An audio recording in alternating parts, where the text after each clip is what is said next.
Oh no, I'm done for. In a room filled with pink furniture, a white-haired Lolita stood in front of a full-length mirror, staring blankly at her reflection.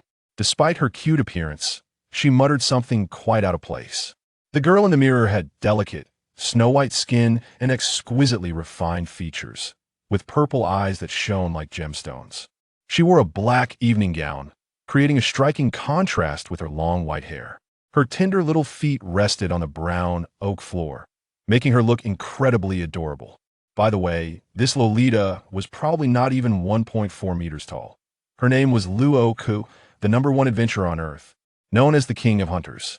As her consciousness returned, Luokeke slowly recalled her past. This world was similar to Earth, with comparable levels of technology. However, on this planet called Blue Star, there were countless anomalous events. Luokeke used to be an adventurer whose job was to help the government deal with these anomalous incidents, such as investigating a zoo where reality had become distorted or a school heavily contaminated by mental pollution. Although these tasks sounded terrifying, Luokeke could handle them easily. After all, she was the king of hunters and was known as the strongest man among humans. However, one day, she accepted a special mission to assassinate a girl referred to as an SS-class entity. Luokeke easily infiltrated the girl's home and grabbed her in her room. But when she stabbed the dagger into the girl's heart, she suddenly noticed the girl smiling at her. Then, she felt dizzy and lost consciousness. When she woke up again, she had turned into a girl. Yes, the room she was now in was the same one where she had attempted to assassinate the girl. She had become the very girl she had tried to kill. Truly, karma works in mysterious ways. What should I do? She had lost all her strength, and her friends from her previous life probably wouldn't recognize her anymore. Notably, her new name was Luokeke, different from her original name by just one character. Luokeke tilted her head, struggling to think. Just then, a familiar voice rang in Luokeke's mind. Ding. Hearing this sound, you should know what it means, right? Congratulations on binding the system that can only sell cuteness. Wait a minute. Why does your voice sound so familiar? Luokeke interrupted the voice in her head. The system, which claimed to be the owner of this body, spoke with the exact same sweet, soft, and slightly spoiled voice as Luokeke. In other words, you are. That's right. I'm the original owner of this body, the SS-class entity you killed. Being killed by you is actually the method to activate the system. Congratulations, lucky boy, or should I say, lucky girl now. The system said teasingly. Luokeke couldn't help but curse using a certain green plant. Your mouth is truly honeyed. No wonder you're the #1 adventurer on Blue Star, the system quipped. What exactly do you want? Luokeke asked calmly, puzzled. Well, obviously, to train you to become the strongest person in the world, the system replied casually. The Lolita's blood pressure skyrocketed. Let's make a deal. Luokeke tried to calm herself down and said, give me back my original body, and your mission will be completed. After all, Luokeke in her previous life was the strongest adventurer on Earth.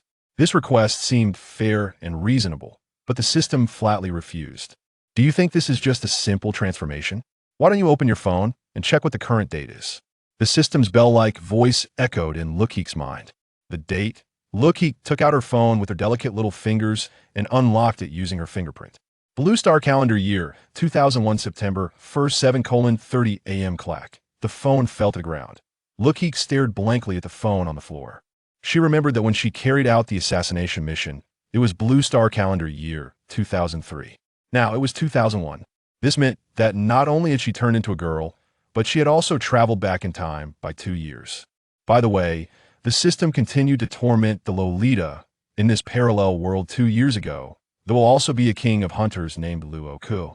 If the timeline doesn't change significantly, he will carry out the assassination mission against you in 2 years that I kill myself. Luokeke sighed deeply. The difficulty of this time travel scenario was comparable to being directly transported into a Lovecraftian world, but there was no choice. Life is always full of strange events. What exactly are your functions? Luokeke asked weakly. Mutter panel, and the system will display. Luokeke hesitated for a moment, then muttered panel. System loading. System loaded. User's basic attributes read name. Luokeke gender. Female. The following basic attributes have a standard value of 10 for adult humans. Constitution. 3. You can fight a chicken for 300 rounds. Combat ability. 2. Can only be described as tragic charisma. 20. Like a celestial being. Mental strength. 20 maxed out stress resistance. Luokeke had anticipated the low constitution and combatability. With her current body, she couldn't even hold a weapon, let alone fight. In terms of appearance, Luokeke now looked like a perfect doll, except for one flat area. Otherwise, she was flawless. What surprised her the most was the attribute, mental strength. As the former king of hunters, Luokeke had experienced countless weird events, making her mental strength exceptionally high. To her surprise, even after transforming, she had retained this strong mental fortitude. This was an unexpected bonus. Luokeke continued reading. The following are the user's inherent skills and talent. Skill levels range from LV1 to LV5. Cuteness, overload LV5. Boldly act cute and ask for help. No one can refuse your requests. Weak constitution LV5. You cannot improve your physical condition through exercise. Unlucky LV5. You'll only get the minimum rewards from draws, and even buying breakfast can lead to bizarre incidents. Killing God technique LV1. A powerful skill, but at LV1, it's almost useless. Luokeke's face darkened. System, I can tolerate debuffs like weak constitution and unlucky, but why is my killing God technique now at level 1? The killing God technique was Luokeke's signature move as the king of hunters. As the name suggested, if she could execute all 5 forms, even a god would fall to her hands. But now, the system had reduced her technique to level 1, meaning she could only use the first form. That's normal. A Lolita, like you shouldn't be able to kill gods right from the start, would be too strange. Start training from the beginning, girl. Luokeke was left speechless at forget it. The Lolita sighed again and continued to look at the last page of the panel. The following are items available in the system shop. JK uniform. 5 anomaly points Lolita dress. 10 anomaly points pink bunny ear headband. 15 anomaly points omitted over 10,000 clothing items. Luokeke flipped through more than 10 pages before finding some useful items. Basic recovery potion. 500 anomaly points. Basic mental stability anchor. 1,000 anomaly points werewolf bloodline. 5,000 anomaly points users anomaly points. 0. How do I get these anomaly points? Luokeke asked. Ignoring the strange clothes, she noticed that the shop still had some valuable items. Complete system tasks, handle anomalous events, and based on your performance, you will receive corresponding points, the system replied. Handling anomalies. Luokeke's eyes widened with confusion. Are you asking me, in my current state, to handle anomalous events? Luokeke lifted her slender ARM.I in her current condition. She probably couldn't even want to fight against a dog, let alone deal with anomalies that could destroy the world. Are you trying to kill me or torment me? Luokeke strongly suspected that the system was taking revenge on her. Cough, cough, rest assured, host. I believe that as the former king of hunters, you will definitely become stronger in danger. Luokeke ignored the system's words. Maybe I should just give up and live out the next 2 years. The Lolita pondered this.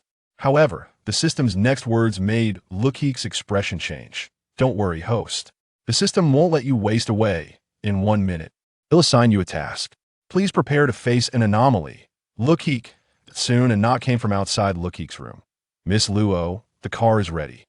Chapter 2. Deliveries. Beneath Big Ben. Rococo's current abode is situated in the capital city of a province within the Blue Star Flame Nation, known as Imo City.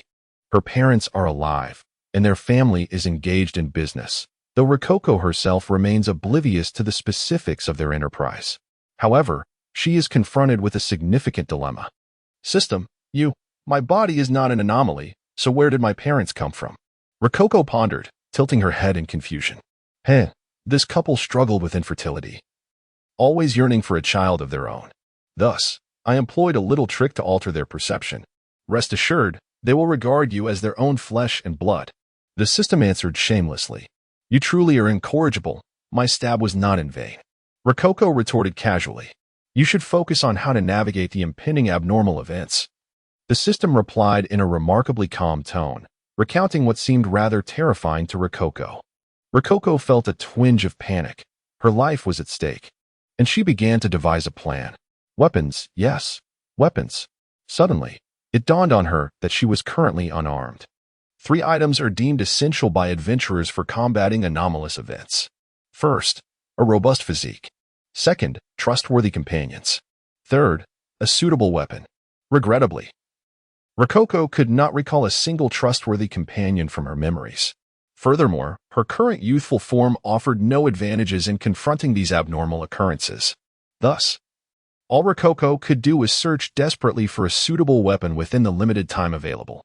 She rummaged through her room, turning everything upside down, yet found not a single item that could be classified as a weapon. Instead, she discovered a box of nostalgic 90s neon anime DVDs inscribed with Transforming Little Peach. A collection of peculiar cosplay, ones likely related to magical girls, a children's book titled Encyclopedia of Gardening, and a box of baby powder.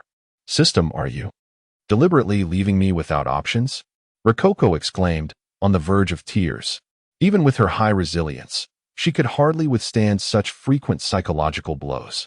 Cough's host. Allow me to offer a hint. Perhaps you should examine your own body closely. My own body. Rococo instinctively looked down. Her long white hair cascaded over her shoulders, resting gently on her slightly heaving chest, adorned in a pure black evening gown, accented with a small black flower. At the hem, a tiny dagger dangled. The pale short dagger. It's my Sangwa. Rococo exclaimed excitedly as she retrieved the dagger, cradling it in her palm. This was her destined weapon from her previous life, and she was astonished to find that it had traversed with her. The moment she grasped the dagger, a panel materialized before her eyes. Common weapon. Sangwa, sealed status, current level, LV1, max level LV5, points required for next level, 200. Rococo paused briefly at the sight of the panel. This weapon, Sangwa, was a growth item. In her previous life, she had relied on defeating anomalous entities to enhance Sangwa. Now, with its data presented before her, she comprehended the upgrade mechanism of the dagger more clearly. Naturally, in her former life, she had elevated Sangwa to its pinnacle. However, with her transmigration, not only had her own powers been stripped away, but Sangwa had also reverted to level 1. System, your account reset is truly excessive, Rococo sighed. Yet she accepted the dagger. Having something was better than nothing. At that moment, a knock echoed from outside the room. Miss Luo. The carriage has been waiting for some time. The speaker was the elderly butler of the Luo household. I'm coming, Rococo replied briefly, then wrapped the dagger in a black ribbon, fastening it to her leg. Her gown lacked pockets, leaving no place to conceal Sangwa, so she fashioned a leg strap to secure the weapon. Upon opening the door, Rococo was greeted by the long-awaiting butler, Uncle Yang. The elderly gentleman was of modest height, yet his stern visage commanded respect. He slightly bowed, offering his greetings to Rococo. Miss Luo, please accompany me downstairs to prepare your attire. Time is of the essence. Prepare my attire? Rococo instinctively tightened her legs. Oh no, if they discovered Sangwa beneath my gown, it would spell trouble.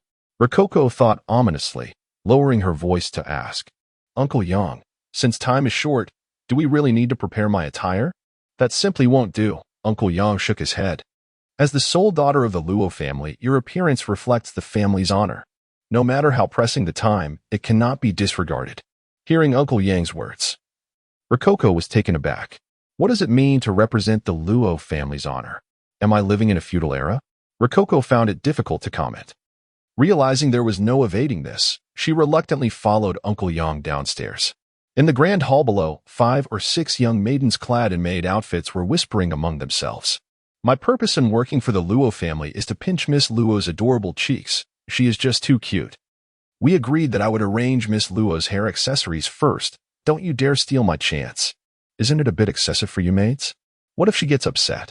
All right, I secretly want to ruffle Miss Luo's hair too.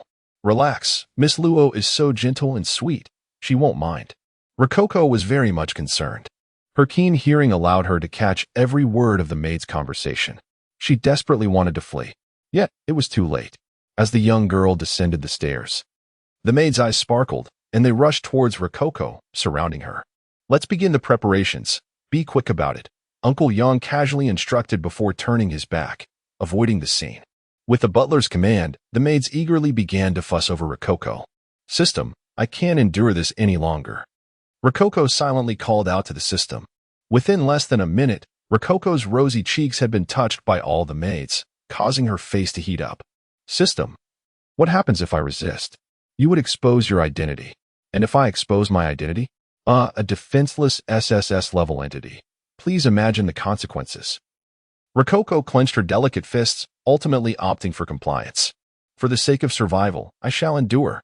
However, when the maids began to arrange the hem of Rococo's gown, she realized her fate was sealed. What is this? One maid spotted that Songhua strapped to Rococo's leg and cautiously removed the dagger. Being refined young ladies, they had never seen such a peculiar weapon, and in an instant, their attention was wholly captivated by Songhua. The maids began chattering excitedly, which drew Uncle Yang's attention. He turned around and gently took the dagger from them. How did such a dangerous item come to be on Miss Luo? Uncle Yang glanced at Rococo, who averted her gaze, feigning innocence. It must have been a prank by one of the maids, but Miss Luo's leg strap is quite lovely. Let's add a flower to it. Subsequently, Uncle Yang took away that Songhua and instructed the maids to place a delicate blue flower upon it. My Songhua, Luokeke, on the verge of tears, gazed at the small flower adorning her leg, utterly perplexed as to how she could wield such a trinket against an extraordinary entity. She had already dismissed the thought of giving up, but now it seemed her fate was sealed. Miss Luo, please get in the car. Uncle Yang's voice resonated in her ears like a death knell. Yet, what could she do? She was merely an unarmed little girl. As Uncle Yang ushered her into the sleek black luxury vehicle, Luokeke felt as though she was prepared to restart her life. Some souls perish upon leaving their homes, only to be buried upon reaching their destination. Chapter 3. The Anomaly of Mo City University. The destination of Luokeke's journey was Mo City's most prestigious institution of higher learning, Mo City University. According to the memories of her current body, Luokeke's academic performance could only be described as terrifying. Despite her tender age, she had already completed her high school education and, at just under 16, had gained admission to Mo City University. This day marked her participation in the entrance examination. An instinct whispered to Luokeke that this exam might very well be the vessel of the impending anomaly. System, Luokeke silently chanted in her mind. Hello, my host. And by the way, could you possibly find a different name? System seems rather hasty. The system silently protested. What would you prefer I call you? Luokeke inquired with a hint of confusion. Previously, she had read novels where the systems were fully equipped with tool-like attributes. Why did her system seem so overwhelmingly present? From now on, I shall be called Kiki, and you may refer to me as Dark Kiki, she declared playfully. Suit yourself, came the resigned response. Luokeke sighed. So, Kiki, what questions do you wish to ask? Upon receiving a name, Dark Kiki's tone brightened considerably. I would like to know how I might successfully pass the entrance examination. In her previous life, Luokeke had been forced to drop out of school due to family turmoil during her middle school years, subsequently encountering an anomaly while working odd jobs, which transformed her into an adventurer. Presently, she feared that even elementary questions would pose a challenge, let alone the entrance examination of such a prestigious university. Compounding her predicament was the fact that upon inheriting this petite body, all memories remained intact except for her knowledge. Oh, I forgot that you Haven T studied. But as the strongest adventurer of Blue Star, how could you not engage in learning? Dark Kiki quipped casually. Luokeke huffed in response. Not having studied does not impede my prowess as a hunting king. She held her own pride, believing that each individual has their own path, and that scholars do not hold superiority over others. However, this momentary pride dissipated in mere seconds. After all, she needed knowledge for the examination. Do not fret. You will pass the exam, barring unforeseen circumstances, Dark Kiki reassured her, though Luokeke sensed an ominous undertone in those words. As they conversed, the vehicle arrived at Luokeke's destination, Mo City University. Today was September 1st, the day of the university's opening, and the gates were teeming with people. Miss Luo, Uncle Yang. The butler opened the car door and assisted Luokeke out. He bowed and said formally, parents are prohibited from entering Mo City University. I can only escort you this far. Should you need anything, Miss Luo, just call me, and I shall come immediately. Thank you, Uncle Yang. Luokeke managed a strained smile before walking towards the campus. Luokeke's arrival rendered the previously boisterous campus eerily quiet. Both boys and girls regarded her with astonished expressions. At that moment, she donned a pure black off-shoulder dress and a white sun hat, her eyes wide and innocent, resembling a doll freshly emerged from a fairy tale. After a brief silence, whispers erupted around her. What an adorable girl. She is simply like what? Like my dream wife? Is every girl you see your wife? Just yesterday, you claimed Ling was your wife, and now you've changed your mind? Stop being ridiculous. They are all my wings. I think I recognize this girl. Her name is Luokeke. She is exceptionally bright and comes from a well-off family. Whoever manages to take this rich little lady home will likely live a life free of worries. A rich little lady, heh. My rich little lady. Ignoring the surrounding chatter, Luokeke lowered her sun hat and proceeded directly towards the academic building. In her past life, Luokeke had garnered immense respect, but that was due to her formidable strength. The adulation she now received for her striking beauty was an unfamiliar sensation, apart from feeling peculiar. A hint of shyness crept into her heart. How strange. I am a fierce warrior. Why should I feel shy over such trivial matters? Luokeke pondered, unaware that Dark Kiki was secretly chuckling at her predicament. Before long, Luokeke entered the academic building and arrived at her examination room. Her chosen major was philosophy, a decision she found perplexing. Luokeke had no grasp of the conventional philosophy understood by the masses, yet she was aware of another, more whimsical form of philosophy prevalent online. However, that was hardly suitable for a formal examination. Luokeke ambled up to the examination room's entrance, where a burly professor stood, adjusting his glasses and scrutinizing the passing students with the gaze of a hawk. He was the proctor for this examination, Professor Milan. Glancing at his wristwatch, he nodded. Only 3 minutes remained until the exam commenced, and according to regulations, students were not allowed to enter at this time.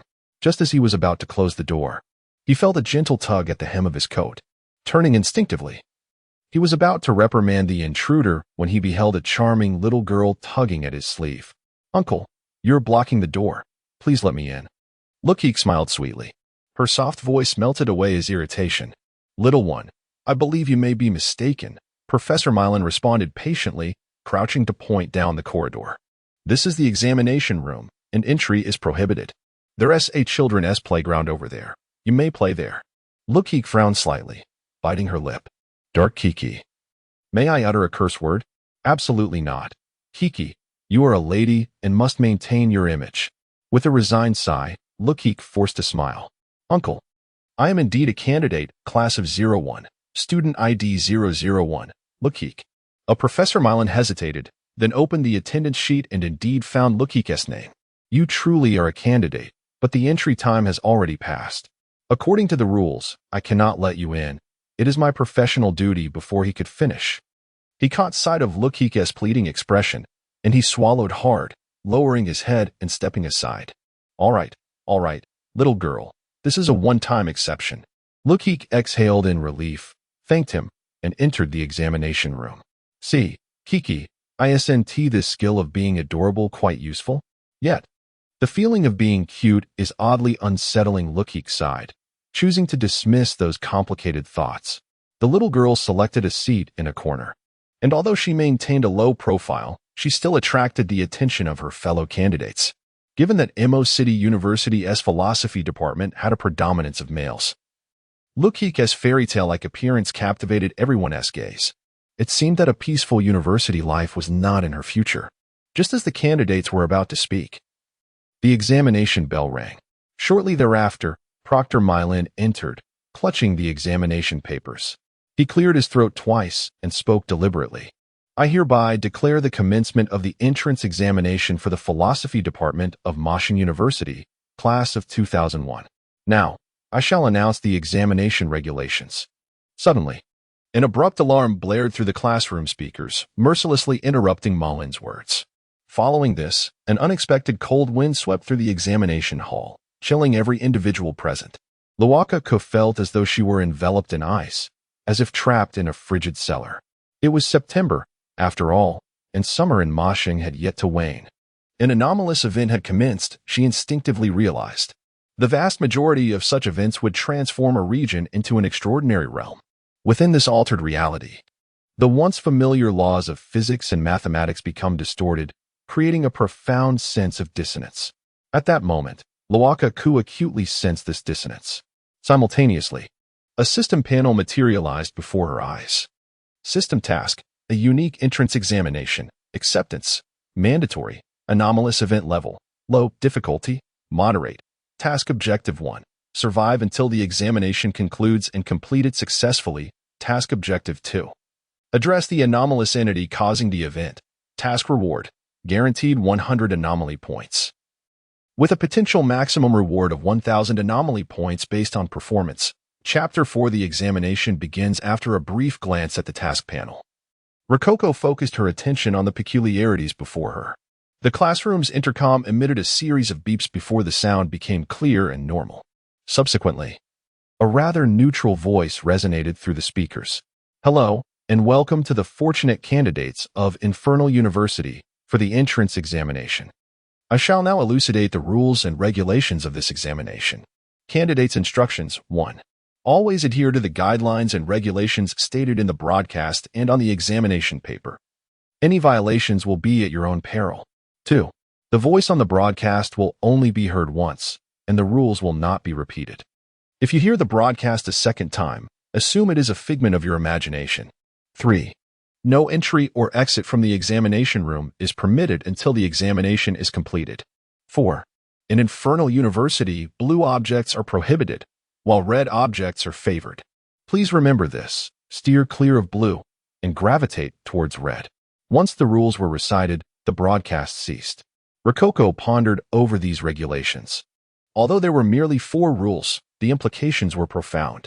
It was evident that this anomalous event was undoubtedly of a regulatory nature, imposing strange rules that, if broken, would likely lead to dire consequences.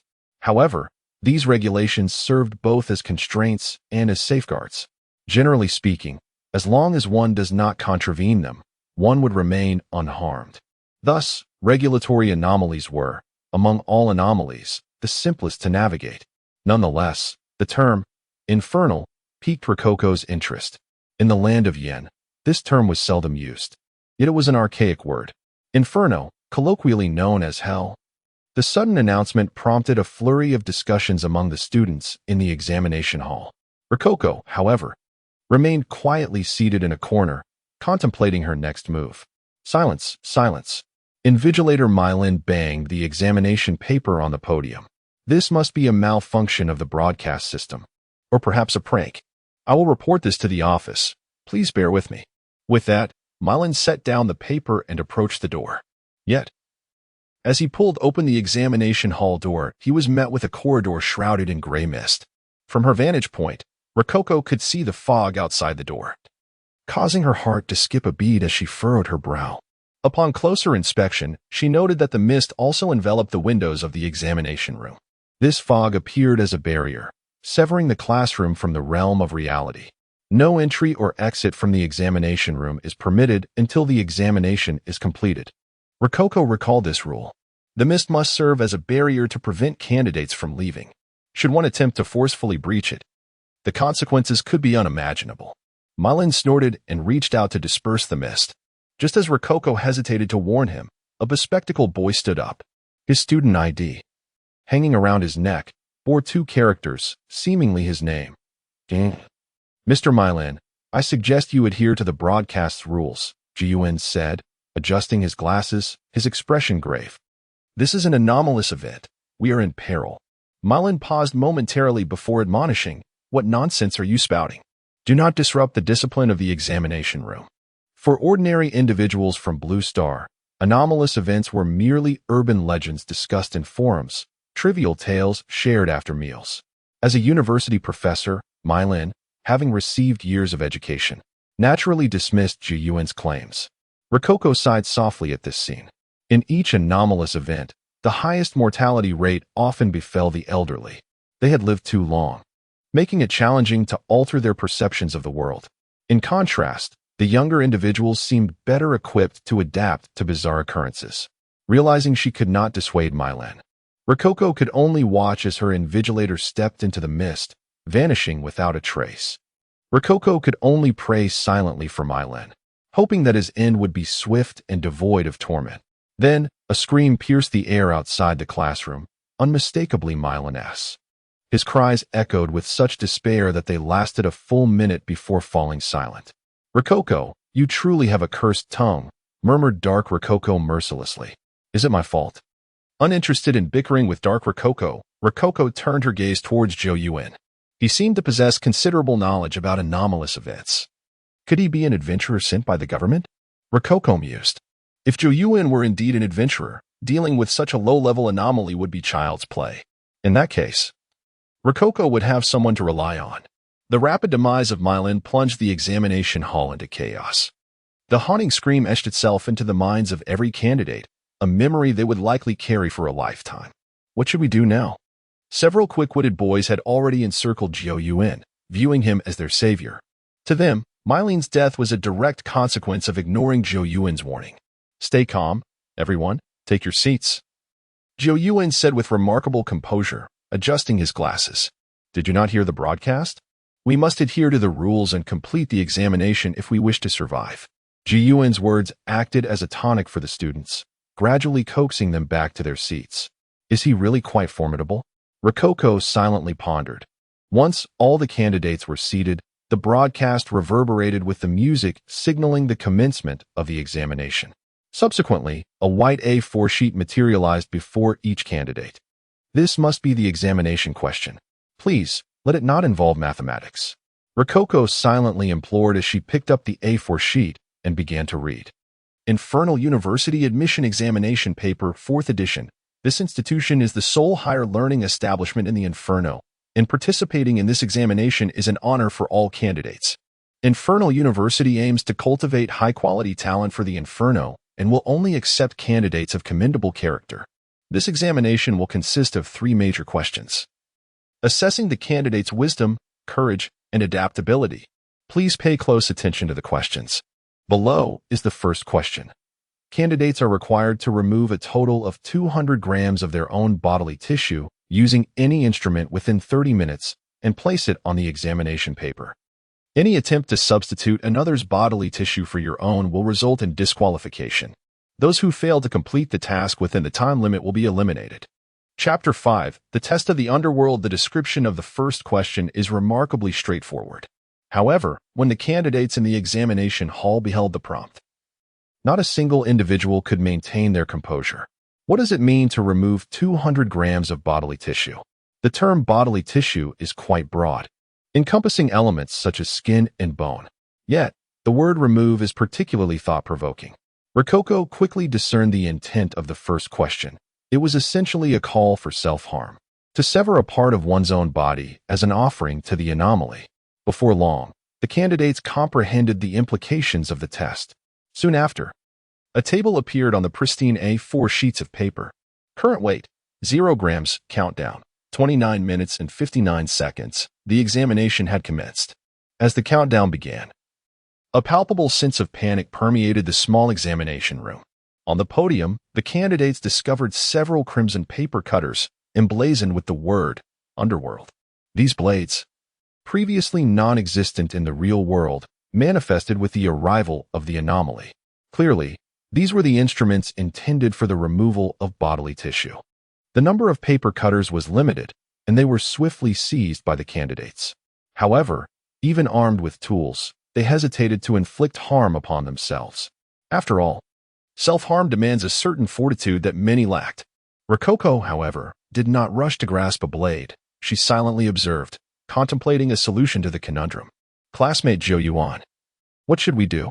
Inquired a girl who had obtained a paper cutter, addressing the bespectacled Zhou Yuan. After a moment of contemplation, Zhou Yuan rose to his feet. Classmates, do not panic. Consider this. Your hair and nails are also parts of your bodily tissue. Removing these will inflict minimal harm. His calm demeanor and rational words served to awaken those present to the reality of the situation. They returned to their seats and began to trim their hair with the small paper cutters. Yet, Rococo, seated in a corner, shook her head. Isn't what Zhou Yuan said quite reasonable? A voice echoed in Rococo's mind. Anomalous events are not easily resolved, Rococo whispered in response. If this entity known as Underworld demanded a sacrifice from the candidates, it could not possibly be as simple as Zhou Yuan suggested. The figure of 200 grams is neither trivial nor excessive. Although hair and nails are indeed bodily tissues, even if they were to shave their heads, they could not amass 200 grams in weight. Among all present, only Rococo, with her long white hair cascading to her waist, might possess enough to meet that requirement. However, She had no intention of sacrificing her hair. It would be too cumbersome. She had her own plans. The unfolding events transpired precisely as Rococo had anticipated. Some girls, in a state of terror, discovered that even after severing their beautiful long locks, they barely reached around 100 grams. They were still far from their target. The boys with shorter hair fared even worse. Anxiety and panic spread once more. Even Jiao Yuan lost his composure, nervously biting his pen, his teeth chattering incessantly. At that moment, Rococo stood up, her actions capturing the attention of all. What was this little girl about to do? They wondered in confusion. Rococo approached Jiao Yuan, who stared at her in a daze, his inner turmoil momentarily quelled by her presence. Such a cute girl. She's come to see me. What could she want? Jiao Yuan's heart raced, entirely forgetting the perilous situation they were in. Jiao Yuan, Rococo spoke, her voice soft and ethereal. May I borrow the paper cutter? Although Rococo had not employed any charm, her innate cuteness and gentle tone rendered it difficult for anyone to refuse her request. Why yes, little sister, Jiao Yuan stammered, entranced. The term little sister nearly caused Rococo to swoon. She had once been the mightiest warrior in existence. Jiao Yuan, I believe it is only polite and respectful for you to address me as Rococo, she insisted, her tone firm yet adorable. Why yes, of course, Rococo, Jiao Yuan responded, startled, as he handed the paper cutter to her. Returning to her seat, Rococo held the crimson blade, prompting Jiao Yuan to muse. Even when angry, she remains adorable. However, the next actions of the little girl left everyone astounded. Rococo clasped the paper cutter tightly, directing it towards her other delicate hand. Hey, Rococo, are you really going to do that? Aren't you afraid of the pain? The voice in her head cautioned. What pain? Rococo replied nonchalantly. I've endured more injuries while hunting than I have meals. A small cut is no cause for concern. With that, she pressed the blade against her hand and made a swift incision. A sharp sound echoed as the blade sliced through her soft skin. Crimson droplets spilling forth and splattering onto the examination paper. Almost instantly, an overwhelming wave of pain engulfed Rococo's senses. It was entirely different from what she had envisioned. Tears welled in her eyes as the agony proved unbearable. Pain.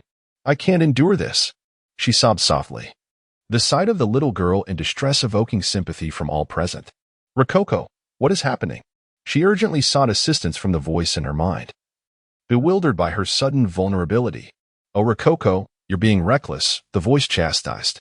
You're a little girl now. It's natural for your body to have diminished resilience. But my mental fortitude is at 20. Rococo protested. That attribute is not particularly useful in this context. It merely allows you to withstand pressure better, with no bearing on physical endurance. With a sigh, Rococo braced herself against the pain, squeezing her blood onto the examination paper. Notably, as her blood touched the A4 sheet, it was instantly absorbed, a stark contrast to the hair clippings of other candidates, which lay chaotically atop the paper. With each drop of blood, the numbers on the paper began to change. Current weight, 101 grams. This was the solution Rococo had devised. In truth, both Jiao Yuan and the other candidates had been misled by the prompt. Bodily tissue is an expansive term. When asked to relinquish a portion of their bodily tissue, most would instinctively consider innocuous options like hair and nails. With a bit more audacity, one might contemplate severing a finger or palm.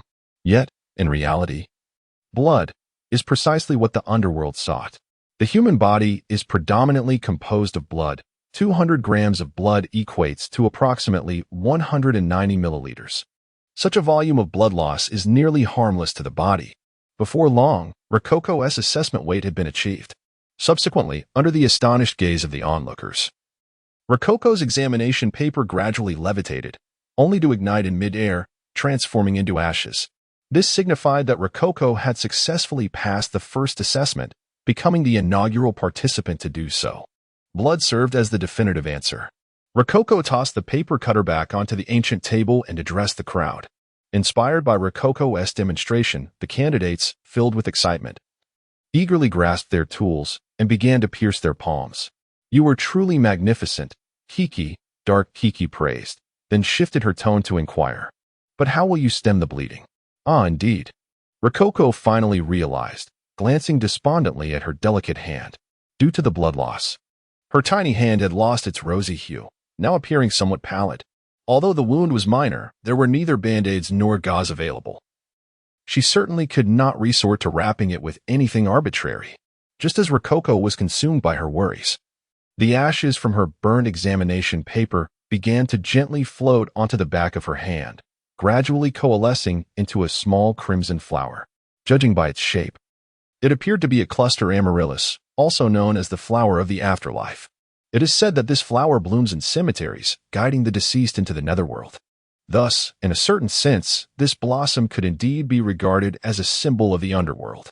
As the flower took form, the wound on Rococo's hand swiftly healed, leaving no trace of a scar. Moreover, Rococo sensed a slight increase in her strength. She looked around in astonishment, relieved to find that everyone else was preoccupied with their examinations, oblivious to the extraordinary events unfolding around her. Gazing at the flower of the afterlife on the back of her hand, the system panel materialized before her eyes. Certificate of the Underworld, Beginner, Item Level, LV1, Growth Type, Item Description. It is said that the Underworld grants this certificate to those recognized by it. The Certificate of the Underworld can enhance the holder's physical attributes. Item Effect, increases Constitution by 1 point. Chapter 6 2, 3. Wooden Man. The delicate blossoms adorning the back of Rococo's hand turned out to be a peculiar item imbued with enhancement effects. As the name suggests, a bizarre item is a product of an anomalous event. Such items only manifest during extraordinary occurrences, their effects entirely unknown, presenting both beneficial and detrimental outcomes. However, before the system that Rococo possesses, she could discern the effects of these items at a glance. Typically, these peculiar objects are awarded to those who have experienced the anomalous events. Thus, in a certain light, these events are not merely disasters, but also opportunities. Rococo's weapon from her previous life, the Tsanghua, was also acquired during an anomalous event. The Proof of the Underworld augmented Rococo's physical constitution by 1 point. Although her physique remained frail, she could feel a surge of strength, which left her quite content. Receiving such a splendid reward after the first question. Was the Underworld being overly generous? Rococo glanced around at her fellow examinees. At that moment, the vast majority of candidates had already completed the first test. Utilizing paper cutters, they effortlessly extracted their blood to offer it to the examination papers. However, Rococo noticed that those whom she had prompted did not display the ethereal flowers on their hands, nor did their wounds heal after completing the examination. It appeared that this reward was reserved solely for the first individual to finish the test.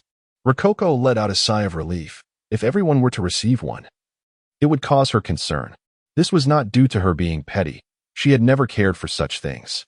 Rather, if every participant's reward was so bountiful, it indicated that the anomaly was brewing something significant. The correlation between effort and reward was evident. Perhaps the next challenge would involve slaying demons or dragons. At that point, it would be a simple matter of surrender. Half an hour swiftly elapsed.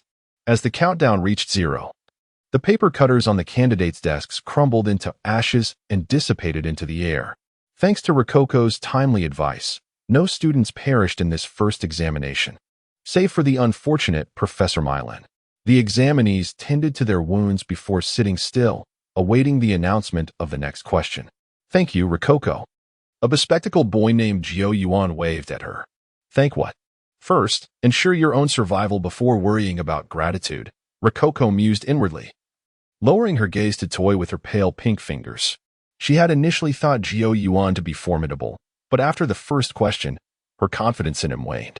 This bespectacled boy was likely just an amateur, having never encountered an anomalous event. Sighing softly, Rococo realized she could not afford to slack off. After a brief silence, the intercom in the examination room buzzed to life once more. The familiar voice echoed through the room. Congratulations to all of you for completing the first test. Currently, 30 individuals remain alive. I must say, your cohort displays commendable quality. Now, we shall proceed to the second question. The difficulty will be significantly greater than the first. A friendly reminder, red items may assist you in navigating through the perils of the second question. After dispensing a few inconsequential remarks, the broadcast fell silent once more. Rococo silently criticized the announcement. aside from the last sentence regarding the potential utility of red items. The rest was mere drivel. Just then, Rococo felt her feet slip beneath her, nearly causing her to stumble. What was happening? She stared in disbelief as her body began to tilt. No, it was the entire examination room that was flipping over. Moments later, the classroom was completely inverted. The wooden floor became the new ceiling, while the former glass ceiling transformed into the floor beneath everyone's feet. Rococo leaned against the wall, gradually sliding down to the ground without injury. However, the other candidates were not as fortunate as the young girl. They fell heavily to the floor. Though they sustained no serious injuries, the impact was jarring. A chorus of cries and groans filled the small classroom. Yet, the calamity was far from over. Or rather, it had only just begun. Before long, the chairs fixed to the ceiling began to plummet one after another, propelled by the force of gravity. Surprisingly, these desks and chairs crashed to the ground without making a sound, as if they had sunk into water, vanishing without a trace. Only a few red desks and chairs remained on the floor. Then, the solid wooden podium above creaked ominously before transforming into a humanoid statue. The statue sported two goat horns atop its head, and its crimson body bore an uncanny resemblance to a demon from Western mythology. Its face featured a single eye, shaped like a diamond and gleaming with an eerie red light. After a brief moment, the demonic statue turned its back to the assembly and picked up a piece of white chalk, inscribing the number 1 on the blackboard. What was it doing? Surely it was not attempting to teach us mathematics? Kiki, why can't you ever let go of math? A voice echoed in Rococo's ear. Could I possibly divulge that I have never passed a math test since elementary school? Rococo pursed her lips, choosing not to respond to the inquiry. Once the demon statue finished writing one, it ceased its movements. Subsequently, sheets of A4 paper materialized out of thin air, landing in the hands of the candidates. Rococo gently caught one, glancing over its contents. Congratulations on completing the first test. This signifies you are one step closer to formal admission. Below is the prompt for the second question. Within 5 minutes, utilize any means necessary to destroy the demon statue. Important reminders. 1. The statue will intermittently turn its head. Please be cautious and hide, or face the consequences. 2. If the statue's gaze meets yours, remain still. Otherwise, the consequences are yours to bear. 3. Should the countdown conclude without the statue's destruction, all examinees will be deemed eliminated. The examination will commence in 1 minute. Please prepare yourselves. Rococo was momentarily taken aback before lifting her long skirt and dashing behind a red desk. She had unraveled the nature of the second question. The myriad of rules appeared complex at first glance, yet they could be distilled into a single essence. 1, 2, 3, wooden man. This was the crux of the second challenge. The game was remarkably simple. One individual would take on the role of the pursuer, the demon statue, facing the wall, while the others would act as the wooden figures, the examinees, starting at a considerable distance. Each time the pursuer uttered 1, 2, 3, they could turn and observe the group. If anyone moved during this time, they would be eliminated. The objective for the wooden figures was to touch the pursuer's back. Upon doing so, they would claim victory in the game. Rococo had often played this game in her childhood, though her frail physique and malnutrition had often led to her defeat. Regardless of winning or losing, those childhood days, upon reflection, brought her immense joy. After becoming an adventurer, she had never returned to her hometown. How the world has changed. Yet, the longing dissipated in an instant as Rococo tucked away her sentiments, recognizing that this was not the time for nostalgia. A minute of preparation time swiftly elapsed, and with the soft scratching of chalk against the blackboard, the second question of the Underworld University entrance examination commenced. Chapter 7. I thought you were a champion. But you were even inferior to bronze. Rococo concealed herself behind a crimson table, quietly observing the demonic statue.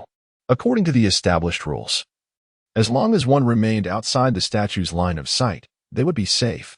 The scattered red tables and chairs provided a natural cover for the candidates, aligning perfectly with what had been announced over the broadcast. At that moment, the demonic statue, armed with chalk, inscribed the number 2 upon the blackboard. Its movements were languid, reminiscent of a playback at half speed. Nearly 10 seconds elapsed before the statue completed the numeral, and upon finishing, it suddenly opened its mouth, emitting an unpleasant sound as it uttered a single word. 2. It even initiated a countdown. How remarkably humane, Rococo mused to herself. She remained silent, refraining from peering out. An unsettling intuition lingered within her. This question seemed far more complex than it initially appeared. After announcing the number, the statue began to write 3. It was then that Zhou Yuan, who had been momentarily stunned, finally snapped back to reality and shouted to the others, classmates. Quickly find cover and don't let the statue see you. No sooner had Zhou Yuan's voice faded than the candidates began to scatter in a frenzy. Despite Zhou Yuan's earlier misfortune being overshadowed by Rococo, his prior knowledge of such bizarre events garnered the trust of the crowd. The sound of chalk scraping against the board resonated ominously, akin to a death knell. They scrambled for positions behind the tables and chairs. However, due to the urgency of the situation and the limited number of red furnishings, by the time the demonic statue finished inscribing 3, there were still about 10 individuals without cover. Zhou Yuan was among them. 3. At this moment, the demonic statue spoke again. Everyone, do not move. Zhou Yuan attempted to project calmness. Yet the cold sweat on his forehead betrayed the turmoil within. Wooden, dull, the statue articulated, enunciating each syllable with a deliberate slowness. It then slowly turned its head. Gulp. Every individual present instinctively swallowed hard. Zhou Yuan, standing at the forefront, dared not even breathe. The unfortunate souls in the classroom who had failed to find cover averted their gazes from the statue's crimson eyes, staring instead at the glass fragments scattered on the floor. The statue surveyed the crowd, before opening its mouth again to deliver a dispassionate pronouncement. Unqualified individuals, 11, eliminated. Sigh. Rococo shook her head, sighed softly, and closed her eyes, unable to bear witnessing the impending scene. The demonic statue fell silent for a moment, then unleashed beams of crimson light from its singular, glowing eye. These slender rays struck the unfortunate candidates, and in an instant, the living beings were petrified by the light. The process was swift. They had no time to react or speak, turning into stone sculptures. Subsequently, the stone figures crumbled into gray dust, absorbed by the ground. Standing outside of cover, including Zhou Yuan, there were 12 individuals remaining. After this round of elimination, only Zhou Yuan, who held his breath, survived. Through the reflection on the ground, he witnessed the horror unfold around him. His pupils dilated slightly, and fear consumed his heart, yet he resisted the urge to move. Once the unqualified had been eliminated, the statue turned away to commence a new countdown. Zhou Yuan finally could no longer hold on. He collapsed onto the ground, gasping for air. Not just Zhou Yuan, but the other fortunate ones who had found cover were equally stunned by the grim scene. Some sobbed softly, while others lamented why they had chosen to attend this university. Only Rococo maintained her composure. The criteria for this question are exceedingly stringent. Rococo analyzed calmly. Just moments ago, the 12 individuals exposed to the statue's gaze had remained still. By normal rules, they should not have violated any regulations. Yet, except for Zhou Yuan, who had managed to hold his breath, the rest were all eliminated. The crux lay in the act of breathing. Even the slightest intake of breath was prohibited when under the statue's observation. The difficulty of the second question had escalated tremendously, contrasting starkly with the first. Rococo sensed trouble brewing. It was akin to a group of high school students tackling a mathematics examination. The first question was straightforward. What is 1 plus 1? Then came the second question, which involved calculus. It was utterly absurd. Could it be that the high number of survivors from the first question prompted a sudden increase in difficulty for the second? Rococo continued to observe the statue. The sound of chalk scratching against the blackboard generated a rather unpleasant noise. Ignoring the cacophony, Rococo noticed that the statue's writing and countdown speed seemed to accelerate slightly. Goodness. So the difficulty is dynamically increasing? She recalled a particular domestic game where minor creatures grew stronger as the player leveled up. Soon enough, the statue counted down to 3. However, at that moment, Zhou Yuan had yet to fully recover, still lying on the ground, gasping for breath, entirely oblivious to the imminent danger. Why are you just standing there? Move. Seeing that no one was calling out to Zhou Yuan, Rococo bit her lip and could not help but shout a reminder. The rapid attrition was troubling. With such thoughts in mind, Rococo waved at Zhou Yuan, signaling him to take refuge beside her table. Rococo's gentle voice reached Zhou Yuan's ears, and he suddenly lifted his head. only to realize he was on the brink of disaster. At that moment, the demonic statue had completed its countdown to 3 and was slowly turning its head back. Zhu took a deep breath and dashed towards Rococo. Yet, at the instant he moved, the statue fully turned its head. "Hold your breath. Do not move," Rococo quickly warned. Zhu heart raced. He abruptly halted, maintaining a sprinting posture, yet dared not budge. He strained to hold his breath, his face reddening from the effort. However, after surveying the surroundings, the statue did not immediately resume its countdown, but instead fixated its gaze on Jin, seemingly toying with him. Already on edge, Zhu felt the pressure mounting, especially after his recent exertion. He was close to losing his breath. Witnessing Zhu imminent elimination, Rococo made a decisive move, grabbing a nearby red chair. How heavy! With all her might, Rococo managed to lift the chair, her petite frame straining under the effort. Without the slight enhancement from the underworld's token, her delicate hands would have struggled to lift even this chair weighing a mere 10 pounds. Thanks to her diminutive stature and the cover provided by the table, Rococo could act without being seen by the statue, allowing her to assist Zhu. Taking a deep breath, she hurled the chair toward him. The small chair landed perfectly in front of Zhu, shielding his upper body. Simultaneously, Zhu could no longer restrain himself. He gasped for air. I'm still alive," Zhu muttered. The red chair had successfully obstructed the statue's line of sight, granting Zhu a reprieve. After its view was blocked, the demonic statue had no choice but to turn away and begin counting down anew.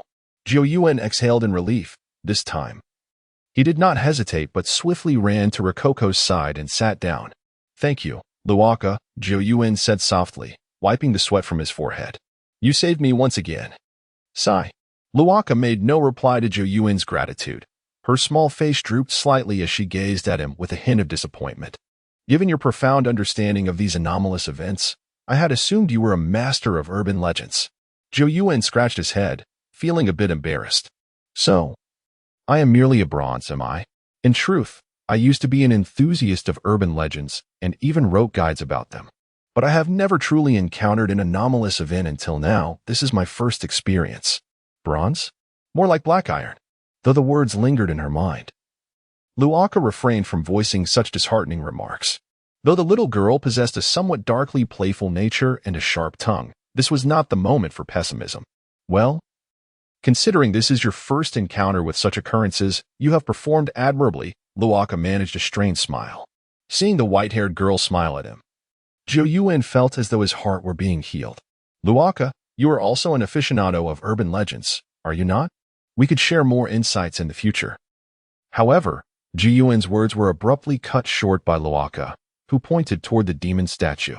"This is not the time for such discussions. You must first devise a plan. Otherwise, in 3 minutes, we shall both be doomed." Zhu was momentarily taken aback, and then his complexion paled. The time allotted for the completion of this second task was merely 5 minutes, and already, a significant portion had elapsed. Chapter 8. The Statue of Unrighteousness. Luokeke picked up the examination paper beside her, the pristine A4 sheet adorned with a small red box. Countdown. 2 minutes 59 seconds. Time was of the essence. Furrowing her brow, Luokeke meticulously contemplated the intricacies of the test, hoping to unearth some valuable information from the snippets broadcasted and the words on the paper.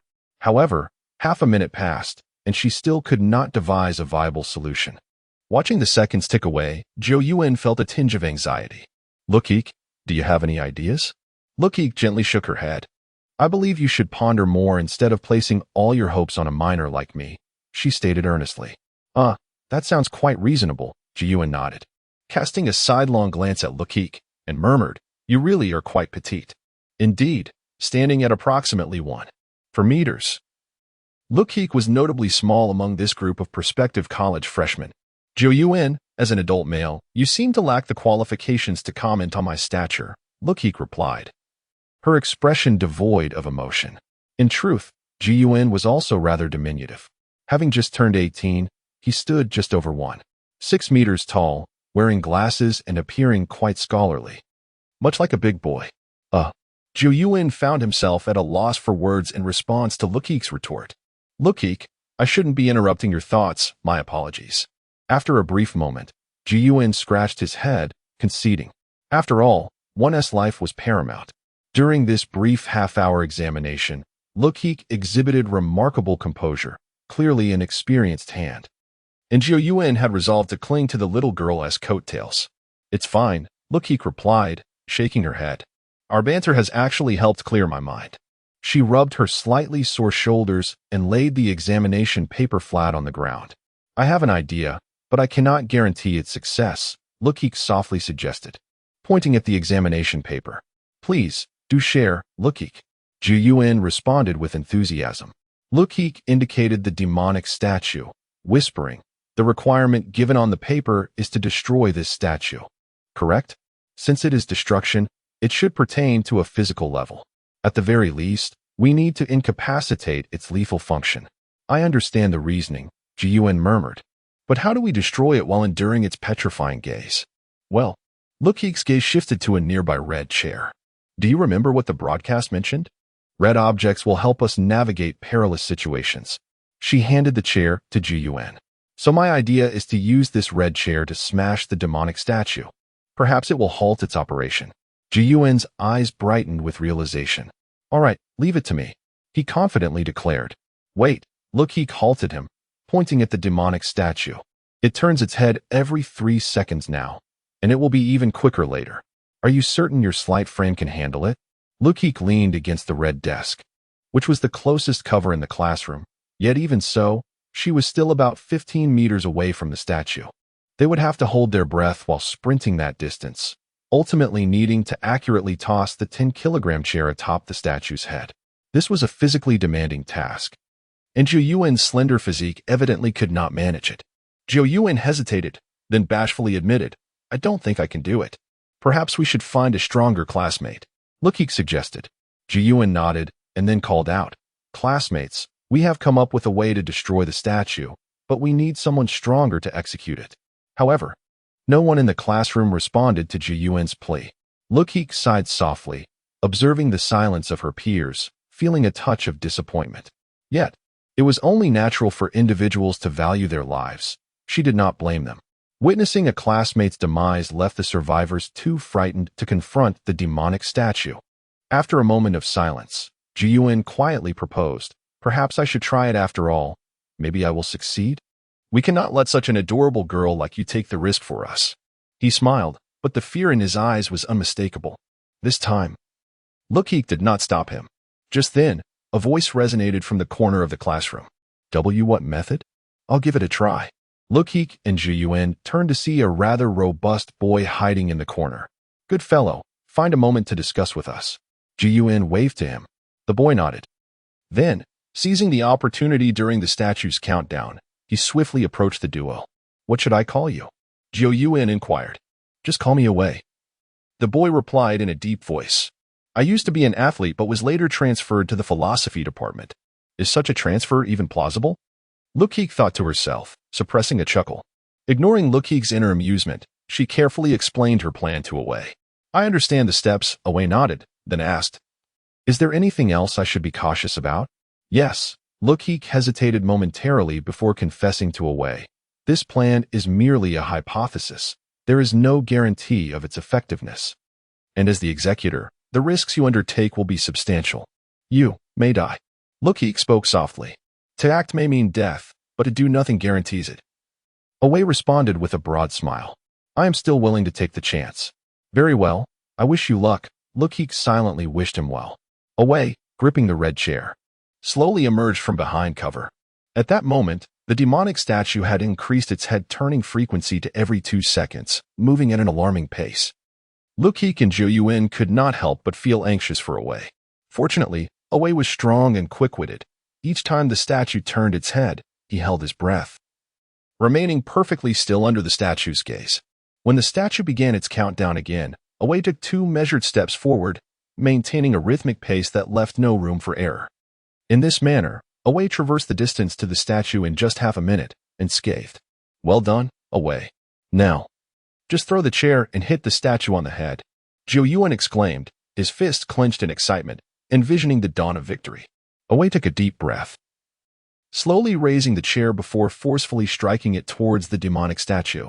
With a resounding crash, the red chair collided with the statue's head. Away's strength was formidable, causing the chair to splinter upon impact, wooden shards flying in all directions. However, to their dismay, the scene Luokeke had envisioned, of the statue being shattered, did not materialize. After a brief pause, the demonic statue resumed its countdown, albeit at a noticeably slower pace. What could it be? Brute force cannot destroy the statue? Luokeke pondered inwardly. Seeing the chair had failed to damage the statue, Away felt a wave of disappointment wash over him. He quickly retreated, intent on returning to cover and reassessing their strategy with Luokeke and Zhou 2. The demonic statue continued its slow countdown. Yet, with its current pace, Away thought, I should be able to make it back in one breath. However, just as Away was determined to sprint back to the shelter, the demon statue unexpectedly turned its head. Indeed, it did not count to 3 but simply pivoted. What? Away caught a glimpse of the demon statue as it turned. He wished to halt his steps, but it was too late. The wooden figure, the demon statue, which had just been sluggish, now spoke rapidly. This lifeless sculpture, utilizing the momentum of its turn, shed the wood shavings from its head, its motion seemingly mocking Away. You resort to trickery, devoid of martial virtue. Away silently cursed as he despairingly closed his eyes. He realized that his fate was sealed. Just then, at a critical moment, a paper ball, roughly the size of a fist, suddenly struck the demon statue's eye, momentarily obstructing its gaze. It was Luokeke, who had crumpled her exam paper into a ball, buying precious time for Away at this pivotal juncture. I'm not dead. Away opened his eyes, drenched in cold sweat, yet he dared not exhale audibly. The demon statue remained silent for a moment before resolutely turning away and resuming its countdown. Phew. Away sighed in relief upon seeing the paper ball beneath the statue, realizing that Luokeke had saved him. Without daring to hesitate further, Away swiftly returned to the shelter. Breathing heavily, I have failed. I apologize. Away wiped the sweat from his forehead, expressing slight remorse towards Luokeke and Zhou. It is not your fault. Zhou comforted him with a pat on the shoulder. Luokeke remained quiet, her gaze fixed on the ceiling. Away's survival was indeed good news, yet the plan had faltered. Time was slipping away second by second. If Luokeke could not conceive a solution, the former strongest adventurer of Blue Star would truly meet her end here. Kiki, have you forgotten your God of Death 5 techniques? At that moment, Dark Kiki suddenly interjected. The God of Death 5 techniques, yes. Luokeke's eyes lit up. Chapter 9, The Blue Hope, the 5 Styles of the God of Death. A unique martial art developed by Rococo through countless adventures and extraordinary events in her past life, is what has earned her the title of the most formidable adventurer in the Blue Star. The essence of this technique lies in elemental control. In Rococo's perspective, the world is composed of various elements. Water, fire, wind, lightning, and metal are the fundamental substances that constitute existence. Mastering these natural elements grants one the power to contend with the forces of nature and the divine. With such extraordinary strength, capable of slaying even gods, confronting anomalies becomes a trivial endeavor. Thus, compared to the ancient martial arts of the Flame Kingdom, which primarily rely on physical prowess and techniques, Rococo's distinctive style resembles a form of mystical magic. However, Rococo lamented that her current mastery of the 5 styles was only at level 1. This limitation meant that she could only wield a single element and could not execute more powerful techniques, leading to numerous restrictions. As the countdown to the end of the examination approached, she gritted her teeth and resolved to try, treating her situation as a desperate gamble. Rococo extended her small hand, concentrating all her mental energy. Elements, respond to me once more, she murmured. Buzz. In an instant, her fingertips emitted a faint sound, and a drop of transparent liquid materialized in her palm. It was water, pure, untainted water. A bead of sweat formed on Rococo's forehead as she gazed at the floating droplet. Indeed, it was the water element. Feeling a bit fatigued, she had anticipated this outcome. Among all the elements, water is the most gentle and closest to humanity. Of course, such stability also implies that the water element possesses minimal lethality. At this moment, Rococo could only manipulate this weakest of elements. She had no other choice. Clenching the droplet tightly in her hand, she slowly exerted pressure. Converge, water crossbow arrow. Under her influence, the droplet gradually transformed into a transparent arrow. However, this arrow was diminutive, barely the size of her index finger. It would be more accurate to refer to it as a water spike rather than a water crossbow arrow. Utilizing elemental energy would deplete Rococo's mental and physical stamina. Given her current frail condition, conjuring such a water spike had already exhausted her entirely. Is this magic? Zhou stared blankly at the floating water spike, his eyes filled with confusion. Indeed, Rococo had no time to elaborate. She allowed the water spike to hover in the air while contemplating how to utilize it to dismantle the demonic statue. The weapon was ready. What she now lacked was a method to break the deadlock. Rococo pondered carefully, reflecting on the hints provided by the broadcast and the examination paper. The earlier announcement mentioned a critical rule. In the University of the Underworld, blue objects are forbidden, while red objects are favored. Please remember this, avoid blue, and approach red. The broadcast subsequently emphasized, red items can assist candidates in navigating perilous situations in the second question. Due to these two hints, Rococo had previously fallen into a misunderstanding, believing that the red furniture could destroy the demonic statue. In truth, she had overlooked a vital point. Blue objects were prohibited, while red objects were cherished. The demonic statue was undoubtedly a creation of the underworld. Since the underworld favored red objects, how could a creation of the underworld fear red? Thus, the only thing that could truly obliterate the demonic statue was the blue item that the underworld despised. Sometimes, adventurers must not blindly adhere to the rules presented in bizarre events. Only by learning to think can one survive such anomalies. Rococo shared her thoughts with Zhou and away.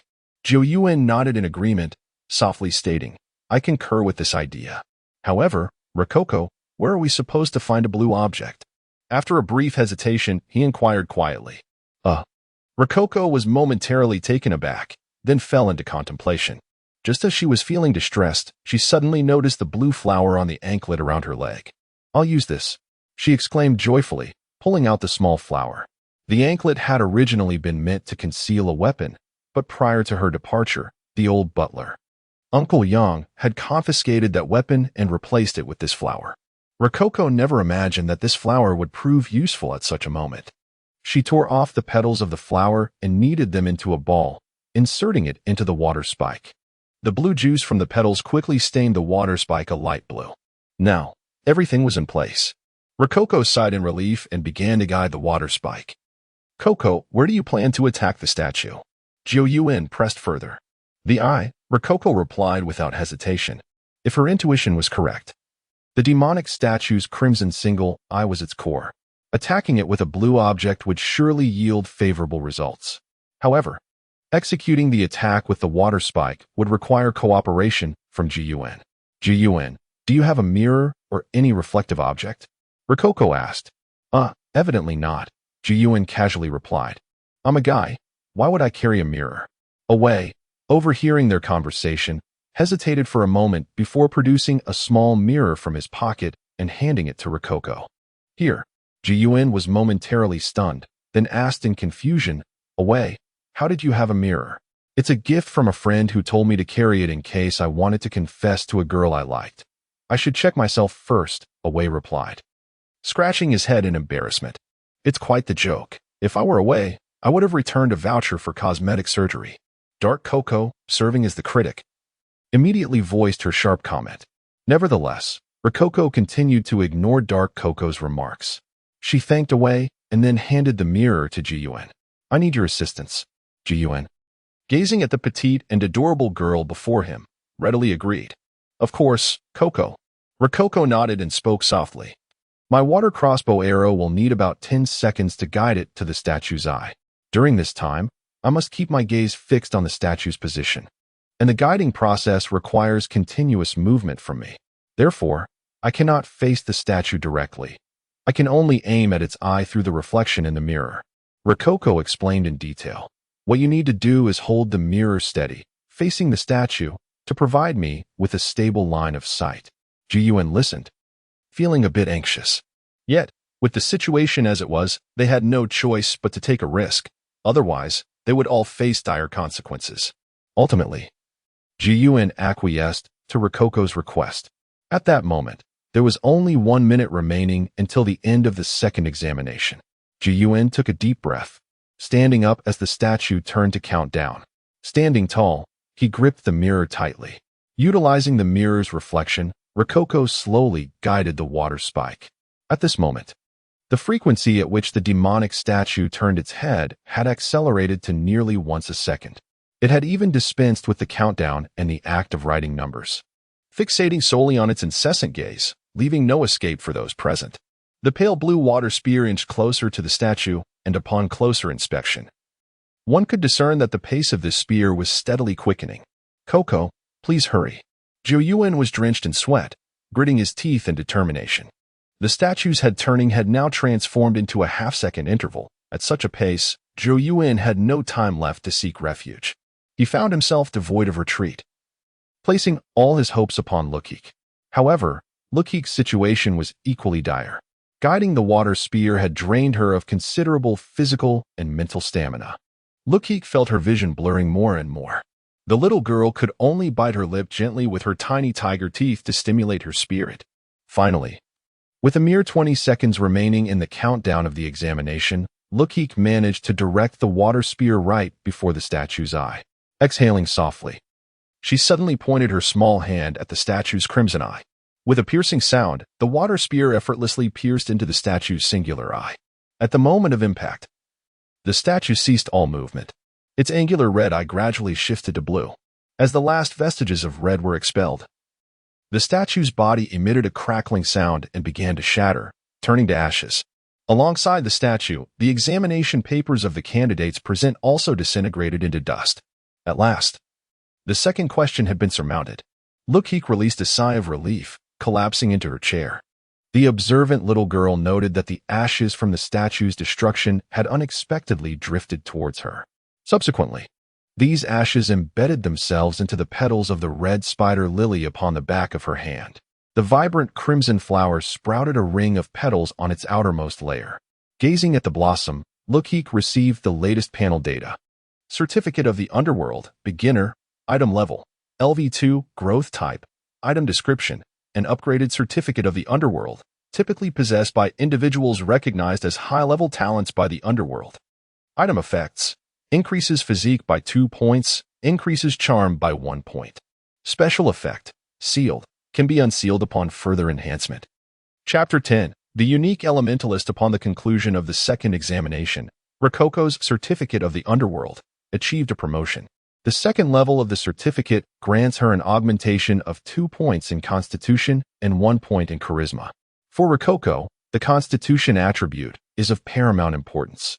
The sensation of being utterly powerless is profoundly discomforting for her, and she is eager to enhance her attributes. Panel, Rococo murmured, and soon her attribute panel materialized before her. System loading, system loaded, user's basic attributes retrieved, name, Rococo, gender, female. The following basic attributes are based on adult human standards, which are 10, Constitution, 5, approximately on par with a Siberian Husky. Combat power, 3, still a tragedy. Charisma, 21, your style is quite distinct from others. Mental strength, 20, full resilience under pressure. The annotations in parentheses are Rococo's internal musings.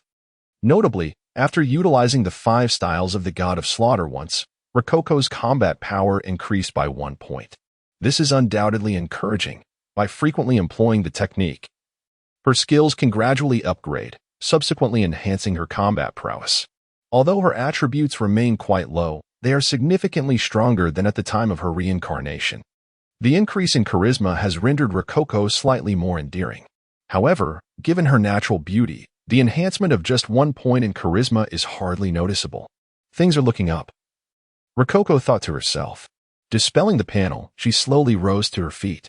With the statue destroyed, the other examinees who had previously taken refuge behind cover began to emerge.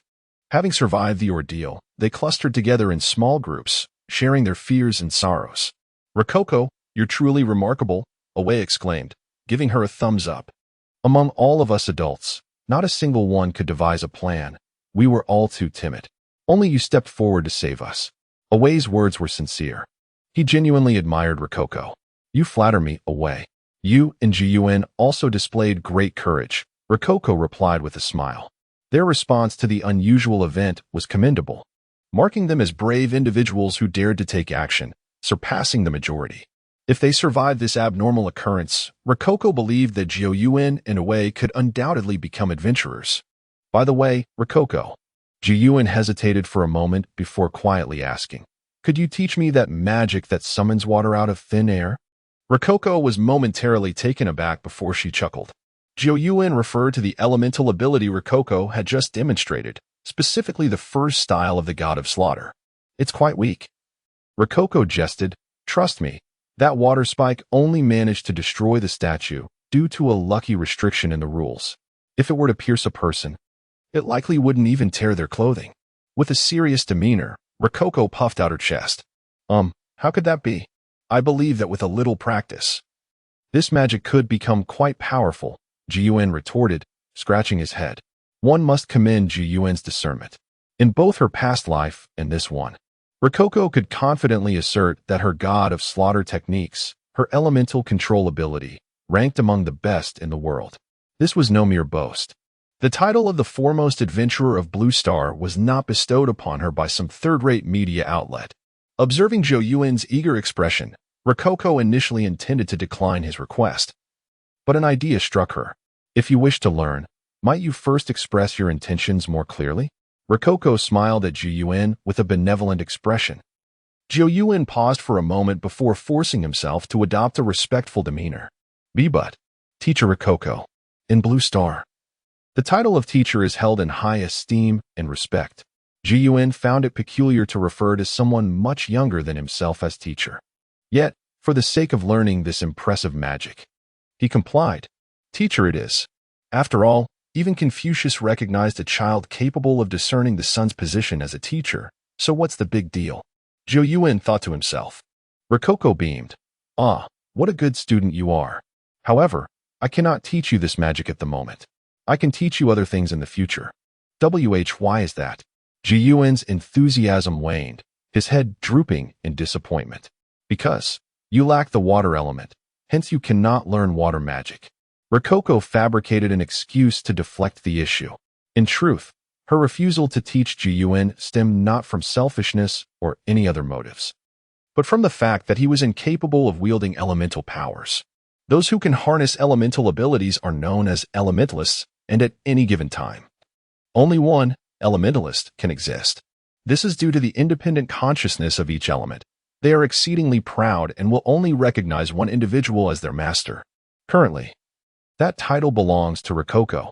This implies that, aside from her, the elements would not respond to anyone else's summons. Of course, these nuances were too complex for Rococo to explain to Jiyuan at that moment. Very well.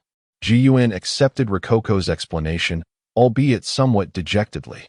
A minute later, the intercom crackled to life once more, and the examination hall fell silent as every individual ceased their conversations. The rules were of utmost importance, and everyone feared missing any announcement. However, unexpectedly, after nearly 5 minutes of static, the broadcast abruptly ceased, as if the signal had been severed. How strange. Why did that ambiguous voice stop speaking? Jiyuan remarked, without its voice, I feel somewhat out of sorts. He was referring to the announcer of the broadcast, who typically spoke before and after each examination, yet had fallen silent at this final question. Perhaps it couldn't bear to part with you and wanted to prolong your task. Rococo quipped. That should be enough, Rococo retorted without hesitation. Despite the minor disruption in the broadcast, the third examination paper was distributed to each examinee as scheduled. Let me see what this final question entails. Rococo began to read the examination prompt. Dear examinee, congratulations on completing the first 2 tests. Trust in yourself. You will undoubtedly succeed in the final examination. The following is the subject of the third question. Please, within 30 minutes, utilize every means at your disposal due to the influence of the difficulty and rules of the final question are no longer under the control of the underworld. However, rest assured that if you possess wisdom, courage, and adaptability, you can easily pass the examination. Good luck. Admissions Office of the Underworld University, on the pristine paper, Part of the text was obscured by black ink, rendering it difficult to discern. However, the remaining text hinted at rules that left Rococo feeling rather uneasy. She had an ominous premonition. Danger was slowly approaching. Chapter 11. A great challenge. The content of the third examination question was utterly perplexing. The inky blackness obscured the most crucial elements of the prompt, leaving one with the impression that it was done with deliberate intent. Neither the requirements of the question were clear, nor was there any indication of where the problem lay. Rococo furrowed her brow, a sense of unease creeping in. The only useful information was the time constraint for the exam, 30 minutes, a span in which much could be accomplished. Yet, without understanding the question's demands, Rococo found herself at a loss as to how to proceed. She lifted her gaze to her fellow candidates, who were equally bewildered, staring blankly at their papers, unable to decipher the enigma before them. Zhou Yuan, away. Rococo called out to the two, intending to discuss the question's content with them. Just then, bang! A spark flickered from the classroom lights, and several bulbs began to dim gradually. With the loss of illumination, the classroom, shrouded in thick fog, quickly descended into darkness. It was morning, yet the room was as black as night, an impenetrable void. The sudden turn of events sent the candidates into a state of panic, their voices rising in frantic screams as they sought their companions. Rococo instinctively groped around, attempting to locate Zhou Yuan and away. However, despite her efforts, she could not find them in the obscurity. Although Rococo seemed to hear Zhou Yuan calling out to her, she could grasp nothing, as if an invisible barrier were keeping her apart from them. The most terrifying aspect was that, within the darkened examination hall, the sounds of voices began to fade away. Rococo could distinctly feel the distance growing between her and the others. A minute later, the shouting had completely ceased. Zhou Yuan, away! Can you hear me? Rococo cried out, but aside from the echo of her own voice, there was nothing but silence. How strange. Rococo rose to her feet, instinctively moving in a direction she could not discern. The darkness, an absolute void, was profoundly unsettling. The fear of darkness is an instinct embedded deep within human nature. Even with her strong spirit, prolonged exposure to this obscurity instilled a twinge of anxiety within her. Dark. Dark Rococo, are you still there? Finally, unable to contain herself, Rococo spoke to her inner companion. Dark Rococo. I'm here, Rococo. I've always been by your side, came the gentle reply from Dark Rococo.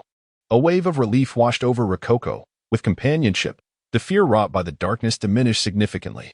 Of course, Dark Rococo was not quite human.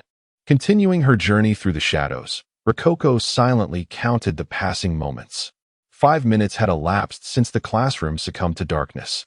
She estimated that she had traversed approximately 200 meters. This figure puzzled her. The examination hall at Ink City University was a large amphitheater, considerably more spacious than an ordinary classroom. Yet even so, from the last row to the podium, it spanned merely over 20 meters, an expanse Rococo could traverse in less than a minute. Yet, after 5 minutes of walking, she had encountered neither the walls of the classroom nor any obstacles at all. It was evident that she was walking in a straight line, not in circles. It appeared that we have been transported to another location by the underworld. Rococo grasped her predicament. This was indeed a troublesome situation. She reflected. The place she found herself in was likely an independent space conjured by the underworld. Here, all known physical laws and cognitive paradigms were rendered void. Pure water could be toxic, and mercury might become edible. In such circumstances, survival hinged not only on her efforts but also on luck. Unfortunately, luck had never favored Rococo. As the third examination reached its 10th minute, Rococo experienced an unexpected delight. In the darkness, she suddenly heard a light, rhythmic sound of footsteps. The owner of those steps was none other than Zhou Yuan, who was also lost. After exchanging brief greetings, the two decided to proceed together. Notably, upon first encountering Zhou Yuan, Rococo was nearly misled into believing he was a creature from this world, as she could not discern his appearance. However, according to Dark Rococo, all anomalous entities, monsters from extraordinary events, were currently visible to the system. Rococo could utilize the systems panel to identify these creatures. Naturally, Zhou Yuan bore no panel. The two advanced cautiously. After approximately 3 more minutes, Zhou Yuan suddenly halted. Rococo, Do you feel that the environment around us is getting increasingly warmer? He asked softly. Warmth? Rococo hesitated for a moment before nodding. In fact, since meeting Jiao Yuan, she had sensed a steady rise in the ambient temperature. This warmth was not the typical rise associated with summer heat. Rather, it was a searing intensity. It resembled the sensation of enjoying skewers at a barbecue stand on an autumn night. Although the temperature was not high, the grill emitted a considerable amount of heat, enveloping the customers in its warmth. The heat Rococo now felt was akin to that. Suddenly, a series of abrupt popping sounds emanated from beneath their feet. The noise resembled that of a large pot bubbling with northeastern stew, where bubbles continually surfaced before bursting. Before long, the popping became more frequent. Moments later, an orange-yellow glow erupted from the ground beneath them. The dark earth began to fracture, revealing a bubbling liquid beneath. This liquid shimmered with a faint red hue, emanating the intense heat they were experiencing. This is... Jiao Yuan gasped in astonishment. Magma, Rococo murmured. The newly emerged pool of magma expanded gradually. Instinctively, Rococo and Jiao Yuan stepped back, only to find themselves surrounded by numerous magma pools of varying sizes. Run. Without further ado, Rococo darted toward safety. The last question truly posed a significant challenge for the candidates. Thousands of degrees of magma were no trifling matter. Jiao Yuan paused briefly before following Rococo's lead. An independent space, with magma appearing unexpectedly. Dark Rococo remarked sarcastically, Is the third question meant to challenge your wits and courage? Climbing is not on my agenda. Rococo huffed. As they ran, Rococo observed that no matter how fast they moved, the magma pools continued to materialize around them, as if they were expanding in tandem. Realizing this, Rococo ceased her futile efforts to escape, conserving her energy. She took a deep breath, preparing to speak, when suddenly, a familiar voice echoed in her ear, the announcement from the examination hall. If you can hear this broadcast, congratulations. You are about to complete the entrance examination for the Underworld University. Next, I will explain the rules for the third question. Chapter 12. The authenticity of examination questions. The sound of the broadcast resonated sharply within this space, filled with pools of magma. Rococo halted her steps, attentively absorbing the rules of the examination being conveyed. By this stage of the test, you must have encountered another candidate, correct? Under our arrangement in the Underworld, candidates will be paired into duos, and you will no longer encounter any additional participants. Please be aware that the candidate you meet is not your ally, but rather an adversary, a competitor. The tone of the broadcast shifted abruptly to one of gravity. Underworld University only admits exceptional talents, not the inept. Therefore, what you must do is, within 30 minutes, utilize any means necessary to eliminate your opponent, whether through tools or bare hands, whether employing tricks or schemes, as long as you can bring your sole opponent to their demise within 30 minutes. You will pass the examination. Rococo stood frozen in shock. At that moment, a black paper cutter materialized in her hand. She glanced briefly at it and noticed the details on the blade. Common tool, fake cutter, item level, LV1, unable to grow, item description, a device used by the Underworld to harvest lives. It appears dull, yet possesses immense lethality against the human body. Item effect. Wounds inflicted by this weapon will be unable to stop bleeding and are difficult to heal. This fake cutter differed slightly from the red paper cutter encountered in the first examination. Those paper cutters were merely ordinary knives, but the one in Rococo's grasp bore unique properties. It seemed this was the weapon bestowed upon her by the Underworld for the test. At that moment, Jiao Yuan finally caught up with Rococo. Phew, Coco, why did you suddenly stop? Jiao Yuan panted, a hint of confusion in his voice. Rococo paused, quickly concealing the fake cutter behind her. Thanks to the dimness of the examination venue, Jiao Yuan failed to notice the weapon in her possession. It's nothing. Rococo hesitated, then cautiously inquired, Did you hear any broadcast just now? Broadcast? Jiao Yuan shook his head, casually replying no. How could there be a broadcast in a place like this? Rococo's brow furrowed. She could not ascertain the veracity of Jiao Yuan's words. However, he appeared quite natural, not exhibiting signs of deceit. Thus, Rococo devised a plan to test him. I've noticed that the magma here reacts to our movements, so running is futile. Let's sit down and rest for a moment. As soon as Rococo finished speaking, Ju Yuan complied and sat down. Oh, that distance we just ran must equate to a year's worth of exercise for me. Unaware, Jiu Yuan settled onto the ground, breathing heavily. Rococo stealthily circled behind him, gripping the fate cutter tightly. Nevertheless, Jiu Yuan exhibited no defensive actions. Phew. Rococo exhaled in relief. It seemed Jiu Yuan genuinely had not heard the broadcast and remained oblivious to the rules of this final challenge. How strange. Why was I the only one to receive the broadcast? Rococo pondered. The surrounding magma pools continued to expand, the orange-yellow liquid bubbling furiously. Coco, why not take this opportunity to eliminate him and complete the exam? Dark Coco suggested quietly. As Rococo's system, she naturally wished for Rococo to succeed in the examination and survive. Rococo remained silent for a moment, her grip on the knife tightening. The young girl was not one to show mercy. If Jiu Yuan were her enemy or had wronged her, she would ensure his demise. Yet the dilemma lay in the fact that Jiu Yuan was merely an ordinary person. This boy had not only wronged her, but had also risked his life to assist her during the second part of the examination. Such a person. Rococo found it difficult to harm. But when you attempted to assassinate me, you were quite ruthless, Dark Coco retorted, her tone tinged with dissatisfaction. You are an SSS-level entity, a highly sought-after fugitive of the Adventurers Association. If left unchecked, would you not bring ruin upon the entire city of Mo? Rococo countered without reservation. Humph. Dark Coco huffed, falling silent thereafter. Rococo gazed at Jiu Yuan for a considerable time before ultimately retracting the fate cutter. Suddenly, a fierce wind swept through the dim space, carrying with it the heat of the magma, mercilessly buffeting the two. The magma pools incessantly encroached upon Rococo and Jiu Yuan's space. Jiu Yuan hastily scrambled to his feet, retreating to evade the magma. Yet, Rococo did not retreat. Instead, she stepped forward, positioning herself beside the magma pool. She placed her hand above it, feeling the searing heat. This magma was no illusion. It was real, Rococo contemplated. Anomalous phenomena could deceive their eyes and ears, but sensations originating from Rococo herself remained unaffected. She stepped back, returning to Jiu Yuan's side. So, what shall we do next? Jiu Yuan began to inquire, but his expression abruptly froze mid-sentence. Then, with disbelief etched on his face, Jiu Yuan said, Coco, I think I just heard the broadcast. Rococo's heart skipped a beat, an inexplicable sense of panic surging within her. What did the broadcast say?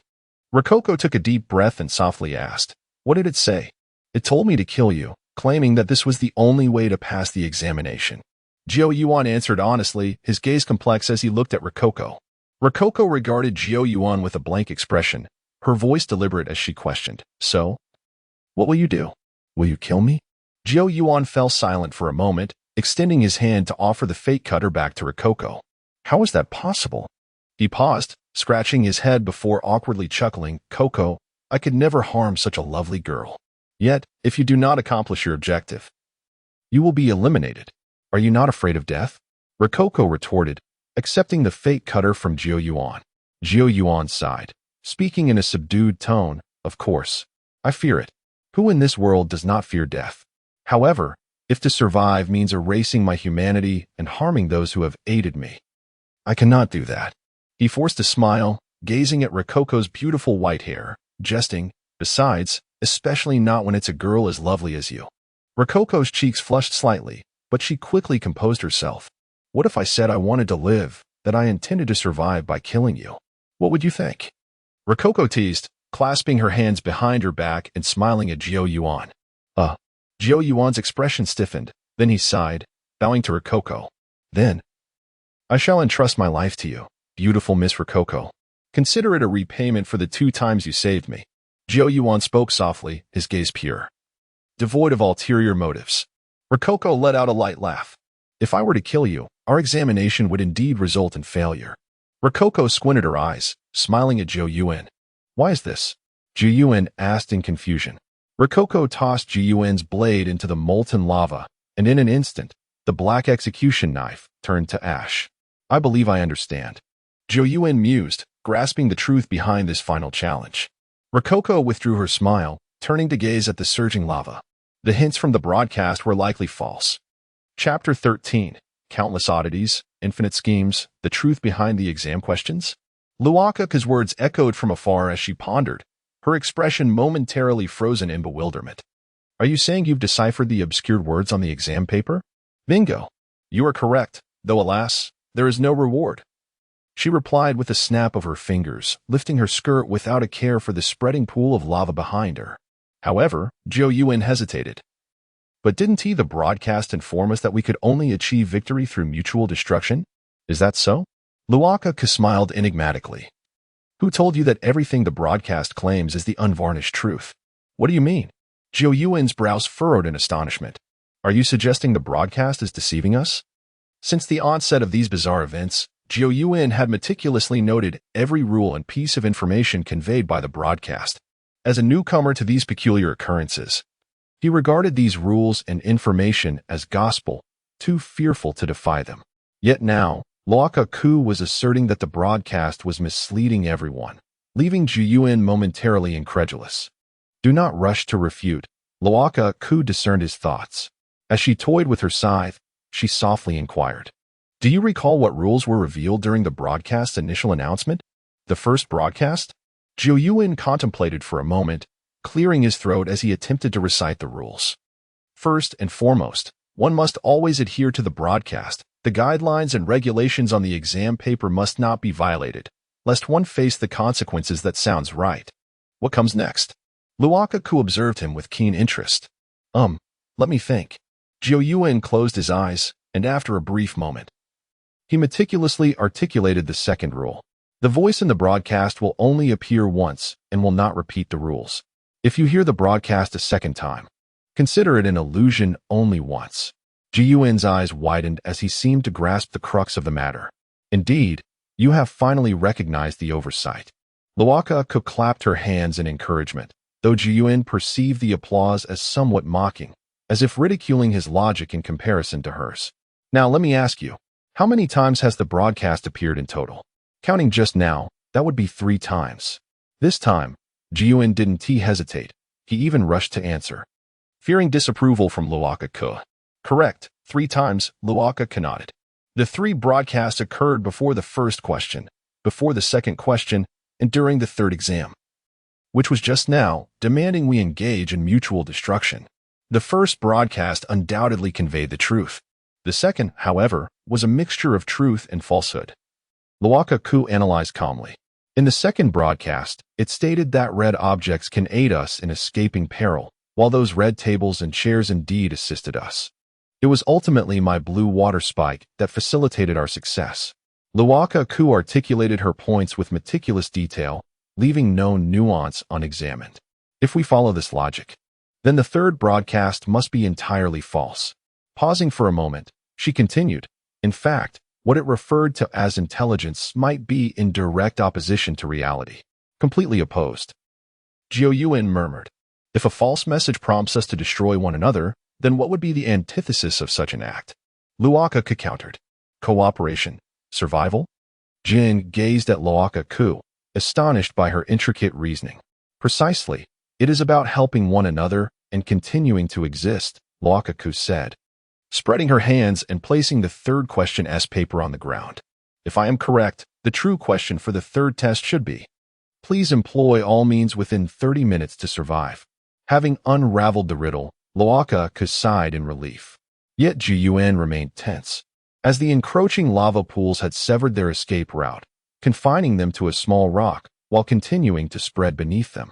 My goodness, I understand your reasoning, and I concur with your viewpoint, but this lava is no trifling matter. It genuinely poses a threat to our lives. Zhou Yuan wiped the sweat from his brow. Panic etched on his face. Observing the advancing lava, Luokeke contemplated for a moment before slowly approaching the lava pool. Luokeke, what are you doing? Zhou Yuan attempted to intervene, but in the next moment, Luokeke placed her hand gently upon the molten surface, bubbling and frothing. The orange lava emitted heat waves that distorted the air above it, at least 1,000 degrees. Luokeke mused inwardly, yet she pressed her tender, fair hand against the scalding orange lava. Zhou Yuan shut his eyes, unable to bear the thought of Luokeke's delicate hand being scorched. However, half a minute passed without a sound.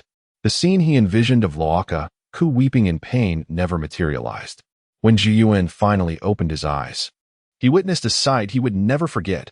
Luokeke had submerged her entire right hand into the lava, gently stirring it as if playing with a vast expanse of orange juice. Her porcelain skin remained unscathed. After a moment, she withdrew her hand slowly. Jiyuan swallowed hard, incredulous. The lava, could it also be a fabrication? That was the only possibility that came to his mind. Unless Luokeke were a monster. How could anyone glide their hand through lava at 1,000 degrees? The lava should be real. As for why it doesn't harm people, I can only say, never apply conventional reasoning to the phenomena of this bizarre world, Luokeke softly explained. Perhaps its unique properties allow it to incinerate everything except for human beings. As she spoke, Luokeke removed her shoes and stepped barefoot into the lava.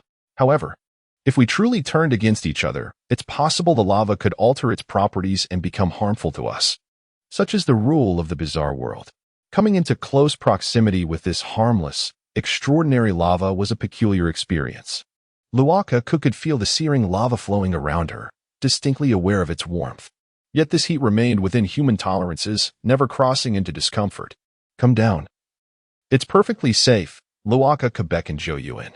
Jiyuan hesitated, glancing at the ground beneath him, soon to be consumed by the lava. Gritting his teeth, he stepped into the molten pool. As Luokeke had anticipated, the lava inflicted no harm upon Jiyuan. Observing his timid demeanor, Luokeke chuckled softly. In this world of oddities, where truth and falsehood intertwine, you, a mere novice, struggle to navigate its deceptions. Indeed.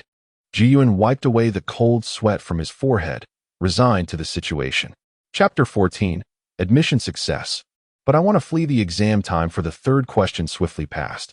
Notably, Luokeke discovered that when only 10 seconds remained on the countdown, the entire space was engulfed by molten lava, leaving no place to set foot.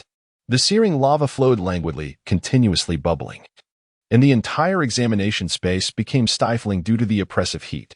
Despite knowing that the lava posed no danger to humans, the hellish scene still sent tremors of fear through Luokeke's heart. There was merely 1 minute left until the examination concluded. Luokeke counted down in her mind. 3, 2, 1. Buzz. At the moment the countdown reached 0, Luokeke felt the oppressive heat dissipate. In its stead, a refreshing breeze caressed her petite form, causing her black evening gown to flutter gently. With a crisp sound, the searing lava slowly sank into the ground, as if the very floor of the examination room had opened a valve to let it drain away. Moments later, all the lava vanished, plunging the space back into darkness. Subsequently, Luokeke felt her vision blur, and she rubbed her eyes. Snap! In the next instant, the fluorescent light above her head flickered to life. Luokeke widened her eyes, realizing she had returned to the classroom. Beside her stood the equally bewildered Jiyuan. Did we pass the exam? Jiyuan asked in confusion. Luokeke nodded and murmured, "It seems so. But what about the others?" Jiyuan glanced around, noticing the absence of other candidates. The vast and brightly lit examination room now contained only Luokeke and Jiyuan. Luokeke also recognized this fact, her brow furrowing as unsettling thoughts crept into her mind.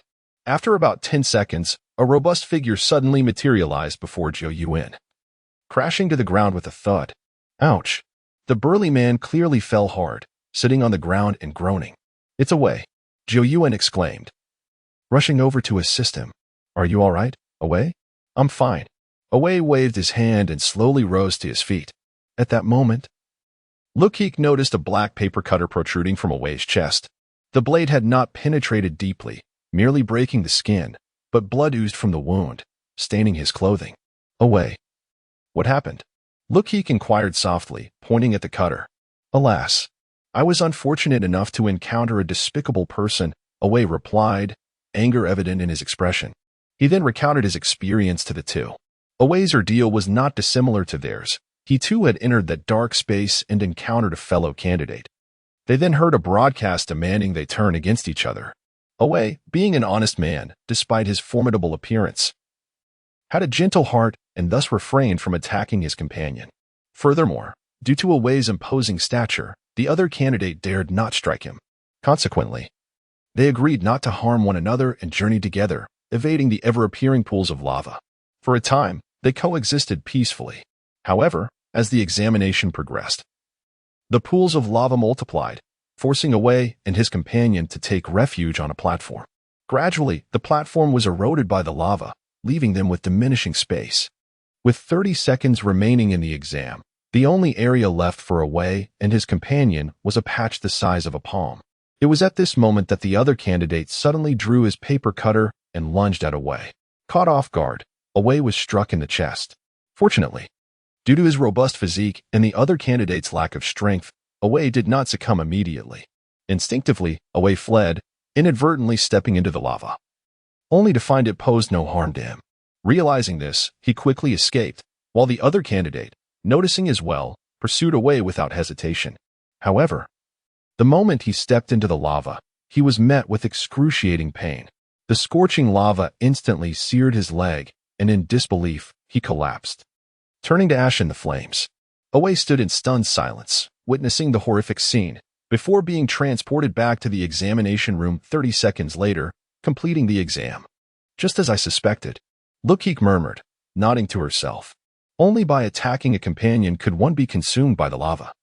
Who would have thought that broadcast would deceive us? Away sighed, pulling the paper cutter from his chest and lamenting, we could have all survived. There was nothing to be done, Luokeke replied, shaking her head. The instinct for survival can warp a person's rationality. Luokeke gazed around softly, whispering, it seems only the three of us have survived. Ever since Away's arrival, no one else had been transported back to the classroom, indicating that all the other candidates had perished, perhaps due to self-inflicted violence or the lava itself. Jiuyuan bent over, retching, as fear and sorrow overwhelmed him. Just 2 hours prior, 31 individuals had stood in this examination room. 31 living souls, and after such trials, only 3 remained. Luokeke fell silent for a moment before gently patting Jiuyuan on the back. Such is the brutal reality of bizarre events. Those who have not experienced them can never truly comprehend the value of a tranquil life. You must adapt quickly, Luokeke comforted softly. Her tender voice reached Jiuyuan's ears. Taking a deep breath, he stood, seemingly regaining his composure. At that moment, a crackling sound emanated from the broadcast. Congratulations, Luokeke, Jiuyuan, and Chenwei. You have successfully passed the enrollment selection exam of Mingfu University, officially becoming members of Mingfu University. You are truly fortunate. In past years, the pass rate for the Mingfu University entrance exam was often only 1%, yet the 3 of you have all passed simultaneously. On behalf of Mingfu, I salute you. Becoming part of Mingfu University not only grants you benefits, but also allows you to experience various interesting events firsthand. We look forward to your future performances. The voice from the broadcast was exceedingly exuberant, seemingly pleased with Luokeke and her companion's performances. Alas, Luokeke shook her head, softly muttering, I don't wish to be admitted. Is there any way to withdraw? You might negotiate with the broadcast, perhaps charm it a little. Who knows, it might relent and let you go, and Kiki suggested. Let's not. Luokeke dismissed the idea. Bizarre events do not negotiate. Their conditions and rules are absolute. After the broadcast concluded, a crimson booklet materialized before the 3, gradually descending. Luokeke received the booklet, noticing it bore grand characters written in an elegant script. Mingfu University Admission Notice. Without hesitation, she opened the admission notice and began to read intently. Congratulations on your successful admission to the Underworld University. Please await the next Underworld event, during which you will be assigned to your college and major. You will enjoy the benefits of Underworld University.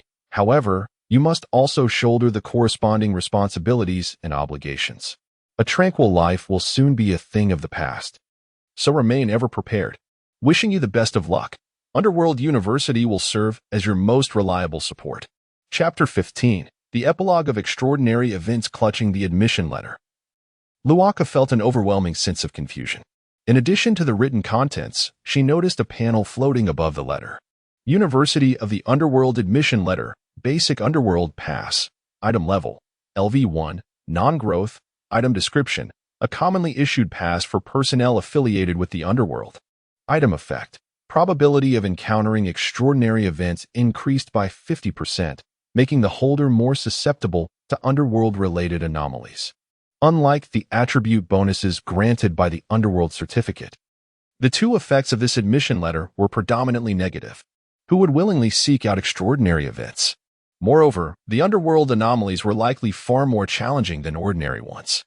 Just as Luokeke was grappling with her predicament, the admission letter spontaneously ignited, reducing itself to ashes that adhered to the back of her hand. It had leveled up.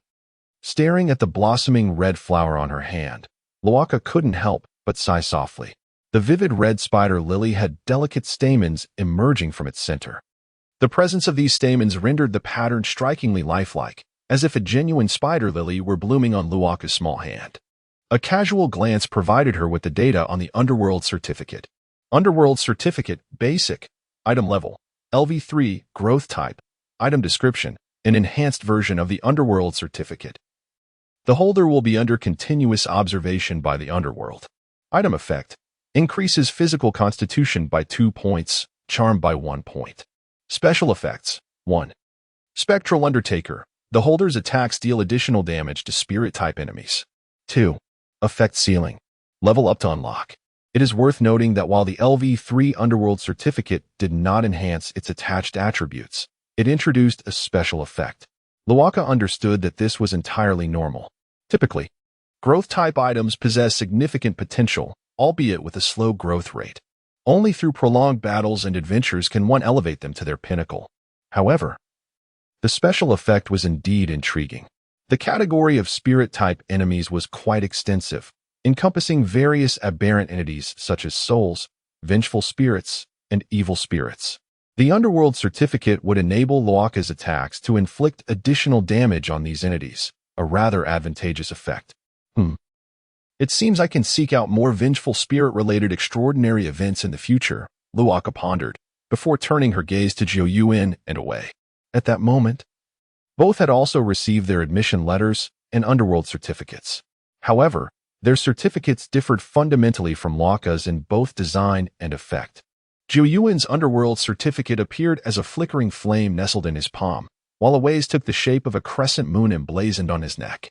Most importantly, both of their underworld certificates were LV1. Jiu Yuan, Awei, how do you feel? Luokeke inquired softly as she approached them. Lacking Luoke's system, they could only gauge the effects of their underworld certificates through intuition. Strangely, this crescent design seems to have slightly increased my strength, Awei remarked innocently. My flame has sharpened my focus. Jiu Yuan replied. Nodding in understanding, Luokeke discerned the attributes of their certificates. Awei's attributes leaned towards strength, aligning with his tall stature, while Jiu Yuan's appeared to enhance his mental acuity. Overall, their attributes were quite commendable. After comprehending their attributes, Luokeke encouraged the two to rise. Congratulations. From this moment forth, you shall officially become adventurers. She smiled at them. Adventurers? Jiu Yuan and Awei exchanged bewildered glances, struggling to grasp the meaning of the term. Observing their confusion, Luokeke patiently elucidated.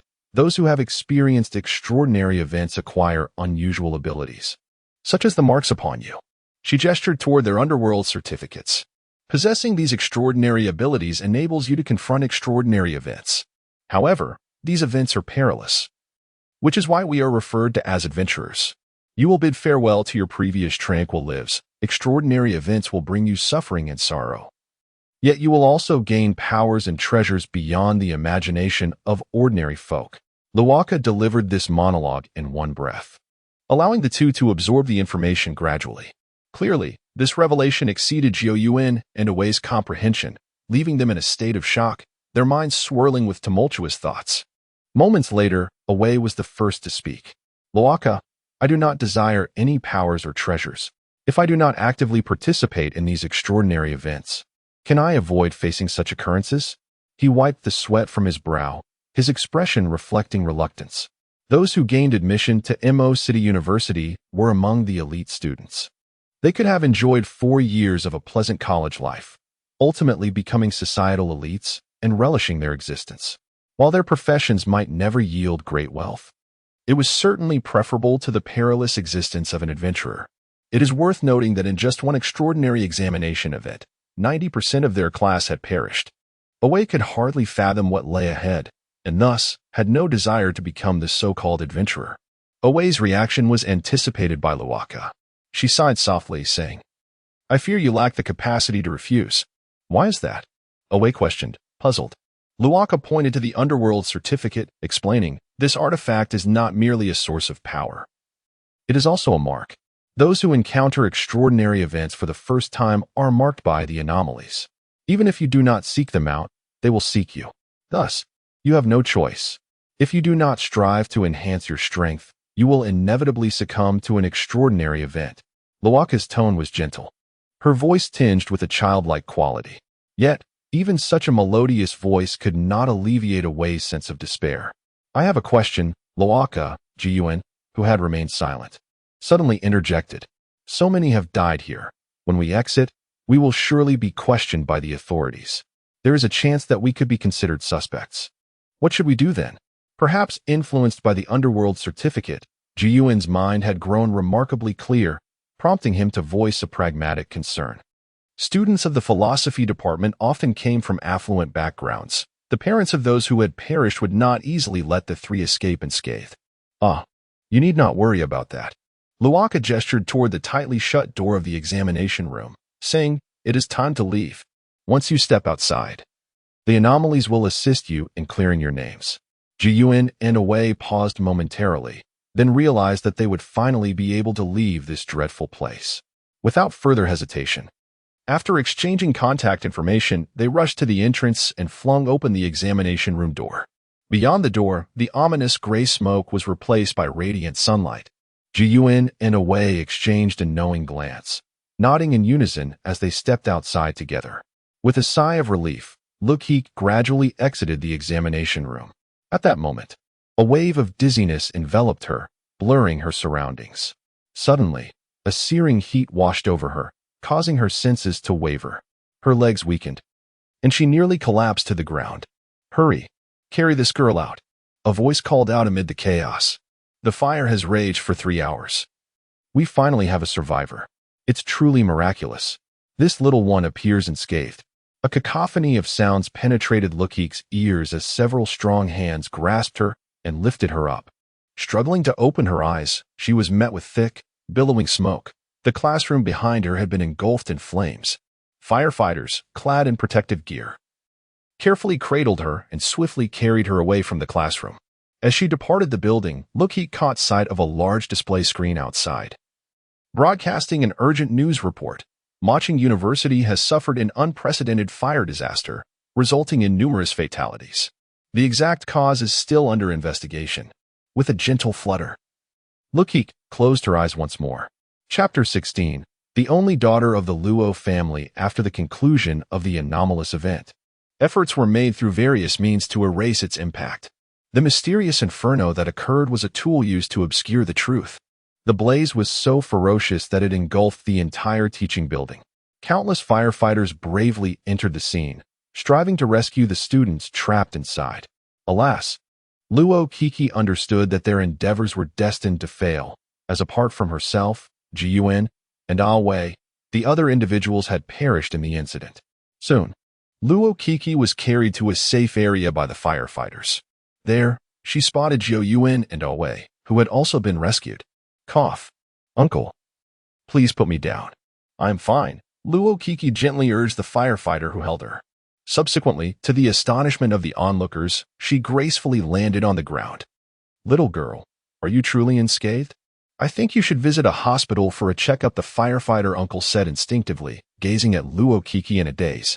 In his eyes, it was quite unbelievable that Luokeke had been trapped in the inferno for 3 hours and emerged without a scratch, her clothes untouched by flames. Most importantly, he feared she might have inhaled harmful gases that had yet to manifest effects. "It's all right, uncle," Luokeke softly explained. "When the fire broke out, I was hiding in a corner by the window, surrounded by many discarded desks and chairs made of fire-resistant materials, which is why I was unharmed." Luokeke fabricated a casual excuse to brush off the situation. "Is that so?" The firefighter uncle appeared skeptical, yet seeing that Luokeke indeed seemed unharmed, he refrained from pressing further. "Then I shall contact your guardians." He took out his phone, ready to make a call, but was interrupted by Luokeke. "No need, uncle. They have already arrived. She pointed into the distance. The firefighter instinctively turned his gaze to see an elderly gentleman running towards Luokeke, though dressed in a suit. The man moved with surprising agility, skillfully weaving through the crowd. A moment later, the elderly man stood before the young girl, breathing lightly, his face flushed from exertion. Uncle Young Luokeke greeted him with a gentle nod. The elderly man was indeed the butler of the Luo family, Uncle Yang. Phew. Miss Luo. Are you all right? Uncle Yang wiped the sweat from his brow, his usually calm demeanor momentarily replaced by concern. Luokeke shook her head, indicating she was uninjured. Thank goodness. I would have been at a loss as to how to explain to Mr. Luo and Miss Me if anything had happened to you. Uncle Yang expressed his relief. Mr. Luo and Miss Me referred to Luokeke's parents, who, despite their frequent absences due to work, cared deeply for her. Luokeke nodded, softly saying, Uncle Yang, let us go home. I'm tired. This was not a mere pretense. After enduring 3 examinations, she was indeed fatigued. The dual exhaustion, both psychological and physical, rendered her somewhat listless. Uncle Yang hesitated for a moment before promptly responding, Of course, Miss Luo. I shall arrange for a private physician with that. He began to lead Luokeke away from the university. At that moment, a man in police uniform emerged from the crowd, obstructing their path. This is my police identification, he declared, standing before Uncle Yang and presenting a badge from his pocket. The document bore neatly inscribed words, Law Enforcement Unit, Southern District Police Station of Mo City, name, Shin-E position, first-class officer. The badge bore the official seal of the police department. In Yin country, police ranks are classified from 1 to 3, with 1 being the highest. Shin-E, the officer in question, was one of the few senior operatives in Mo City. What do you intend to do? Uncle Yang raised an eyebrow, staring directly at Shin-E, unflinching. Please, do not misunderstand. Sir Shin-E retracted his badge, gesturing to indicate he bore no ill will. This young lady is a survivor of the incident, and according to protocol, she is required to provide a statement at our station, he explained, his tone notably gentle. Uncle Yang nodded, aware that Shin-E spoke the truth. However, upon turning to glance at Luokeke, he noticed her wearing a look of dismay. Uncle Yang, I'm tired.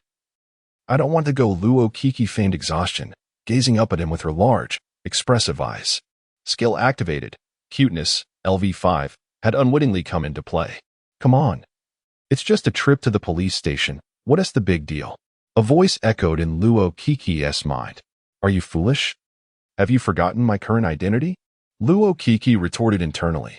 I am now an SSS class entity, and it is imperative to avoid contact with official forces, if discovered. We would be in grave peril. Perhaps you have a point, the voice conceded after a moment of contemplation, falling silent thereafter.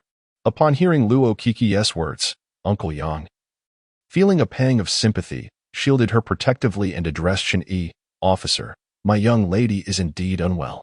Given her tender age and the terrifying ordeal she has endured, how can we compel her to relive such trauma for a statement? Uncle Yang's argument was coherent and reasonable. Indeed.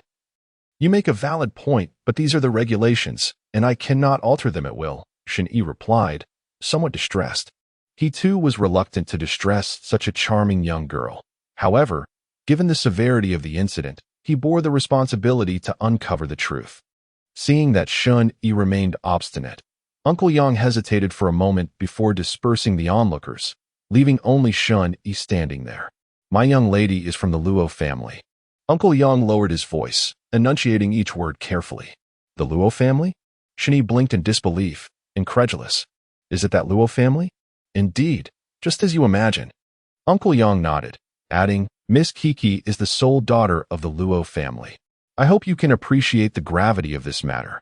Shin-E inhaled sharply, wiping the cold sweat from his brow, and murmured, So she is the daughter of the Luo family. My apologies for my rudeness with that.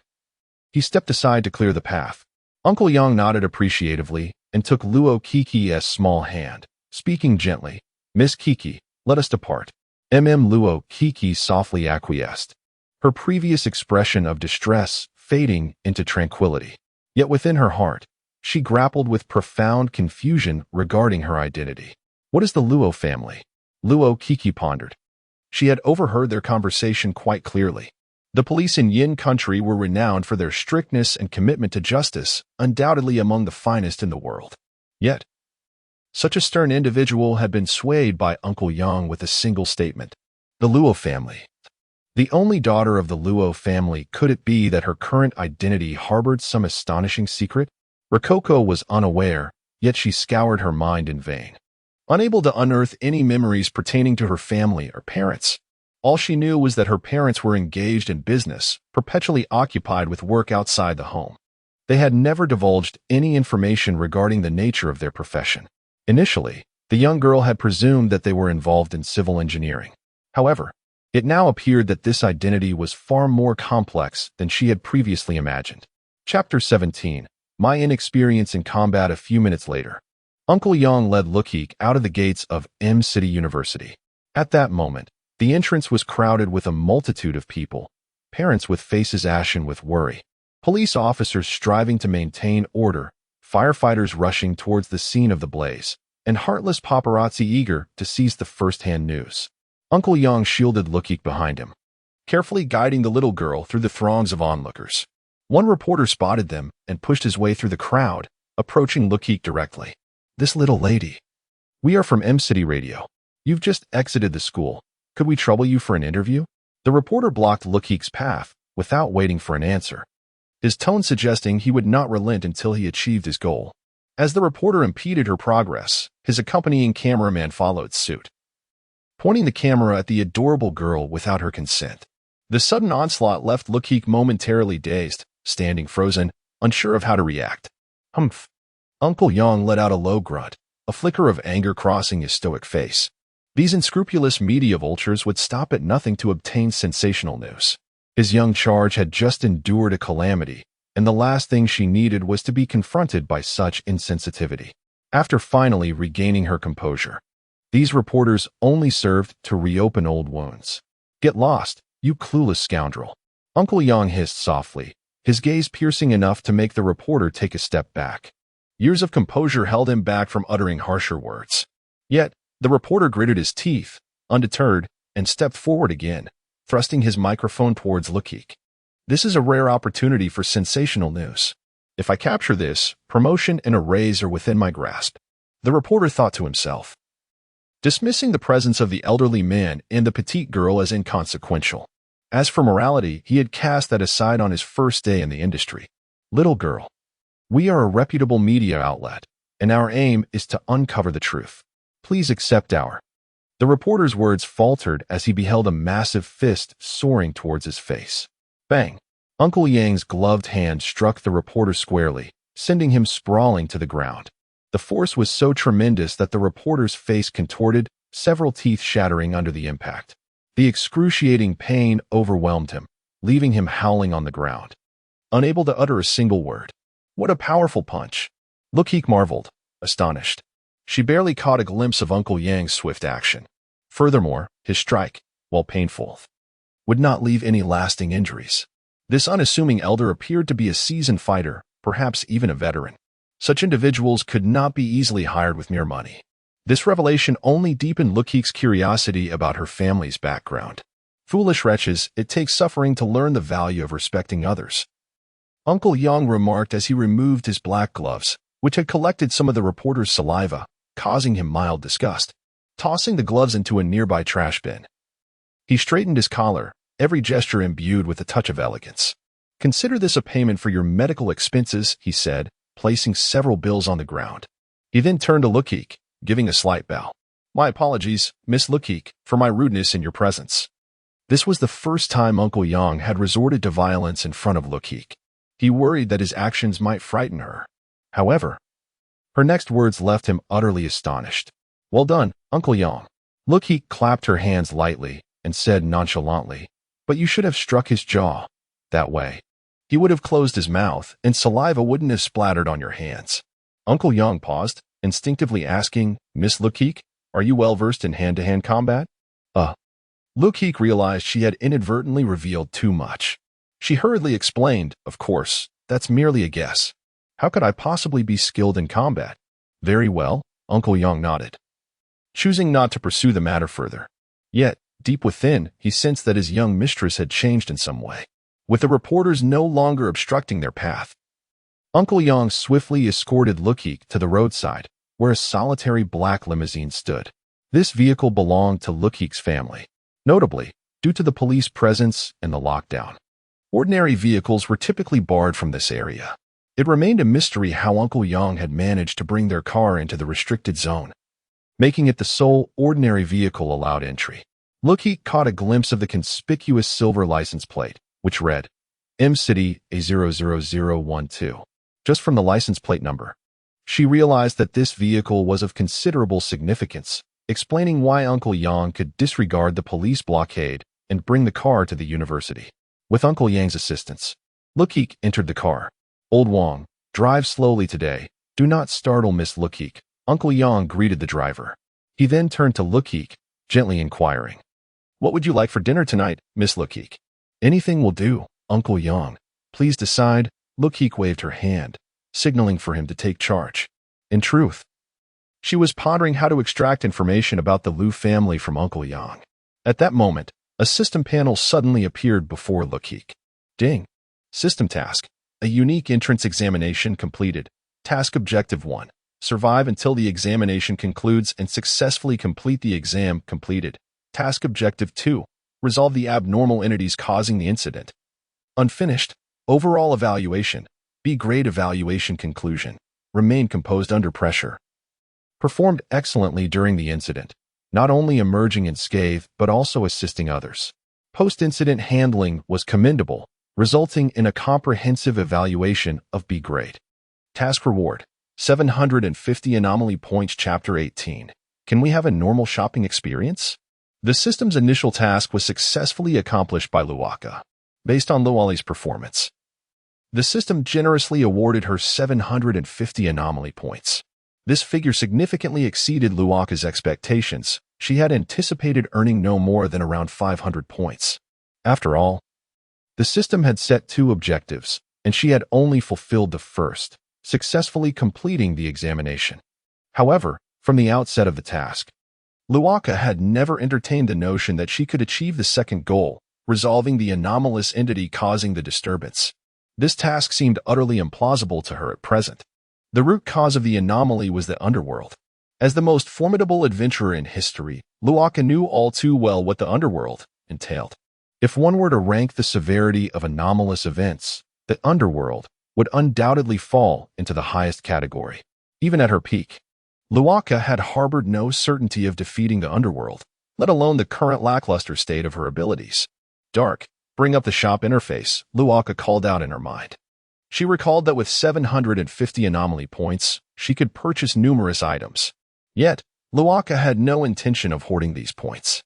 She needed to swiftly enhance her power to survive through the recurrent anomalies. Hey, Coco, why aren't you calling me by my full name anymore? Dark Coco remarked, somewhat displeased. Because it's too cumbersome, Luokeke replied casually. Our names are quite similar. It's easy to confuse them. I'll just call you Dark from now on, since no one else can hear us. After a brief silence, Dark Coco resignedly stated, Fine, after all, you are the main entity now, and I am merely a tool. Subsequently, Dark Coco displayed the system's shop interface before Luokeke. Dark, I'm genuinely delighted that you've come to this realization, Luokeke exclaimed cheerfully. With that, she ignored the irate musings of Dark Coco and focused her attention on the shop interface. The following is the system's shop exchange list. 1. Clothing 2. Weapons 3. Armor 4. Items. This time the categories are organized, which is indeed more user-friendly, Luokeke complimented, then bypassed the clothing section to directly access the weapon category. However, the weaponry displayed next left her utterly astonished. Divine Artifact. Pink Fluffy Bunny. Sword. Level. LV5. Highest. Weapon description. Before naming your divine artifact, please remember, names like Divine Mercy or Dragon God's Wrath are commonplace, yet none can endure the humiliation of being vanquished by the pink fluffy bunny. Exchange price, 150. 000 anomaly points. The weapon was a large pink sword, adorned with a pair of fluffy pink bunny ears on the hilt. According to the system's default sorting, this was evidently the most potent weapon available. Wielding such a thing in battle would surely lead to disaster. Luokeke scoffed. Disregarding this artifact, she continued to peruse the list, only to encounter a pair of golden gauntlets. Divine artifact, the Compassionate Monk gauntlets, level, LV5, highest.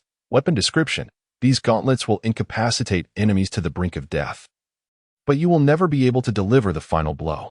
It is said that they have been blessed by 10,000 enlightened monks. The bearer will likely struggle to kill even an ant in their lifetime. Exchange price, 100,000 anomaly points. What an utterly useless artifact. Luokeke critiqued sharply. A weapon that could not even guarantee a kill was hardly worth discussing. She lamented that these weapons seemed vastly inferior to her beloved Songhua dagger. With a soft sigh, she mused, I hope Uncle Yang hasn't discarded it.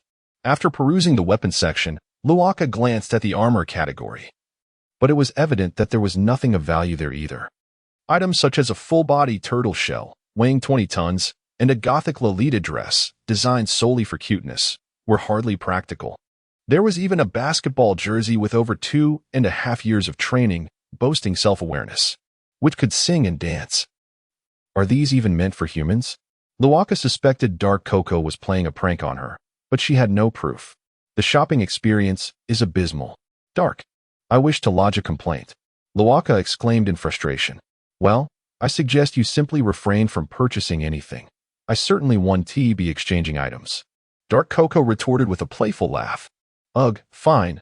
I'll just check the item category. Luokeke consoled herself, placing her last hopes on the System S items. She vaguely recalled that the item category contained many useful items. Not to mention, the potions that could restore stamina and mental energy were worth stocking up on. After dismissing the majority of prank-related items, Luokeke finally fixed her gaze on 3 special items. Basic Hemostatic Agent. Item level, LV1. Item description.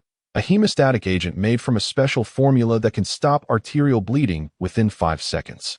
Please note, this medication has a certain addictive potential. Exchange price, 50 anomaly points per vial. The first item that caught Luokeke's interest was a vial of hemostatic agent. Its description lacked flamboyant embellishments, yet its efficacy was remarkable. Arterial bleeding is notoriously difficult to treat. Typically, if the artery suffers irreversible damage, surgical intervention is necessary to staunch the bleeding. However, this small vial of medicine can achieve that, illustrating its formidable power. As for the mention of addiction, Luokeke was unperturbed. Her mental fortitude stood at an impressive 20 points, rendering her immune to dependency on such trivialities. At least, she hoped so. The second item was a small golden badge. Hunter's License. Item level, LV1, growth potential. Item description, a badge crafted from pure gold. When the holder slays a certain number of anomalous entities, it can level up, granting additional attribute bonuses and special effects. Current attributes, none. Special effects, none. Exchange price, 100 anomaly points. Another item with growth potential. Luokeke had always welcomed such items with open arms. Since she had encountered one, she would not let the opportunity to exchange it slip by. Moreover, its price was quite reasonable, which was another motivating factor for her decision. The final item Luokeke selected was a small silver ring. Basic Space Ring. Item level, LV1. Item description, a ring crafted using anomalous powers, capable of storing 1 cubic meter of items. However, please refrain from storing living creatures or perishable items. Exchange price, 500 anomaly points. This item was familiar to Luokeke. Essentially, it provided a portable private storage space. Given that Blue Star was rife with anomalous events, such items were quite common among higher-level adventurers. However, commonality did not equate to affordability. Typically, a storage space of 0.1 cubic meters could fetch tens of millions of yen country currency. Yet, Luokeke's ring, with a full cubic meter of capacity, was available for a mere 500 anomaly points. Thus, Rococo unhesitatingly redeemed her items. 3 bottles of basic hemostatic agents, a hunter's medal, and a basic spatial ring completely depleted Rococo's 750 anomaly points. Buzzing sounds filled the air, and soon the items she had exchanged materialized in her hands. It was only then that Rococo realized she was still seated in her family's car, with her butler, Uncle Yang, beside her. Quickly, The young girl stowed the potions and metal into the spatial ring and donned the silver ring on her index finger. Miss Coco, is everything all right? Uncle Yang noticed the commotion and turned to inquire with concern. Everything is fine, Uncle Yang, Rococo replied casually, her tone remarkably calm. Uncle Yang nodded and returned his gaze. Rococo sighed in relief, gently pressing her small hand against her thigh to conceal the beautiful silver ring. Chapter 19. Please, do not approach. Wishing everyone a happy Mid-Autumn festival. The residence of Rococo is situated in a grand estate on the outskirts of. While it is referred to as an estate, in reality, half of the land in this suburban area belongs to the family, encompassing an area nearly larger than that of University. Upon entering the suburbs, Rococo spotted a towering sign by the roadside, emblazoned with bold letters, Natural Ecological Park, Private Property, No Trespassing. Beneath this proclamation, a gray character was inscribed. Leaning against the car window, Rococo quietly observed everything within the park. The land in is incredibly valuable. To possess such a vast estate here prompts Rococo to ponder the nature of her parents' professions. Previously, when Uncle Yang escorted her to university, Rococo had just undergone a rebirth and was preoccupied with her own matters, neglecting to observe these details. Now, having returned from school, she realized just how expansive her new home truly is. I don't know, Dark Rococo replied. I've never inquired about it, nor have they ever mentioned it to me. Sighing, Rococo shook her head, dismissing the idea of extracting information from Dark Rococo. The little girl turned her gaze back to the scenery outside. This estate, distanced from the urban sprawl, has evaded excessive development, thus it can indeed be described as picturesque. Before long, the vehicle arrived at the innermost part of the estate. There stood a European-style villa, modest in size yet adorned with luxurious decorations. The main structure was crafted from beige marble, with stout white Roman columns gracing the entrance, complemented by a red carpet that lended an exquisite charm. This was the abode of the family. However, although it was said to be a villa for 3 occupants, due to her parents' frequent absences, the actual residents were merely Rococo and a few maids. Upon alighting from the vehicle, Rococo was met with a scene that filled her with trepidation. A row of maids stood at the villa's entrance, their eager eyes sparkling with anticipation, nearly bursting with affection. Gasping, Rococo inhaled sharply, cold sweat trickling down her back. While she was not easily frightened by unusual events, the sight of these maids instilled a sense of dread within her. The expression in their eyes was not that of mere servants. They seemed almost infatuated. Miss Rococo, why aren't you coming inside? Uncle Yang, having also exited the vehicle, looked at the hesitant Rococo with curiosity. I suddenly feel a bit unwell, Uncle Yang. Hearing his words ignited a glimmer of hope in Rococo, and she feigned a pitiful demeanor, gazing up at him. Her aim was to have Uncle Yang escort her inside, thereby evading the terrifying maids. Ah, I see. After a moment of contemplation, Uncle Yang turned to a maid with chestnut short hair. Aya, would you kindly assist Miss Rococo inside? He said kindly. The maid named Aya, the head of the household staff and the eldest among them at 21 years of age, eagerly complied, rushing forward to take Rococo's small hand. Of course, Uncle Yang, she exclaimed with enthusiasm, while the other maids looked on with envy. Rococo's mind swirled with confusion. In truth, there was no issue with Uncle Yang's request. Despite her youth, Rococo had blossomed into a charming young lady. Although Uncle Yang had been the family steward for decades, he refrained from overly familiar gestures to avoid any misunderstandings. Thus, he delegated the task of assisting Rococo to the head maid, Aya. Little did Rococo realize that she had inadvertently set a trap for herself. As Aya grasped her hand, she wrapped an arm around Rococo's slender waist, seizing the opportunity to affectionately ruffle her hair, akin to petting a cat. What on earth is the criterion for hiring maids at the household based on their cuteness? Rococo displayed an expression of resistance. Fortunately, with Uncle Yang present, Aya was restrained in her actions, limiting herself to gentle touches. Soon, Aya guided Rococo into the villa's grand hall, following Uncle Yang's directive to seat her on the sofa. Upon finally escaping the clutches of the head maid, Rococo let out a sigh of relief. However, Uncle Yang's subsequent words tightened her nerves once more. Miss Rococo. He cleared his throat gently. I have good news for you. Mr. and Miss will be returning home to visit you in a week. Rococo paused, momentarily taken aback.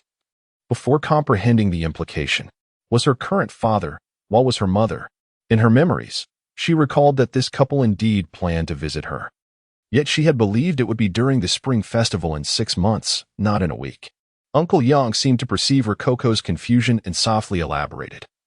It appears your parents were informed of the incident at university.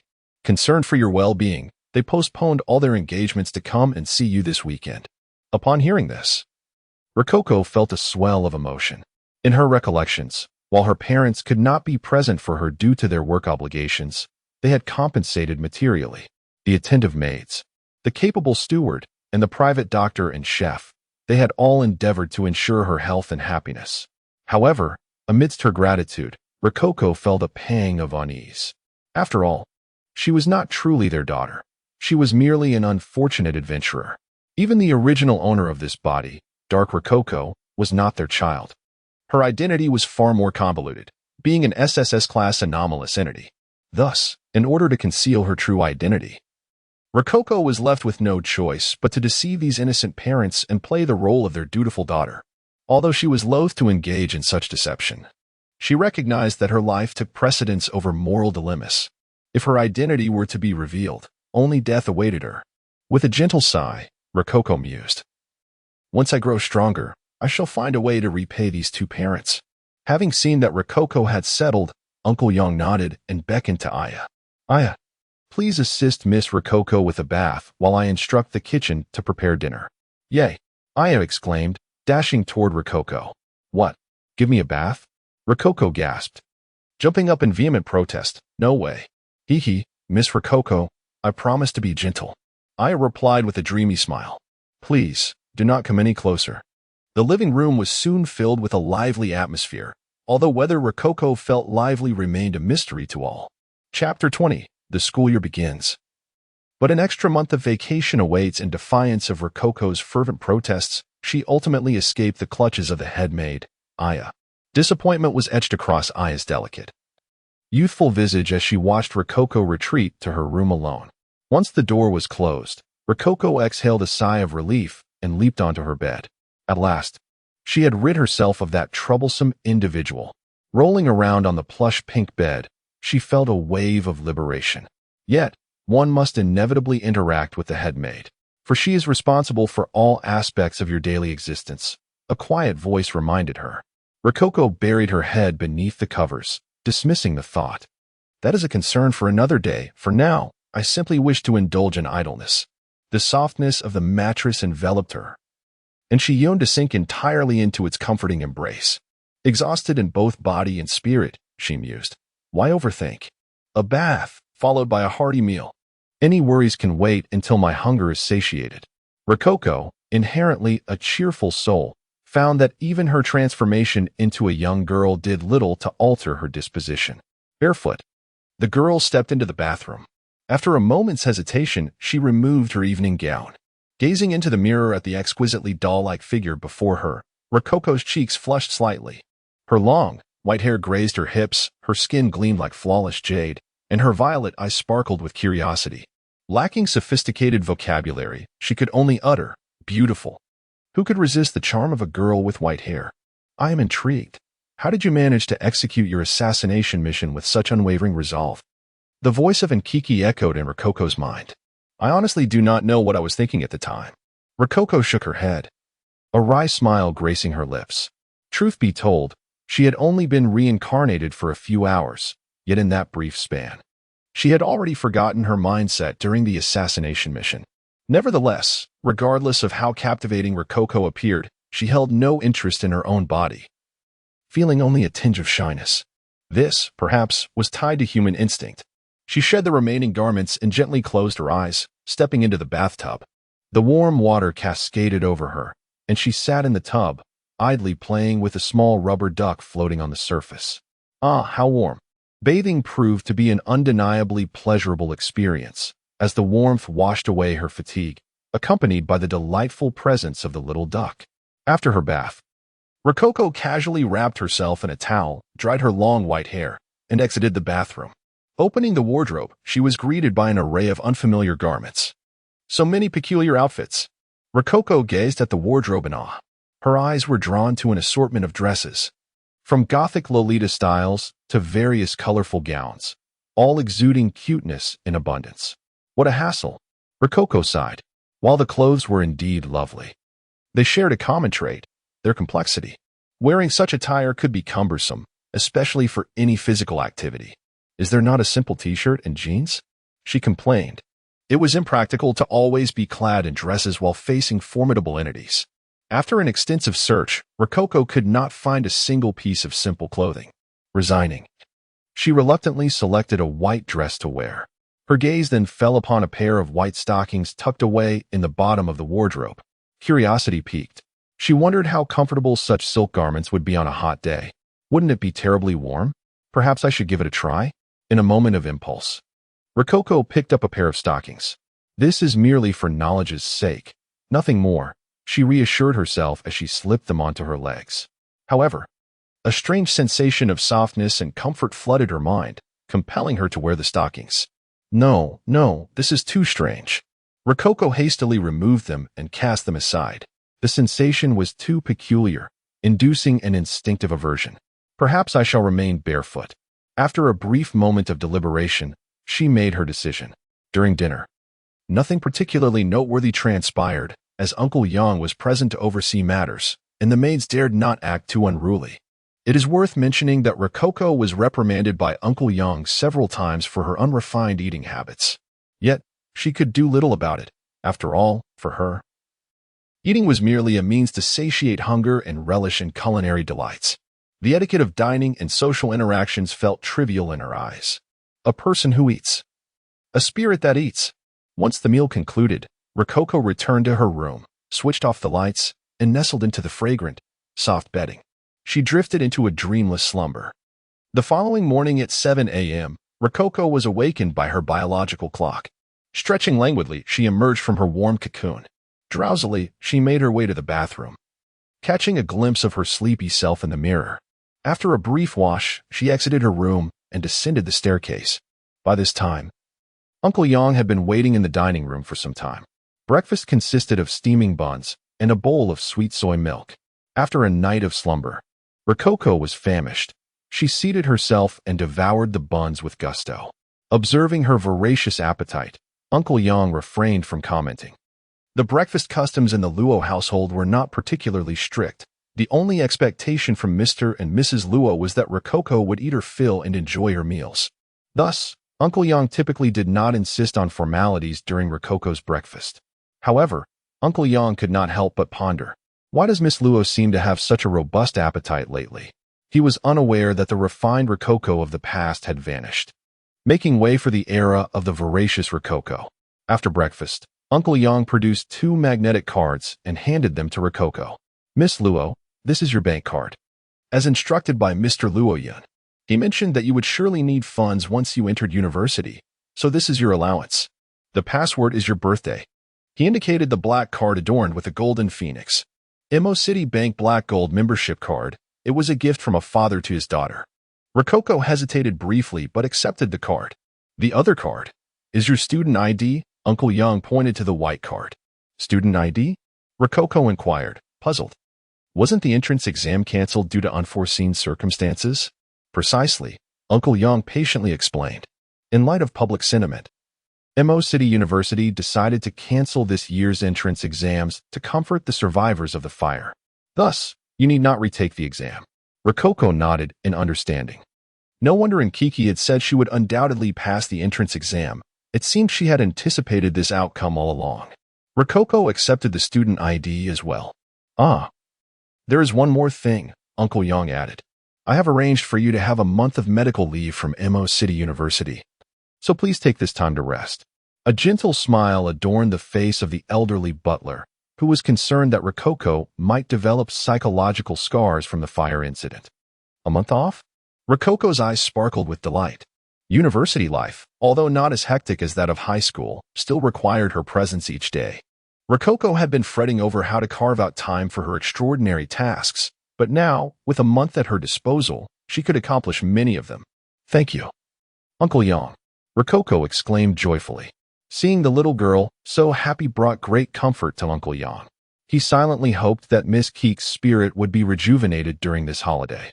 Indeed, Rococo would seize this month as an opportunity for restoration. However, whether it was her spirit or something else entirely that would be restored, the old man could only speculate. Chapter 21. The most powerful worker in history. After explaining everything, Uncle Yang departed from the villa. As the chief steward of the Luo family, he was constantly occupied with numerous tasks and could not be at Luokeke's side at all times. Once he left, a mischievous maid with a sly grin stealthily approached Luokeke from behind. Without needing to turn around, Luokeke recognized her as head maid Aya. Ahem. Miss Aya, may I inquire what brings you here? Luokeke lightly coughed to interrupt the maid's actions. Aya paused for a moment, then smilingly produced a comb from behind her, gently stating, Miss Luo, I am here to style your hair. It seemed she had come prepared. No need. Luokeke replied without hesitation. After a moment's thought, however, she softly asked, Headmaid, may I pose a question to you? Please go ahead. Seeing Luokeke's inquiry, Aya assumed she had a serious matter to discuss and promptly set aside her indifferent demeanor. About the small dagger that was taken from me yesterday, do you know where Uncle Yang put it? Luokeke inquired cautiously. That Songhua dagger was her fated weapon, a treasure she could not afford to lose. The dagger? Aya was taken aback for a moment, then quickly responded. Are you referring to that silver-white little knife? Yes, exactly that. Luokeke nodded vigorously. After a moment of contemplation, Aya smiled and replied, Well, you've come to the right person. Yesterday, after Uncle Yang collected the knife, he intended to dispose of it. I thought it looked rather nice, so I stopped him. Thus, the knife is currently in my possession. Luokeke listened in a daze, and after a brief hesitation, she gazed at Aya with pleading eyes and softly said, Could you return the knife to me, Miss Aya? Aya waved the comb in her hand, a knowing smile on her lips, and replied, Of course, Miss Luo, but as a reward, shouldn't you allow me to style your hair? Luokeke bit her lower lip, puffing her cheeks in defiance. Headmaid, please maintain your decorum. I shall never acquiesce to such an impertinent request. 5 minutes later. Oh, how delightful. Aya sighed contentedly, rubbing her hands together and placing the wooden comb on the table. Meanwhile, Luokeke slumped in her chair, gazing lifelessly at the azure sky. Look, Miss Cuckoo, a single ponytail looks splendid. Aya said proudly as she gently caressed Luokeke's white ponytail. Are you satisfied now? Can I have the knife back? Luokeke replied weakly. Certainly. Aya nodded and returned to her room, retrieving the silver-white Songhua and handing it back to Luokeke. Luokeke then swiftly slipped back to her room, leaving Aya in a state of bewilderment.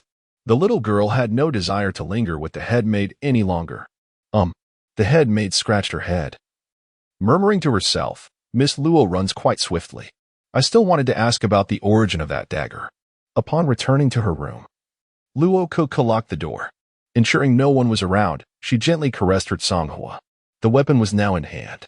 Cuckoo, are you planning to participate in the abnormal event?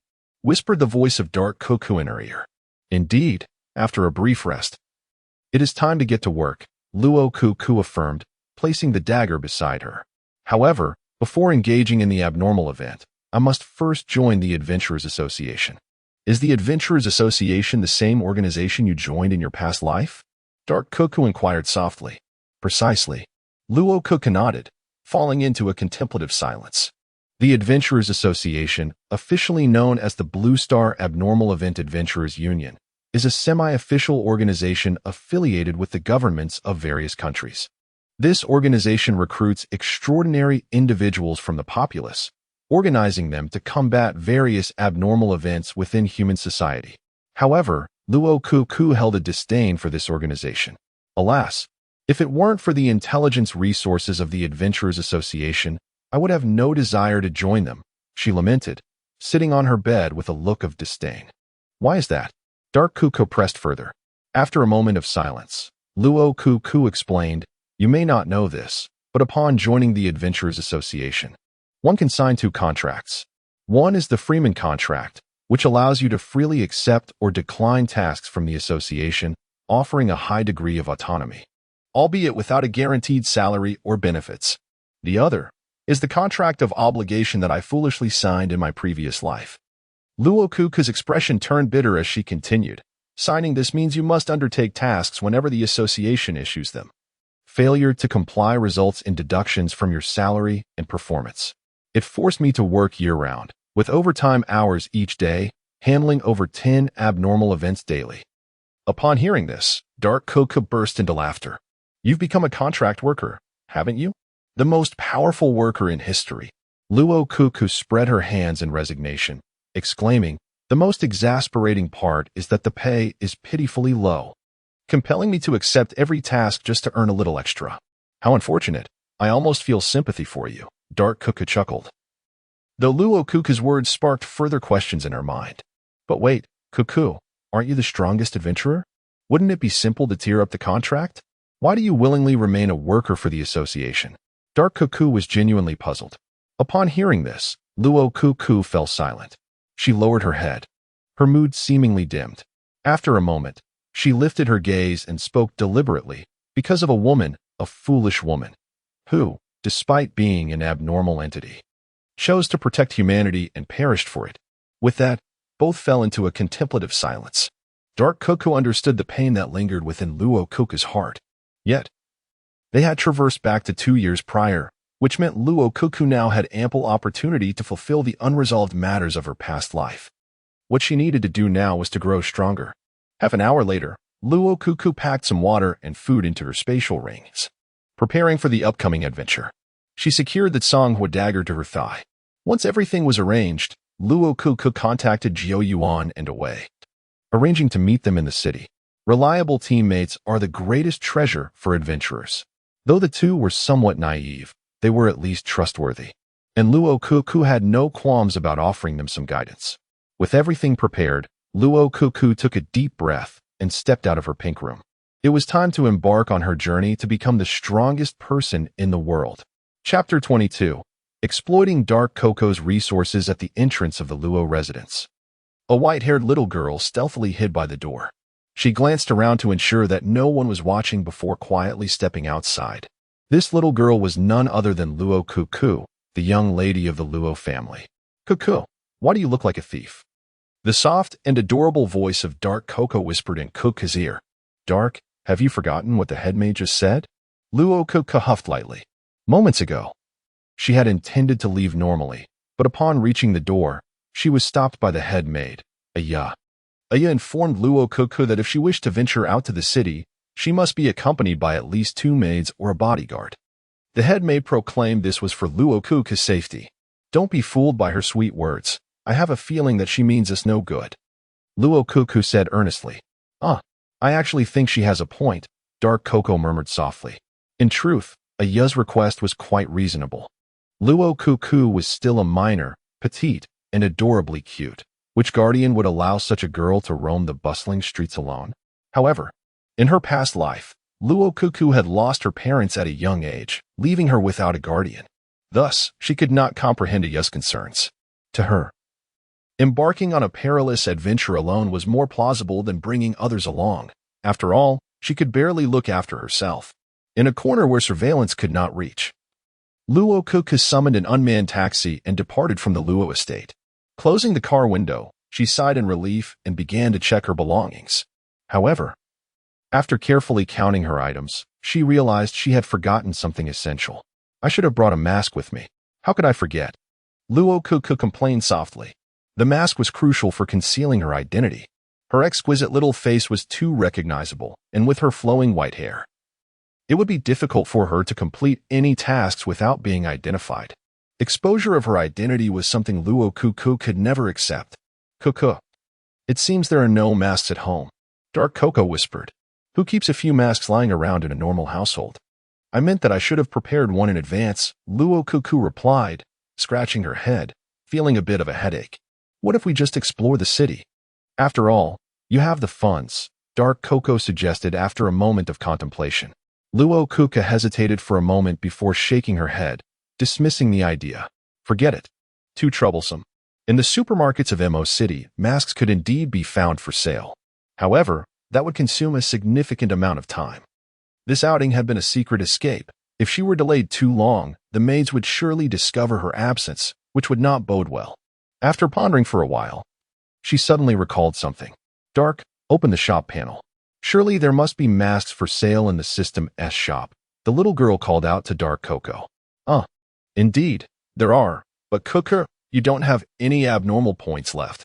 Dark Coco replied helplessly. I don't have any points. But Dark Luokeke said with a mischievous smile, as my adorable system, shouldn't you lend me a little assistance? What do you want?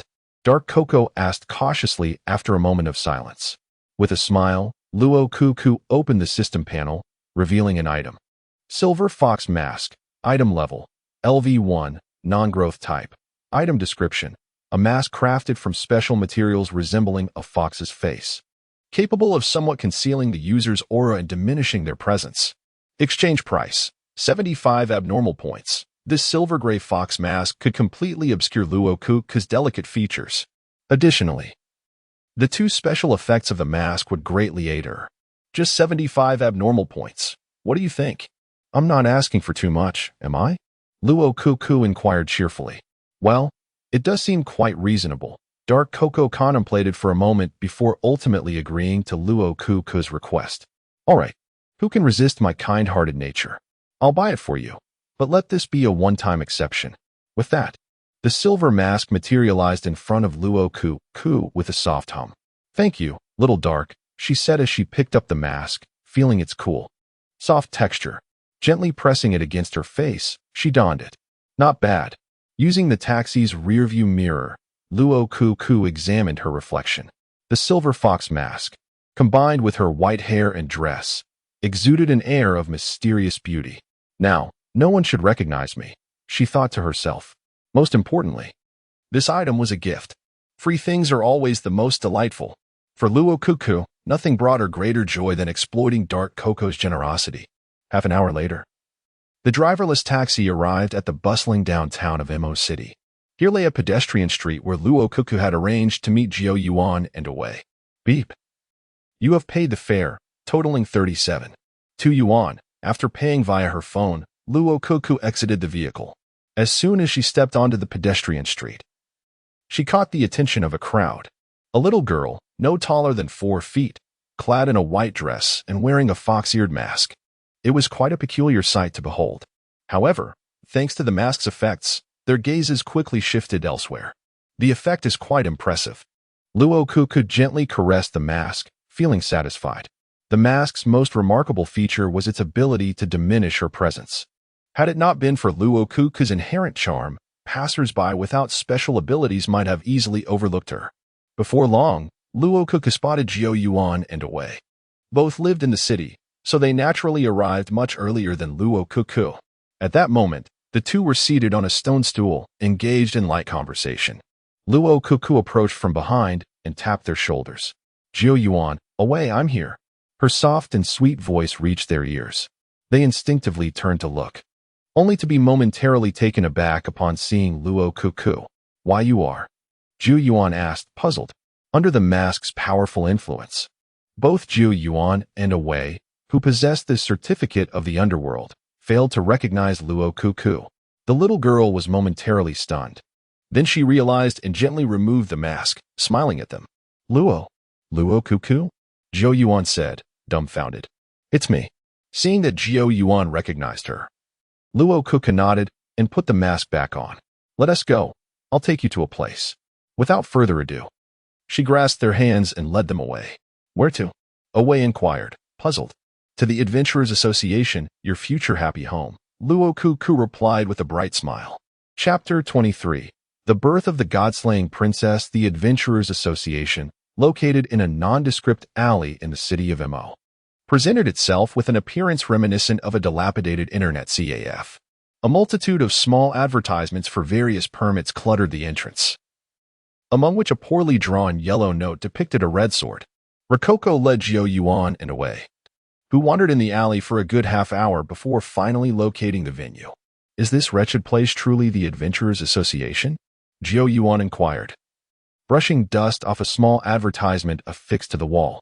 Such a large organization has its headquarters in a place like this? What else could it be? Rococo explained softly. Some matters related to extraordinary events are best kept hidden from the public eye. That is why the association is headquartered here. Upon hearing Rococo's words, Jiu Yuan and Wei began to comprehend. Extraordinary events often incite panic and chaos within society. To maintain stability, institutions that deal with such anomalies naturally prefer to remain as discreet as possible. All right, let us proceed. Jiu Yuan pushed open the worn door of the association. However, just as he was about to enter, Rococo suddenly raised her hand to stop him. Jiu Yuan, away. Rococo pointed at the mask on her face and whispered, I recommend that you both find something to cover your faces before registering as adventurers. Jiu Yuan paused, then withdrew his hand. Curiosity piqued. Why is that, Rococo? Rococo hesitated for a moment before quietly asking, Do you too wish to register under your real names? Of course. Jiu Yuan pulled out an ID card from his pocket, indicating that he was prepared with the necessary documents. Wei nodded in agreement, producing his own ID card as well. Alas, Rococo shook her head. Although the association indeed favors those who register under their real names, I still advise you to fabricate a pseudonym, a code name, for the registration. Why is that? Jiu Yuan and Wei asked in unison. Rococo sighed and said earnestly, although the Adventurers Association bears a semi-official title, in truth, it is not closely connected to the authorities. Furthermore, their conduct is rather despicable. The individuals within the association constantly scheme on how to acquire more funding. Thus, should you use your real information, it will not be long before they sell your data at a low price to telemarketing companies. Rococo brandished her phone before them. You wouldn't want to receive 20 sales calls a day, would you? The two swallowed hard and nodded repeatedly. After a moment of contemplation, Jiu Yuan brushed off the dust from his hands, removed his jacket, and tied it around his face, obscuring most of it. How do I look, Rococo? Jiu Yuan spoke in a muffled tone. Does it give off an ancient hero vibe? A hero? More like a bandit. Rococo burst into laughter. Hearing Rococo's sharp assessment, Jiu Yuan scratched his head sheepishly and replied, I had nothing else to use. I can't just stick a few advertisements on my face, can I? This remark left Wei, who was currently affixing small ads to his own face, momentarily stunned. No worries, Rococo chuckled to reassure them. There are all kinds of peculiar people in the association, so don't feel shy. Wei finally relaxed and continued to affix the small ads on his face. He had only donned a t-shirt, leaving him with no means to conceal his face as Jiu Yuan had. A minute later, both were prepared, and Rococo nodded, leading them into the Adventurers Association. Upon entering the dilapidated building, a long white corridor unfolded before them. Rococo remained silent, counting each step in her mind. 99 steps down the corridor, 99 levels of stairs. When she reached the 99th step, Rococo suddenly halted, standing still to restart her count. Jiu Yuan and Wei exchanged puzzled glances, but seeing that Rococo remained reticent, they hesitated to inquire. Several minutes later, a white staircase extending upwards materialized before Rococo. Let us proceed. Rococo ascended the staircase, beckoning the two to follow. To prevent unauthorized entry, the Adventurers Association had implemented special formations. Those entering the building must first walk precisely 99 steps down the corridor, then pause to count for 90 seconds, and finally ascend 99 levels of stairs. The number 9 in the ancient culture of Yin represents sanctity and supreme positivity, symbolizing the spirit of adventurers confronting the extraordinary. At the top of the stairs stood a massive metal door, inscribed with the words, Adventurers Association Mo City Branch Headquarters Hall Yin.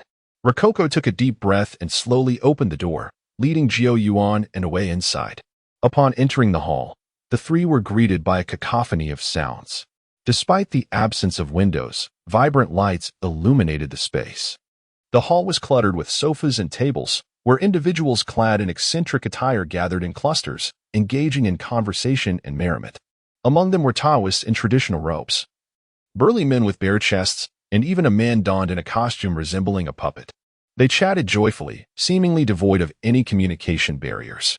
In contrast, Jiu Yuan, with his face concealed by a jacket, and Wei, with small advertisements plastered on his face, appeared rather unremarkable.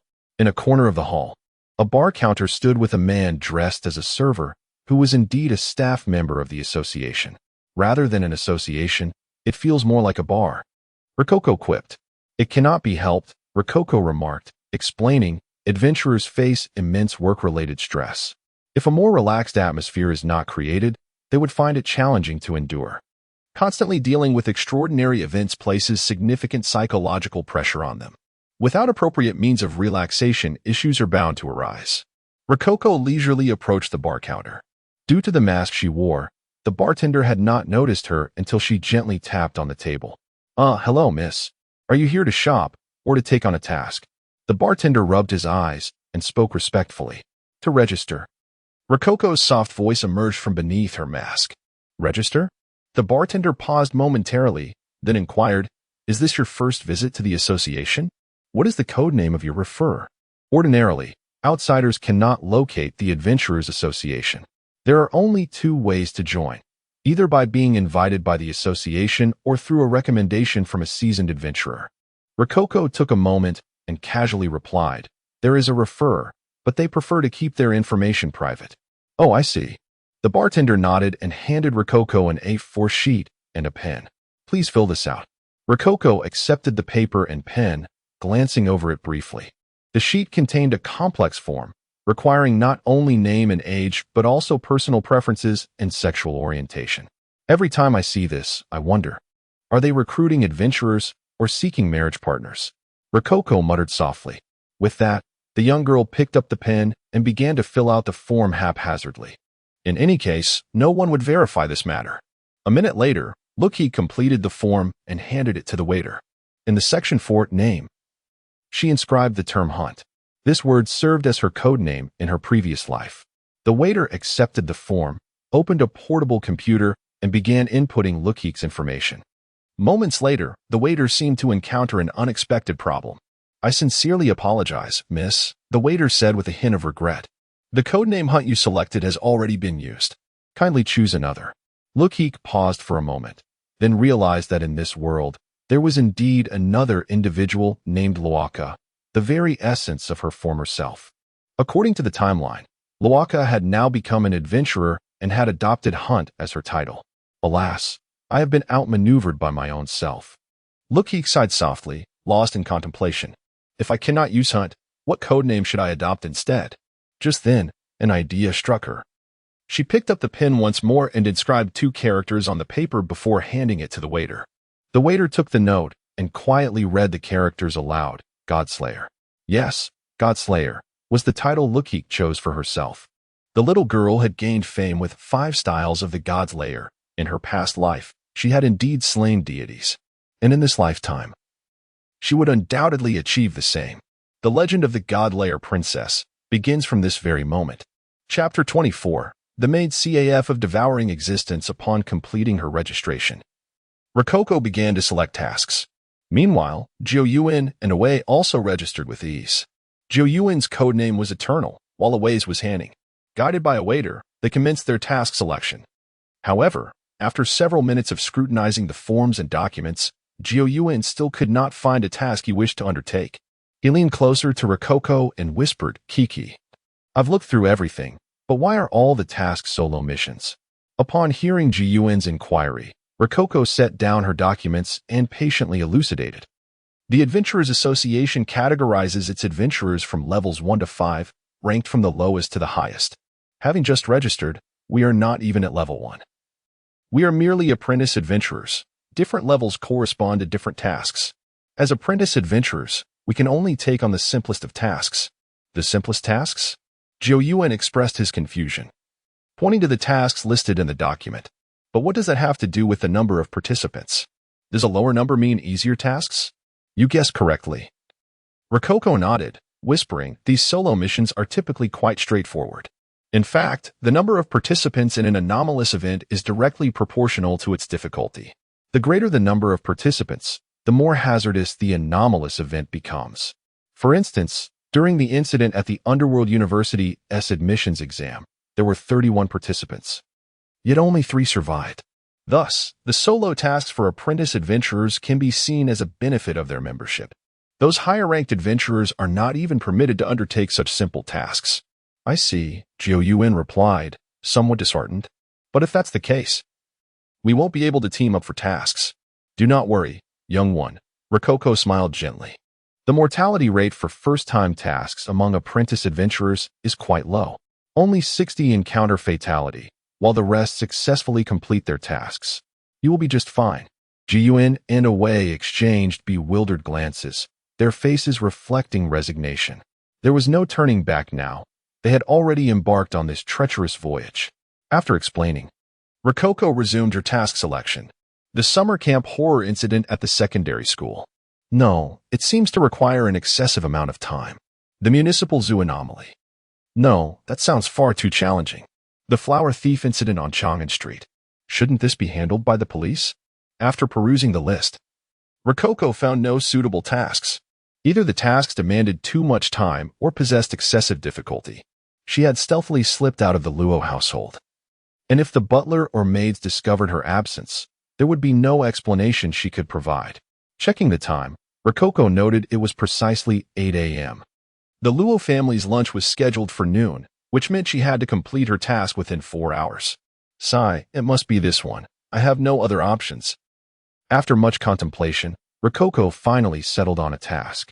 She selected the task and retrieved a detailed document. Anomalous event archive complete. Event name: The Maid CAF of Devouring Existence. Location: Imo City, South District. 104, Onchang Street. Event difficulty: Lowest, anomalous entity information. Unknown. Task reward: 1,500 yen country coins. 500 contribution points. Contribution points are a currency used within the Adventurers Association for item exchanges, akin to the anomalous points in Rococo's system. Rococo gently turned to the second page and began to read. This anomalous event was uncovered by a police officer in Imo City. It is said that while organizing files, the officer stumbled upon an exceedingly bizarre case. The records indicated that 2 years prior, a girl had mysteriously vanished, prompting her parents to report her disappearance immediately. Given Imo City's generally good public safety, such cases of missing persons were treated with utmost seriousness. However, after more than half a month of extensive searching, the police could find no leads on the girl, and the case was temporarily shelved. Then, strange occurrences began. According to police protocol, relatives of the missing were required to attend psychological therapy at the station every month. However, when the girl's parents appeared at the police station, they claimed that their memories of their daughter were fading. As the months progressed, each visit resulted in their memories becoming increasingly obscure. By the 7th month, the couple had completely forgotten their daughter. They could not even recall the reason for their visits to the police station. Even the girl's name had slipped from their minds. Moreover, not only had the girl's parents forgotten her, but even the officers involved in the investigation and the girl's friends had also erased all traces of her existence from their memories, as if she had never existed at all. The officer reviewing the case quickly recognized the anomaly and promptly reported it to his superiors, launching a broad investigation into similar cases. The results were shocking. In just a few years, dozens of such cases had surfaced, predominantly involving young girls, many of whom were minors. The officer immediately initiated a deeper investigation and ultimately unearthed a crucial clue. All the missing girls shared a common experience. They had all worked at a maid CAF named Ling Long. Upon obtaining this lead, the police conducted a surprise raid of the CAF, but the results were disappointing. The authorities found no irregularities. Consequently, the case was referred to the Adventurers Association. The association dispatched several adventurers, but they returned empty-handed. Although they confirmed that something was amiss with the CAF, they were unable to investigate further. The reason being that upon entering the CAF, they could not trigger any anomalous events. Thus, the Adventurers Association concluded that 2 conditions must be met to activate the anomalous event. First, the adventurer must enter alone. Second, the adventurer must be a girl under 18. Hence a minor. These requirements were exceedingly stringent. Adventurers in Imo City were already scarce, let alone underage female adventurers. However, Rococo perfectly fit the criteria for the task. Why do I feel like this task was tailor-made for me? Rococo quietly mused. She sensed that the situation was far more complex than it appeared. As for why the Adventurers Association rated the difficulty as the lowest, it was because thus far, no adventurer had met with death or injury in this incident. They had returned unscathed without even encountering any anomalous entities. Rococo flipped to the final page of the dossier. It was an addendum stating, the Maid CAF is still in operation, and its proprietor is a man named He Ching. It is speculated that He Ching may be under the influence of the anomaly, thus aiding its operation. Rescuing He Ching could yield additional rewards. All right, I shall accept this task. Rococo handed the documents to the waiter. The task has been assigned to you. Do you need to purchase any equipment? The waiter smiled. The Adventurers Association offers apprentice adventurers 100 contribution points as initial funding. While this amount may seem modest, it is more than sufficient to acquire some melee weapons and protective gear. However, Luokeke has no intention of utilizing it and instead intends to save the 100 contribution points. Regarding weaponry, she already possesses the Songhua dagger, thus negating the need for additional purchases. As for armor, Luokeke has never developed a habit of wearing protective gear. Moreover, given her current petite frame, finding suitable armor would likely necessitate customization, as there are no appropriate sizes available. Even children's combat attire would probably be too large for her. After bidding farewell to Jiyuan and away, Luokeke departed first. Exiting the Adventurers Association, the young girl casually summoned an unmanned taxi and proceeded towards her task location. Speaking of which, I have yet to visit a Maid CAF. Luokeke murmured to herself, feeling a twinge of anticipation.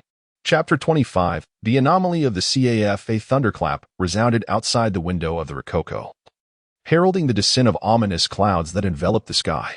Moments later, a drizzle of autumn rain began to fall.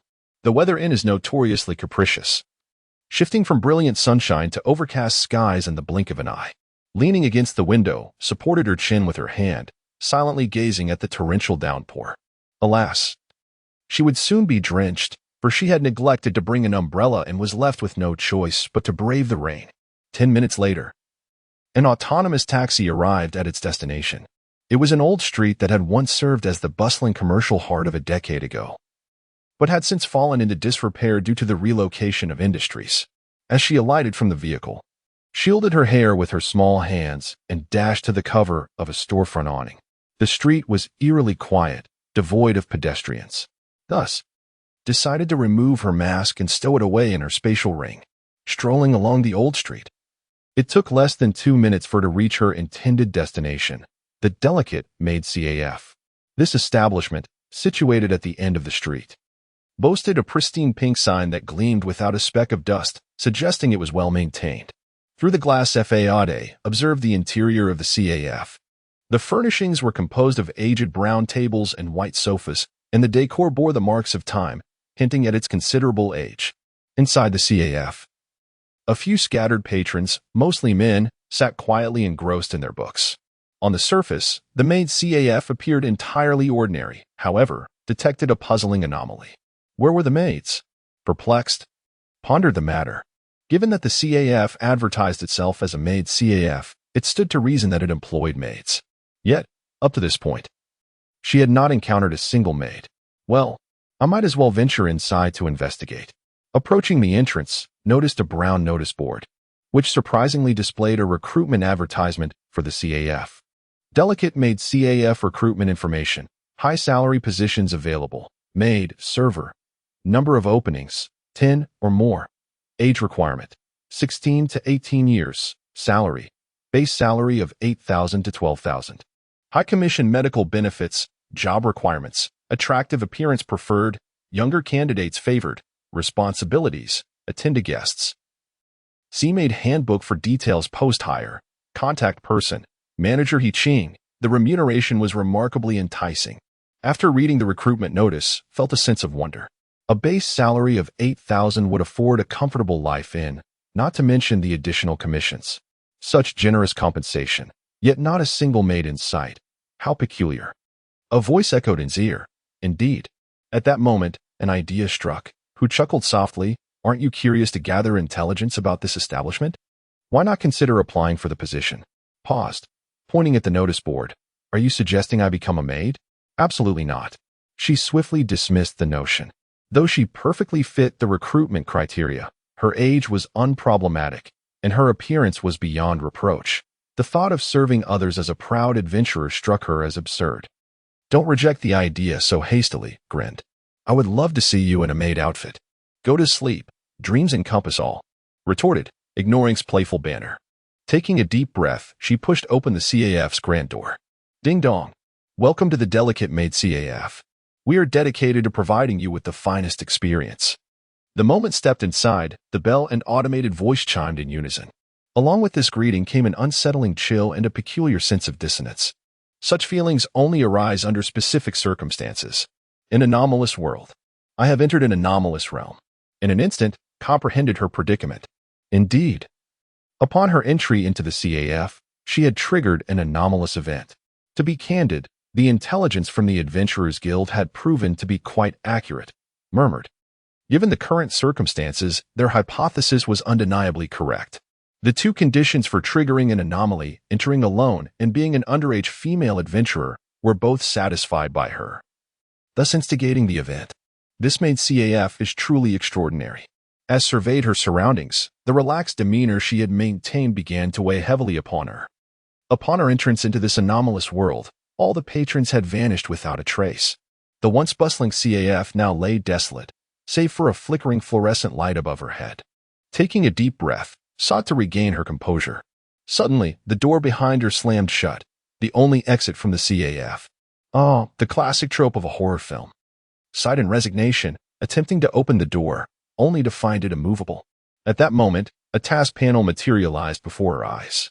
System task, the CAF that consumes life, acceptance, mandatory, anomaly level, low difficulty, moderate, objective 1. Uncover the truth behind the event and survive, objective 2. Resolve the anomaly caused by the anomalous entity. Reward, guaranteed 200 anomaly points. Up to 1,500 points based on performance. Gazing at the task panel, felt exasperated. Every time, it asks me whether I accept. Yet I am always compelled to comply next time. Do not bother asking. I have no choice. That's just how the system is set up. I cannot change it. Replied with a hint of grievance. Scoffed softly, muttering under her breath about the ineptitude of the system's creator. Indeed, wholeheartedly concurred, despite her complaints. Remained focused on the task at hand. Drawing the Songhua dagger from her leg sheath, she gripped it firmly, prepared to confront any anomalous entity that might arise. At that moment, a drop of transparent liquid suddenly fell from the ceiling, landing on his hand. The liquid was warm to the touch, odorless, and possessed a slimy, viscous texture. As S attention was drawn to the mysterious liquid, a series of crisp footsteps echoed from a distant corner. The sound grew closer and closer. Chapter 26. The blind shopkeeper and the perfect maid. Listening to the footsteps approaching from a distance, Rococo felt her heart leap into her throat. She gripped her dagger tightly, scarcely daring to make a sound.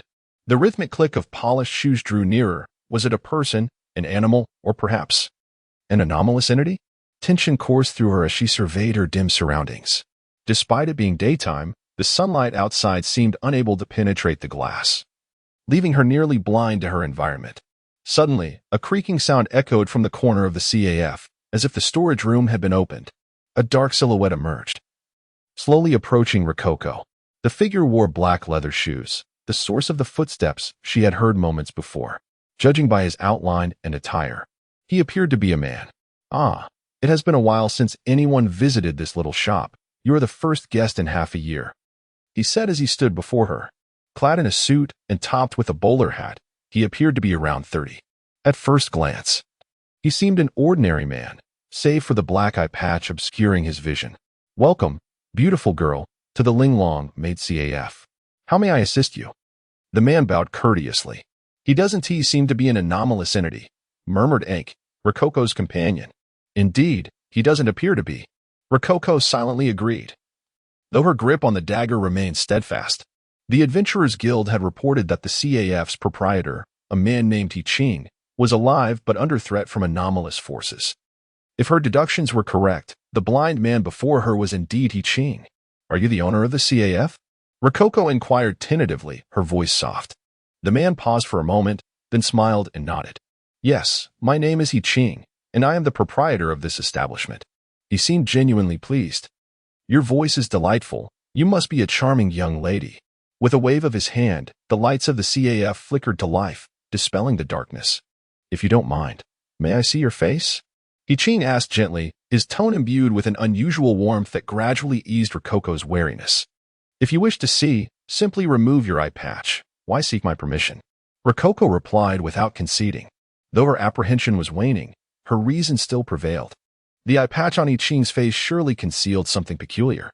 Until she had gathered more intelligence, she would not acquiesce to his request. "Ah, what a pity. Yet you are correct. My eyes are my own," Hiching remarked with a hint of regret before removing the eye patch to reveal his eyes. His pupils were gray, and apart from that, they bore no distinguishing features. Upon seeing Rococo, Hiching was momentarily entranced. What an exquisite girl! Dressed in a pristine white dress, Rococo's petite figure, with skin like porcelain and violet eyes, framed by a cascade of damp, white hair, resembled a doll from a fairy tale. Hiching gazed at her as if appraising a rare masterpiece. "Sir, please conduct yourself appropriately," Rococo coughed lightly, interrupting his reverie. "Apologies. I was remiss." Hiching recovered from his daze, replacing the eye patch and returning to his previous calm demeanor. "Please, take a seat wherever you like," he said with a smile.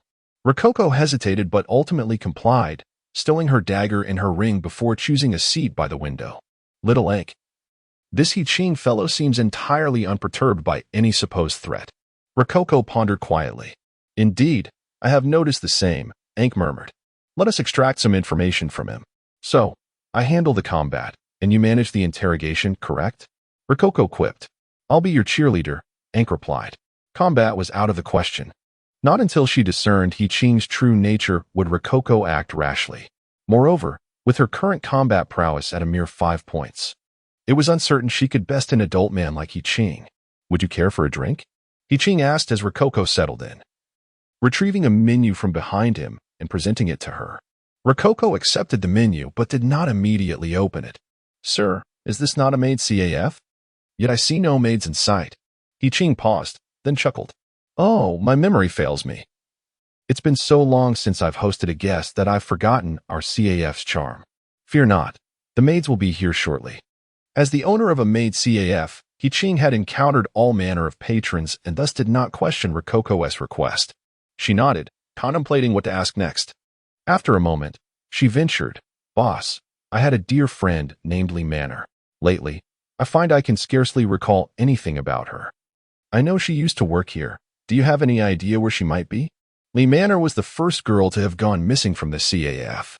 Upon hearing the name, Hiching's expression stiffened, and the hand that had been poised to pour tea froze in midair. After several tense seconds, he regained his composure and resumed pouring. "Lee Manor? I'm afraid I don't know her. Did she really work here? It must have been a long time ago." "I can't quite recall," he replied, shaking his head. Rococo found no significant flaws in his demeanor. After pouring the tea, Hiching gestured towards the storage room. "I need to attend to something in the warehouse. Please excuse me for a moment." With that, he departed without a backward glance.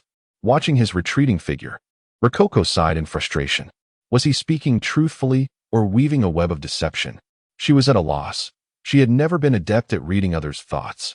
A minute later, the warehouse door opened once more. This time, it was not Hiching who entered, but several smiling young women clad in maid outfits. They approached Rococo swiftly and bowed respectfully. The maids, in both appearance and figure, were flawless. While they may not have surpassed Rococo's beauty, they were certainly enchanting in their own right. "Miss, would you like a massage service?" one of the maids inquired with a smile. "Thank you, but no." Rococo waved her hand, declining the offer.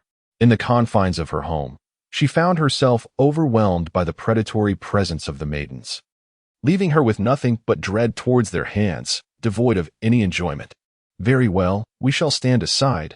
Do not hesitate to summon us should you require assistance."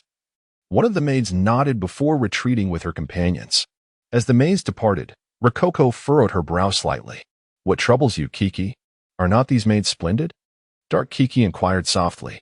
"Indeed, they are impeccable," Rococo replied, closing her eyes and articulating her thoughts with deliberate precision.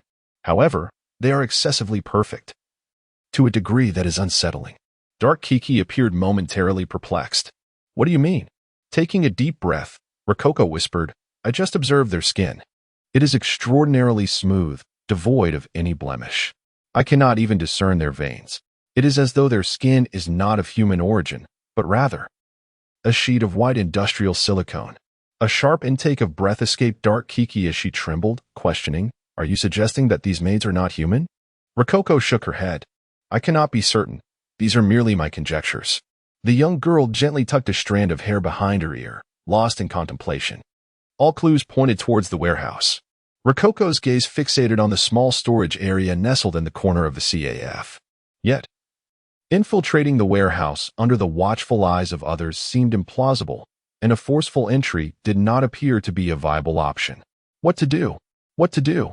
As the situation grew increasingly dire, Rococo felt a surge of anxiety. Kiki, I have a suggestion, Luokeke suddenly interjected. You could apply for the position of a maid. Chapter 27. The eccentric maid's rules, running away upon joining the recruitment board outside the CAF, had been displayed for quite some time. Perhaps due to its remote location, the CAF's business had dwindled significantly. Consequently, despite the owner's offer of a generous salary, it proved difficult to recruit maids. However, Luokeke had suggested her host apply for a position at this peculiar CAF. Are you joking with me, little Dark? Luokeke inquired, her brow furrowing with suspicion. The flawless maids nearby instilled an unsettling feeling within her, and the thought of becoming one of them sent shivers down her spine. You're misunderstanding me, Kiki, Luokeke clarified. While I do wish to see you in a maid outfit, I would never lead you astray on something significant. After all, our fates are intertwined. This statement held weight, for no matter how Luokeke might act, she would not jeopardize her hostess' life. Their lives were connected. If Luokeke were to perish, Luokeke would not survive either. Luokeke lifted her teacup, contemplating the transparent liquid within. She had to admit that Luokeke had a point. Currently, her phone had no signal, and leaving through the front door was impossible. Remaining idle would yield no favorable outcome. At this moment, the only avenue for breakthrough lay in the role of a maid. Only by becoming a maid could Luokeke enter the storeroom to investigate the clues. Very well. I shall reluctantly work as a maid for a while, Luokeke sighed, recognizing her lack of alternatives. Before embarking, she had been curious about what a maid CAF entailed, and now she was to become a maid herself. Fantastic! Luokeke exclaimed with enthusiasm. Hold on. This is strictly for the mission, not for any strange reasons, Luokeke whispered emphatically. Having made her decision, Luokeke remained seated, awaiting the arrival of the owner. Hiching. Moments later, Hiching emerged from the storeroom, leisurely walking towards Luokeke with a cup of coffee in hand. Miss, this coffee is our specialty. Since it is your first visit, allow me to treat you, Hiching said with a smile. A glimmer of desire flickering in his eyes as he offered the coffee to the young girl. Please enjoy it while it's hot. It won't taste as good once it cools. Luokeke glanced at the coffee, her brow slightly furrowing. She had no desire to consume any beverages from the CAF, be it the earlier tea or the current coffee. Although the steaming brown liquid appeared appealing, it bore no fragrant aroma of coffee. Its scent was as faint as plain water. Luokeke could almost ascertain that both drinks contained something dubious. I'm sorry, but I'm not very thirsty right now. She gently pushed the coffee cup aside. Ah, what a pity, Hiching sighed, disappointment creeping into his tone, though he quickly regained his composure. Do you require any other services? From his demeanor, it was evident that Hiching was quite taken with Luokeke. He would likely not relent until he achieved his goal. Resolutely, Luokeke asked softly, Boss, I noticed your recruitment board before entering. Are you still hiring? Hiching paused in surprise, then replied with evident delight, Miss, are you applying for the maid position? Absolutely no problem. With your qualifications, you could become our CAF star attraction, earning at least 15,000 yen with coins a month. Hiching struggled to contain his excitement, spinning grandiose tales for Luokeke. Star attraction? That term sounds rather odd, Luokeke thought instinctively, choosing to disregard Hiching's embellishments. Will there be contracts to sign? No need for formalities. Hiching waved his hands dismissively. If you join us, I can provide the payment right away. He appeared quite anxious, fearful that Luokeke might reconsider. All right, Then I shall join. Luokeke nodded, indicating her willingness to accept the position. Wonderful. What is your name, if I may ask? He-Ching inquired, barely containing his joy. Coco, Luokeke replied softly. You can call me Coco. Of course, Miss Coco. He-Ching extended his hand, but Luokeke did not reciprocate, leaving him momentarily taken aback. Turning to the nearby maids, Luokeke questioned, Are there any particular things I should be mindful of while working? Our CAF isn't overly particular. Simply adhere to the maid's code, He-Ching replied, shaking his head before producing a small white booklet from his pocket and handing it to Luokeke. Though it was termed a booklet, it was essentially a stack of A4 papers, prominently displaying several headings. Code of Conduct for Maids at Linglong CAF. Welcome to the establishment. Please strictly adhere to the following regulations. 1. The maid's duty is to serve customers, working 8 hours daily, with options for morning or evening shifts. 2. Our CAF is reputable. Thus you may refuse unreasonable requests from customers, but do not refuse the owner's requests. 3. Everything the owner says is for your safety and health. The owner does not wish you harm, so please fulfill all of their requests. 4. The CAF provides dormitory and 3 meals a day. Do not consume takeout or bring your own food, as it is neither hygienic nor healthy. 5. The CAF offers daily health drinks. Please ensure you consume them. 6. If you notice a decline in your memory recently, please inform the owner and visit the infirmary for medication. 7. Do not be alarmed by unusual noises in the dormitory. It is entirely normal. The CAF is an old building with some plumbing issues, so there is no need for fear. After reading, Luokeke could only offer one assessment: bizarre. On the surface, the 7 rules appeared innocuous, but upon closer inspection, they revealed unsettling implications. The owner's demands, the mysterious health products, the strange ailment of memory loss, and the abnormal noises within the dormitory. Such irregularities left Luokeke feeling uneasy. Sighing, she reassured herself, no use overthinking. I shall cross that bridge when I come to it. Having boarded this ship, Luokeke resolved to see it through to the end.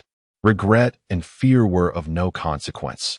Only courage and determination could lead one from despair to salvation. Miss Coco, please follow me. We shall retrieve your uniform, He-Ching said with a smile.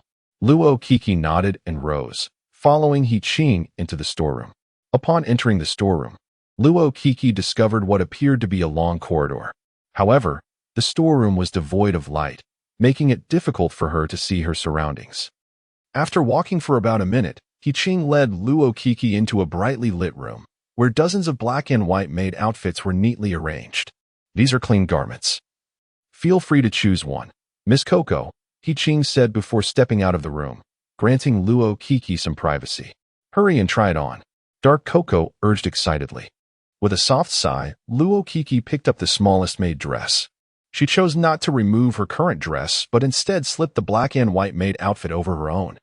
The attire felt somewhat burdensome, as Rococo donned 2 garments, which left her feeling a tad fatigued. However, given her petite stature, even when adorned in 2 layers of dresses, she did not appear out of place. After donning her maid outfit, Rococo casually glanced at her reflection in the mirror. Speaking of which, is this peculiar accessory also a characteristic of the maid ensemble? Rococo tugged at the black choker around her neck, which, when paired with her delicate, fair complexion, exuded a unique charm. It could be said that she found it rather appealing. Dark Coco promptly joined in with her assessment, remarking that it was irrelevant since she wasn't the one wearing it. Indeed, anything would look splendid as long as it was Rococo who adorned it. With a resigned turn, Rococo exited the storeroom, where He-Ching had been waiting at the door for quite some time. Upon seeing Rococo finished with her attire, he smiled and said, Miss Coco, let me take you on a tour of our CAF. Rococo nodded in acknowledgement and followed He-Ching as they strolled leisurely down the corridor. This is the infirmary, and over there's the kitchen. He-Ching pointed to the rooms along the corridor, leisurely introducing them to Rococo. Due to his blindfold, He-Ching was unaware of Rococo's presence. Seizing the opportunity, Rococo retrieved her silver fox mask from her spatial ring and placed it upon her face. In the next moment, she vanished into the shadows. Once inside the storeroom, Rococo had accomplished her objective. Naturally, she would not allow He-Ching to lead her away any longer. After approximately 5 minutes, He-Ching, distracted by the silver fox mask, finally realized that Rococo was missing. He gently removed his blindfold and scanned the surroundings. "My lark has escaped its cage," He-Ching articulated slowly. Yet, there was no trace of anger or fear upon his countenance, only a subtle smile. It seemed as though everything remained well within his control. Chapter 28. The Diary of a Young Girl. Having freed herself from He-Ching, Luokeke found herself alone, wandering through the dimly lit corridor. After several minutes, she could only offer one assessment of this hallway. It was interminably long. Despite her efforts, she had yet to reach its end, nor had she encountered a single room. Alarmingly, the corridor was rife with numerous branches. Every 2 minutes, a new fork would present itself before her, making the passage more akin to a labyrinth than a mere hallway. From the outside, this structure housing both a CAF and a maze appeared no larger than a basketball court. Yet, within its confines, Luokeke surmised that the maze's dimensions could rival those of a supermarket.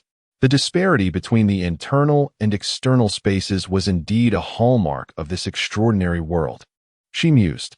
The entity capable of conjuring such an anomalous environment would undoubtedly be formidable. Judging by this, the complexity of the current incident likely exceeded the minimum level indicated by the Adventurers Association. In contrast, the system's designation of a moderate difficulty seemed considerably more reasonable. However, it must be said that greater challenges often yield more substantial rewards. Raising her right hand, a crimson spider lily began to materialize on the back of her hand. In the previous anomaly at Imo City University, aside from points, her most significant gain had been this flower, a token from the underworld. It had greatly enhanced her fundamental attributes. What benefits might this incident bestow upon her? After approximately 5 more minutes of exploration, she finally stumbled upon a room within the corridor. A sign hung on the door, inscribed in white paint with the words, "Maid Dormitory No. 1. Judging by the inscription, this room was likely the complimentary accommodation provided by the CAF. As she grasped the doorknob and gently pushed, she found it unyielding. It was locked. The door, crafted from metal, appeared robust and formidable. After a moment of contemplation, Luokeke retrieved her azure fire dagger from her spatial ring. She then positioned the dagger at the keyhole, intending to pry the door open. Creak, creak. A cacophony of discordant metallic sounds echoed from the door. 2 minutes later, she ceased her efforts, returning the dagger to its resting place. This was futile. It simply would not budge, she lamented.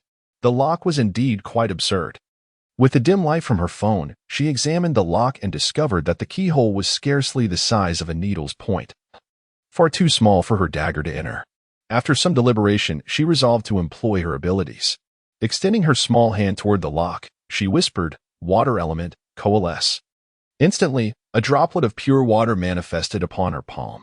Since the conclusion of the last anomaly, she had diligently practiced her abilities. Although her practice time had yet to reach a full day, her innate talent had propelled her progress at an astonishing rate. Now, Luokeke could adeptly manipulate the water element, controlling the droplet's shape, density, and velocity with finesse. "Go," she commanded. The droplet gradually slipped into the keyhole under her guidance. Her objective was to fill the keyhole and forge a solid water key to unlock the door. The transparent droplet swiftly filled the lock. Sensing the elemental feedback, she nodded in satisfaction, then gently clenched her fist, murmuring, "Solidify." With a soft click, the water element within the keyhole transitioned into a rigid form, transforming into a water key. Subsequently, Luokeke turned the water key in a clockwise direction. Click. The lock was released. Exhaling in relief, she dissipated the water key and pushed open the dormitory door, stepping into the maid's quarters. As she entered, the lights in the dormitory flickered to life, seemingly responding to her presence. Illuminated by the soft glow, Luokeke scrutinized her surroundings. The dormitory was a double room, modest in size, approximately 15 square meters, akin to a typical student residence.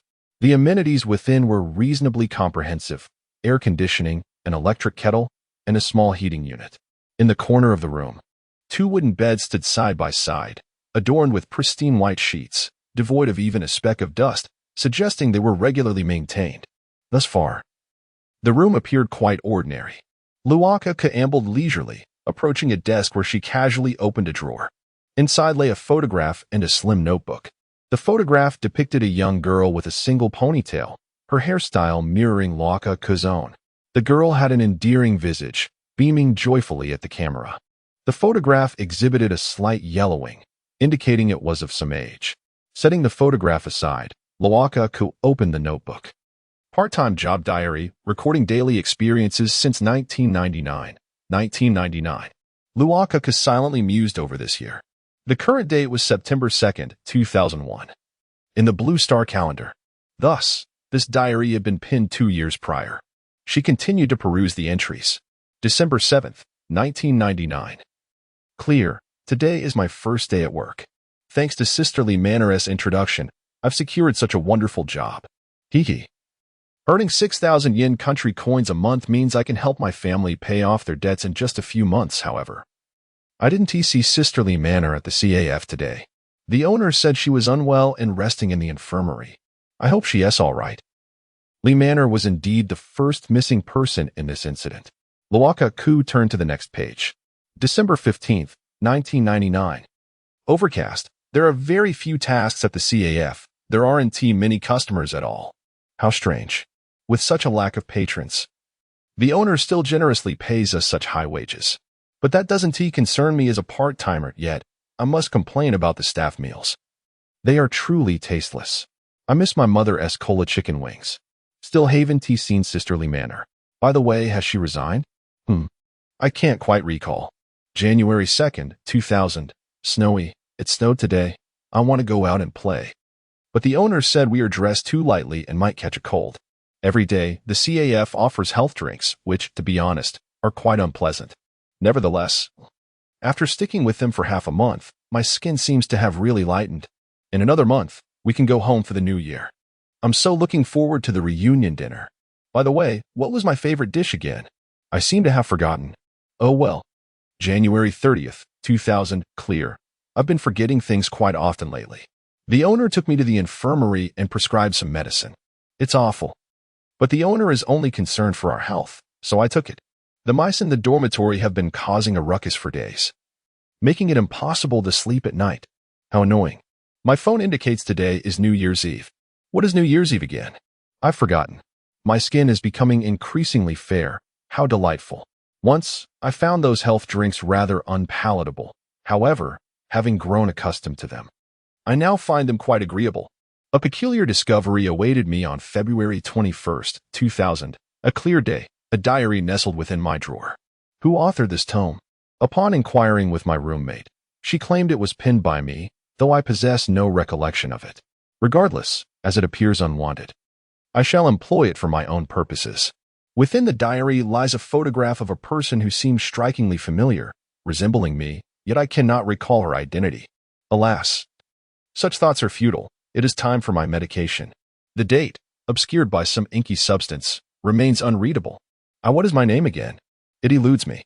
Yet, there is little time for such musings. The proprietor beckons us to commence our duties. The beverage is delightful. With a deep breath, Rococo set the diary aside. Although the pages bore no sinister words, an unsettling chill enveloped her upon completion of its contents. From the information at hand, it appears that the young women entering the CAF gradually lose their memories, their bodies undergoing certain transformations. The health drinks and medications seem to expedite this phenomenon. The truth lies concealed within that enigmatic infirmary. Rococo returned the items to their original place and departed from the dormitory, determined to unveil the secrets of this Maid CAF. Chapter 29. The Marionette in the Infirmary. The infirmary was located near the Maid dormitory number 1.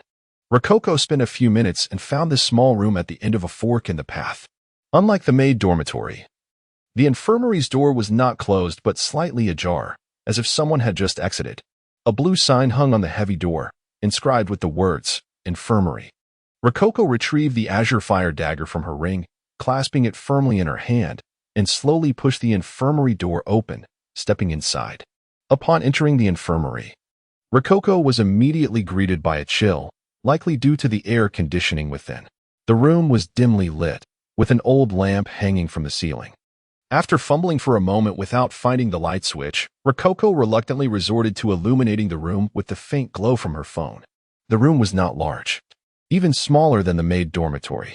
In one corner, numerous glass cabinets were arranged, seemingly for storing medications. A wooden table, the sole piece of furniture in the infirmary, was positioned in front of the cabinets, likely serving as the doctor's desk. An odd scent permeated every corner of the room. It was acrid, reminiscent of some sort of disinfectant, yet upon closer inspection, it was even more nauseating than that. Rococo frowned slightly, already suspecting the source of this odor. Formaldehyde. She muttered to herself, astonished that such a smell could linger in the infirmary. What's formaldehyde? Asked Dark Coco, perplexed. A type of chemical with a pungent odor and corrosive properties, Rococo explained softly. Its primary use in medicine is to preserve corpses. Typically, the scent of formaldehyde is found only in dissection rooms of medical schools. Yet here, in this infirmary, it pervades the air, leaving Rococo puzzled. Preserve corpses? Dark Coco replied incredulously. But I don't see any corpses around. The infirmary is too small to hide one. I don't know either. Let us search for more clues, Rococo said, shaking her head as she approached the only wooden table in the room. Just then, a faint sound emerged from the direction of the door. Coco, look behind you. What is that? Dark Coco's voice was urgent and tense in Rococo's ear. Behind? Rococo instinctively turned around. Behind her, at the infirmary's entrance, a dark silhouette stood, staring intently at her. Hiss! Rococo inhaled sharply, quickly raising her hand to shield herself with the azure fire. Who is there? Rococo murmured. The figure remained motionless. If you don't speak, I will take action. Rococo extended her left hand, beginning to gather water elements. Soon, a transparent water spike materialized at her fingertip. Without hesitation, Rococo hurled the water spike toward the figure. Under her control, the spike struck the silhouette accurately. Bang! Upon impact, the pure water spike dispersed into countless droplets, scattering across the floor. Yet the silhouette showed no reaction. Strange. Rococo was perplexed as she cautiously approached the figure. Moments later, when the light from her phone illuminated the figure, she finally understood what it was. It was merely a human anatomy model. Many infirmaries display such plastic models. There was nothing particularly unusual about it. However, this model in the infirmary was remarkably lifelike. At first glance, it resembled a youthful maiden, approximately 18 years of age, with beautifully crafted features and hair. The model was dressed in a long black and white gown, reminiscent of a maid's outfit. Even the infirmary's model was fashioned to look so much like a maid. How delightfully macabre, Rococo remarked flippantly. Speaking of which, Rococo was still donned in her maid costume. However, this was not by choice. The outfit was too conspicuous, and if carelessly discarded, it would be quickly noticed. Should the maid outfit be found, her location would likely be exposed. For her own safety, Rococo chose not to remove the costume. After examining the model, Rococo returned to the wooden table, scrutinizing its surface. There weren't many items on the desk, only a pin and several unlabeled plastic bottles containing a colorless, transparent liquid. Rococo picked up one of the plastic bottles, and in the next moment, a system panel appeared before her eyes. Reverse activation agent, item level, LV? Unable to identify, item description, item effect. The series of question marks left Rococo somewhat taken aback. It was the first time her system had encountered such an unidentifiable situation. Dark Coco, what is going on? Rococo called out to her system. The system's capabilities are linked to your inherent attributes, Dark Coco explained softly. The inability to see the item's effects indicates that its level is too high, or perhaps, at your current power, it is best not to delve into the origins of this item. Otherwise, you may risk mental contamination or attract the attention of an unknown entity. Rococo understood that Dark Coco was indeed correct. The system was protecting her. If she recklessly engaged with something incomprehensible while lacking sufficient strength, she could suffer from mental pollution. Those affected by mental pollution might develop mental illness or worse, lose their sanity entirely. Alas, Rococo sighed, setting the plastic bottle down. Subsequently, she opened the desk drawer. Clatter as the drawer opened. A cacophony of metallic clinks echoed from within. Rococo peered into the drawer, discovering an assortment of peculiar tools. Metal wires, glue, sewing needles. With the aid of her phone's light, Rococo scrutinized the tools in the drawer. What strange items were stored in a doctor's desk? Rococo pondered in confusion. Clatter. At that moment, a faint sound arose behind her once more. For some inexplicable reason, Rococo felt an overwhelming sense of dread wash over her. Whoosh. In the next instant, a gust of wind rushed towards Rococo's head, and she instinctively ducked to evade it. Through the reflection of her phone screen, she caught sight of a pale arm sweeping past her head. What is that? Rococo quickly turned to look. Before her stood a diminutive figure. It was the Maid model that had been so still in the corner moments ago. Now, it seemed to have come to life, coldly gazing at Rococo, devoid of any emotion. Then, the system panel materialized before Rococo once more. Abnormal entity detected. Scanning entity type, system scan complete. Entity name, marionette. Entity danger level, C class. Entity type, humanoid, C class. An abnormal entity. Rococo bit her silver teeth, swiftly dodging to the side. The danger levels of anomalous entities, ranked from highest to lowest, are as follows: SSS, S, A, B, C, and the lowest, D. The marionette currently before Loco, however, belongs to the C category. Although its rank is not particularly high, it poses a significant threat to Loco, whose combat power is merely 5. Oh, system, in my first encounter with an anomalous entity, you have presented me with a formidable challenge.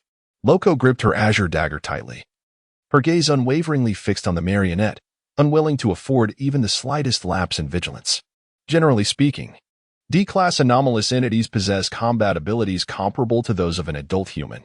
In contrast, the C classification signifies that the entity holds a substantial advantage over humans in a particular aspect, which could be strength or speed. The doll, clad in a Maid outfit, slowly turned to face Loco. It emanated an aura of coldness, accompanied by a pungent odor. The scent of formaldehyde wafted from its being. Here we go. Loco gently caressed her azure dagger, fully aware that a fierce battle was now inevitable. Chapter 30. The Blood of the Doll Girl in the Dimly Lit Infirmary. Rococo knelt in the corner, brandishing the azure fire, confronting the doll maid before her. The face of the doll maid bore no semblance of human expression. Its gaze was icy, fixated on Rococo, perceiving the little girl as its prey. It then extended its slender legs, advancing step by step towards Rococo. For reasons unknown, the doll's movements were exceedingly stiff, contrasting starkly with its earlier agility. It appeared as if its joints had not been lubricated. Coco, what should we do now? Whispered Dark Coco anxiously. Shall we flee? As the saying goes, retreat is the best strategy. Given Rococo's current attributes, engaging in combat would be ill-advised. Flee? Rococo shook her head, murmuring, at the speed this creature displayed earlier, I cannot outrun it. Besides, I have no intention of running away. She pointed the blade of azure fire towards the front, where a golden insignia shimmered at her sleeve. At present, Rococo possessed 3 growth items: the azure fire dagger in her hand, the certificate of the underworld on her hand, and the hunter's license hanging from her chest. Both the azure fire dagger and the hunter's license could be upgraded through the elimination of abnormal entities. Thus, from the very beginning, Rococo had intended to eliminate this Maid doll. The doll's movements were sluggish, reminiscent of slow motion. Within a span of 5 meters, it took half a minute to traverse the distance. Observing this, Rococo did not relax her guard. She maintained her half-kneeling posture, gradually closing in on the doll. With her left hand braced against the ground and her right hand firmly gripping the azure fire, she lowered her center of gravity, a stance that would aid her in launching forward swiftly. In a fleeting moment, the distance between the two had diminished considerably. When they were within striking range, Rococo sprang into action. She leaped, gripping the azure fire with both hands, channeling all her strength to thrust the dagger towards the doll's head. Rococo's speed was remarkable, akin to a bird in flight, as she surged towards the Maid doll. The lightness of her form became her advantage. Success. Observing the doll's sluggishness, Rococo understood that at such a short distance, the doll could not evade her attack. Yet, just as she exhaled in relief, believing victory was assured, a peculiar mechanical sound emanated from the doll. Click. Suddenly, a golden light illuminated the doll's chest. In an instant, the doll's speed surged, returning to the swiftness it had displayed upon its initial appearance. Click, click, Click. The doll's arms bent at an almost impossible angle, swiftly blocking Rococo's assault. The dagger traced an elegant arc through the air, slicing past the doll's arm. To Rococo's astonishment, the sharp azure fire left no mark upon the doll's limb. The peculiar sensation that traveled up the dagger led her to conclude that the doll's body was not composed of plastic, but rather of solid steel. Buzz. A faint golden light flickered in the doll's eyes. At the instant it deflected the attack, it pivoted its body, swinging its other arm forcefully towards Rococo. Coco. Be careful. Dark Coco's voice rang in Rococo's ears. However, the doll's movement was too swift, and the angle of attack too cunning. She had no time to evade. Bang! The doll's elongated arm struck Rococo's slender waist mercilessly. The tremendous force sent the little girl crashing against the glass cabinet of the infirmary. Cough. That hurts. The unbearable pain in her abdomen assaulted Rococo's senses, causing her to drop the azure fire. She hunched over, struggling to rise. Without needing to look, Rococo was aware that her abdomen was surely injured. Fortunately, she wore 2 layers of outer clothing. The thick maid outfit on the outside absorbed a portion of the doll's force, sparing her life. Coco, are you all right? Dark Coco inquired with concern. Not well. Can you assist me with something? Stop dawdling. Rococo rubbed her abdomen, enduring the pain as she retrieved the azure fire. I could cheer you on. Perhaps not. Rococo shook her head, gasping for breath. Just moments ago, she had been careless, underestimating the doll's explosive speed. However, this revelation had also exposed the creature's vulnerability. Rococo focused intently on the doll's chest, where a golden indicator light pulsed incessantly. After a brief moment, the light dimmed gradually, eventually extinguishing. As the indicator light went dark, the doll's movements once again slowed. Rococo speculated that the Maid doll possessed 3 distinct states: an inactive state, where it could not move; an activated state, where it could move but at a sluggish pace; and a berserk state, indicated by the golden light on its chest. The indicator light likely represented the doll's core. Destroying the core would likely render the doll inoperative. Armed with this knowledge, Rococo began her approach. Enduring the pain and nausea, she cautiously advanced towards the doll. This time, her target was the indicator light on the doll's chest. With no extraneous movements, Rococo lunged towards the light with all her might, dagger poised. It seemed to sense the impending danger. At the moment the dagger was thrust, the doll re-entered its berserk state. The golden indicator light flared to life, and the doll swung its arm towards Rococo. However, this time, the Maid doll could not connect with her. Having learned from her earlier misstep, Rococo was prepared. As the doll's arm swung, she ducked just in time to evade the blow. Without hesitation, Rococo plunged the azure fire into the doll's chest. Thud! The sound of the blade piercing flesh resonated as the silver azure fire penetrated the doll's body. Unlike its tough exterior, the doll's chest was surprisingly soft, allowing the azure fire to pierce effortlessly. With a snap, the indicator light extinguished, and the doll instantaneously ceased all movement. It's over. Rococo exhaled, clutching the azure fire, intending to withdraw it. Just then, a warm liquid trickled onto Rococo's hand. This dark red fluid, tinged with a hint of rust, oozed from the doll's chest. What is this? Oil? Rococo shook her hand, preparing to turn away. Yet, at that moment, an eerie sound of plastic scraping echoed behind her. Creak, creak, creak. Instinctively, Rococo glanced back, only to witness a sight that would forever haunt her memory. The Maid doll tilted its head, its face breaking into a disturbingly sinister smile. Then, the doll opened its mouth. It hurts. It hurts. It hurts. It hurts. The doll spoke in a disjointed manner, its voice devoid of any emotion, resembling a mechanical tone. The combination of this voice and the doll's unsettling smile sent chills down Rococo's spine. It hurts so much. Please, please, end my suffering. The doll smiled as she spoke, crimson liquid continuously oozing from her chest. At that moment, Rococo finally comprehended the nature of this liquid. It was blood. The doll. No, it was the blood of those innocent young girls transformed into dolls. Chapter 31. The truth and the puppeteer my body. It aches terribly. I plead with you. Grant me release. The face of the Maid puppet was perpetually adorned with a smile, and the voice emanating from her mouth was devoid of any emotion.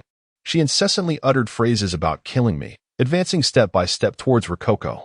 Witnessing such a scene, Rococo felt an icy chill envelop her. The potion, the puppets, the needle and thread, the amnesia. As she pieced together all the information, Rococo instantaneously comprehended the grim reality. The so-called marionettes were crafted from the missing girls. The sinister forces behind this made CAF lured unfortunate girls with promising salaries, coaxing those without familial support into the establishment. Once inside, these girls found themselves ensnared, unable to escape. Under the influence of an abnormal world, they gradually lost their memories, their bodies morphing into perfection, a process akin to plasticization. Though the transformation was lengthy, the reverse activation potion expedited the process. Rococo had heard of this potion, a mystical elixir that bestowed life upon inanimate objects, granting them consciousness when applied to stones or wood. Conversely, the reverse activation potion could render living beings into thoughtless shells. The strange noises the girls heard at night were, in fact, the footsteps of these puppets. Ultimately, when the girls had completely lost their memories, and their bodies had nearly transformed, the puppeteer would take them to the infirmary, converting the living girls into the so-called marionettes. Having grasped this horrifying truth, when Rococo once again gazed upon the puppet before her, her heart was filled solely with pity and sorrow for the marionette. "I shall avenge you, I promise." Rococo lowered her head slightly, tightening her grip on the Tsanghua dagger. "But first, I must survive, so, forgive me." With unwavering determination in her eyes, Rococo aimed the Tsanghua at the puppet. "Now, I shall grant you liberation." As she spoke, Rococo summoned the elemental power, pure droplets of water floating around her, moving in accordance with her will. "Coco, it appears that the heart and indicator light are not its weaknesses. What should we do?" Dark Coco, who had been observing the battle, felt a wave of anxiety for Rococo.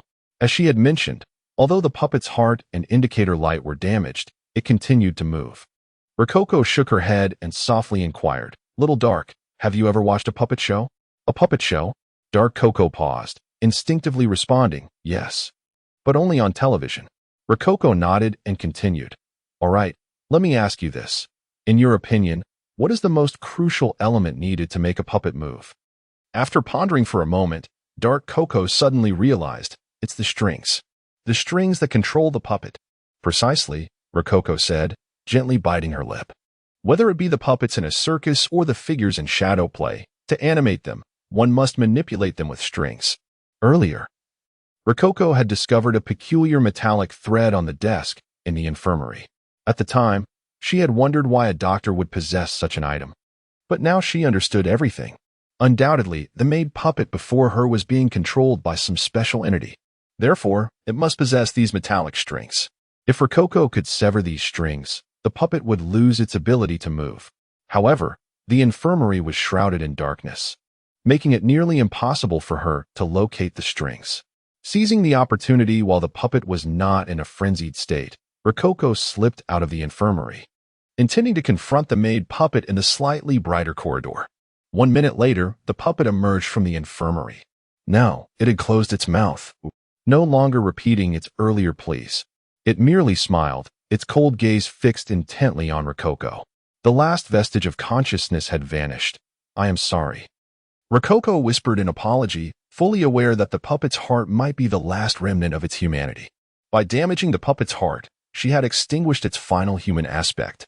Yet, there was no time for sorrow, for the completely dehumanized Maid puppet was staggering toward her. Under the illumination of the lights, silver threads appeared above the puppet's head, connecting to its joints and controlling its every movement. At that moment, a system panel materialized before Rococo's eyes. Puppeteer's soul threads. Item level: LV1, non-growth type. Item description: metal threads crafted through special methods, capable of controlling the movements of puppets from a distance, requiring other items for use. Item effect: control the body of the marionette. Puppeteer. Reciting this term, Rococo directed the droplets of water surrounding her toward the Tsanghua dagger. Tsanghua, an exceptionally powerful weapon, derived its strength not from its indestructibility, but from its ability to resonate with elements. Resonance signifies that an ordinary weapon acquires the properties and effects of the elements, When the Songhua dagger came into contact with the water element, it radiated a blue glow, transforming the previously rigid dagger into a supple form. The silver surface undulating like flowing water. Without any unnecessary movements, Rococo charged towards the puppet. Her steps were light and swift, akin to a delicate white rabbit. Both agile and graceful. In an instant, she stood before the puppet, then swung the dagger toward the soul strings atop its head. Realizing the threat to its strings, the puppet would not remain passive. Its eyes glimmered with a golden light, triggering its frenzied state. The puppet raised its arms, creating an impenetrable barrier against Rococo's attack. Just then, Rococo twisted her wrist, and the silver Songhua dagger elongated like flowing water, weaving through the puppet's defenses. The property of water allowed the Songhua to shift its shape freely, no longer confined to that of a mere dagger. God of Death, first style, Rococo inhaled deeply, whispering. Layered waves. In the blink of an eye, the Songhua sliced through the strings atop the puppet's head, severing each metallic thread. Although its form imitated the flow of water, the dagger's sharp essence remained unchanged. With a thud, as the soul strings were cut, the Maid puppet fell to the ground like a kite with severed strings, devoid of life. As the puppet collapsed, several new panels appeared before Rococo's eyes. Hunter license growth value acquired, common item, Azure Fire has gained growth value, anomalous entity, puppet of suspended strings has been defeated. Entity information has been updated, entity name, puppet of suspended strings, human name, Xian Loner, entity danger level, C-class, entity type, humanoid, entity information, a girl named Xian Loner. Age 17. Employed at a Maid CAF since March 14, 2001, and transformed into the puppet of suspended strings on April 27. As she gazed upon the system's information, Luokeke sighed softly, bending down to gently close the puppet's eyes. Clap, clap, clap. At that moment, a series of crisp applause echoed from the other end of the corridor. Subsequently, a slender man emerged from the shadows. He was none other than He Qing, the proprietor of the Maid CAF. He Qing continued to applaud, seemingly offering his accolades to Luokeke. I once thought, Miss Kiki, that you were merely a charming lark. He Qing remarked with a smile, his hands encased in a pair of jet-black gloves. At the tips of his fingers, delicate transparent threads extended. It appears that the description of nimble little wildcat suits you far better. Chapter 32. A temporary setback, but handsomeness is eternal. He Qing clapped incessantly, his smile betraying no hint of disguise regarding his admiration for Luokeke. Slowly, Luokeke rose, casting a cold glance at He Qing. What? Do you not even wish to pretend any longer? She challenged. Luokeke had long suspected He Qing was the mastermind behind everything. Every aspect of the CAF had been orchestrated by him, from the rules to the ambience. Every element of this bizarre world was a gift from He Qing. He Qing made no attempt to deny it, gently removing his eye mask to reveal his silvery gray eyes. My dear Luokeke, from the moment you escaped, I understood you were an adventurer. He Qing approached Luokeke leisurely, every movement exuding an air of composure. Now that you know I am aware of your adventurer status, what need is there for me to conceal anything? He retorted. His tone was languid. Despite his unimposing stature, he emanated an undeniable aura of intimidation. Then you admit to the murder of those 32 young girls? Luokeke pressed, her calm voice concealing a simmering fury. Murdering 32 young girls? He Qing paused. Then a look of realization crossed his face. Oh, you mean those dolls, right? How could that be termed as murder? He Qing's expression was one of rapture. I bestowed upon them perfect bodies and eternal life. And most importantly, by becoming dolls, they are forever loyal to me. Miss Luokeke, do you not find that romantic? In comparison to such exquisite romance, the loss of a few lives is but a trivial cost. He Qing exhibited no trace of remorse. To him, those 32 lives were merely an insignificant price to pay. Luokeke inhaled deeply, her voice steady as she remarked, You, who disregard life. I assure you. The young girl gripped her azure dagger, aiming it at He Qing. Upon hearing her words, He Qing momentarily froze, then erupted into laughter. Me? Dead? He Qing licked his lips, a satisfied grin spreading across his face. Miss Luokeke, do you know? I absolutely adore your spirit, your rebellious nature. A defiant little cat is far more rewarding to tame. He Ching flexed his fingers and murmured, "Miss Luokeke, you shall become my most exquisite doll." Humph. Luokeke scoffed, refusing to engage further. With a swift motion, she dashed towards He Ching, her silver-gray dagger shimmering with layers of blue ripples. The elemental resonance of azure fire had yet to dissipate, but it would not last much longer. Luokeke, feeling fatigue creep in, recognized that she could not trigger the resonance again. Once it faded, she would lose her means to combat the dolls. Thus, she had to eliminate He Ching within the resonance's duration. The distance between them was short, less than 10 meters. In an instant, Luokeke was before He Ching. She thrust the azure fire upward towards his head with remarkable speed, her movement akin to a gray shadow tracing a silver arc through the air. The droplets of water accompanying the azure fire splattered on He Ching, leaving wet marks. Yet, faced with imminent danger, he showed no inclination to evade. He gazed at the azure fire with amusement, lightly twisting his fingers to tug at the soul threads attached to his gloves. Buzz. A strange, buzzing sound resonated from his fingers. Suddenly, Luokeke's movements halted. The azure fire was merely an inch from He Ching's neck. Yet, that brief inch became insurmountable. Luokeke found herself unable to pierce through. It was as though an invisible force bound her, rendering her immobile, even robbing her of breath. Soon, a sensation of suffocation and pain surged from her neck. With great effort, Luokeke glanced down, her eyes widening in realization. A glowing black collar hung around her delicate neck, a part of the maid outfit. "Ah, such a mischievous little cat," He Ching remarked, pointing at Luokeke's collar with a smile. "This is called the soul collar, a precious item I acquired at great expense. I mentioned, didn't I? All maids are my personal possessions, and you, Miss Luokeke, are no exception." As he spoke, He Ching casually wiped the water stains from his attire. Luokeke ignored his taunts, struggling with all her might to raise her hand, releasing the azure fire and grasping the collar around her neck. "Shawan, didn't you say this thing was part of the maid outfit?" Luokeke screamed silently in her mind. But it truly was. And He Ching had been guarding the entrance, so there was no way to escape without wearing it. Shawan's tone carried a hint of grievance. In truth, she could not be blamed. Whether or not to wear the maid outfit or the collar was beyond her control. Now, Shawan was also deeply concerned for her host's safety, anxiously asking, "Luokeke, what should we do next?" "Do not panic. I have a plan." Luokeke shook her head, continuing to tug at the collar, seemingly intent on forcibly removing it. Observing Luokeke's struggle, He Ching narrowed his eyes and slowly approached her. "Miss Luokeke, do not exert yourself further. This collar may not possess 1,000 pounds of force, yet it cannot be broken by sheer will." He Ching extended his hand toward Luokeke, softly stating, "Do not move, my little cat. Allow me to savor your beauty." His hand inched closer to Luokeke, as if poised to touch her. Yet, in that fleeting moment, a faint buzzing sound reached He Ching's ears. Suddenly, Luokeke sprang into action. She sharply raised her knee, colliding with a sensitive area beneath He Ching. Thud. A muffled sound echoed. He Ching froze, then was overtaken by a sudden, searing pain. This pain was peculiar. It began as a mere tingle, but escalated into a throbbing agony over time. Gulp. The smile faded from He Ching's face as he doubled over, clutching his groin and kneeling on the ground. However, amidst the pain, confusion reigned in his heart. How did this girl escape the collar's control? With this question lingering, He Ching slowly lifted his head.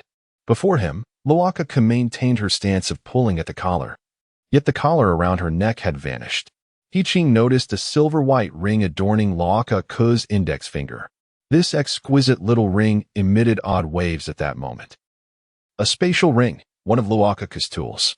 She had cleverly utilized its ability to transfer items, moving the soul collar into the ring. With minimal effort, she resolved the troublesome collar. And the earlier ambush was all part of her plan. Let us not forget, Luokeke was once the strongest adventurer in the world. Even without power and tools, her quick wits could turn peril into safety. Rococo, regaining her composure, gazed impassively at He Ching, refraining from immediate action as she sought to restore her strength. Although the collar had failed to harm her, the prolonged suffocation lasting over a minute had depleted much of her vitality. The young girl fixed her gaze on He Ching, observing his every movement. At this moment, He-Ching was far from his previous calm demeanor. The injuries he had sustained were beyond the endurance of any man, a blend of pain and humiliation overwhelming him. "Oh, little wildcat, I truly underestimated you." He-Ching struggled to rise, forcing a semblance of a smile. "But do not forget, I am a puppeteer. Manipulating puppets is my true skill." With a flourish of his hands, he sharply tugged the strings, and a diminutive figure darted forth from the shadows. Moments later, she soared to He-Ching's side. The familiar attire allowed Rococo to instantly recognize the newcomer, a Maid puppet. Soon, a throng of puppets, numbering over a dozen, flew in behind Rococo. These puppets were He-Ching's trump card. He had summoned all the Maid puppets from the CAF to confront Rococo. As He-Ching's fingers danced, the puppets under his control advanced slowly towards Rococo. She furrowed her brow, raising her dagger as her gaze swept over the assembly of puppets. The young girl understood that her battle was only just beginning. Chapter 33. The fleeting flame. As the puppets closed in around her, Rococo bit her lip and lowered her petite frame. She then lifted the ashen fire dagger, severing the ties of her Maid outfit, casting aside the cumbersome attire. Clad in a pristine white dress, wielding the gray ashen fire, and with her silver hair billowing in the wind, Rococo's icy expression lent her an exquisite allure. Even He-Ching, who had encountered countless beauties, found himself momentarily entranced by her presence. In an instant, Rococo sprang into action, seizing an opportunity to slip through the gaps between the puppets, agile as a wildcat. For her, fleeing was futile. In an anomalous world, a human could never outrun an extraordinary entity. Remaining stationary would only allow the Maid puppets to subdue her effortlessly. Thus, rather than await her fate, she opted for a proactive approach. Her survival instinct dictated her strategy. Her target was He-Ching himself. As the puppeteer, He-Ching's body was naturally less resilient than that of the puppets. If Rococo could eliminate He-Ching, the puppets, devoid of their controller, would pose little threat. While thoughts often paint a beautiful picture, the reality proved to be another matter entirely. In a heartbeat, Rococo found herself before He-Ching, thrusting her dagger forward. He-Ching smiled slightly, deftly manipulating the silken threads on his fingers.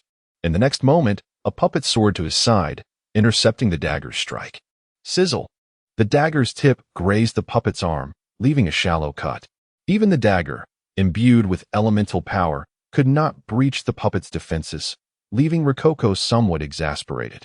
"You cannot win, little kitten," He-Ching proclaimed, toying with the threads. "Your strength is insufficient. What good is speed without power?"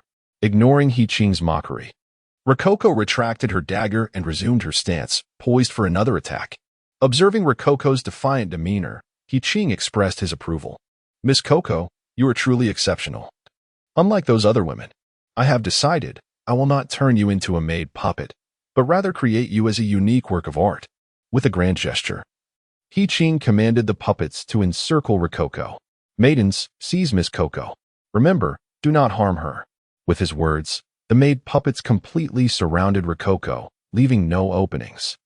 Without hesitation, Rococo unleashed the ashen fire at the puppets.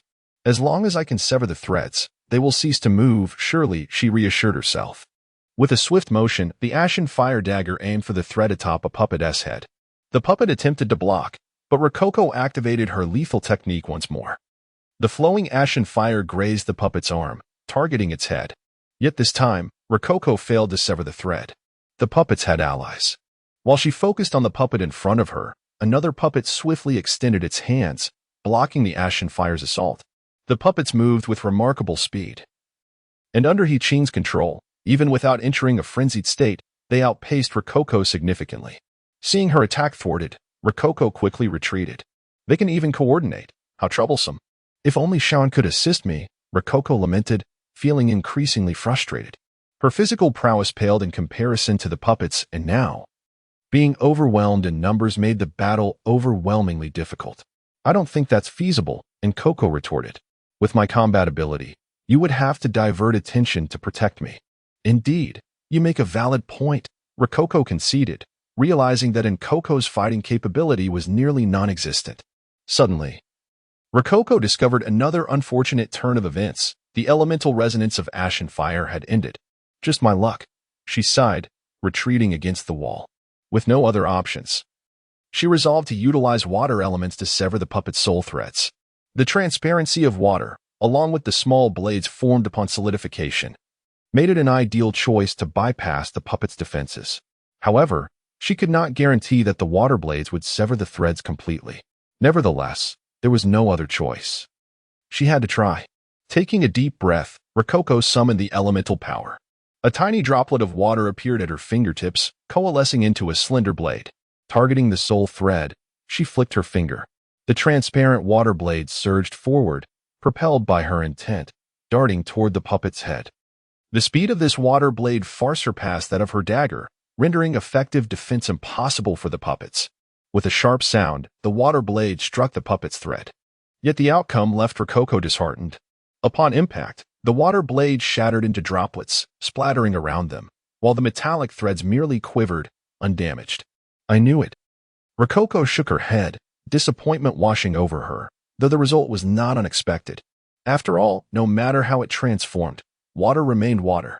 No matter how hard it became, it could never rival metal. It appeared that only one option remained. Rococo fell silent for a moment, stowing away the ashen fire. Then, she raised her left hand, extending her index finger. Previously, when guiding the water element, she had used her right hand. Now, she intended to abandon the water element altogether. The water element was far too gentle, utterly suppressed by the metallic threads. She needed to seek a second element. Indeed, Rococo aimed to summon an entirely new element, her second element. However, this approach was fraught with uncertainty. Elements often clashed, if not in outright hostility, at least in their incompatibility. Typically, one could not harness a second element without mastering the first. Otherwise, elemental conflicts could prove fatal. Yet at this moment, Rococo could afford no further deliberation. If she did not acquire her second element now, she would meet her end. As the puppets drew closer, Rococo gently closed her eyes. Element, respond to me once more. In an instant, she felt a surge of heat coursing through her body, swiftly converging at her chest. Then cough cough. A searing pain, coupled with an unbearable heat, forced Rococo to cough up blood. The elements had indeed clashed within her body. Fortunately, her adept elemental control spared her from death. At that moment, a flicker of orange-red flame danced at her fingertips, slowly igniting. Fire element, you have arrived just in time. Rococo opened her eyes, gazing at the flame in her hand with relief. Meanwhile, Qing, who had been patiently waiting behind the puppets, grew somewhat impatient. He tugged at the threads, softly instructing, "Puppets, swiftly capture Miss Coco." His actions triggered a frenzied state in the puppets, their eyes shimmering with a golden glimmer and the indicators of their hearts illuminated. Upon entering this berserk state, the puppets lunged toward Rococo. Yet, Rococo remained motionless, merely toying with the flame in her hand. Observing her demeanor, Qing shook his head and mocked, "Cease your theatrics, Miss Coco, let your resistance end here." At that moment, the puppets had closed in on Rococo, mere inches away. Killing God 5th style, second move. Rococo calmly declared, "Dance of the Flame Sparrow." Boom. The tiny flame in the girl's hand suddenly expanded, bursting in midair into a multitude of small, searing flames that surged toward the puppets. The flames collided with the puppets' bodies, igniting them for approximately 2 seconds before dissipating. Once the flames extinguished entirely, the puppets froze in place, appearing as if they had crashed. With the crisis averted, Rococo collapsed to the ground, gasping for breath. The so-called dance of the flame sparrow was one of her techniques, condensing fire elements into a fireball that would subsequently explode into countless high-temperature sparks. Rococo would then manipulate these sparks to target the weaknesses of her enemies, such as the soul threads of the puppets. Unlike the gentleness of water, fire is an element of sheer ferocity and searing heat. The delicate metallic threads were utterly defenseless against the flames. However, employing this technique exacted a significant toll on Rococo. She felt utterly exhausted, her head spinning, devoid of any excess strength. Nevertheless, Rococo understood that she had triumphed. After a brief moment of astonishment, Qing resumed his applause. "Miss Coco, you truly are remarkable for dispatching all the Maid puppets." He leisurely removed his gloves, continuing, "But in your current state, how do you intend to resist me?" Qing could see that Rococo was at her limit. Thus, he boldly approached her, intent on claiming the final victory. "Do you think you have won?" "Arrogant fool." Rococo snorted softly, smiling as she replied, "Look at them." She gestured to the puppets before her. These puppets, now free from their controlling threads, slowly regained their ability to move. The smiles that once adorned their faces vanished, replaced by expressions of chilling coldness, accompanied by a palpable aura of murderous intent. However, this malice was not directed at Rococo, but rather at the puppeteer, Hiching. Hiching gazed at the puppets in disbelief, as Rococo's voice echoed in his ears. "The one trapped in despair is you." Chapter 34. The Burden of Karma.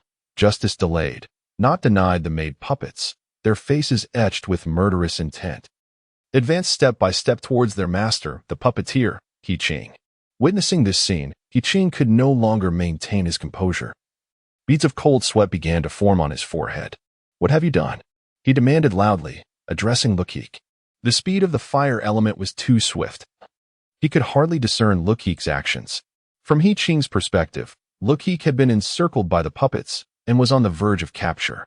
Yet, in the next moment, a fireball suddenly materialized in the little girl's hand, followed by an explosion that rendered the puppets uncontrollable. This was beyond Hiching's comprehension, leaving him utterly bewildered. Luokeke leaned against the wall, slowly rising to her feet. "I have been pondering a question," she stated coolly, looking at Hiching. "For the puppets, which is more vital, the soul thread or the heart?" Luokeke had previously destroyed a puppet named Xin Laner in the infirmary. After obliterating the puppet's heart, it did not cease its movements. Rather, it briefly regained its humanity and pleaded with Luokeke to end its existence. However, once the soul thread took control of its body, the puppet completely lost its humanity. This indicated that the heart was the essence of the puppet's humanity and intellect, their final sanctuary. In contrast, the soul thread served as Hiching's instrument for controlling their bodies. The two were in a delicate balance. Losing the heart would strip the puppets of their humanity, turning them into Hiching's mere tools. Whereas losing the soul thread would yield the opposite effect, the puppets would break free from his dominion and regain their humanity. Luokeke speculated that Hiching refrained from destroying the puppets' hearts due to certain limitations in his puppetry skills. However, at this juncture, such details had become irrelevant. The puppets had now severed their ties to Hiching's control. These unfortunate puppet girls now harbored a singular desire: to eliminate the true architect of their suffering, Hiching, the puppeteer. "You know," Luokeke began, her gaze fixed on the disheveled Hiching, "I have always believed in a particular adage." A classic line from an old Hong Kong film. She slowly picked up the azure fire dagger and advanced toward him. "You can take nothing with you, save for the karma that clings to you." The little girl enunciated each word deliberately. "This is your karma." "Karma?" Hiching scoffed, regaining some composure as he raised his hands to retract the severed soul thread from his gloves. "Even if such a thing as a cyclical cause and effect exists, it will not fall upon me." Gritting his teeth, he flung the threads toward the puppets. "In this aberrant world, I am the master of everything," he declared, his voice booming as the threads soared accurately toward the Maid puppets. Should he reconnect the soul threads, the puppets would once again be under his control. A triumphant grin spread across Hiching's face, as if victory was within his grasp. Yet, would events unfold as he envisioned? The answer was a resounding no. Just as the slender threads were about to descend upon the puppets, a faint buzzing sound emanated from their chests. Suddenly, their eyes transformed into a brilliant golden hue, and their chests shimmered with a golden glow. They had entered a berserk state. The Maid puppets activated this mode at the crucial moment. In an instant, their speed surged severfold. They effortlessly evaded the threads and surged toward Hiching. What? Hiching's astonished words were cut short as a petite yet formidable fist collided with his abdomen. Bang! Hiching was struck down to the ground by the overwhelming force, clutching his stomach and rolling on the floor. The puppets possessed extraordinary strength. Their physical capabilities far exceeded those of ordinary humans, especially in their berserk state. In contrast, Hiching, as a puppeteer, had the physical attributes of an average person, rendering him incapable of withstanding their onslaught. Gasping for breath, Hiching felt the pain in his abdomen accompanied by an unprecedented sense of humiliation. "You worthless trash are not worthy of being called art," he shouted at the puppets. "I am your master, the proprietor of the Linglong, Maid CAF." The puppets displayed no emotion, merely drawing closer to Hiching, encircling him tightly. "It seems you are not as great as you claim," Luokeke remarked leisurely, toying with the silver azure fire. Upon hearing her taunt, He Ching could no longer suppress the humiliation and rage swelling within him. At that moment, the puppets completely surrounded their master. In unison, they extended their hands, seemingly intent on bringing about He Ching's demise. Faced with such a scenario, He Ching reluctantly removed his gloves. Curiously, his fingers were black, adorned with various strange patterns. Useless trash. Fine, perish. He Ching seemed to have made a momentous decision. He cursed vehemently before swiftly snapping his own finger. Black gas began to seep from the broken digit. As the puppets came into contact with the gas, the light in their eyes extinguished. They slowly lowered their heads and fell one by one, collapsing into a heap of disassembled parts. Simultaneously, their once fair skin began to char, turning a deep black, as if scorched by flames. He Ching stood, pained and despondent, gazing at the ruined puppets. He realized that all his efforts over the years had turned to ash. Yet, when it came to his own life, he hesitated not for a moment. As long as the Green Mountains remain, one need not worry about firewood. With this thought in mind, He Ching pivoted, intending to flee into the depths of the dark corridor. He understood that he was no match for Luokeke at this moment. The corridor was exceedingly vast, its pathways labyrinthine. If he managed to escape, Luokeke would likely be unable to track him down.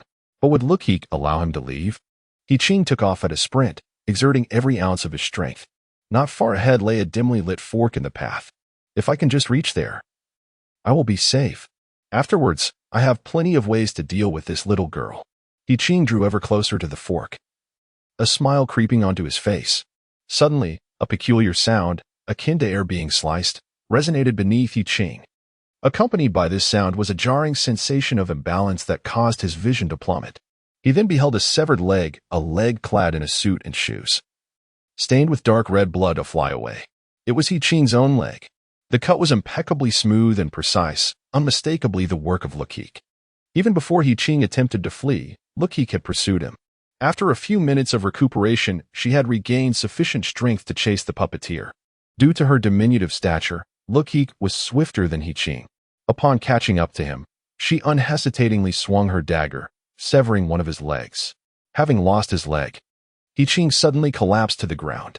Before he could comprehend the situation, a wave of excruciating pain surged through his mind. Ugh! Ah! He Ching clutched his severed limb, wailing in agony. As he lifted his gaze, he locked eyes with Luokeke.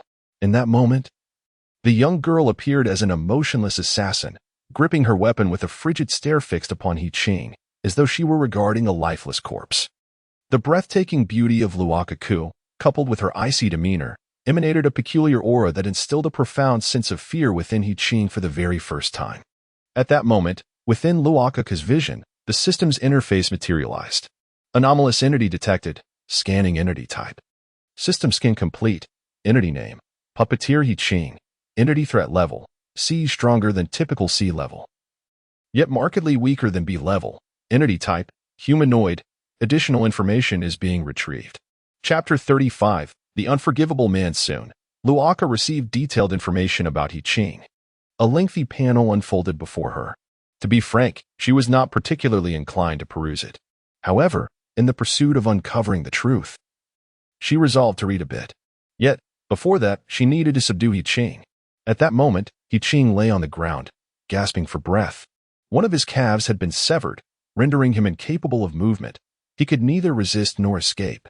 Luokeke, aren't you going to stop the bleeding? It seems he is on the verge of death, a sweet voice echoed in Luokeke's ears. Arteries reside in the legs, and He Ching's blood flowed freely onto the ground.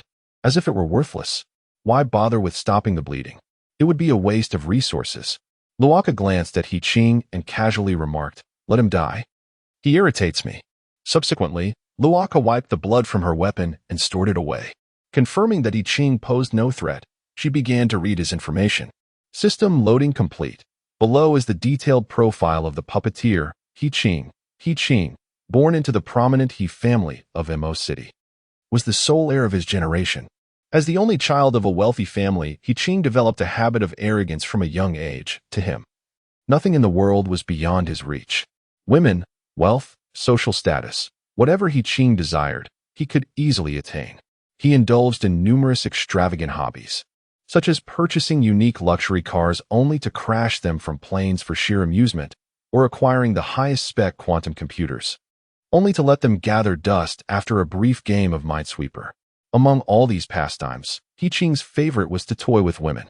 Whether they were celebrities or idols, any woman he fancied would inevitably end up in his bed.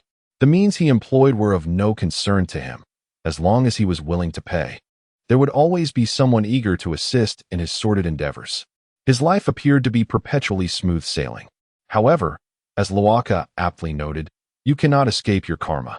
When He Qing turned 20, his karma caught up with him for the first time. It was a costly, comprehensive medical examination. As the heir of the He family, He Qing was mandated to undergo such examinations every year to avert the risk of hidden ailments. The results of that examination, however, stripped him of everything. Congenital infertility. This was a condition modern medicine could not remedy. The medical report soon found its way into the hands of the head of the He family. Lacking the ability to bear offspring meant He Qing could not produce heirs for the family, a fact intolerable to a prominent clan. How could a prospective head of the family be without descendants? Without a moment's hesitation, the head of the He family revoked He Qing's inheritance and promptly divorced his mother to start a new family, raising another child. In such a large family as the He's, the father-son relationship was exceedingly fragile. Ultimately, He Qing lost everything. A lifetime's worth of wealth and a fearsome social standing vanished with the appearance of that medical report. Yet, in truth, He Qing did not particularly care for power or money. In the first 20 years of his life, he had already savored all that he desired. What truly unsettled He Qing was the loss of his women. After being stripped of his inheritance, although his family continued to provide him with a substantial monthly allowance, it was no longer sufficient to win the affections of those women. They had come for his wealth, and there was no genuine affection for him. Their relationships were mere transactions of mutual benefit. Now that He Qing could no longer provide the desired incentives, these women naturally sought other avenues. To He Qing, this was an unforgivable affront.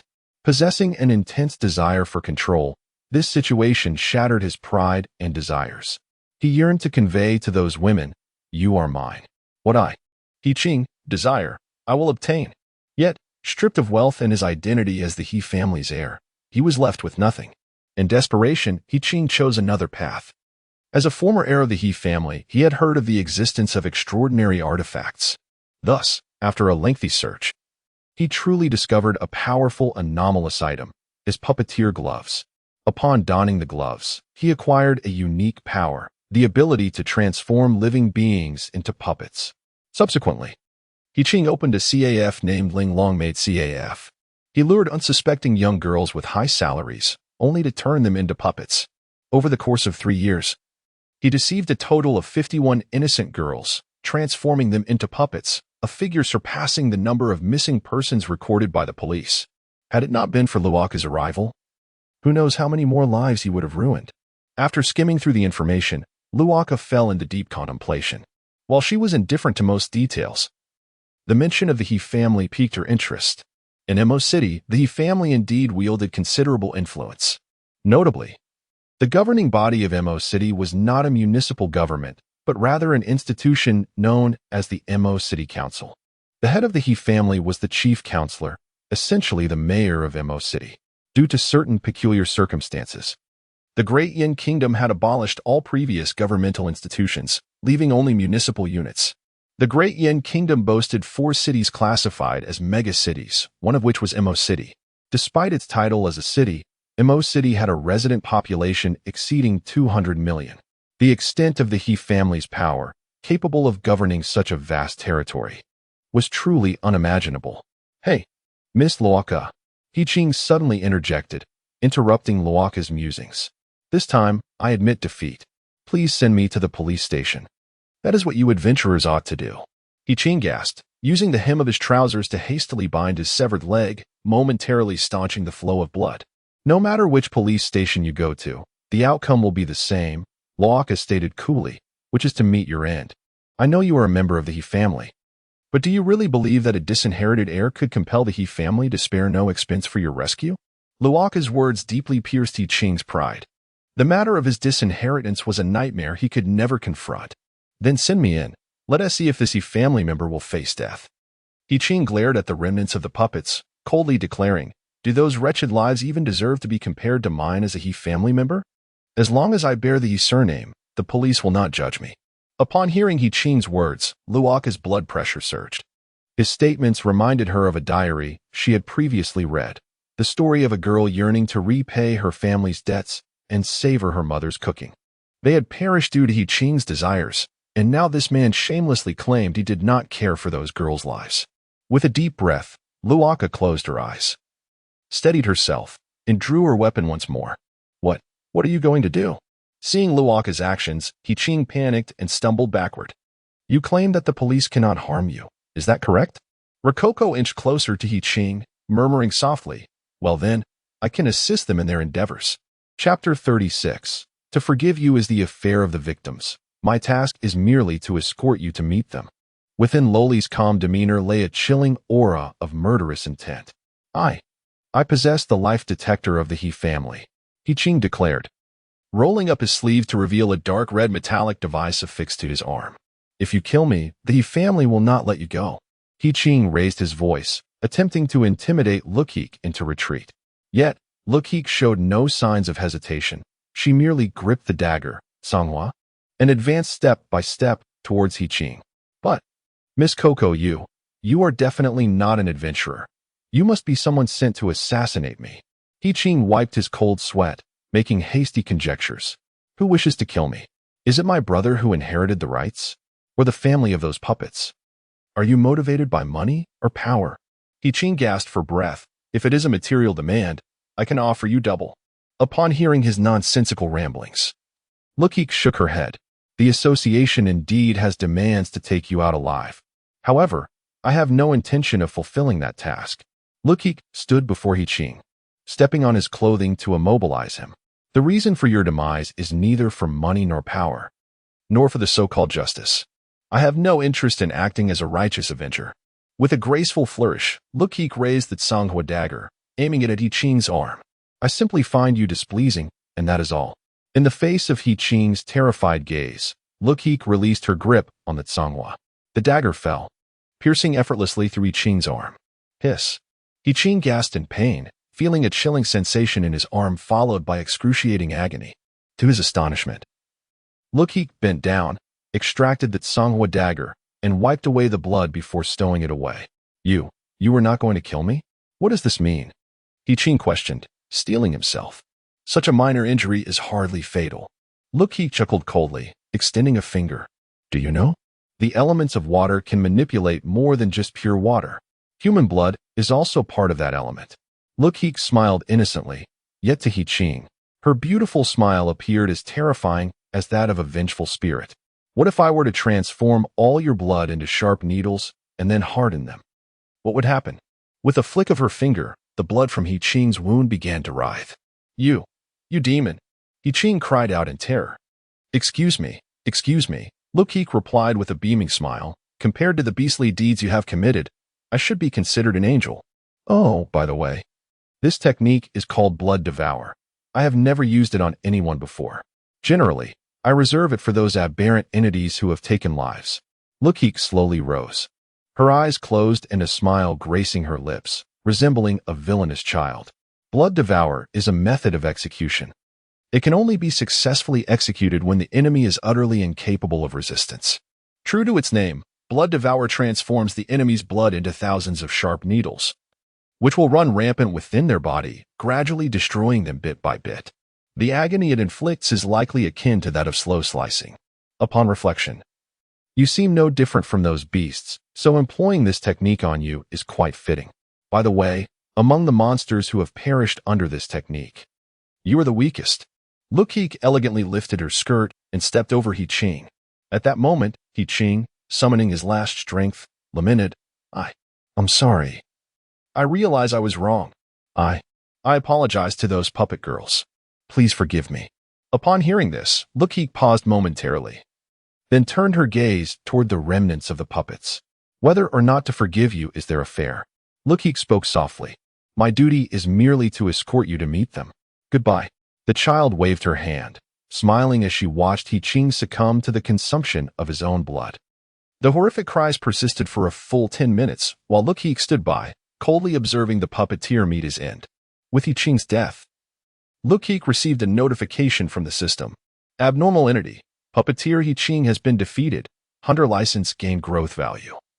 Hunter license upgraded. Hunter license. Item level. LV2. Growth type. Item description. A medal that represents the holder's successful embarkation on the path of a hunter after growth. Current attributes. Constitution increased by 1 point. Special effects. None. Common artifact. Songhua gained growth value. Common artifact. Songhua upgraded. Common artifact. Songhua, sealed state. Current level. LV2. Max level LV5. Points required for next level. 500 after defeating Yiqing. Both the Songhua dagger and the hunter medal upgraded together. This occurrence was within Luokeke's expectations. Yiqing had destroyed over a dozen puppets. The system would undoubtedly attribute this to Luokeke. Panel. Luokeke murmured, and her attribute panel manifested before her eyes. Name. Luokeke. Gender. Female. Constitution. 6. Barely passable.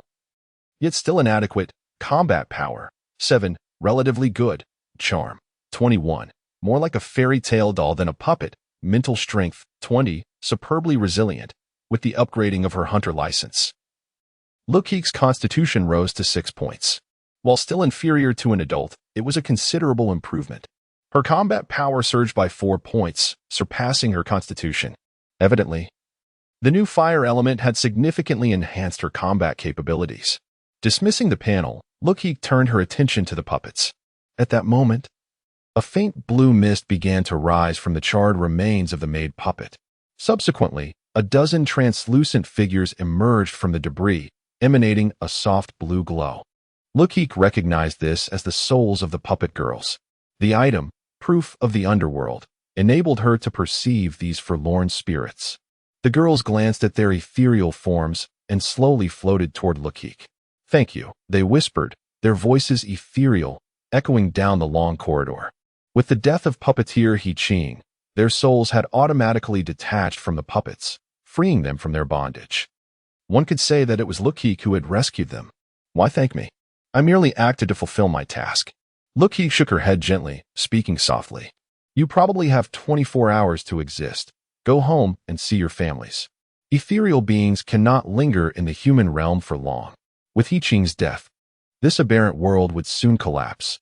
Without the protection of the rules of this world, their ethereal forms would dissipate." The girls offered no further words. They simply bowed deeply to Luokeke before vanishing into the corridor. "May your souls find their way home." Luokeke silently prayed. "Coco, you were truly magnificent just now." Dark Coco sighed and remarked, "I thought you would spare his life for the sake of the mission's reward and to conceal your identity." In the Adventurers Association mission dossier, there was an appendix mentioning Yiqing. If Yiqing were to be brought back alive, Luokeke would indeed receive an additional reward. Yet she chose not to pursue that course of action. "I truly desire the reward, and I also fear the scrutiny of the He family." Luokeke sighed softly and continued, "However, if I were to refrain from killing him merely for these reasons, my conscience would not permit it." She held up a finger and declared, "My approach to tasks has always been encapsulated in 4 words. Adhere to one's true self." The little girl puffed out her chest and spoke with utmost seriousness. Chapter 37. The Cunning Merchant after eliminating the primary culprit, Yiqing. Luokeke did not hastily depart from the CAF. In her youthful perspective, amidst such a vast and anomalous world, there must exist some valuable items. Therefore, she took her time to search the CAF thoroughly. Soon, Luokeke stumbled upon her first treasure, discovered beside Yiqing's lifeless form. This item appeared to be a pair of black gloves, the tips adorned with frayed transparent threads, stained with Yiqing's blood. Luokeke instantly recognized the artifact. It was the puppeteer's gloves mentioned in Yiqing's dossier, designed for manipulating puppets. She gingerly lifted the gloves, examining them closely. The texture was exquisitely smooth and chilling, reminiscent of leather kept in cold storage. The gloves were entirely black, embellished with mysterious patterns identical to those on Yiqing's fingers. Although the gloves appeared striking, they were once the property of Yiqing and bore the taint of his foul blood. The mere thought of this sent waves of revulsion through Luokeke. Moments later, the gloves information panel materialized before her eyes. Puppeteer's gloves corrupted, item level, LV2, non-upgradable, item description, a magical artifact capable of performing puppetry. When connected to soul threads, it allows the user to control unclaimed suspended puppets. Item effect, grants the user basic puppetry skills and enables them to manipulate puppets using this artifact. Special note, puppetry. In the past, puppetry was an elegant and enigmatic art. It is said that its creator, longing for lost loved ones, crafted them into puppets to keep them near for eternity. In that distant era, puppetry symbolized deep emotions. However, as time progressed, those with nefarious intentions began to exploit this art, murdering the living to create powerful puppets. Thus, the reputation of puppetry began to tarnish. Special note, corrupted. This item was initially a pure treasure, but due to its owner's excessive bloodshed, it has become stained with blood and karmic consequences. Items labeled as corrupted will diminish the user's fortune, leading them to accrue additional karmic burdens. Gazing at the gloves, Luokeke furrowed her brow, lost in contemplation. Undoubtedly, puppetry was a formidable ability. Hichin's skills were lacking, yet he could still command over a dozen puppets to attack Luokeke. Her victory was attributed to her possession of the fire element, which countered puppetry, as well as a powerful weapon, Songhua. It was evident that any novice adventurer, aside from Luokeke, would struggle to defeat Hichin with his puppetry. Therefore, the potency of this skill was clear. Wearing these gloves would grant immediate access to basic puppetry, a rather impressive artifact. This was Luokeke's assessment of the gloves. However, she had no desire to utilize them. The negative effect of being corrupted was one reason, but more importantly, Luokeke's combat style conflicted with puppetry. Puppetry required the use of all 10 fingers, and her elemental manipulation demanded the same. As the saying goes, one cannot serve two masters. Distraction in battle is a grave error, and she had to choose one ability. In comparison, Luokeke would undoubtedly opt for elemental control. Well, if I have no use for them, I might as well sell them to the Adventurers Guild. After a brief reflection, Luokeke made her decision. Luokeke, if you plan to sell them, why not sell them to me? Whispered Kiki. Items you cannot use can be reclaimed by the system in exchange for anomaly points. Is it really that convenient? Luokeke inquired, puzzled. Wait a minute, and Kiki, why didn't you mention this feature before? I feel like you're trying to swindle me. How could I? You must trust me, I am your adorable system. And Kiki retorted cheerfully. Luokeke remained silent for a moment before asking, how many anomaly points do you plan to offer for these gloves? 1,500 anomaly points. The system shop is absolutely fair, and Kiki promised with conviction. This figure was double the reward from Luokeke's first task. 1,500? Huh, that seems quite reasonable. Luokeke nodded, lifting the gloves. Here you go. In the next instant, the air around the gloves warped, and a small silver vortex appeared, drawing the gloves within. Transaction complete. Thank you for your patronage. Kiki exclaimed joyfully. Hearing Kiki's exuberance made Luokeke feel something was amiss. Thus, she discreetly opened the system shop panel. There, she spotted the gloves under the weapons interface. Puppeteer's gloves, redemption price, 6,000 anomaly points, and Kiki explained this outrageous price hike. Where on earth did you learn this trick? Luokeke bit her lip in annoyance. Oh, actually, it's very reasonable, and Kiki defended herself. You see, transporting this item in and out consumes energy, so it's only natural that the price increases. Sighing, Luokeke dismissed the panel. Regardless, I want to be buying those gloves back. Let us see how you recoup the price difference. With that, Luokeke ignored Kiki and turned to search for other items. 10 minutes later, Luokeke arrived at the warehouse entrance, cradling a large box filled with plastic bottles. These bottles contained a liquid known as the reverse activation potion, a crucial component for transforming humans into puppets. Within the warehouse, this was the only item of any value. The rest were mere discarded odds and ends. And Kiki offered a recovery price of 500 for each bottle, which Luokeke promptly rejected. She wouldn't be a fool twice. Although these potions appeared ominous, their high level suggested they might prove invaluable in the future. After resting briefly, Luokeke stored all the potions in her spatial ring. By the way, her ring also contained a peculiar black artifact, the soul collar. This item was not particularly valuable, and Luokeke had no special interest in it. so she readily sold the collar to Luokeke for 250 anomaly points. Confirming she had gathered everything, Luokeke stood before the CAF's entrance, took a deep breath, and pushed open the door. As Luokeke stepped out of the CAF, the aged establishment suddenly ignited into flames. At that moment, the rain continued to pour in Emo City, yet strangely, the flames engulfing the CAF seemed entirely unaffected by the downpour. The fire danced in the rain, growing ever more ferocious. The CAF's pink sign creaked ominously before crashing to the ground. Luokeke slowly turned back, watching the CAF consumed by flames. Feeling a knot form in her heart, she mourned for the puppet girls. After a brief moment, Luokeke took out her phone and anonymously dialed the fire department. This location was far too remote. It was likely the CAF would burn for hours before anyone noticed. Rococo held a deep affection for the old town. If these ancient structures were to be engulfed by a devastating fire, it would indeed be a lamentable affair. Having concluded all her endeavors, Rococo summoned a driverless taxi and departed from the area. Chapter 38. Alas, someone has set their sights on me seated in a warm and dry taxi. Luokeke wiped the rain from her clothes. It was now 11 a.m. Loli was heading home and would not yet be discovered by the maids. Luokeke took out her phone and opened the Adventurers Association app. According to the association's regulations, after completing a task, adventurers must report the process and results of any anomalies via the app.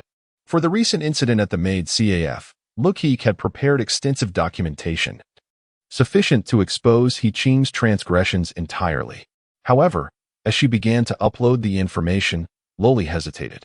After a moment's contemplation, Luokeke ultimately canceled the submission, opting instead to craft a new report. In this revised report, she falsely claimed not to have found He-Ching, speculating that he may have perished long ago, and that the figure people encountered was merely a puppet of the anomalous entity. Why write it this way? Dark Kiki queried suddenly, her voice laced with confusion. Did you not wish to unveil this villain's crimes? That is not feasible. Luokeke shook her head, letting out a soft sigh.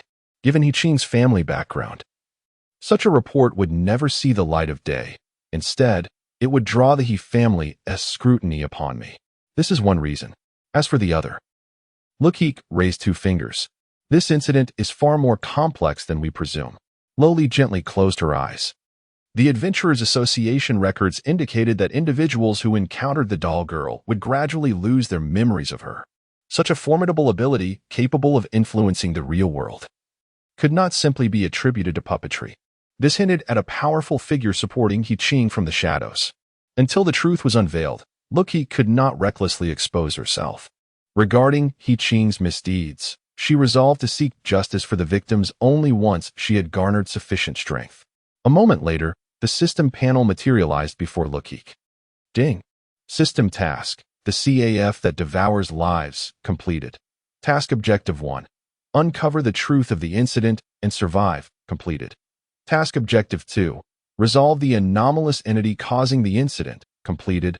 Comprehensive evaluation, a grade. Evaluation conclusion, meticulous in thought. Deducing the truth from details. Possessing a formidable will, adept at utilizing her abilities, she discovered hope for victory in dire straits. Overall evaluation, a grade. Task reward, 1,400 anomaly points, not bad. Glancing at the task rewards, Luokeke nodded in satisfaction. The maximum reward was 1,500 points, and receiving 1,400 indicated that the system held her in high regard. Presently, Luokeke possessed 3,150 anomaly points. She perused the shop briefly, but found no items suitable for her budget. Never mind, I shall save it, she mused, dismissing the panel. This task had yielded substantial benefits. Not only had she acquired a new fire element, but she had also upgraded both Songhua and her hunter license. At this rate, reclaiming her title as the strongest in the world seemed no longer a distant dream. Luokeke positioned herself by the window, gently brushing her drenched hair with her small hands. In that moment, she appeared to revert to the gentle and serene Loli. The rain intensified, dark clouds blanketing the sky, while flashes of violet lightning flickered ominously. Such terrifying omens signified but one thing: a storm was approaching. In the northern district of Emo City, at the Star River Tower. This was the tallest and most opulent structure in Emo City, towering at 702 meters and overlooking half the metropolis. The top floor of the Star River Tower housed an exquisitely decorated hall belonging to the city's most influential family, the He family. Within the hall, a man in his 20s reclined on a black leather sofa, his leg crossed casually. In his left hand, he held a steaming cup of tea, while his right grasped a newspaper, which he read intently. At that moment, a knock echoed through the room. "Old Shin, did I not instruct you not to disturb my midday rest between 11 a.m. and 12 p.m.? The man set the newspaper down, a hint of impatience creeping into his tone. "Young Master Yining, this matter is of utmost importance. I must report it to you immediately," the voice from outside replied. "In your eyes, even trifles seem significant." The man, named Yining, adjusted his collar, placing the teacup on the table before softly conceding, "Fine, come in." With Yining's permission, the door creaked open, revealing a middle-aged man who resembled a butler. "Speak." Yining gestured for the man, known as Old Shin, to sit. Yet Old Shin remained standing before him. "Younger Master He, your brother He Qing's soul lamp, extinguished at 10:30 this morning." Old Shin's tone carried a trace of sorrow, though it appeared feigned. "What?" Upon hearing the news, Yining sprang to his feet. "He Qing is dead? Who did it?" Yining's reaction was animated, yet his face bore no trace of grief. Rather, there was a hint of elation, based on He Qing's recent activities. "It seems he was slain by an adventurer," Old Shin elucidated. "What a splendid end." Yining clapped his hands in delight, exclaiming, "This scoundrel, leveraging the family's resources and preying upon innocent girls, deserved to meet this fate long ago." After his applause, Yining, still unsatisfied, retrieved a bottle of red wine from the table and uncorked it in front of Old Shun. He then poured 2 goblets, offering one to Old Shun. "Come, Old Shun, let us toast to my brother. May he suffer eternally in hell." Old Shin did not refuse. He clinked glasses with Yining before downing the wine. "By the way, young Master Yining, how should we deal with the adventurer who killed He Qing?" Old Shin inquired softly after setting down his glass. Yining pondered for a moment before responding. "Though I am personally grateful to this adventurer, He Qing was still one of our own. No one else is permitted to take the life of a member of the He family. Let us do this." Yining seemed to reach a conclusion, downing the remainder of his wine before solemnly stating, "First, ascertain her identity, and then we shall decide." "Understood." Old Shin nodded and prepared to leave. One more thing," Yining called out, instructing, "The Adventurers Association has been quite strict lately, so Old Shin, please prepare additional funds to secure the information in one go." "Understood." Old Shin acknowledged before departing. Yining approached the floor-to-ceiling window, silently gazing out at the pouring rain, a smile he could not suppress gracing his features. How intriguing. Truly intriguing. To dare slay a member of the He family, one must possess a fair amount of audacity. "I'm quite eager to make your acquaintance. Mysterious adventurer." Achoo. In the driverless taxi, Luokeke suddenly sneezed. "Is someone talking about me?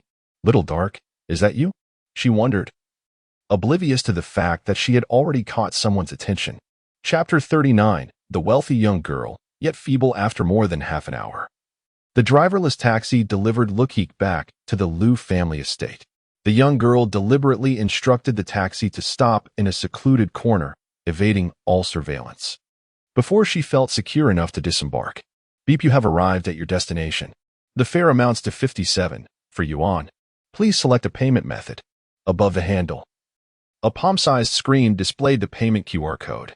Instinctively, Luokeke opened her phone and accessed a blue application to scan the code. "Beep, your balance is insufficient. Please change your payment method." Luokeke paused momentarily and glanced at her phone. "Balance, 304 yuan. How could I have so little left?" Furrowing her brow, Luokeke softly inquired, "Shaoan, does the system exchange list include Yingguo coins?" In Mo City, if the fare is unpaid, the taxi doors remain locked. "No, it doesn't." And Kiki replied. "And if I recall correctly, didn't the Adventurers Association reward you with Yingguo coins for your tasks?" The mission from the Maid CAF promised a reward of 1,500 Yingguo coins plus 500 contribution points. But it has been credited, yet Luokeke shook her head. The Adventurers Association is notoriously slow in processing rewards. Typically, payments accumulate until the following month. What to do? The young girl leaned against the window, gazing at the torrential rain outside. She contemplated breaking the window, but doing so would surely trigger an alarm, alerting everyone in the Lu family estate. Moments later, Kiki seemed to recall something and whispered in Luokeke's ear, "Kiki, do you remember the bank card Uncle Yang gave you during breakfast?" A bank card? Luokeke was momentarily taken aback but soon realized. This morning, the head steward, Uncle Yang, indeed handed her 2 cards. One was her student ID, and the other was her bank card. No longer hesitating, Luokeke retrieved the small black card from her spatial ring. This bank card was a gift from her father, Lu Yun. According to Uncle Yang, it contained her allowance. Holding the bank card, Luokeke tapped a few times on the payment interface, and a small card slot appeared on the door handle. Remarkably intelligent, this device even supported anonymous bank card payments. Inserting the card, she then entered her password, which was her birth date. The payment system paused for a moment, seemingly processing the transaction. A minute later, the system finally announced, "Beep, payment successful. Your balance is 299999942. 6 yuan." A long string of numbers echoed through the broadcast. Stunned, Luokeke could hardly comprehend. How much? Hearing the continuous nines, Luokeke was momentarily dazed. "Dear customer, your balance is 299,999,942, 6 yuan. The announcement repeated, and this time, Luokeke understood clearly. A single card. 300 million yen coins? Luokeke felt a wave of disbelief wash over her. She had never encountered such wealth in her life. In her previous existence as the strongest adventurer in Blue Star, her account had never exceeded 10 million. Yet now, her father, whom she had never met, casually gifted her a card containing 300 million and claimed this was her allowance. What sort of family is this? Previously, Luokeke had grumbled about the Lu family's antiquated values. Now, she dared not voice her opinions any longer. And Kiki seemed to have anticipated this, displaying little surprise. Luokeke sensed that Kiki was concealing something from her, but since Kiki chose not to divulge it, Luokeke refrained from probing further. After settling the fare, Luokeke opened the car door and stepped into the rain. Achoo! Barely taking 2 steps, she felt a chill wash over her and sneezed. Rubbing her small hands together, she cautiously made her way into the courtyard. It's a bit cold. Luokeke shivered slightly, sensing something amiss with her body. Ever since getting into the taxi, she had felt unusually fatigued, with aches in her limbs. Initially, she attributed it to overexertion. However, it dawned on her that she was now experiencing dizziness. "Shawan, what is happening to me?" Leaning against the wall, Luokeke breathed heavily. "You caught a cold, Kiki." And Kiki gently said, "The autumn rain carries a chill, and coupled with your inherent frailty, along with the exertion from battle, this has led to your illness." "Sigh, very well." Luokeke exhaled a breath of warm air, bracing herself as she entered through the back door of the courtyard, slowly making her way into the villa. Her steps felt leaden, and her vision began to blur. Fortunately, no one seemed to notice her, which brought her a measure of relief. At that moment, the villa appeared devoid of any other presence. Struggling to ascend the staircase, Luokeke intended to return to her room. As she finally reached the last step after nearly 5 minutes, she suddenly noticed someone standing at the top of the staircase on the 2nd floor. The head maid, Aya. Aya looked somewhat displeased, droplets of rainwater clinging to her elegant features. "Miss Kiki, why did you leave without informing us?" Aya's tone held an edge of urgency. Only then did Luokeke realize that Aya's clothing was drenched, indicating she had been searching for her outside for quite some time. "Aya, I'm sorry." Just as Luokeke began to explain, she could no longer hold herself up. A high fever caused her vision to fade, and she lost consciousness. In the fleeting moment before losing awareness, Luokeke recalled a particular debuff she was afflicted with. Weakness, LV5. Then, in Aya's panicked gaze, Luokeke collapsed. Time passed, and Luokeke gradually regained consciousness. Her first sensation was heat. A warm layer enveloped her. No, it was hot water. Opening her eyes, she discovered that she was reclining in a bathtub, enjoying a warm soak. The soothing water glided over her smooth skin, and a layer of white bath foam floated on the surface. "Miss Kiki, you're awake?" Aya's voice resonated behind her. Turning her head, Luokeke noticed Aya seated behind her, gently combing her hair. How did I end up in the bathroom? And how is Aya here? A troubling thought crossed Luokeke's mind. However, Upon scrutinizing Aya closely, she realized that this young woman in her 20s bore no inappropriate intentions. Draped in a bathrobe, Aya simply sat quietly, combing Luokeke's hair. Her face adorned with a tender smile. She appeared like a caring older sister, or perhaps a mother. Miss Kiki, please refrain from leaving without notice in the future. You cannot fathom how worried Uncle Yang and I were. Aya softly spoke, yet this time, her words bore no trace of reproach. You have a high fever, and your clothes are drenched. Uncle Yang called for a doctor, and before the physician's arrival, he instructed me to prepare a warm bath for you. The head maid patiently explained. For someone suffering from a fever, a warm bath can be quite beneficial. Rococo nodded, pondering for a moment before ultimately fabricating an excuse. I took a stroll to the back mountain and walked there for several hours. The reasoning was rather feeble, yet Aya believed her. Well, Miss Coco, I understand your fondness for outings, but you ought to inform us beforehand. Your constitution is so frail. If anything were to happen, how would we explain it to Mr. Luo? Aya's words caused Rococo to lower her head slightly. I understand. Sister Aya, Rococo replied softly. The two fell into a brief silence. After a moment, Rococo broke the quietude. Miss Aya, let us adopt a different form of address. Calling you Miss feels somewhat peculiar, the young girl murmured. That seems reasonable, Aya responded with a smile. Then, Coco, you may call me Sister Aya. How does that sound? Speaking of which, I once had a younger sister about your age. Upon mentioning her sister, Aya suddenly paused, her smile dimming considerably. It appeared she had recalled some unpleasant memories. Very well, Sister Aya. Rococo nodded and then quietly added, from now on. You may simply call me Coco, it flows more naturally. No problem, Coco. Aya's smile returned as she gently patted Rococo's head. After her warm bath, with Aya's assistance, Rococo changed into a pink bear-themed pajama set. Subsequently, she was tucked into bed. Coco, is there anything you would like to eat? Aya, now dressed in a black and white maid outfit, stood at the head of Rococo's bed, inquiring softly. No, thank you, Sister Aya. I feel quite drowsy and wish to sleep for a while. Rococo yawned, wrapping the blanket snugly around herself. All right, Aya replied with a smile.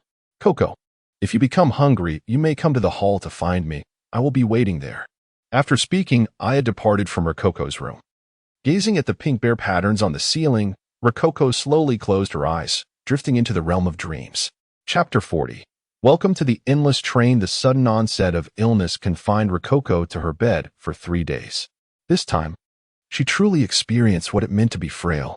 While most individuals could remedy their ailments with a few pills, Rococo lay incapacitated for 3 full days, consuming a myriad of medications before she could barely regain her mobility. Initially, she had intended to purchase a universal remedy from the system, but the exorbitant price of 3,000 anomaly points made her hesitate, and ultimately, she could not bring herself to spend such a sum. Notably, the spatial ring in the possession of the young girl had escaped the notice of the head maid, and upon reflection, it seemed that Anka had employed some cunning tactics. Upon rising from her bed, Rococo unlocked her phone and discovered 2 unread messages. These were from Aw and Gun. Their fortune had far surpassed hers, as they had completed their tasks with relative ease. Now, both had officially become adventurers.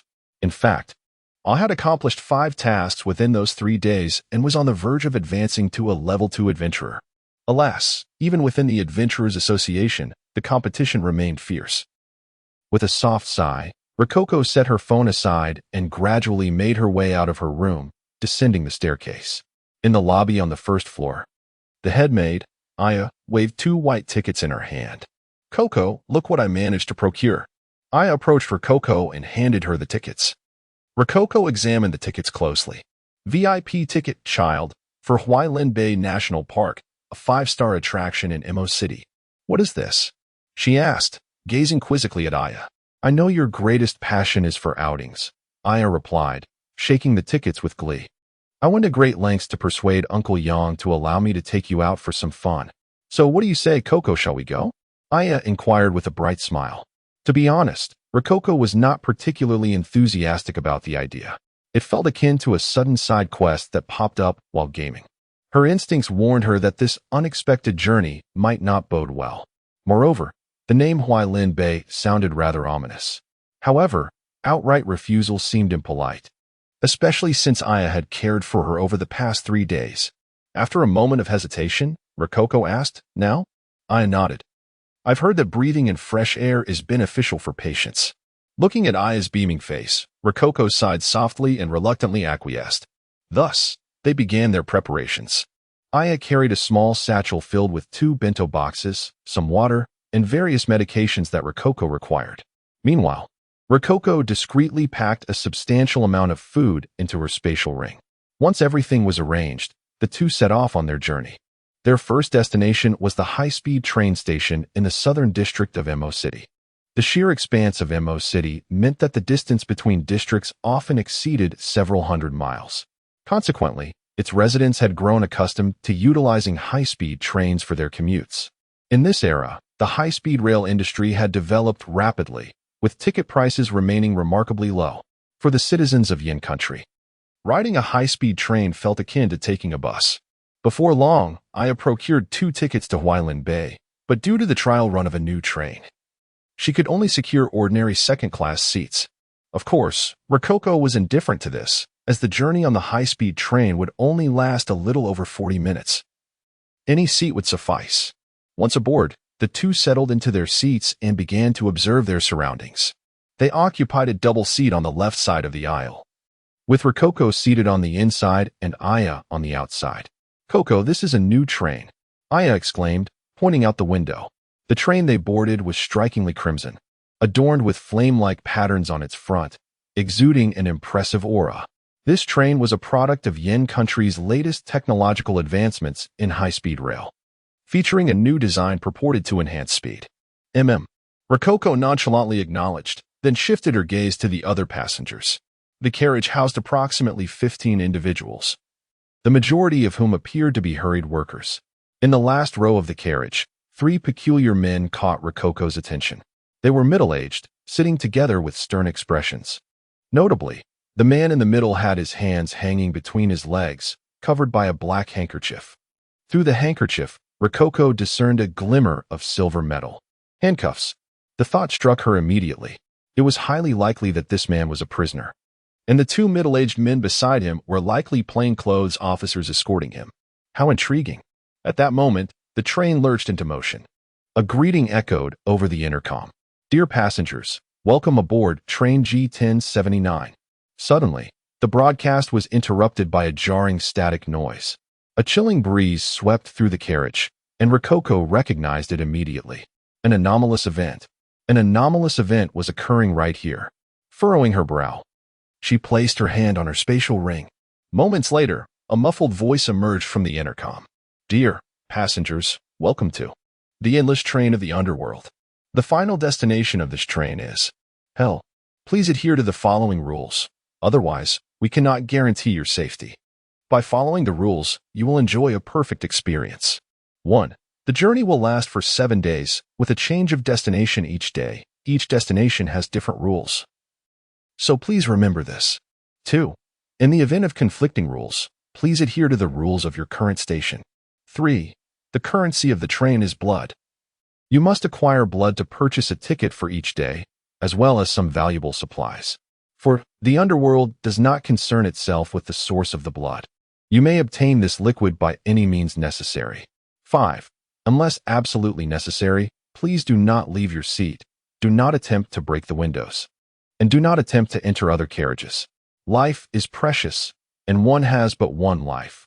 Please understand this clearly before undertaking any actions. The underworld does not favor fools." Chapter 41. The chaotic carriage, the crimson train, continued to race forward at great speed. The once boisterous carriage had suddenly fallen into a profound silence. The only sound was the repetitive announcements echoing from the speakers above.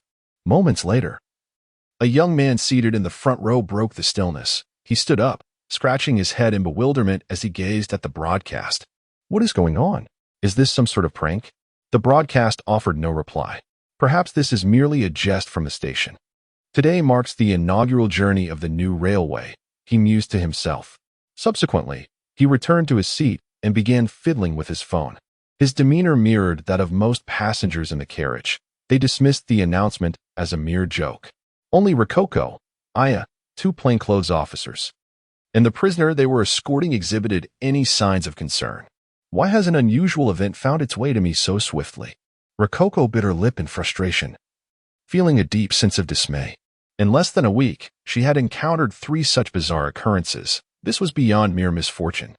Could it be that my unlucky attribute is truly at play?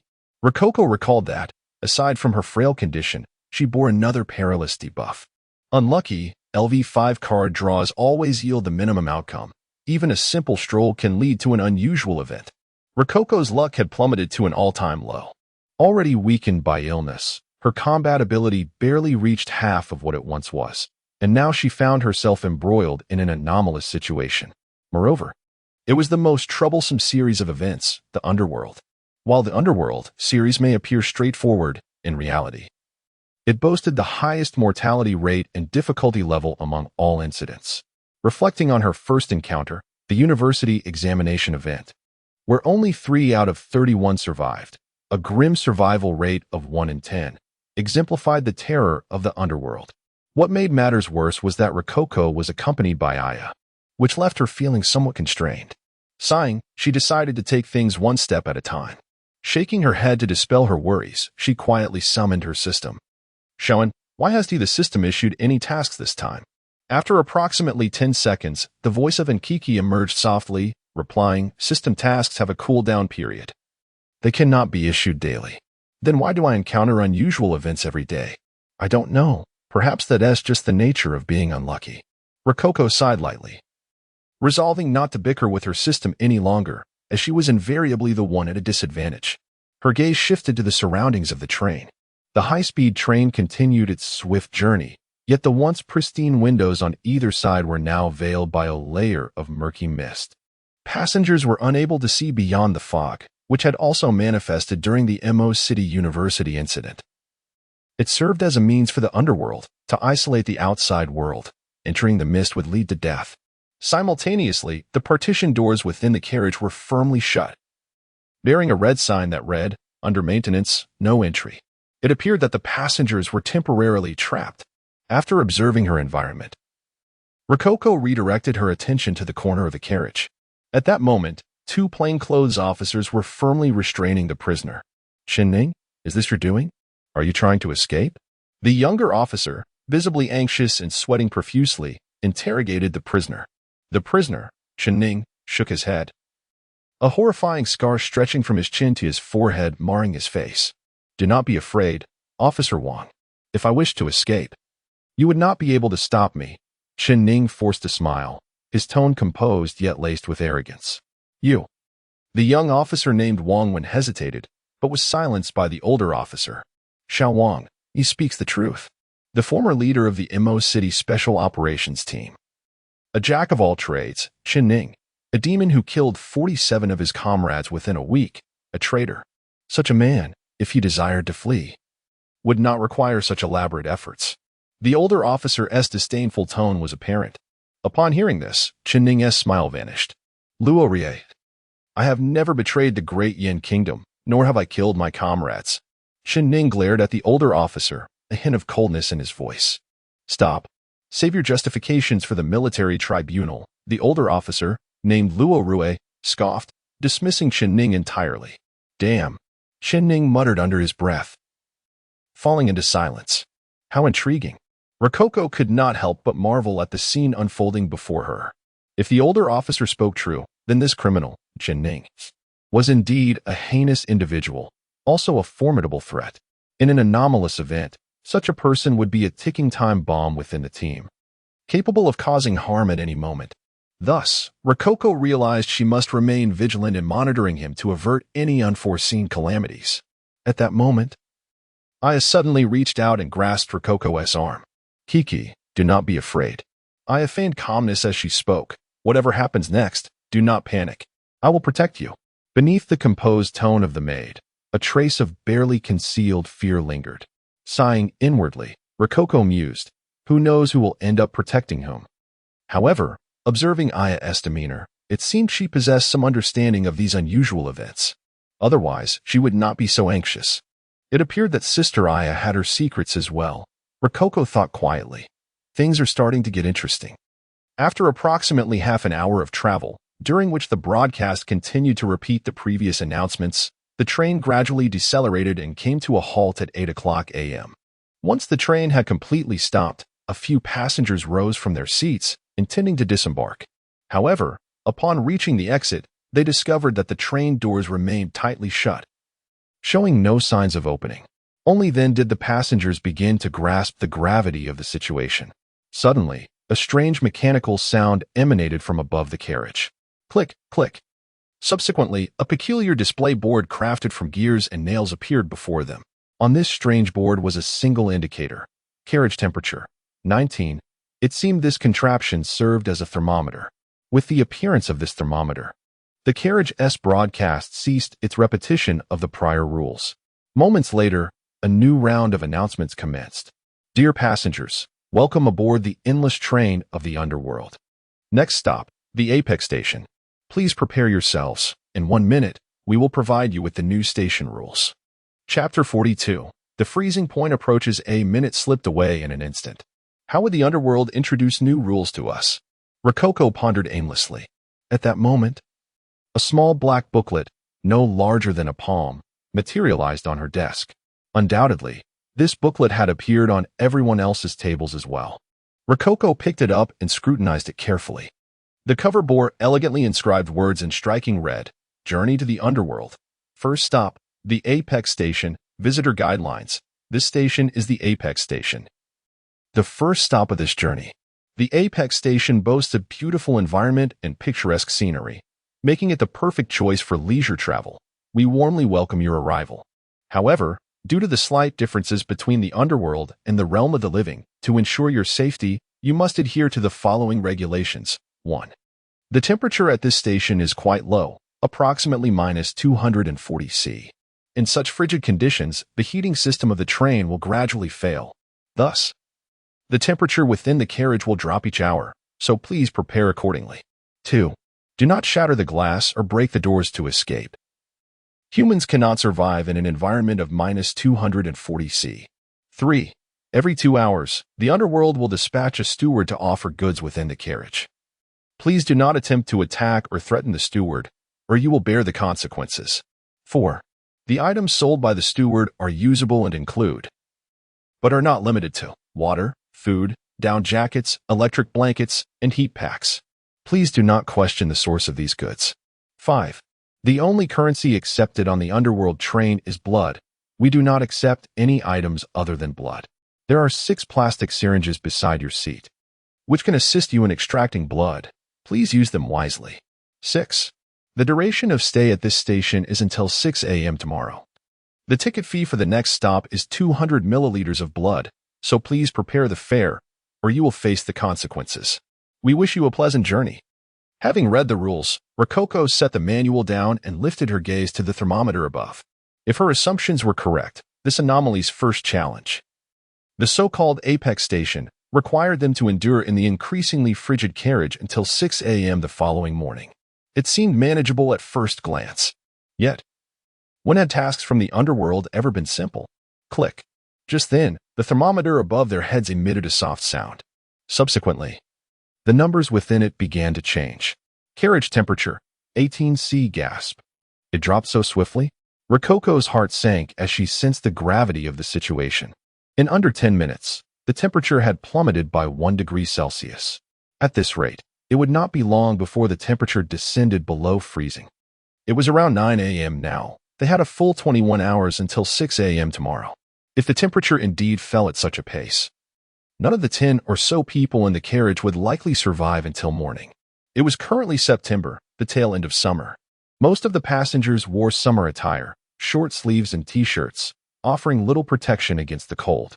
Rococo, however, was dressed in a thick autumn outfit due to her illness, while Aya donned a black and white maid's dress paired with a black shawl. Though their clothing was slightly thicker than the others, it would prove inadequate against such extreme cold. The noticeable drop in temperature sent a chill through Rococo. Turning around, she spotted the plastic syringes next to her seat. These red syringes were arranged with the needles facing downward. The needles, about the thickness of a pencil tip, gleamed sharply, appearing exceedingly menacing. It seemed that, to survive, Utilizing blood to procure supplies was the only option. Rococo surmised, maintaining her composure, for she understood that panic would resolve nothing. However, the other passengers in the carriage were not as collected as Rococo. At the carriage's entrance, a young man with yellow hair kicked the door impatiently. What the hell? The blonde youth continued to kick the door while complaining. A new train, and it's already malfunctioning? I'm late for a party. After several attempts, he failed to force open the glass door. Hey, buddy. A bespectacled worker offered the black manual to the blonde. It seems we're really in trouble. Look. This thing appeared on each of our tables. The bespectacled man explained earnestly. Smack. Instead of taking the manual, the blonde youth swatted it from the bespectacled man's hand, sending the booklet tumbling to the ground. Quit with the nonsense. I don't believe in this crap. The blonde retorted disdainfully. You all must be in cahoots to scare me.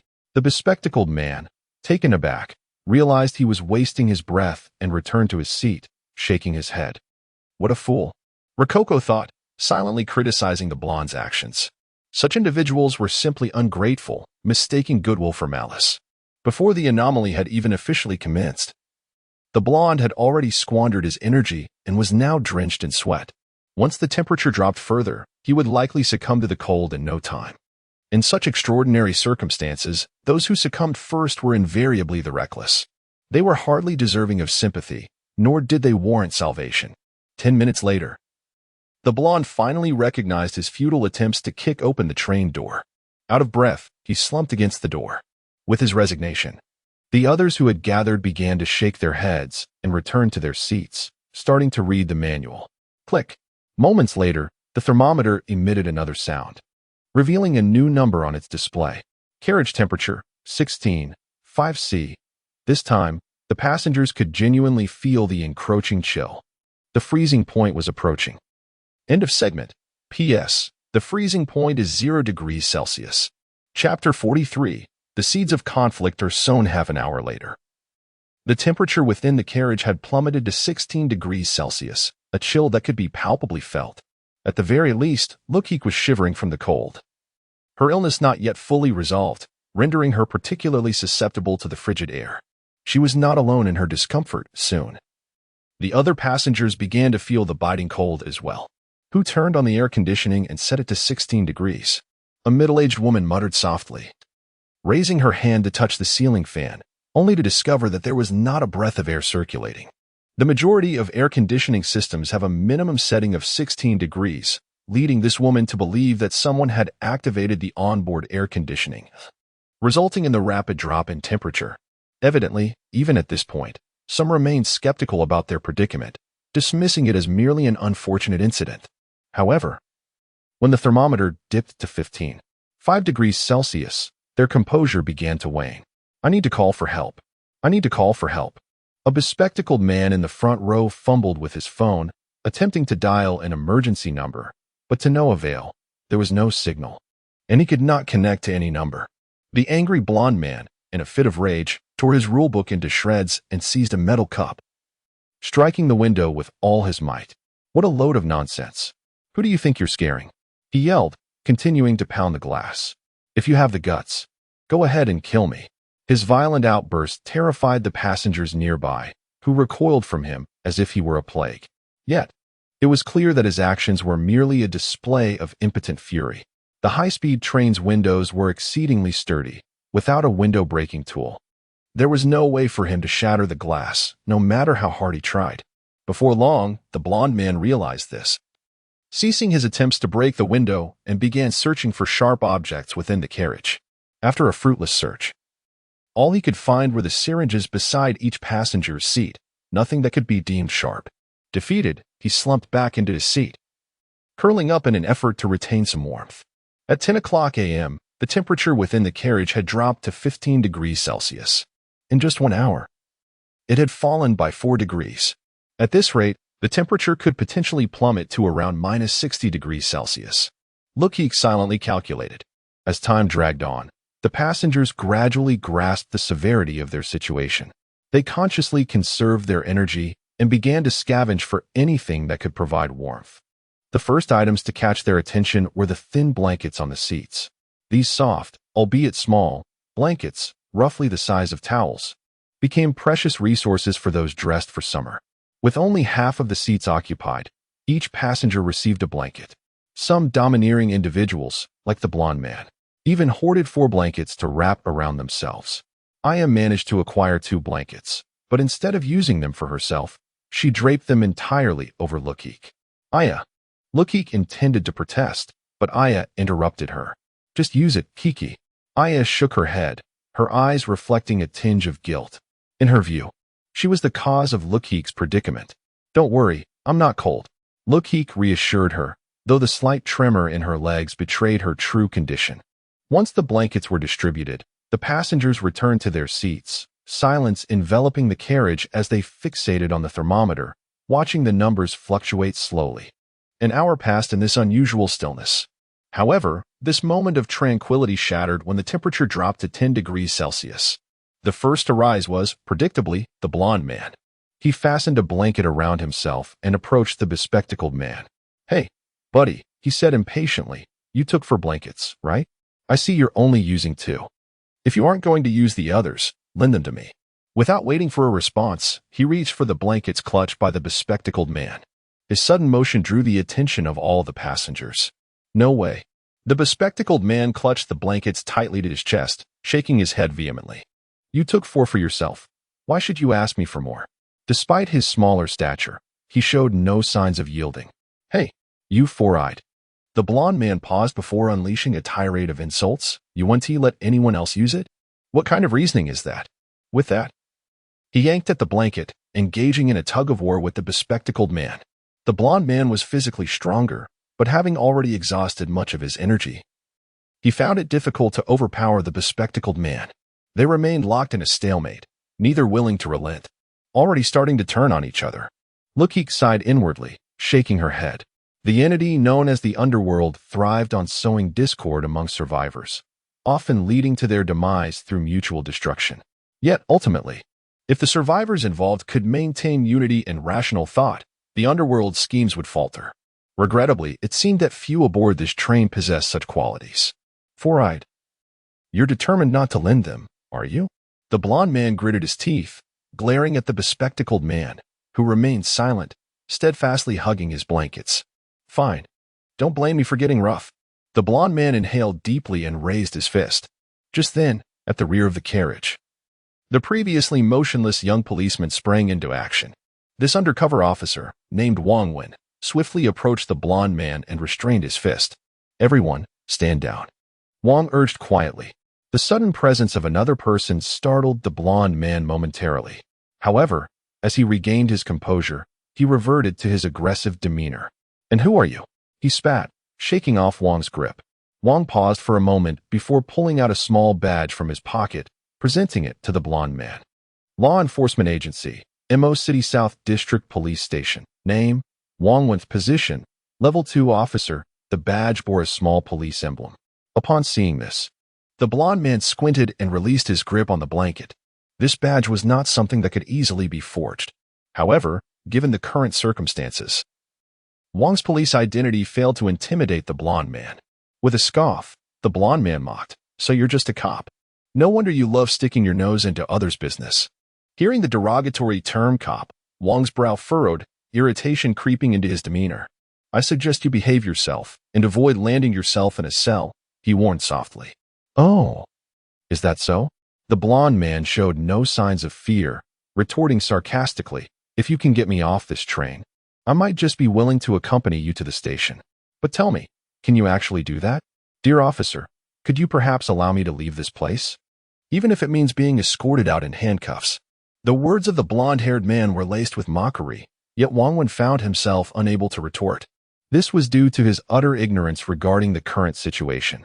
With a heavy heart, Wang Wen resigned himself to putting away his credentials, intending to pacify the blonde man once more. Just at that moment, the long silent intercom unexpectedly crackled back to life. Ding dong, esteemed passengers, in 2 minutes. A service attendant will enter the carriage to offer goods for sale. Please prepare your blood for purchasing purposes, should the syringe be misplaced. You may request one from the attendant. A gentle reminder, please do not attempt to obstruct the attendant, interfere with their actions, or attempt to harm or kill them.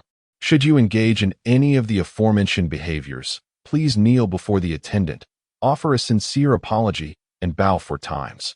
Otherwise, you shall bear the consequences. The attendant will remain in the carriage for half an hour. We wish you a pleasant shopping experience.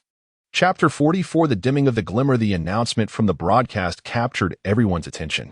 The passengers in this carriage, while not exactly wise, were certainly not fools. By this point, they understood that the train's vendor was a crucial clue to their survival in this place. Thus, they ceased their actions, their eyes widening as they fixated on the partition door, eager to see how the vendor would enter the carriage. 2 minutes slipped by in an instant. At the precise moment the clock's hands pointed to 11:02 a.m., a creaking sound emanated from the partition door. Subsequently, the glass door slowly opened. At that moment, a young man with blonde hair seized the opportunity and rushed towards the glass door. However, upon reaching the entrance, he discovered a thick veil of mist obscuring everything outside. Beyond the fog lay an abyss of darkness, seemingly endless. Gulping, the blonde man hesitated, the instinctual fear coursing through him, urging him to retreat. Suddenly, the sound of a wheeled cart echoed from beyond the door. Emerging from the mist was a woman clad in a server's uniform, approximately 1.6 meters tall. Slender in build, yet the layer of red veil covering her face obscured her features from view. She pushed a small cart draped in black fabric into the corridor of the carriage. With her arrival, the glass door once again closed. Greetings, esteemed passengers. I am the attendant for this carriage, and I shall remain here for half an hour. Should you require anything, please approach to make your purchase. Her voice was melodious, pure, and her words resonated clearly in everyone's ears. Reflecting on her tone, Luokeke silently mused that this attendant might not be human, or perhaps was significantly different from humanity. The vendor's voice bore no discernible difference from that of an ordinary person. Curiously, it bore a striking resemblance to Nkeke's voice, albeit with a subtle distinction: emotion. Nkeke's speech was always infused with feelings, joy, anger, expressions uniquely human that no other being could replicate. After the attendant finished speaking, she stood motionless at the entrance, gazing at the crowd. The eerie demeanor of the vendor seemed to instill fear among the passengers, rendering them momentarily hesitant to approach for purchases. Even the brazen blonde man leaned against the wall, regarding the attendant with a mixture of trepidation and awe. In this heavy silence, a young plainclothes officer named Wong stepped forward. He cautiously approached the attendant and produced his identification. "Hello, I am an officer from the Southern District of Mo City. I require your cooperation," he stated, enunciating each word deliberately. The attendant turned her head to Wong and inquired with a smile, "Dear passenger, what would you like to purchase?" "I need to ask some questions regarding this train," Wong replied, pausing before pressing further. "What is going on with this train? Why has it been sealed without reason? Are you in cahoots with that criminal, Chen-Ning?" He gestured toward the suspect at the rear of the carriage. "Apologies, but those inquiries fall outside my purview.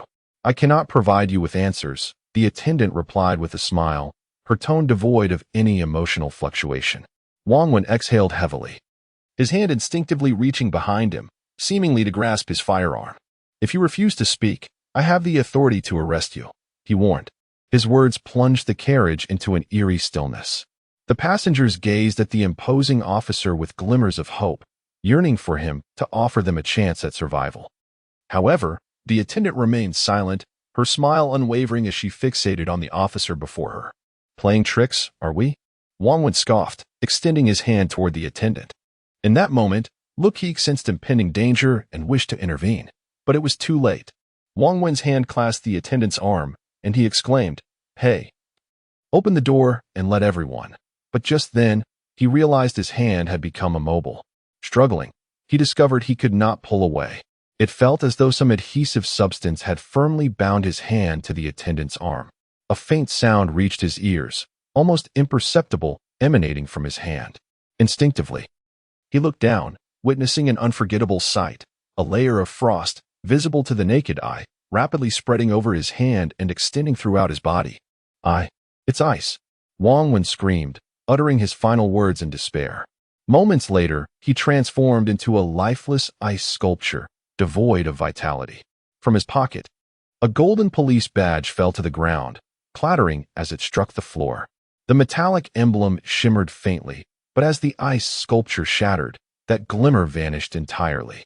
Thus emerged the first victim of the journey to the underworld. Chapter 45.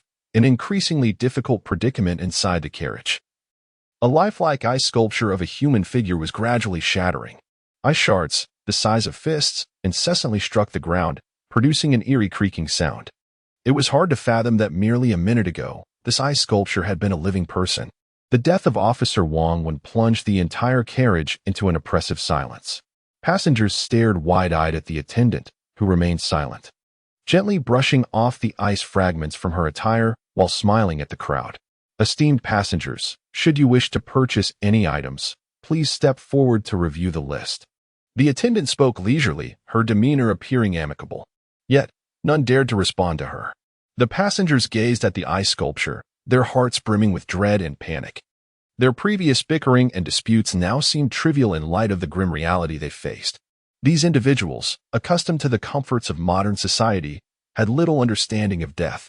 However, witnessing Wong Wen's demise catalyzed a subtle shift in their psyche.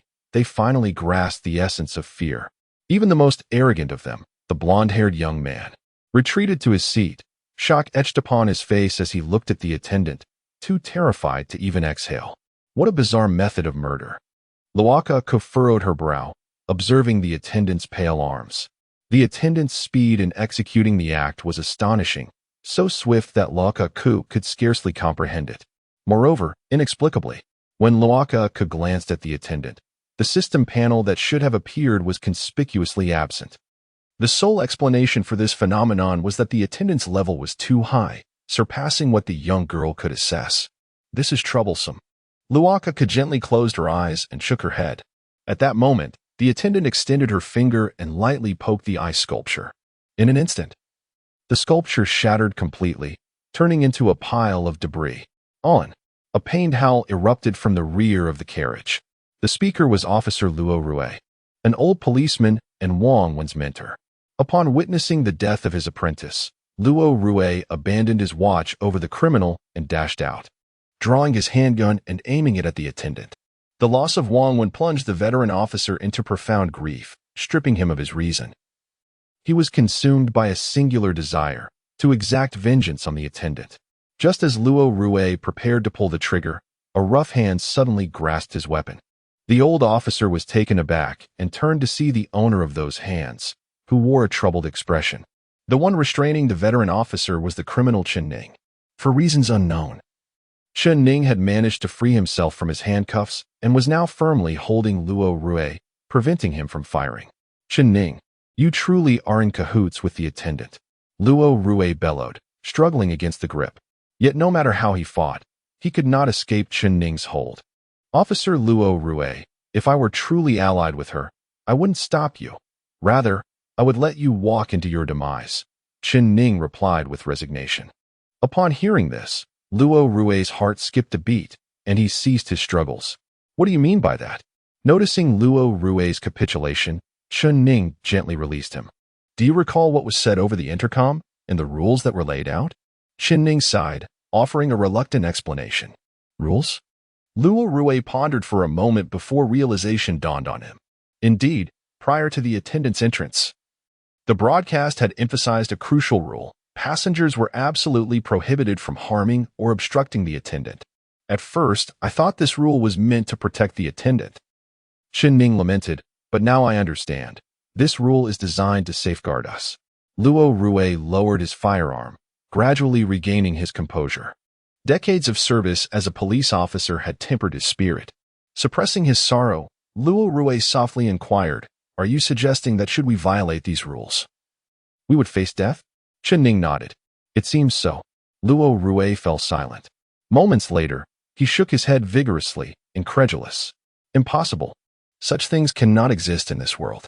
Chen Ning sighed, pointing at the attendant. Is there not something in this world that can freeze a person into an ice sculpture in mere seconds? Luokeke paused, then hung his head, falling silent. He knew Chen Ning spoke the truth. Seeing the old officer's despondency, Chen Ning patted his shoulder, offering solace. Wong Wen, that young man was a good officer. It's a pity. With that, Chen Ning returned to the rear of the carriage, picking up the handcuffs from the ground and casually slipping them onto his wrist. For him, those metal cuffs were merely ornamental. Luo Rui remained quiet for a moment before silently walking to the ice remnants, retrieving Wang Wen's identification and badge. He wiped the badge clean and carefully placed it into his pocket, then sighed heavily and returned to his seat. Throughout the ordeal, the attendant remained silent, merely smiling at the two men as if watching a pair of clowns performing. Once the old officer stepped back, no one else dared to approach the attendant. Half an hour of service passed in the blink of an eye. Noticing the lack of purchases, the attendant retrieved several red lists from her cart and distributed them to the passengers. As our service time comes to a close, I shall provide you with a shopping list to enhance your experience. Please keep it safe. With that, the attendant slowly pushed her cart toward the rear door of the carriage, opened it, and stepped into the enveloping darkness. Ding dong, dear passengers. The shopping period has concluded. In 2 hours, the attendant shall return to the carriage for sales. Wishing you a pleasant journey. As the attendant departed, a new announcement echoed through the carriage. Luokeke examined the list intently. The shopping list was exceedingly concise, devoid of superfluous text, containing only the names of the items and their prices. Single-serving bento, price 200 milliliters of blood. The bento includes food and drinking water, sufficient for an adult's daily consumption. Electric blanket, price 400 milliliters of blood, can be powered by the socket under the seat or by batteries. Batteries, price 100 milliliters, one piece, can sustain the electric blanket for 1 hour. Down jacket, price 300 milliliters of blood, provides warmth, and the size will automatically adjust to fit the purchaser's physique. After studying the list for a while, Luokeke found the only worthwhile items were the aforementioned four. The syringes used to collect blood had a capacity of 100 milliliters. Thus, it seemed the prices set by the attendant were exorbitantly steep. To purchase an electric blanket, one would need to part with at least 4 syringes of blood. Xian, open the shop interface, Luokeke whispered, calling upon her system. The shop panel then appeared before her. She perused it briefly and soon located the down jacket available for purchase. In the system, Luokeke needed only to expend 100 anomaly points to acquire 2 down jackets. Purchasing with anomaly points was undoubtedly far more economical than using blood. However, just as Luokeke was about to finalize the purchase, she suddenly noticed a large red X blocking the confirmation option on the purchasing interface. Xian, what is happening? Luokeke inquired, astonished. This was the first time she had encountered such a circumstance where the system shop was inoperable. Coco, the underworld has, through certain means, severed the connection to this world. Thus, you are temporarily unable to procure items. Dark Coco gently elucidated, her words laced with a tinge of bitterness. This revelation plunged Rococo's heart into despair. The system shop had always been her greatest reliance, yet now it lay beyond her reach. Rococo caressed her spatial ring, successfully retrieving the Tsonghua. Thankfully, at least the ring remained functional. The little girl sighed softly, returning the Tsonghua to its place. Within her spatial ring, there remained some food and water, which offered Rococo a modicum of relief. However, these provisions were insufficient to fend off the encroaching cold. For, at present, the temperature within the carriage had plummeted to a chilling 0 degrees Celsius. Chapter 46, The Great Blood Exchange and the Zero-Cost Blood Acquisition at Noon. The temperature inside the carriage plummeted below 0 degrees Celsius. In such frigid conditions, maintaining composure became an impossible feat. Passengers abandoned their seats, desperately scouring for anything to provide warmth. A man with yellow hair set his sights on a genuine leather seat, yet lacked the necessary tools to detach the leather. In a moment of desperation, he bit into the seat, painstakingly tearing away the crimson leather piece by piece. Unfazed by the grotesqueness of his actions, he affixed the leather scraps onto his body.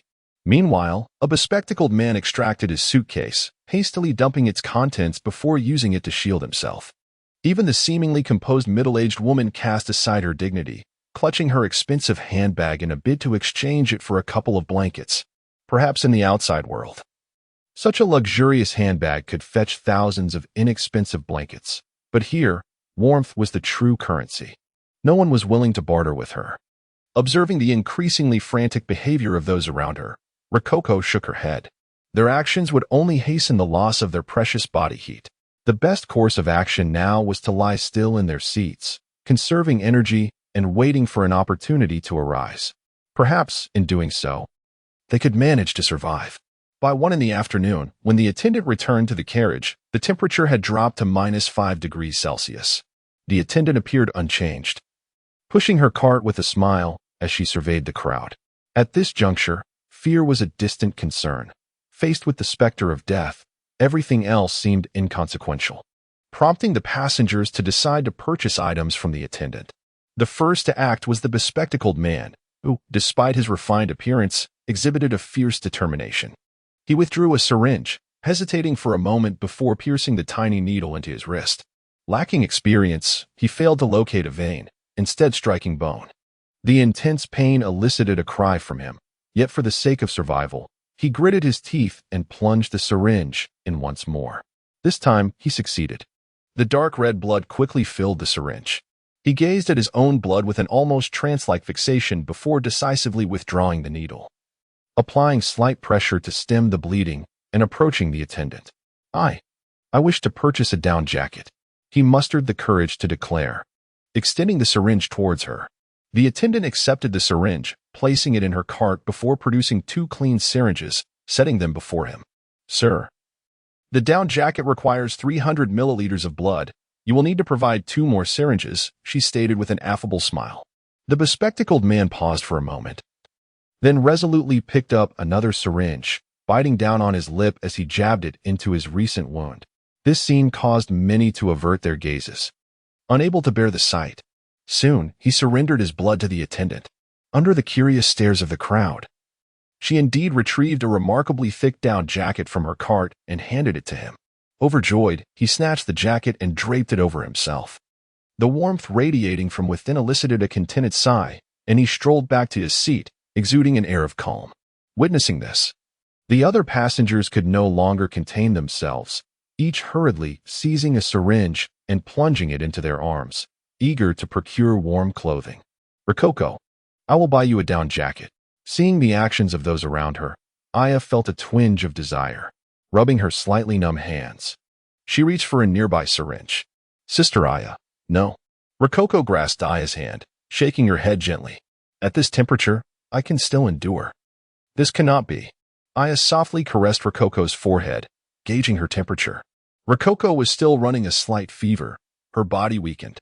"You cannot afford to catch a chill again, or it may exacerbate your condition." Aya rose with a determined glint in her eyes.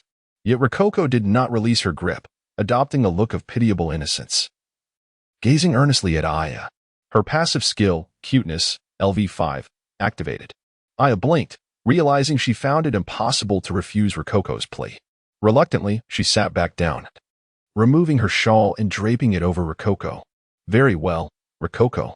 I will refrain from purchasing one for now, but if the temperature drops further, I will do whatever it takes to buy you a down jacket."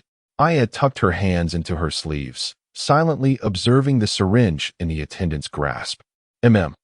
Rococo replied softly. For someone of her delicate stature, 300 milliliters of blood was an overwhelming amount. While she could endure the cold to some extent, losing blood was irretrievable. Unless absolutely necessary, Rococo was resolute in her desire not to trade her blood for the attendant's warming items. Moreover, there was a crucial point to consider. Since the attendant's arrival, Rococo had been observing the carriage's occupants. She noted that some individuals were not rushing to draw their blood. These lurking figures merely watched those who had bled, their eyes glinting with a predatory gleam. Rococo understood their intentions. Blood loss would lead to a rapid decline in strength. By then, whether it was blood or the warm-down jackets, they could seize them through force. From the outset, they had no intention of drawing their own blood, but rather set their sights on their fellow passengers. Rococo was wary of such individuals. In extraordinary circumstances, human rationality and emotion would be systematically eroded. Thus, among the adventurer community, a timeless adage persisted: humanity is the most perilous anomalous entity. Chapter 47. The helping hand of the old officer. At precisely 5 p.m., the sun began its descent beyond the horizon, and the atmosphere within the train carriage grew increasingly dire. Luokeke gazed at the overhead lights, unsure if it was merely her imagination. But she felt as though the illumination was dimming, akin to a waning power supply. Outside the carriage lay an impenetrable black mist, devoid of any glimmer of light. Thus, the train relied solely on the small lights above the passengers' heads for illumination. Should they extinguish, the carriage would succumb to utter darkness. However, Luokeke found herself devoid of the energy to ponder such matters. A soft sneeze escaped her lips, and she felt a profound weakness enveloping her, her head spinning. The temperature inside the carriage had plummeted to a chilling -20 degrees. She could not deny that her frail body was ill-equipped to withstand such frigid conditions. Her skin was already beginning to burn, a harbinger of an impending fever. Witnessing Luokeke's frailty, Aya felt a surge of anxiety. Ignoring the cold, she rummaged through her bag, retrieving medication and a water cup. In such low indoor temperatures, the stainless steel cup bore a striking resemblance to a block of ice. The biting chill sent shivers through Aya, yet she remained silent. Carefully, she unscrewed the lid and poured out the water. When she had set out that morning, the water had been steaming, but now it was devoid of warmth. Phew, thankfully it has tea frozen solid, Aya thought, unperturbed. She extended the cup and pills to Luokeke. Kiki, take the medicine. With great effort, Luokeke nodded and swallowed the pill with the icy water. Yet, it was painfully evident that a mere pill could not quell a fever in such frigid temperatures. Luokeke's body urgently craved warmth. Initially, she had intended to summon fire elements using her elemental control ability for warmth. However, after a brief moment of contemplation, she abandoned the idea. In the confined space of the carriage, should she fail to manage the flames, a fire could ensue, endangering everyone with carbon monoxide poisoning. Dispelling such peculiar thoughts, Luokeke widened her eyes and surveyed her surroundings. After an afternoon had passed, the majority of passengers had opted to exchange their blood for down jackets, with some even spending exorbitantly on electric blankets and hot meals. Those wrapped in cozy blankets, savoring warm dishes, appeared as though they were on an idyllic outing, casting smug glances at others, seemingly mocking their indecision. Yet, regardless of their contentment, the stark reality of their excessive blood loss was undeniable. Their pallid faces and colorless arms betraying their true condition. In a corner, some passengers who had not donated blood watched with cold gazes, particularly fixating on those who had purchased electric blankets. Among them was a blond man, lurking in the shadows with a plastic cup in hand, accompanied by a curly-haired companion. The two fixated intently on a middle-aged man wrapped in an electric blanket, regarding him as their prey. Meanwhile, at the rear of the train, Officer Luo Rue and the criminal Chen Ning had also refrained from donating blood, relying on their robust physiques to withstand the cold. With their heads bowed, they appeared disinterested in robbing others, prompting Luokeke to quietly exclude them from her list of concerns. Time continued to pass in measured ticks. For Luokeke, the medication she had taken earlier proved ineffective. Although her cough had subsided, the rapid loss of warmth had induced a fever. She felt her vision blurring, struggling to hear the conversations around her. At that moment, a thick down jacket was draped over her shoulders. The soft fabric enveloped her, shielding her from the biting cold. To Luokeke, it was as if a blessing had descended from the heavens. Struggling to open her eyes, she beheld Aya's smiling face. Aya had just finished putting the jacket on Luokeke, yet she herself trembled from the cold. Noticing Luokeke had awakened, Aya quickly lowered her sleeves to conceal the pinpricks on her wrists. This girl had ultimately exchanged her own blood for Luokeke's life-saving jacket. Luokeke attempted to express her gratitude, but Aya interrupted her. Gently stroking Luokeke's hair, she said soothingly, "Sleep now, Kiki. Just rest, we'll be at our destination soon." The voice of the maid carried a slight tremor. Luokeke attempted to sit up, but overwhelming drowsiness coaxed her eyes shut. Under Aya's sympathetic gaze, Luokeke succumbed to slumber. The cold medicine she had taken earlier had a sedative effect, and combined with her fever, it rendered her utterly incapable of resisting sleep. As Luokeke drifted into a deep sleep, Aya let out a sigh of relief. For the moment, with the down jacket, Luokeke was no longer in imminent danger. However, Aya's own condition was deteriorating rapidly. Blood loss had caused her body temperature to plummet. She had refrained from purchasing a down jacket for herself, understanding that another 300 milliliters of blood loss could lead to her own potential collapse from excessive blood loss. The girl rubbed her hands together, breathing warmth into her palms, hoping to stave off the cold. After Aya had donated blood, the blond man and the curly-haired companion set their sights on her. although the other middle-aged man had donated more blood. The physical strength of men was undeniably superior to that of women. After some deliberation, the blond man shifted his focus to Aya and Luokeke. Just then, the elderly officer Luokeke, seated at the rear of the carriage, seemed to sense the blond man's intentions. He snorted coldly.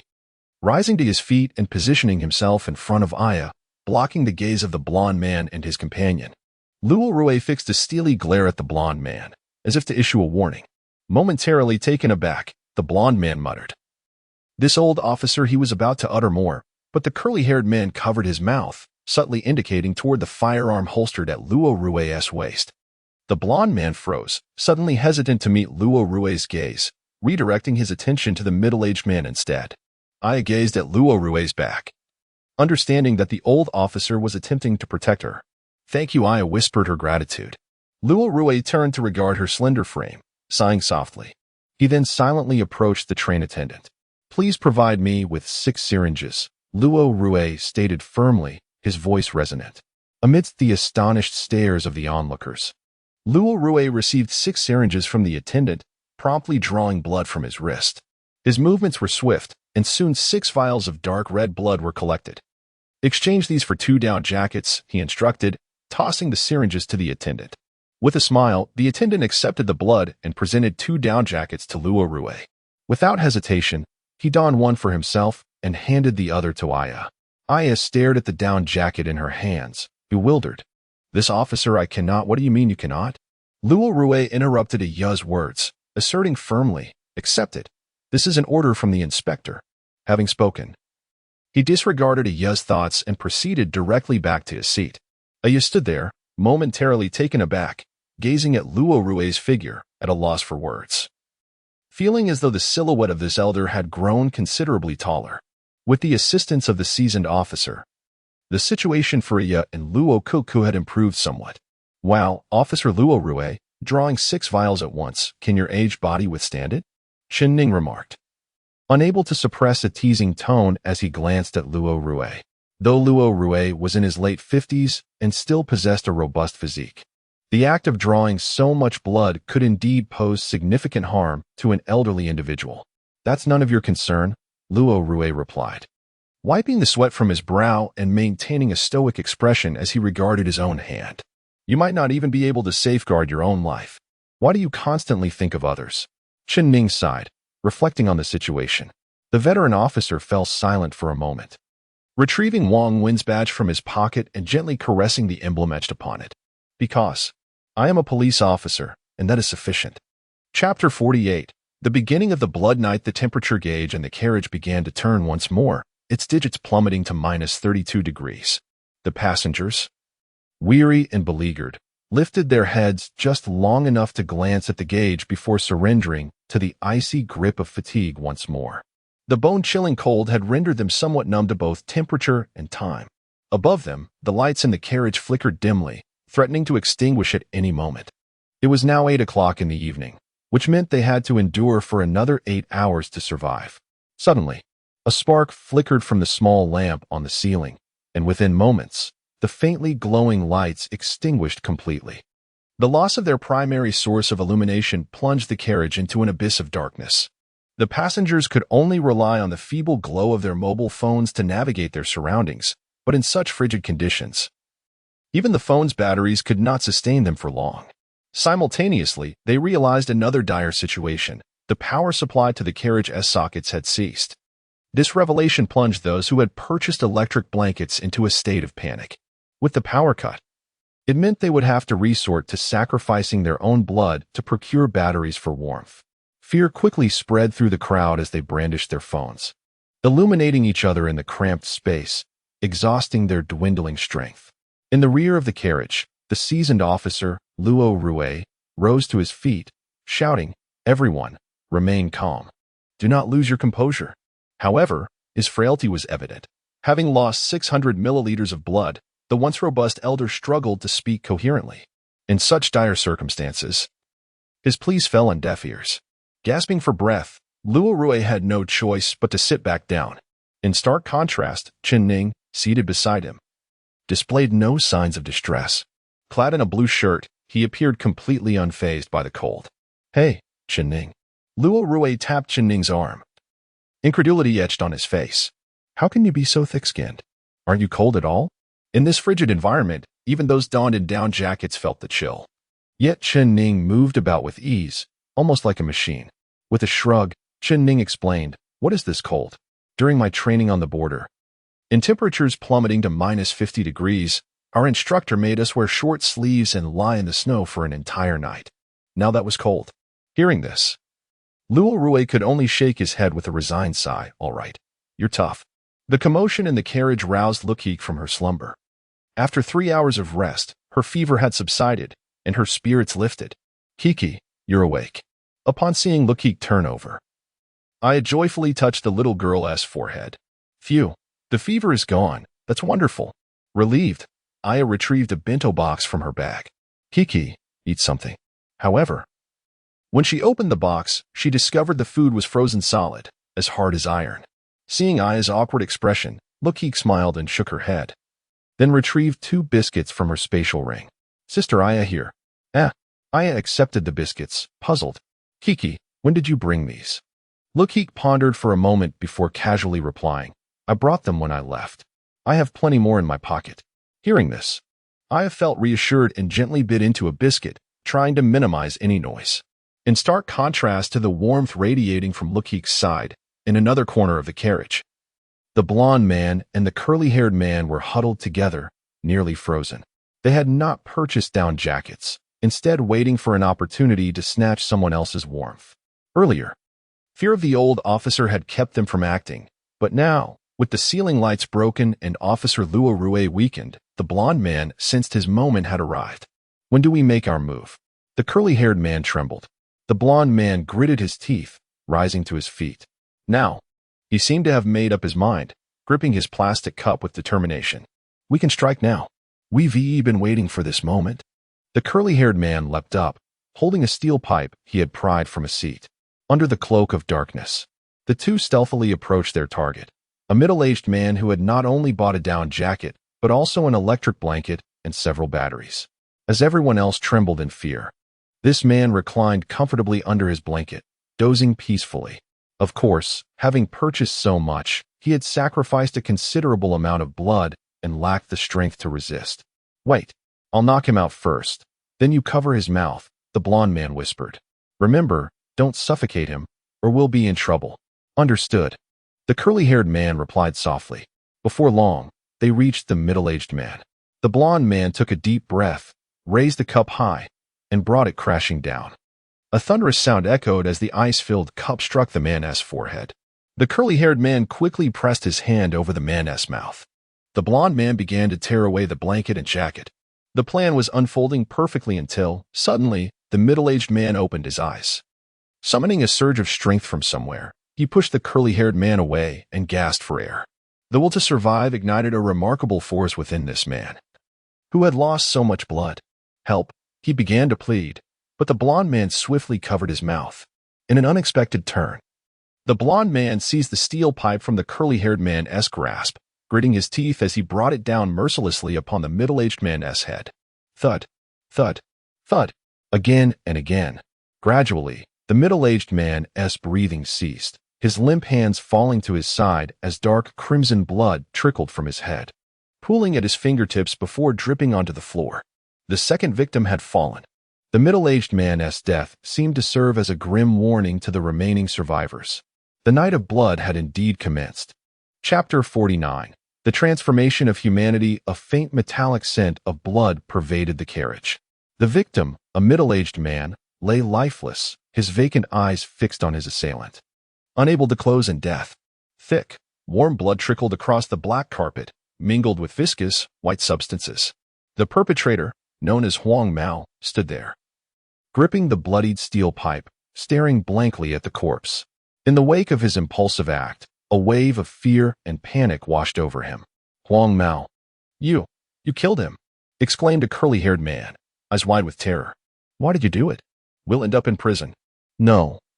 Killing someone means we'll face a bullet, right?" The curly-haired man, utterly devoid of reason, shook Huang Mao vigorously. "Shut up."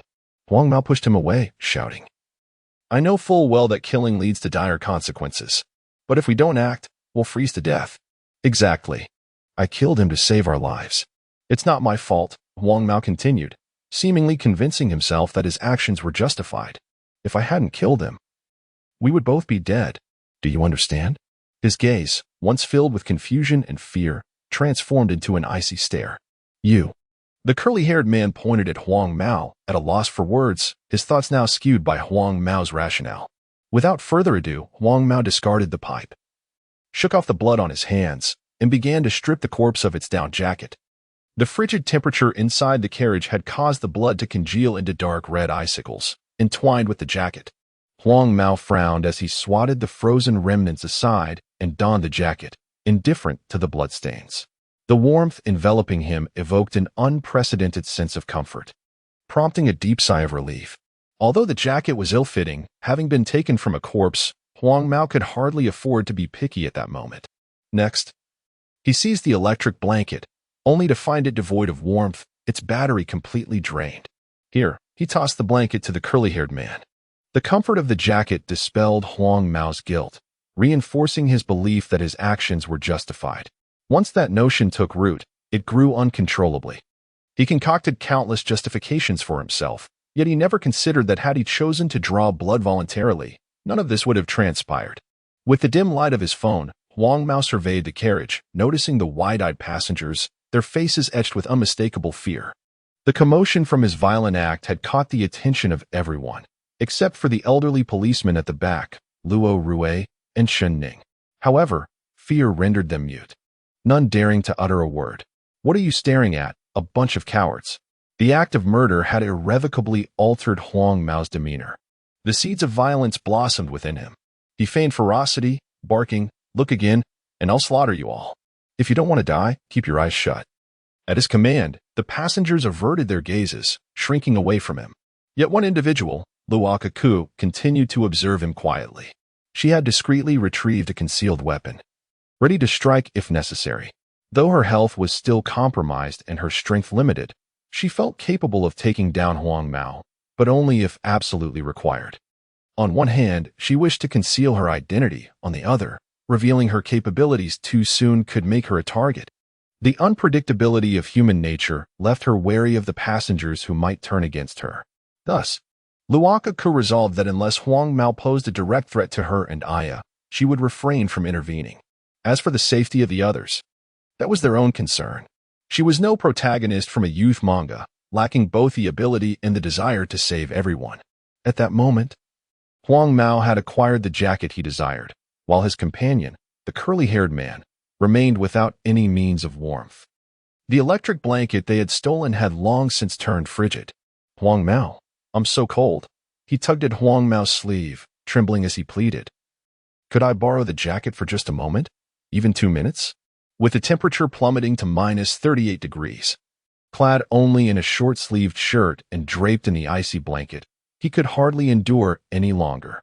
"Now tell me, was it right to kill that man?" Huang Mao gazed smugly at his companion, shaking the jacket. "Yes, it was right." The curly-haired man rubbed his hands together, whispering, "Whatever you say is correct. Can I please wear the jacket now?" In the face of such bitter cold, all notions of morality and humanity became fleeting illusions. For the curly-haired man, anything that promised warmth was worth pursuing. "Borrow? What nonsense." Huang Mao patted his companion's head and indicated another passenger, whispering, "One jacket won't suffice for both of us. We need to seize another."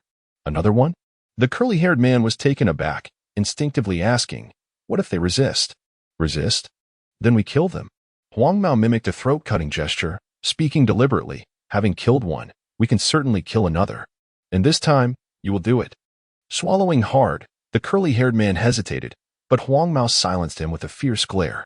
Reluctantly, he agreed, silently praying that their next victim would not fight back. Thus, they began selecting their next target. Just then, the intercom crackled to life, indicating the arrival of the train attendants once more. However, this visit felt ominous. Luokeke checked her phone. The time read 9:30 in the evening. In fact, the attendants had only come by 30 minutes prior. Logically, their next appearance should have been 2 hours later, at 11. The timing of their arrival, coinciding with Huang Mao's recent act of violence, stirred unsettling suspicions in Luokeke. She instinctively sensed that this visit could escalate the dire situation even further. Chapter 50. The Chain of Suspicion and Crisis Moments later. The attendant wheeled her cart into the carriage, maintaining her cheerful demeanor and smiling at everyone. However, this time, as she surveyed the surroundings, she noticed the corpse on the seat, which only made her smile brighter. The blonde man had initially intended to target another victim, but the attendant's arrival momentarily interrupted his plans.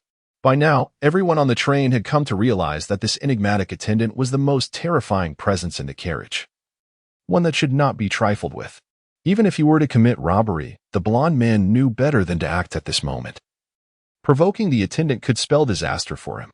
The other passengers, still reeling from the recent murder, had no intention of making any purchases. The carriage fell into an eerie silence. Rococo nestled into her seat, silently observing the attendant and her every movement. Soon, she noticed something peculiar. In previous encounters, the attendant would stand at the entrance, scanning the carriage without fixating on any single individual for too long. Yet this time, she was unusually focused on the body of the murdered middle-aged man, as if she found the corpse particularly intriguing. Rococo was not the only one to notice this oddity. The blonde man also recognized the strange behavior. After a moment of contemplation, he observed the bloodstains on the floor. These dark crimson stains had long since frozen into ice due to the cold. Under the dim light, the crystallized blood resembled shards of vivid red crystal, exuding an oddly captivating beauty. Gazing at the solidified blood, the blonde man suddenly recalled something and tapped his companion Curly on the head. "Hey, do you think this dead man's blood could be used as currency?" Curly's eyes lit up at the suggestion, and he rubbed his hands together, saying, "Why don't we give it a try?" Under the harsh conditions of the cold, Curly had discarded the last remnants of his humanity. The two of them approached the corpse of the middle-aged man and, after considerable effort, managed to hoist the frozen body in front of the attendant. Throughout this process, the attendant's gaze remained fixed on the corpse. With a sigh of relief, the blonde man set down the body and tentatively tapped the attendant's cart, asking, "Excuse me, can this dead man's blood still be used as money?" His demeanor was surprisingly cautious, tinged with a hint of respect, a stark contrast to his earlier threats towards the passengers. The attendant fell silent for a moment before smiling and shaking her head. "I'm sorry, esteemed passenger. The blood of the deceased holds no value and cannot be used as currency." The attendant's response left the blonde man feeling somewhat disheartened, but in the next moment, she swiftly changed her tone, pointing at the corpse. "However, while the underworld is not lacking in the dead, we are willing to offer you an opportunity to earn." She then gestured with her fingers, forming a sign for 6. The underworld was prepared to purchase corpses, and the price for each body was 600 milliliters of blood. At this revelation, all the passengers in the carriage were left dumbfounded. Rococo furrowed her brow. The attendant's announcement to buy corpses at a price of 600 was clearly instigating chaos. Previously, those like the blonde man killed merely to seize resources. Had it not been for a miscalculation, he would have preferred not to take a life. But now, the underworld was enticing passengers to commit murder with the lure of blood. What would happen next was beyond Rococo's imagination. "All right, we'll sell you this corpse," the blonde man exclaimed, his excitement palpable upon hearing the attendant's confirmation. Just then, a distinct sound of a bullet being chambered echoed from the rear of the carriage. The old officer, Luokeke, emerged, gun in hand, aiming it at the blonde man. After all the commotion, the officer finally realized that someone had been killed. Luokeke left his seat and, after a few glances, grasped the situation, directing his weapon at the blonde man. "You killed him, and now you want to exchange his body for money." Luoke's voice was low, yet it concealed a simmering anger. The sight of the dark barrel startled the blonde man, but he quickly regained his composure.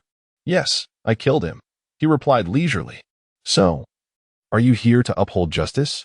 Will you shoot me? Right here? Right now?" With several questions, he leaned against the attendant's cart, his face betraying no fear.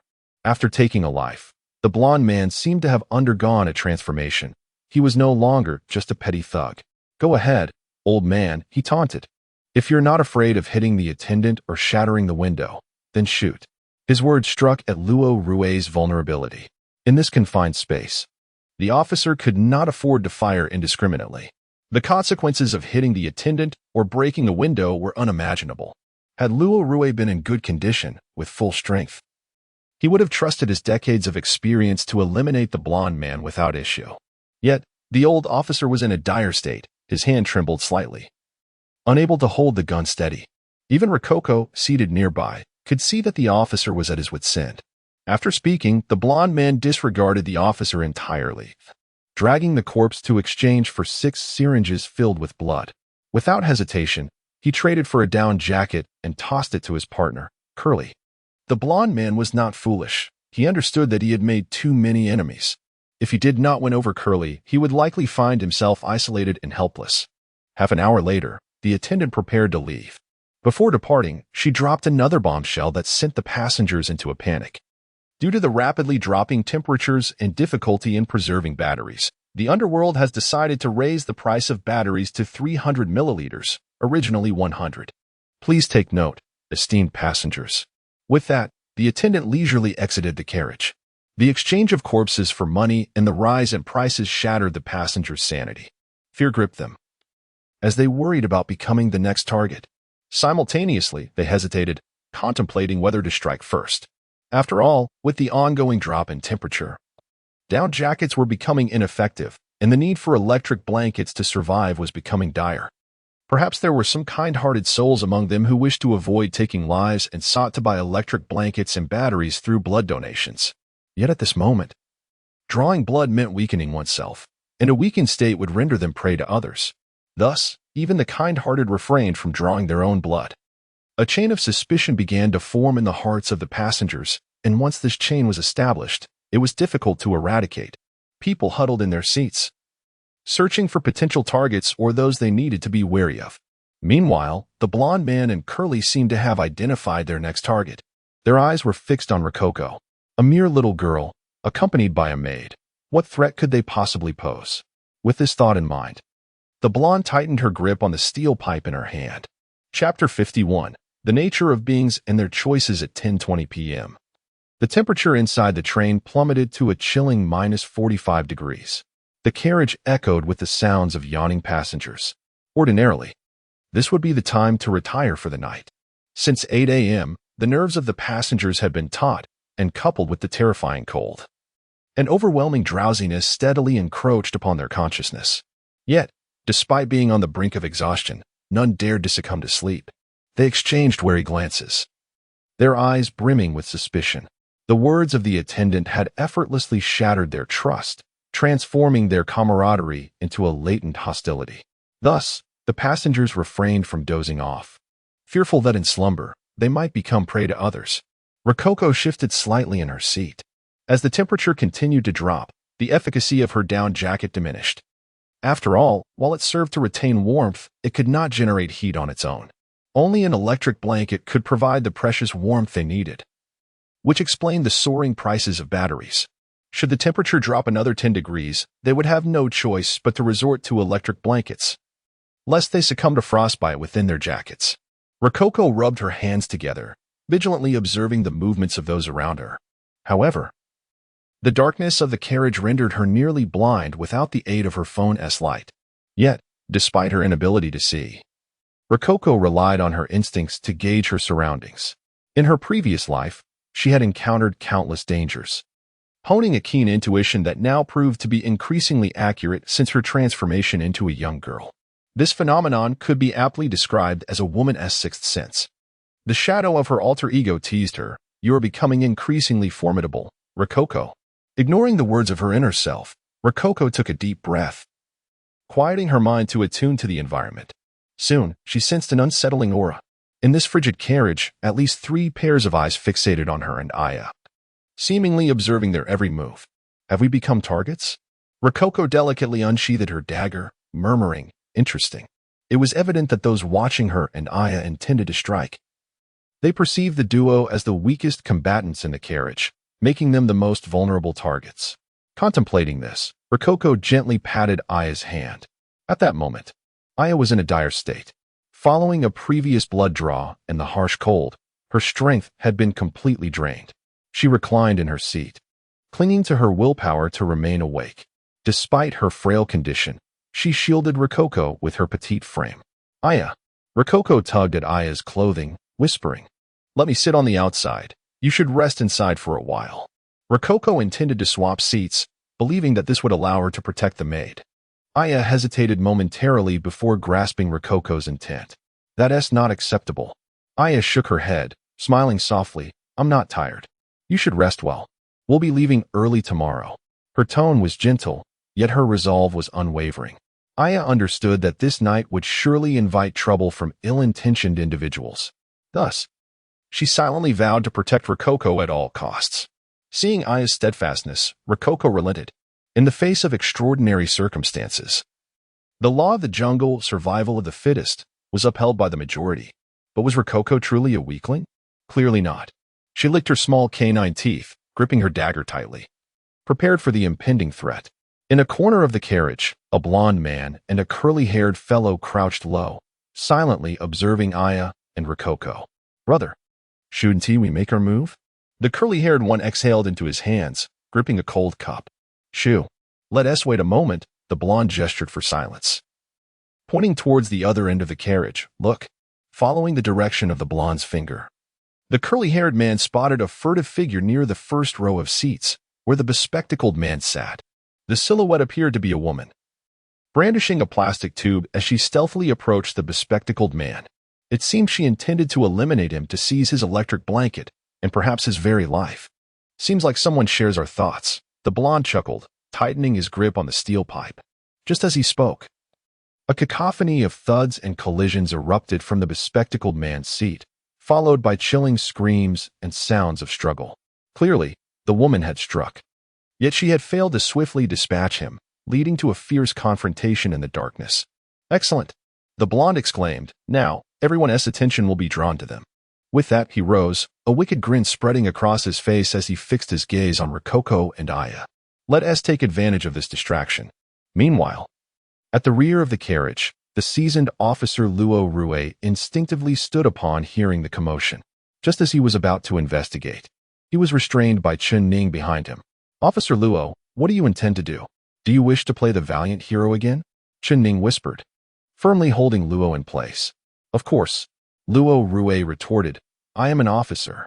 My duty is to safeguard the safety of the innocent." "Safeguard?" Chen Ning spat, his disdain palpable. "Officer Luo, with your current condition, without a firearm, how can you hope to save anyone? With your frail physique?"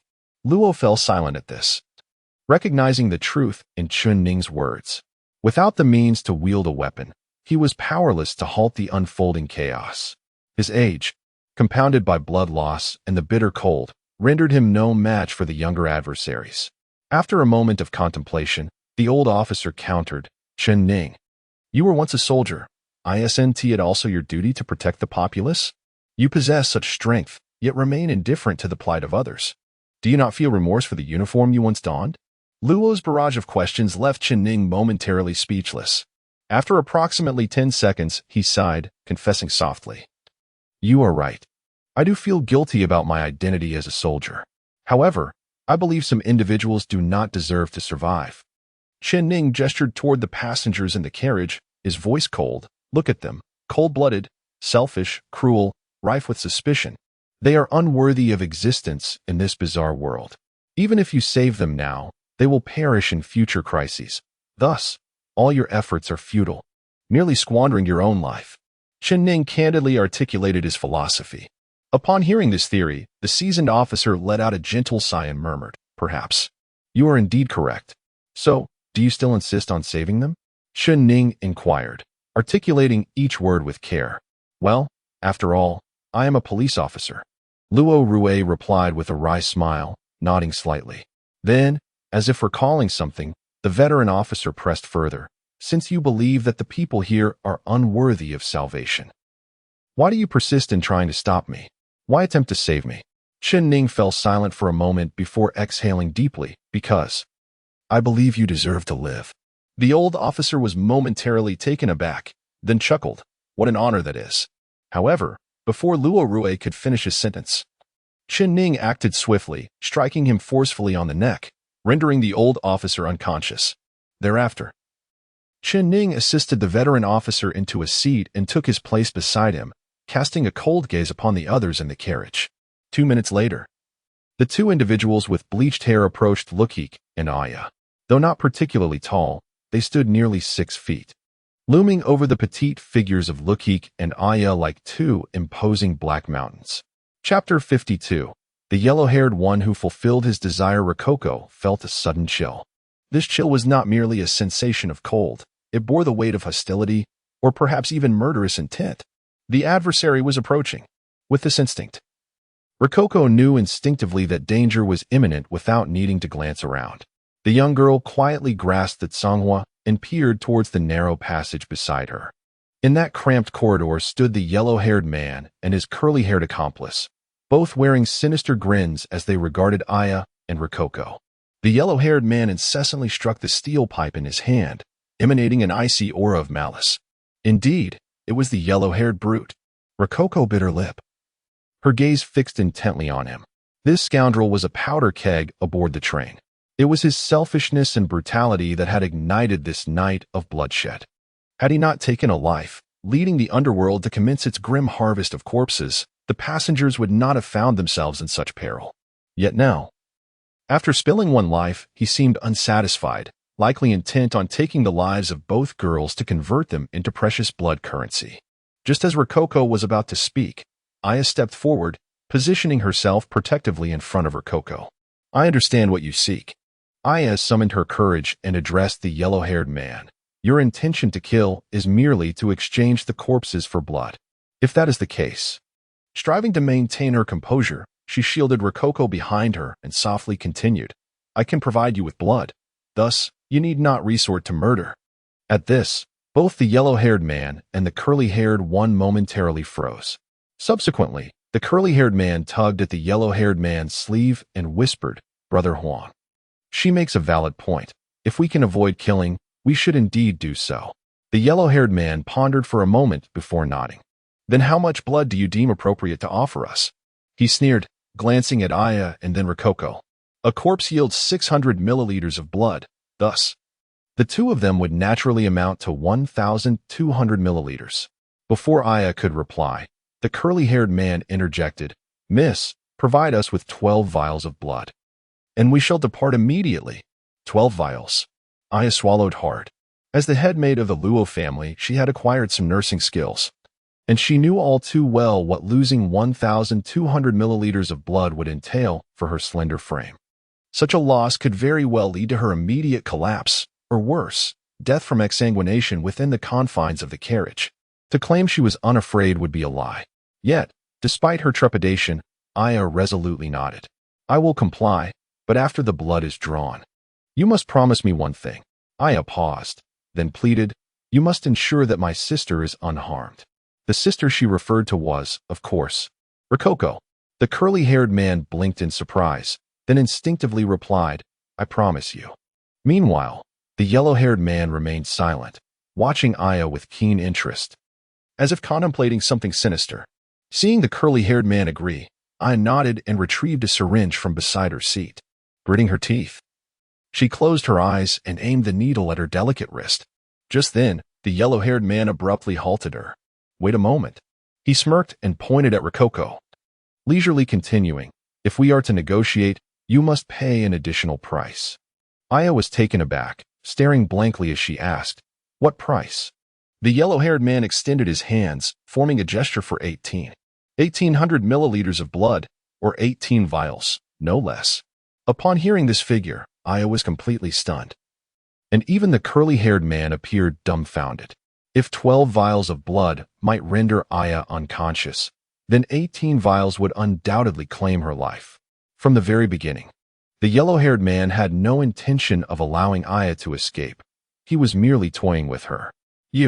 Aya began to speak, but at that moment, Rococo abruptly stood up. The head maid instinctively reached out to restrain Rococo, grasping her small hand.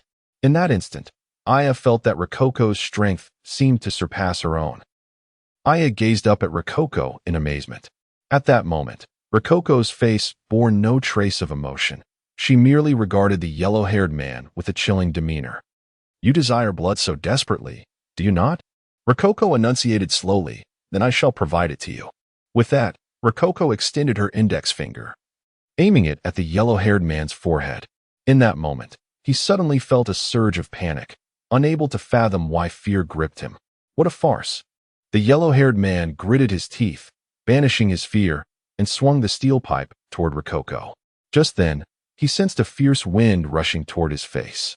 2 transparent water arrows shot forth, targeting his neck and head. The passengers within the carriage heard the sickening sound of flesh being pierced. In an instant, all of the yellow-haired man's movements ceased. He stood there, dazed, as the steel pipe slipped from his grasp.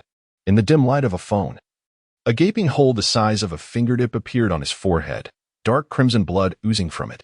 Similarly, a wound of equal magnitude marred his neck, severing his artery, from which blood flowed even more profusely. Your wish has been granted, Rococo intoned coldly. Congratulations, you will no longer suffer from a lack of blood, for you shall never need it again. Chapter 53. Kindred spirits. The sound of liquid dripping echoed in the dimly lit carriage. Though faint, it could easily be drowned out by the commotion of others fighting. Yet, to the curly-haired boy in this moment, that seemingly inconspicuous sound was alarmingly clear and terrifying. The source of the sound was the blonde-haired boy, who now bore 2 gaping wounds on his forehead and neck, from which scalding blood gushed forth, splattering onto the floor, creating the sound. Due to the frigid temperature within the carriage, the blood froze almost instantly upon contact with the ground. The one responsible for ending the blonde-haired boy's life was, of course, Rococo.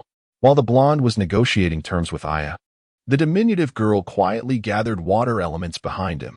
She had no intention of taking a life, but the blonde's audacity was intolerable. His demise was undeniably a consequence of his own actions. Thus, Rococo conjured a water crossbow arrow and personally sent him on his way. To be frank, the water crossbow arrow wasn't inherently lethal. At present, Rococo could merely penetrate a few layers of thin clothing with her arrows. One might wonder how such limited power could result in a fatal blow to the blonde. The answer lay in the temperature. The carriage was a bitter -46°C. At such a low temperature, water droplets crystallized into ice within mere seconds. The moment Rococo released the arrow, it transformed into solid ice. With effortless precision, she guided the water to freeze and then drove the 2 sharp ice shards into the blonde's body, accomplishing the kill. This seamless execution required no excessive movements on her part. Rococo released her fingers and exhaled softly, appearing outwardly unfazed. However, manipulating ice was physically taxing for her. Rococo, you. At that moment, Aya emerged from her stupor, gazing at Rococo in bewilderment. She opened her mouth to inquire, but the girl interrupted her. Sister Aya, I'll explain everything once we reach a safe zone. Rococo shook her head gently, saying, this isn't the place for conversation. The instant she acted, Rococo understood that her abilities and unique talents could not remain hidden from the maid. Thus, she planned to fabricate a half-truth to placate Aya later. The maid's actions had earned Rococo's trust, so she did not mind revealing her powers to Aya. Yet, with ears everywhere in this crowded carriage, Rococo would never divulge her secrets. After listening to Rococo, Aya fell silent for a moment before nodding in agreement. Having settled Aya, Rococo shifted her gaze back to the curly-haired boy. With a thud, the curly-haired boy, upon meeting Rococo's gaze, turned pale, his legs giving way as he collapsed to the ground. Though he hadn't witnessed the events unfold in their entirety, he could infer much from Rococo's reaction and the fate of the blonde. Consequently, in his eyes, Rococo transformed from a petite, fragile girl into a terrifying Dark Lord, her mere glance paralyzing him with fear. As she observed the trembling, curly-haired boy, Rococo recalled a common trope in films and television, villains pleading for mercy after losing all hope. Yet, in reality, a person engulfed in extreme fear often finds themselves unable to speak, and the curly-haired boy was in precisely that state. Bowing his head, he mumbled incoherently, and Rococo had little interest in deciphering his words. If you wish to live, then leave, Rococo coldly declared, reclining back into her seat, disregarding the curly-haired boy entirely. Rococo had no intention of killing him for 3 primary reasons. First, while the curly-haired boy was an accomplice to the blonde, he had not participated in the act of murder. Unlike the blonde, he was not wholly malevolent, thus not deserving of death. Second, Rococo was low on stamina and unwilling to expend her precious energy on such matters. Third, and most crucially, after she had acted, she sensed someone had begun to take notice of her. The identity of this individual was unclear to Rococo, but the intensity of the gaze was unmistakable, capable of discerning her actions even in the pitch-black carriage. From this, it was evident that the person observing her possessed formidable strength, perhaps even considerable skill. In light of these considerations, Rococo decided to spare the curly-haired boy. With a sigh of relief, the curly-haired boy slowly retreated to his seat upon realizing Rococo had no intention of killing him. Rococo Aya gently tugged at Rococo's small hand, pointing at the blonde's corpse. "What shall we do with this fellow? Sell him to the attendants?" Though the blonde was deceased, his body remained upright, frozen solid, and would not fall without external force. Clearly, Aya intended to profit from the corpse. The maid, though kind-hearted, was no naive saint. From the moment the blonde had threatened her life, Aya had ceased to harbor any pity for him, nor would she blame Rococo for taking a life. As the maid of the Rococo household, she was also a pragmatic individual. The blonde's body could be exchanged for 600 milliliters of blood, enough to procure an electric blanket for Rococo. "Let us leave it here for now. Just for an hour," Rococo replied leisurely. "Having this here will deter many ill intentions." There were more than just the blonde who harbored thoughts about the two girls. After all, in this carriage, they appeared to be the most vulnerable. The presence of this corpse would serve as a significant deterrent. Rococo intended to convey to anyone contemplating harm against her or the maid that the only outcome for such intentions would be death. I nodded in agreement, sensing that Rococo had undergone a transformation. The sweet, gentle demeanor she exhibited at home had vanished, replaced by a calm, decisive resolve. Yet, despite this shift in character, her concern and affection for the maid remained undiminished, perhaps even intensified in this perilous situation. Moments later, a shadowy figure made its way beside Rococo.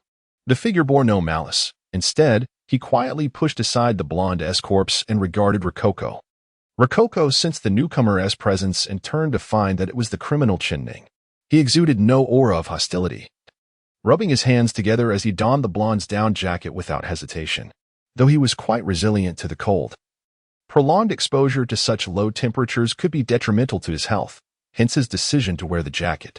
"You probably don't need this, do you?" Ning inquired softly. "I hope you don't mind my borrowing it." Rococo shook her head, indicating her lack of objection. She then calmly asked, "What brings you here?" If Rococo's intuition served her well, Ning was the most formidable individual in this carriage. He hailed from a special forces background, far surpassing the aging officer Luokeke in both firearms proficiency and combat skills. The penetrating gaze that had scrutinized Rococo earlier must have also belonged to him.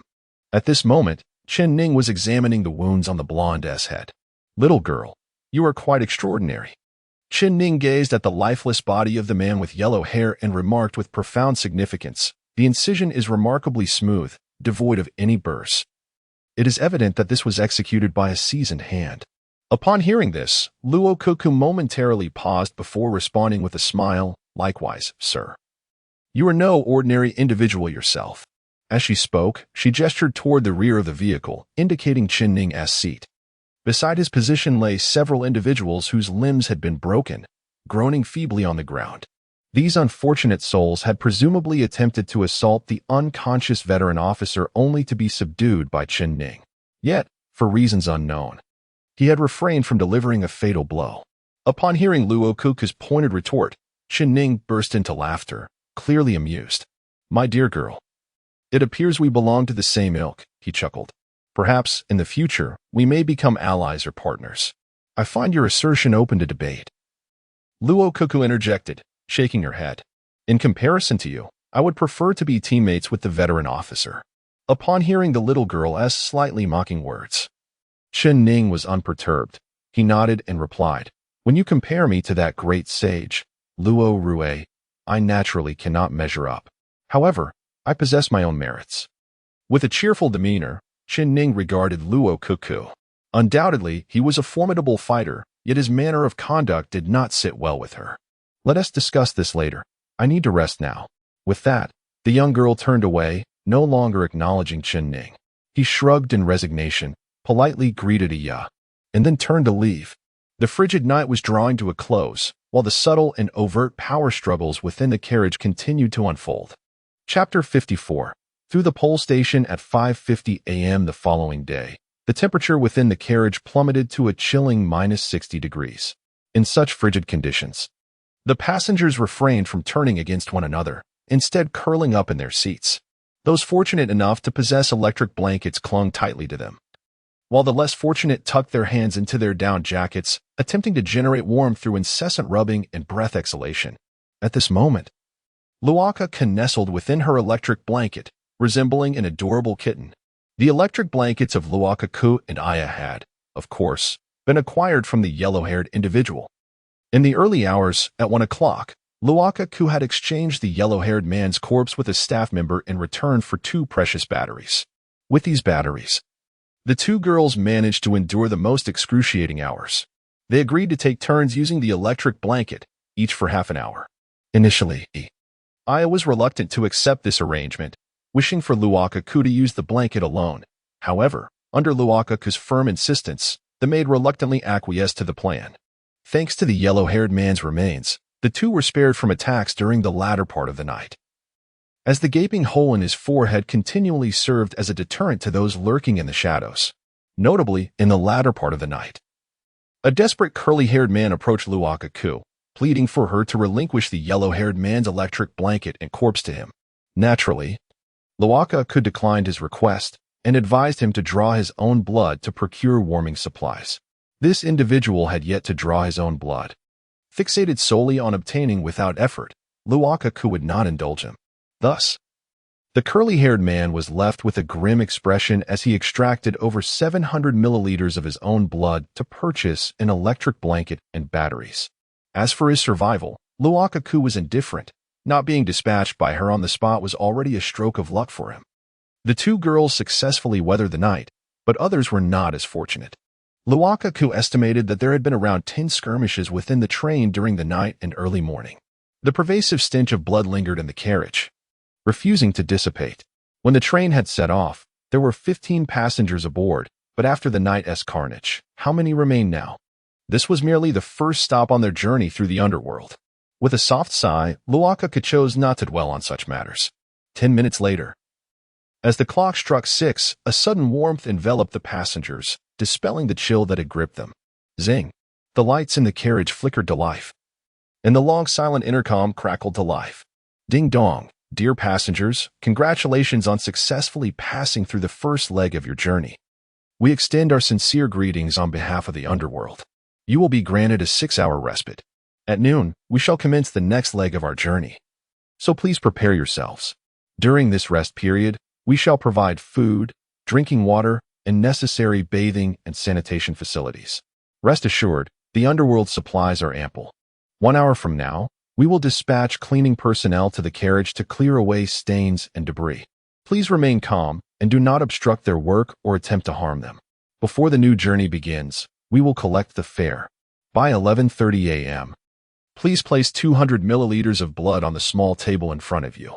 We will collect it automatically. Those who fail to pay will face the consequences. We reiterate, life is precious.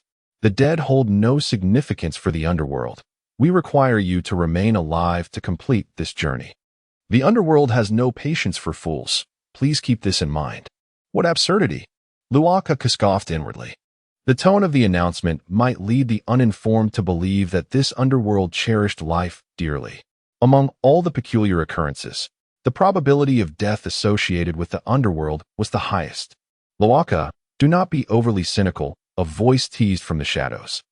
Perhaps they intend to cultivate you, the dark voice suggested. To cultivate us into graves, is it? Luokeke retorted. Then I must express my gratitude. It would be a swift passage through life. With that, Luokeke dismissed the dark voice's banter. She removed her electric blanket and prepared to shed her down jacket. Following the announcement, the temperature within the carriage began to rise. The increase was not rapid, which was rather considerate.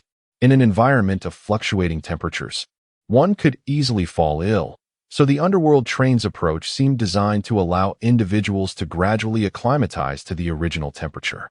Approximately 10 minutes later, the temperature returned to a normal range of around 20 degrees Celsius. Luokeke exhaled in relief, shedding her down jacket and standing to survey the other passengers. After a night of violence, only 7 passengers remained alive, including Luokeke and Aya. These 7 individuals would soon face increasingly perilous challenges. Before them lay only the paths of life and death, with no alternatives in sight. Chapter 55, Bathing and Confession. After a brief respite, Rococo began to observe the other survivors.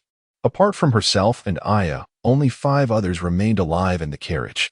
In the front section, the sole survivor was a bespectacled man who, during last night's tumult, had successfully retaliated against a woman intent on eliminating him. Though he appeared to be a mere scholarly figure, he exhibited remarkable combat prowess when his life was threatened, shattering his own glasses to use the shards to vanquish his foe. Now, he leaned against the window, staring vacantly at his blood-stained hands, his demeanor seemingly despondent. In the middle of the carriage, a wealthy middle-aged woman had also survived. She curled up in her seat, her face betraying fear. Yet beside her was a large pool of dark red blood, revealing that she too had taken a life the previous night, masking her brutality with an air of fragility. Alongside her, another survivor in the middle section was the curly-haired man who had narrowly escaped death. He was remarkably fortunate, as no one had sought him out throughout the night, allowing him to survive by utilizing his own blood. He had drawn 700 milliliters of blood without anyone seizing the opportunity to confront him, a fact that utterly astonished Rococo. Such was the luck of a true champion, she thought, contrasting it with her own misfortune. At the rear of the carriage were the criminal Ning and the elderly officer, Luokeke, whom he was protecting.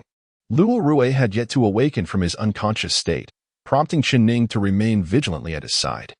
Lying in the aisle next to Ning were 5 lifeless bodies, those who had attempted to attack the officer.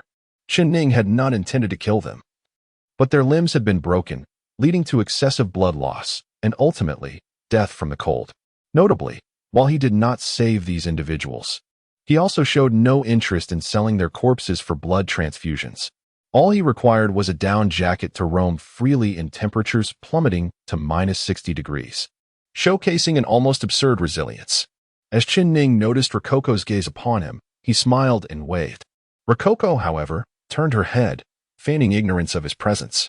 A moment later, the previously sealed glass door of the carriage creaked loudly before slowly swinging open, revealing that the ominous black mist had dissipated. The survivors erupted into cheers, save for the melancholic bespectacled man and the still unconscious officer. The other 5 rose from their seats and approached the glass door, with Rococo being pulled along by Aya.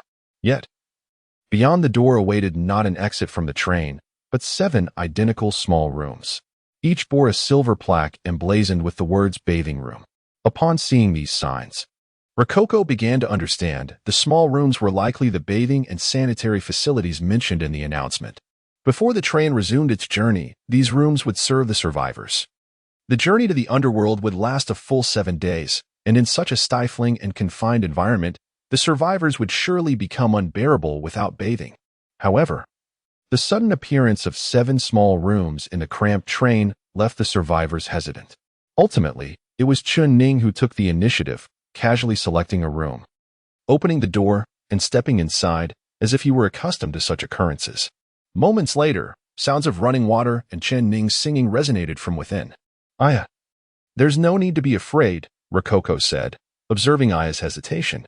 She opened one of the bathing rooms. "The rules mentioned in the announcement won't harm us." Aya pondered for a moment before nodding, allowing Rococo to enter the bathing room while she found another to wash up. The bathing room, though not expansive, was well equipped, featuring a shower, bathtub, and washing machine. Clean towels and slippers were neatly arranged on the vanity by the door. Rococo scrutinized the small space and softly called for her inner self, Dark Rococo. "Little Dark, please check if there are any cameras or such in this room," she whispered. While it was unlikely that the underworld would engage in such treachery, caution was always wise. "You are quite cautious, Rococo," Dark Rococo replied after a brief pause. "I've already scanned the area. There is nothing of the sort. You can rest assured." With Dark Rococo's assurance, Rococo felt a wave of relief. She then slowly removed her autumn attire and placed it in the washing machine, which boasted a drying feature, quite an intelligent amenity. After completing her tasks, Rococo quietly turned on the shower. Once the bathtub was filled, she gingerly stepped in. This feels wonderful. She sank into the warm water, almost melting away the memory of the frigid -60-degree temperatures. Rococo emptied her mind, relishing the tranquility. An hour later, she reluctantly emerged from the tub. Her clothes had been washed and dried. After dressing in her autumn outfit and drying her damp hair, she stepped out of the bathing room. Outside, she encountered Aya, who had completed her own washing and appeared to have been waiting for some time. Rococo understood it was time to confide in Aya about certain matters, albeit fabricated ones. The truths of her reincarnation and her SSS-level entity identity were too pivotal for her to disclose. Aya, let us return to our seats. I want to share my past with you, Rococo said meaningfully, gazing at Aya. The maid nodded, taking Rococo's small hand as they walked back to their seats. When they were sure no one was paying attention, Rococo cleared her throat softly and whispered, "Actually, Aya, I have experienced such extraordinary events long before. I chose not to inform Uncle Yang and my parents to spare them from involvement. My abilities stem from these events, granting me a measure of self-defense. So I am not as weak as you might think, Aya." Rococo explained in one breath. If others were to know, they would attract the attention of these anomalies. Therefore, I hope you can keep this a secret, especially from Uncle Yang and the others. Her words were a mixture of truth and fabrication. The reason the Yin Kingdom's officials sought to keep these anomalies confidential was that awareness could lead to their proliferation. In other words, if one remained oblivious to the existence of such anomalies, their chances of being targeted would be significantly reduced. If an individual becomes aware of the existence of anomalous events, at the very moment of their realization, the anomalies simultaneously become cognizant of their location and information, subsequently seeking a means to approach them. This constitutes a reciprocal cognitive process. After hearing Luokeke's words, Aya fell silent for a moment before nodding in agreement. "I believe you, Kiki," the head maid assured her. "I too have encountered the kind of anomalous events you describe." Indeed. Luokeke furrowed her brow slightly and continued to listen intently to the head maid's narrative.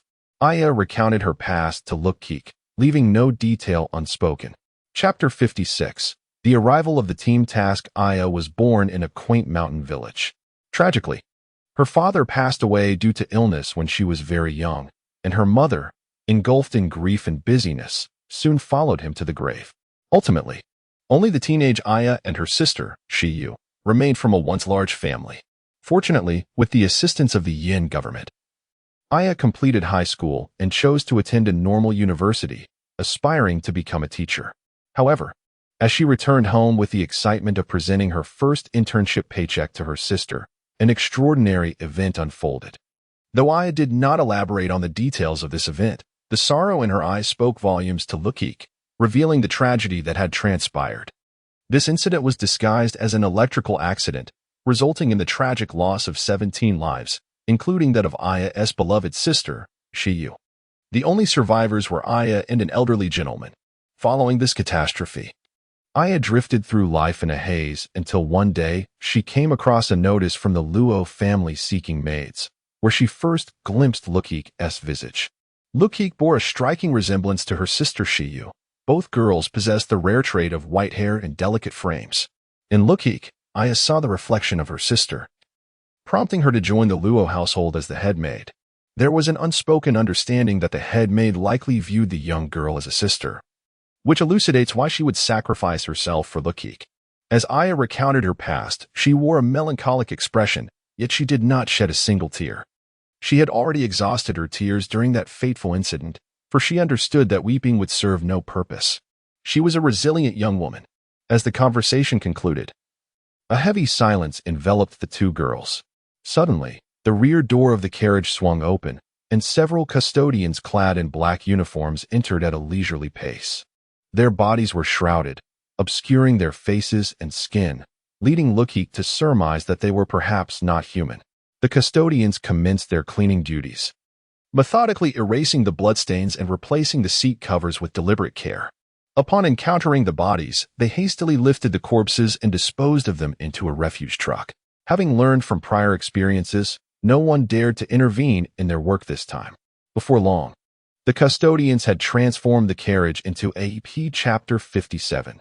Self-introduction and confrontation. The train's announcement subtly hinted at certain task clues, yet upon hearing them, Luokeke could not muster any joy. Teamwork. Luokeke silently recited this key term from the broadcast, her brow slightly furrowing. Ordinarily, abnormal incidents in the underworld would indeed involve some tasks requiring collaboration.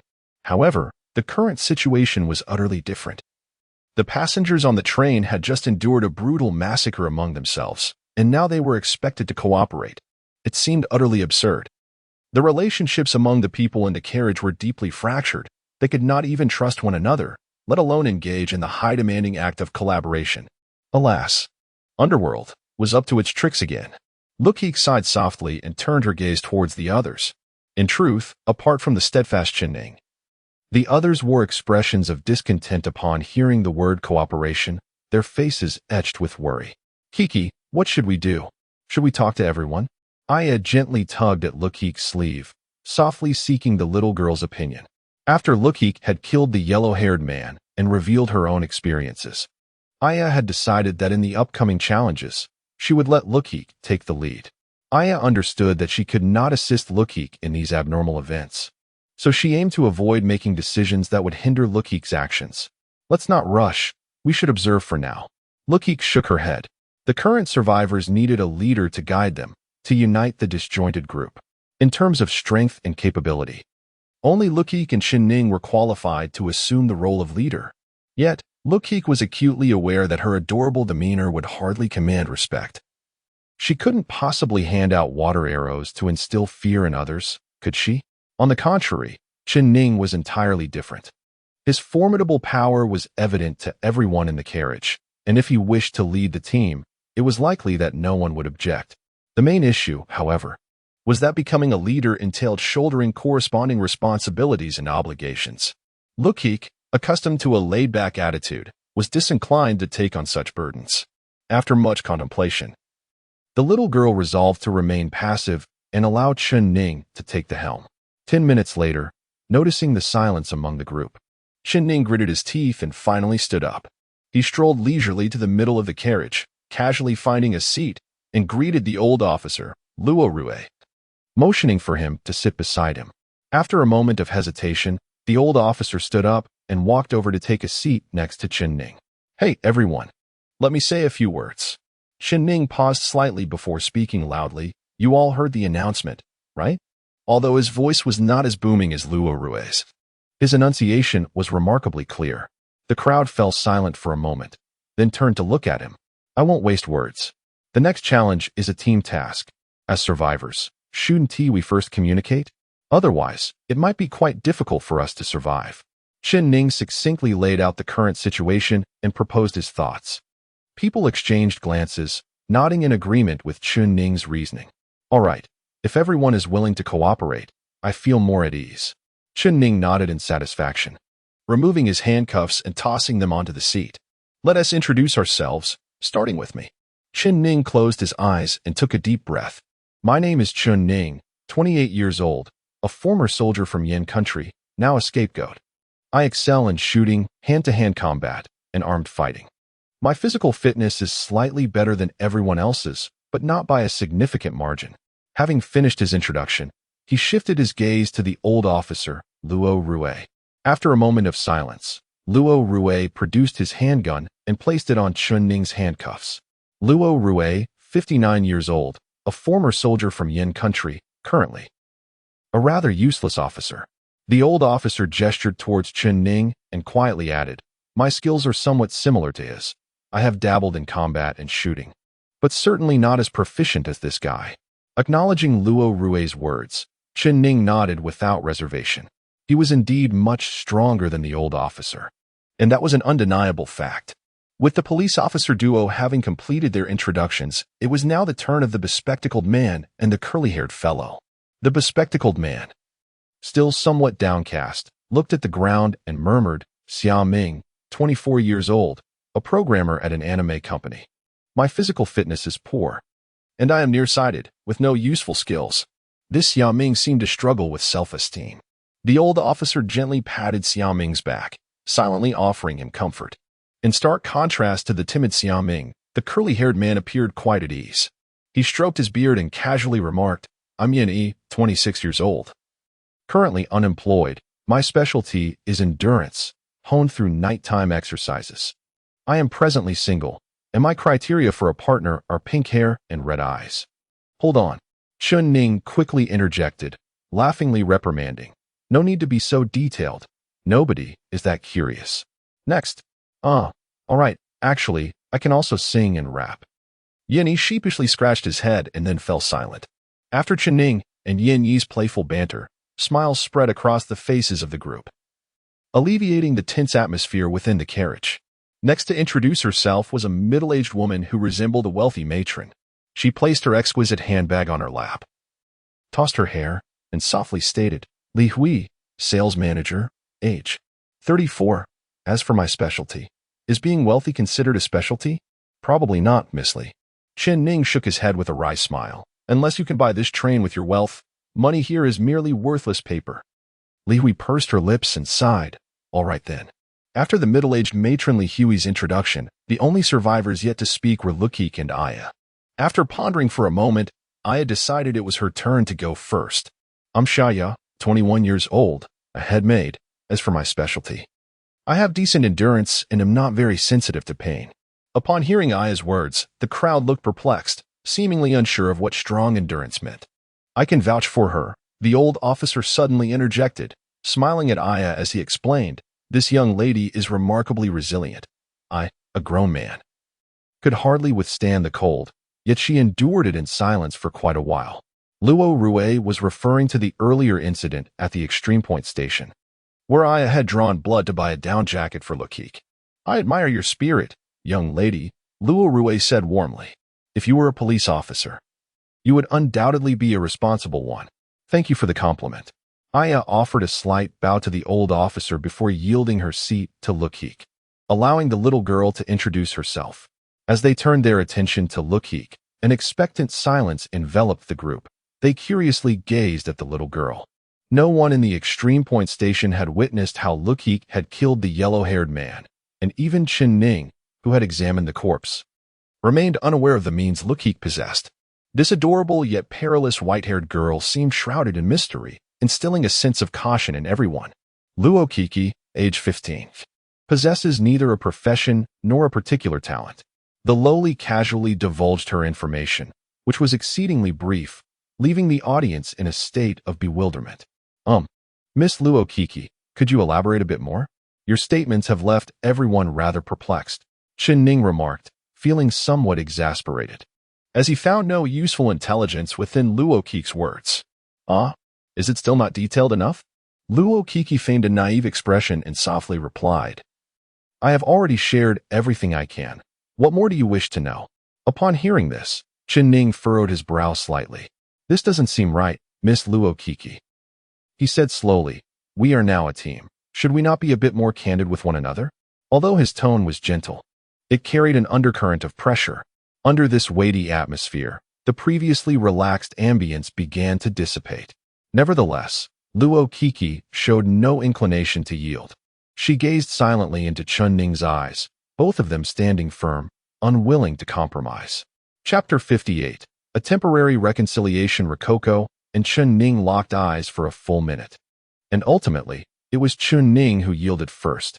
"Miss Rococo, we are both intelligent individuals, and I believe it is unnecessary to squander time here." Chun Ning sighed and softly remarked, "Your ability to eliminate the yellow-haired individual in one strike demonstrates that you possess unique skills, or perhaps a particular technique. You need not divulge everything, but at least provide us with a glimpse of the nature of your abilities, so we can collaborate with confidence." Chun Ning extended his hand toward Rococo, signaling a desire for reconciliation. Rococo understood the implication behind his words. A team leader must be well acquainted with the abilities of each member to make appropriate arrangements. However, Rococo was entirely unwilling to disclose her capabilities. The reasons were straightforward. Firstly, her powers were exceptionally unique, and not suited for public exposure. The ability to manipulate elements was overwhelmingly versatile, and Rococo had no desire to attract unwanted attention. Secondly, and most importantly, she found Chen Ning rather disagreeable, particularly his views. During their time at the Extreme Point Station, Chen Ning had stated that only those who met certain criteria, character, intelligence, and combat ability, could survive extraordinary events, and he would only extend his assistance to such individuals. In other words, he believed that only those who satisfied these qualifications were worthy of being his partners. In reality, Rococo did meet these criteria. However, she believed that the relationship among teammates should involve mutual contributions rather than unilateral standards and selections. Moreover, Chen Ning himself had not been transparent about his true abilities. An ordinary person, regardless of how much training they underwent, could not possibly possess his level of physical prowess, since he had no intention of being forthright. How could Rococo trust him with her back? Let us leave it at that. Uncle Chen Ning. Rococo smiled and replied, I do possess some special abilities, which I do not deny, but do you not have any other abilities of your own? Her words momentarily caught Chen Ning off guard. After a brief pause, he scratched his head, a hint of embarrassment evident on his face as he said, You are right, Miss Rococo. I have indeed acted somewhat improperly, and I apologize. How about we each share our abilities? I shall go first. Seemingly aware of his earlier misstep, Chen Ning sincerely apologized to Rococo, disregarding any concern for appearances. Seeing his genuine attitude, Rococo felt it difficult to refuse any longer. She nodded and prepared to fabricate an ability on the spot. This is my ability, Chen Ning declared as he extended his right hand. A crimson mark slowly materialized at his fingertip, resembling a bullet. This enhances my physical attributes, but I prefer not to disclose its origin at this moment. Chen Ning gazed at the bullet-like mark with a sigh of nostalgia. The certificate of the underworld. It was clear he had experienced extraordinary events. In an instant, Rococo recognized the mark. Chen Ning was indeed a survivor of the underworld incident, and his certificate had undoubtedly augmented his attributes. After a moment, Chen Ning flicked his hand, causing the mark to gradually fade away. The benefit of the certificate of the underworld was that it could vanish at will when one wished to remain inconspicuous. With Chen Ning having shared his abilities, it was now Rococo's turn. After contemplating for a moment, she raised her right hand. My ability is the art of throwing hidden weapons, Rococo casually fabricated. However, this technique is quite taxing, and I can only use it a few times a day. This was not entirely inaccurate. After all, the most potent application of water elements was indeed transforming into lethal hidden weapons for surprise attacks against foes. Upon hearing Rococo's explanation, Chen Ning nodded in acknowledgement. He was already satisfied that Rococo had been willing to disclose her abilities and did not expect her to elaborate further. The others, too, accepted the reality that both individuals possessed extraordinary abilities, their astonishment giving way to acceptance. After all, they were currently aboard the infinite train, and compared to the train itself, any peculiarity seemed less absurd. Once everyone had introduced themselves, Chen Ning nodded in satisfaction and stood up, ready to organize further matters. Just then, the announcement system suddenly activated. Ding dong, a friendly reminder. We will collect your ticket fees in 10 minutes. Please prepare your blood and place it on the table. Due to certain special circumstances, we will depart early after collecting the tickets, so please be prepared. The announcement served as a timely reminder for those present. They set aside their meeting and hurried back to their seats, using syringes to draw blood. Originally, Aya had intended to cover Rococo's ticket fees, but the announcement clarified that payments had to be made individually, leading her to abandon that idea. Once everyone placed their syringes on the table, they vanished without a trace. Moments later, the train began to move slowly. The announcement then transitioned to a new broadcast. Dear passengers, we are approaching the next station. Please prepare yourselves. Next stop, the Gambling Abyss Station. At noon, we will provide you with the new station rules. Please listen carefully. Chapter 59. The Abyss of Gambling. The gambling station. Upon hearing the term gambling station, Luokeke instinctively grasped the nature of the impending trial. The station's name is inextricably linked to the challenges that await. For instance, the first station was aptly named the Apex Station, where the primary obstacle was the extreme cold akin to the polar extremes. In contrast, The gambling station implies that the forthcoming trials will pertain to games of chance. This thought made Luokeke's head throb.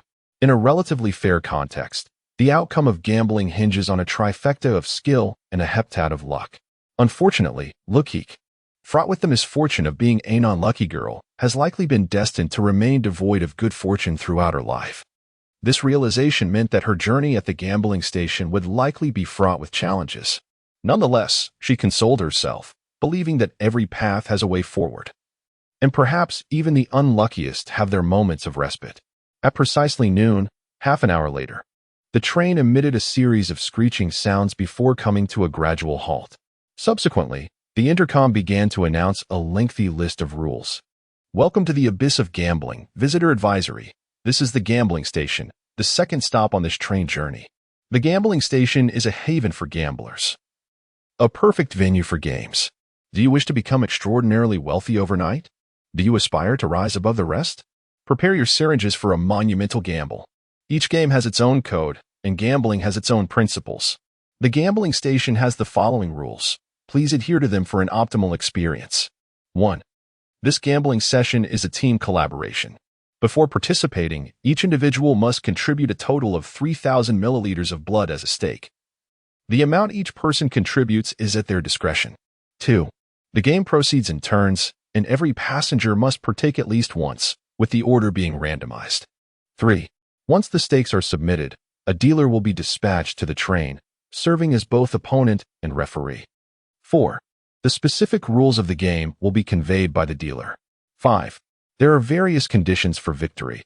Should you succeed in eliminating the dealer, your wager will be deemed an automatic win, but do contemplate your actions carefully beforehand. 6. The dealer will not initiate attacks on passengers, but should you choose to strike first, the consequences are yours to bear. 7. The blood you win at this station can be exchanged for various tangible items, including but not limited to the universal currency of the Flame Nation, limited edition luxury vehicles. Properties in the heart of Mo City. If you manage to exit the train alive, these items will be yours. 8. Do not question the origins of these items, nor attempt to investigate their details. Keep this in mind. Wishing you unending victories in gambling, and may fortune smile upon you. The lengthy regulations left Luokeke feeling a bit overwhelmed. Before she could ponder further, the carriage began to sway violently, and the seats anchored to the floor started to shift slowly. Witnessing this, the survivors vacated their seats and gathered in the aisle, staring in astonishment at the moving furniture. Moments later, the tables and chairs sank into the floor as if submerged in water, vanishing entirely. With the disappearance of the seats, the carriage expanded significantly.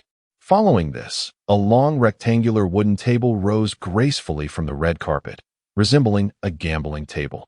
2 cushioned chairs also emerged from the carpet, positioned at either end of the table.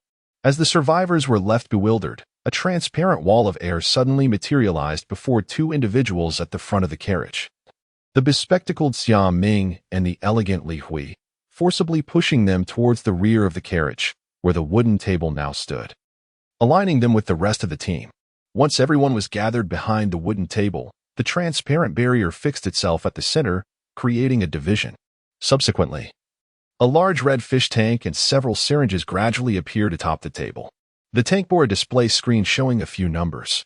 3,000 milliliters. It appeared that this was indeed the required stake. The seasoned officer, Luo Rue, stepped forward, gazing at the tank, and spoke softly.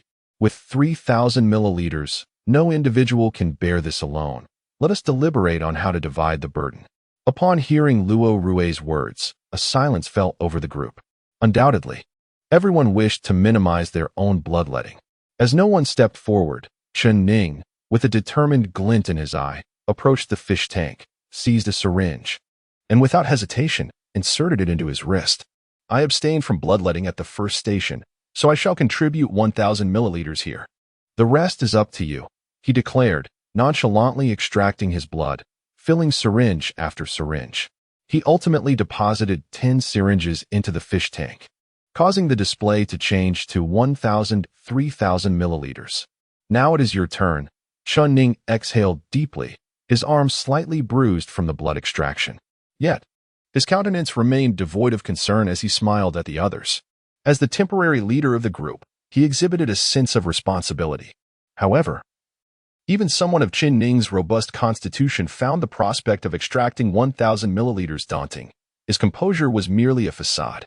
With Qin Ning's example set, the others began to prepare for their own bloodletting. Xia Ming gritted his teeth, intending to take a syringe, but Luokeke preempted him, boldly taking a syringe and commencing her own extraction. Given Qin Ning's example, Luokeke, who outwardly appeared to be the second strongest, would not be outdone. Under the astonished gazes of her peers, she extracted 500 milliliters of her blood and deposited it into the fish tank. "Don't say I didn't contribute," she remarked, her lips paling as she tossed the syringe to Xia Ming before retreating to the back of the line. I gently touched Luokeke's arm, understanding the significance of her gesture and refraining from interference.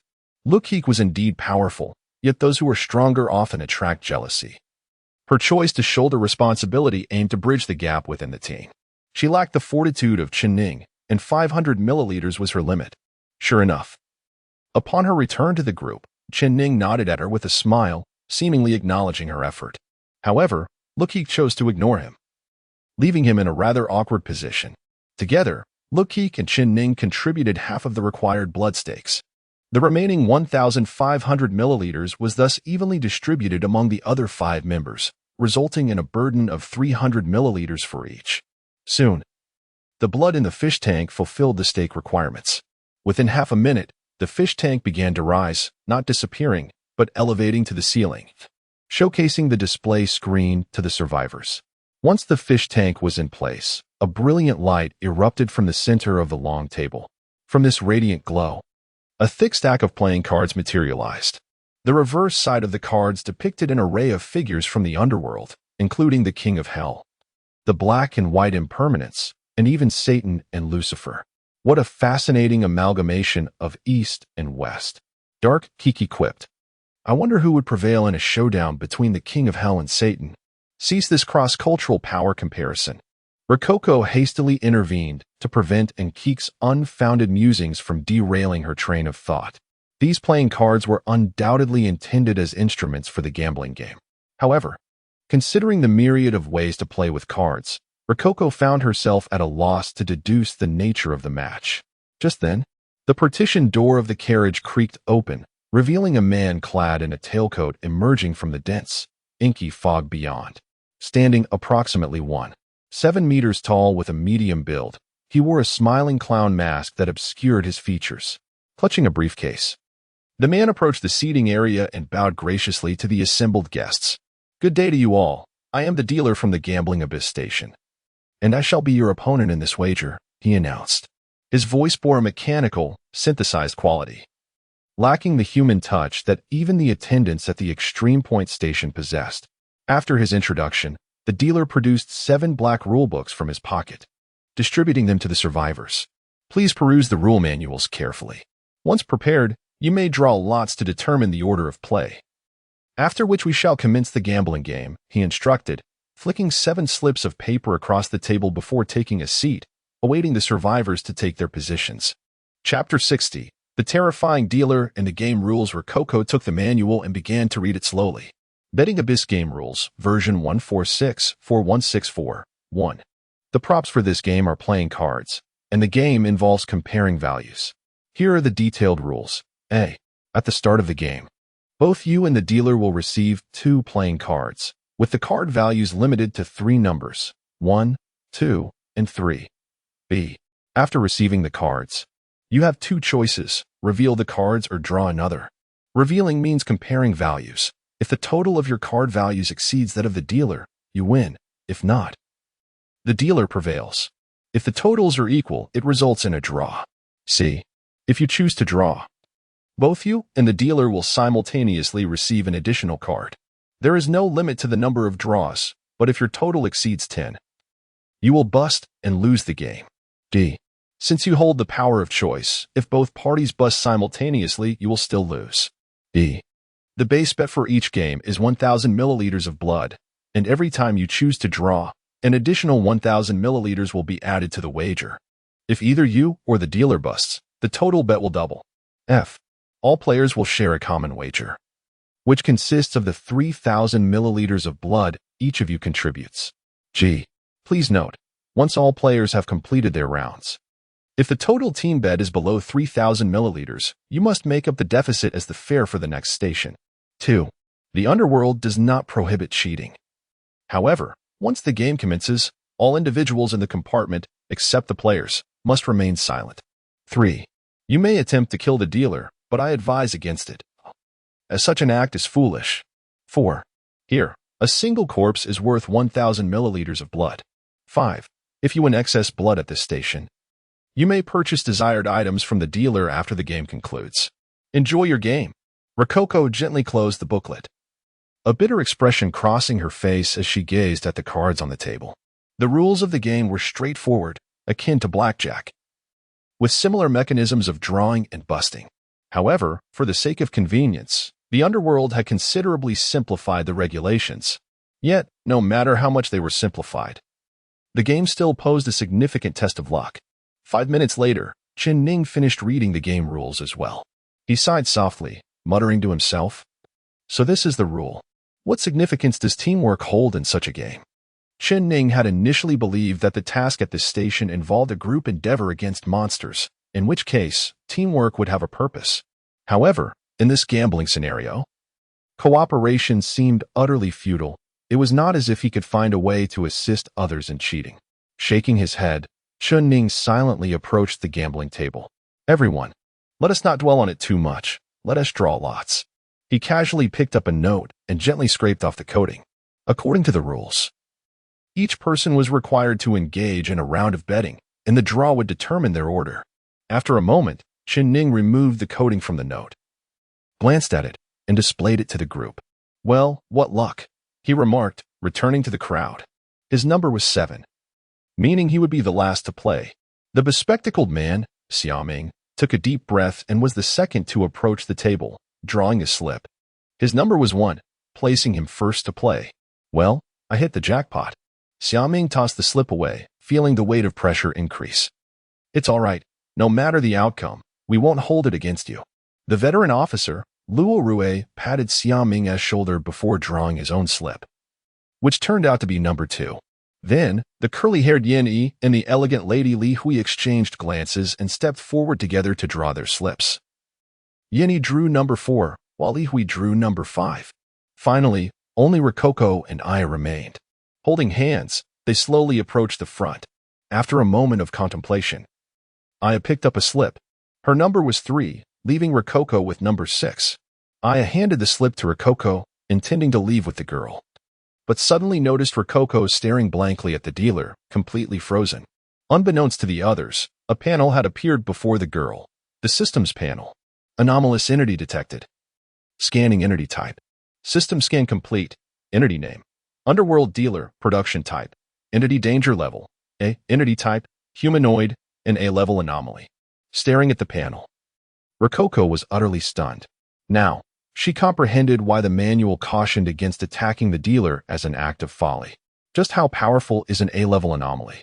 According to the Adventurer Association, without deploying formidable adventurers, the government must dispatch an armed police squad, equipped with heavy weaponry, to attempt to eliminate such a threat. Facing such a monster, the few survivors in the compartment were simply insufficient to contend with the dealer. Swallowing hard, Rococo slowly retreated back into the crowd. She realized that the path of resistance had been entirely obstructed by the underworld. The only course left for them was to gamble according to its rules, wagering their very lives. As everyone finished drawing their lots, the dealer nodded. It then pointed to the first player, Xiaoming, and the white clown mask on its face suddenly shifted to a deep crimson. "Then, let the game begin," the dealer articulated slowly, a chilling smile gracing its mask. Chapter 61. Unfavorable outset. As the participants readied themselves, the dealer issued the command to commence the game. "Contestant number 1. Please take your seat," he announced, bowing courteously to the assembly before gesturing towards the chairs before them. The first player from the survivors' team was the bespectacled man, Xiaoming, who, drenched in sweat, gazed anxiously at the dealer, breathing heavily with palpable tension. "Fear not," Xia Chening, the temporary captain of the team, consoled him after a moment of contemplation. He approached Xia Ming and gently patted his shoulder. You are the first, so do not overly concern yourself with winning or losing. Your task is to elucidate the specific rules and the rhythm of the game for everyone. Do not burden yourself with excessive psychological pressure. Upon hearing his captain's words of encouragement, Xia Ming exhaled a sigh of relief. He nodded resolutely and took his place at the gambling table. With Xia Ming seated, the dealer prepared to deal the cards, but at that moment, Chun Ning interjected. Excuse me, dealer. May I ask if our teammates can observe from behind the player once the game begins? Chun Ning inquired, lightly tapping the table. Within the gambling manual, it was mentioned that the underworld does not prohibit cheating, and after much deliberation, Chun Ning resolved to find a way to assist his teammates in doing so. To facilitate cheating, the most crucial element is information, which must be shared between the player and the teammates. Observing the game would yield insight into the player's hand. Thus, Chun Ning made the request to observe. His question momentarily stumped the dealer. Confronted with information beyond the established rules, the dealer seemed momentarily at a loss for how to proceed. After half a minute, he finally regained his composure and slowly nodded. Observation is permitted, but once the game commences, all spectators are prohibited from speaking. Any violation will result in an immediate loss, the dealer stated indifferently. If you wish to converse, please step away from the table to the lounge at the end of the carriage. With that, the dealer gestured towards the rear of the room. Following his indication, the group noticed that a small room had mysteriously appeared, its door adorned with large red characters proclaiming Gambling Abyss Lounge. Understood. We will comply, Chun Ning replied calmly, concealing his elation beneath an impassive facade. The means of conveying information extend far beyond mere words. As a former Special Forces operative, Chun Ning possessed knowledge of over 10 unique communication methods. Soon after, at Chun Ning's behest, the team gathered behind Xia Ming, silently observing him. With everyone prepared, the game officially commenced. Noticing the silence among the spectators, the dealer nodded and with a flourish, drew the cards from the center of the long table, beginning to shuffle them. Once shuffled, the dealer elegantly presented the cards to Xia Ming, indicating that he should draw first. Taking a deep breath, Xia Ming drew a card adorned with the image of Lucifer, followed by another depicting a bull-headed figure. The initial hand consisted of 2 cards. Upon completion of the draw, the dealer reclaimed the deck and drew 2 cards for himself. With the first round of drawing concluded, the dealer flicked his wrist, and a small golden clock appeared on the table, displaying a countdown. 1 minute 30 seconds. This timer signified the time allocated for the player to make a decision. Gazing at the countdown, Xia Ming licked his parched lips and slowly revealed his hand. The first card, bearing Lucifer's likeness, held a value of 3. A promising start. Xia Ming managed a faint smile. The highest card in the deck was indeed a 3. Observing his initial success, the onlookers collectively exhaled in relief. Next, Xia Ming unveiled the bull-headed card, which bore a value of 2. This indicated that his total score was now 5. Given the initial hand, this was already a commendable outcome. Unless the dealer possessed 2 threes, no other combination could surpass Xia Ming's hand. Should he continue to draw cards? Or should he reveal his hand? Xia Ming pondered intently. Meanwhile, Luokeke shifted her gaze towards the dealer's cards. From her distance, she could only discern the general designs on the cards. The dealer's first card depicted the Hell Judge holding the Book of Life and Death, while the second featured a small demon wielding a trident, adorned with goat horns. Could it be that the card values correlate with the depicted figures? Luokeke began her hypothesis. Using Xia Ming's hand as a reference, she surmised that Lucifer, a figure of great renown in mythology, naturally commanded the highest value. Conversely, the bull-headed figure, often associated with lesser spirits in various versions of the mythos, warranted a value of 2. Thus, Luokeke concluded that the higher the status of the figure depicted, the greater the card's value. With this deduction in mind, she returned her focus to the dealer's hand. Firstly, she considered the judge's card. After careful thought, she reasoned that its value should be 3. The judge's position within the underworld is difficult to quantify. Some argue they are subordinate to the 10 Yama Kings, while others contend they are of equal rank. However, since the lesser demon could command a value of 2, the judge, being of significantly higher status, could not possibly hold a value of 2 or 1. As for the small demon card, Luokeke found it more challenging to assess. Visually, the design appeared rather mundane. The small demon, a lowly entity in Western hellish mythology, bore little distinction apart from its goat horns. Thus, she speculated that this card's value might be 1 or 2, with 3 being a possibility, but unlikely. After deducing the potential values, Luokeke redirected her attention to Xiaoming. In this first round of gambling, she needed to confirm the validity of her hypothesis. Otherwise, an error would lead to embarrassment. At that moment, amidst the game, Xiaoming seemed to grasp the significance of the situation. My current total is 5. If I reveal my hand now, the likelihood of winning is quite high. He focused intently on the dealer, contemplating. However, if I choose to draw more cards, the outcome becomes uncertain. Moreover, each additional draw increases the stakes by 1,000. Adjusting his glasses, he gazed up at the blood-red fish tank suspended from the ceiling. The collective wager of all present. Drawing cards would mean escalating the stakes, and should he lose, the consequences would be dire. Though Chen Ning assured him that as the first player, the team would not blame him regardless of the outcome, the pressure remained substantial. After a moment of contemplation, with just 10 seconds left on the countdown, Xiaoming made his decision. I will reveal my hand. He spoke with unwavering determination. Upon hearing Xiaoming's words, the dealer paused for a moment and inquired, "Are you certain? Once the cards are revealed, there can be no turning back." Xiaoming turned his gaze back and exchanged a glance with Chen Ning. Chen Ning hesitated for a brief moment before nodding in agreement, indicating their respect for his decision. With the affirmation from Chen Ning and the others, Xiaoming faced the dealer once more and softly declared, "It's decided. Reveal the cards." With this confirmed response, the dealer ceased further questioning. He extended his hands towards Xiaoming's direction. Then the playing cards leisurely glided to the center of the table, face up. Subsequently, the dealer's hand cards also soared to the center of the table, revealing themselves one by one. As the cards were unveiled, the tension among the spectators grew palpably.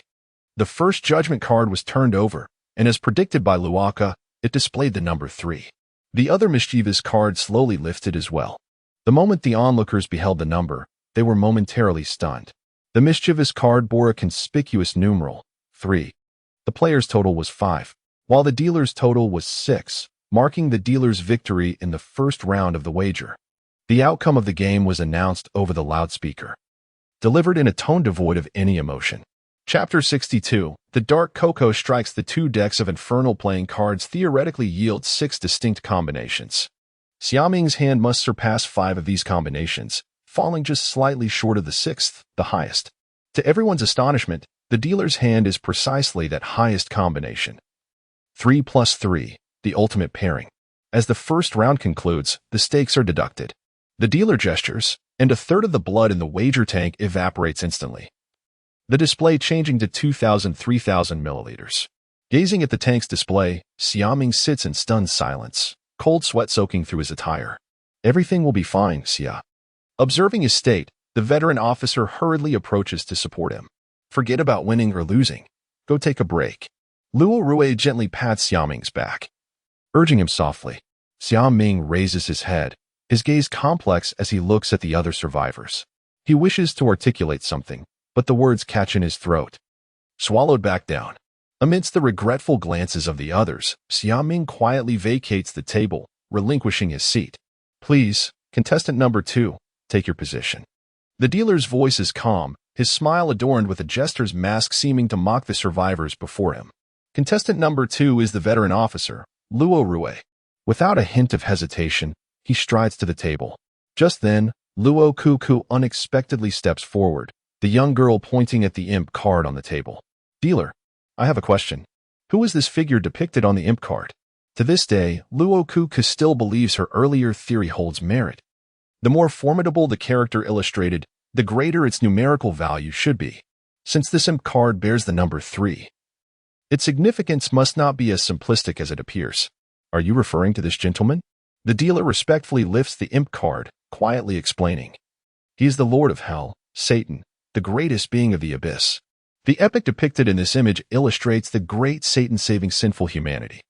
As long as one is pierced by his trident, their soul may enter hell and revel in its pleasures. The dealer brings his hands together, adopting a pose of prayer. What a diabolical epic.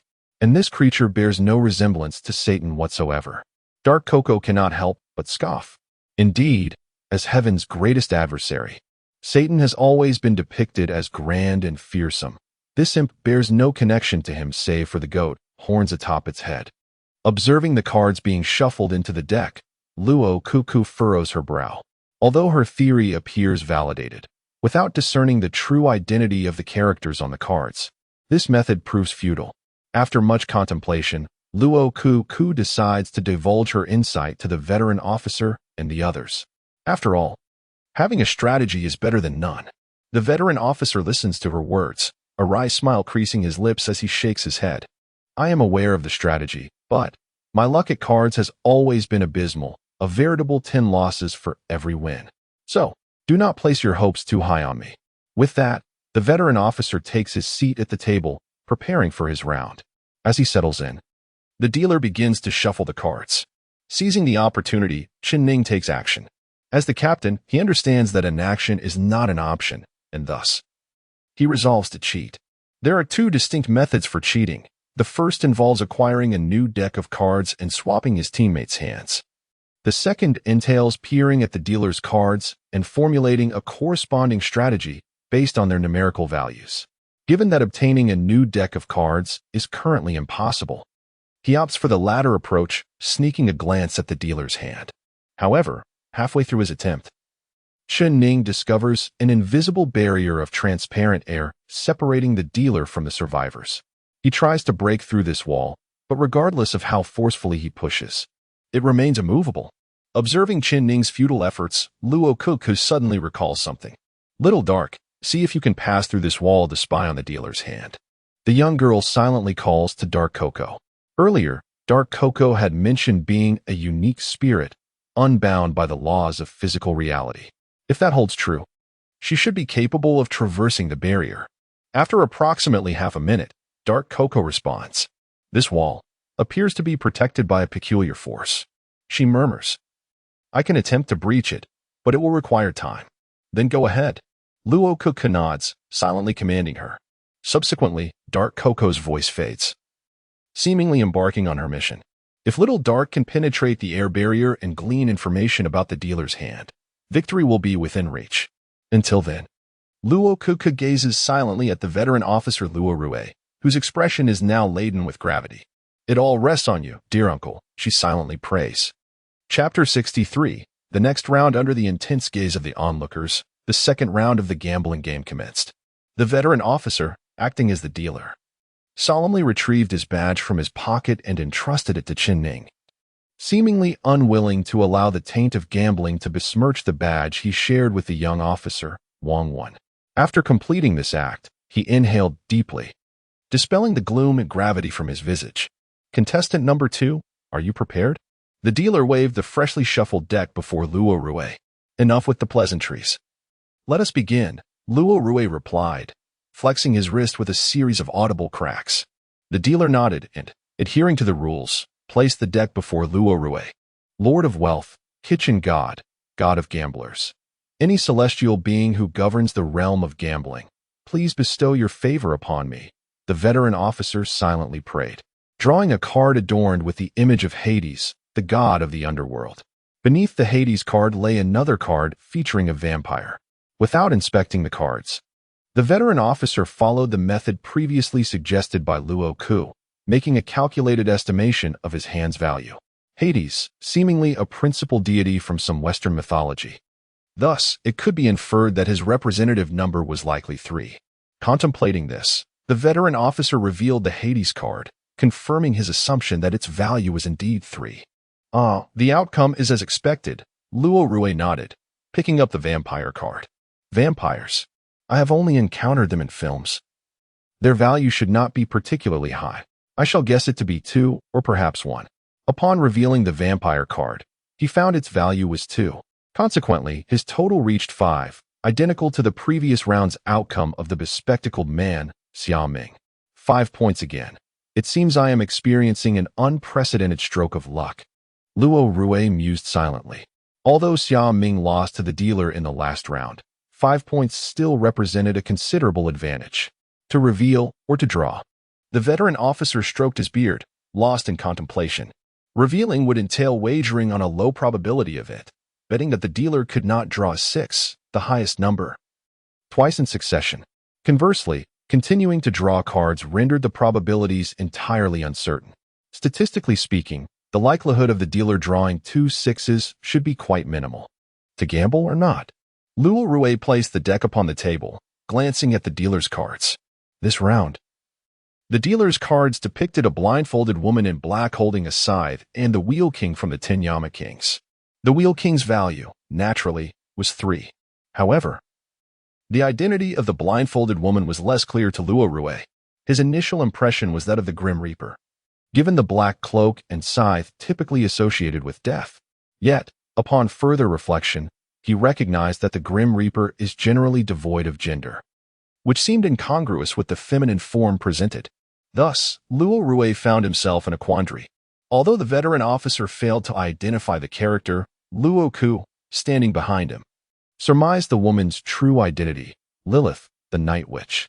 Legends tell of Lilith, the enchantress beloved by Satan, who, lured by her own desires, embraced the Lord of Hell and bore numerous demons. Lilith is often depicted as a beautiful woman clad in black, wielding either a scythe or a dagger. If indeed this character was Lilith, her card's value would also be 3. Consequently, the dealer's total would reach 6, mirroring the previous round's situation. Such fortuitous luck, could there be foul play? As an unfortunate soul accustomed to meager fortunes, Luokeke found it difficult to comprehend the serendipity of those favored by fortune. She stepped forward, poised to caution the veteran officer, yet at that moment, he suddenly rapped on the table. "I shall continue to draw," he declared, seemingly resolute. He extended his hand toward the dealer, requesting another card. This decision astonished everyone present, save for Luokeke. They had anticipated the veteran officer would reveal his hand, not expecting Luokeke to take the risk of drawing again.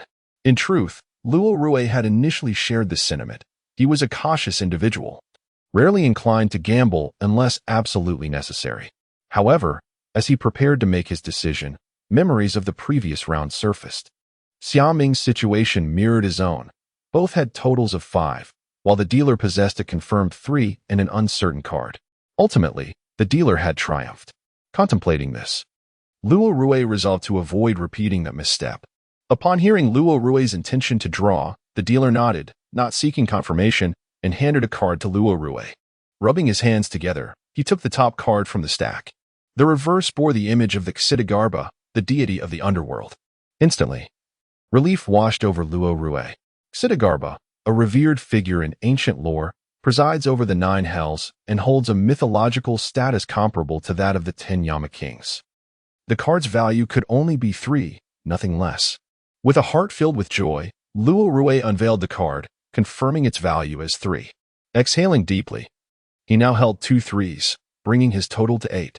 3 cards yielding a total of 8 points. This number, while not a guarantee of victory, certainly provided a substantial advantage. He shielded his hand and shifted his gaze to the dealer's newly drawn card, which depicted a demon engulfed in flames. The illustration was so hastily executed that even Luokeke could not discern its identity. Of course, the veteran officer was equally perplexed. Nevertheless, even had he recognized it, he would not have dared to draw again. His hand's value was perilously close to the maximum threshold of 10 points. Exceeding 10 would trigger the bust mechanism, doubling the stakes and resulting in a loss. With the current wager at 2,000 milliliters of blood, drawing another card and busting would lead to a total loss of 6,000 milliliters. The veteran officer chose prudence and revealed his hand. As Luokeke laid his cards on the table, Luokeke suddenly froze. Before her eyes, a new system panel materialized, offering an unexpected glimpse into the dealer's attributes. System scanning, acquiring target entity's capability information. Acquisition successful. This anomalous entity possesses 2 unique abilities. Ability 1, Fortuity, LV5. Ability description. As an artificially created being, this unit inherently lacks the attribute of luck. However, under the influence of the underworld's domain, it is forcibly endowed with remarkable fortune. Ability effect. Significantly increased probability of drawing desired card values. Ability 2. The effectiveness of the ability remains uncertain. The scan has failed. Fortuitous luck. As this term echoed in Rococo's mind, an unsettling sensation suddenly surged within him. This feeling of unease was further confirmed when the dealer revealed his hand. The 3 cards displayed bore the numbers 3, 3, and 3, totaling 9. Chapter 64. The cheating scheme. This is impossible. The moment the old officer glimpsed the face cards, he stood up in shock. He looked incredulously at the dealer, his previous composure and confidence evaporating entirely. It was not only Luokeke who was in a state of panic. His teammates behind him also began to fluster. You must be cheating. As the curly-haired Yin-E approached the table, he slammed his hand onto it in anger, demanding, "You've drawn 5 cards, all showing the number 3. This is inconceivable." Indeed. The noblewoman Li Hui stepped forward as well, pointing at the dealer's hand and proclaiming loudly, "We demand to see the deck." The two exchanged complaints, yet Luokeke remained motionless. The skill fortune had already proven everything for the dealer. Without showing anger or offering any rebuttal to the complaints, the dealer silently awaited something. With 8 players in total, the dealer's count reached 9. In the second round, the dealer emerged victorious. The dealer had not cheated. Players were advised not to pursue futile accusations. Should they hinder the dealer's work, they would face cleansing. The announcement leisurely reported the results of the match while simultaneously warning Yin-E and Li Hui. Upon hearing the term cleansing, both fell silent, daring not to voice further grievances. The dealer regarded them with satisfaction before gesturing towards the bloodstained betting pool. With the conclusion of the second round, the stakes were deducted. In an instant, the blood within the pool evaporated entirely, leaving the panel displaying 3,000 milliliters. The survivors looked at the 0 displayed on the pool, rendered speechless. This was merely the second round, and they had lost their entire stake. How much blood would they owe the dealer by the end of the 7 rounds? No one dared to contemplate this grim reality. The old officer, head bowed, slowly departed from his seat. He observed the despondent faces around him. The apology he had rehearsed remained unuttered. Ultimately, he could only murmur, "I'm sorry." No one responded. Everyone's spirits had plummeted to an all-time low. Witnessing this, the old officer retreated to the break room alone. As the captain, Chen Ning sat beside the air wall, feebly striking the impenetrable barrier. Despite his formidable strength, he felt utterly helpless to assist others, which left him deeply frustrated. Meanwhile, the usually optimistic Luokeke found herself gripped by anxiety. At that moment, after being missing for over 10 minutes, the elusive Kiki finally transmitted her message. "Kiki, I did it. I broke through the air wall's defenses, and now I can sneak a peek at the dealer's face cards." And Kiki's voice echoed from afar. "That is wonderful, little one." Upon hearing this good news, Luokeke excitedly clenched her tiny fists. And Kiki's breakthrough meant they could ascertain the dealer's hand, allowing them to devise a corresponding plan. "Dealer, we request a 30-minute intermission." Luokeke waved her hand at the dealer. The dealer paused momentarily before nodding, softly stating, "You may rest, but the time cannot exceed 15 minutes. That is sufficient." Luokeke turned and smiled at her companions. "Everyone, let us head to the break room to discuss a few matters." The teammates, momentarily taken aback by her words, complied since it was Luokeke's request. The break room was not overly spacious, yet it comfortably accommodated 7 individuals. Once everyone had gathered, Luokeke gently closed the door and turned to face them with a smile. Luokeke paused briefly, then said softly, "I possess a few tricks that can reveal the dealer's face card numbers." Her statement sent shockwaves through the room. The others stared at her in disbelief, their eyes seemingly asking, "Is this for real?" Luokeke nodded affirmatively. At that moment, she could no longer afford to conceal her abilities. If they failed to secure victory in this game, they would all perish. Miss Luo, are you serious?" Yin-E, the curly-haired man, was the first to voice his skepticism, quietly inquiring, "Do you truly have a way?" "Of course," Luokeke replied, gazing at Yin-E with a smile while playfully shaking her finger. This gesture reminded Yin-E of the previous encounter in the extreme station, where the little girl had effortlessly defeated the yellow-haired player. He swallowed hard and discreetly retreated into the crowd, no longer questioning Luokeke's words. After pondering for a moment, Chen Ning approached Luokeke. "Miss Luo, if you can indeed accomplish this, we can immediately devise some code words for communication." At this juncture, Chen Ning found no better alternatives, placing his hopes entirely on Luokeke. Once Chen Ning acknowledged the girl's methods, the others naturally had no objections. I have no issues on my end. Let us start learning the code right away. Luokeke confidently patted her chest. With her assurance, the group began to learn the secret signals for communication. In truth, the signals used by cheaters to convey information to the players only needed to consist of two simple types. The first indicated that the opponent's face card number was larger than theirs. The second signified that the opponent's face card number was smaller. The survivors had limited time, so the fewer types of signals there were, the easier it was for everyone to remember. Soon, Chen Ning finalized the two methods for communication. The first involved the cheater standing behind the player and poking them once with a finger. This action meant that the dealer's face card number was higher, prompting the player to draw again. The second action involved 3 pokes, indicating that the dealer's number was lower, allowing the player to reveal their cards and secure victory. With the signals and assistance from cheating, the survivors regained their confidence. Of course, Luokeke remained vigilant. Before leaving the break room, she specifically cautioned, "The dealer has exceptional luck, so our objective is to preserve our capital. Winning is secondary. Does everyone understand?" Knowing the dealer's hand did not guarantee their victory, especially since the dealer possessed the outrageous ability of fortune. Therefore, Luokeke repeatedly emphasized the need for prudence, urging them to cease play as soon as they could secure a win. The others nodded in agreement with Luokeke's sentiments. However, the true thoughts in their hearts remained a mystery to her. Chapter 65. The fortune of the European king is not omnipotent. As the crowd emerged from the lounge once more, the anxiety and panic that had once graced their faces had vanished, replaced instead by an air of confidence and composure. Observing such expressions, the dealer momentarily appeared bewildered, seemingly realizing something significant.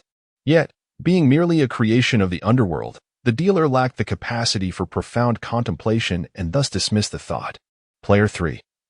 Please prepare to commence the game, the dealer announced, shaking his head slightly to dispel the peculiar notion in his mind and restarting the game. The third player was the head maid, Aya. Having emerged from a life of poverty and being a student of education, Aya had never before graced a card table, nor had she ever played poker, let alone gambled. However, the game faced by the survivors was not overly challenging. After diligently studying the rules and observing the play of others, Aya managed to grasp the mechanics of the game. "Don't be nervous, Sister Aya," Rococo said, tugging at Aya's skirt with a smile. "With me around, we cannot lose." Aya paused momentarily, then nodded, her amber eyes filled with trust in Rococo. As Aya took her seat at the card table, the game officially began. Perhaps due to the preceding break consuming valuable time, the dealer opted for brevity, tossing the cards toward Aya and initiating the countdown on the timer. Biting her lip, Aya did not dwell on her thoughts, but drew the top 2 cards from the stack.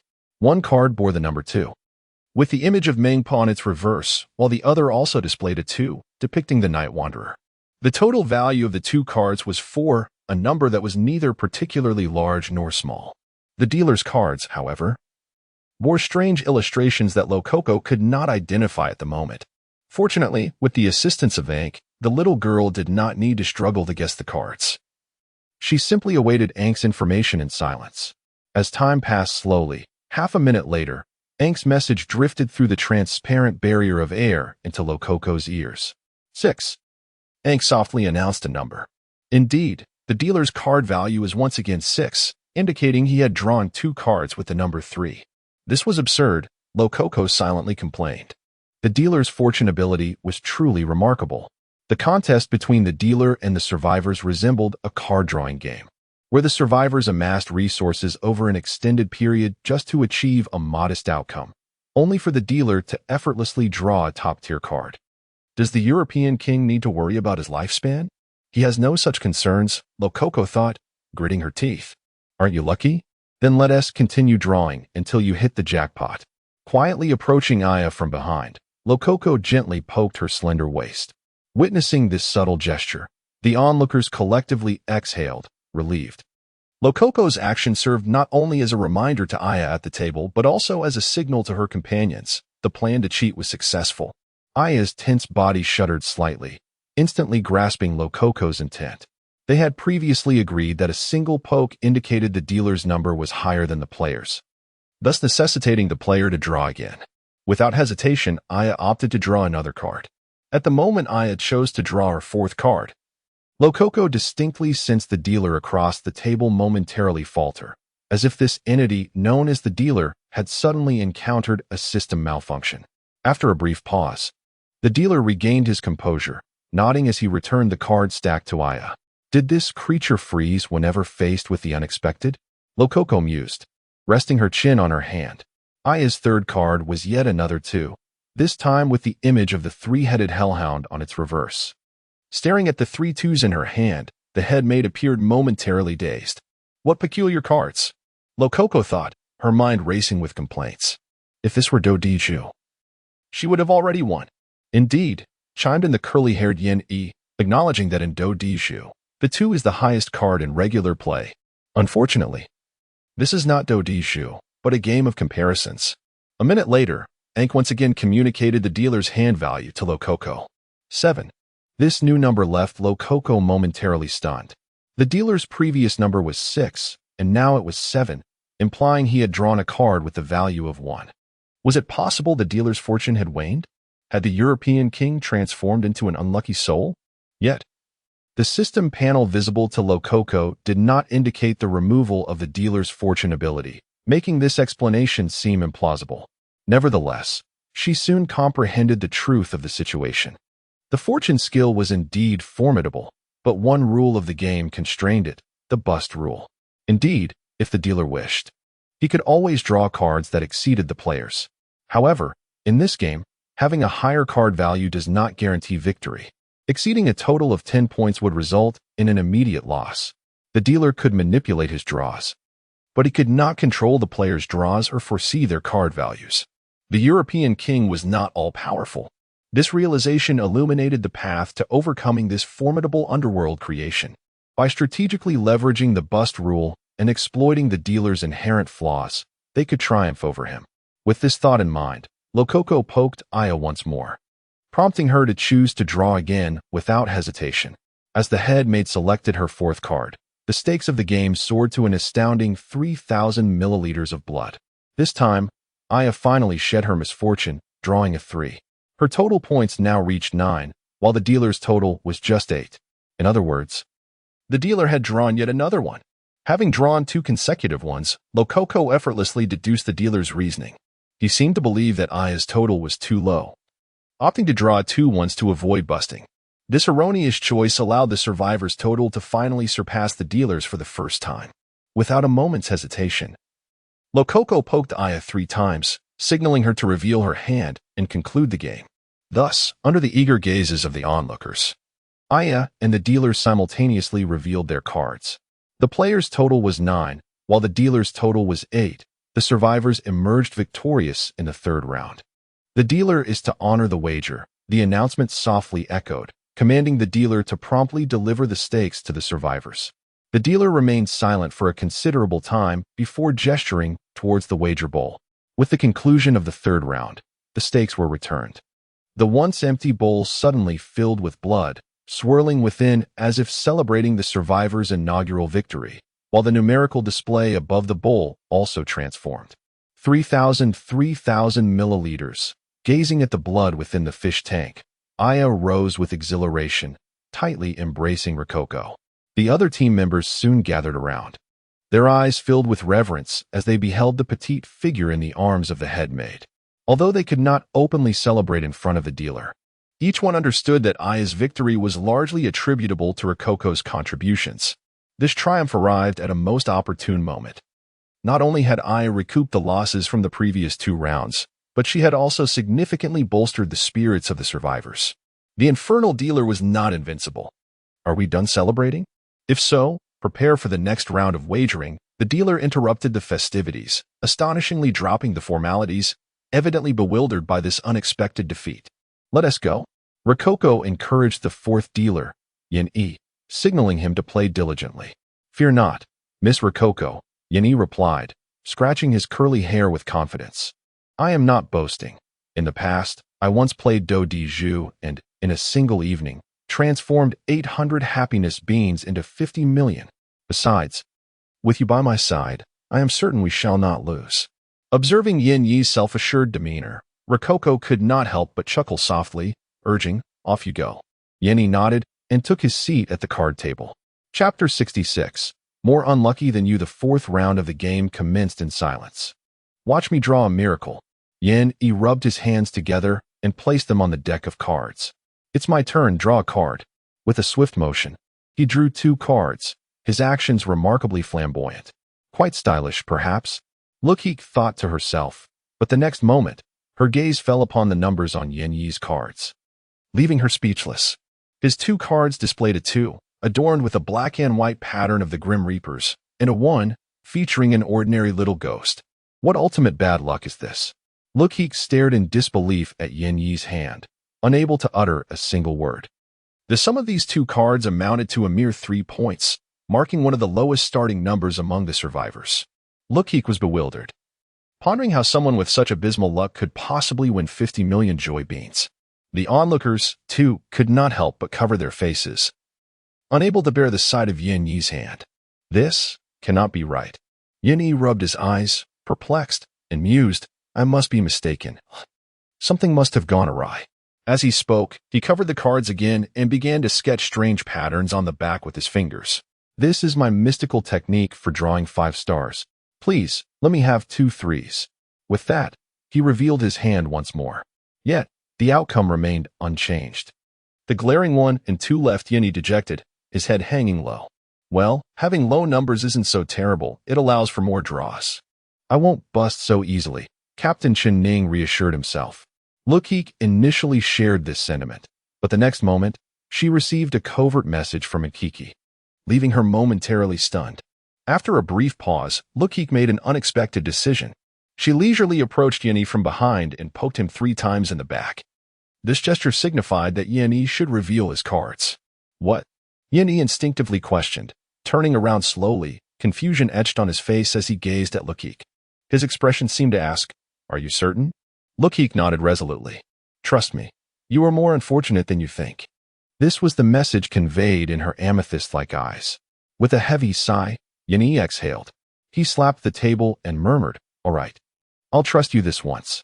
Then, under the expectant gazes of the onlookers, he chose to reveal his cards. Player 4. Do you truly wish to reveal your cards? Surprisingly, the dealer did not immediately agree, but instead repeatedly inquired of Yin Yi. I am certain. Without a hint of hesitation, Yin Yi nodded, having chosen to trust Luokeke. He felt no reluctance. Subsequently, both Yin Yi and the dealer unveiled their hands simultaneously, with 3 players and the dealer showing a total of 2. Player victory in the 4th round. Dealer, please pay the bets. I repeat, dealer, please pay the bets immediately. The dealer's hand revealed a number that left everyone present, except Luokeke, in utter shock. Indeed, the number reported to Luokeke by Luokeke was 2. Whether it was a glitch or some other reason, the dealer had drawn 2 ones in this 4th round. Luokeke speculated that the dealer's mind might have malfunctioned, resulting in this minimal draw. Yet, the true reason was of little consequence. They had successfully secured a win in this round. After a prolonged silence, the dealer finally waved his hand to pay the bets. The wager tank above their heads was nearly overflowing with blood, swaying incessantly, yet not a single drop spilled. Well done. Luokeke nodded in satisfaction, patting Yin Yi on the shoulder. Although they hadn't garnered a significant amount of blood from this gamble, her objective was merely to break even. As long as they could pass this stage smoothly, she would be content. As for the rules regarding exchanging blood for money, houses, or luxury cars, Luokeke had no interest whatsoever. With 300 million yen country dollars still in her bank account, she lacked for nothing. Please do not waste time, player 5. Step forward to commence the next round. After 2 consecutive losses, the dealer's demeanor had soured entirely, and his once smiling clown mask now bore a less cheerful expression. Under the dealer's insistence, the 5th round's contestant, the noblewoman Li Hui, rose and slowly approached the table. At that moment, Luokeke suddenly grasped Li Hui's hand. Auntie, please remember, our priority is to break even. We only need to get through this stage. Luokeke urged repeatedly, with the game well underway. She was determined to avoid any further complications. While she felt confident in the steady Captain Ning and herself, her apprehension lay solely with the noblewoman and the potential for unforeseen issues. Li Hui gently nodded, seemingly absorbing Luokeke's words. Then, she delicately brushed Luokeke's hand aside and stepped forward to the table, her innermost thoughts likely known only to herself. Chapter 67. Oh no. It's over. Under the constant urging of the dealer, the elegant lady Li Hui leisurely took her seat at the card table. She licked the lipstick from her lips and placed her expensive handbag on the table, deftly resting her fingers on the playing cards.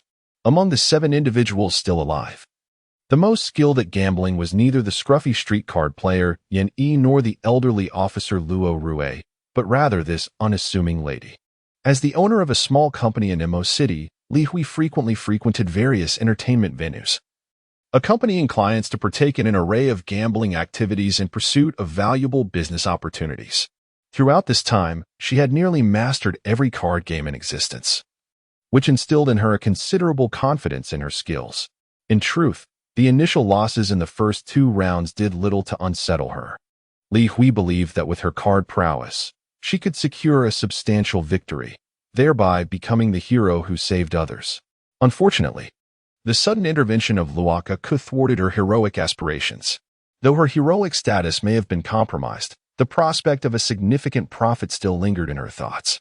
She quietly mused that with Luokeke's assistance, a considerable amount of blood could be won. And then she could exchange it with the dealer for the things she had coveted throughout her life. Dealer, are you ready? The dealer shuffled the cards and tossed the deck towards Li Hui.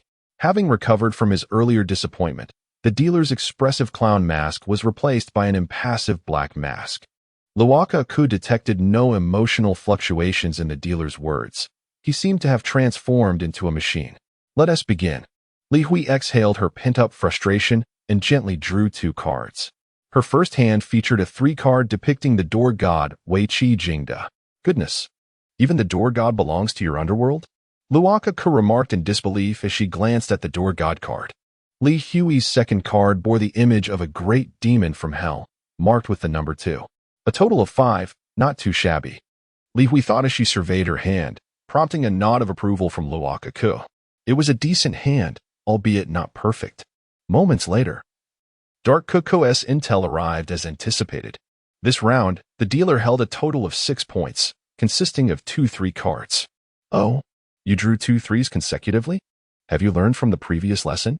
Luokeke inquired, observing the dealer without detecting any flaws.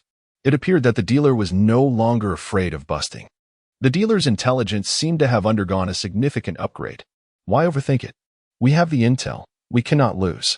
With this thought, Luokeke dispelled her worries and stepped forward, gently nudging Li Hui to indicate she should draw more cards. Li Hui nodded in understanding and signaled to the dealer, "Dealer, draw a card." This time, the dealer said nothing. He didn't even confirm whether Li Hui was sure about drawing a card, but simply tossed it to the lady, allowing her to proceed as she wished. Startled by the dealer's abruptness, Li Hui quickly regained her composure and drew another card. Fortune favored her this round as she drew a 3-card emblazoned with Lucifer, bringing her total to 8 points. Meanwhile, the dealer drew a 2-card, also totaling 8 points.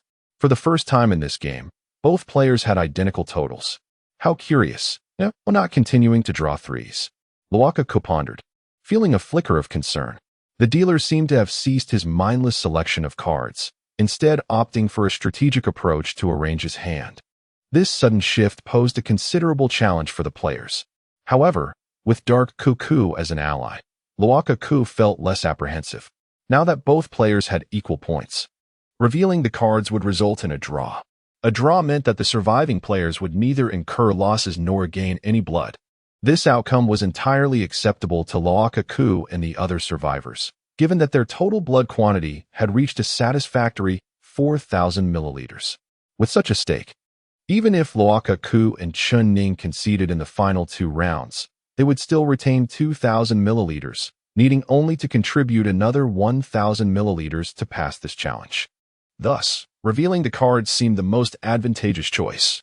With this in mind, Luokeke gently poked Li Hui 3 times from behind, signaling that the player's total surpassed that of the dealer, allowing her to reveal her cards. Given the survivor's desire for a draw, the action mirrored that of victory. However, after Luokeke made this gesture, Li Hui unexpectedly turned to her, her eyes filled with skepticism. Is my hand truly better than his? This was the question reflected in Li Hui's gaze. Luokeke, taken aback by the determination in Li Hui's eyes, instinctively nodded. In truth, she had no intention of deceiving Li Hui. However, to succeed in this challenge, she felt compelled to act thus. After a moment of silence, Li Hui turned away. And then, to everyone's astonishment, she suddenly raised her hand and softly declared, "Dealer, I wish to draw another card." This statement sent shockwaves through the room. As everyone gazed at Li Hui in disbelief, unable to fathom her reasoning. In that fleeting moment of eye contact with Luokeke, Li Hui comprehended the little girl's intent. Having navigated the social scene for years, Li Hui could decipher a perfect reading comprehension from a mere glance. She recognized that revealing her cards would lead to a draw, an outcome she vehemently opposed. She wanted to win. Sensing the dissatisfaction of those behind her, Li Hui scoffed. "You lot have no idea. You fail to comprehend what these quantities of blood can procure."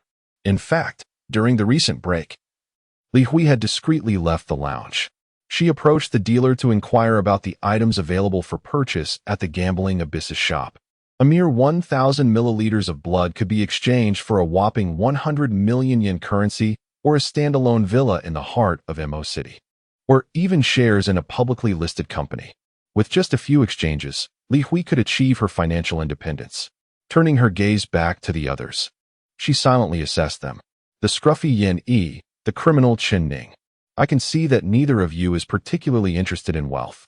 The old officer Luo Rue, a member of the working class, would likely remain in his station for life, thus would not risk for money. As for Luokeke and Shiyu, Li Hui's eyes flickered with a hint of envy as she regarded the two young girls. Don't think I can't see through you. I know you're both draped in custom-made garments from renowned designers. Clearly, you hail from affluent families. You've never experienced the pangs of financial scarcity, hence, you remain indifferent. But I care. Li Hui placed her hand upon the deck of cards, gritting her teeth, her heart brimming with reluctance. With money, she could settle the debts that weighed upon her, freeing herself from the nightly dread of debt collectors knocking at her door. With wealth, she would no longer have to bow and scrape, existing as a lowly escort, entertaining those loathsome clients. Money could elevate her, enabling the realization of her every desire. For this, she was willing to forsake reason, even if such a choice might lead to her total ruin, including the loss of her very life. Yet, in the brutal business world she inhabited, did not the failures also stand to lose everything? To Li Hui, there was no fundamental distinction between the two. Moreover, she was resolute in her belief that she would never be defeated. Decades at the card table had granted her a swift understanding of her predicament. She currently held a score of 8, while the dealer mirrored her with an 8 of their own. This indicated that both had drawn 4 threes already. Logically, there should be few threes left in the deck. If the next card she drew was not a 3, she might just triumph. Otherwise, she would bust. It could not possibly be a 3. It simply could not. Li Hui fervently prayed as she reached for the top card of the pile. The back of the card depicted an ordinary woman holding a peculiar wooden stick. By the illustration, this card should not be a 3. Li Hui exhaled softly in relief. However, when she flipped the card, the number revealed on its face rendered her utterly speechless. Boldly inscribed upon the card was the number 3. Chapter 68. Fortune does not come in pairs, and calamity does not come alone. It cannot be a 3. It cannot be a 3. Lady Li Hui murmured. I have calculated it. There should be no 3s left in this deck. Without regard for decorum, Li Hui abruptly rose, seizing the deck and haphazardly spreading the cards across the table. To everyone's astonishment, the cards, glimmering faintly, displayed the same number, 3. Indeed, the entire stack consisted solely of 3s. You cheated, Li Hui exclaimed, her eyes aflame with indignation as she glared at the dealer. You altered the deck to ensure my defeat. Upon hearing this, the dealer finally reacted. Shaking his head, he clarified, Dear passenger, you are mistaken. The cards provided by the underworld have undergone special modification, rendering their values completely random. Unless the cards are in your possession, the numbers in the deck change continuously. Li Hui, of course, was unconvinced. She gathered the deck once more and flipped over 2 cards. This time, she revealed 2 aces, undeniably corroborating the dealer's assertion. At the sight of these cards, Li Hui slumped back into her chair. Realization dawning upon her. Her so-called skills and deductive reasoning were utterly ineffectual in this game of chance. With a total of 11 players and the dealer totaling 9. The players bust. The merciless announcement of the 5th round's outcome echoed through the air. Following the conclusion of the 5th game, the stakes were deducted. Upon hearing the announcement, the dealer waved towards the blood-staked tank, and, under the pained gazes of the onlookers, the blood within the tank vanished in an instant. A large negative sign appeared on the tank's display. 2,000-3,000 milliliters. The dealer regarded the numbers on the tank with a slight nod, seemingly satisfied. In stark contrast to the dealer's pleased demeanor, the survivors in the carriage were engulfed in sorrow. This round had cost them a staggering 6,000 milliliters of blood, not only nullifying their previous gains, but also leaving them indebted by an additional 2,000 milliliters. Damn it, the curly-haired Yinny muttered under his breath, rising in a fit of rage to confront Li Hui, only to be restrained by Chen Ning. Yinny, calm down. Chen Ning gritted his teeth, suppressing his anger to avert a potential conflict. We still have 2 rounds left. I, along with Miss Luokeke, can win back our losses. We must not lose our composure. As the team captain, he understood that losing was an inescapable reality. Venting fury would serve no purpose. Rather than indulge in futile anger, it was wiser to strategize for the forthcoming rounds. Moreover, we have Miss Luokeke with us. With her presence, we stand a chance to reclaim our stakes. Chen Ning's gaze shifted to Luokeke, filled with unwavering confidence in the girl. Right, Miss Luokeke? With a forced smile, Chen Ning sought her affirmation. Sighing, Luokeke hesitated, her inclination to agree stifled by an unsettling sound that suddenly reached her ears. Ugh! The noise resembled a small girl's wail. Instantly, Luokeke comprehended. It was the voice of Dark Luokeke. Little Dark, what happened?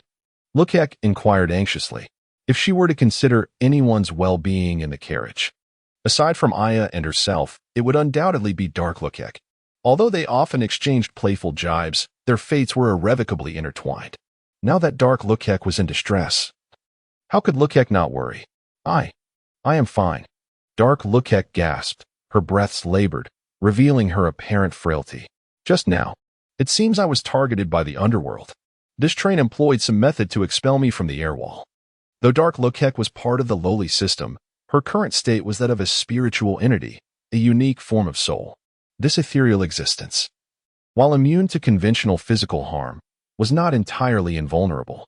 As one of the most formidable anomalous forces, the underworld could certainly devise strategies against spiritual entities. Are you injured? Luokeke inquired, her brow furrowed with concern for Dark Luokeke's spirit, fearing that something peculiar might occur. Once a spiritual entity was damaged, restoration would be exceedingly difficult. I am fine. Dark Luokeke sighed softly, but I can no longer assist you. The train has fortified the air wall's defenses, and I cannot pass through. Hearing this, Luokeke gently shook her head, offering reassurance. As long as you are unharmed, that is what matters. She then turned her attention to the dealer, her eyes devoid of fear. The crushing defeat of Lady Li Hui, the dealer's sudden evolution, and the loss of Dark Luokeke's assistance weighed heavily upon her. Yet, could such circumstances compel Luokeke to abandon her resistance? Clearly, that was out of the question. She firmly believed that until the final moments of the game, the outcome remained uncertain. Chapter 69, The Clash of the Unlucky and the Fortunate Contestant Number 6. Cease wasting time and take your seat at the table for the game. The dealer's cold, emotionless voice struck the survivors like a heavy hammer, resonating in their hearts. Having swiftly secured victory in the 5th round, the dealer seemed unsatisfied, eager to conclude the game and personally usher the survivors into the depths of despair. The 6th contestant, Rococo, stood apart from the others' flustered demeanor. Though her brow furrowed, she remained composed. Gently raising her hand, she softly inquired, "Dealer, may I request a 10-minute break?" At this critical juncture, she felt it imperative to contemplate her strategy and confer with the others. After a brief pause, the dealer replied, "A maximum of 2 minutes. That would suffice." Rococo nodded and turned her gaze toward contestant number 7, Chen Ning. Uncle Chin, could you come here for a moment? I need to discuss something with you. She beckoned him over. As the last two remaining players, it was crucial that Rococo and Chin Ning communicate openly and devise a plan following the loss of their ally, Dark Rococo. After all, the fates of the 7 souls aboard this carriage rested solely in their hands. Despite his confusion at Rococo's summons, Chin Ning complied and joined her in a secluded corner. Their voices were hushed, too soft for the others to discern. After 2 minutes, they concluded their discussion. The other survivors remained oblivious to the content of their conversation. Yet they noted the expressions of bitterness and worry etched on Rococo and Chin Ning's faces. With deliberate steps, Rococo approached the gaming table and took her seat. Drawing a deep breath, she sought to dispel the weight of her anxiety. Determination rekindled in her eyes. "Let us begin," she declared, unwavering in the face of the dealer's chilling presence. In that moment, the two exuded a palpable tension, each vying for dominance. The once mighty adventurer of Blue Star seemed to have returned. Sensing Rococo's formidable aura, the dealer momentarily faltered, but quickly regained composure. Without uttering a word, it tossed a freshly shuffled deck of cards towards Rococo. "Let us see what you possess," she mused, rubbing her small hands together. "Let us witness the depths of my LV5 misfortune." With a playful lick of her small canine teeth, Rococo drew 2 cards. To her astonishment, both cards bore identical illustrations of a small demon with black wings. Upon seeing this design, she deduced her score. Turning over the cards, she revealed 2 ones. "Ah, just as expected," she sighed, shaking her head in resignation, recalling her passive skill. Unlucky, LV5 card draws always yield the minimum result, and in games, one can only draw the smallest numbers. Undoubtedly, the moment she sat at the table, this passive skill had activated. Gazing at her pair of ones, Rococo also remembered the dealer's fortune ability. The clash between unlucky and fortune promised an intriguing rivalry indeed. "Very well, if I must draw small cards, then so be it. As long as I do not reveal my hand, I cannot lose due to a low score." With a sigh, Rococo resolutely opted to draw another card. Similar to the previous round, the Underworld's card game was not merely a contest of size. Even with lone numbers, there were strategies to employ, and hope was not entirely lost. If she could continue drawing ones, Rococo could potentially force the dealer to bust, thus securing victory. Apart from this tactic, she could concede defeat by revealing her hand and sacrificing 1,000 milliliters of blood as her stake. However, that would shift all the pressure onto Chin Ning. 1,000 milliliters was an exorbitant amount. For the survivors, who frequently endured bloodletting, each 1,000 milliliters decreased their chances of survival by a fraction. Rococo disliked placing the burden solely on others, for that was contrary to her nature. In the midst of her thoughts, Rococo drew another small demon card, once again revealing a 1. "Not enough. I must continue drawing," she murmured, biting her lip as she opted for yet another card. The 4th card yielded yet another 1. "Draw again," she declared, undeterred by the mounting stakes, continuing to draw. The survivors observing from behind Rococo involuntarily swallowed hard as they gazed up at the escalating pot above. Current stakes for 1,000 milliliters of blood. Unbeknownst to them, Rococo's game had amassed a staggering wager. Should she lose or bust, the amount of blood owed by the survivors would be a terrifying figure. At that point, even draining their own blood would likely leave them unable to repay their debts. A single word aptly described Rococo's current endeavor, walking a tightrope. Yet, in truth, Rococo herself did not dwell on such implications.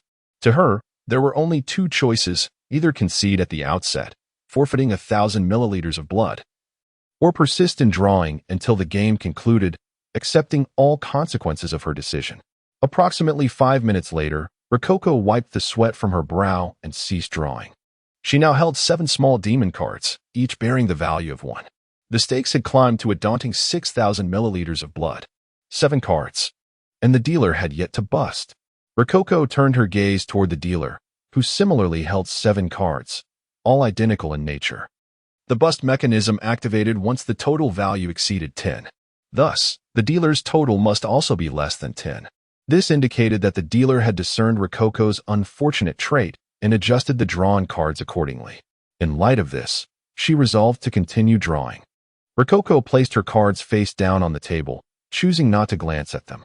She then drew 2 more cards, raising her total to 9. Naturally, those 2 cards were also ones. With 9 cards in hand, Rococo's total had reached 9. She slowly gathered her cards and cast a knowing glance at the dealer. Her eyes seemingly saying, "It is your turn." The dealer hesitated briefly before lifting its hands and tracing a line on its gesture mask. To her surprise, as its fingertip traced the mask, the formerly flat mouth began to curve upward, forming a grotesque smile. With a grin upon its face, the dealer unhesitatingly drew 2 additional cards. Astonishingly, the dealer, having also drawn 9 cards, did not bust. This confirmed one fact: the dealer's score could only be 9 or 10. With only 1 card left, should Rococo draw again or not? She found herself momentarily lost in thought. Given her unlucky skill, the next card would likely also be a 1. If that were the case, Rococo could reach the maximum score of 10. With a total of 10 points, even if she cannot secure victory, she can at least tie with the dealer. Should fortune favor her, a substantial wager awaits. Such aspirations are delightful, yet the notion of luck appears deceptively simple. In this game, busting is the gravest misfortune, with its repercussions far exceeding other outcomes. Rococo now harbors concerns that her ill fate might manifest in this final round, perhaps compelling her to draw a 2, leading to a bust. In such a scenario, the young girl would be utterly doomed, with a debt of 20,000 milliliters of blood. Even if she were to sell her soul to the underworld, she would likely still fall short. One wonders if Little Dark could be sold. Contemplating this, Rococo instinctively recalled her adorable system, a unique soul entity. In a realm as sinister as the underworld, it should fetch a considerable amount of blood. "No? You actually intend to sell me? I am your invaluable treasure," protested Dark Coco immediately. "I was merely jesting." Trying to lighten the mood, Rococo reassured Little Dark a couple of times, then steeled herself once again. Amidst the tense gazes of the onlookers, Rococo made her choice to draw a card once more. At this juncture in the game, the distinction between losing 10,000 and losing 20,000 had become negligible. Rather than relinquishing her fate to her opponent, it would be far wiser to take control herself.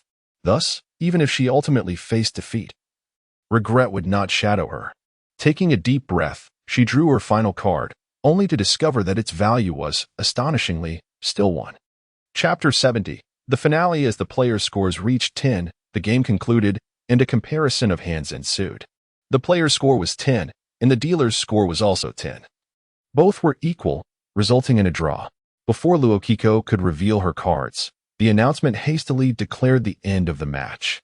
Once the players reached the maximum score, there was little point in continuing the game, so the announcement did not seek Luokeke's opinion, but ended the game prematurely.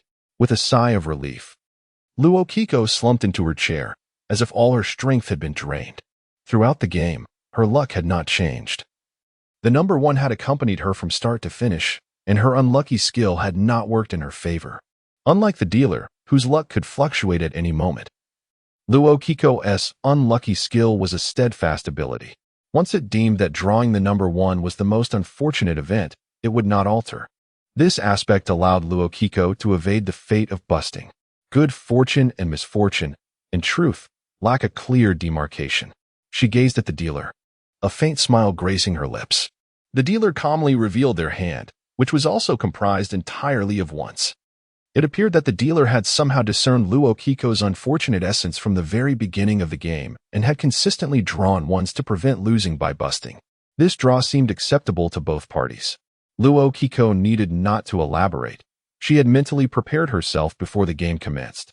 Given her streak of misfortune, as long as she did not lose, it could be considered a victory. The dealer, too, exhibited no signs of disappointment. Instead of hastily initiating the next game, they seemed intrigued by Luokeke's small hands, as if perceiving something. Feeling the dealer's gaze, Luokeke slightly furrowed her brow and withdrew her hands into her sleeves. Subsequently, she stood and slowly made her way back to the crowd. The only warm welcome awaiting her was the embrace of Aya's reassuring hands and Chen Ning's approving glance. The others remained silent, offering no cheers for Luokeke. They were unaware that she was no longer capable of cheating in the minds of the survivors. Luokeke should have emerged victorious rather than merely drawing. They could not comprehend that achieving a draw was the utmost limit of Luokeko's abilities.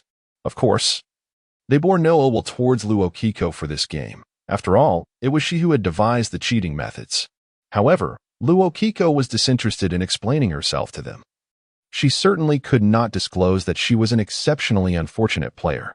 To do so would be utterly embarrassing. Ms. Luokeke, well done. Chen Ning strolled over to her, nodding with satisfaction.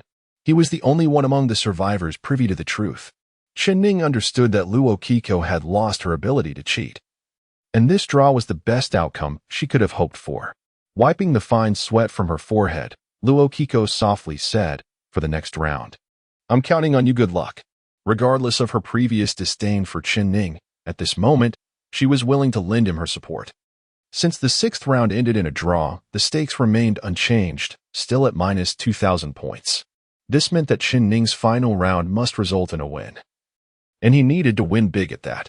The stakes had to rise to at least 3,000 milliliters, bringing the total wager back to around 1,000 milliliters. Only then could the survivors barely scrape by. Now, all the pressure was concentrated on Chen Ning alone, and the burden he bore felt heavy even to Luokeke. Through their previous private conversation, Luokeke recognized that Chen Ning, as the temporary captain, had thus far proven himself competent. Rest assured, Ms. Luokeke, Chen Ning scratched his head, confidently stating, I will help everyone win this round, I promise. His voice, though not particularly loud, carried an inexplicable sense of power. He then turned to face the dealer, slowly removing his tattered overcoat to reveal a military green garment beneath. This was military attire. Mr. Bethand number 7, please take your seat. The dealer addressed him with an uncommon level of respect, their gaze fixed on Chen Ning's fingers, and the smile on the mask grew even brighter. Ah, I apologize for keeping you waiting. Chen Ning smiled in return, yet Luokeke discerned a hint of anger within his smile. A crimson bullet-shaped mark gradually emerged at his fingertips. This was Chen Ning's proof of the underworld, a reward bestowed upon him by the underworld, as well as a nightmare it brought forth. Let us conclude this tedious wager. Chen Ning stated deliberately. This match would be the survivors' final struggle at the gambling abyss, determining the fate of 7 individuals. For this reason, Chen Ning could not afford to lose, nor would he. Chapter 71. Commitment with the hopes of all resting upon him.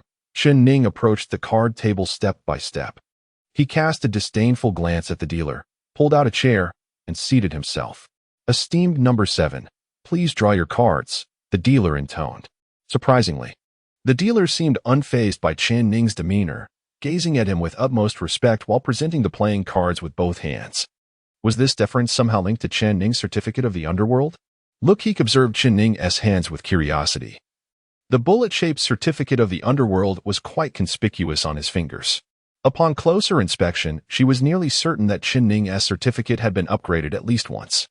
This suggested that he had likely encountered several extraordinary events from the underworld, which would explain the dealer's respect towards him. How much enhanced physical prowess had his certificate bestowed upon him? Luokeke mused silently.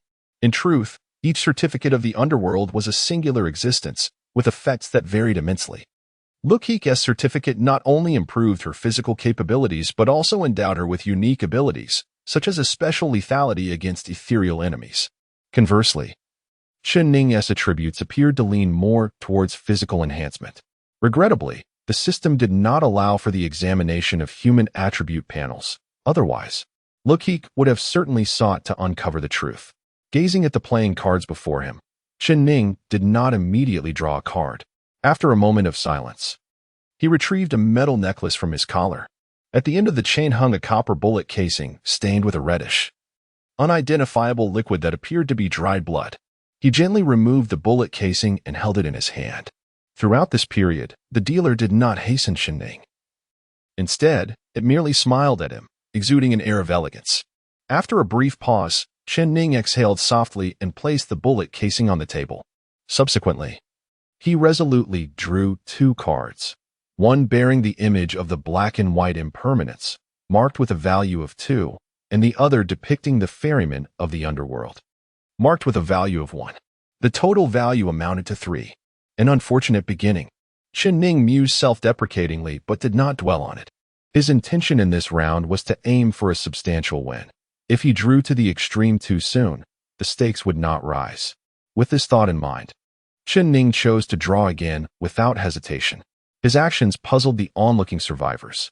They believed that Chen Ning should wait for Luokeke to inform him of the opponent's card values before deciding whether to draw. Was there a conflict between the acting captain and Miss Luokeke? The survivors wondered. As for Luokeke, she was disinclined to explain. Her focus was entirely on Chen Ning's hand. The dealer, endowed with enhanced intelligence, exhibited card skills that could only be described as terrifying.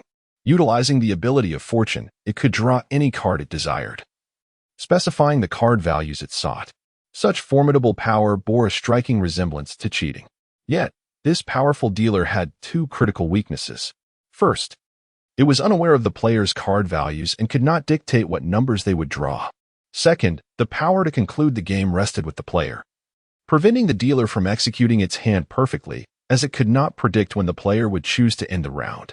In the absence of Luokeke's assistance, the survivors could only strive for victory by exploiting these 2 points. They silently prayed for Chen Ning to triumph, for if he were to lose, the survivors would be forced to turn on one another to gather blood, or attempt to slay the dealer in pursuit of an alternative victory. Neither outcome was one Luokeke wished to witness, hence her hope for Chen Ning's success. During the second round of drawing, Chen Ning acquired a card valued at 2, bringing his total to 5 points. A steady and cautious approach, not bad. Although he had yet to draw a 3, Chen Ning remained undeterred, calmly nodding as he chose to draw again. He suspected that the underworld dealer possessed some form of telepathic ability, able to ascertain the survivors' card values through their expressions and gestures. Thus, Chen Ning refrained from displaying any emotions or making unnecessary movements. You enjoy guessing? Then let me give you plenty to ponder, Chen Ning thought quietly as he drew again. In the third round, he finally drew a card valued at 3, adorned with the image of a scarlet phoenix. With this card in hand, his total reached 8 points. This was an awkward number. Unbeknownst to him, Chen Ning had found himself ensnared in the predicament faced by the affluently Hui. 8 points, a figure perilously close to victory, yet equally near to busting. To draw or not to draw, that was indeed a challenging decision. At this juncture, the stakes stood at 3,000 points. Should he concede, the survivors' total would plummet to -5,000 points, meaning they would need to contribute 7,000 milliliters of blood to pass this trial. For a fleeting moment, Chen Ning contemplated conceding, and then using his formidable strength to eliminate everyone but Luokeke, employing their corpses to settle the debt. He could boast that such an act was entirely within his capabilities. Yet, that notion vanished as swiftly as it appeared. He rejected it outright. He acknowledged that he was by no means a virtuous individual, having previously eliminated a few passengers who sought to prey upon an elderly officer under the guise of self-defense. But that was one matter. Relying on the slaughter of companions to secure a glimmer of survival was a line he could not cross, no matter the circumstance. For he was a soldier of the Yin nation, even if he had been dishonorably discharged. Once again, the moment for choice arrived. Damn it. Making these cursed decisions is the bane of my existence. Though his face betrayed no expression, Chen Ning's heart was a tempest of agitation. Just then, he recalled his earlier private conversation with Luokeke, along with a promise. Uncle Chen Ning, I have some unfortunate news to share. After the 5th round concludes, I will no longer have the ability to cheat. I hesitated to tell you this, but now it is just the 2 of us left as players. I must be honest. My luck is rather poor, exceedingly poor, so I am likely to lose. However, rest assured, if possible, I will strive for a stalemate, but in doing so, the weight of all bets will fall squarely upon your shoulders. Luokeke explained the situation in one breath, her eyes filled with concern. At that time, Chen Ning had appeared confident. He smiled in response, saying, Miss Luokeke, as the acting captain, I assure you, I will win the 5th round, and I will play more aggressively. But what if you bust? Shall we turn on each other or attack the dealer? Luokeke inquired softly. Chen Ning shook his head, articulating his promise with conviction. If I win this round and the stakes remain insufficient, I will bear the burden of the deficit in blood myself. And if I lose, I will not sit idly by. I will attack the dealer. If I emerge victorious, we shall undoubtedly prevail. However, should I falter?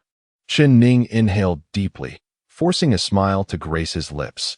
In that case, I shall endeavor to ensure that I cling to life. You may extract my blood, and once it has been fully drawn, you may use my lifeless body to settle the debt. Thus, the wager should suffice, albeit barely. This is my solemn promise to you, as your companion. The moment returns to the present. After much contemplation, Ning ultimately reached a decision. He would continue to draw cards, wagering that his next card would not be a 3, while the circumstances mirrored a gamble. Ning's motivation starkly contrasted with those of the affluent Li Hui. She sought wealth for herself, while Ning fought for the lives of his comrades. As he drew the cards, he slowly placed his right hand beneath the table, clenching it into a fist. Should he fail and the game be declared lost, he would immediately rush the table to confront the dealer with unyielding determination. Observing Ning's actions, Luokeke felt a twinge of confusion. It was known that during their previous encounter at the station, he had displayed a ruthlessness that showed little regard for human life. Yet now, after becoming temporary allies, Ning was willing to risk everything to protect his companions. Did the term companion hold a unique significance for Ning? This was a matter only Ning comprehended within the depths of his heart. Chapter 72. Strategy for the Gambling Abyss completed after Ning chose to draw a card. The dealer suddenly made a move. It extended a hand as if attempting to stop Ning, but the hand halted midway and retracted. Ning paid no heed to this gesture and resolutely reached out, selecting a card from the pile. The back of the card depicted a tall, armored warrior, wielding dual blades, standing defiantly in the center of a battlefield, surveying the surrounding foes with an air of authority. Alas, upon seeing this image, Ning surmised the card's value.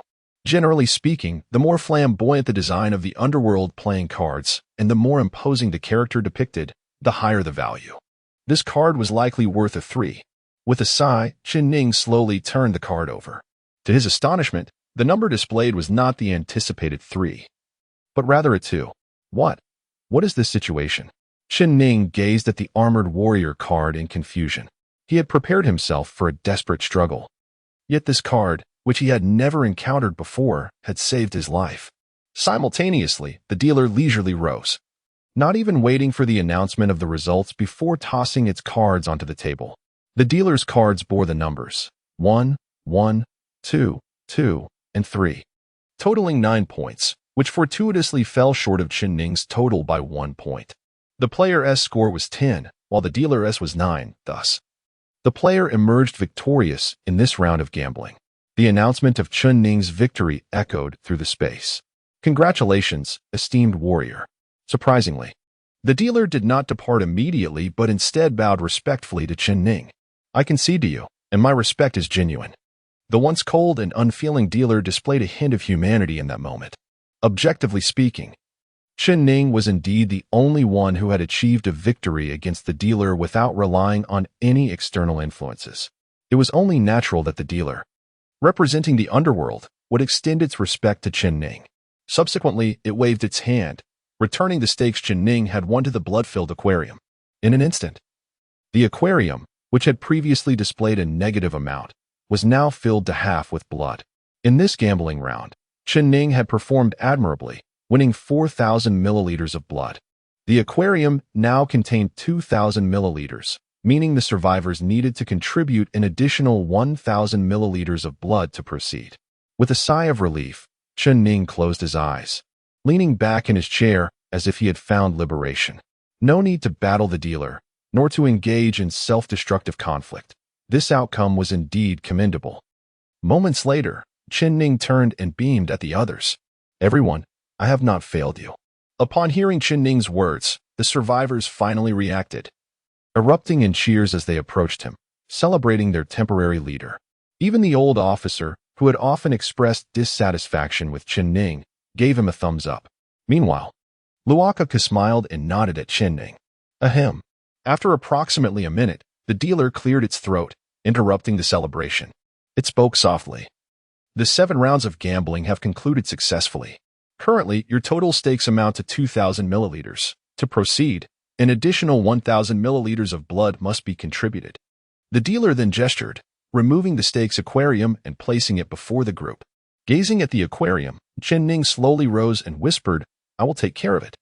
In a previous conversation with Luokeke, Chen Ning had promised that if the survivors still owed blood after their victory, he would bear the burden of that amount alone. Now, he was prepared to fulfill that promise. However, at that moment, a delicate hand suddenly stopped Chen Ning. He turned in surprise to find it was the noblewoman Li Hui. "I apologize, it is all my fault."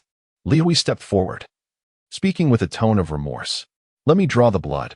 Chen Ning paused, hesitating for a moment before ultimately acquiescing to Li Hui's request. Since this woman was earnest in her desire to atone for her mistakes, he did not mind granting her this opportunity. Furthermore, drawing 1,000 milliliters of blood at once would significantly harm his body, having already drawn 1,000 milliliters before the game began. Another draw of the same amount could lead to mild shock. Finally, some semblance of humanity, remarked the curly-haired man Yin, eliciting laughter from the crowd. While Li Hui kept her head bowed in shame, quietly approaching the aquarium to draw her blood. Through this gambling game, Luokeke could distinctly sense that the 7 survivors within the carriage were beginning to form a semblance of a team.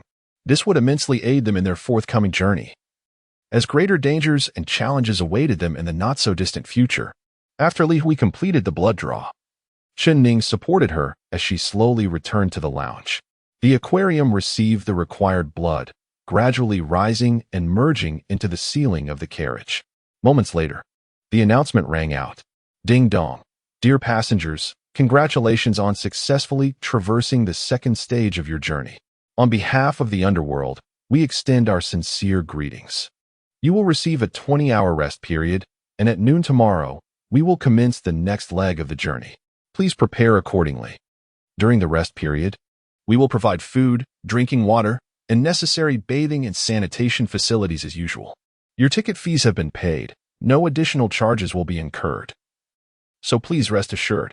From the next station onward, the difficulty of the challenges will qualitatively increase, so please be fully prepared. We hope you can survive successfully. Wishing you a pleasant journey. Characters to be added in the future. Alice, character design yet to be determined. Feel free to submit character designs in the book circle. Chapter 73. The light and dark history. As the broadcast concluded, the carriage gradually returned to its normal state. The crimson gambling table, after a gentle sway, slowly sank into the solid wooden floor, taking with it the deck of cards and the 2 chairs that still held a trace of warmth. The dealer elegantly stood, brushed off the dust from his attire, and bowed slightly to the survivors. "It has been my honor to engage in this game with you all. The road ahead will be arduous. I wish you all good fortune in your endeavors. The underworld, I hope you can survive." With that, the dealer's form shattered completely, transforming into a gentle breeze that swept over everyone. Subsequently, the chairs in the carriage lifted slowly from the floor, restoring the carriage to its former appearance. "You must all be exhausted," Chen Ning said, meandering back to his seat. "Let us rest for a while. The attendants should arrive shortly with our meals." He then casually tossed the handcuffs to the veteran officer, Luo Rue. "Hey, Officer Luo, do you still want to cuff me?" Luo Rue paused momentarily before shaking his head with a wry smile. "Let it be. After all we've been through, it would make me look rather foolish to restrain you further." After pondering for a moment, the old officer shifted his tone and quietly inquired, "I now believe that those soldiers were not killed by you. So, could you enlighten me on what truly transpired in that case?" Upon hearing this question, every occupant in the carriage was drawn in, aware that Chen Ning bore the weight of a shocking murder case. According to prior revelations from the officers, Chen Ning was once a soldier but appeared to have killed his comrades during a mission, leading to his expulsion and a manhunt by the military of Yin Nation. Chen Ning remained silent for a moment before gently shaking his head. "At present, I lack the inclination to discuss this matter." He clasped the bullet pendant tightly in his hand and murmured, "Our immediate priority is to contemplate how to navigate the next challenge." Noticing Chen Ning's intent to shift the subject, the old officer refrained from pressing further. The others, recognizing Chen Ning's deliberate evasion, returned to their seats, leaning back to rest. Luokeke adjusted her chair to a reclining position, languidly lying back as she opened her phone. The time was 4 p.m., indicating that they had completed the gambling abyss station in merely 4 hours, a commendable efficiency. The stations of the underworld train changed daily, thus the sooner they accomplished their tasks, the longer their respite would be. Following the conclusion of the gambling game, the front of the carriage, as usual, revealed a restroom and bathing area. But Luokeke had bathed that morning and saw no need to visit again. Aya remained beside Luokeke, gently toying with the girl's hair. In stark contrast to the two tranquil girls, the curly-haired Yan-E bounced around the carriage, seemingly brimming with boundless energy. He behaved as if afflicted by hyperactivity, kicking this and punching that, occasionally rushing to the bespectacled Xiaoming in an attempt to befriend him. Xiaoming, originally engrossed in a single-player mobile game, could no longer tolerate Yan-Yi's antics and decided to retreat into his bathing area, intending to spend the next 20 hours in the comfort of the bathtub. After all, hot water was complimentary and available in unlimited supply. Why not take advantage of it? With that thought, Xiaoming locked the bathroom door, leaving the embarrassed Yan-E to bother someone else. It is noteworthy that the affluent Lady Li Hui, after undergoing a blood draw, sought to enter the blood shop through the attendant to donate another 1,000 milliliters of blood for Yen Nation currency. However, the attendant informed her that with the dealer's disappearance, the shop had vanished as well. This revelation left Li Hui in deep regret, yet in truth, her current physical state would undoubtedly suffer if she donated another 1,000 milliliters. In this way, the underworld had, to some extent, safeguarded her life. Luokeke paid no heed to the commotion in the carriage. After partaking in a rather abstract dinner, she reclined in her chair, lost in contemplation. Luokeke pondered the words of the underworld dealer and the recurring mention in the broadcast that the existence of the underworld was not aimed at taking lives. What profound meaning might lie behind this? Did the underworld truly harbor its own intentions? In her previous life, Luokeke had been the most formidable adventurer of Blue Star. Yet her unconventional demeanor relegated her more to the role of a powerful enforcer rather than a pivotal figure within humanity. Consequently, her grasp of core intelligence was somewhat limited. Furthermore, in her past life, she had little interaction with the underworld, leaving her largely uninformed about this extraordinary force. However, her intuition suggested that the existence of the underworld was likely intertwined with the dismal state of this world.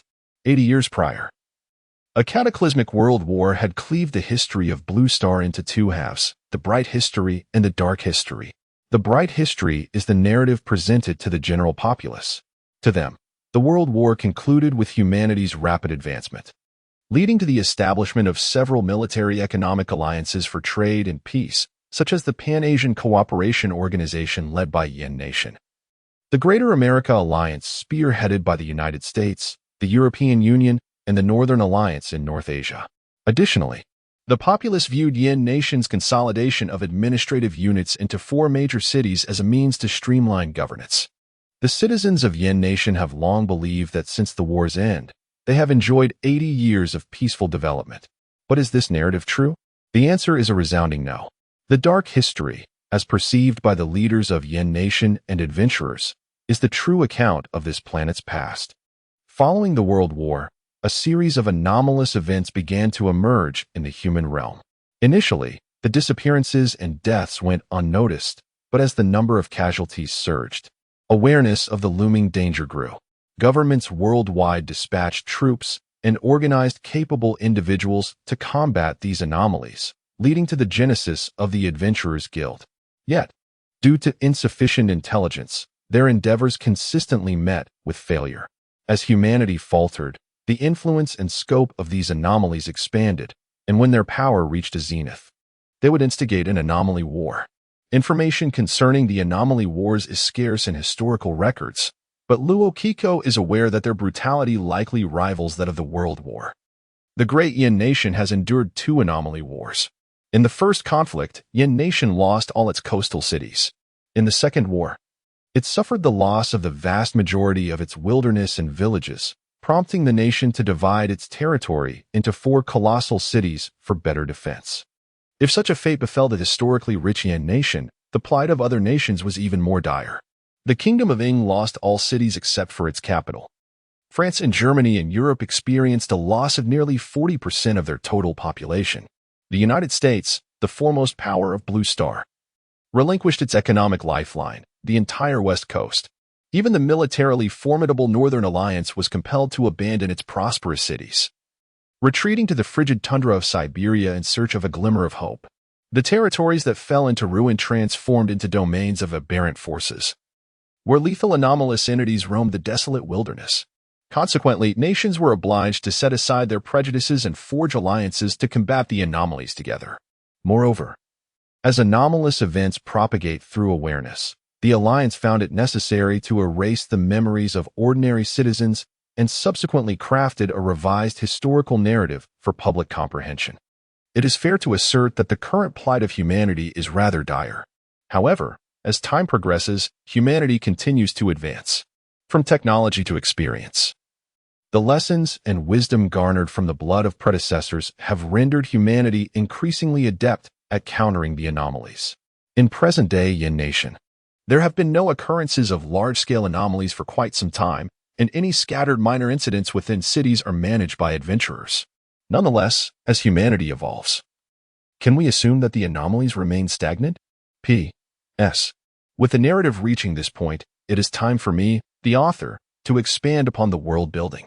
As I have previously mentioned, the universe of this book is indeed vast, and the outline is meticulously detailed. Therefore, dear readers, there is no need to worry about the story reaching an unsatisfactory conclusion or collapsing. Note: America US, Northern Alliance ELS, European Union EU. Chapter 74. Unexpected circumstances. From the words of the underworld, Rococo could glean certain insights. The underworld did not wish for their demise, rather. It sought to test the survivors to fulfill its own enigmatic objectives. Yet, the exact nature of these objectives eluded Rococo. Sigh, what was the point of overthinking? Rococo shook her head, casting aside the superfluous thoughts that clouded her mind. At this moment, her primary concern should be how to survive the imminent dangers ahead. After all, the infernal train had traversed but 2 stations thus far, with 5 perilous stops awaiting them. With this in mind, Rococo gently closed her eyes, intending to rest for a while. However, just then, a sudden announcement disrupted her respite. Ding dong. Urgent notice. All passengers in the bathing area are requested to return to their compartments immediately. The train will announce an emergency message in 2 minutes. The announcer's tone conveyed a palpable urgency. Under normal circumstances, the train adhered strictly to its own regulations, allowing survivors a 20-hour respite. Yet now, it abruptly curtailed their rest. Clearly, some unforeseen incident had compelled the train to deviate from its established rules. What was going on? Rococo pondered, gazing at the speaker. A minute later, a bespectacled man named Xiaoming came tumbling out of the bathing area, hastily pulling up his pants, having had no time to properly dress in his rush to heed the announcement. Subsequently, the attendants exited the compartment, ensuring to shut the bathing area door behind them. Once again, the survivors found themselves confined within the carriage. What is this? I had intended to take a shower tonight, complained Yuni, the curly-haired man, while the other survivors shared his bewilderment. In the next moment, the announcement system crackled to life once more. Dear esteemed passengers, we apologize for interrupting your rest. Due to unforeseen circumstances, we must terminate your rest period prematurely.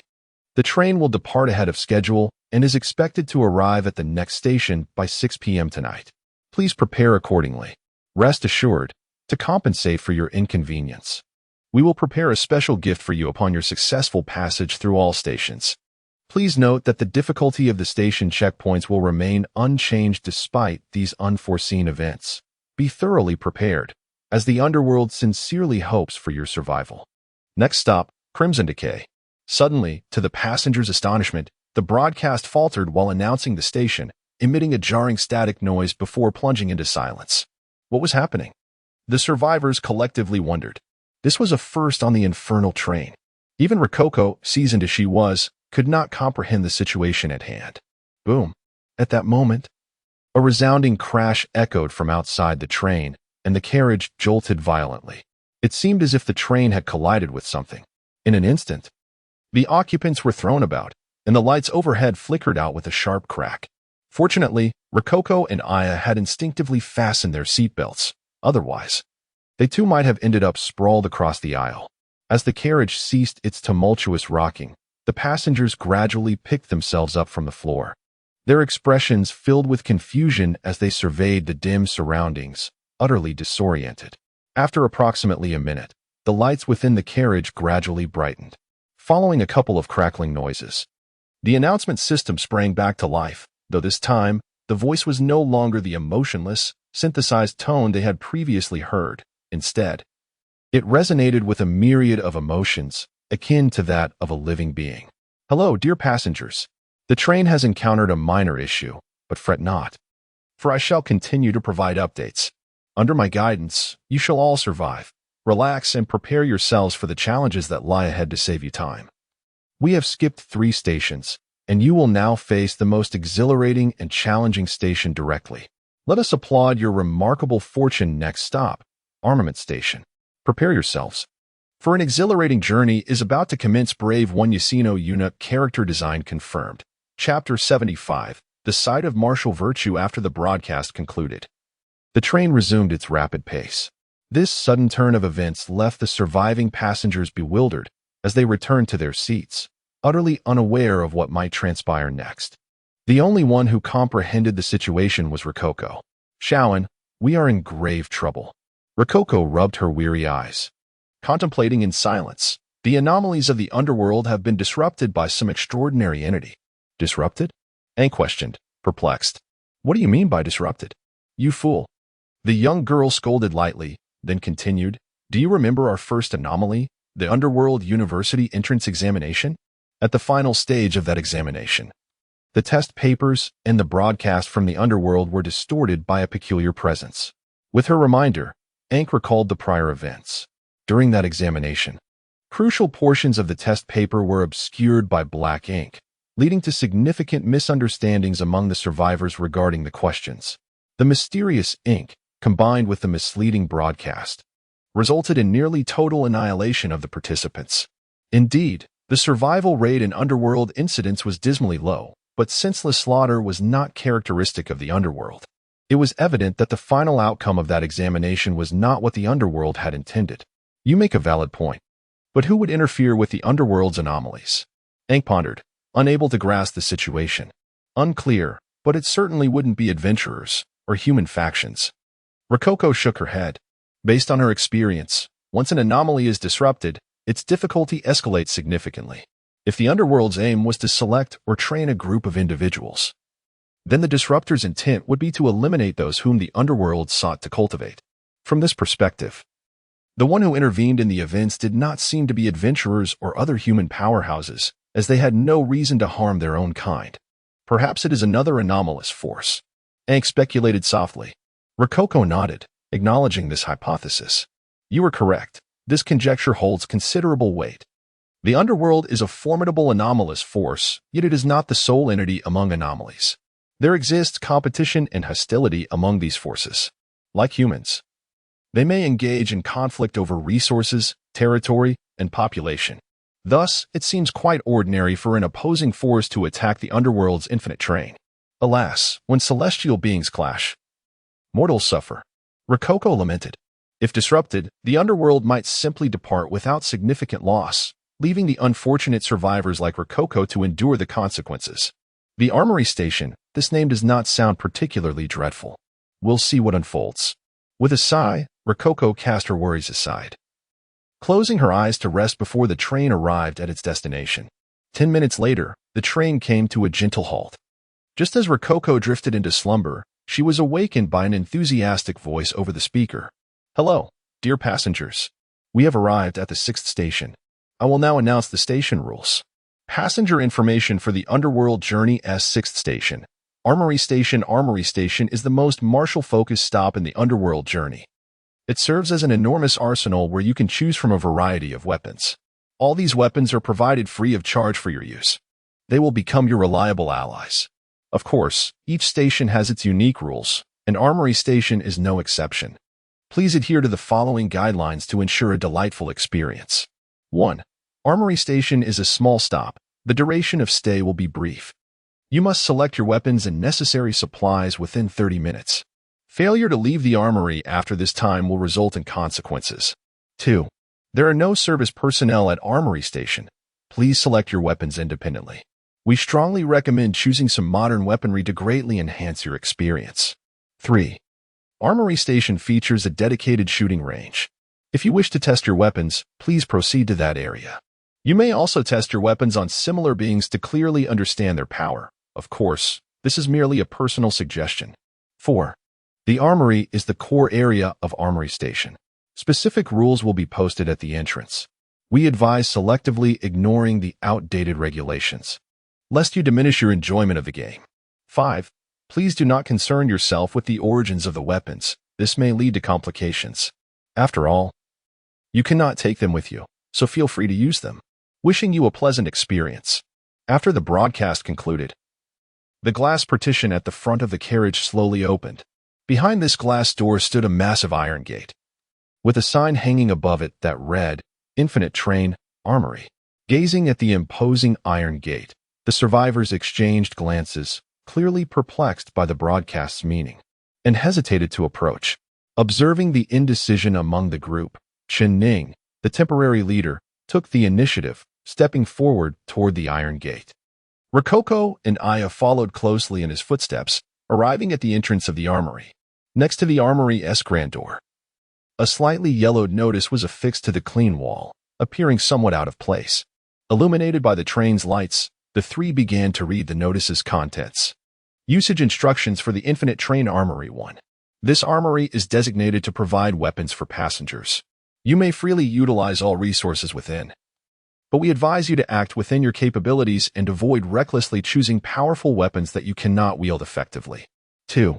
The selection time in the armory is limited to 30 minutes, commencing from the moment you enter. 3. Once you exit the armory, re-entry will not be permitted, so you must carefully consider your weapon choices. 4. Please note that you may select only one firearm and a maximum of 3 magazines of ammunition. There are no restrictions on cold weapons and other weaponry. 5. The weapon you choose is for your use alone. Sharing it with teammates will lead to its damage. 6. There are no enemies or challenges at Armory Station, and you need not pay for the next station's fare. After 30 minutes, the train will depart for the next stop. As warriors chosen by the underworld, reaching this point is a testament to your abilities. To successfully navigate the train, courage, wisdom, and perseverance are all essential. May you employ these admirable qualities to survive. The underworld endures. It seems there is little danger here. Having read the notice, Rococo turned her attention to the gap in the door. Indeed, judging by the notice, it appeared to be an arms depot. Chen Ning stroked his short beard, placing his hand on the iron gate's handle. Then, with a sudden force, he pulled it down. With a resounding click, the sound of interlocking gears echoed from the gate. Moments later, the grand iron door began to creak open. Behind the imposing iron gate lay what appeared to be an enormous warehouse, yet shrouded in darkness due to the absence of illumination. Taking a deep breath, Chen Ning stepped cautiously into the inky void of the warehouse, followed closely by Luokeke and Aya, who did not hesitate to follow his lead into the armory. With a sudden crack, the bright overhead lights flickered to life the moment the trio crossed the threshold, illuminating the previously dim space as if it were day. As the light flooded the area, they beheld their surroundings in astonishment. Several rows of sturdy iron shelves stood neatly arranged within the warehouse, laden with an array of weaponry. From the most commonplace knives and daggers to the heftier fire axes and sledgehammers, not to mention handguns, rifles, and sniper rifles. This armory seemed to house nearly every conceivable type of individual weapon. Such a sight left even Aya, who had seldom encountered weaponry, momentarily speechless. While the seasoned former Special Forces operative Chen Ning found himself momentarily entranced. The armory exuded an undeniable aura of martial prowess. Finally regaining his composure, Chen Ning murmured to himself, "It has been far too long since I last handled a firearm." Chapter 76. Before the Great Battle.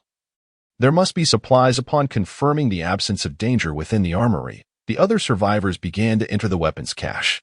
They were soon astounded by the array of weaponry before them. "Goodness, are we free to take any of these weapons?" The curly-haired man, Yin Yi, exclaimed, his eyes sparkling with excitement as he caressed a sleek sniper rifle. "Indeed, but you may only select one firearm and 3 magazines," the bespectacled man, Xiaoming, gently reminded him. He had set his sights on a black machine gun, yet its weight of over 50 pounds made him hesitate.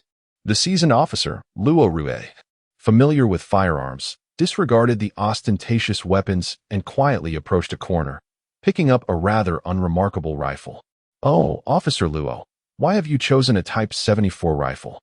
Chen Ning inquired with a smile, scrutinizing the choice of the veteran officer. This rifle, a product of the first generation of domestic development in the Great Yin Nation, may not be regarded as exceptional by contemporary standards, yet it holds a classic status in the hearts of the Yin people. Haha, perhaps I am merely nostalgic. Luokeke scratched his head and sighed. Back in my military days, I used the Type 74. It's been decades, how time flies. That said, Luokeke shifted the conversation, placing the rifle down. What kind of entity is the underworld to procure such weapons in the urban area of Mo City? As a police officer, he was well aware of the stringent weapon control policies in Yin Nation. To possess firearms, one must acquire numerous certifications, and normally, firearms would not be found within the city limits. Why dwell on such matters? Chen chuckled lightly, retrieving a sleek black rifle from behind him and presenting it to Luokeke. This rifle, angular and adorned with numerous attachments, appeared rather advanced. This is the Model 00 experimental rifle, equipped with a microprocessing chip. To my knowledge, such a device only exists in laboratories or presentations at weapon conferences. Chen remarked, shaking his head in disbelief. If they can procure items from laboratories, there is no need to fret over trivialities. Luokeke found himself at a loss for words in response to Chen statement. He returned the rifle to Chen, gently stroking a smooth bullet. I understand everything you've said, but why are we being provided with these weapons by the train? Before Chen could respond, Luokeke stepped forward, tossing a few heavy bulletproof vests to the two men. The answer is quite simple, she sighed, a wry smile gracing her lips. Haven't you heard the saying? Before a great battle, there must be supplies. Upon hearing this, both men fell silent. What kind of hardships and dangers compelled such an extraordinary force as the underworld to arm the survivors? They dared not ponder further. Luokeke shook her head and turned to leave, her waist adorned with a silver small handgun, her chosen firearm.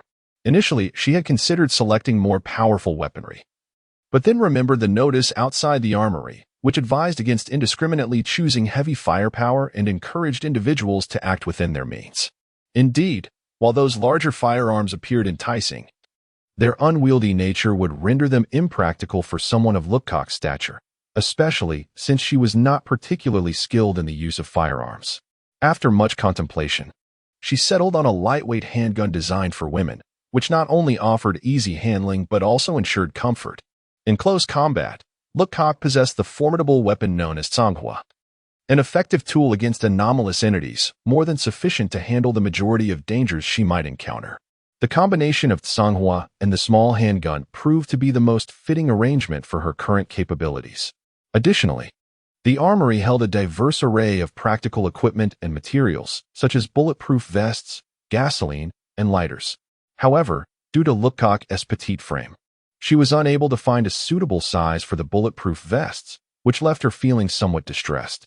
Reluctantly, she abandoned the notion of wearing protective gear, prioritizing her agility over protection. Have you all made your selections? Luokeke, now prepared, slowly rose to her feet, intending to urge the others. Just then, a commotion erupted from the depths of the warehouse, accompanied by raised voices. Brother Chen, why can't we choose machine guns? One survivor exclaimed. Yes, Big Brother Chen, we should have the strongest firepower against our enemies. Another added. And why can't we take more grenades? In the distance, several survivors surrounded Chen, seemingly embroiled in a heated debate. They're arguing. Let us go and see. Luokeke urged, filled with curiosity. What are we going to see? I might get caught up in their troubles. Luokeke sighed, covering her face in exasperation. However, as the second in command of the group, she felt compelled to approach the scene at the shooting range to ascertain the situation and mediate the conflict among her teammates. Chapter 77. The escape and the spirit-breaking bullets in the innermost part of the armory, specifically at the shooting range. 4 or 5 individuals found themselves crammed into this confined space. Standing on the outside were the bespectacled Xiaoming, the curly-haired Yan Yi, and the affluent Li Hui. In the center, surrounded by the trio, were the somewhat helpless Luokeke and Chen. Chen, why can't we choose machine guns? Could you please explain the reason to everyone? Yan Yi, clutching a heavy machine gun, even had the ammunition belt slung over his shoulder. I know I'm not strong enough, which is why I picked this weapon. But why won't you even let me take a shotgun? Xiaoming, straining with all his might, held a semi-automatic shotgun in his arms. Meanwhile, Li Hui, with her petite white bag, astonishingly produced a dozen grenades from within. Grenades, much like cold weapons, had no restrictions on the quantity one could select, so Li Hui stuffed her bag full. Sighing softly, Chen Ning raised his hand. "Everyone, please refrain from causing a commotion. Allow me to elucidate each of your queries, if you would." Reluctantly elevating his voice to suppress the clamor, Chen Ning observed that the trio fell silent, ready to hear his explanation. "Ugh, this is overwhelming," he murmured under his breath. Then took the machine gun from Yin E's grasp. To the astonishment of all, the weapon that Yin E could barely lift was effortlessly handled by Chen Ning with a single hand, as he casually toyed with it, exhibiting an air of nonchalance. "First, I have a question for you." Chen Ning raised a finger, gesturing for their attention. "Have any of you ever fired a gun or thrown a grenade?" The trio stood dumbfounded, then shook their heads in unison. Before boarding this train, they had hardly engaged in any physical altercations, let alone handled firearms. "Good." Chen Ning nodded in satisfaction at their responses. "Now, let me explain why I must prevent you from indiscriminately selecting weapons." He turned his gaze toward Yin E, tossing the machine gun over to him. Yin E instinctively reached out to catch it, but the weapon's weight, over 60 pounds, immediately destabilized him, causing him to sway under its burden. "This is an M2 Browning heavy machine gun, weighing 38 kilograms, Chen Ning remarked softly, pointing at the gun. "As a novice who has never fired a weapon, you can barely hold it steady. How do you expect to use it effectively in combat?" Yin E wanted to retort, yet the sheer weight of the machine gun rendered him speechless, forcing him to reluctantly set it down. Moreover, its destructive power is immense. "What would happen if you accidentally injured a teammate?"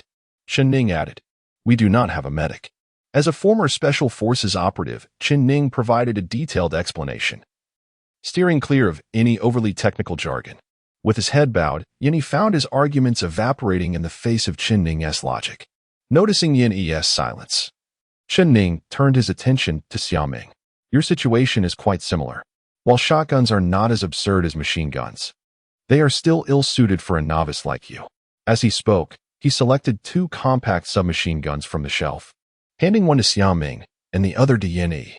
"These 2 micro submachine guns are the most appropriate weapons for you. Choose these." The 2 weapons boasted high ammunition capacity, lightweight designs, and ease of use. Although the 2 men felt some discontent at having to settle for smaller arms, they understood that Chen Ning had their best interests at heart. In truth, under normal circumstances, Chen Ning might have taken the time to instruct them on handling more powerful firearms. However, at this moment, he lacked both the time and energy. His primary concern was swiftly transforming these ordinary individuals into combat-ready protectors. "Though I understand the reasoning, why can't I take these grenades?" Li Hui interjected, handing her bag to Chen Ning. Sighing again, Chen Ning retrieved a grenade from her bag, waving it before her. "This is an offensive grenade. When used in a confined space, its impact is exponentially amplified. Trust me, deploying this in a train car could endanger everyone's lives," he articulated clearly. In truth, Chen Ning had no intention of using explosives in such an environment. They were a double-edged sword that could harm both foes and allies alike. Upon hearing Chen Ning's rationale, Li Hui pondered for a moment, still feeling reluctant to concede, but was interrupted by a soft, sweet voice from behind them. "I suggest you heed his advice. After all, he saved your lives in the last round," spoke the girl known as Luokeke. At that moment, the petite figure ambled over, twirling a silver handgun in her hands, her expression devoid of emotion. The trio found themselves devoid of any further objections, knowing that Luokeke's words held weight. Consequently, Li Hui ultimately relinquished her desire for the grenades. With Chen Ning's guidance, Li Hui opted for a compact revolver. Armed with their chosen weapons, the 3 proceeded into the shooting range to commence their training, wiping the sweat from his brow as they departed. Chen Ning nodded in appreciation toward Luokeke for her timely intervention. However, Luokeke did not respond. Instead, she approached him, her expression curious. "Chen Ning, where did that rebellious demeanor from earlier go?" Luokeke inquired, puzzled. During their first encounter, he had been the epitome of coldness, almost villainous in his demeanor. Now, however, he had transformed into a caretaker for the team, a shift that left her bewildered. "Ah." Chen Ning sighed once more, softly articulating, "Now that we are comrades, I cannot simply stand by and watch them perish." He waved his hand dismissively, seemingly unwilling to dwell on the topic. Observing Luokeke's handgun, he asked, "Is this the weapon you chose?" "Yes." With Chen Ning disinterested in further discussion, Luokeke handed him the silver handgun. "It's quite exquisite. The frame is light. It seems to be a new model," Chen Ning remarked after weighing the firearm, nodding in approval before returning it to her. After reattaching the handgun to her waist, Luokeke rummaged through her pocket and produced several silver bullets.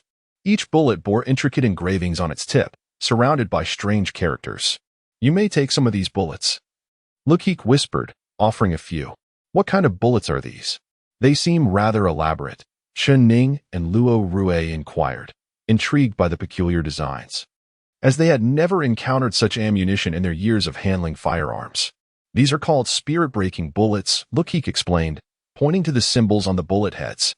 "They are specifically designed to combat spiritual entities. The characters inscribed are spells intended to suppress such beings." "Spiritual entities?"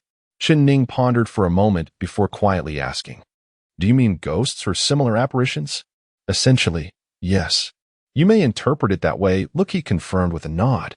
Upon receiving her affirmation, Chen Ning and Luo Rue exchanged glances, a hint of confusion evident in their expressions. Indeed, as the extraordinary events have unfolded, they have encountered many peculiar phenomena. However, the existence of spirits remains entirely unfamiliar to them. "Trust me," Rococo stated earnestly, "the spirit-breaking bullet is an exceedingly rare artifact.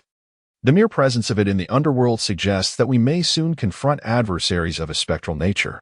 Chapter 78, The Terminal, Hell as an Adventurer. Rococo was exceedingly familiar with this type of bullet. Within the Adventurers Association, the spirit-breaking bullet was a remarkably costly item, sold individually at a price of 5,000 Flame Nation coins, or 200 contribution points.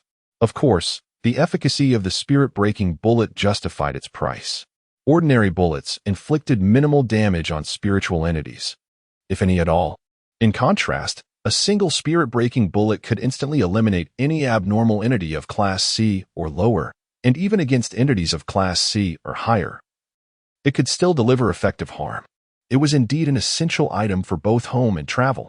Coco's assertion held some merit, prompting the old policeman to ponder for a moment before nodding in agreement. Seeing that the veteran officer accepted this novel ammunition, Chen Ning naturally refrained from further commentary. He returned the bullet to Rococo and quietly inquired, "How many spirit-breaking bullets should we bring?" After a moment's contemplation, Rococo replied, "We need not carry too many. Just enough to suffice. Uncle Chen Ning, both you and Officer Luo are skilled marksmen. Each of you should carry half a magazine of spirit-breaking bullets, while the others need not bring any." According to Rococo, spiritual enemies typically did not operate in large numbers, so a supply of 50 spirit-breaking bullets would be more than adequate. Nonetheless, it is worth mentioning that Rococo herself was not particularly fearful of spiritual adversaries. The mark of the underworld on her hand enhanced her ability to inflict damage on such entities. Upon hearing Rococo's words, Chen Ning and Luo Rue ceased their hesitation and promptly set about gathering the spirit-breaking bullets. Half an hour later, the armory's announcement urged everyone to vacate the premises. Rococo was the first to exit the armory, having selected a straightforward array of equipment: a small handgun, 3 magazines of handgun ammunition, a tactical flashlight, and several batteries. Shortly thereafter, Aya emerged, her gear nearly identical to Rococo's. Under Chen Ning's recommendation, she donned a bulletproof vest, wielding a small handgun, 3 magazines, and a tactical knife. In contrast to the two girls' light gear, Chen Ning and Luo Rue's equipment was considerably more complex. Chen Ning opted for a light machine gun, while Luo Rue selected a rifle. Both men were clad in heavy bulletproof vests, adorned with 3 or 4 melee weapons, and donned helmets, presenting a fully armed appearance. Notably, despite the diverse equipment available in the armory, the survivors were unable to locate any medical supplies. Thus, Luo Rue took a bottle of alcohol, intending to use it as a disinfectant, just in case. The next pair prepared were Yin Yi and Xiaoming, both holding submachine guns and wearing bulletproof vests. Yin-Yi looked back longingly at the weapons in the armory, ultimately gritting his teeth and standing alongside the group. Xiaoming lingered at the entrance for quite some time, seemingly hesitant, until Qinning's prompt urged him to step into the crowd. Unbeknownst to others, a small grenade was tucked away in Xiaoming's pocket, perhaps out of a lack of confidence in his own abilities. Xiaoming had inexplicably pilfered a grenade before leaving the armory. He had no idea how or when to use it, but felt compelled to carry it nonetheless. The last to leave the armory was the noblewoman Li Hui. Her weaponry was similar to Aya's but without a bulletproof vest. She claimed that she simply could not bear the weight of the vest, hence her choice to forego it. Qinning noticed that her gait seemed somewhat unnatural. There were faint bruises around her ankle, suggesting a possible sprain. This reminded Qinning of the scuffle the noblewoman had endured with other passengers at the terminal, perhaps leaving her with this injury. Qinning refrained from commenting, allowing Li Hui to rejoin the group. At this juncture, unity was of utmost importance for the survivors. With a resounding click, the doors of the armory slowly closed as the last of the survivors exited. Now that everyone is prepared, allow me to arrange our tactical positions. Qinning nodded, intending to elaborate further. However, at that moment, the announcement abruptly interrupted him. Ding dong. Dear passengers, your delightful journey at the armory has concluded. Have you selected the suitable weapons? For those who have not found satisfactory weapons, fret not. For the next leg of our journey is straightforward. You shall certainly pass with ease. Due to certain special circumstances, we can no longer afford you additional rest time. However, rest assured that at the next station, you will experience a sleep as peaceful as that of an infant. You need not pay any fare. For the cost of the final station is your very selves. In 10 minutes, we shall depart, with an expected arrival at the next station at 8 o'clock tonight. This will mark the terminus of our journey through the underworld. Hope, despair, children of the abyss, night god of the river Styx, blue sky, ocean, natural disasters, the convergence of worlds. Midway through the broadcast, it suddenly stuttered, followed by a string of nonsensical words. A minute later, the announcement resumed, delivering its final statement with an unsettling chill that swept over the survivors. Upcoming stop, Hell Station. Please prepare thoroughly and muster all your strength to confront the imminent dangers. Specific rules will be communicated upon arrival at the station.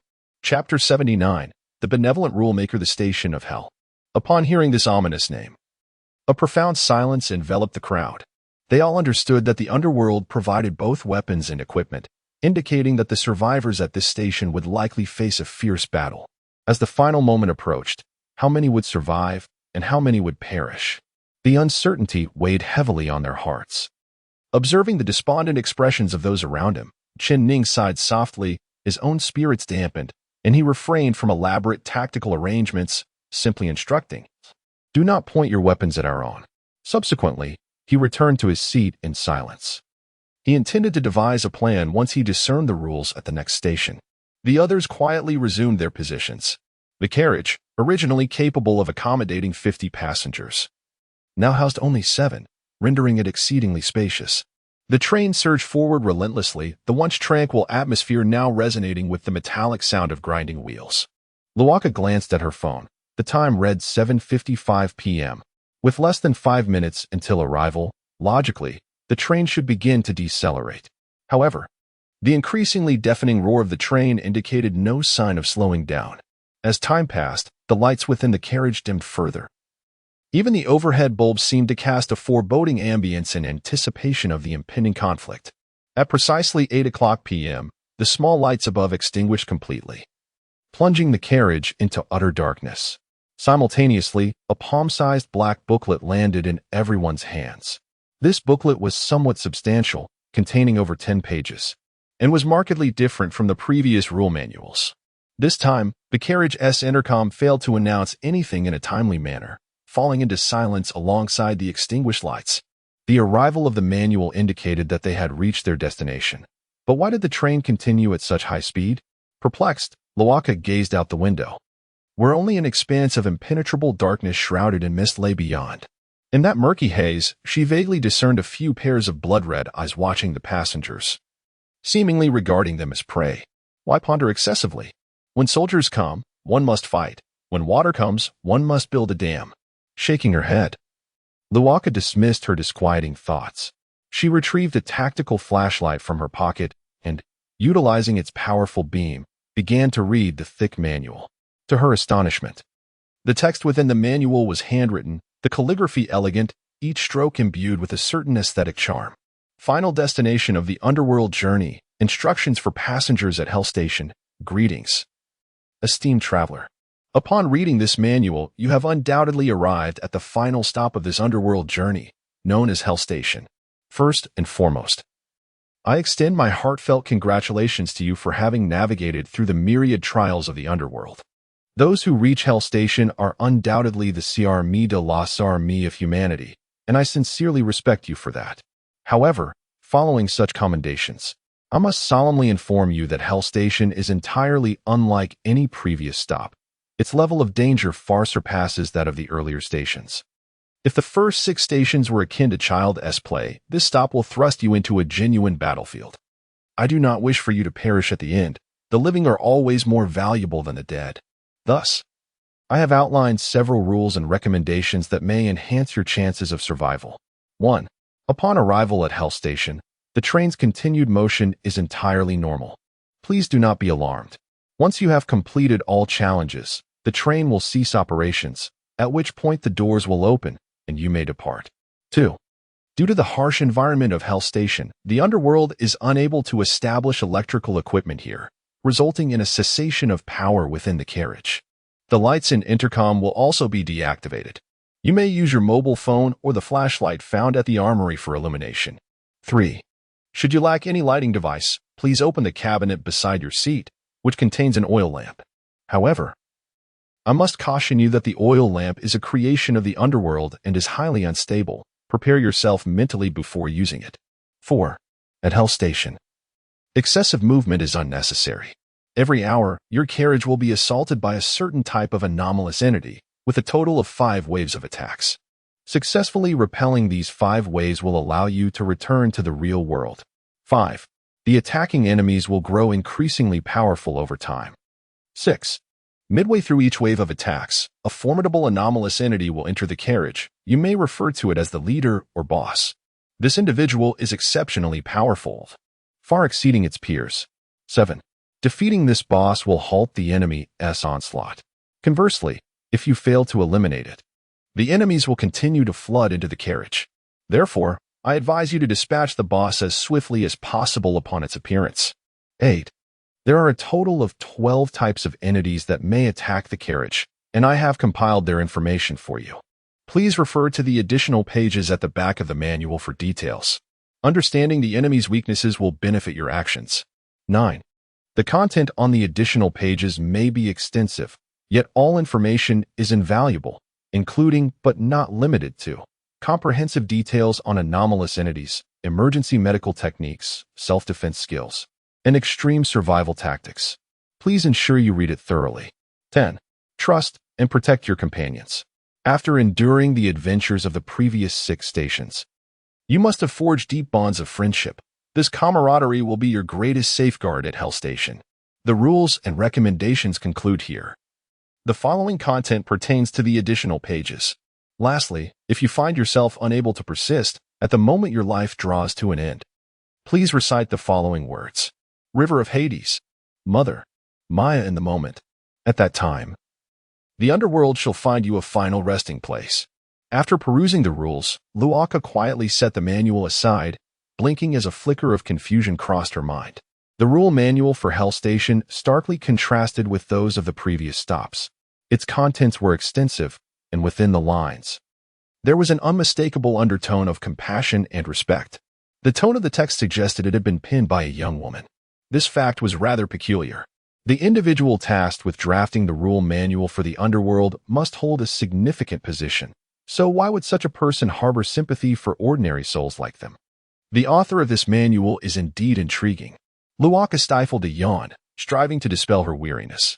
Holding on to this suspicion, she flipped to the additional pages. Within, the manual's creator meticulously detailed each type of entity and various useful first aid techniques. Even methods for starting a fire and filtering drinking water were documented. After a cursory review of the additional pages, Luokeke closed the manual. The anomalous entities described within were relatively common monsters. As a seasoned adventurer, Luokeke could identify the type and weaknesses of most entities with just a glance. Thus, while the manual offered limited assistance to her, it could prove to be a lifeline for others. Luokeke touched her spatial ring, retrieving Songhua and attaching it to her leg. Subsequently, she drew her pistol, loading each golden bullet one by one. Having completed these preparations, Luokeke took a deep breath, aiming her firearm and flashlight toward the front door of the carriage. According to the manual, from the moment they stepped into the station of hell, they were already entangled in peril. The enemy could strike at any moment, and their types, numbers, and strengths were entirely unknown to Luokeke. Thus, she had taken precautions and prepared for battle, anticipating any unforeseen circumstances. As the young girl completed her preparations, Chen Ning and the seasoned officer hastily perused the manual before raising their weapons towards the door of the carriage, illuminated by several flashlights. The front of the carriage was as bright as day, revealing every detail. The atmosphere grew increasingly tense. Silence enveloped them as they fixated on the carriage door, as if the enemy might indeed emerge from that very threshold. Chapter 80. The Bloodied Hand and the Wandering Corpse. As the attention of the people was fixated on the entrance, a distant sound of rain suddenly drifted in from outside the carriage, the sound appearing to be far away.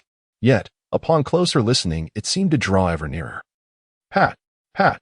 After 2 minutes, this sound became alarmingly clear, and the survivors could distinctly hear the rain tapping against the windows. Strangely, a layer of mist inexplicably formed on the inside of the glass, obscuring their view as it mingled with the dark fog outside. How curious. It was raining outside, yet fog was forming inside.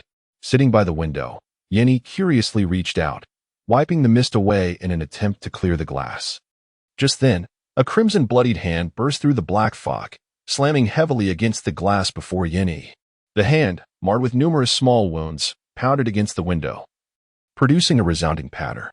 The earlier strange noise was not the sound of rain at all, but rather the actions of these hands, or more accurately, their owner. Seeing the bloodied hand before him, Yenny was struck with terror, nearly losing his composure. He staggered backward, collapsing onto the aisle. What on earth is this? Yenny shouted, pointing at the bloodied hand. The others, drawn by his cry, turned to the windows, their expressions frozen at the sight of the grotesque hand. The hand, however, showed no regard for the survivors' emotions, continuing to strike the glass with increasing ferocity. At that moment, several pairs of bloodied hands appeared on the other windows, all rhythmically pounding against the glass. Panic engulfed the survivors. Everyone, do not panic. Gather towards the back, Chen Ning commanded loudly. He and the older officer were situated at the rear of the carriage, where there were no windows. Thus they were not concerned about the bloodied hands. Upon hearing his words, the group quickly reacted, fleeing towards Chen Ning, crowding into the narrow aisle. Among them, Luokeke and Aya were no exception. They held hands and hurried to the corner of the last row. Observing the myriad of bloodied hands, Luokeke felt a surprising lack of fear, having already surmised the identity of these entities. However, she refrained from jumping to conclusions before witnessing the true nature of the bloodied hands. Just as described in the manual, they have arrived. But why are they attacking from outside the window? Xia Ming adjusted his glasses, gazing at the bloodied hands with confusion, murmuring, "The high-speed train's windows are made of shatterproof glass. They cannot break through." Just then, with a loud crash, a pane of glass shattered, sharp shards flying into the carriage, piercing the nearby seats. Witnessing this, the survivors swallowed hard. Had they remained in their seats, they would now be riddled with injuries. Notably, even after the glass shattered, the dark fog outside did not seep in, seemingly blocked by an invisible transparent barrier. However, while the fog could not enter, the bloodied hands could. The owners of these hands pressed against the window, undeterred by the remnants of shattered glass, beginning to force their way into the carriage. In the next moment, a humanoid monster clad in tattered clothing emerged from the black fog, tumbling into the carriage. It was not particularly tall, standing roughly 5 feet. Its body drenched in dark crimson blood, with crimson eyes glinting with an eerie light. Most unsettling was the sight of numerous blood vessels, along with white layers of fat and tendons covering its skin. Chen Ning fought back nausea as he shone his flashlight on the creature. finally realizing that it was merely a human stripped of its skin. After tumbling through the window, the monster landed on the aisle. Though it possessed considerable strength, its movements were sluggish. After much effort, it managed to rise, staggering towards the survivors while emitting a chilling wail. Wandering corpse. The moment Luokeke laid eyes on the creature, she recognized this anomalous entity. Simultaneously, a system panel appeared before her. Anomalous entity detected. Scanning entity type. System scan complete. Entity name. Wandering corpse. Drifter. Entity danger level. D level. Entity type. Humanoid. Entity information. Missing. Suspected deceased passenger from another carriage. The first wave of anomalous entities was indeed a wandering corpse. Dispelling the panel before her, Luokeke drew her pistol, aiming it at the monster's head. This situation was becoming dire. Gritting her teeth, the young girl fixed her gaze on the creature. Upon learning the monster's identity, she understood that this journey through Hell Station would be an unprecedented battle of survival. Chapter 81. A diverse array of entities. The wandering corpse. The most prevalent and commonly encountered anomalous entity within abnormal events. In the vast majority of such occurrences, these beings manifest as adversaries to adventurers, causing varying degrees of trouble. The formation of a wandering corpse is a straightforward process. Humans who perish in abnormal events, if left unattended, will be assimilated by the anomalous realm, gradually losing their human traits and ultimately reanimating as wandering corpses. Ordinarily, this transformation is a slow affair, often taking several weeks or even months. However, forces like the underworld possess methods to expedite the creation of wandering corpses. Given the system's prompts, the wandering corpse currently before Rococo is likely one of the other passengers from the train. This high-speed train boasts 12 carriages. If those individuals have perished, how many wandering corpses will we confront? Rococo furrowed her brow slightly, abruptly sensing a wave of anxiety and the sensation of being watched. This peculiar feeling was akin to being observed by some sinister entity. Taking a deep breath, the young girl aimed her firearm at the creature's head. Although wandering corpses are quite common, this does not imply they are weak. On the contrary, they pose a significant threat.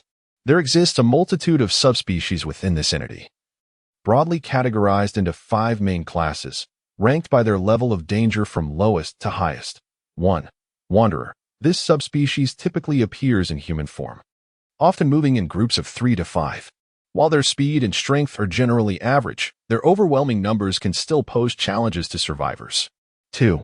Eyeball. This type manifests as a transparent eyeball the size of a ping-pong ball. Lacking offensive capabilities, it persistently watches survivors from dark corners, heightening their psychological stress and inciting negative emotions. 3. Wailer. Human-shaped and relatively rare, these wandering corpses tend to hide in concealed spots, using their distinctive shrieks to attract more of their kind. Their combat abilities are notably weak. 4. Butcher. Also human-shaped, towering, and robust, standing between 2 to 3 meters tall and possibly exceeding 1 ton in weight. Their combat prowess is terrifying. Notably, the butcher's arms undergo mutation, transforming into massive living weapons, sometimes resembling colossal hammers or cleavers. Butchers are exceedingly difficult to kill. Unless their head and heart are utterly destroyed, these monstrosities will not fall. 5. Limb. A colossal entity composed of dozens or even hundreds of wandering corpses. Its form is a grotesque amalgamation of arms and legs. It possesses immense strength, capable of easily tearing apart adventurers, with rare uncontrollable specimens potentially reaching the size of a building. Briefly recalling the types of wandering corpses, Rococo refocused her thoughts. The creature before her was the weakest among them, the Wanderer. According to the broadcast, each wave of entities would feature an exceptionally powerful individual or a boss unit. Among the Wandering Corpse Collective, only the Butcher and the Limb could fulfill the role of a boss unit. I hope the boss is a butcher, not a limb. Rococo mused silently. Choosing the lesser of 2 evils, with the current firepower of the survivors, they might have a slim chance against a butcher. But facing the nearly indestructible Limb would be a daunting challenge. With this in mind, Rococo prepared to pull the trigger, intending to end the life of the wandering corpse before her. Bang! Just then, veteran officer Luokeke preemptively fired, landing a shot on the corpse's neck. The slender bullet from the rifle effortlessly tore through the creature's throat. Astonishingly, despite having its neck nearly severed, the wandering corpse continued its advance. It felt no pain and knew no fear. Its singular focus was to shred the nearby survivors into pieces. Gulp. Luo swallowed hard. Having been a police officer his entire life, he had never encountered such a fearless creature. Officer Luo, Uncle Chen.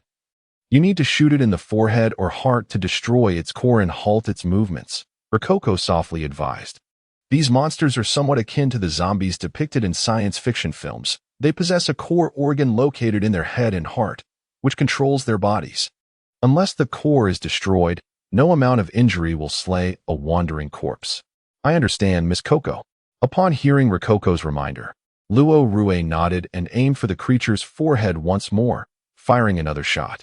The bullet struck accurately, exploding a spray of blood from the back of the creature's head. Suffering significant damage, the wandering corpse halted, swaying a couple of times before collapsing to the ground, lifeless. As the wandering corpse fell, the survivors collectively exhaled in relief.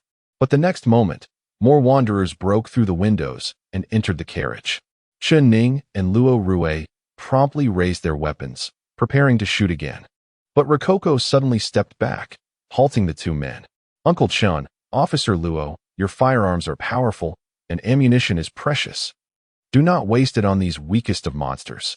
Rococo waved her handgun and pointed at the wandering corpses. Let us take care of them up close. Chen Ning wielded a light machine gun, while Luo carried a rifle.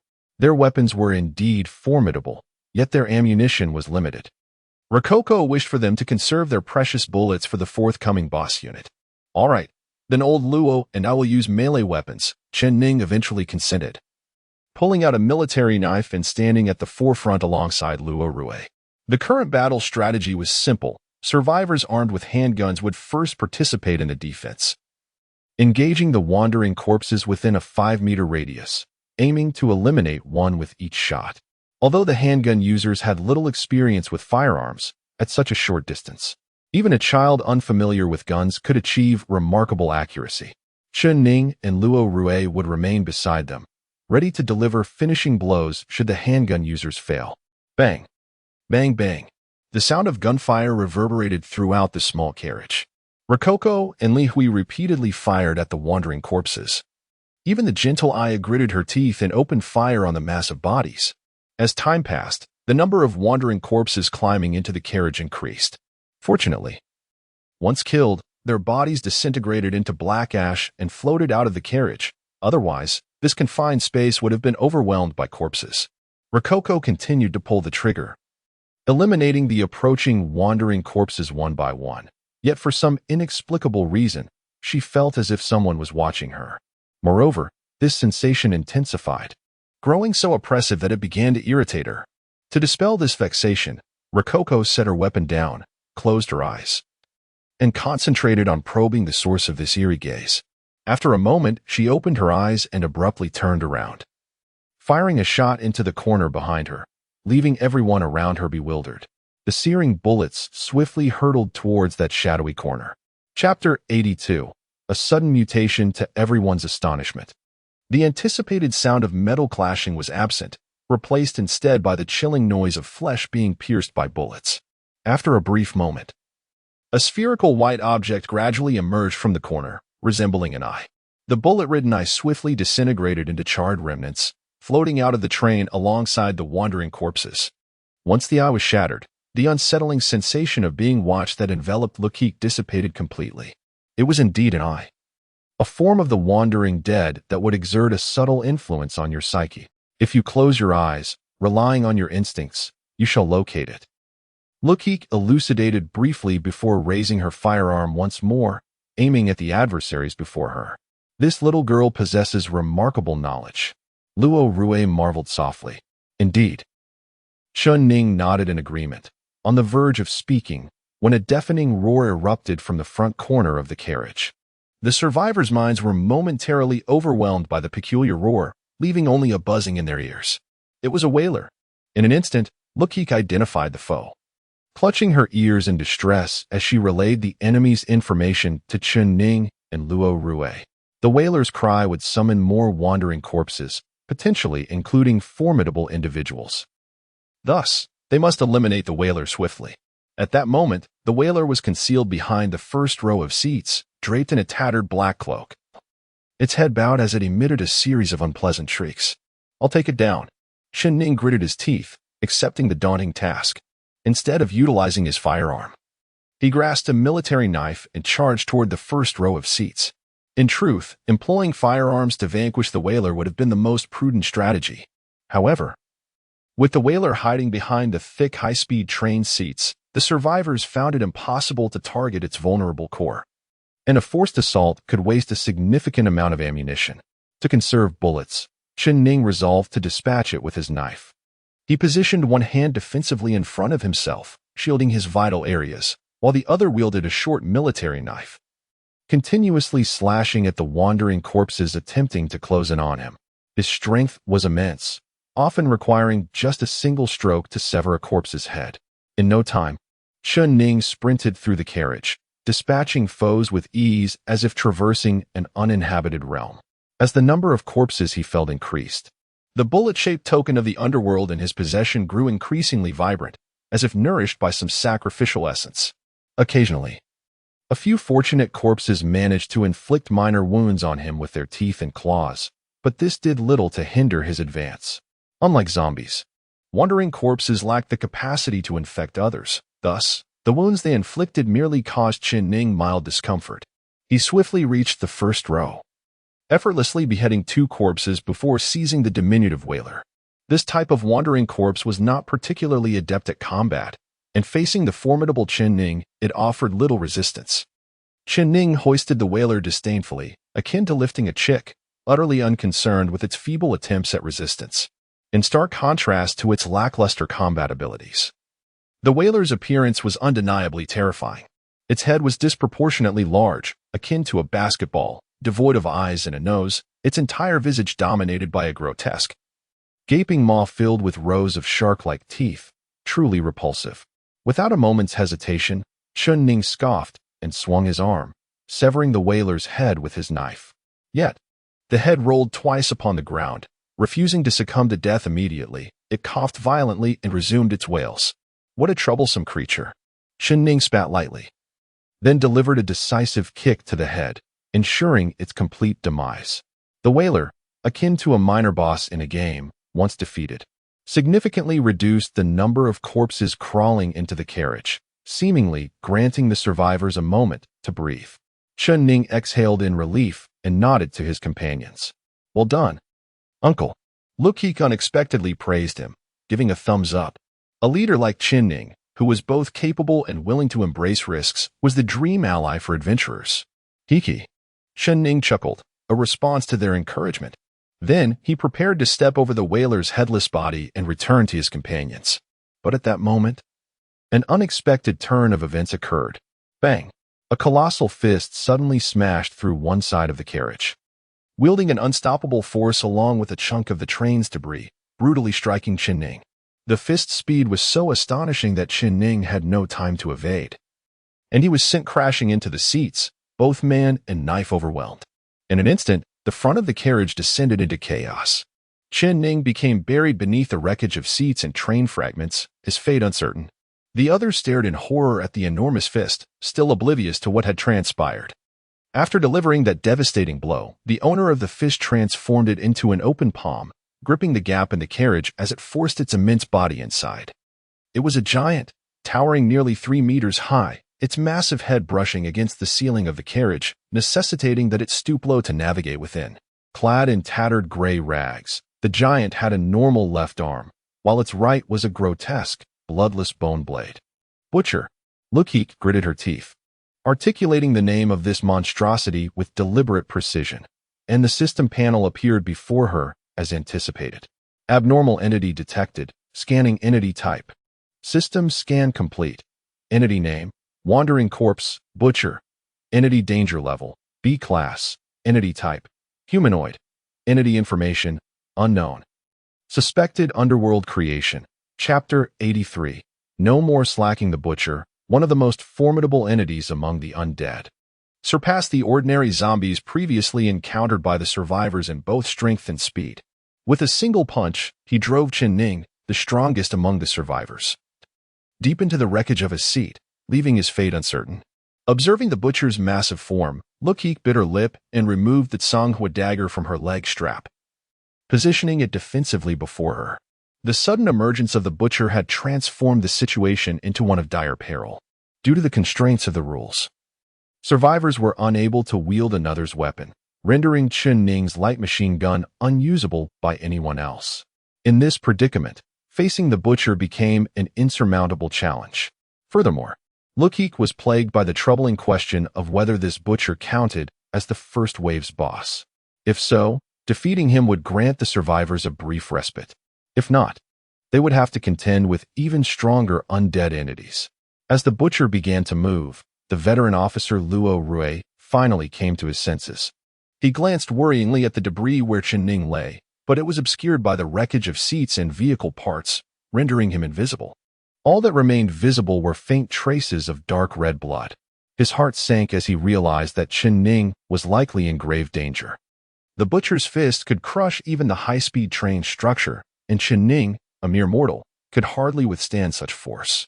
Gradually, his shock transformed into fury. Ning had once saved his life, and for that alone, Luokeke felt compelled to avenge him.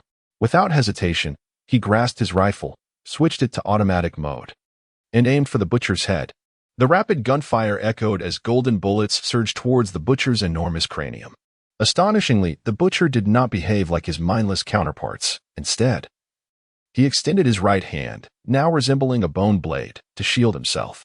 The bullets collided violently with the bone blade, producing a discordant metallic clang.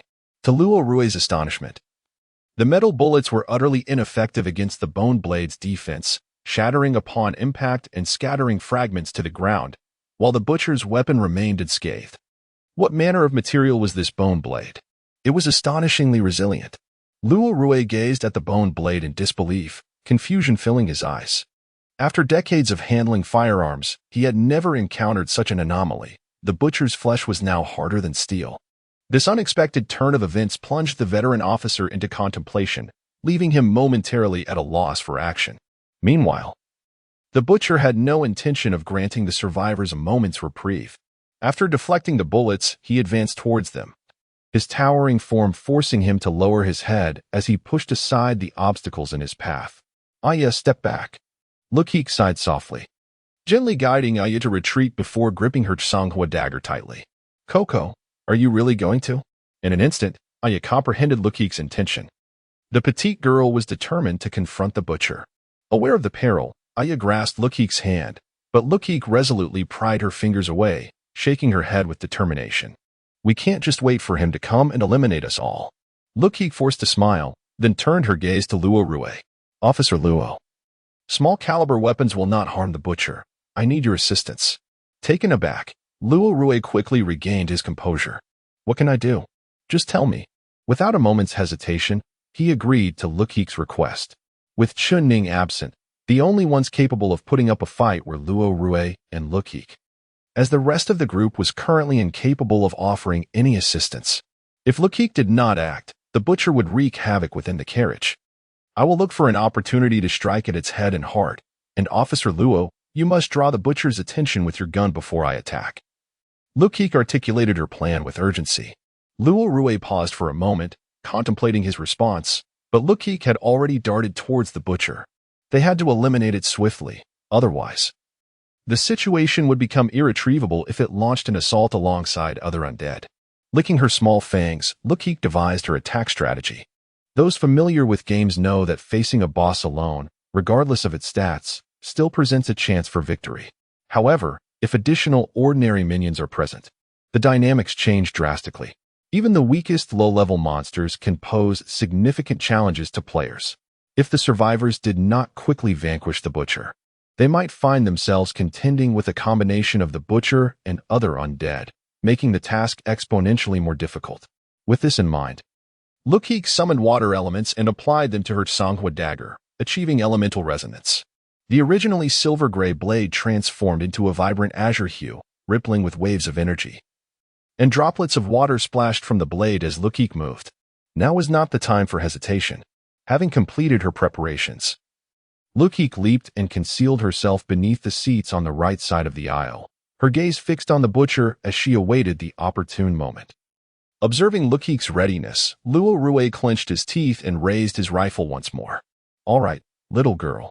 If we make it out alive, consider it a debt I owe you," he silently vowed, fully aware of the risks Luokeke, as the primary attacker, was undertaking. The butcher was not human. It would show no mercy. With its remarkable strength, a single punch could reduce Luokeke to mere pulp. Grateful for her courage, Luo squeezed the trigger again. This time, his target was not the butcher's head, but rather its knees. Knowing he could not pierce the butcher's skull, Luo aimed for its legs, hoping to divert its attention away from the corner where Luokeke lay in wait. The plan proved effective. The first bullet struck the butcher's knee, eliciting a furious howl as it raised the bone blade to shield itself.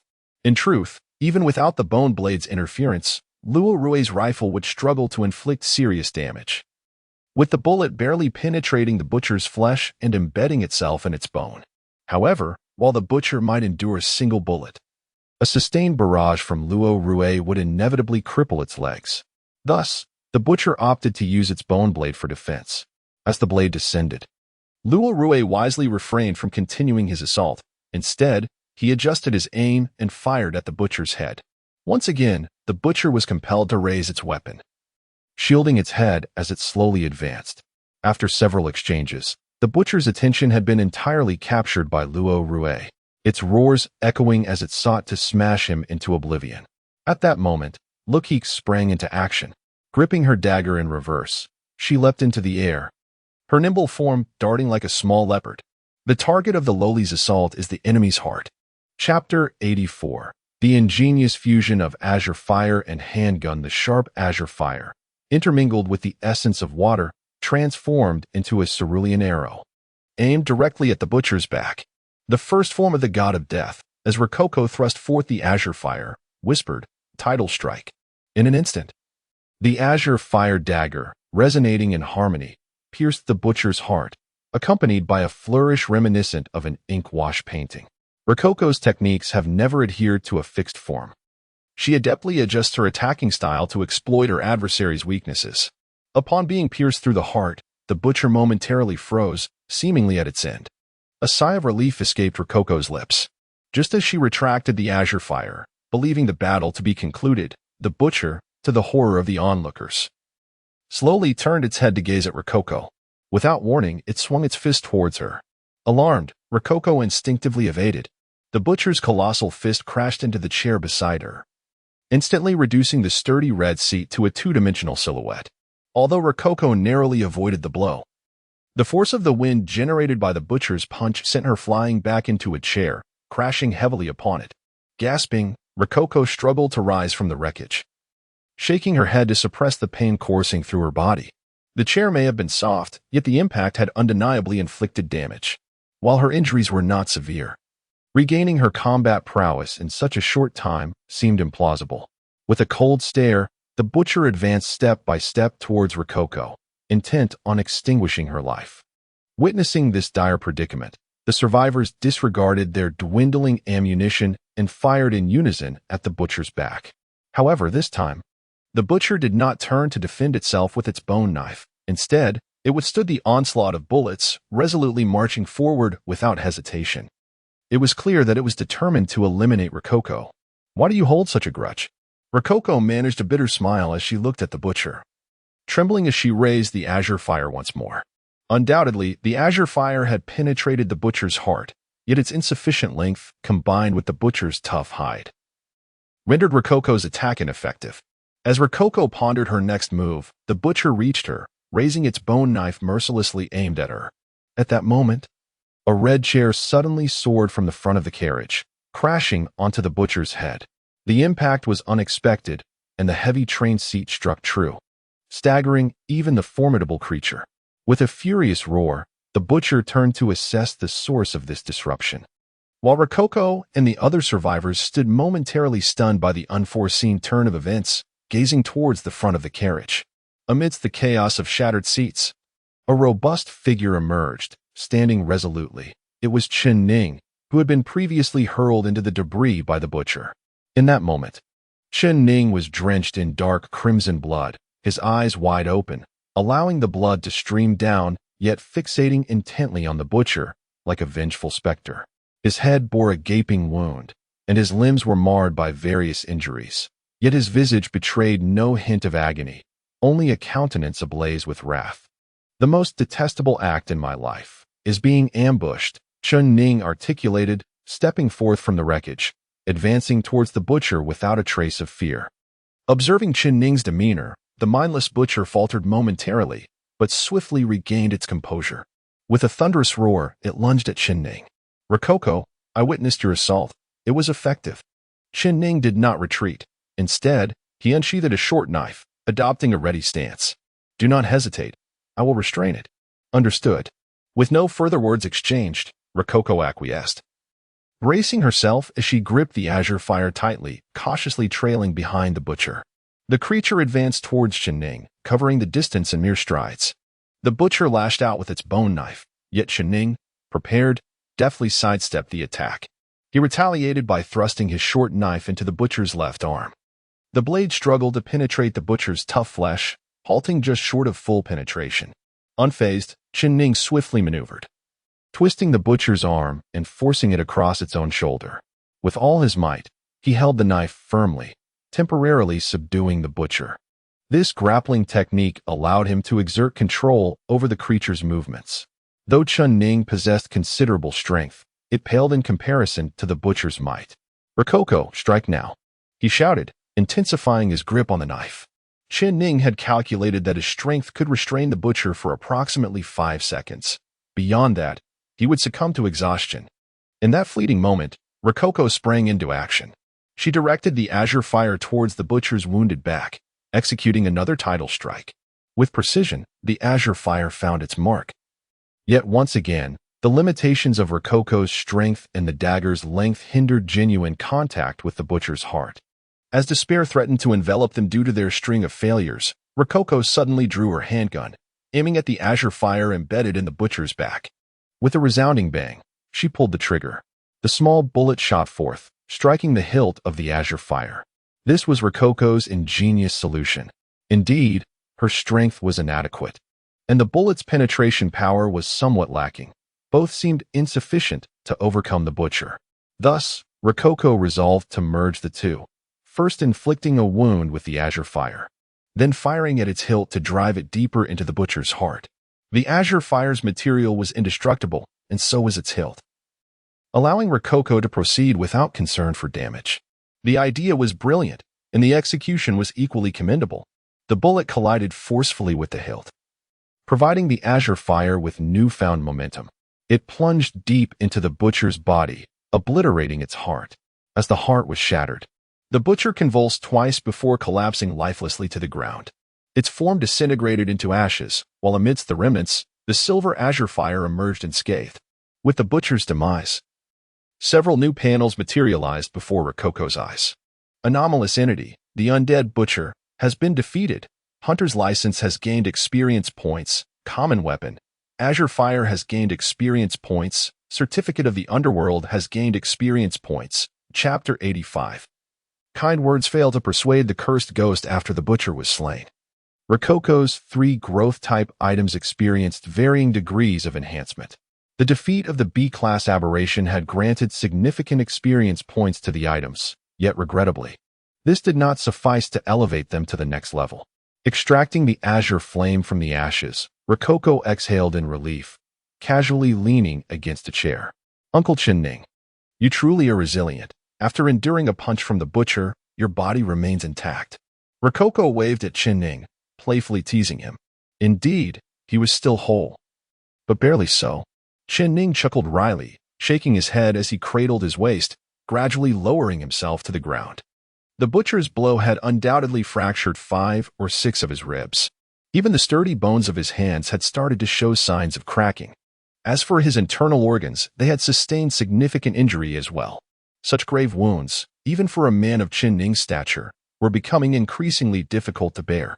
However, on the bright side, we did manage to eliminate this fiend, considering that, it isn't entirely a loss.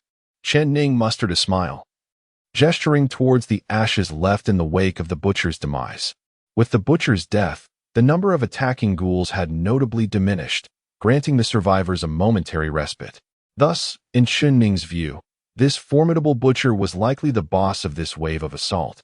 Yet, Rococo shook her head, refuting his assertion. It is not him. The true boss lies elsewhere. Just moments ago, Dark Rococo had discreetly informed the young girl that boss-level entities were marked distinctly within the system. Hence, this butcher was merely an elite monster, far from achieving the strength of a true boss. Upon hearing Rococo's words, Chen Ning paused briefly, then offered a comforting smile. No worries, as long as we coordinate effectively, we shall prevail. He then rose, limping back towards the group of survivors. Meanwhile, Rococo returned to the crowd, wiping the blood from the azure flame before attaching it back to her leg band. Coco, the moves you just executed. Did you learn them during the anomalous events? Aya, after a moment of silence, finally voiced her curiosity, having witnessed Rococo's impressive techniques. Rococo pondered for a moment before responding dismissively. Actually, Uncle Yang taught me. I believe it's called self-defense for women. The head butler of the Luo family, Uncle Yang, was indeed a skilled martial artist, a fact Aya was well aware of. Consequently, Rococo decided to shift the credit for her technique onto Uncle Yang, as he often maintained an air of a reclusive master. Does self-defense for women encompass such techniques? Aya inquired, her expression one of confusion as she regarded Rococo. The young girl feigned innocence, suggesting she was entirely oblivious. Seeing that Rococo had no intention of being forthright, Aya resigned herself to silence. 10 minutes later, the survivors had slightly regained their strength. During this interval, no ghouls had crawled into the carriage, leading most to believe the initial wave of assault had concluded. Thus, they breathed a sigh of relief, preparing to vacate the cramped rear of the carriage. The first to act was the noblewoman, Li Hui. She secured her handgun at her waist and strolled leisurely towards the first row of the carriage. Li Hui's intent was to retrieve her expensive handbag from the wreckage. Earlier, in the chaos, she had been unable to claim it and was subsequently frightened into a corner by the ghouls. Now that the threat had subsided, she aimed to recover her belongings. Big sister, the attack isn't over yet. Don't act recklessly. Chen Ning extended his hand, attempting to deter Li Hui. But she dismissed his advice. It's fine. The giant monster was undoubtedly the boss. You all took care of it, so this wave must have ended. Li Hui cast a glance at the pile of ashes that was once the butcher, gently pushing Chen Ning's hand aside with a smile. Rest assured, Captain. I'll just grab something from the front row and be back in under 5 minutes. With that, she ignored the warnings and proceeded towards the front of the carriage. Such stubbornness is infuriating. Is money truly worth more than your life? Rococo sighed softly. Lacking Chen Ning's patience, she had no desire to persuade Li Hui further. Li Hui cautiously approached her original seat, the first in the row. The area, having suffered the butcher's wrath, had transformed into a small ruin, with twisted chairs and luggage strewn about in disarray. It took considerable effort for Li Hui to shift her seat, but beneath it, she discovered her small white handbag. Ah, splendid! Li Hui exclaimed in relief as she retrieved the bag, brushing off the dust. It was merely a matter of picking something up. What danger could there be? They're just overreacting. Having secured her bag, Li Hui couldn't resist a sly remark about Chen Ning, then prepared to return. Just then, a sound of shattering glass erupted from behind her. Crack! Instantly, a cold object ensnared her leg. She instinctively looked down, only to find a blood-red hand gripping her tightly. The hand of a ghoul. Given that Li Hui's seat was at the very front of the carriage, it was perilously close to the glass partition door, effectively connecting to another carriage. The ghoul's hand had smashed through the glass barrier, ensnaring Li Hui firmly. Hiss! Li Hui gasped, hastily lifting her foot to stomp on the ghoul's hand. The sharp heel of her high-heeled shoe pierced the flesh, blood oozing forth. Yet the ghoul showed no intention of relinquishing its grip. Crack! Almost immediately, a second hand emerged from the shattered glass, grasping her other leg. In an instant, the noblewoman lost her balance and tumbled heavily to the ground. She cried out in pain and frantically drew her handgun, aiming at the ghoul's arm. However, before she could fire, several more hands erupted from the glass opening, pulling her towards the dark void. The strength of these arms was immense, despite Li Hui's desperate resistance. Her body continued to be drawn closer to the gaping hole. Help! At that moment, Li Hui realized her plight, calling out for assistance from the survivors at the back of the carriage. Yet, she barely managed to utter a syllable before a slender arm clasped over her mouth, yanking her head backward.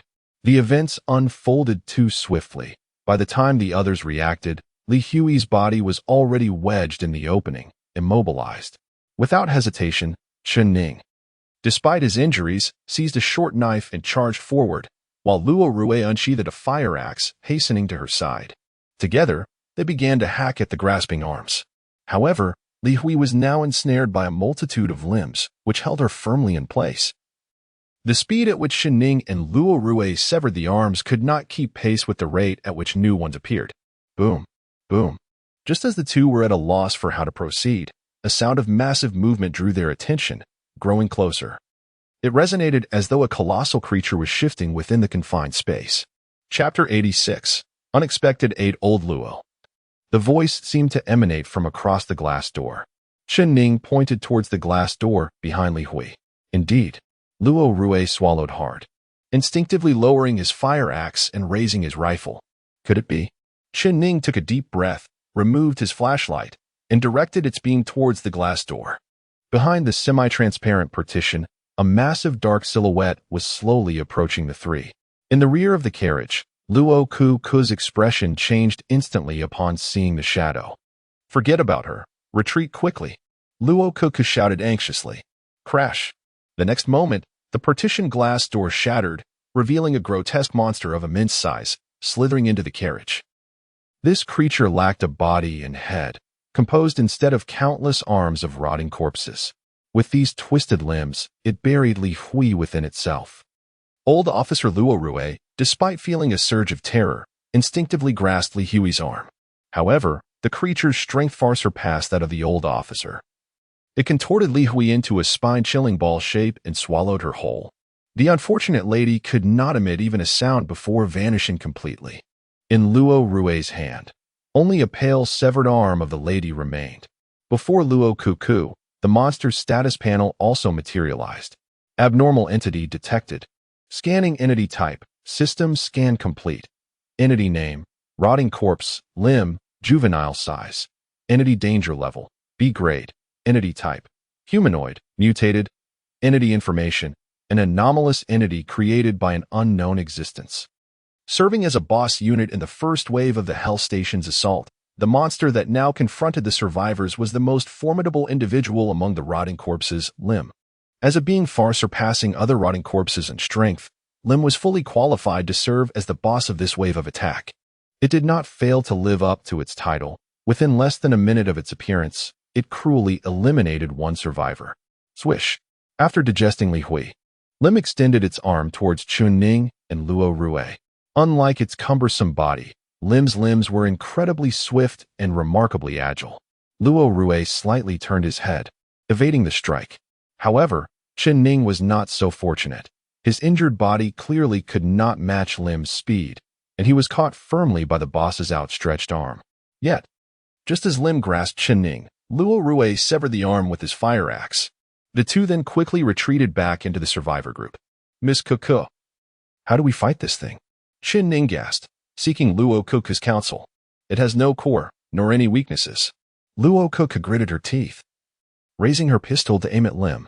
To eliminate Lim, we must sever every one of its arms to exhaust its vitality.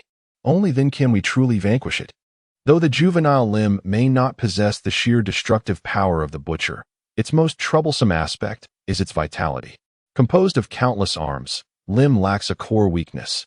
The only way to kill it is to deplete its energy entirely. All right, I understand. Chen Ning nodded heavily, lifting his light machine gun. The others, in silent accord, raised their weapons and aimed at the writhing Lim, pulling the triggers in unison. In an instant, a barrage of bullets surged toward Lim's body, shattering its twisting arms one by one. However, Lim's arms were far too numerous. The survivors could hardly fathom that after a portion of the limbs were destroyed, an equal number would regenerate. Their bullets could not halt Lim's advance. Damn it, our firepower is still insufficient.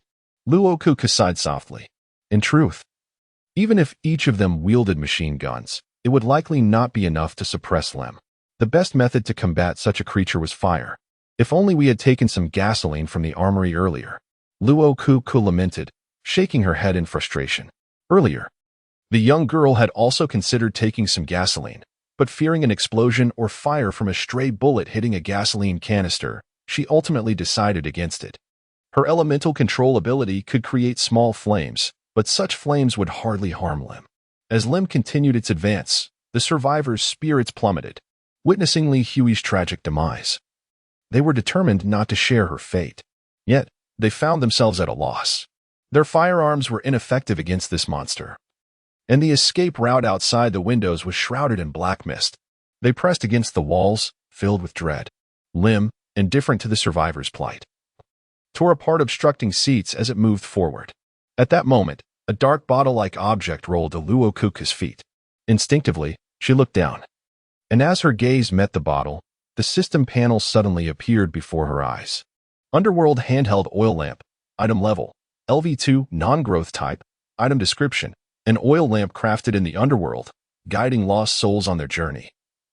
The lamp is filled not with fuel but with a volatile mixture of special powers and the waters of the River of the Dead, making it highly unstable and flammable. Item effect. You may use it as a lamp, but it perhaps holds other uses. Unstable, flammable, explosive. Seeing these words, Luokeke's eyes lit up. The manual from the Hell Station had mentioned this oil lamp, warning survivors against its use due to its dangerous nature. Yet now, Luokeke envisioned alternative applications. She lifted the oil lamp and hurled it towards Lem. Bang! Upon impact, the fragile oil lamp shattered, spilling dark yellow river of the dead water all over Lem. Everyone, take cover, Luokeke casually instructed, then conjured a small flame at her fingertips. Go!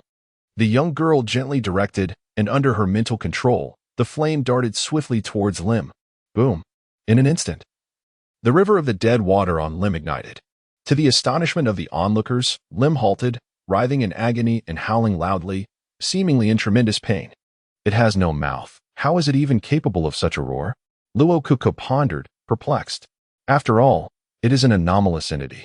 A little absurdity is only to be expected, Dark-Kokru muttered quietly. Indeed, after a moment of reflection, Luokeke concurred with Dark-Kokru's remark.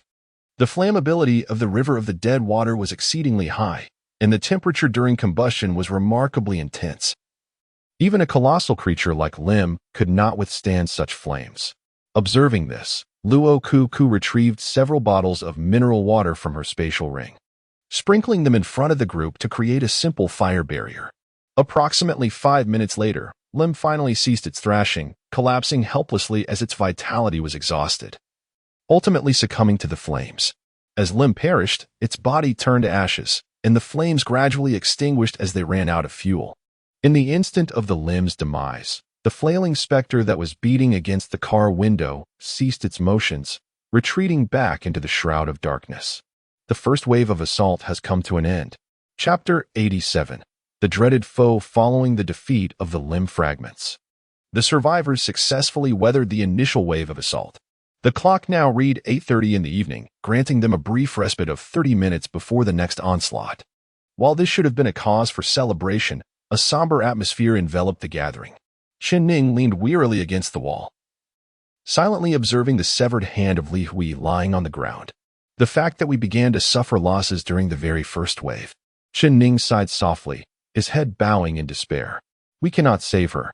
Luo Rui sat beside him, offering a gentle pat on his shoulder as a form of comfort before falling into silence. The others shared in this melancholy, having witnessed Li Hui's fate. They dared not scatter and instead settled at the rear of the carriage to rest. Luokeke, however, bore fewer burdens. She opened the system panel to examine her items. The demise of the limb fragments was credited to her, resulting in the upgrades of her 2 growth-type items, the Hunter's Medal and the Certificate of the Underworld. Hunter's License. Item level. LV3, growth type. Item description. A medal that has undergone secondary growth. The holder has become a qualified anomaly hunter.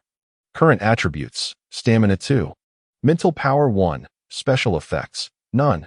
Certificate of the Underworld, Beginner. Item level, LV4, growth type. Item description, a certificate of the underworld that has been upgraded multiple times. The holder will gain the attention and respect of the underworld forces. Item effects, stamina 3, charisma 2, special effects below, 1. The Undertaker of the Netherworld. The holder's attacks inflict additional damage on spectral enemies. 2. Effect seal in progress. Level up to unlock the seal. With these two items upgraded, Luokeke's current attributes were indeed impressive. Panel, she silently recited in her mind. And the system's panel unfurled before her eyes. Name, Luokeke. Gender, female, stamina, 8. Keep going, girl. You're almost catching up to an average person. Combat power, 11. Those who underestimate you will pay the price. Charisma, 22. Adorably charming. Mental power, 21. Able to endure 10 days and nights without rest. Luokeke's overall combat capability now surpassed that of an ordinary adult. Furthermore, when combined with her abilities of Azure Fire and Elemental Control, her true combat prowess was considerable, affording her a certain level of self-protection. Regrettably, her Azure Fire had not yet been upgraded. Artifact, Azure Fire, Sealed State. Current level, LV2, max level LV5. Points required to advance to the next level, 310, as a budding artifact.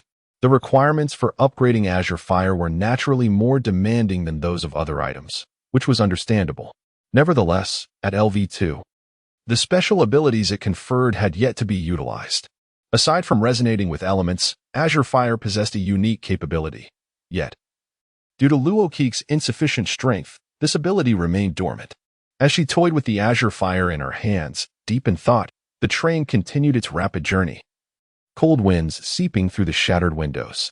A dark mist enveloped the entire carriage, isolating the survivors from the external world, yet failing to block the chilling air that sent shivers down their spines. Half an hour slipped by in an instant, and the second wave of the Hell Station's assault commenced silently. Although the monsters had yet to reveal themselves, the necessary preparations were underway. Chen Ning and Luo Rue arranged flashlights in a systematic pattern on the windows and seats, illuminating the carriage sufficiently, though it paled in comparison to the train's headlights. The others remained positioned at the back, awaiting the enemy's advance. Meanwhile, Luokeke focused her attention on the surrounding environment, keeping the system panel active to quickly identify the nature of any approaching foes. Every individual remained tense, their senses heightened in vigilance.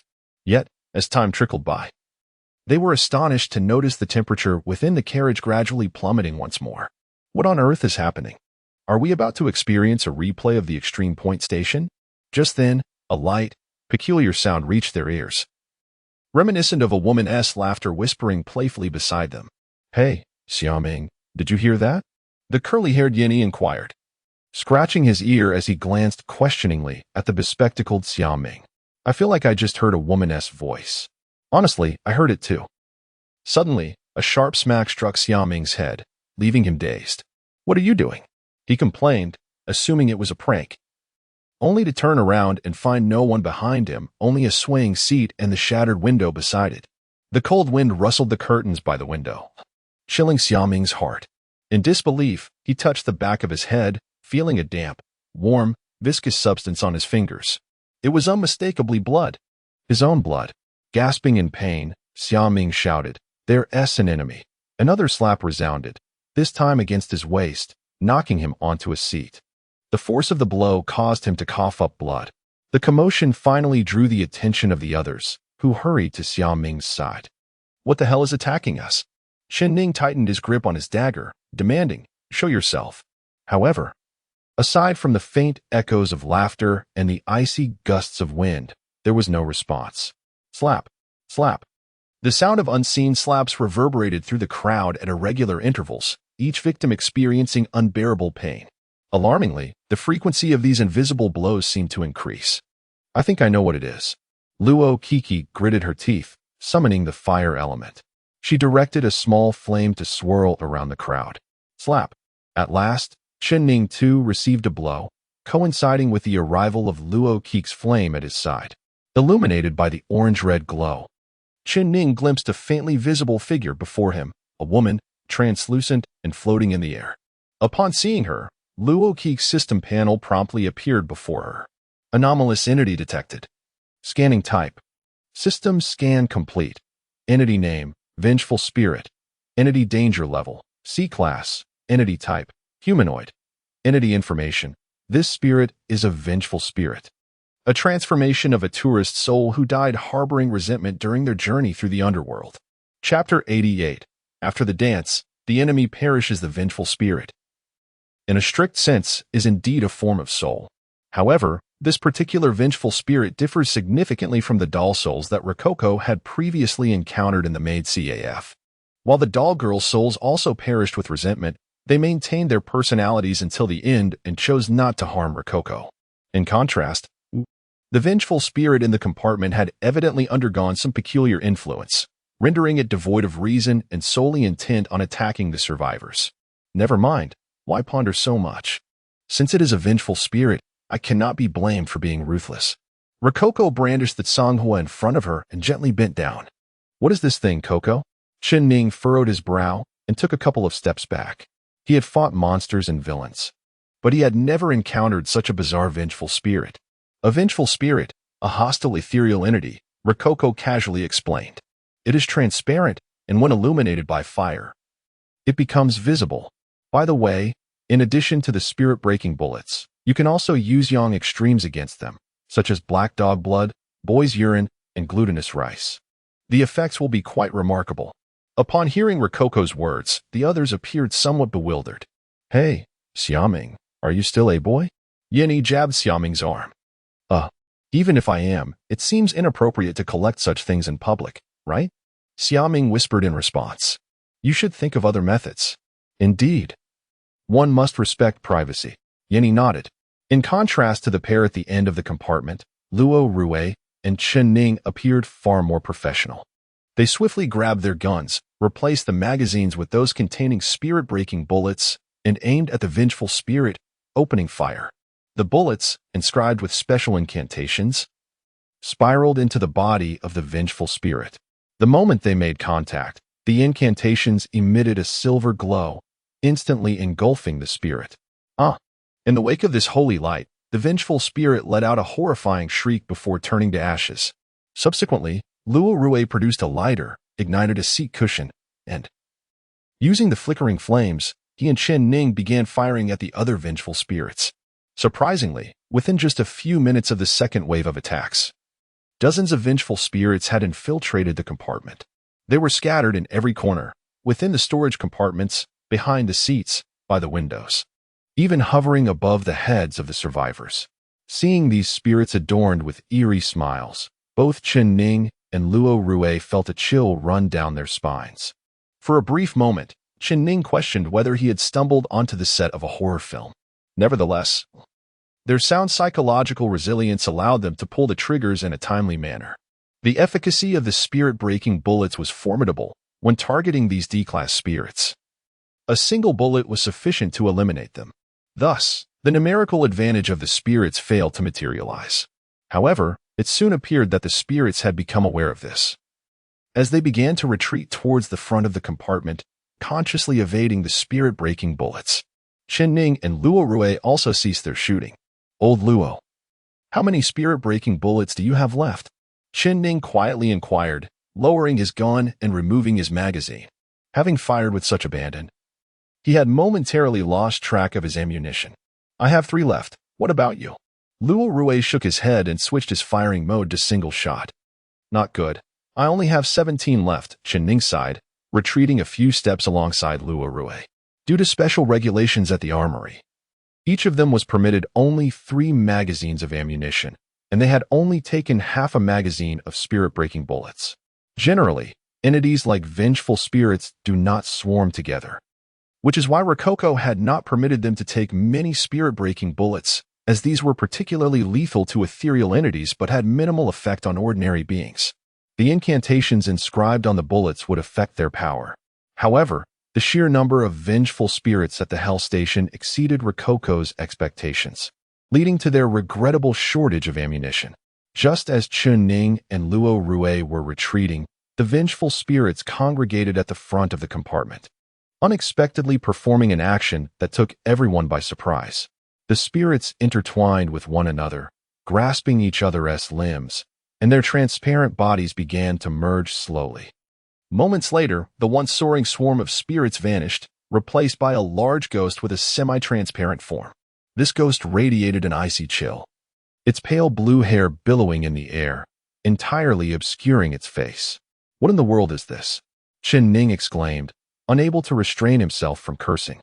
He raised his machine gun and pulled the trigger at the large ghost, and Luo Rue did not hesitate to join in the assault. They understood that this was not the time to conserve ammunition. However, to their astonishment, the spirit-breaking bullets that easily dispatched vengeful spirits were rendered ineffective against the large ghost. The silver bullets pierced its form, releasing holy light that barely made a dent. Ugh! The large ghost, enraged by the injury, took a deep breath and unleashed a terrifying shriek at the survivors. The sound was deafening, accompanied by a wave of frigid air that mercilessly swept toward them. Instinctively, people covered their ears, yet even so, the bone-rattling noise penetrated their palms, inflicting relentless harm upon their ears and minds. Unlike the wails of the previous wave of monsters, the large ghost's roar could inflict actual damage. A trickle of crystalline blood seeped from Rococo's ear, accompanied by an unbearable pain. Gritting her teeth, she forced herself to remain conscious. Finally, after approximately a minute, the large ghost ceased its shrieking. Having endured such an assault, the survivors in the compartment were all somewhat injured. Rococo, despite the pain, meticulously scanned the large ghost panel data. Abnormal entity detected. Scanning entity type, system scan complete. Entity name, Soul Phantom. Entity danger level, B class. Entity type, ethereal being. Entity information, Soul Phantom composed of countless vengeful spirits. The boss unit of the second wave of attacks at the Hell Station, having confirmed that this entity was a boss, Rococo had no further options but to attempt to slay it.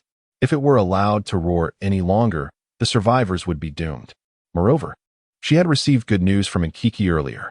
Nkiki had infused all the energy she had accumulated into the Tsanghua dagger, enabling it to utilize its special abilities for a brief period. "Partner, you can finally showcase your power once more." Rococo caressed the Tsanghua as she slowly approached the large ghost. "Coco, what are you planning to do?" Chen Ning stared at Rococo's determined silhouette, momentarily stunned. "I'm going to take it down." Rococo replied succinctly, gripping the Tsanghua tightly as she advanced step by step. At that moment, another 10 or so vengeful spirits squeezed through the gap in the window, charging directly toward Rococo. Witnessing this scene, the other survivors collectively felt a surge of anxiety for Rococo. However, Rococo herself exhibited no expression. She raised the shimmering azure flame and swiftly flung it aside. Azure flame transformation. Scythe. As her words resonated, the initially dagger-shaped azure flame began to twist, its blade elongating rapidly. The handle, which was less than 10 centimeters, expanded as well. Whoosh. In the astonished gazes of the onlookers, a flash of cold light flickered, and the dagger in Rococo's hand vanished, replaced by a crimson scythe. This was the second ability of the azure flame, transformation. As the name implies, after infusing it with power, the azure flame could alter its form, transcending the limitations of a single weapon type like a dagger, sword, blade, spear, colossal hammer. As long as Rococo envisioned it, the azure flame could assume a myriad of different shapes. In the current battle, the most suitable form was that of a scythe, renowned for its extensive lethality. Hiki. The vengeful spirits surrounding Rococo remained oblivious to the impending danger, frolicking as they lunged towards her. Yet, the petite figure wielding the giant scythe merely swung it with simplicity. Whoosh! In an instant, the vengeful spirit that stood before Rococo was cleaved in two by the azure scythe. The azure flame inherently possessed the ability to harm vengeful spirits, and with the skill enhancement from the certificate of the underworld, the spirits stood no chance against the scythe's assault. With the obstacle eradicated, Rococo hesitated not, continuing her advance towards the colossal spirit, her pace quickening. Eek! The colossal spirit, observing Rococo's fierce demeanor, seemed to sense a hint of peril. It raised its head, preparing to emit another cry. However, Rococo would not grant it that opportunity. The petite figure leaped like a bird, the scythe in her grasp tracing an elegant arc as it surged towards the colossal spirit's head. Although the azure flame had transformed, its weight remained unchanged, allowing Rococo to maintain her nimble grace. Crack! With a slight sound, the massive head of the colossal spirit was severed, rolling to the ground. Devoid of its head, the colossal spirit flailed its arms wildly before crashing to the earth with a thunderous thud. Not yet enough. Gazing at the fallen colossal spirit, Rococo shook her head, lifting the scythe anew, rhythmically swinging it as if engaged in a dance. To the eyes of the survivors, Rococo appeared as an elegant maiden of death, wielding her scythe to reap the life from the colossal spirit. As her dance concluded, the entity was vanquished. Anomalous entity, colossal spirit has been defeated. Hunter license has gained experience points. Artifact, azure flame has gained experience points. Certificate of the underworld has gained experience points. As Rococo retracted her scythe, the colossal spirit completely dissipated, and the survivors thus triumphed over the second wave of attack. Chapter 89. The unfortunate Loli's glorious victory, having successfully vanquished the vengeful specter. Rococo elegantly retracted her azure flame scythe, transforming it once more into the shape of a dagger. "Thanks a lot, Dark Coco," she murmured softly. Thanks to Dark Coco's assistance, she was able to utilize the azure flame's 100 solutions in advance and eliminate the second wave of the boss.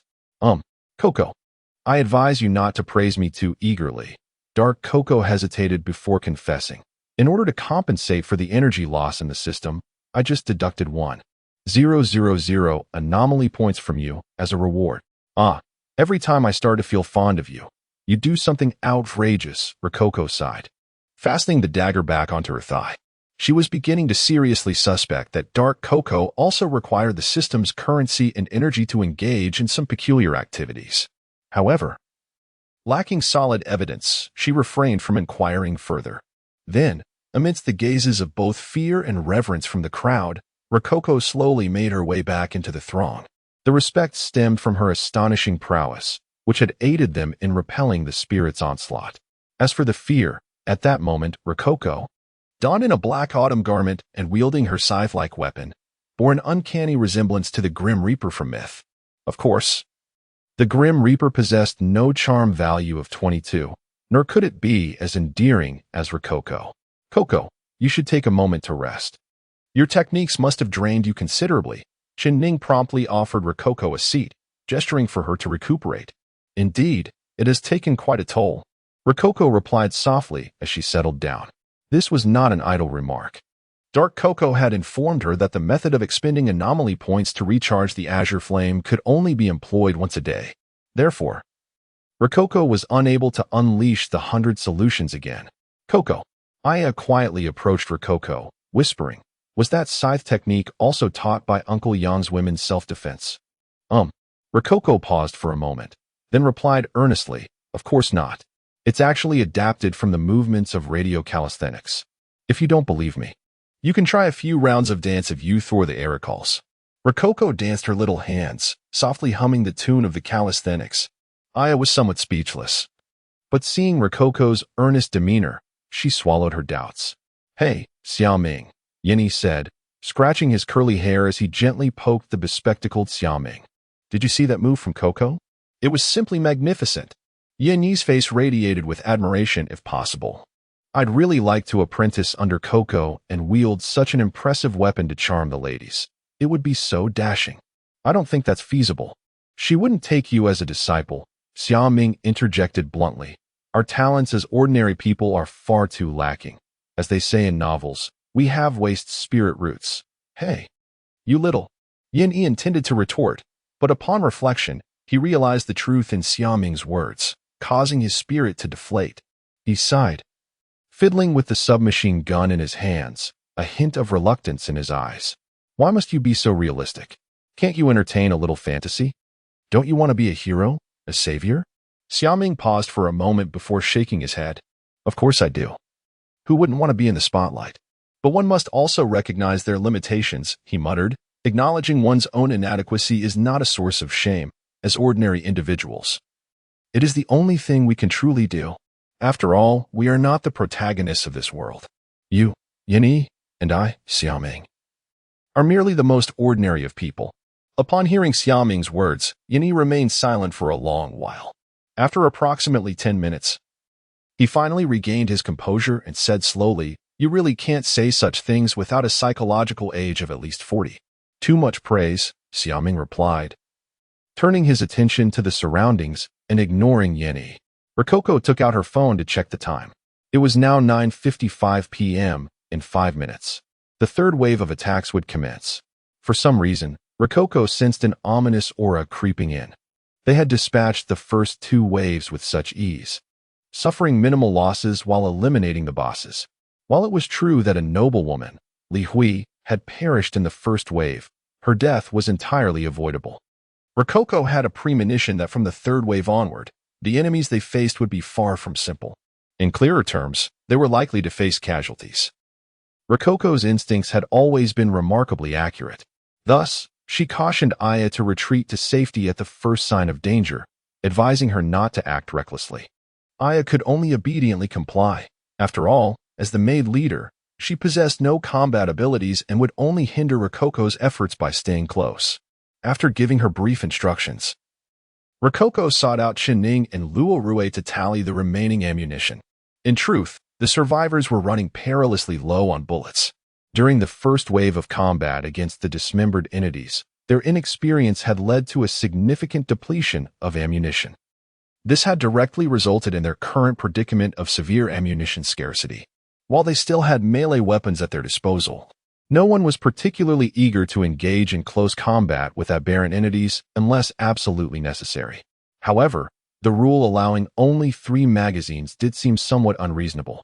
Perhaps the underworld had never intended for survivors to rely solely on firearms to navigate Hell Station. They would inevitably have to confront the aberrant entities in close quarters at least once or twice during the 5 waves of attacks. It was unavoidable. Having thought this through, the 3 felt a sense of resignation. Qining glanced at the time and quietly stated, "It's now 10 p.m. The enemy should be arriving shortly. I'll take position at the front. You 2 just keep an eye on my back." With that, Qining boldly took his place at the forefront, confidently entrusting his rear to Rococo and Luorue. The 2 nodded and then cautiously scanned their surroundings, awaiting the arrival of the enemy. The monsters from the first and second waves had emerged through the windows. Where would this third wave attack from? Rococo mused curiously. In an instant, the carriage fell into an eerie silence, and everyone's nerves grew taut. Suddenly, a series of continuous rolling sounds echoed from the ceiling above. The sound was rather peculiar. It bore a resemblance to the noise of wheels, yet also reminded one of toy cars gliding overhead. How strange. What on earth is that noise? Dark Coco quipped in Rococo's ear. It sounds a bit like toy cars. Toy cars? Impossible. Rococo shook her head, dismissing the idea. There can't possibly be toys in a place like this. Surely they wouldn't be for the aberrant entities. Just as Rococo finished speaking, a loud crash interrupted her. Turning her head, she realized it was the ventilation cover from the carriage's ceiling that had fallen. In the blink of an eye, the exposed vent was enveloped in a thick black mist. With a soft thud, a diminutive yellow toy car, no larger than the palm of one's hand, tumbled down from the ventilation duct. Chapter 90. The Perilous Toy Story. The toy car lay overturned on the ground, its wheels spinning incessantly. Despite its modest size, the craftsmanship was remarkably intricate, with its tiny headlights flickering and emitting a series of beeping alarms. What is this? The onlookers gazed at the toy car in bewilderment, completely at a loss as to what the underworld was up to. Closest to the car was Xiaoming, who hesitated for a moment, then cautiously approached it, assault rifle in hand. Instinctively, he reached out to touch the car. "Xia, don't touch it," Luokeke suddenly shouted, her voice filled with urgency, attempting to halt Xiaoming's action. At that moment, Xiaoming realized the danger and quickly stepped back. Unfortunately, he was a moment too late. A surge of crimson light erupted from within the toy car, followed by a violent explosion that erupted with a deafening roar and a blaze, targeting the nearest Xiaoming. Boom! Flames and debris consumed Xiaoming, but at the last moment, a figure lunged forward, pushing him aside and taking the brunt of the explosion. As the smoke cleared, the imposing silhouette before Xiaoming slowly collapsed. "Officer Luo." Recognizing the figure's face, Xiaoming cried out tremulously. The one who had come to his aid was indeed Luorue. After the toy car had fallen, he sensed something was amiss and had prepared himself accordingly. Thus, At the moment of the explosion, the veteran officer had pushed Xiaoming away, allowing the searing heat and flames to engulf him instead. Officer Luo, are you all right? Xiaoming hastily helped Luo Rue to his feet, but the latter waved his hand dismissively, signaling that he was fine. I was wearing a bulletproof vest. I'm all right. There is no need for concern. The old officer breathed heavily, trembling as he stood upright, gently admonishing, Child, be more cautious in your actions. And don't lose your wits at critical moments. Though there was a hint of reproach in Luo Rue's words, the predominant tone was one of guidance. Yet, was the old officer truly unscathed? The answer was a resounding no. The bulletproof vest did absorb some of the explosive force, but the proximity of the blast had caused internal injuries. Fortunately, the veteran was in good shape. Otherwise, he could have easily succumbed to unconsciousness from the explosion. Taking Luo Rue's words to heart, Xiaoming nodded solemnly, gritting his teeth as he gradually retreated to his original position. Phew. Luo Rue exhaled, turning to Luokeke. Miss Luokeke, what exactly are these monstrous entities? In the eyes of the onlookers, Luokeke was a well-informed young girl, so upon encountering these new creatures, they instinctively sought her insight. The girl nodded, indicating that she was aware of the origins of these entities. Just moments ago, as the monsters appeared, the system's interface had activated. Abnormal entity detected, scanning entity type. System scan complete. Entity name. Self-destruct toy truck. Model. Entity danger level. D-class. Entity type. Miniature. Entity information. A toy car filled with special energy. It will explode if approached too closely by humans, but will not detonate if destroyed from a distance. To be honest, this entity doesn't seem like an abnormality. It resembles a peculiar weapon. Nevertheless, regardless of its classification, its intent to eliminate survivors remains unchanged. Without hesitation, Luokeke promptly informed the others of the self-destructing toy truck's characteristics and vulnerabilities. It seems this wave of assault will not spare us from expending ammunition. Chen Ning sighed ruefully, shaking his head. This self-destructing toy truck, lacking any flashy abilities, posed a significant threat merely through its explosive nature. The survivors were not keen on engaging in close combat with a moving bomb. Rolling sounds echoed again amidst their discussions. However, this time, the sounds of wheels grew more frequent and intense. This indicated an increase in the number of self-destructing toy trucks. Moments later, 3 toy trucks of different colors tumbled out of the ventilation shaft. One of the trucks flipped over, while the other 2, by chance, managed to right themselves after rolling a couple of times. As if imbued with a sense of consciousness, the 2 upright trucks sped towards the nearest target. The curly-haired Yenny. Step back. Keep your distance from those toy trucks in the ventilation shaft, Chen Ning commanded firmly, raising his machine gun and aiming at the toy vehicles. With Xiaoming's earlier misstep in mind, Yenny did not hesitate and quickly retreated. Seeing Yen create distance from the toy trucks, Chen Ning nodded and pulled the trigger. Although he wielded a machine gun in Chen Ning's hands, it delivered the precision of a rifle. A barrage of bullets struck the 3 toy trucks, wreaking havoc on their internal mechanisms. Zzz. The toy trucks emitted a wisp of blue smoke before collapsing to the ground, rendered immobile. Moments later, they too disintegrated into ashes, much like the previous anomalous entity. Phew. Observing the successful attack, the group collectively breathed a sigh of relief. However, before they could fully regroup, a new wave of attacks emerged. Identical-sized toy trucks, accompanied by the maddening sounds of wheels, appeared in every corner of the compartment. This time, they entered not only through the ventilation shaft but also through gaps in the doors, broken windows, and remnants of destroyed seats. In every shadowy nook, a few comically dangerous self-destructing toy trucks emerged. Amidst these perilous foes, Luokeke suddenly spotted a small figure. Unlike the toy trucks lying flat on the ground, this peculiar figure seemed to be flying. Abnormal entity detected. Scanning entity type. System scan complete. Entity name. Self-destruct toy plane. Model. Entity danger level. C-class. Entity type. Small. Entity information. A modified remote-controlled plane. More agile and powerful than the self-destructing toy trucks. Goodness, is this a Toy Story? Observing the multitude of self-destructing toys surrounding her, Luokeke bit her lip and drew her pistol. Chapter 91. The Super Toy Manufacturing Bear at 5 minutes past 10 in the evening. Toys endowed with self-destruct capabilities launched an assault on the survivors. Faced with the overwhelming number of toys, the people could only retaliate with their firearms. The sporadic sound of gunfire echoed throughout the dilapidated carriage. Rococo wielded her silver handgun, shooting at the toys incessantly. Although her proficiency with firearms was lacking, she managed to ensure that 2 shots would suffice to destroy 1 toy. The other survivors also endeavored to conserve their ammunition. Nevertheless, the sheer volume of self-destructing toys rapidly depleted their bullets. During this tumultuous time, Rococo attempted to attack the toys using her elemental fire or water arrows. Unfortunately, the water arrows failed to penetrate the toys' exteriors, while the flames could not ignite the explosives within. Thus, Rococo had no choice but to fight with her gun. Just like everyone else, the first to exhaust their ammunition were Yin and Xiaoming. Armed with submachine guns, their rapid firing quickly consumed their precious bullets. Having never handled firearms before, they were completely clueless about their usage. Their indiscriminate shooting left them with empty magazines.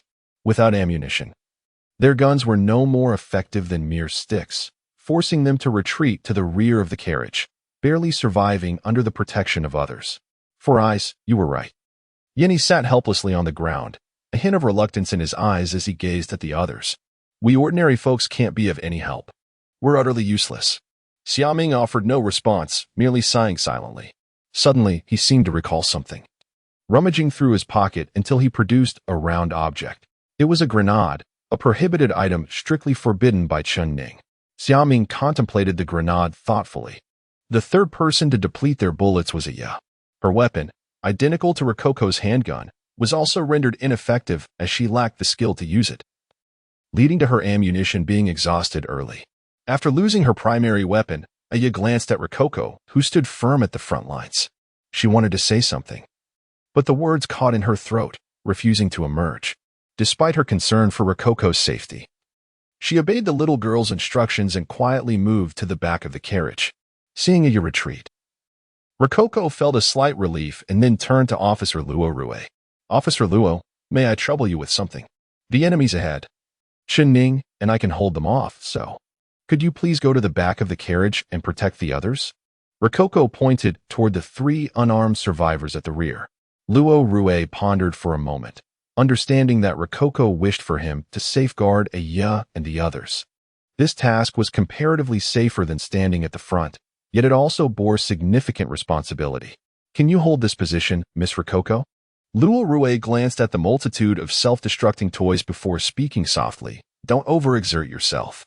He knew Rococo was formidable, yet he had personally experienced the explosive power of the toys. Without body armor, the consequences of a toy explosion could be catastrophic. Rest assured, Officer Uncle. Do you still doubt my capabilities?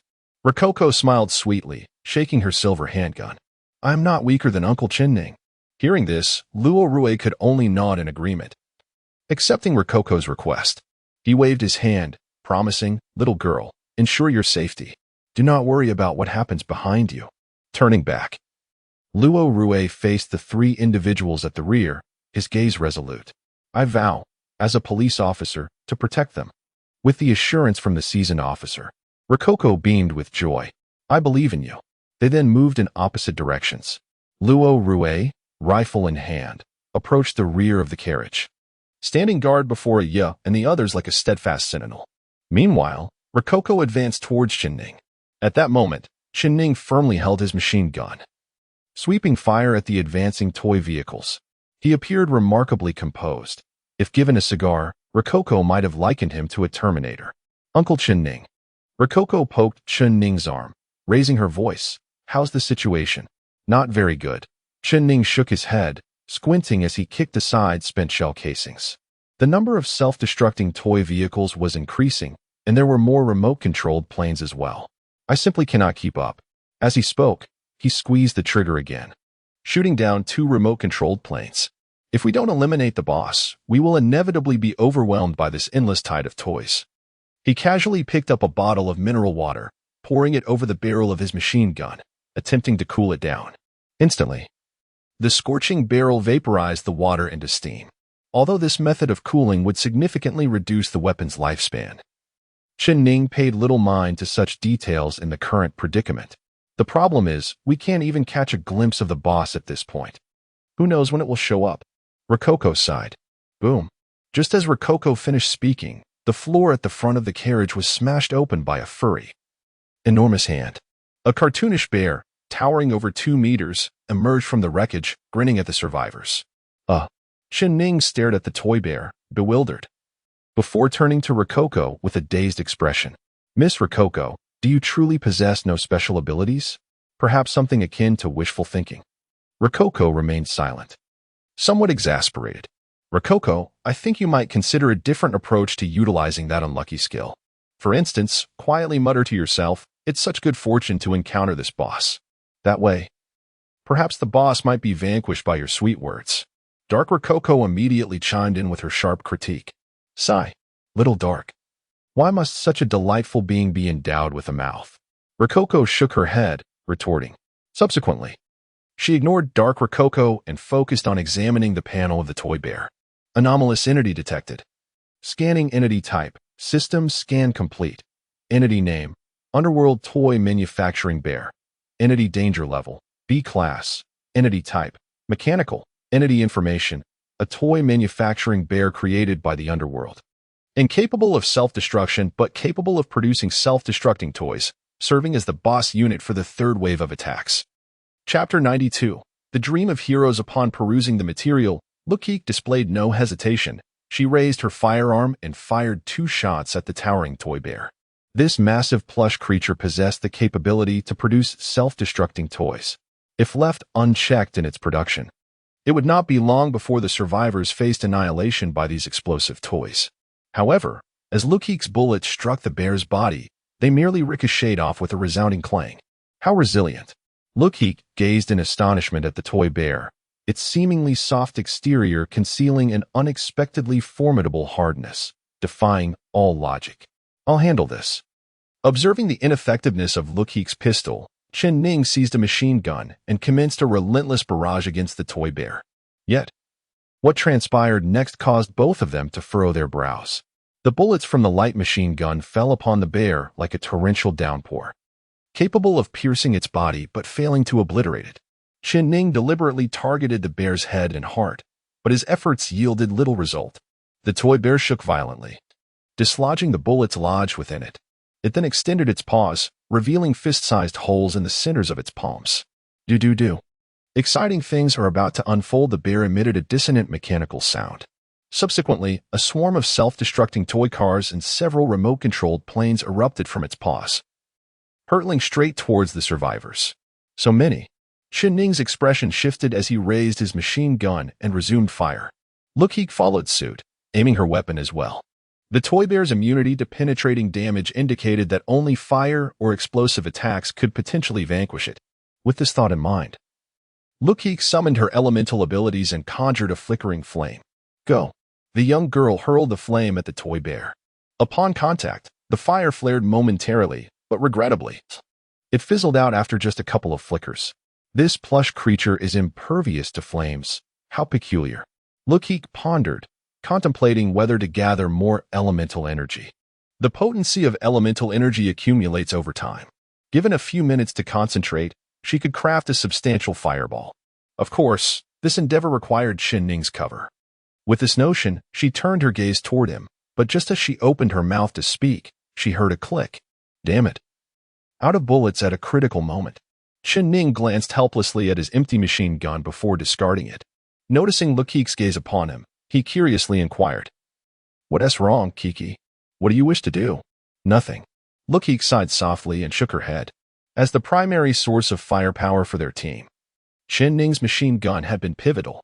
Despite his efforts to conserve ammunition, he had exhausted his entire magazine in this dire situation. Without firearms, he could not provide Luokeke with the necessary cover. Alas, ammunition depleted. Chen Ning shook his head. Nevertheless, despite his words of despair, his actions conveyed no intention of retreat. Kiki, step back. I will handle things up front. He drew a short knife, fixing his gaze firmly on the looming toy bear. In truth, aside from defeating the boss, there was another, unspoken method to prevail. enduring the onslaught for 1 hour. After an hour, the next wave of attacks would arrive and conclude automatically. With no viable options at hand, Ning resolved to buy as much time as possible. Luokeke, however, did not retreat. Silently, she drew her pistol and began firing at the approaching toy cars. In that moment, both were resolute, ready to face the enemy before them with a sense of defiance. Simultaneously, a fierce battle erupted at the back of the carriage. In fact, veteran officer Luokeke found himself in a precarious situation. Self-destructing toy trucks that emerged from the shadows bypassed the defenses of Luokeke and Ning, charging directly towards the unarmed Aya and her companions. To protect them, Luokeke disregarded the need to conserve ammunition, switching his rifle to full auto mode and suppressing the encroaching explosive toys. Soon, however, his bullets ran dry. At that moment, a remote-controlled explosive plane hurtled towards Ming at breakneck speed. With no remaining bullets, Luokeke was powerless to stop it, instinctively retreating. Ming found himself backed against a wall, with no escape. He could only watch helplessly as the drone approached. Alas, even in death, I remain useless. As he gazed at the impending aircraft, Ming silently closed his eyes. Just then, Luokeke sprang into action. He swiftly drew his knife, unwavering in his resolve, and slashed at the remote-controlled plane. With a swift motion, the aircraft was cleaved in two, but the moment was fleeting. The severed plane still detonated. Boom! Flames and fire engulfed the old officer's body. As the smoke cleared, a shocking scene emerged. The close-range explosion had shredded Luoke's bulletproof vest, leaving his right arm charred and 3 fingers missing, contorted in a grotesque manner. Coughing violently, Luokeke collapsed to the ground, suppressing his cries of agony as intense pain rendered him unable to stand. Witnessing this, Ming felt an overwhelming sense of shame. He wished to speak, yet the old officer waved his hand, signaling that he bore no grudge. However, the more Luokeke dismissed his pain, the more unbearable it became for Ming. Silently, he rose, pocketing a grenade and gazing at the formidable toy bear before him. What can an ordinary person do? In their youth, most boys dream of becoming superheroes. As teachers lectured, they envisioned dark lords descending, imagining themselves soaring from windows to vanquish evil and save the world before awestruck classmates and family. Yet, as they matured, reality set in, and they recognized their place among the masses. Under the dual pressures of life and career, they gradually relinquished their heroic dreams, settling into the role of an ordinary person. Ming, too, had once entertained such dreams. When bullied by classmates or reprimanded by parents and teachers, he fantasized about saving others. Yet, that opportunity never arose, for he was, by all accounts, utterly unremarkable. The dream faded into obscurity. Now, however, an opportunity, perhaps the only one in his life, lay before him. He gazed at the imposing toy bear, at the exhausted Ning and Luokeke, and at the injured officer who had sacrificed himself to protect him. A phrase echoed in his mind. Would you prefer to live your life as a coward? Or would you choose to be a hero, even if only for a fleeting moment? Ming made his choice, with the grenade clutched tightly in his hand. As if it embodied his dreams of heroism, he charged towards the toy bear. It is said that when a person's life is threatened, they can unleash unimaginable strength and speed. Currently, Ming finds himself in such a state. His sprint is so swift that even Ning and Luokeke struggle to perceive it. They merely feel a gust of wind rush past them. Without a moment's hesitation, Ming collides head-on with the teddy bear, yanking the pin from the hand grenade. Subsequently, he clings tightly to the teddy bear, bracing himself for the oncoming wave of self-destructing toys. The veteran officer watches in shock as he realizes that Ming is speaking to him. And by the shape of his lips, it appears to be, "Thank you. Thank you for giving me the courage to fulfill my dream." Boom. The deafening roar of the explosion is accompanied by a blinding flash and a searing wave of heat. A fireball, far more potent than the self-destructing toys, erupts at the front of the carriage, engulfing both the teddy bear and Ming. In the instant following the explosion, the self-destructing toys within the train cease their movements, signifying that the teddy bear has been vanquished. Ultimately, Ming has triumphed over the demon king of his dreams. Chapter 93. The Insect's Cry. Crisis approaches as the explosive flames and smoke dissipated, both Xiaoming and the toy bear had vanished. In the front section of the carriage, only a massive crater remained, shrouded in a thick, black fog. Surrounding the pit were charred bloodstains and indistinguishable fragments of clothing. A pair of bloodied, shattered glasses hung by the window, swaying in the breeze. Xiaoming had detonated a powerful high-explosive grenade. There was no doubt that he had perished in this explosion.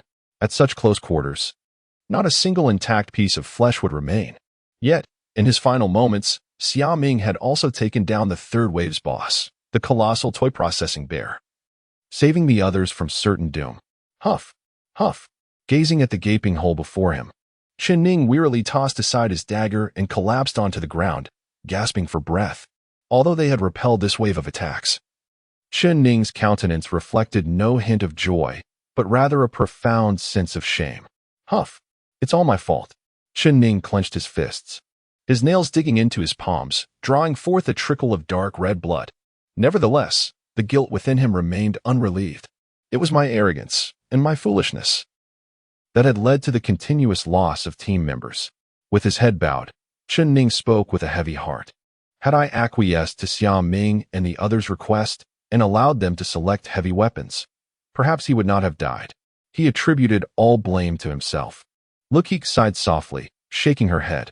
In truth, Chen Ning had made no errors.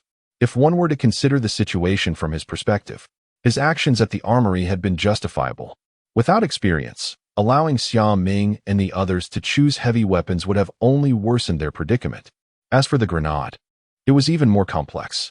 With the high-explosive grenade Xiaoming had used, had he not embraced the toy bear tightly, absorbing the brunt of its destructive power, both Chen Ning and Luokeke, positioned at the front, would undoubtedly have been affected.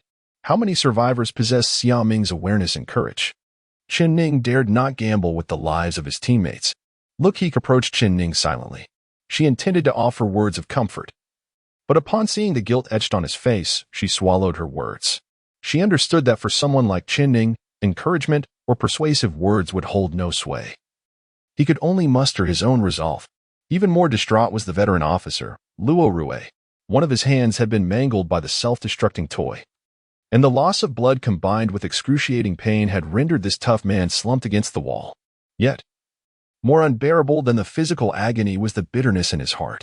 The veteran officer had promised to protect the others, but he had failed. Having served as an officer for half his life, this feeling of helplessness in safeguarding others was a sensation he had never encountered before. He removed his tattered bulletproof vest and tossed it aside, then gently tore open his shirt with a small knife, seeking to bandage his severed finger.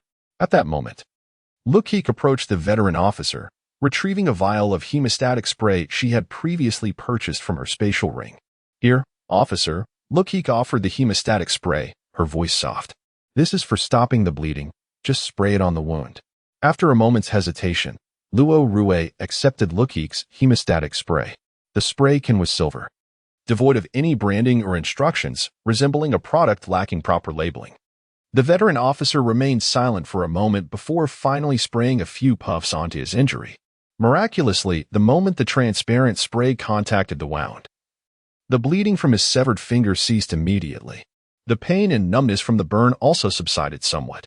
Luokeke gazed at the spray in surprise, cautiously asking, "Miss Luokeke, may I ask you a question, if it's not too much trouble?" Luokeke nodded, not denying his request. Seeing her agree, the veteran officer sighed in relief and gently inquired, "Miss Luokeke, are you affiliated with a special organization within my country, tasked with handling these bizarre incidents?" Over his decades as an officer, Luokeke had encountered unusual events before. However, each time he sought to delve deeper into such matters, his superiors would strictly prohibit him from accessing related documents. Yet now, having personally experienced an extraordinary event, he was increasingly convinced that a specialized agency existed in the country to address anomalies. Luokeke's demeanor resembled that of an operant agent dealing with such incidents.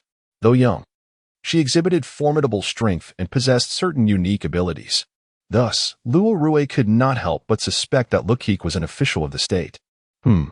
After a moment of contemplation, Luokeke finally nodded. "I suppose you could say that." She did not deny her affiliation. The Adventurers Association she belonged to was indeed a semi-official organization. one of the few in the nation addressing extraordinary events. Were Luokeke to survive the train ordeal, he would undoubtedly encounter the Adventurers Association. Therefore, Luokeke chose not to conceal this from him. Of course, she refrained from divulging details about her identity, code name, or any other extraneous matters, and Luokeke, perceptive as he was, opted not to press further. There are still 2 waves of monsters to face. Luokeke returned the hemostatic spray to Luokeke and slowly rose to his feet, gripping his machete tightly. In 2 hours, we will depart. The veteran officer forced a smile. After enduring so many trials, he felt utterly exhausted, yet he knew that in this crucial moment, he could not afford to let his guard down. Maintaining composure was paramount. Indeed, Luokeke turned away, exhaling softly. The assaults from the depths of hell grew increasingly formidable. Death and injury had become an inescapable reality for the survivors. After 5 waves of attacks, could they truly clear this ordeal? How many would survive? These questions left Luokeke feeling uncertain. She could only silently prepare to fulfill her duties. For a moment, the carriage fell into silence. No one spoke. All survivors quietly regained their strength, contemplating their potential contributions. Unbeknownst to them, the clock slowly approached 11 o'clock at night. This signified that the 4th wave of attacks was imminent. Luokeke tightened her collar, shielding herself from the biting cold. Just 2 days prior, the vehicle the survivors had boarded was the latest high-speed train of the nation, boasting pristine interiors and state-of-the-art equipment. Yet, after the tumult of the past 2 days, the train had become a wreck, with not a single intact window remaining. Inside the carriage, shattered seats littered the floor, and bullet holes peppered the walls. Despite the chaos, the train continued to race forward, allowing the frigid winds to gust inside. And even with the black mist as a barrier, Luokeke could still feel the chill. With her silver pistol now devoid of ammunition, she discarded it, drawing her dagger instead. Her senses alert to the surroundings. A soft, almost imperceptible chirping sound emerged from the pile of chairs in front of the crowd after approximately 2 minutes. This sound resembled that of a cicada, evoking the essence of summer's serenade. Chapter 94. The Plague of Ants in the Dim Light of the Carriage. A thought flickered through Luokeke's mind. Insects? How could there be insects in here? She furrowed her brow instinctively. The high-speed trains of Yin country were renowned for their cleanliness, making it highly unlikely for any bugs to infiltrate. Moreover, the survivors found themselves in the realm of the underworld, a place where even humans struggled to survive, let alone ordinary insects. Chen Ning, having heard the unsettling sounds, withdrew 2 short blades and cautiously observed the pile of discarded seats. "Shall we take a look?" Luokeke suggested, indicating the heap before them. "All right," Chen Ning nodded, preparing to investigate alongside her. Just then, the tattered seats shifted unexpectedly, as if something beneath them was pushing upward. Suddenly, a dark, crawling creature emerged from the crevice of the seats. It was roughly the size of a fist, with a glossy black, rounded head and an oval abdomen, supported by several slender legs. Atop its head were a pair of menacing, scissor-like mandibles, the distinct jaws of an insect. Recognizing the creature's identity, Chen Ning's heart sank. "It's a soldier ant." Indeed, this formidable insect was none other than the infamous soldier ant, known to consume anything in its path. No creature could impede its relentless march. Any beast that stood in its way would inevitably become its meal. Thus, the name soldier ant was aptly bestowed upon it. However, one must note that the soldier ants on Blue Star were, at most, the size of a finger, far from reaching such a daunting size. As Chen Ning identified the creature, Luokeke simultaneously accessed its information panel. Abnormal entity detected. Scanning entity type. System scan complete. Entity name. Underworld soldier ant. Entity danger level. D class. Entity type. Insect. Entity information. Soldier ants infected by the waters of the underworld. Capable of surviving in this environment, typically move in swarms, possess immense biting power, and are attracted to blood. The D-class designation was the weakest among abnormal entities. Yet, Luokeke felt no relief from the enemy's low ranking. She noted the term swarms mentioned in the panel's information. What kind of devastation could a horde of ants wreak? As Luokeke pondered, a cacophony of insect calls erupted from the corner of the carriage. One after another, giant soldier ants emerged from unseen crevices, marching in unison towards the survivors like a well-oiled machine. Upon witnessing this, Ning's expression shifted dramatically. "Everyone, do not huddle in the corner. Move towards the center," he shouted. The ants were infiltrating from all directions, leaving no safe haven in the carriage. It was better for the survivors to gather together than to be picked off one by one. Upon hearing Ning's command, they hesitated for no longer, rushing to stand back to back with him and Luokeke, forming a protective circle. "What should we do next, Brother Chen?" Yini gasped, her eyes wide with fear as she glanced at the advancing soldier ants. The once proud curls atop her head now drooped in dread. Ning sliced through one soldier ant with a swift motion, contemplating his next move before gritting his teeth and uttering a single word: "Fire." He recalled that insects were instinctively averse to flames.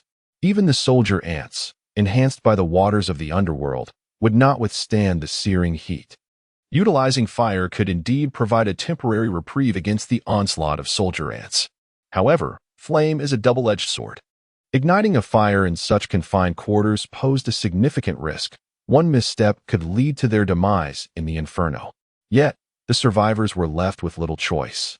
If they did not employ fire, they would soon find themselves consumed by the relentless ants. Hence, they acquiesced to Ning's plan. Without delay, Ning began dismantling the surrounding seats to create a small clearing for the survivors. Meanwhile, Luokeke brandished her azure flames, deftly stripping the leather from the seats and gathering it as fuel. Through their combined efforts, a circular fire barrier soon took shape. Taking a deep breath, Ning resolutely produced a lighter and ignited the makeshift barrier.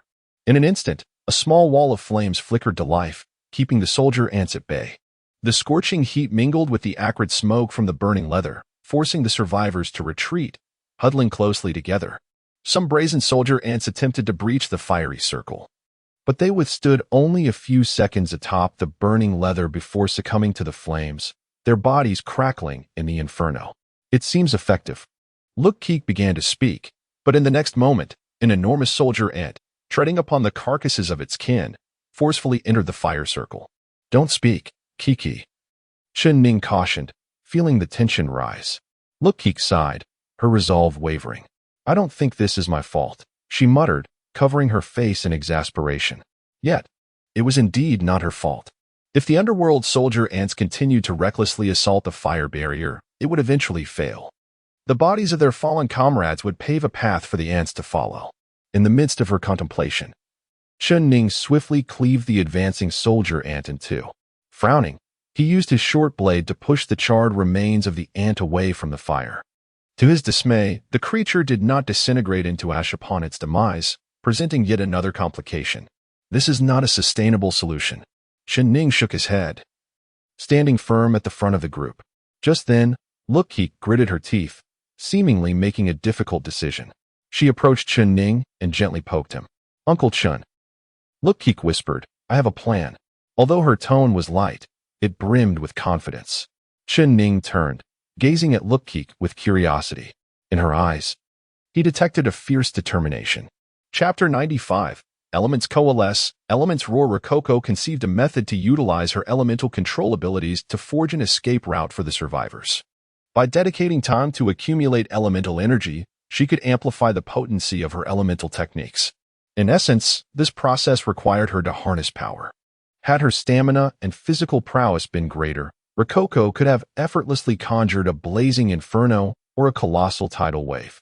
However, as a young girl, she found herself reliant on the primitive method of energy accumulation.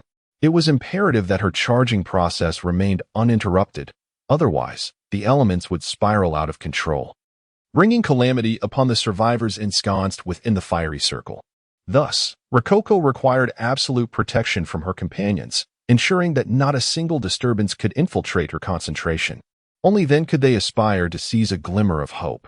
The duration for this accumulation was 10 minutes. After hearing Rococo's plan, Ning pondered for a moment before nodding decisively. "Very well, Rococo, we shall strive to grant you these precious 10 minutes. With that, Ning ceased further discourse. Drawing two short blades and positioning himself at the rear of the fire circle, his gaze fixed intently upon the encroaching army ants. The other survivors, upon learning of the plan, concurred, brandishing their weapons and taking their places at the perimeter of the fiery barrier. Even Aya, who had seldom wielded a weapon, unsheathed her dagger and stationed herself protectively in front of Rococo. "Go ahead, Rococo. Leave the rest to us." Aya gritted her teeth, plunging her dagger through an army ant that dared to breach the fire circle. With a deep breath, Rococo cast aside all hesitation and commenced her elemental gathering. The concept of elements boasts an ancient heritage, not only in the realm of the Flame Nation but across the globe. From the dawn of civilization, humanity's ancestors, upon witnessing the myriad phenomena of nature, fires, floods, and thunderstorms, unconsciously anthropomorphized these occurrences, perceiving all natural entities as imbued with divine essence. Consequently, people began to venerate these elements, interpreting thunder as the wrath of the heavens and rain as celestial tears. While the majority worshipped these natural deities, a minority of ambitious souls endeavored to harness these primordial forces. They sought to supplant the divine, aspiring to become revered gods themselves. Throughout history, these individuals etched their names into the annals of time. Initially, they were the ancient shamans and druids, later evolving into wizards and enchantresses. Despite the fact that most among them were charlatans thriving on deceit, a select few possessed the innate intelligence to command the elements of nature. Yet, through centuries of exploration, humanity grappled with an inescapable dilemma: how could they conjure elements from nothingness?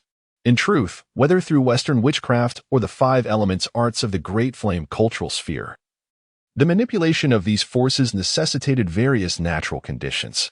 Western magic demanded an array of peculiar ingredients, while the five elements and yin-yang techniques of the Great Flame required adherence to the principles of feng shui and terrain, or else their efficacy would be severely diminished.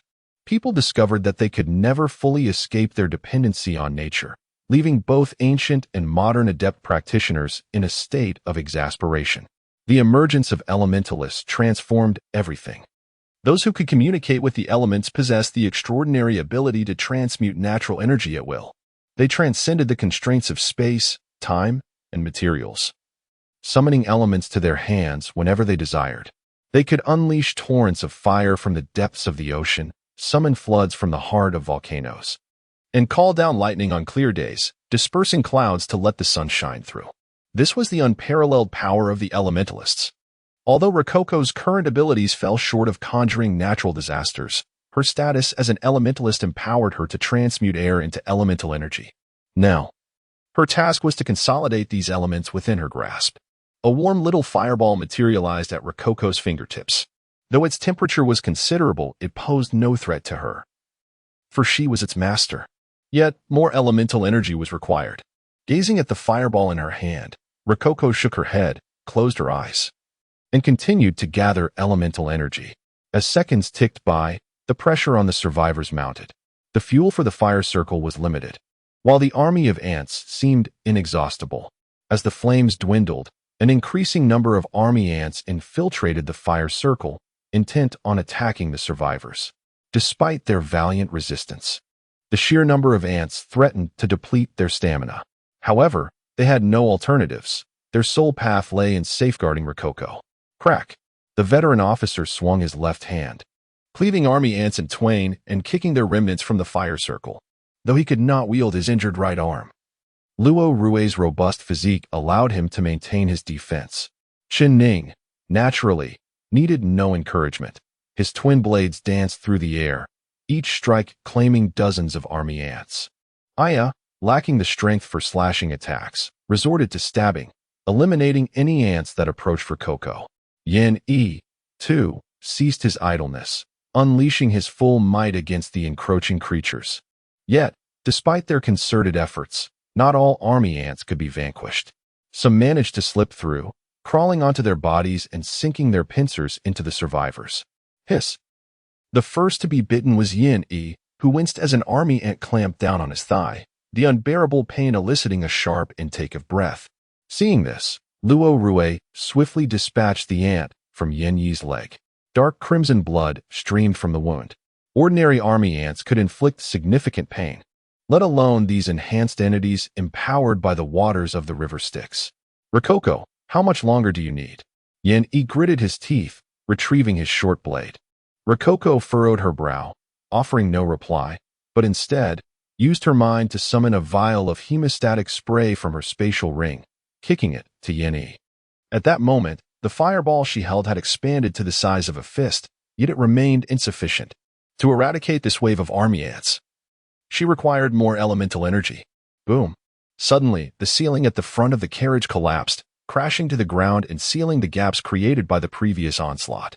Dust filled the air, obscuring the survivors' vision. When they reopened their eyes, a massive, shadowy figure loomed before them.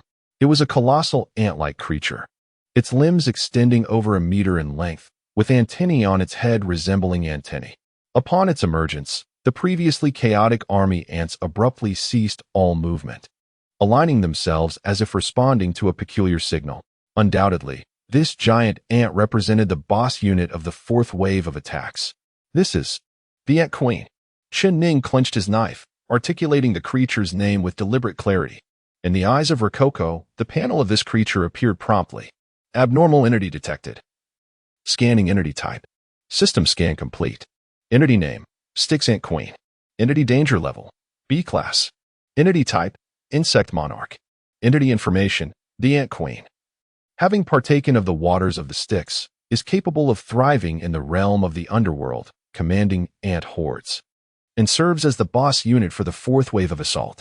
Chapter 96, The Fiery Onslaught. The emergence of the Ant Queen exacerbated the dire situation. The fire circle, already inadequate in repelling the relentless assault of the army ants, was now on the brink of collapse under the unified command of the Queen. Chen Ning had intended to breach the fire circle and eliminate the Queen amidst the chaos, but as he stepped beyond its protective boundary, he was viciously bitten by the advancing ants. Observing the horrific wounds on his legs, he realized that a forced escape would only result in him being devoured by the swarm.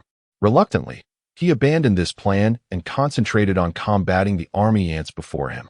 As the swarm increased in number, the survivors were compelled to retreat, soon finding themselves standing back to back. Yet, even in this formation, they were unable to withstand the onslaught, with numerous ants breaching the fire circle and inflicting painful bites on the survivors. The atmosphere was thick with despair, punctuated by faint cries of agony. Soon, the fire circle that had incinerated countless army ants was extinguished by the overwhelming tide of the swarm. Meanwhile, Rococo's elemental charge was still a minute away from completion.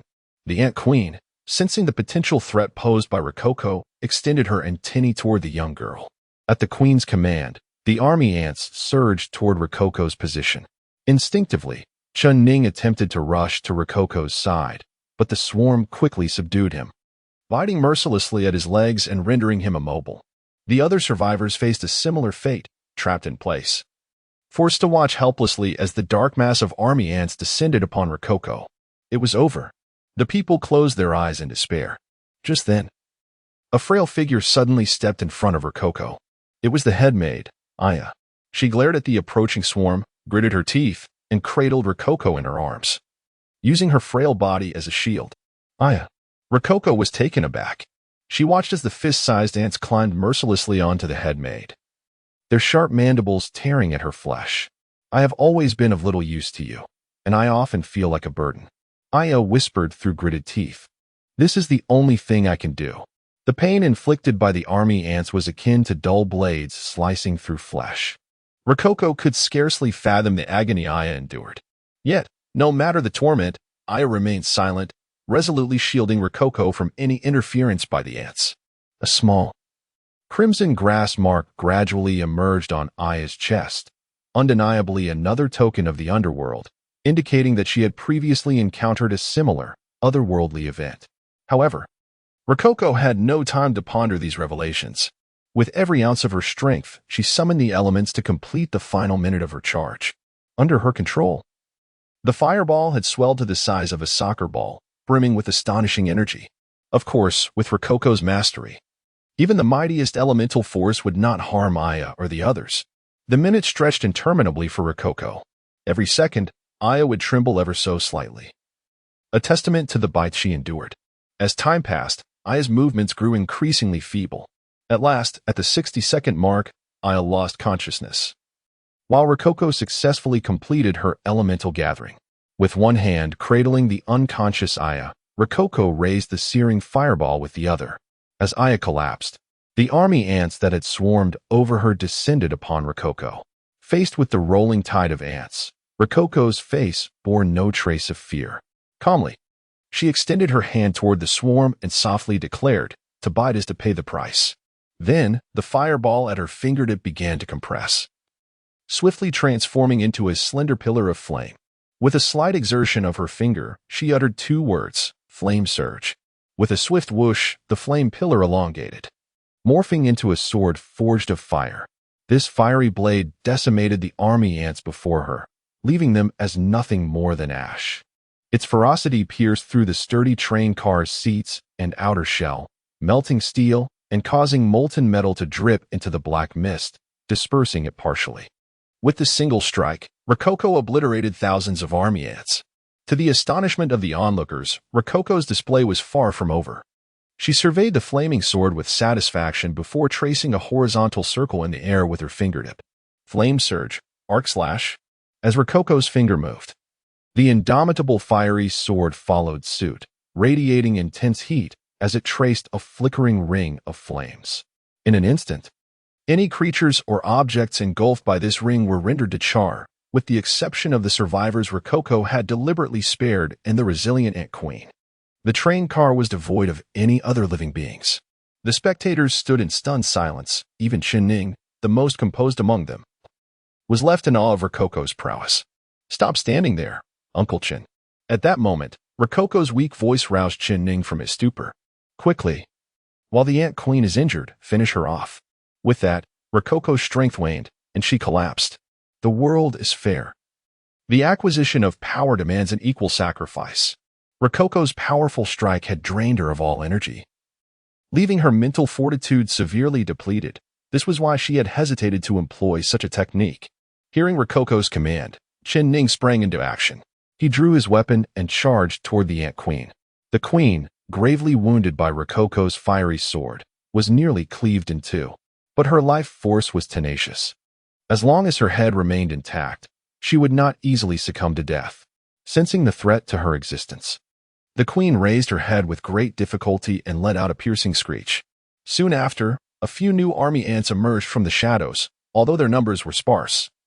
They posed a significant inconvenience to Ning. This was the nature of a boss. If not eliminated, minions would continuously spawn. "Ning, I'll assist you." An old officer charged out of the fire circle without hesitation, followed closely by Yen-Yi. Witnessing the desperate struggle of Rococo and Aya, Yen-Yi had no reason to shy away any longer. The 3 rushed to the front of the train car, relentlessly cutting down the surrounding army ants. Yet, their efficiency in vanquishing foes paled in comparison to the rate at which the ants appeared. At this rate, they would never defeat the queen. Suddenly, Luokeke had an idea. Gritting his teeth, he raised his short blade and struck it against his recently healed wound. Blood gushed forth, and leveraging the momentum, he flung the blood toward the opposite side of the queen. As Ning and Yen-Yi looked on in confusion, they observed the army ants, upon sensing the blood, abandon all regard for the queen's safety and rushed toward it in a frenzy. In the earlier skirmishes within the fiery arena, Luokeke had discerned that these soldier ants were drawn to blood. However, under the queen ant's dominion, they maintained their composure. Now, with the queen gravely wounded and unable to exert her control over them, Luoke's blood could effectively lure them. "Don't be dazed, Ning, act now," Luokeke implored through gritted teeth. This time, Ning hesitated not, seizing the moment. He leapt forward, landing upon the queen's head, and brandished his dagger, plunging it mercilessly into her skull. With a chilling crunch, the dagger penetrated the queen's head without remorse. This repulsive creature writhed for a fleeting moment before collapsing to the ground, utterly devoid of life. With the demise of the queen, the arduous 4th wave of battle was finally surmounted by the survivors. Chapter 97. Ning's passed at an immense cost. The survivors managed to barely repel the 4th wave of the assault. Each individual bore varying degrees of injury, with deep wounds inflicted by the soldier ants. Despite the application of hemostatic spray, their injuries remained painfully unrelieved. Among them, Aya was the most gravely injured. In her valiant effort to protect Luokeke, Aya had shielded her with her own body, enduring the relentless bites of the ant swarm. At this moment, She had succumbed to unconsciousness due to blood loss and excruciating pain. Her legs and back were riddled with wounds, and the hemostatic agent could not staunch the flow of blood, leaving the maid's attire completely soaked in crimson, which deeply pained Luokeke to witness. Of course, Luokeke herself was in a dire state. All her vigor and spirit had been drained by that devastating arc slash. Although she could barely maintain consciousness, she was utterly incapable of controlling her body, lying helplessly on the cold floor. Had it not been for the commendable performances of the others earlier, earning her trust, she would never have dared to take such a risk. As Chen Ning gazed at the ants' carcasses gradually turning to ash, he exhaled a sigh of relief. Shaking the ant blood off a short knife before sheathing it, he then approached Luokeke, extending his hand to her with a warm smile. "There's no need for thanks, Miss Ke. From this day forth, consider that I, Chen Ning, owe you a life." Observing Luokeke's current predicament, Chen Ning understood the immense courage it took for her to execute such a move. The use of this ultimate technique signified that the young girl had revealed her trump card to the survivors. Simultaneously, it demonstrated her acknowledgement of Chen Ning and his companions, expressing her willingness to embrace them as allies. At that moment, Luo Rue and Yin Yi approached Luokeke, nodding in agreement with Chen Ning's words. Luokeke waved her hand, signaling that she needed no assistance. After resting for a while, her strength partially returned, though still in a state of exhaustion. She managed to rise with some help from the old officer, assisting Aya into a chair. The time was now 11:30 at night, leaving them half an hour to prepare for the final wave of the onslaught. However, to be frank, the carriage was in ruins, and the survivors' weapons had run out of ammunition, leaving them with little to prepare. Whether they could withstand this last wave depended 50% on their efforts and the other 50% on sheer luck. Luokeke found a relatively intact chair to sit upon, swinging her little feet while pensively observing Chen Ning. Moments later, she extended her right hand and waved it at him. On the delicate back of the young girl's hand, a vivid mark of the spider lily slowly emerged. "Uncle Chen Ning, now that we have come this far, perhaps you could share something about yourself?" Luokeke inquired softly, her gaze fixed on him. When they first boarded the train, Chen Ning was labeled a notorious deserter, having allegedly slain all his comrades and betrayed the Great Yin, according to Luo Rue. Yet, after several perilous encounters, it became evident that Chen Ning was not such a villain. He was a man of great responsibility and inherent kindness. The true circumstances surrounding his alleged crimes remained shrouded in mystery, and Luokeke was almost certain that everything he had endured was tied to the underworld. What could have transpired to shape Chen Ning into the person he had become? He exhibited a profound affection for his companions but deemed most individuals unworthy of survival before they became allies. Upon hearing Luokeke's question, Chen Ning fell into a moment of contemplation. That was a tale he was reluctant to revisit, a story he preferred to keep buried. Just then, the old officer settled beside him, patting Chen Ning's shoulder gently. "Go on, Chen Ning. The next wave will be the final battle. If you don't speak now, you may never have the chance again." The old man expressed his desire candidly, not wishing to carry a heart full of unanswered questions into the jaws of those monsters. Luo Rue jested, articulating his wish in a matter-of-fact tone. The onslaught from the denizens of hell grew increasingly fierce, and this fleeting half-hour might be the last moment of tranquility for some. Sighing deeply, Chen Ning contemplated for a moment. He then lifted his head, seemingly having reached an understanding. "Since you wish to hear it, I shall share my tale." Thus, Chen Ning began to unveil the truth of his past. As a soldier of the Yin nation, from the moment he enlisted, Chen Ning exhibited extraordinary capabilities. Combat, physical endurance, marksmanship, vehicle operation, he excelled in every assessment and training, often achieving perfect scores. In drills, he was the ace who decapitated enemy commanders amidst throngs of adversaries. On the shooting range, his precision left even the finest snipers humbled. He was a prodigy, a master of his craft. Naturally, the Great Yin invested heavily in nurturing such a talent, providing him with the finest equipment and combat strategies, which he embraced to become the ultimate soldier. With high expectations placed upon him, he too was filled with curiosity for his future. Chen Ning aspired to protect his homeland and contribute to the Great Yin. A month and a half ago, he received his first real combat mission, one shrouded in ambiguity. Intelligence reports indicated that a flash flood had occurred in a mountainous area on the outskirts of Mo City, resulting in widespread landslides and blocked roads due to debris flow. In these mountains lay a prison that had lost contact with the outside world, likely due to the extreme weather disrupting signals. This facility housed the most heinous criminals. And should they escape, the consequences would be dire. To prevent their escape, the Mo City Council urgently mobilized the nearest troops, which included Chen Ning's Special Forces unit, to maintain order within the prison and establish temporary shelters. Initially, Chen Ning struggled to comprehend why they, the elite, were tasked with guarding such nefarious individuals, as it deviated from his ideal of protecting the weak. However, Chen Ning was no fool. He soon grasped the significance of the mission. Though these criminals would ultimately face execution, they could not perish at the hands of nature. They must undergo trial, acknowledging their sins before facing rightful punishment. This was the essence of justice. Before long, Chen Ning and his special operations team, comprising 48 elite soldiers, were airdropped into the prison, equipped with a substantial supply of resources. Yet, the moment Chen Ning entered the prison, he realized that what transpired there was not a natural disaster, but an extraordinary event beyond human comprehension. A mysterious organization known as the Underworld had imprisoned thousands within the facility, forcing them to partake in a life-and-death game. This game lasted 3 days.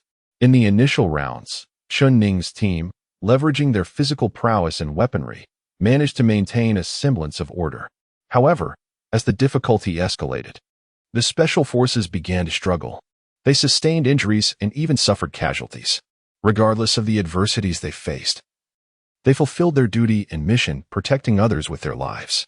The special forces prioritized distributing food and water to the civilians and inmates, assisting them in surviving the harrowing ordeal.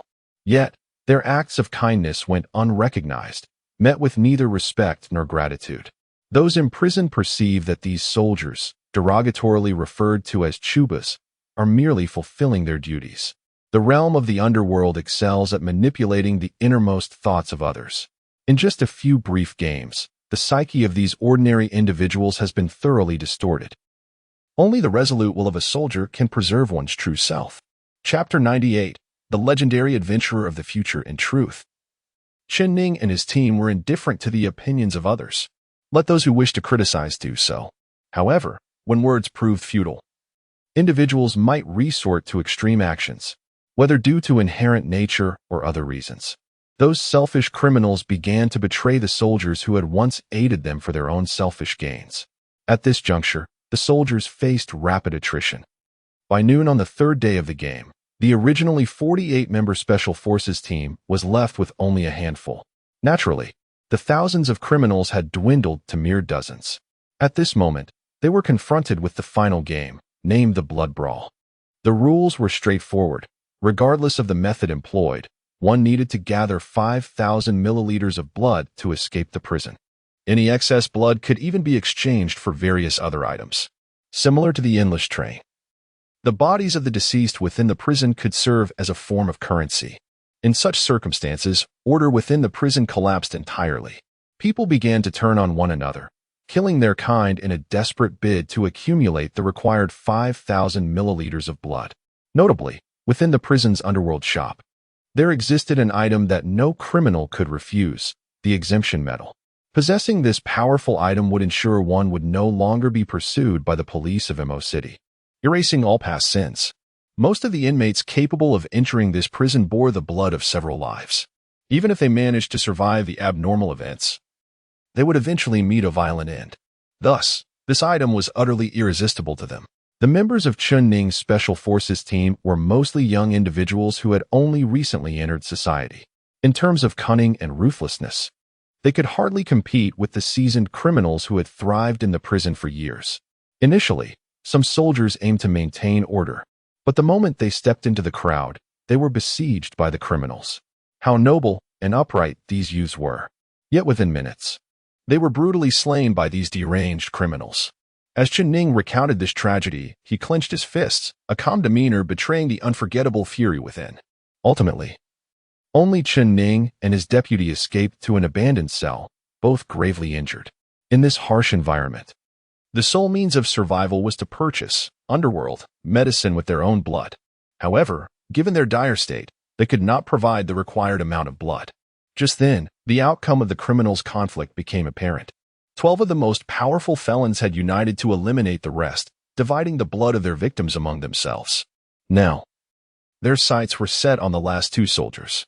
The criminals brandished chainsaws procured from the underworld, cackling as they sliced through the iron bars of the cell. In this moment of despair, Chen Ning's deputy, his loyal brother, chose to sacrifice himself. He used a bullet casing to sever his own artery, using his blood to purchase medicine for Chen Ning. By the time Chen Ning grasped the situation, his deputy had already perished.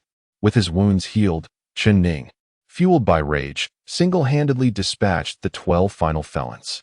He fashioned a pendant from the blood-stained bullet casing of his fallen comrade and hung it around his neck, then used the criminal's blood to buy a ticket out of the prison. Chen Ning refrained from purchasing anything else. All he yearned for was to return home.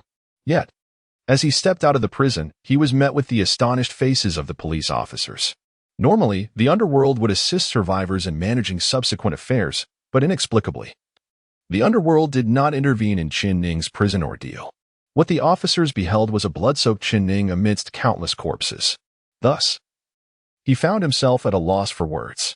Ordinarily, with his character, he would have complied with detainment and investigation. However, after spending 3 days in that hellish prison, Chen Ning's mental state had begun to fray. Distrustful of the officers, he chose to flee, which only solidified the accusations against him. Chen Ning hid within the city for over a month. If he had wished, he could have continued to evade capture indefinitely. Yet, after a month of contemplation, he ultimately resolved to turn himself in, confessing everything to his superiors, regardless of their trust in him. He surrendered at the local police station and boarded a train escorted by 2 officers. This led to the initial altercation between Chen Ning and Luo Rue on the train. Upon hearing Chen Ning's past, Luokeke finally comprehended the origins of his character. In prison, Chen Ning and his team selflessly aided the criminals and staff, only to be met with betrayal. Thus, Chen Ning harbored such disdain for ordinary people, believing some were utterly unworthy of survival amidst the abnormal events. Ultimately, he was saved by his comrades at the cost of their lives, which is why he cherished his companions so deeply, willing to sacrifice everything for them. Why did Luokeke pursue this matter? The reason was simple. She sought to confirm a hypothesis.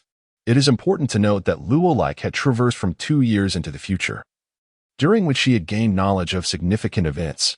In her memories, the Adventurers Association of Mo City had a legendary adventurer known as the Freezing Point, whose experiences mirrored Chen Ning's, both being sought after and subsequently vanishing from the public eye, becoming adventurers. Moreover, their ages, temperaments, and styles of action were strikingly similar. Thus, Luokeke was confident that they were indeed the same individual. This implies that even had Chen Ning not endured the infinite train incident, he would ultimately clear his name and become an adventurer. Now, with Luokeke's arrival, Chen Ning's fate had shifted somewhat. Whether he could still become a legendary adventurer remained uncertain to her. Nevertheless, given Chen Ning's potential for greatness, Luokeke was not averse to befriending him, hoping to gain a few favors.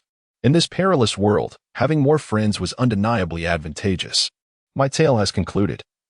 Whether you believe it or not is for you to decide. Chen Ning sighed deeply, casually sitting on the ground. I believe. The elder officer stepped forward first, resolutely stating, if we all survive, I will testify that you are certainly no indiscriminate killer. I will too.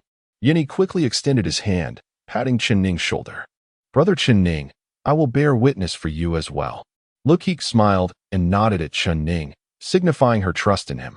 Observing this scene, Chen Ning was momentarily taken aback, then breathed a sigh of relief and whispered, Thank you. Time passed gradually, and the final wave of assault at Hell Station was imminent.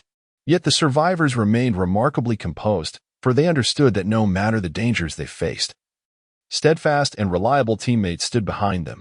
The cohesion of the team reached its zenith. Ding, ding, ding. At that moment, the clock struck midnight, resonating throughout the train. The final wave of assault had officially commenced. In response to popular demand, let me share some illustrations. Chapter 99, Desperation. Ding, ding. The midnight chimes resonated within the carriage. echoing every 2 seconds with a weighty sound that carried an unsettling aura. It resembled a death knell, signaling to the survivors that they were nearing the end of their journey. The source of the sound seemed to emanate from the train's intercom, which puzzled the survivors.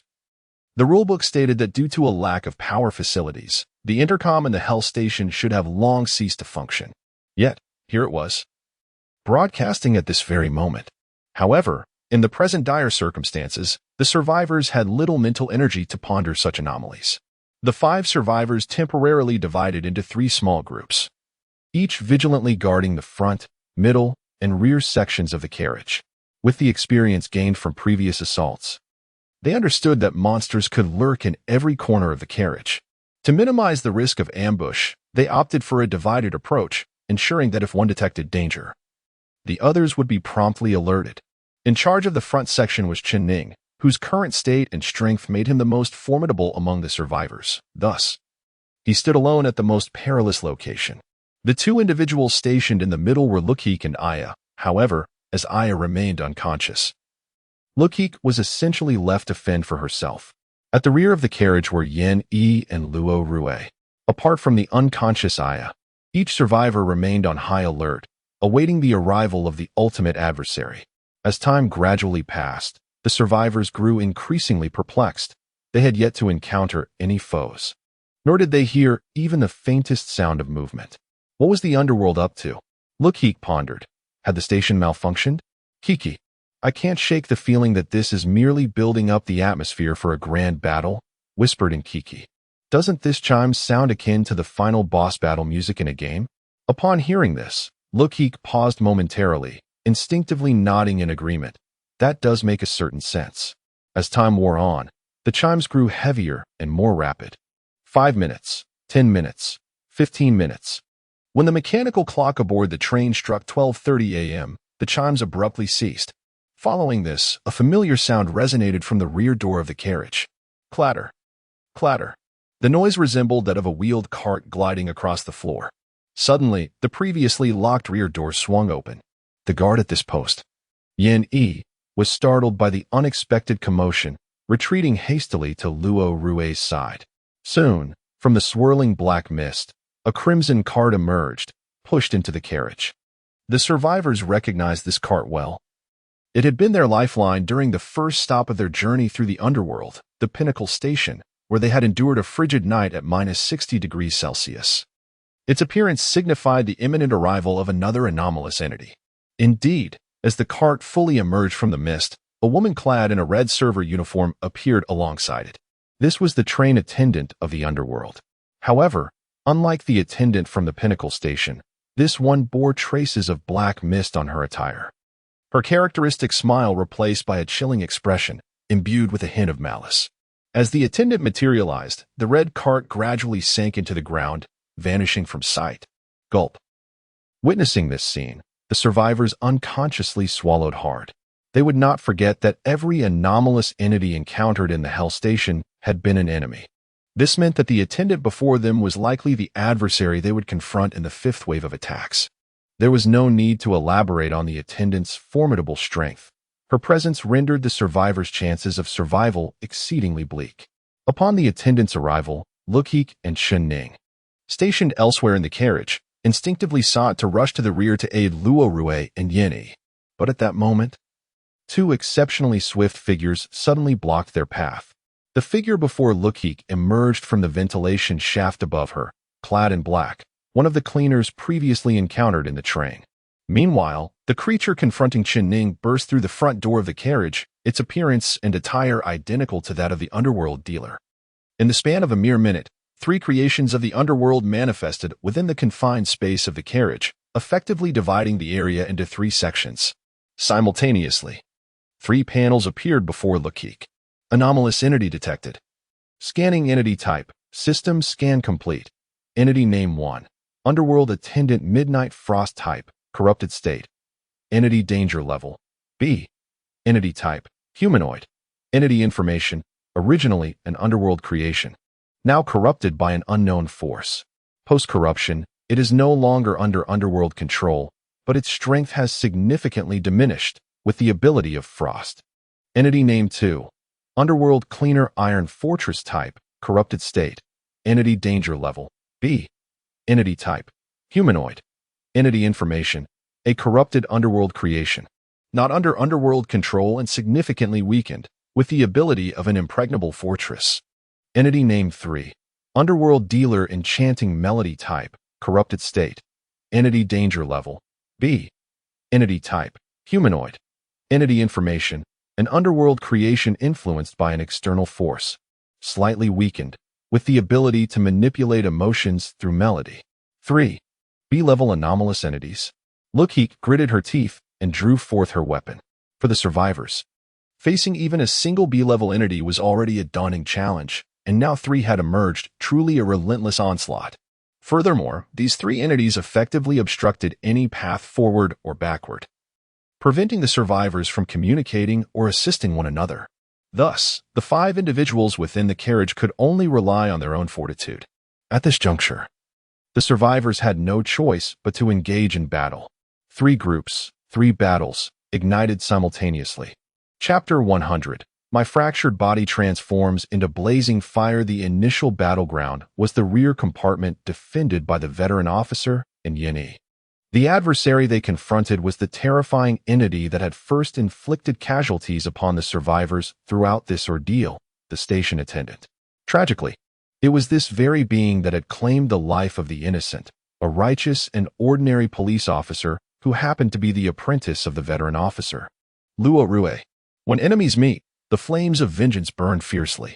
In an instant, the fear that resided in Luoke's heart was obliterated by an overwhelming tide of hatred and fury.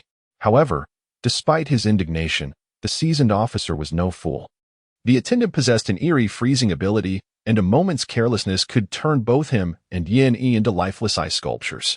Luokeke surmised that the attendant's freezing ability was likely a passive skill, triggered by physical contact.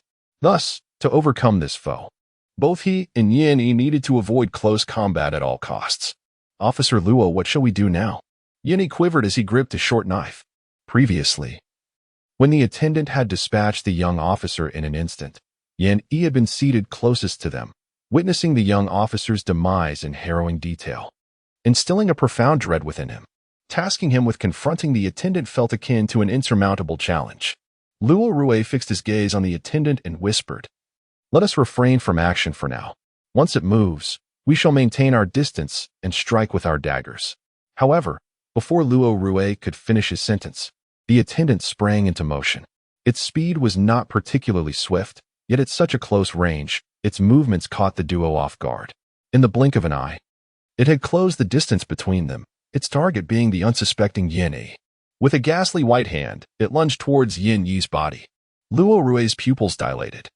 He understood all too well that if Yin-E were to be touched by the attendant's hand, it would spell disaster. Acting instinctively, he kicked Yin-E away and swiftly maneuvered to evade the impending strike. Luoke's intentions were commendable, but as a B-class anomalous entity, the attendant was not one to relinquish its prey so easily. Observing Yin-E being kicked aside, it simply twisted its wrist and redirected its assault towards Luokeke. With a sickening sound, the veteran officer's right arm was caught by the attendant's grasp. Ignoring the pain, Luokeke yanked his hand free, even at the cost of twisting his wrist. Yet, despite his quick reflexes, a chilling sensation crept up his arm, filling him with dread. "It's over," Luokeke thought grimly. A faint crack echoed from his right arm, followed by a thin layer of frost that gradually spread, enveloping his entire arm within a minute. Then crash.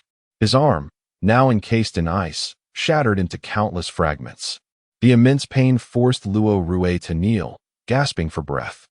Yet amidst the agony, a sense of confusion lingered within him.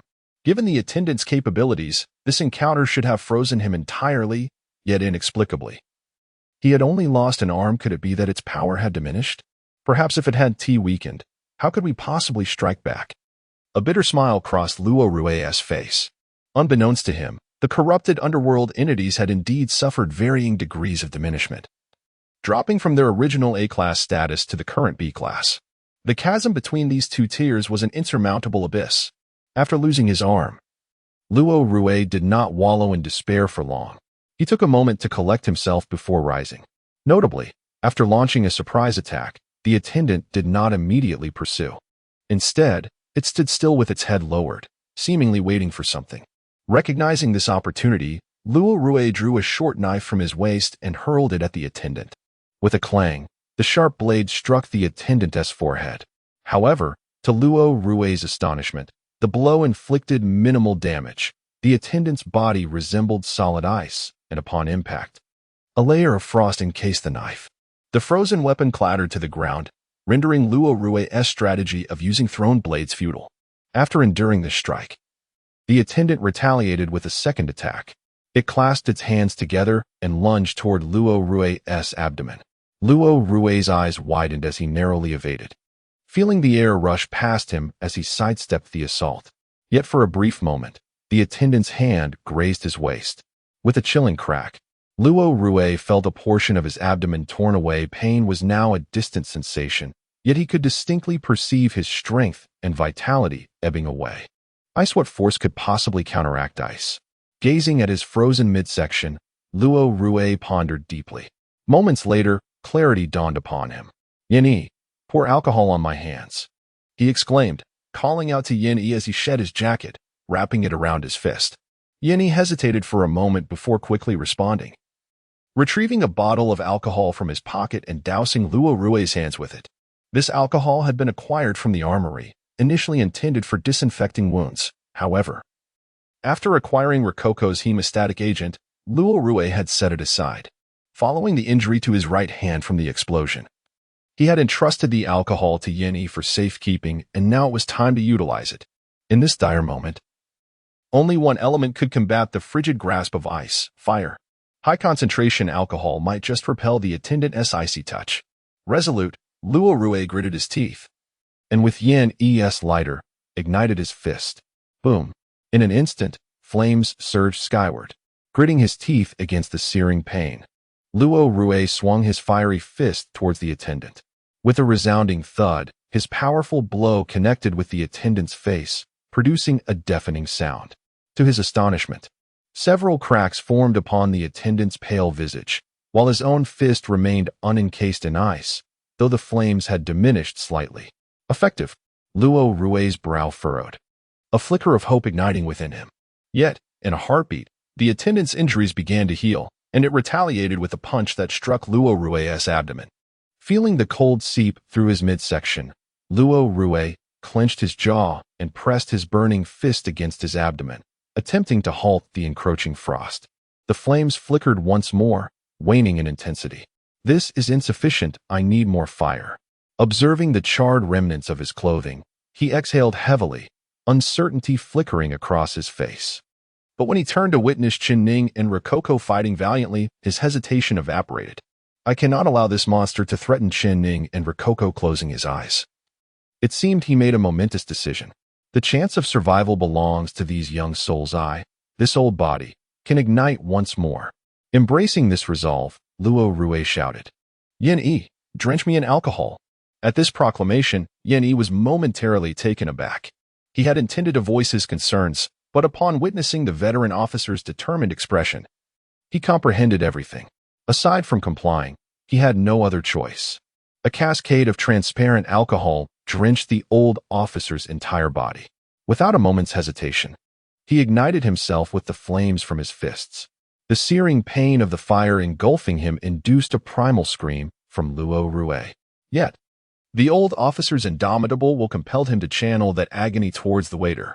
Luo Rue seized the waiter and hurled him to the ground, unleashing a frenzied assault with his legs, fists, and head, utilizing every fragment of strength he possessed to pummel the loathsome creature.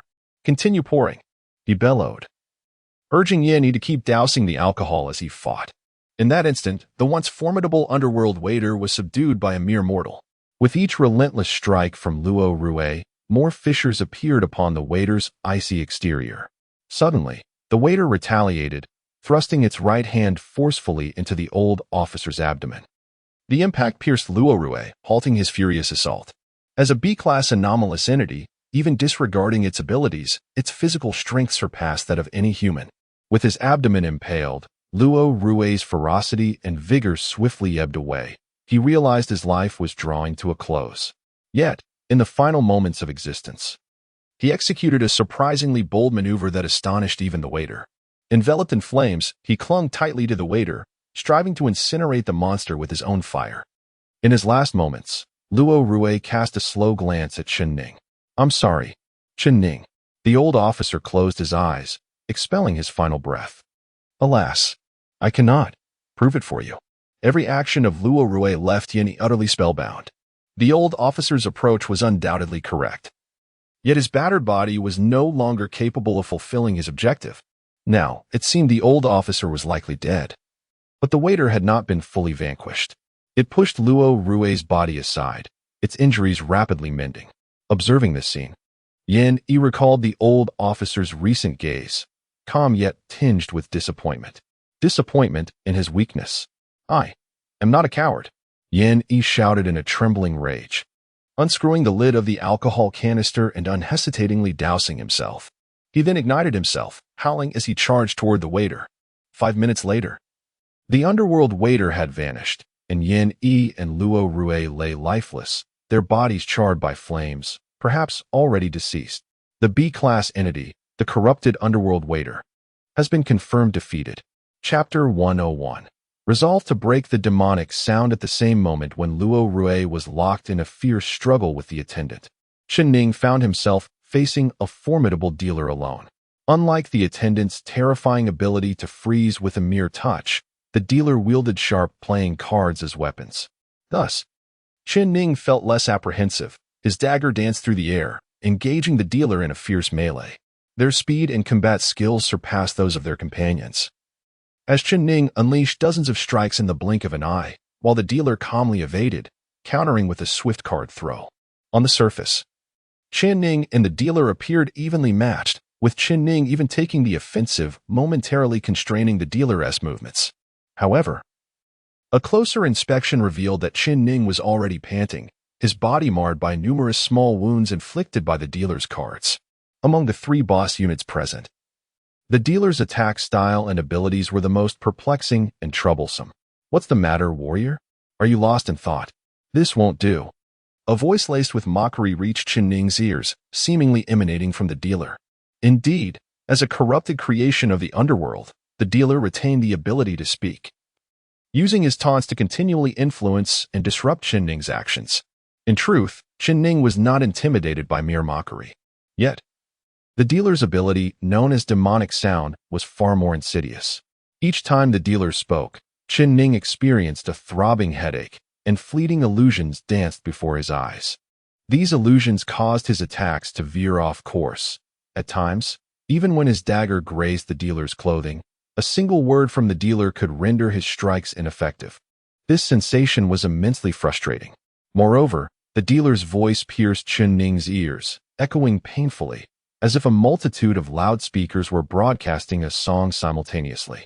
Chen Ning attempted to cover his ears, but it proved futile. The dealer's voice penetrated through his hands, invading his consciousness. This dealer spoke the truth. Continuing in this manner was untenable. Gritting his teeth, Chen Ning took a couple of steps back. Although the wounds from the dealer's card attacks were minor, if they continued to accumulate, even an Iron Man would find it unbearable. After a moment of contemplation, Chen Ning devised a strategy: pain. By artificially inducing pain, perhaps he could circumvent the effects of the illusions. With this thought in mind, Chen Ning clenched his jaw and charged at the dealer once more, the mark of the underworld manifesting at his fingertips. Upon seeing the mark, the dealer's eyes briefly cleared, only to quickly revert to their chaotic state. Chen Ning's dagger traced a silver arc through the air, aimed directly at the dealer's head. As the dealer leaned to the side, he whispered, "Warrior, your determination is indeed admirable. Did you cultivate it in that prison?" With the dealer's words, a sharp pain shot through Chen Ning's ears, and the dealer's figure shifted in his vision. Now was the moment. Chen Ning steeled himself thus. The dealer's abilities became utterly ineffective against him. Observing this situation, Li Qing reverted to the role of the dealer. The dealer remained silent, for he understood that whatever he might say now could not interfere with Chen Ning's actions. With a swift motion, Chen Ning wielded his dagger, mercilessly striking towards the dealer. Even though he had lost his sight and hearing, years of military experience, coupled with the enhancement of the certificate of the underworld, enabled Qin Ning to accurately ascertain the dealer's position through his other senses. Chapter 102. The final hope. The dealer, of course, did not surrender easily. He brandished the playing cards and engaged in a fierce struggle with Qin Ning. Although he lacked the extraordinary abilities of others, the dealer was undeniably a solid B-grade anomaly.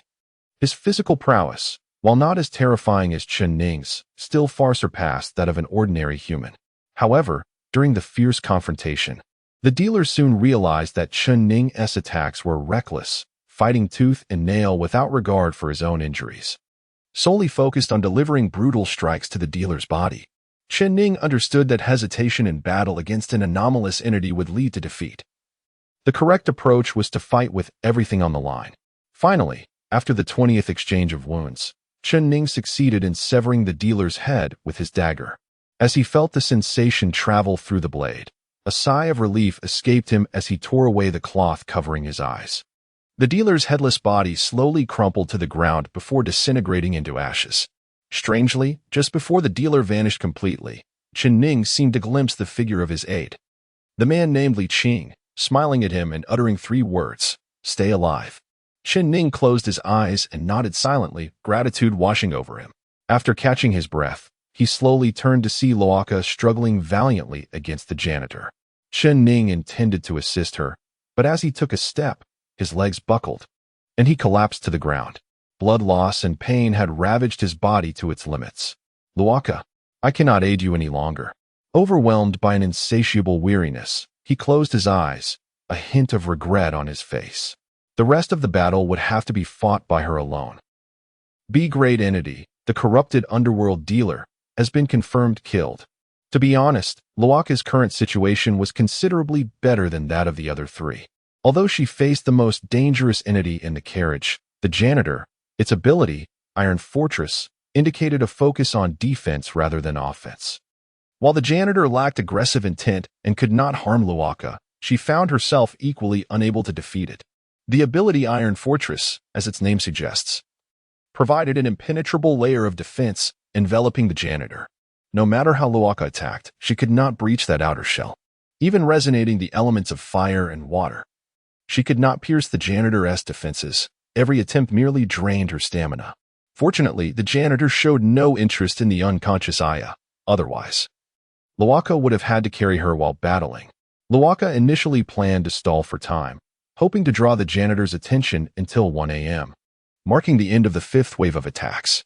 As time passed, she awaited the arrival of that hour, but when it struck, the janitor showed no signs of retreat.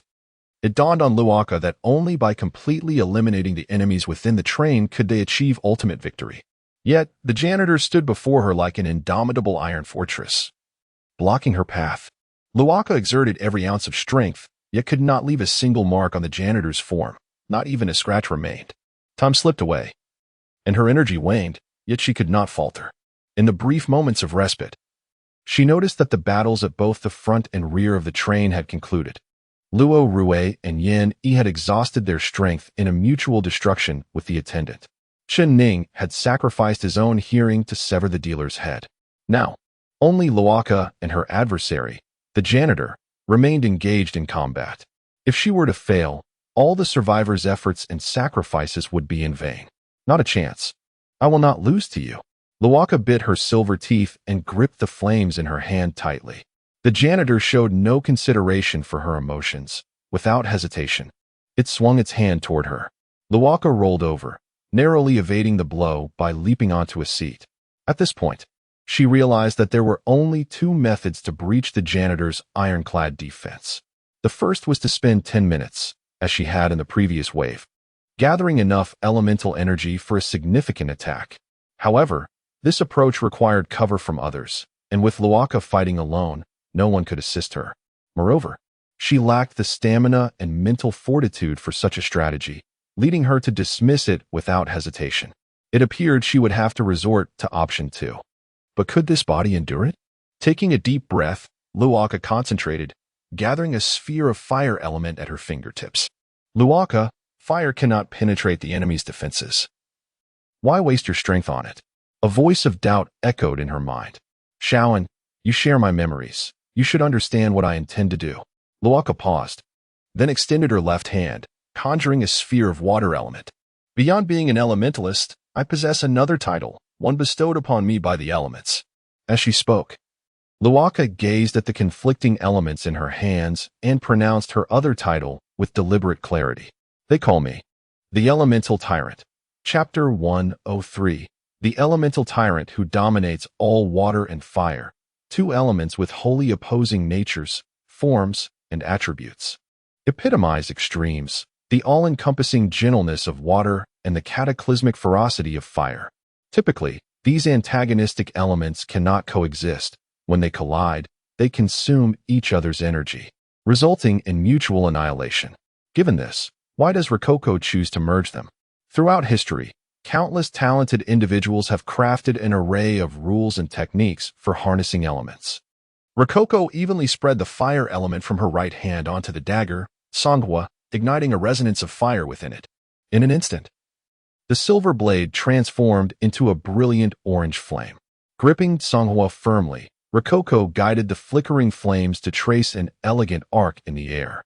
Each rule bears the weight of predecessor sacrifices, forged through blood and hard-earned lessons.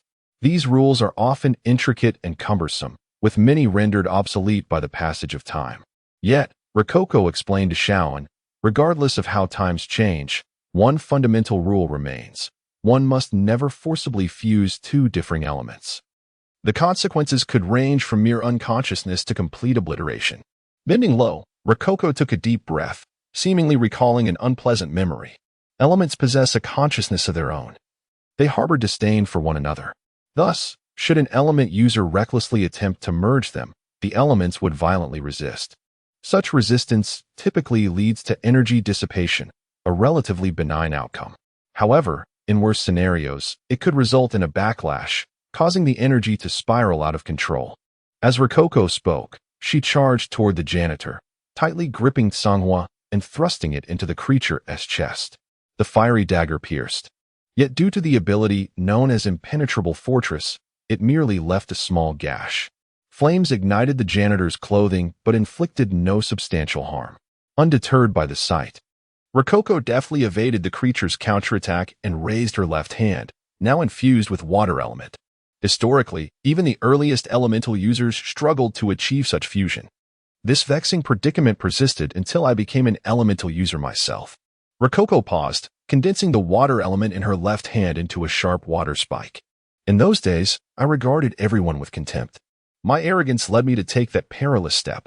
I pondered whether, since the elements refused to merge willingly, I, an elemental user, could suppress their thoughts through sheer will and force to compel them to fuse. After countless experiments, I succeeded. Rococo closed her eyes, wielding the water spike and striking the janitor's body. The point of impact was precisely where the flames danced. Fusion requires complete energy alignment between the elements, thus, timing and force are of utmost importance. In a heartbeat, Rococo's hand made contact. As fire and water intertwined, she opened her eyes and exerted her strength. In that moment, my singular task became clear: to impose my will upon the elements and compel their union. At the instant of exertion, Rococo felt the element's rebellion. The fire element surged with furious wrath against her veins, while the water element churned within her blood in protest. A sharp pain gripped her chest, causing her to cough blood as her organs endured varying degrees of impact. Yet, this agony only fueled her resolve. A wild smile crept onto her face. Elements, call me mad or contemptuous, I care not. In that moment, Rococo transformed into a ruthless, desperate little tyrant, her bloodied lips curving upward, indifferent to her injuries. All she sought was immense power and victory. All else could be cast aside. Her every movement instilled fear in the elements. Farians. They had been revered and esteemed, yet now this insufferable tyrant sought to enforce upon them the unthinkable, a transgression they could not abide. Nevertheless, their resistance faltered against Rococo's unwavering control. The source of her abilities was unknown, yet she held them firmly in check. For a fleeting moment, the elements contemplated stripping Rococo of her identity as an elemental user, but they lacked the capability. Such a bond was irrevocable, a one-way transaction. Left with no recourse, they could only chastise Rococo in a language inaudible to ordinary humans. Her actions evoked a term from the mortal realm, a term synonymous with arrogance, self-importance, and malice. They dubbed Rococo the tyrant of elements. Ah, once more, the title of tyrant. How familiar it sounds. Listening to the elements' outcry, Rococo chuckled. I never expected to reclaim this title so soon. With renewed vigor, she pressed on. Under her influence, the opposing elements of water and fire began to merge, the icy droplets igniting, while flames absorbed the properties of water, coursing across the janitor's form. Soon, a radiant golden glow emerged from the janitor's chest, dazzling and imbued with a terrifying energy. The fusion of elements transcends mere combination. It creates a wholly new element, one that does not exist in nature. However, due to environmental factors, such a novel element is often short-lived, destined to be rejected by the world and annihilated. Yet, before this obliteration, the new element unleashes devastating power, a result Rococo eagerly anticipated. The golden glow enveloping the janitor signified this new element. Though fleeting, it unleashed a tremendous energy. With a swift motion, the golden light coalesced into a beam as thick as an arm, its temperature soaring as it effortlessly pierced through the janitor's impenetrable fortress. Stripped of its protective ability, the janitor's chest was seared, leaving a gaping hole. The creature staggered back, reeling before collapsing to the ground. Rococo had targeted its heart, the core of its being. With the core destroyed, no amount of ability could save the creature. An ungracious notification echoed in Rococo's ears.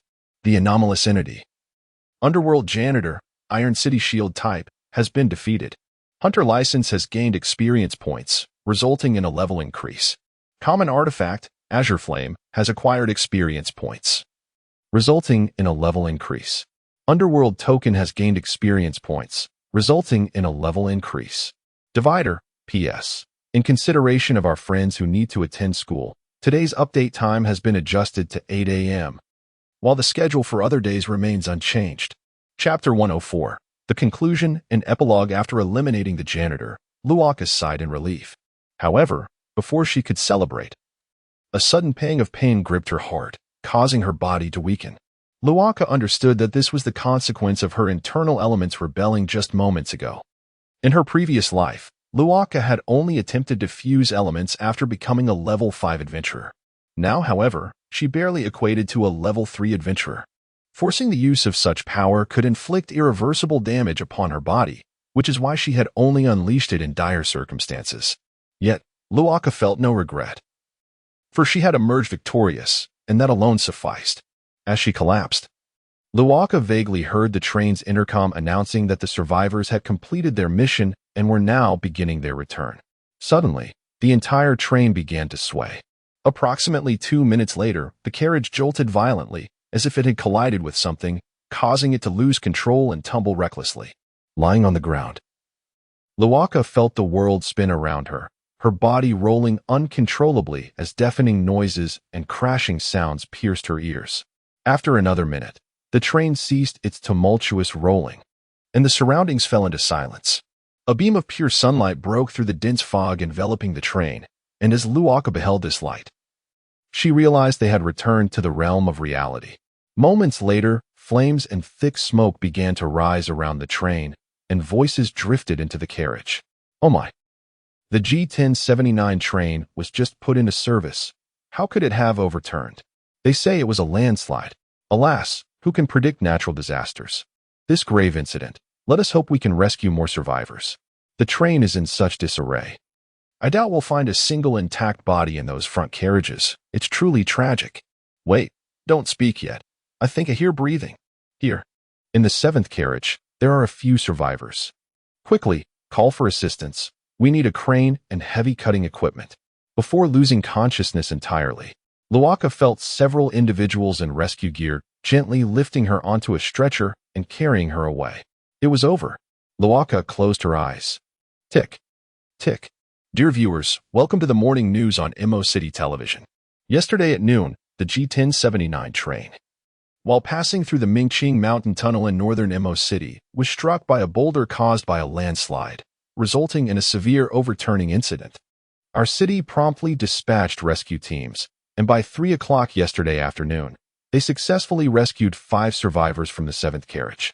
The 5 individuals have been sent to the city hospital for treatment and are currently out of danger. So far, the rescue team has been unable to locate any additional survivors, and it is estimated that the death toll may exceed 1,000 people. Details of the incident have yet to be released. Our reporters will continue to provide updates. The sound of the television news jolted Luokeke from her stupor. She slowly sat up, realizing she was lying in a hospital bed, and the television was broadcasting news about the train incident. Noon yesterday? I recalled defeating the janitor around 1 o'clock in the morning. Luokeke rubbed her hair, glanced at the time, and began to comprehend her situation. Only a day had passed since she and I aborted the train. This meant that the 2 days and 1 night they experienced in the journey to the underworld had only spanned a few hours in the real world. The underworld possesses the ability to alter the flow of time, which she was aware of. Thus, I have been unconscious for a day. Not too shabby, I suppose. Luokeke shook her head and slowly descended from the hospital bed. In the Hell Station, she had not sustained any physical injuries, at most. She had exhausted her stamina and suffered minor aftereffects from the elemental fusion. Therefore, she did not require hospital treatment, especially since they could not cure any potential aftereffects she might have. Did I just hear 5 survivors? Does that mean Aya, Chining, the old officer, and Yin are all still alive? Luokeke smiled sweetly. This news was indeed a stroke of good fortune. The incident in the underworld had impacted the entire train. Luokeke surmised that the other carriages were likely completely obliterated. Only a few of them had survived. The number 5 coincidentally matched the number of those who remained. With this thought, Luokeke exhaled in relief. She then summoned her status panel. Name: Luokeke. Gender: female. Physique: 10. Luokeke, you did it. You've reached the average physique of a common person. I cheer for you. Combat power: 15, barely qualifies as strong. Charisma: 23, cute king. Mental strength: 22, guarding the night is a breeze. Artifact: Azure Fire, sealed state. Current level: LV3, unlocks at LV5. Points needed to advance to the next level: 100. Hunter license, item level: LV4, growth type. Item description: a metal that can grow 3 times. The holder may be referred to as an excellent hunter. Current attributes: Physique 3, Mental Strength 2, Special Effects, none. Token of the Underworld, Beginner, item level, LV5, growth type. Item description: the highest level of the beginner token of the Underworld. Continue to upgrade, and you shall become a distinguished guest of the Underworld. Item effects: Physique 4, Charisma 3, Special Effects, 1. Soul Reaper. The holder's attacks will inflict additional damage on ethereal enemies. 2. Effect currently sealed. Level up to unseal. Chapter 105. The Unspeakable Greed. Dark Cocoa. It must be said that Rococo is quite satisfied with her current attributes. As the saying goes, the greater the risk, the greater the reward. Thus far, she has encountered 3 exceptionally challenging events, each fraught with peril. Successfully navigating these trials has enabled Rococo to rapidly enhance her strength. On the surface, her combat power stands at 15 points. However, when factoring in her mastery over Songhua and elemental control, her combat prowess could potentially exceed 20 points. With a physique score of 10, this diminutive girl possesses strength on par with that of an adult. The increase in physique does not merely signify enhanced strength. It implies that Rococo has greater stamina to amplify her elemental energy. Extending a hand, she intoned, "Water element, coalesce." At her command, a droplet of crystal-clear water materialized at her fingertips.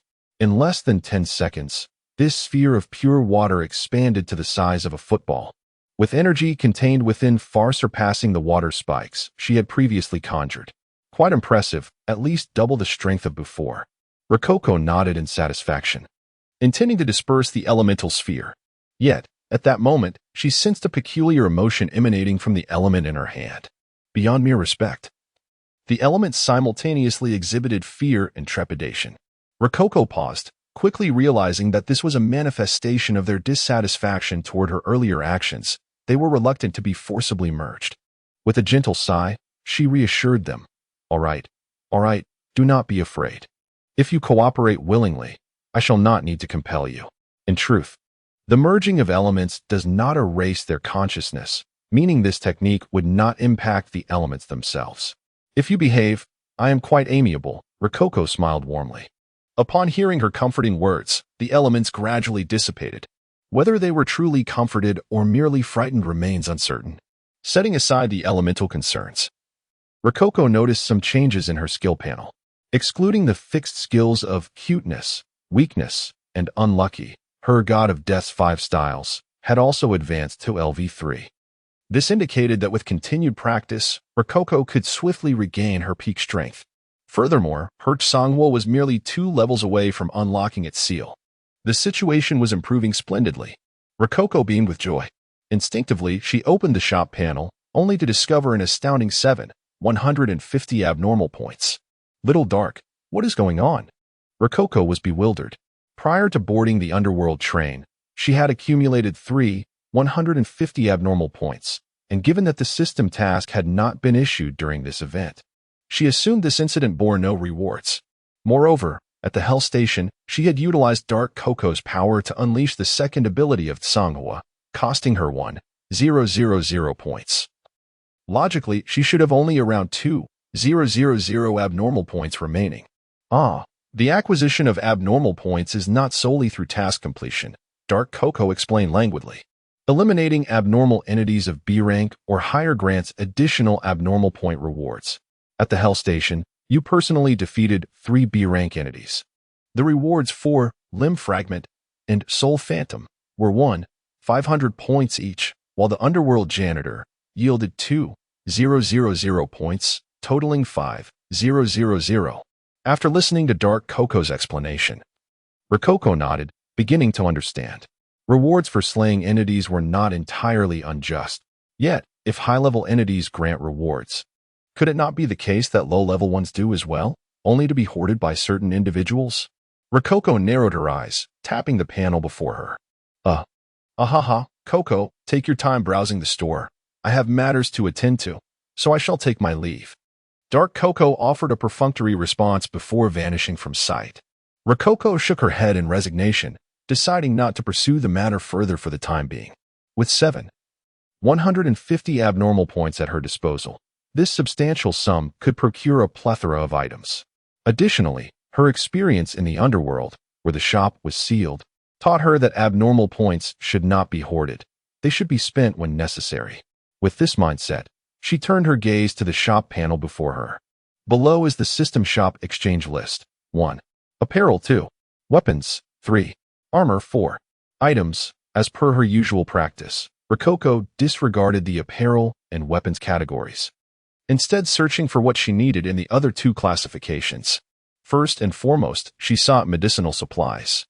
The basic hemostatic agent she had previously purchased was depleted during the event. While she herself had not utilized it, it had been of great assistance to others. Indeed, without those 3 vials of hemostatic agent, the other survivors might not have endured until rescue arrived.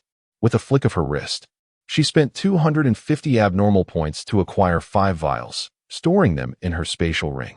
Next, she set her sights on another medicinal item. Recovery Potion Extreme, item level, LV3, item description, a potion crafted from a special formula. Capable of instantly restoring 90 of one's physical and mental energy, effectiveness diminishes as the host's abilities strengthen. Note, this type of potion carries a risk of addiction. Prolonged use may lead to unknown consequences.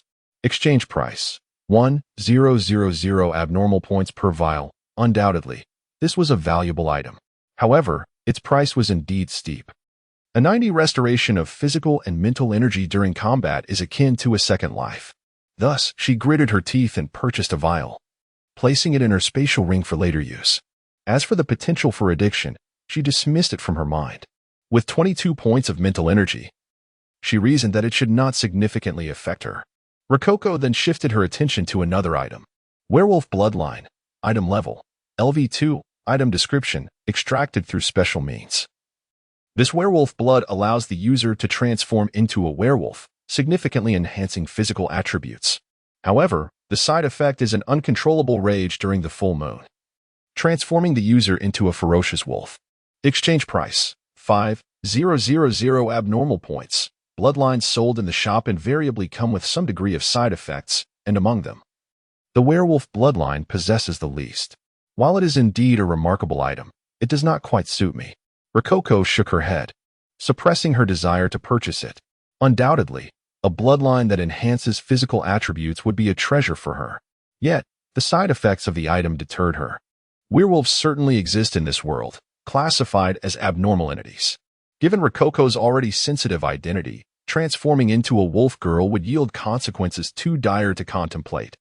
Chapter 106. Shopping. After a moment of contemplation, Luokeke ultimately made up her mind and purchased 2 items.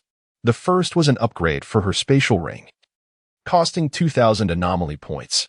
Beginner spatial ring, item level, LV2, item description, an upgraded spatial ring capable of storing up to 3 cubic meters of items. However, living creatures or perishable goods should not be stored.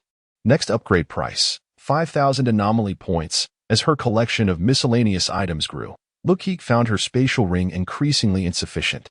Thus, she decided to enhance it for future needs. The second item was a pendant embedded with a ruby. Heart-guarding mirror, artifact, item level, LV3, non-upgradable, item description, a heart-guarding mirror engraved with traditional Taoist formations, capable of significantly absorbing the force of attacks directed at the wearer. Redemption price, 3,000 anomaly points. This defensive item was precisely what Luokeke urgently required. Possessing the power of Songhua and elemental forces, Luokeke lacked offensive capabilities. However, her defenses were considerably weaker. Previously, during the hellish ordeal, she could only evade attacks with all her might, and a slight misstep could render her incapacitated. Relying solely on evasion was not a viable strategy, as there would always be adversaries faster than her.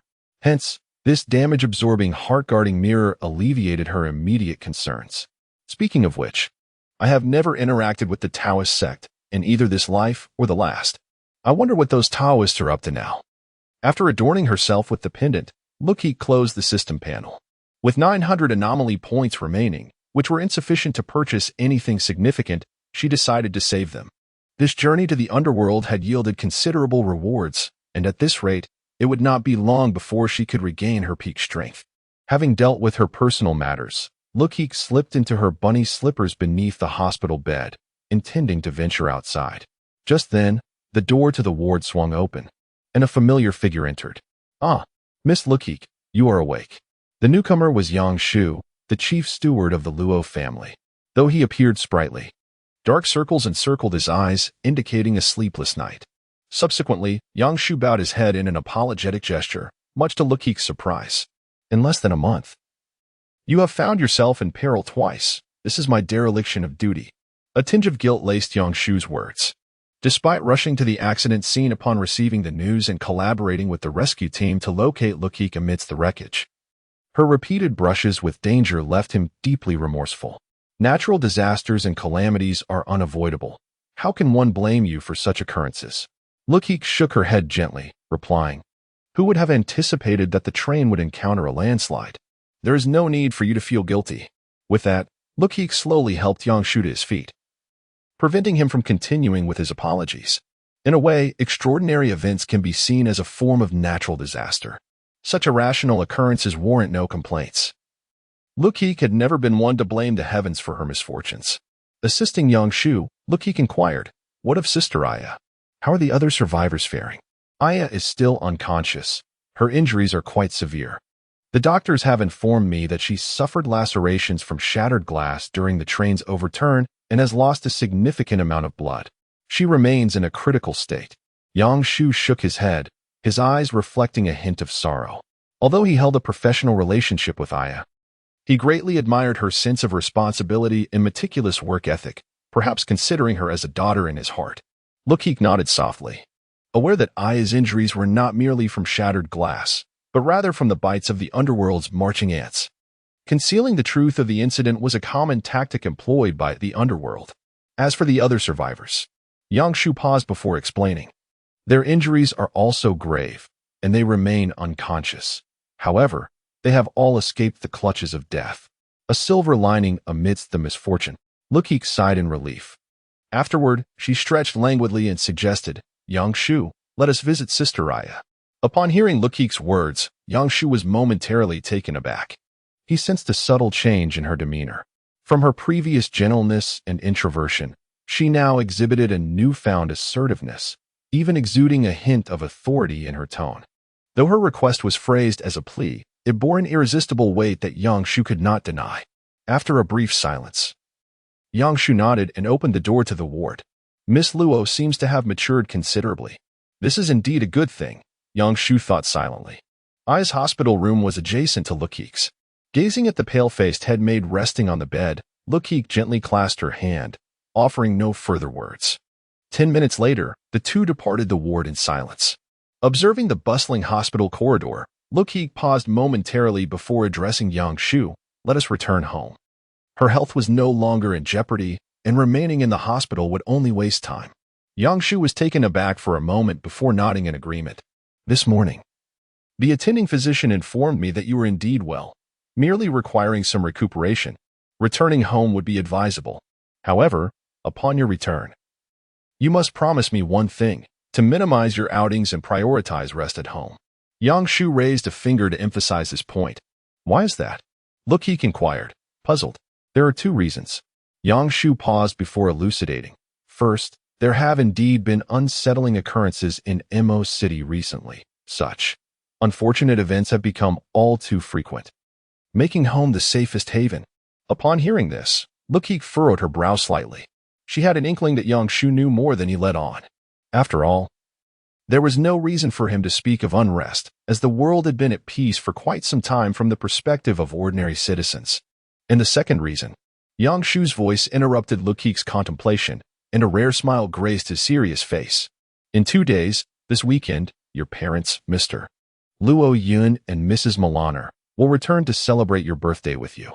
Chapter 107. A friend forced upon her parents, celebrating a birthday?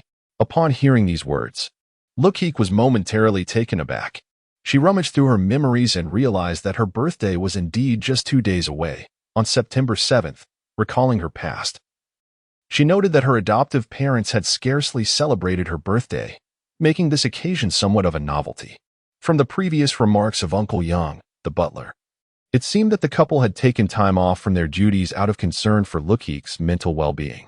After all, experiencing 2 significant incidents within a week would leave a psychological scar on anyone. Of course, Luokeke certainly did not consider herself a normal person. Yet she had to strive to present herself as one. With this thought, Luokeke silently nodded, indicating her acceptance of Uncle Yang's request to minimize her outings. I shall comply with your wishes, Uncle Yang. Recuperating at home would indeed be beneficial, allowing her time to contemplate her next course of action. Luokeke possessed memories of the next 2 years and needed to compile a list of major events that transpired in Mo City and across the nation, selecting those she wished to partake in. These extraordinary occurrences were both calamities and opportunities. In her previous life, she had been less capable than the current Luokeke during this same period, resulting in missed opportunities. In this lifetime, Luokeke intended to seize every chance firmly within her grasp. Seeing Luokeke's agreement, Uncle Yang nodded in satisfaction. Very well, Miss Luo. I have completed the discharge procedures. Let us depart at once. With that, Uncle Yang led Luokeke out of the hospital building. In the parking lot of the municipal hospital, as Uncle Yang and Luokeke prepared to enter their vehicle, they encountered a familiar man, clad in a police uniform. He bore a badge that read, Law Enforcement Unit, Mo City South District Police Station, name, Shen-Yi, position, first-class officer. This officer was the senior policeman Luokeke had encountered at the conclusion of the Underworld University incident. At that time, Shen-Yi had been the chief investigator responsible for the fire case. Coincidentally, he was also in charge of the recent high-speed train derailment incident. Poor fellow, Luokeke silently scoffed. Encountering 2 extraordinary events consecutively, both orchestrated by the underworld, even if Shen-Yi possessed exceptional abilities, he would find it impossible to unravel these cases. Shen-Yi's purpose for being there was to inquire about the survivor who had awakened, hoping to gather some insights. However, upon seeing Luokeke, he realized his trip was in vain. The Luo family was beyond his reach. Even the combined efforts of the entire Mo City police force would prove insufficient to approach them. Nevertheless, Shen-Yi felt a pang of frustration. Having served as an officer for over a decade and solved numerous significant cases, he found himself thwarted by these two incidents. To be frank, Shani was capable. He had uncovered some leads based on existing information. However, each time he neared the truth, his superiors would caution him to cease his investigations and confiscate his findings. While this was ostensibly a form of protection, for someone as earnest as Shun-Yi, being denied access to the truth was more torturous than death itself, leading him to often act independently. The police department had classified the incident as an accident, yet he was unwilling to relent. To him, Luokeke, having survived two disasters, would likely possess some knowledge. Thus, Shani mustered his courage and politely approached Uncle Yang and Luokeke, cautiously stating, "Sir, Miss Luo, I have a few questions I wish to ask." However, before he could finish, Uncle Yang interrupted, positioning himself protectively in front of Luokeke. He cleared his throat and said, "Officer, my young lady has just been discharged from the hospital and requires rest. Any inquiries can wait for another time." With that, Uncle Yang took Luokeke's hand and led her away, leaving Shun-Yi standing alone, dejected in the vast parking lot. Luokeke glanced back at the forlorn Shun-Yi and sighed in amusement. Such a person was both ignorant and pitiable. His superiors must have hinted at the nature of these extraordinary events multiple times, yet he remained obstinate. A voice echoed in her mind, cautioning her. If he did not cease his pursuit promptly, he would inevitably become embroiled in an extraordinary incident himself, at which point his survival would depend solely on his own abilities. Shaking her head, Luokeke settled into her family's vehicle.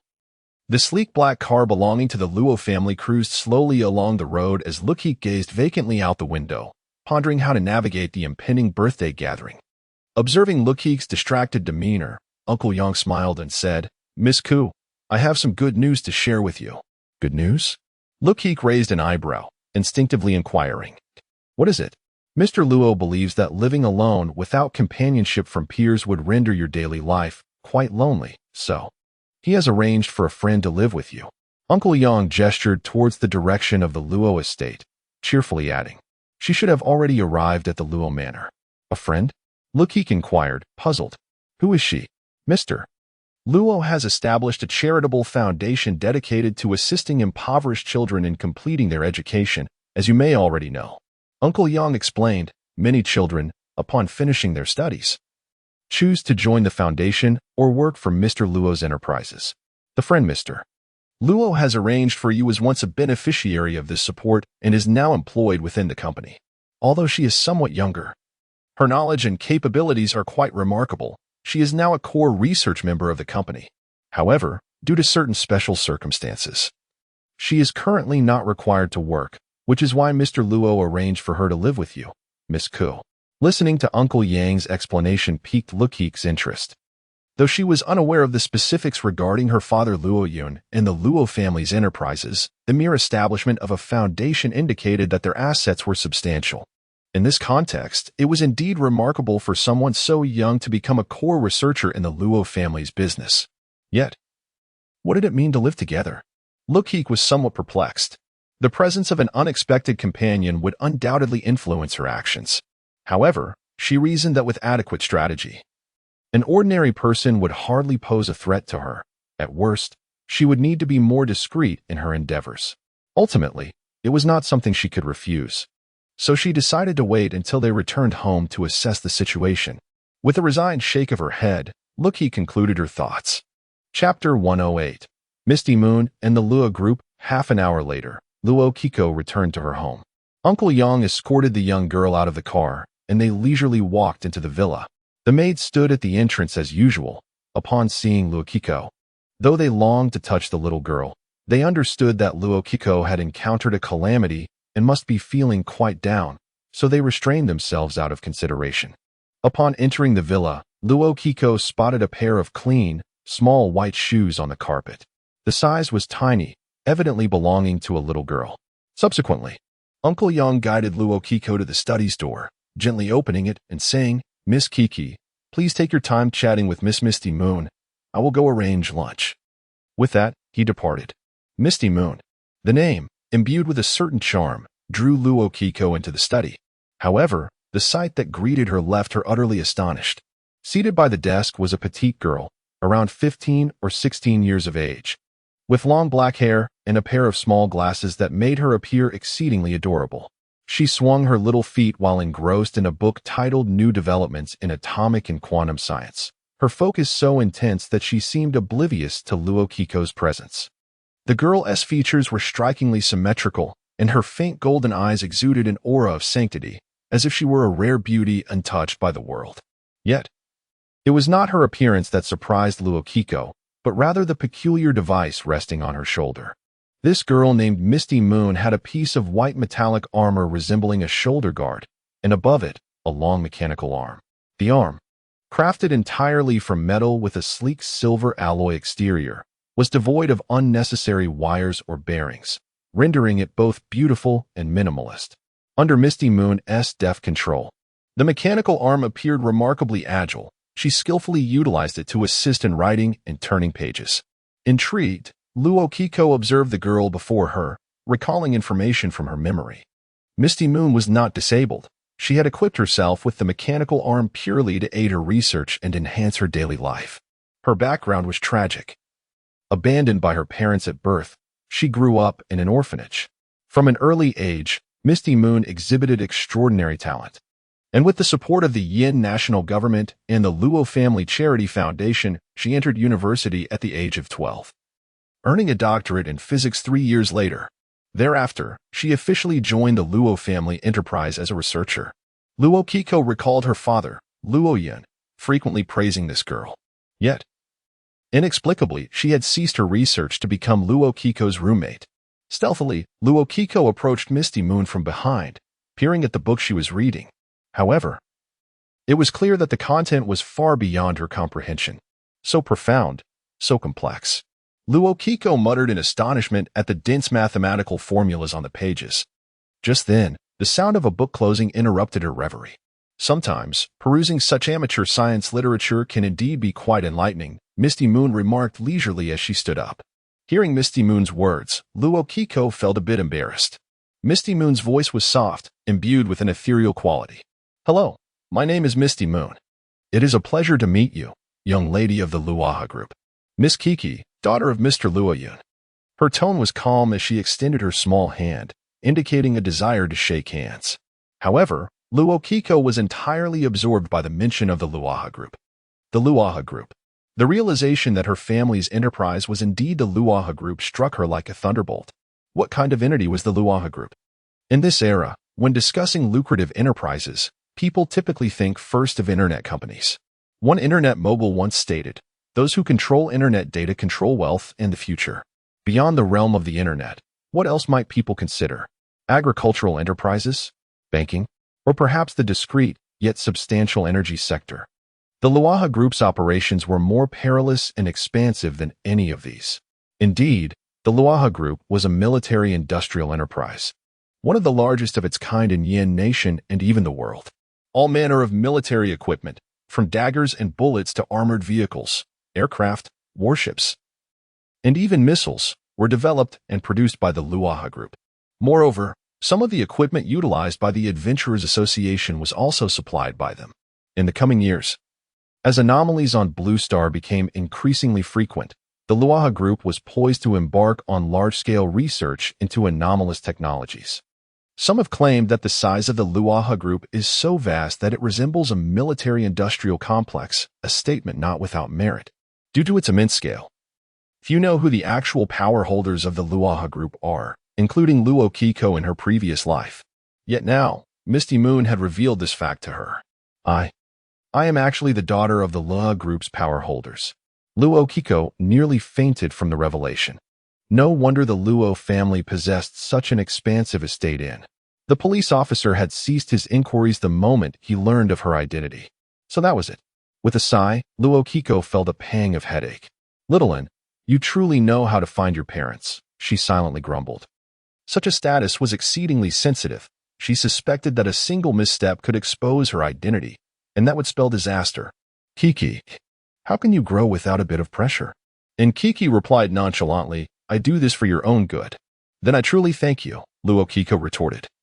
Choosing to ignore Kiki, given that the situation had unfolded, She had no choice but to accept this identity. She resolved to navigate the impending birthday party with utmost care. Perhaps things would improve thereafter. With that thought, Luokeke forced a smile and grasped Misty Moon's small hand. It is a pleasure to meet you, Misty Moon. In the heart of the city hall stood as a cornerstone of governance, where various decrees emerged. In the innermost hall of the city hall, the upper house meetings took place. This chamber, albeit small and dimly lit, was characterized by its strong sense of seclusion. Within the upper house chamber, a large round table of crimson hue was surrounded by the most powerful figures who gathered to discuss matters that would determine the fates of countless individuals. At that moment, the table was filled with attendees, mostly elderly men. Seated at the head of the table was a stooped old man, puffing on a pipe with little regard for propriety. Beside him sat another elder with sharp brows, clad in military attire, exuding an air of vitality. Old he. Perhaps you should cut back on smoking. Didn't the doctor just inform you that the tumor in your lung is spread? Chided the military-clad elder, brushing off the ash from his uniform. Hey, Ling Chung, are you cursing me? Our esteemed founding chief of Yen Nation, Marshal Xiao Tong, indulges in tobacco, alcohol, tea, and sweets without restraint, doesn't he? If he can live to the age of 102, surely I can reach at least 90. The diminutive elder nonchalantly shook his pipe in response. You. The military-clad elder intended to interject, but was halted by an elderly gentleman in a suit. Let it be, my brother Lingqing, the suited elder jested with a smile. I believe that depriving old he of his tobacco would indeed be tantamount to sealing his fate. Quite so, brother Bai speaks the truth. The diminutive elder nodded in agreement. Alas. The military-clad elder shook his head, bringing the topic to a close. He surveyed the assembled individuals and softly inquired, shall we discuss serious matters? If everyone is present, let us commence the meeting. Chapter 109. The establishment of the Special Operations Group. Upon the announcement of the meeting's commencement by the elder in military attire, the aged assembly members swiftly concealed their smiles, donning expressions of solemnity. Even the diminutive elder seated at the forefront gradually set aside his pipe, turning his gaze towards a middle-aged man clad in police uniform. Zheng Yuan, my dear brother, please share the results of this incident with everyone. The man in uniform, the youngest among the assembly, felt a flutter of nerves in the presence of the elders. Nonetheless, he rose to his feet and retrieved the report from the table. According to our investigations at the Mo City Police, it is almost certain that the G1079 train derailment was triggered by an anomalous event. Wiping the sweat from his brow, the officer continued, the death and missing count stands at 1074, with only 5 survivors. We have initiated investigations on 3 of the survivors, while the identities of the other 2, who purchased anonymous tickets, remain elusive due to the impact of the anomalous event. Upon hearing the officer's words, the elder in a suit shook his head and instructed, there is little to investigate regarding the survivors. Simply dispatch the Adventurer Association to make contact with them. The 2 anonymous survivors might belong to a certain sect. There is no need to further pursue this matter. Subsequently, the suited elder adjusted his collar and continued, what we truly need to address are the increasingly frequent anomalous events. After a brief silence, the diminutive elder squinted his eyes and nodded. Old Bai is correct. Ling Cheng, what exactly is the Adventurer Association doing? How many incidents have occurred this month? They have been of no assistance at all. Upon being mentioned, the military elder, Ling Qing, sighed softly and remarked, Old he. We cannot entirely blame the association for these incidents. The train event lasted merely over 4 hours. In such a short span, the association could hardly pinpoint the location, let alone execute a rescue. The Qintian Pavilion might identify the source of the anomaly, but by the time they ascertained the position, the event has already concluded. Ling Chung shook his head, signaling his own helplessness. Alas. The diminutive elder tapped his pipe, speaking with resignation. I fear we have enjoyed peace for too long. We have forgotten the brutality and bloodshed of the anomalous wars. The pace of our response has become sluggish, cumbersome, lacking in decisiveness. How shall we confront future adversaries in this manner? Hearing this, the assembly members nodded in silent agreement. Thus, I conferred with Ling Chung and devised several plans, the diminutive elder stated, patting the military elder's shoulder. Ling Chung, why don't you present them to the assembly? As the diminutive elder announced the new policies, the audience perked up, aware that the purpose of the meeting was to implement certain directives. Cough, cough. Ling Qing cleared his throat, picking up a prepared document, and began to read slowly. I shall refrain from excessive preamble. The proposals consist of 3 points. Please lend your ears. First, we shall enhance the operational guidelines of various departments and increase the allocation of personnel and resources towards related anomalous events. Second, we shall vigorously develop weaponry and equipment to combat anomalous entities and initiate research into new tactical approaches. The Assembly members recognize the first 2 proposals as customary rhetoric from every meeting, choosing to direct their attention to the final point. Third, Ling Qing paused, surveying the Assembly before articulating with deliberate clarity, we shall establish a brand new Special Operations Group to address the most perilous incidents. The mention of the Special Operations Group momentarily stunned the audience. The elder in a suit inquired, Ling Qing, are you suggesting we form a new force to combat anomalies outside of the Adventurer Association? Precisely, Ling Qing affirmed with a nod, elaborating. With the increasing frequency of anomalous events, we require a more specialized and formidable team to confront the potentially large-scale anomalous events that may arise. That makes sense. The suited elder drummed his fingers on the table, speaking in a grave tone. Please elaborate on your specific vision. Ling Qing complied, continuing. I intend to select a portion of commendable and responsible individuals from both the military and the Adventurer Association to undergo concentrated training under unified command within the Special Operations Group. In fact, similar organizations were established in Mo City during the 2 previous anomalous wars decades ago. However, due to the extreme dangers of anomalous events, those earlier groups primarily consisted of hardened criminals from prisons. While they were fearless and formidable, instances of insubordination and indiscriminate killing occasionally arose. Therefore, this time, I propose to recruit personnel from the military and the Adventurer Association to mitigate the occurrence of such malignant incidents. Upon hearing Ling Qing's plan, the attendees fell into contemplation. Ladies and gentlemen, if there are no further inquiries, let us proceed to a vote, the diminutive elder stated as he rose. Old He, I have a question. The suited elder raised his hand slowly, asking, who will command this new force? The moment the question was posed, the expansive conference room fell into silence. All eyes turned towards Ling Qing. This was a particularly sensitive issue. With the support of the Mo City Council, the newly established Special Operations Group would undoubtedly become a formidable force. Whoever wielded control over this power would possess greater influence. Despite the casual demeanor of several elders in the council, underlying tensions and rivalries existed. Observing the increasingly tense atmosphere, Ling Qing waved his hands, clarifying. This force belongs to Mo City, to the Yen Nation, and thus should be commanded by the council. His words alleviated the assembly's concerns. With the council at the helm, it would not devolve into a private army of any individual. Cough. The diminutive elder cleared his throat and distributed several sheets of paper to the others. Gentlemen, since there are no further questions, let us commence the voting process. It was evident that the diminutive elder, as the council's chief, supported Ling Qing. Consequently, after confirming their interests were intact, the council members made their selections. Subsequently, the council unanimously approved the establishment of the new Mo City Special Operations Group. Once the proposal was approved, the diminutive elder declared the meeting adjourned. One by one, the assembly members departed, leaving only the diminutive elder and the military elder alone in the spacious conference room. Chapter 110, once again under scrutiny. Sigh. Observing the departing figures of the parliamentarians, the elderly man in military uniform let out a deep breath. I can sense that our time is likely running short, Lauhi.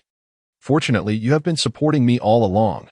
Otherwise, this proposal would probably have been debated for another fortnight. Thank you. The elderly man in uniform set down the documents, exhausted, and sank into his chair, rubbing his temples. There is no need for thanks between us.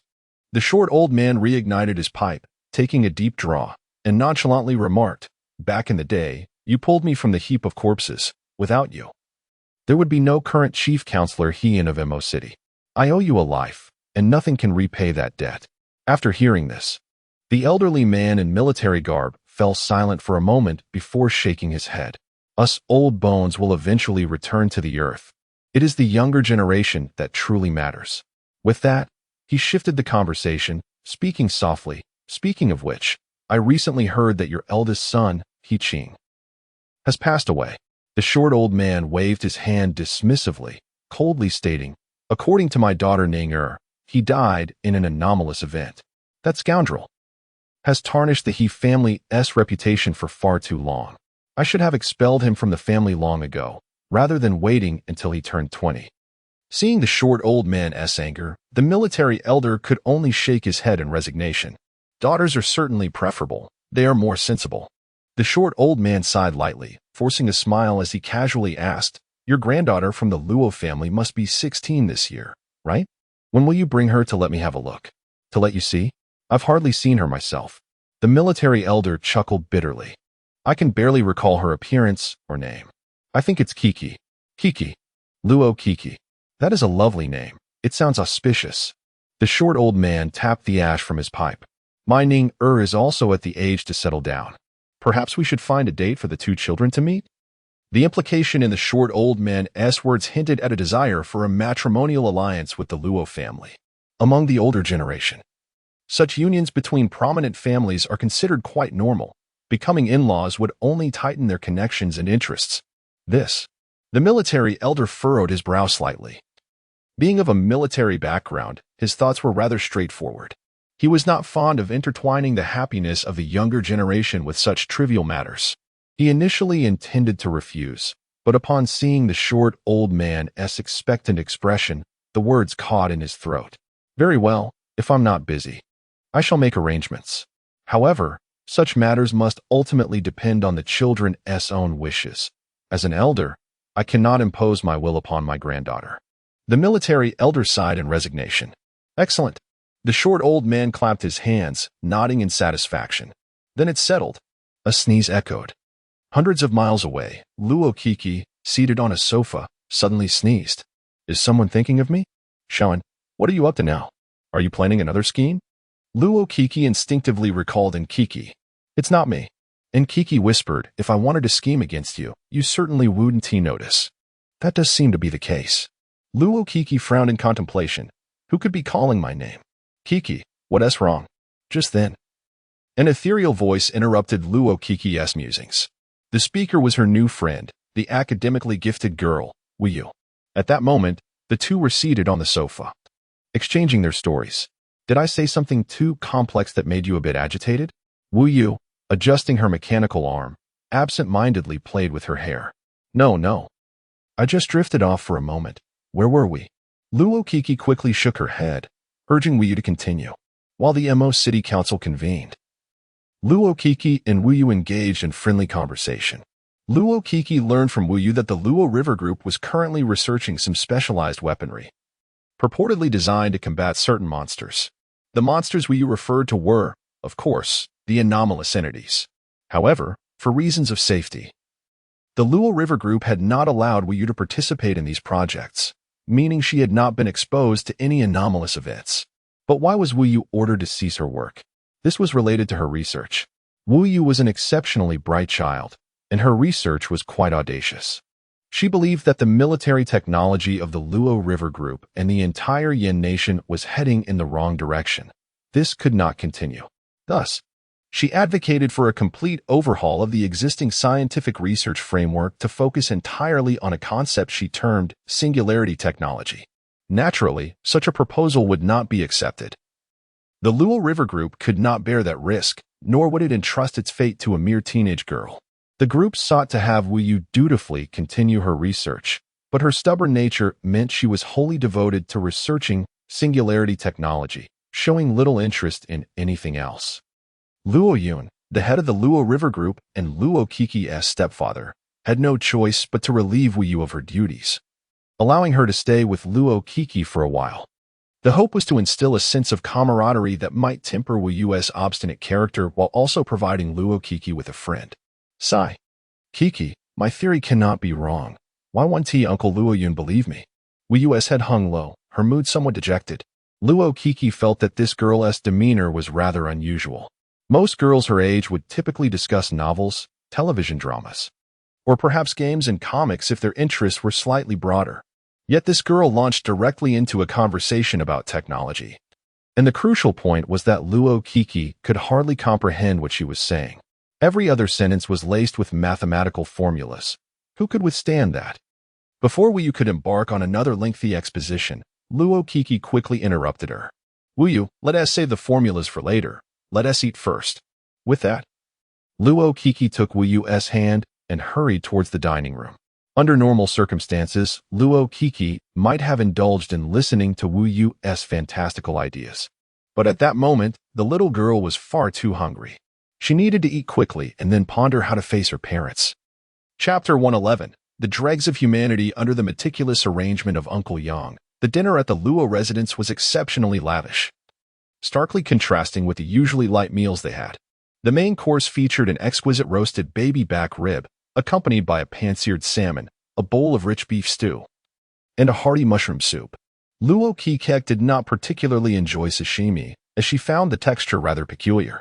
The side dishes included a vibrant vegetable salad and fruit preserves, alongside an assortment of desserts. Naturally, the staple was the rice that Luokeke was accustomed to. The culinary presentation at the Luo household was visually stunning, and the flavors were equally delightful, truly embodying a feast for the senses, which greatly stimulated Luokeke's appetite. Given her unique constitution that allowed her to indulge without the worry of gaining weight, she felt no need for restraint during the meal. The young girl devoured her dinner with remarkable speed, completely disregarding any semblance of table manners. Her fervor elicited astonished reactions from the surrounding maids. In contrast, Wuyu ate at a leisurely pace, clumsily maneuvering her utensils while occasionally using her mechanical arm to assist her. Her expression remained serene, seemingly indifferent to the culinary delights before her, and the awkwardness of her mechanical arm added an endearing charm to her demeanor. Luokeke discerned that this little girl only displayed different expressions when discussing scientific topics that piqued her interest. At all other times, Wuyu resembled a typical 3-no girl. No words, no emotions, and no heart. After the meal, Wuyu dutifully gathered her utensils and placed them into the dishwasher. Once she completed her task, she obediently settled beside Luokeke and resumed her reading. It's getting late, Miss Kekek, a maid approached with a cheerful smile. It's time to wash up. Upon hearing this, the other maids hurried over, excitedly surrounding Luokeke and Wuyu. It was evident that both boys and girls alike had a weakness for all things adorable, and the maids were no exception. Realizing the precarious situation, Luokeke quickly stepped back, hiding behind Wuyu. I can wash up by myself, so there is no need to trouble you all. Since it's Wuyu's first time here, she is likely unfamiliar with our Luo household. Please help her instead. Luokeke gestured towards the dazed Wuyu. Oh. Wuyu instinctively turned her head, only to find that Luokeke had already dashed into her room. The maids, momentarily taken aback by Luokeke's swift escape, exchanged glances and then turned their attention to Wuyu. Although Wuyu was a 3-no girl, and her demeanor was different from Luokeke's gentle nature, her level of adorability was not diminished in the slightest. While it was indeed a pity not to help Luokeke, the prospect of assisting Miss Wuyu seemed equally appealing. With that thought, the maids unanimously extended their hands towards Wuyu. Miss Wuyu, come with us. Seeing the eager maids, Wuyu shivered slightly. Could you be a bit gentler, ladies? Her voice was barely audible, yet it did nothing to deter the maids. Poor little Wuyu. Only she knew what awaited her next. Bang! Luokeke closed her room door with a sigh of relief. Kekek, how could you be so inconsiderate? How could you let Wuyu take the brunt of it? Dark Kekek, I resent you for this, she muttered to herself. Resentment is futile, denied. Luokeke waved her hand dismissively, casually grabbing a set of bath towels. She replied nonchalantly. I'm merely helping Wuyu familiarize herself with the traditions of the Luo household. Dregs of humanity. Apart from a few words of reproach, Dark Kekek had no other recourse. You're quite right. Luokeke, take pleasure in being the dregs, she quipped before darting into the bathroom. 20 minutes later, as Luokeke emerged from her bath, she encountered Wuyu, who was being assisted by the maids. At that moment, little Wuyu was wrapped in a large bath towel, clutching herself tightly, her face flushed, and her calm demeanor vanished. The maids, satisfied washed their hands one by one as they exited the bathroom. Seeing Wu Yu in such a pitiable state, Luokeke felt a twinge of guilt. She stepped forward and gently took Wu Yu's hand. "Why don't you stay in the room next to mine?" Luokeke led Wu Yu slowly to a guest room on the second floor. This room was the closest to Luokeke's in the entire villa and served as one of her spare rooms. It was adorned with pink decorations and furnishings, complete with a private bathroom and a vanity, all arranged by Dark Keket Prior. "Wu Yu, I'm right next door. If you need anything, feel free to come find me," Luokeke said kindly. "Don't feel shy. Treat this as your home." Upon hearing this, Wu Yu wished to say something, but the words caught in her throat, and she remained silent. After a moment, she nodded and softly replied, "Thank you, it's nothing." Luokeke smiled and shook her head. Having settled Wu Yu, Luokeke returned to her own room. She stretched and leaped into her soft bed. "Dark, are you still there? You're not asleep, are you?" "I'm here. I'm available 24/7, Dark Keket whispered back. "Oh, did you uncover anything new?" "Not really." Luokeke shook her head, explaining during dinner.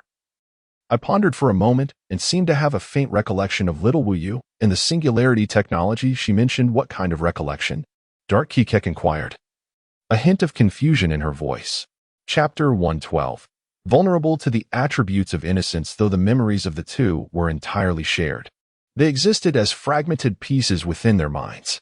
Some fragments lay hidden in the depths of their recollections, while others had been irretrievably lost. Thus, Dark Kiki found herself momentarily unable to locate the appropriate memories. Fast forward 2 years, no, more precisely, a year and a half later. The name of little Wu Yu would stir quite a commotion within the realm of Yin. Rococo remarked meaningfully that as time progressed, the frequency of extraordinary events would inevitably increase. And when the concept of anomaly was laid bare before the public, a new era would commence. By that time, little Wu Yu and her singularity technology might very well become pivotal in the struggle against these anomalies. After a brief pause, the young girl continued, "However, to be honest, as a mediocre student with little interaction with researchers, I am not quite sure what exactly Wu Yu has developed." This statement was indeed true in her past life. Rococo had scarcely maintained a social circle beyond the completion of her tasks. "Is this the reason you wish to protect Wu Yu?" Dark Kiki chuckled.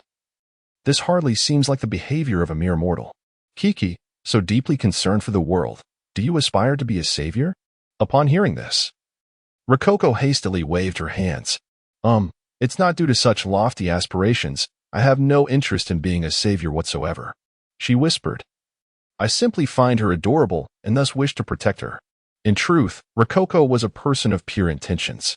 She was never constrained by convoluted reasoning, and all her actions stemmed from her genuine inclinations.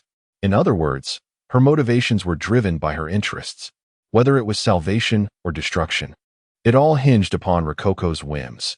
After a moment of silence, Dark Kiki appeared to delve into her memories. She exclaimed mischievously. "Kiki, it seems you have a fondness for the innocent girls. No wonder you are fond of Wu Yu." Rococo found herself unable to refute this.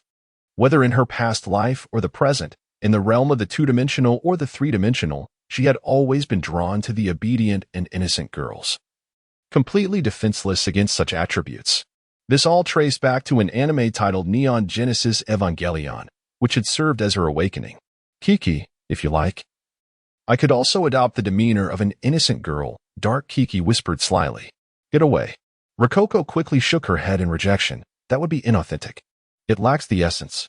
"Very well then." Just then, as their playful banter ensued, a sudden knock echoed at the door.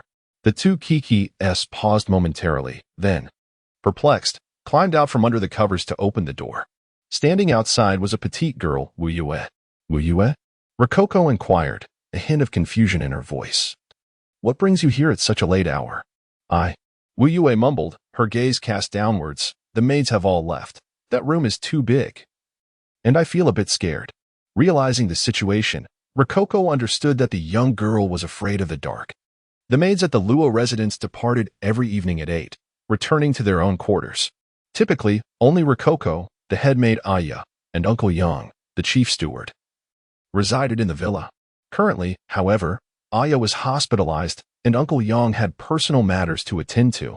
thus leaving Rococo and Wu Yue alone in the expansive villa. Though there were numerous guards and bodyguards around the estate, they generally patrolled the vicinity and did not venture near the villa, leaving Wu Yue devoid of any sense of security.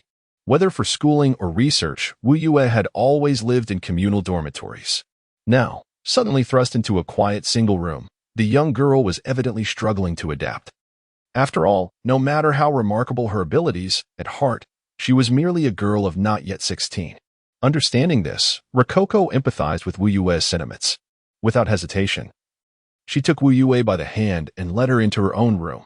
"Let's do this, Wu Yue. I will come up with a solution." After pondering for a moment, Rococo approached her wardrobe. From within, she retrieved a lightweight folding bed and placed it beside her own. Next, she arranged a mattress and bedding atop the folding bed. With everything set, Rococo let out a sigh of relief. "Wu Yue, you can make do with this arrangement for tonight. Tomorrow, I will ask the maids to help move your bed here, and we can be roommates." Rococo smiled warmly at Wu Yue. "Ah." Wu Yue's cheeks flushed slightly as she nodded gently, whispering, "Thank you, Kiki sister." Seeing the innocent girl-esque expression brought joy to Rococo's heart. "Get some rest. It's getting late." With that, Rococo snuggled back under her covers, while Wu Yue obediently lay on the folding bed, quietly observing Rococo's silhouette. "Kiki sister. Uncle Luo Yun often spoke of you at the company," Wu Yue murmured as she nestled deeper into her blanket. "He said you are extraordinary. A gentle and kind person, unlike other wealthy young masters. I never took Uncle Luo Yun's words seriously until now. Only now do I realize he spoke the truth." Upon hearing Wu Yue's words, Rococo fell into contemplation. While Wu Yue may be an innocent girl, she had grown up in an orphanage where she had learned to read the subtle cues of others from a young age. Being a researcher at the Luo River Group, she was no stranger to interactions with wealthy young masters, and the nature of those individuals was evident in the case of the puppeteer He Qing, whom Rococo had slain. Even with Luo Yun's protection, such individuals still harassed Wu Yue from time to time. Although Wu Yue possessed remarkable talent, enduring constant bullying had instilled within her a sense of inferiority regarding her humble origins. One could say that her innocent demeanor served as a protective shell. Thus, upon learning of Luo Yun's arrangements, she had felt a sense of reluctance, believing herself unworthy of friendship with Rococo. Yet now this girl, whom Wu Yue perceived as being of a much higher status, extended a hand of kindness without any airs.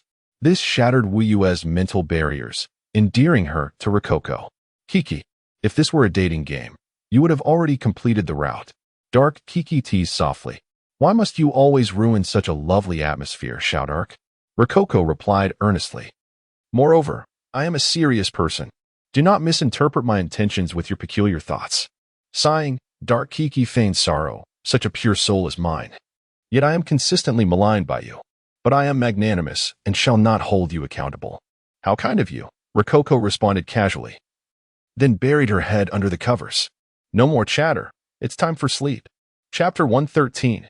Luo Yun and Milan ere the tranquil Saturday swiftly elapsed, and before long, Sunday arrived, marking the birthday of Luokeke. On this day, her parents would come to visit her. Luokeke and Wu Yu awakened early, and after having breakfast, they settled onto the sofa in the hall, awaiting the arrival of the head of the Luo family, the master of Luo He Group, who happened to be Luokeke's father. The two young women could distinctly sense an increase in the number of guards stationed at the Luo estate today. These guards, clad in suits and sporting sunglasses, stood expressionless, overseeing the manner and exuding an immense pressure. As time trickled by, the atmosphere within the estate grew increasingly tense.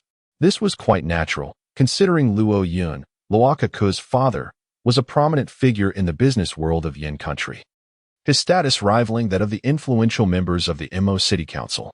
Thus, his safety required ample protection. However, Wu Yu appeared somewhat intimidated by the prevailing atmosphere, curling up and appearing restless.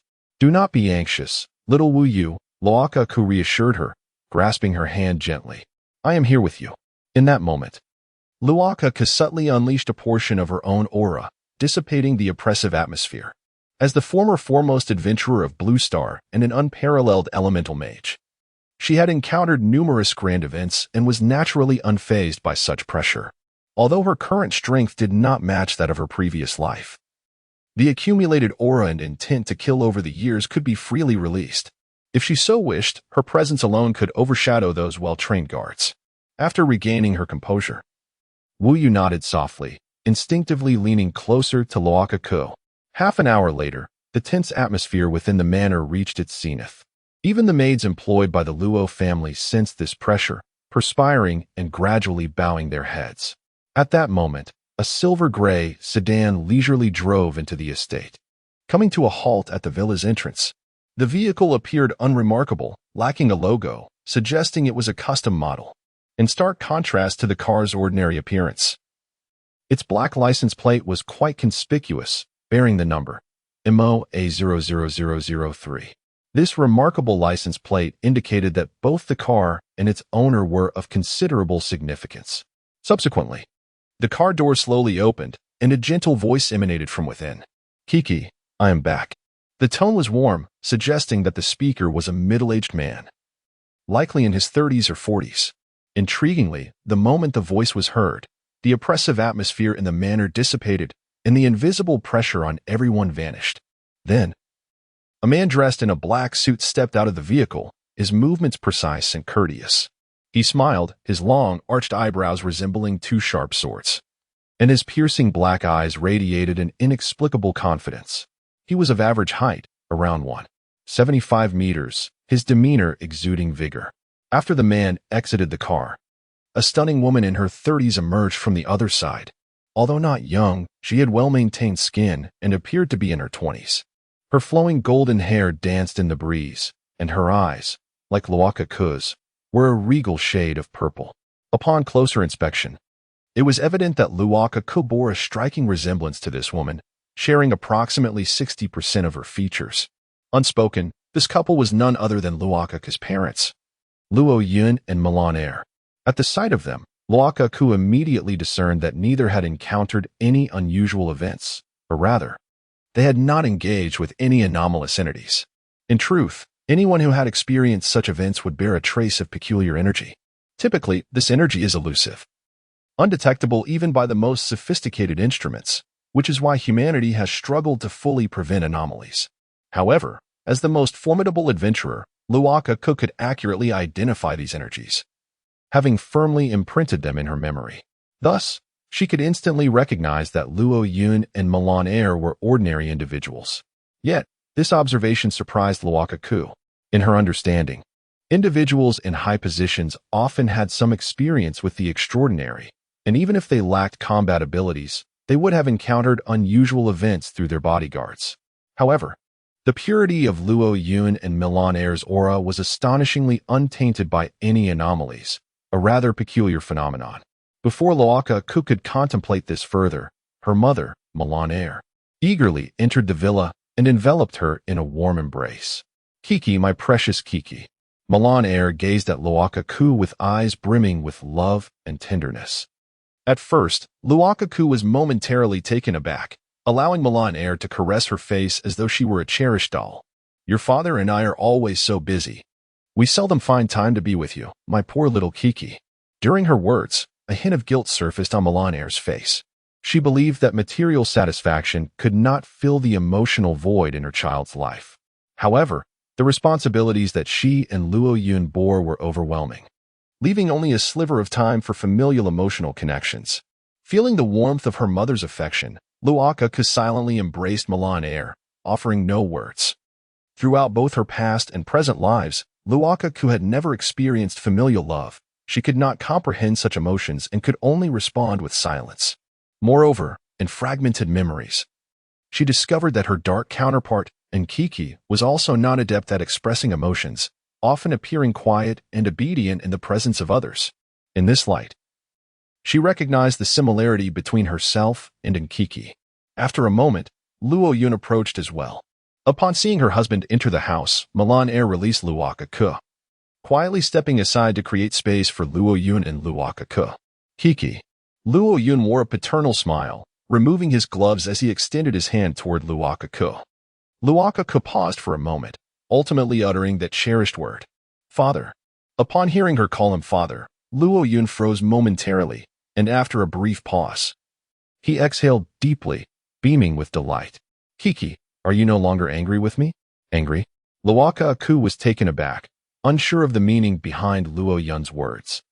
Subsequently, she delved into her mind, unearthing fragments of Nkik's memories. It turned out that prior to Luokeke's reincarnation, Nkiki had experienced a minor disagreement with Luo Yun. After the college entrance examination, while filling out her applications, Nkiki wished to study philosophy, whereas Luo Yun intended for her to pursue a degree in finance, hoping to have his only daughter continue his legacy. Nkiki, understanding her unsuitability for business or politics, opposed Luo Yun's wishes, leading to some discord between them. However, Luo Yun ultimately respected Nkiki's decision. He merely assumed that Luokeke had remained upset with him due to his prolonged absence. Thus, when Luokeke called him father again, his joy was palpable. Chapter 114. 3 Gifts. Do not be upset, my dear father. Luokeke gently shook her head, appearing quite obedient. That's wonderful, indeed, Luo Yun replied with a series of nods. He then beckoned to the butler, Uncle Yang, beside him, and took the suitcase from his hands. Today is your birthday, Kiki, and I have prepared 3 gifts for you. As he spoke, Luo Yun opened the suitcase and pulled out a collection of unopened books. Books? Luokeke gazed at the literary treasures in Luo Yun's hands, somewhat perplexed. I am aware of your fondness for philosophy, so the first gift is a selection of your favorite philosophical texts. With that, he placed the hefty stack of books upon the coffee table before Luokeke. These tomes were all related to philosophy. Throughout the process of handling the books, Luo Yun exhibited the demeanor of an ordinary father, devoid of any airs, entirely unlike the powerful leader of the Luoha group. After placing the books, he sighed in relief and proceeded to retrieve a small red box from the suitcase. He carefully opened the box, revealing a piece of translucent, pale orange jade within. The jade, approximately the size of a fist, radiated exceptional quality, devoid of any impurities or flaws. The jade was shaped like a disc, intricately carved with a lifelike figure. Upon closer inspection, Luokeke realized that the figure depicted was none other than herself. Kiki, during these past 2 weeks of school, you have encountered a series of unfortunate events, and your mother and I are quite concerned for your well-being. Luo Yun sighed lightly, shaking his head. The past fortnight had been fraught with calamities for Luokeke, causing great unease for her parents. This jade was obtained by your mother from a temple, blessed by a venerable monk, and is said to offer protection. Upon saying this, Luo Yun gently handed the jade to Luokeke. As her fingers brushed against the stone, she felt a wave of warmth emanate from it, accompanied by a sense of reassurance. In that instant, Luokeke understood that this jade was indeed extraordinary. Indeed, mere moments after she accepted the jade, a panel from the system materialized above it. Brilliant gold jade, Buddhist, item level, LV5, item description, a jade birthed at the convergence of the 5 sacred mountains' cosmic energies, possessing the ability to enhance the fortune of its bearer after being blessed by an enlightened monk. Please note, due to the potent energies contained within, the requirements for the bearer are exceptionally high. Should the bearer lack purity in body and spirit, they may suffer severe repercussions. Special effects. 1. Brilliant Guardian. Ensures the user remains mentally clear during combat, facilitating the identification of an enemy's weaknesses. 2. Protection of the 5 mountains. Effect unknown. This item will activate when the bearer faces dire circumstances. Host possesses purity in body and spirit, meeting the usage criteria. Attribute enhancement complete. Non-luck level change. LV3, originally LV5. Upon reviewing this series of effects, Luokeke was truly astonished. This jade was indeed a LV5 item, and its attributes were remarkably potent, capable of augmenting one's fortune. In truth, while fortune may not exert the same direct influence as other attributes, it remains a significant aspect of one's life. Just consider Luokeke, who had experienced an extraordinary level of misfortune. Her very existence seemed fraught with calamity. In the system store, there were items available to enhance fortune, but those items often commanded exorbitant prices well beyond Luokeke's means. Furthermore, those items, regardless of their attributes or effects, paled in comparison to the jade in her possession. The powerful effects of Brilliant Guardian and protection of the 5 mountains were unlikely to be found in any comparable items at the system store. If one were to convert the abnormal points into currency of a yen country, the value of this jade could easily surpass 1 billion yen coins, perhaps even be priceless. Such a precious item was presented by Luo Yun as a mere birthday gift for his daughter, a gesture befitting his stature. Most importantly, Luo Yun never once mentioned the value of the gift. He simply offered the jade as a beautiful token, a gift to Luokeke. Many elders, when giving gifts to their children, often emphasize the value of the present, highlighting the difficulties they endured to procure it. This approach, however, is inherently contradictory. Repeatedly stressing the value of a gift often fails to elicit joy in the recipient, instead inducing feelings of pressure and guilt. Such actions starkly contrast with the true intention of gift-giving, which is to bring happiness to the recipient. As a mature father, Luo Yun naturally wished to spare his daughter any sense of sorrow, demonstrating a commendable generosity of spirit. Luokeke remained silent for a moment, yet ultimately accepted the gift, cherishing the kindness bestowed upon her by Luo Yun and his wife. Though she did not consider herself a virtuous individual, she felt compelled to acknowledge their kindness. Upon witnessing Luokeke accept the jade, Luo Yun nodded in satisfaction. He then laboriously retrieved a large black wooden cage from the suitcase. "Kiki, this is the third gift. One that I personally selected for you. I am certain you will adore it." Luo Yun gradually opened the cage, and a faint purring sound emerged from within. As Luokeke peered inside, she beheld a small black cat, a pure black kitten. Detecting abnormal entity, scanning entity type. Chapter 115. The Black Cat of the Snowy Night. This diminutive black cat, no larger than a palm, appeared to be a newborn kitten, devoid of any stray hairs. Even its whiskers were black. The sole exception was the pristine white fur on its 4 tiny paws. The little black cat lay comfortably in its cage, softly purring, occasionally rolling over, exuding an irresistible charm that made one yearn to stroke its fur. Such behavior indicated that the kitten was utterly relaxed, harboring no wariness towards its surroundings. Yet, upon glimpsing the kitten, Luokeke felt not affection but rather an unsettling and enigmatic aura. This presence was significantly stronger than the anomalies she herself possessed. The little girl could even faintly perceive that the temperature surrounding the kitten seemed slightly lower than elsewhere. Abnormal entity detected. Scanning entity type, the system's voice seemed to corroborate Luokeke's suspicions. Moments later, a small panel materialized before her. System scan complete. Entity name, Nightshade Black Cat, unnamed. Entity danger level, C-class, juvenile female. Entity type, yokai. Entity information, a highly potential yokai, typically residing in remote wilderness. Feeding on vengeful spirits. Generally avoids human cities and territories. Harbors no hostility towards humans. Abilities manifest as it matures. Upon seeing this panel, Luokeke was momentarily taken aback, soon grasping the origin of the little black cat. In contemporary society, all unconventional beings or monsters are collectively termed as abnormal entities. Though this black cat belonged to the family of entities, it resembled a yokai more than the perilous creatures Luokeke had previously encountered. In fact, prior to the advent of modernity, the people of Yin country commonly referred to intelligent and formidable beasts as yokai or demons. Unlike the single-minded, bloodthirsty, and merciless monsters, yokai come in diverse forms. Some indeed enjoy attacking humans, yet the vast majority maintain a respectful distance from them. They understand that they cannot provoke the absolute dominators of the land, humans. Thus, any yokai with a modicum of intelligence tends to avoid conflict with humans. The Nightshade Black Cat is a notably gentle yokai. With a long history, it has been part of human awareness since the dawn of civilization. Despite its petite stature, these black cats possess an array of unique abilities, rendering them far from weak. Due to their mild temperament and their diet of vengeful spirits, many people cherish the idea of keeping such a black cat at home. However, it is essential to note that despite being kept, the Nightshade Black Cat remains a proud creature, a feline. They typically do not recognize humans as their masters. In the eyes of these kittens, they share an equal partnership with humans.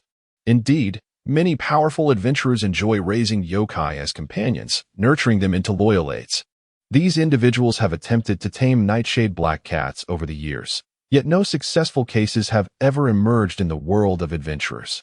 People marvel at the cat's adorability and remarkable abilities, while also admiring its proud nature. As time has progressed, the territories of yokai have been increasingly encroached upon by human cities, leading to a drastic decline in their numbers. Thus, in this era, a nightshade black cat of exceptional quality has become a highly sought-after companion. Kiki, this little cat, is my third gift to you, Luoyun said with a smile. It is said that black cats possess the ability to ward off evil. Having it by your side will surely bring you good fortune. As she spoke, the little black cat awoke, slowly opening its eyes and drowsily surveying its surroundings, still appearing quite sleepy. However, there was a hint of disappointment.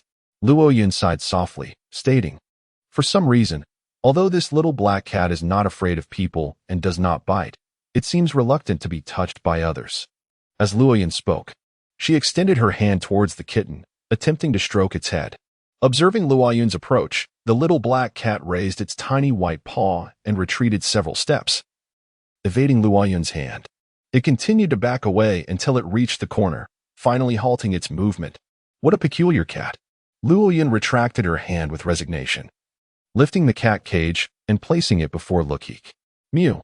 The sudden sensation of weightlessness caused the little black cat to emit a startled cry. Yet, when Luokeke leaned closer, the fear in the cat's eyes vanished.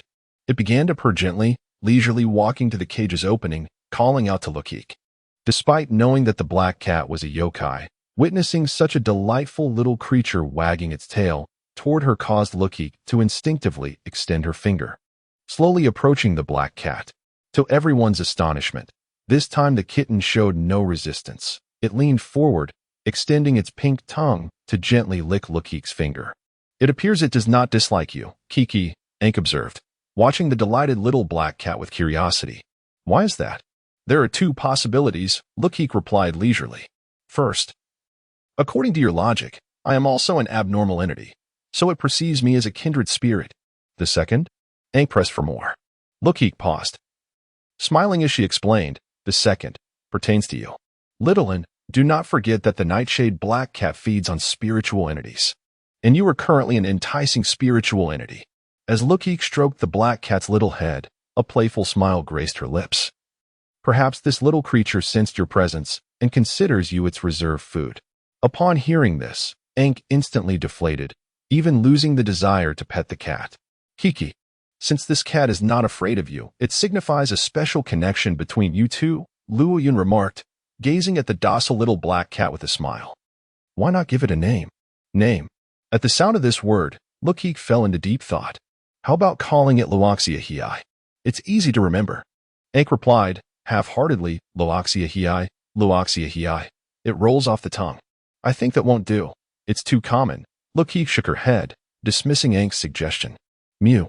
The little black cat nuzzled against Luokeke's hand, slowly flipping over to expose its soft belly. The belly is an animal's greatest vulnerability. If a cat or dog performs this action towards its owner, it indicates absolute trust. Gazing at the black cat's four pristine white paws, Luokeke had an epiphany. "Snow on the clouds. I shall name you Tay." She gently rubbed the kitten's belly, voicing her idea. Mew the kitten softly replied, seemingly in agreement with the name. "Tay? Not bad." Luoyun nodded with satisfaction. Naming a female cat with such a feminine moniker felt entirely fitting. Chapter 116. The mischievous child approaches after presenting 3 gifts. Luoyun finally turned to gaze at Wu Yu, who stood beside Luokeke. Wu Yu, having been engrossed in conversation with Luokeke, had not considered Luoyun's feelings, prompting him to offer his apologies. Luoyun retrieved a small black cloth bag from his suitcase and slowly approached Wu Yu. Wu Yu shook her head and gently replied, "Uncle Luo, today is Kuka's birthday. As her father, you should naturally prioritize her feelings, so there is no need for an apology." Observing Wu Yu's thoughtfulness, Luoyun smiled and remarked, "You always think of others." As he spoke, he handed the small bag to Wu Yu. "This is what you asked me to buy. I took the opportunity to bring it back for you." Wu Yu carefully opened the bag, revealing a white tablet inside. "Thank you, Uncle Luo," she said gratefully. "You're welcome," Luoyun nodded, smiling. "I initially thought there might be some awkwardness between you and Kuku, but it seems you two get along quite well, which reassures me." Having delivered the gifts, Luo Yun joined Milan Air and sat beside Luokeke, engaging in light conversation. The trio's discussion revolved around mundane family matters, and with the fragments of memories from the past, Luokeke managed to keep up. Meanwhile, the little black cat, Tashui, lay comfortably on Luokeke's shoulder, soundly asleep, aware that the shadowy black cat despised being confined for long periods. Luokeke allowed Tashui to rest on her shoulder. If nurtured well, a magical beast could prove invaluable, comparable to precious gems. Thus Luokeke resolved to treat Tashui with care. As time swiftly passed, noon arrived. The four were preparing to have lunch when suddenly, Uncle Yang hurried over to Luo Yun, whispering a few words in his ear. Upon hearing Yang's words, Luo Yun's brow furrowed, revealing a hint of displeasure. This Cheng Bei, of all times, chooses now to visit while I am home celebrating Kuku's birthday. Clearly, he seeks something from me. Luo Yun casually complained, sighing.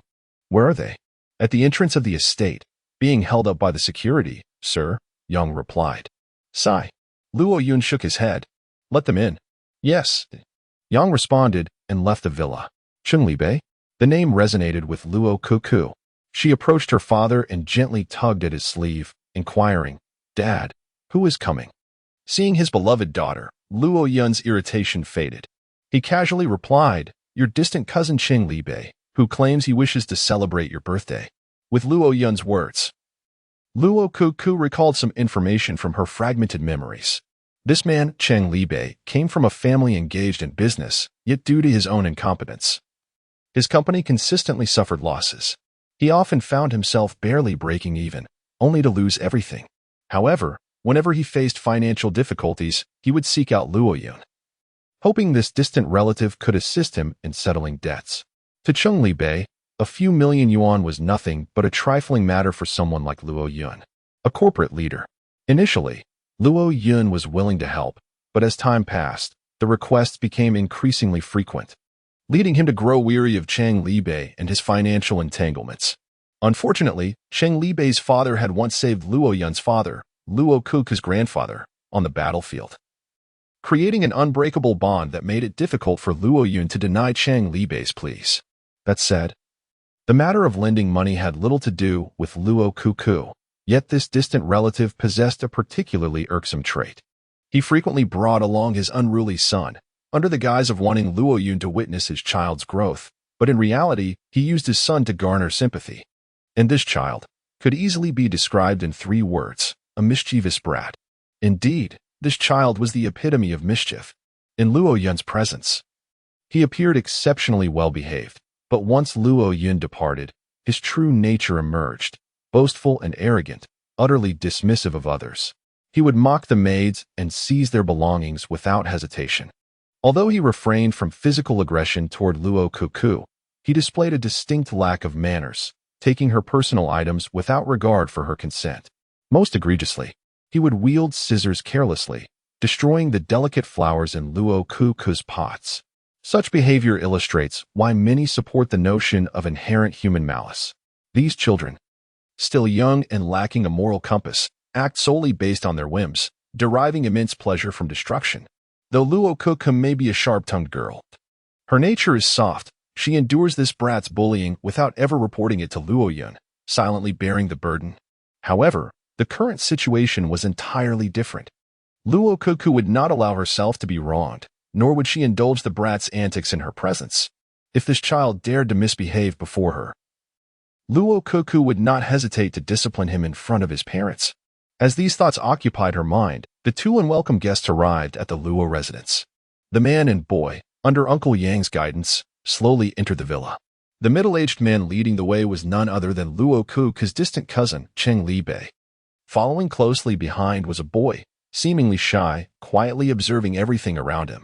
Chapter 117. The commotion begins upon entering. Rococo's distant cousin greeted her and the others with a mere formality.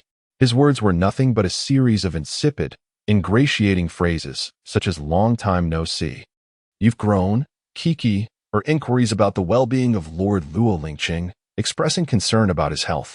In essence, he sought to cultivate familiarity, making it difficult for Luo Yun to decline his forthcoming request.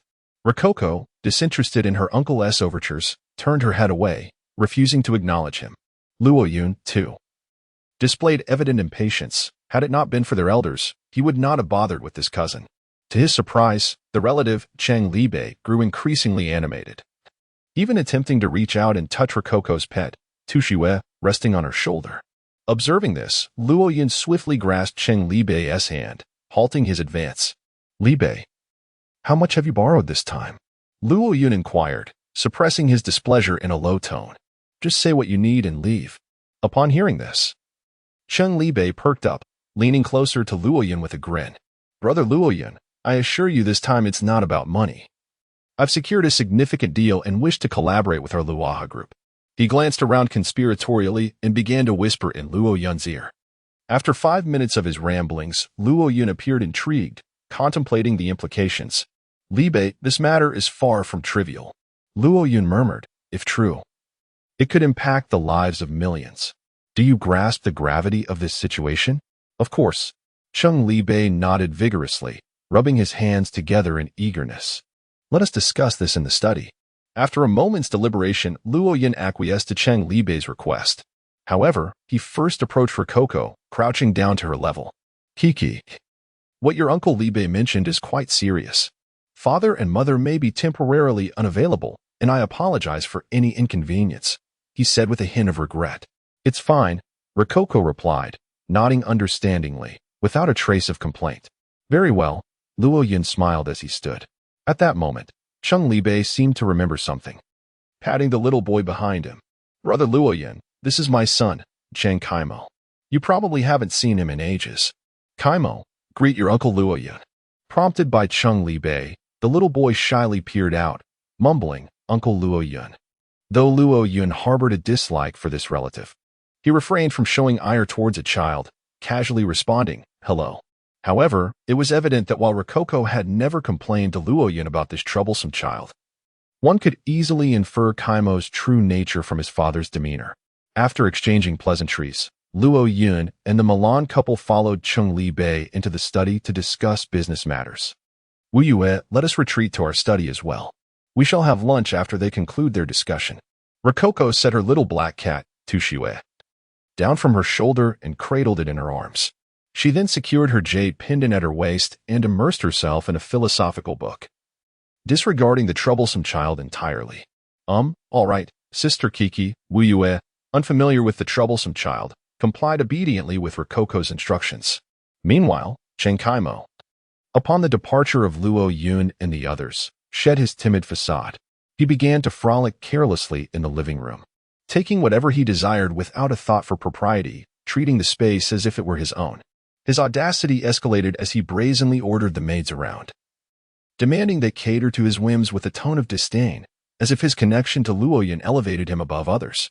The maids, though dissatisfied, felt compelled to endure this behavior, recognizing him as a guest of the Luo family. This tolerance only emboldened the troublesome child further, as he played games and shouted nonsensically. The once tranquil atmosphere of the Luo household became chaotic. Had it not been for the study's soundproofing, Luo Yun and the others would have undoubtedly been disturbed by the ruckus. In Kaimo's eyes, the maid's submissive demeanor was not born of respect or tolerance, but from fear, which only served to inflate his ego. Thus, when Kaimo spotted Rococo and Wu Yue departing, he was taken aback. In his mind, this older sister, who was barely a few years his senior, was remarkably meek. Even when bullied, she would silently endure her grievances. Yet now, she dared to ignore him and leave with another unfamiliar sister, challenging his perceived authority and status. Children, by nature, are competitive and often seek validation in peculiar ways. Fueled by confusion and anger, Cheng Kaimo disregarded the maid's attempts to restrain him and bounced into Rococo's study, intent on causing her some trouble. At that moment, Rococo was listlessly perusing a philosophical tome titled The Republic. Clearly, she was not inclined towards scholarly pursuits, as less than 2 minutes into her reading, fatigue set in. Her listless demeanor mirrored that of her slumbering black cat, both drooping as if still in a dream. I'm tired, Rococo yawned, reclining in her chair. Little Wu Yue, I'll rest for a bit. Wake me when they finish their discussion. Wu Yue, engrossed in her tablet, acknowledged Rococo's request with a gentle reply before returning to her device. Just then, the troublesome child, Chen Kaimo, barged in without knocking, casually surveying the room. His attention quickly fixated on Wu Yue's tablet. He approached her, extending his hand. "Let me play with the computer." His request bore no semblance of politeness. The word please was entirely absent. Wu Yue, taken aback by Kaimo's abrupt entrance and impudent request, found herself at a loss, unable to refuse. She hesitantly halted the running program and nodded. Seizing the moment, Kaimo seized the tablet from Wu Yue's hands, plopping down in a chair and beginning to download an array of dubious software and pirated games. Rococo intended to intervene, but with Wu Yue's consent and Kaimo already in possession of the device, she resigned herself to silence, closing her eyes and feigning sleep. Chapter 118. Deterrence Before Long. The once impeccably tidy desktop of the tablet was suddenly cluttered with a plethora of rogue software. Games like 369 Game Manager, Yinchan Antivirus, and the hacked version of Firefield, all heavyweight applications. As a top scholar, Wu Yue felt an overwhelming headache upon witnessing this, nearly gasping in despair. Never mind. Just some software. At worst, there might be some Trojan viruses. I can clean it up after he leaves. Wu Yue consoled himself. Soon, the unruly child had successfully downloaded the game he desired. It was a shooting game, and he cranked the volume to the maximum, completely disregarding the slumbering Luokeke. The harsh gunfire from the game, coupled with the child's cacophonous curses, filled the study. Luokeke gritted her teeth, repeatedly reminding herself, "Stay calm. Do not get angry. It's merely a bit noisy. It won't provoke me. Perhaps he will tone it down soon." However, the child became increasingly engrossed in the game, his expletives growing more and more vulgar. To be honest, Luokeke had never fathomed that a child of less than 10 years could utter such foul language. Chen Kaimo creatively intertwined insults directed at his gaming adversaries with various animals and human anatomy, managing to curse for 10 uninterrupted minutes without repeating himself. Sighing, Luokeke turned over, choosing to ignore the unruly child. "Shaoan, could you hum a lullaby in my ear? I no longer wish to hear this ruffian's tirades." Luokeke softly called out to Nkiki, knowing that the latter's voice could drown out other sounds. The little girl intended to use this method to mask the cacophony created by the child. "Kiki, do you think of me as merely a tool? Can't you wear headphones?" Nkiki complained. "Wearing them for too long hurts my ears." Luokeke replied with a smile, "Be good, listen to me. Just sing a lullaby." Reluctantly, Nkiki began to hum a tune. Generally, Nkiki would acquiesce to Luokeke's requests, as long as they weren't too unreasonable. How wonderful it was to discover another function of her portable speaker, a delightful revelation indeed. Listening to Nkik's soft, adorable voice, Luokeke's eyes sparkled with satisfaction as she began to indulge in a quality slumber. In stark contrast to Luokeke, who could find solace amidst turmoil, Wu Yue's situation was evidently less favorable. After losing several rounds, the unruly child's temper flared. His forceful tapping on the screen intensified whenever his character met its demise. He would wrench the tablet, as if venting his pent-up frustration. Fortunately, the tablet was robust enough to withstand his repeated attempts to break it, providing Wu Yue with a sigh of relief. However, this brief respite was short-lived. When Chen Kaimo realized that sheer force would not suffice to destroy the tablet, his accumulated rage reached a boiling point. In a moment of distraction, the unruly child pulled a key from his pocket, recklessly scratching the surface of the tablet with its metallic edge. Why are unruly children so exasperating? A significant reason lies in their insatiable desire for destruction. Such young children possess no moral compass. Their motivations are dictated solely by their whims. Toppling the meticulously constructed blocks of others, scribbling on pristine white walls, destroying valuable possessions. These actions bring them a peculiar satisfaction. Of course, creating something, like assembling a model or setting up a domino rally, also grants children a sense of fulfillment upon completion. However, the difficulty of creation far surpasses that of destruction. Few children possess the patience required for the former. The majority choose to indulge their desires through ruin. Nonetheless, in a normal household, destruction comes with consequences. Sometimes it manifests as parental reprimand, other times as corporal punishment. When these unruly children discover that the penalties for their misdeeds outweigh the fleeting satisfaction derived from them, they naturally cease their destructive behavior. Thus, they gradually transform from unruly brats into well-behaved children. Of course, Chen Kaimo had never faced such consequences, which is precisely why he had become the way he was. Gazing at her tablet, now marred and defaced, Wiyue rose, feeling a pang of sorrow. "You." But before she could articulate her thoughts, the unruly child interrupted. "What are you shouting about?" Chen Kaimo retorted dismissively, "It's just a broken computer, right? I'll have my dad compensate you. It's not about the money. I mean, you shouldn't tea."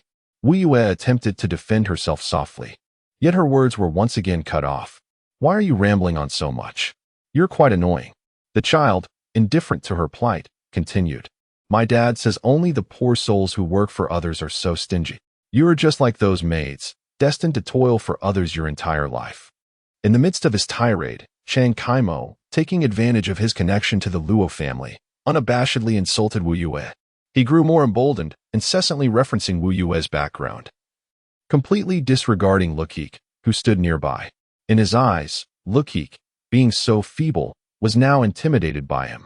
Wuyue had never been subjected to such derogatory remarks. Feeling a sense of injustice, she lowered her head. For a moment, Chen Kaimo had effectively elevated himself to the position of the dominant figure in the room. Seemingly unsatisfied with the aggression of his words, he leisurely approached Wuyue. At that instant, however, a petite figure suddenly stepped in front of him. It was Luokeke. Although she could not hear the words, she could distinctly sense that Wuyue was being wronged. Thus, she stepped forward. Upon seeing the ravaged tablet, Luokeke instantly comprehended the situation. Without a moment's hesitation, she unleashed her aura. Chen Kaimo was evidently taken aback by Luokeke's appearance, but he quickly regained his composure. He intended to advance further. But at that moment, an overwhelming chill, akin to a sharp blade, pierced through him. It was Luokeke's murderous intent, in her past life as an elemental wielder. The number of beings she had vanquished was beyond precise calculation. Countless experiences of taking lives had endowed Luokeke with an astonishing aura of menace, which she could control at will.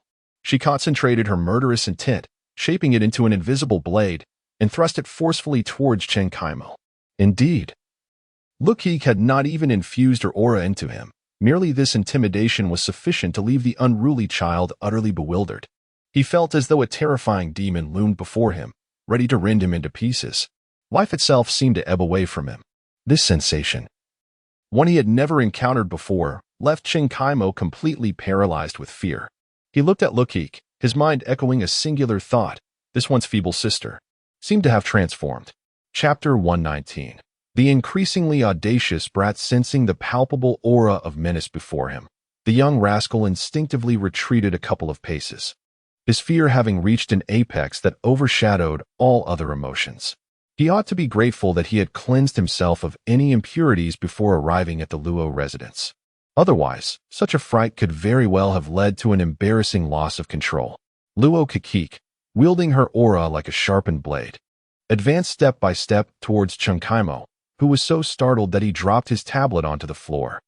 Luokeke expertly directed her menacing presence solely towards the young troublemaker, leaving even the nearby Wiyue untouched by the slightest hint of hostility. Wiyue merely felt a chill creeping through her body. The little black cat, treading snow, being a magical beast, sensed a disturbance in the atmosphere. Yet, it soon realized that Luokeke's display of intensity was not aimed at it. Consequently, treading snow leapt from Luokeke's grasp, leisurely climbing onto a chair to resume its slumber. Luokeke gradually picked up the tablet, dusting it off before casting a cold glare at the young brat. "You have two choices: compensate for the damage, or..." The latter part of her statement remained unspoken, yet Chen Kaimo could unmistakably sense her implication: death. The very essence of that word lingered unvoiced in the air. As she spoke, Luokeke subtly pressed her invisible blade of murderous intent forward, embedding it into Chen Kaimo's clothing. In truth, had she wished, she could have plunged that aura directly into his heart, causing his life to flicker out in sheer terror. With her immense reservoir of killing intent, she could indeed accomplish that. However, Luokeke was not a mere slaughterer. She would only act when it was advantageous. To eliminate the young brat outright would be detrimental to her interests, so she restrained herself. Gulping audibly, Chang Kaimo continued to retreat, the unfolding events far surpassing his imagination. He could not comprehend why he felt such fear, yet instinctively sensed that Luokeke was not jesting. Nevertheless, despite his body trembling in terror, his tongue remained defiant. "It's just a broken tablet. Why make such a fuss? I'll have my dad compensate you," he muttered as he hastily exited the study. Oh, how amusing it was that his bravado was all bark and no bite. Luokeke shook her head, sensing the resentment brewing within him as he departed. Clearly, with Chung Kaimo's disposition, having suffered such a significant setback, he would not let it rest. It was likely that he would cause another ruckus soon enough. By that time, Luokeke would not be so lenient. After dealing with the brat, Luokeke turned to return the tablet to Wuyue. "Little Wuyue, do not be disheartened. Once the adults finish their discussions, perhaps your father will buy you a new one." Wuyue remained silent for a moment before shaking her head. "It's all right, Sister Kekik. I can fix this myself." With that, she picked up a screwdriver with her mechanical arm and began repairing her tablet. Seeing how mature Wuyue was, Luokeke sighed. "Why is there such a vast disparity among people?" With a casual remark, her drowsiness dissipated, and she chose to sit beside Wuyue, observing her as she repaired the device. Meanwhile, Chang Kaimo returned to the hall, visibly disgruntled after being frightened away by Luokeke, and began playing games alone. However, when one harbors dissatisfaction, every endeavor feels insurmountable. His repeated failures in the game only deepened his frustration, and he cursed Luokeke in his mind 1,000 times over. That feeling he had experienced must have been mere coincidence. After all, how could someone as frail as Luokeke possibly best him? Gradually, the fear he felt towards her began to wane, until he faced a true lesson. This brat was unlikely to cease his mischief. Yes, it must be an illusion. Chung Kaimo clenched his fists, thinking, "She underestimates me. I must reclaim my dignity." With such thoughts fueling him, Chang Kaimo disregarded the maid's attempts to impede him and made his way back to the study, this time adopting a more compliant facade. He cautiously pushed open the door, scanning the room for potential targets. Luokeke cast a fleeting glance in his direction before turning her gaze elsewhere. She had already secured all valuable items within the study. The philosophical books were tucked away on the topmost shelf, and the precious jade pendant hung at her waist. Wuyue, receiving a silent cue from Luokeke, also stowed away her mechanical arm and tablet. Together, they guarded against the young troublemaker as though he were a thief. After a prolonged search, Chang Kaimo found no expensive items to pilfer. Left with no choice, he set his sights on some children's toys scattered about the room. Just as he reached out to meddle with them, Luokeke swiftly intervened, claiming all the toys for herself. These toys, primarily merchandise from the Magical Girl series, belonged to Nkekik. Though Luokeke had no particular fondness for them, she could not bear to witness Nkekik's belongings being mishandled. Nkekik could only be bullied by her. "Can I play with these toys, sister?" Chang Kaimo feigned innocence, seeking Luokeke's approval. In his mind, once they were in his possession, their fate would be entirely at his discretion. With the toys in his grasp, he imagined a multitude of ways to ruin those splendid items. Yet to his astonishment, Luokeke greeted him with a warm smile, then distinctly articulated, "No, you may not." Frustrated from his repeated setbacks, Chang Kaimo sulked off to the side. At that moment, he spotted Treading Snow lounging on a chair, which sparked an idea. "If I cannot play with the toys or the tablet, then perhaps I shall entertain myself with the little cat." Chapter 120, 1,000 Deaths Thus. Chang Kaimo leisurely approached T, extending his hand with the intention of capturing the small black cat. T, initially in slumber, awoke to the unwelcome presence, its keen senses alerting it to danger. Upon opening its eyes and spotting the unfamiliar figure, it hastily retreated, leaping to the ground. Observing the kitten's flight, the mischievous child felt invigorated and began to chase after T. The pair, a child and a cat, dashed about the cramped study. As the little kitten scampered, its agility was remarkable, and it was clear that the child would not be able to catch it easily. Therefore, he began to devise a plan. The study, after all, was small enough that cornering a kitten would not be overly difficult. Chang Kaimo ambled forward, effectively herding T towards a corner. Although T was a magical beast, its intellect could not rival that of a human, and it fell for the trap, gradually being pushed into the corner. Realizing the kitten had nowhere to escape, the child excitedly approached, slowly reaching out his hand. Hee hee, you mischievous cat. What's wrong with playing with me? Chung Kaimo uttered unkind words while his hand inched closer to T. With a sudden puff, T's fur bristled, clearly frightened. It emitted low growls in an attempt to ward off the child. However, Chung Kaimo was resolute and would not relent. That Roko can be angry with me. But how dare you? The child huffed, continuing to extend his hand. Meow. Just as his hand was about to touch the small black cat, T let out a cry and, without hesitation, struck his hand with its paw. In an instant, 5 crimson claw marks appeared on Chung Kaimo's hand. Though youthful, T was indeed a genuine magical beast. Its strength, while not sufficient to severely injure the child, was certainly enough to leave a few scars. Hissing in pain, Chung Kaimo immediately felt the sting, crying out loudly as tears streamed down his face. Gradually, the sensation of pain transformed into fury. Stupid cat, you shall pay. The child screeched, grabbing a small stool and swinging it towards T in the corner. Just then, a delicate hand grasped Chung Kaimo's arm. Who? The child turned to find Roko, her expression devoid of emotion as she fixed her gaze on him. Though she appeared calm, her heart was ablaze with anger. Let go of me. Chung Kaimo, feeling a twinge of fear, pulled at his arm with all his might, but could not free himself from Roko's firm grip.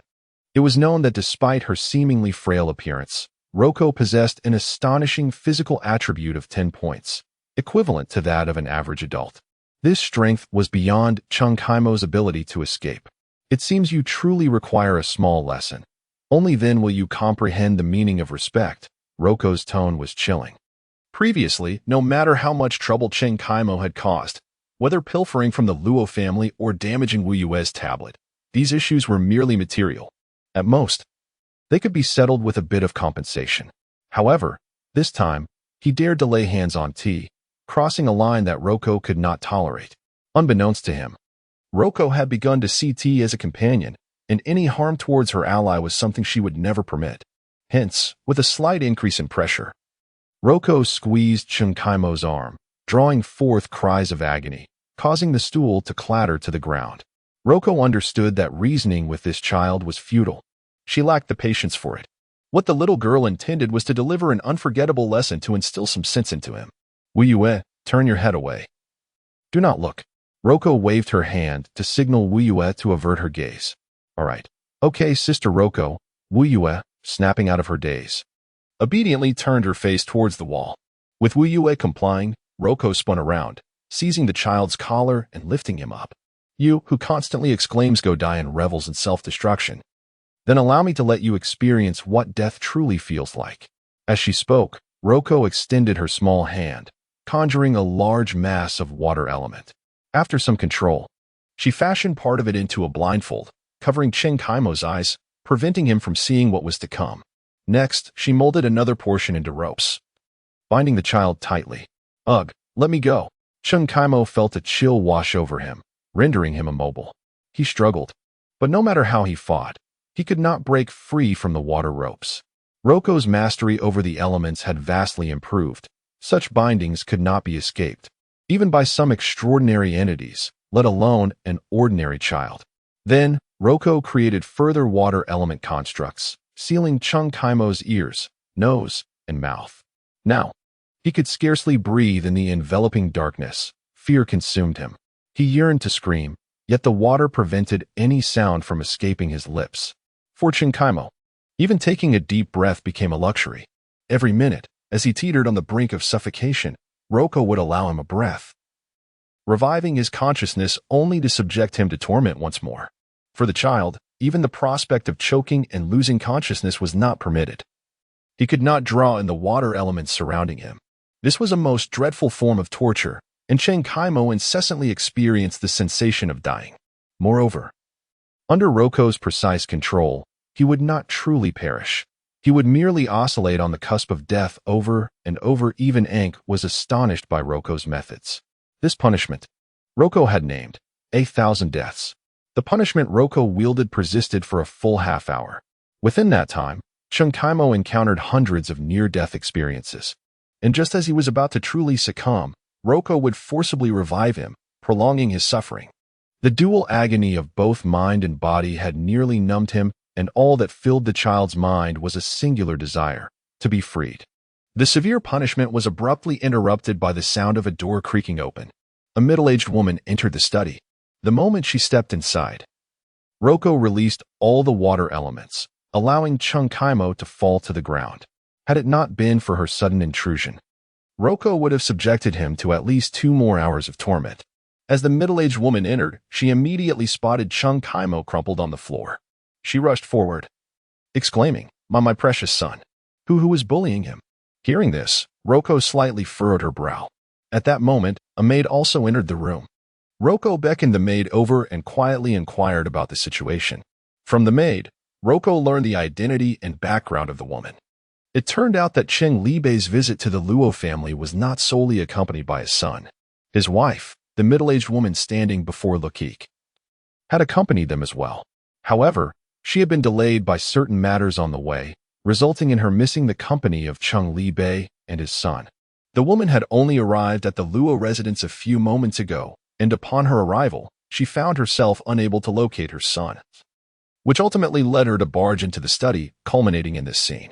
Alas, upon realizing the woman's identity, Luokeke let out a sigh. She understood that matters were likely to become somewhat more complicated.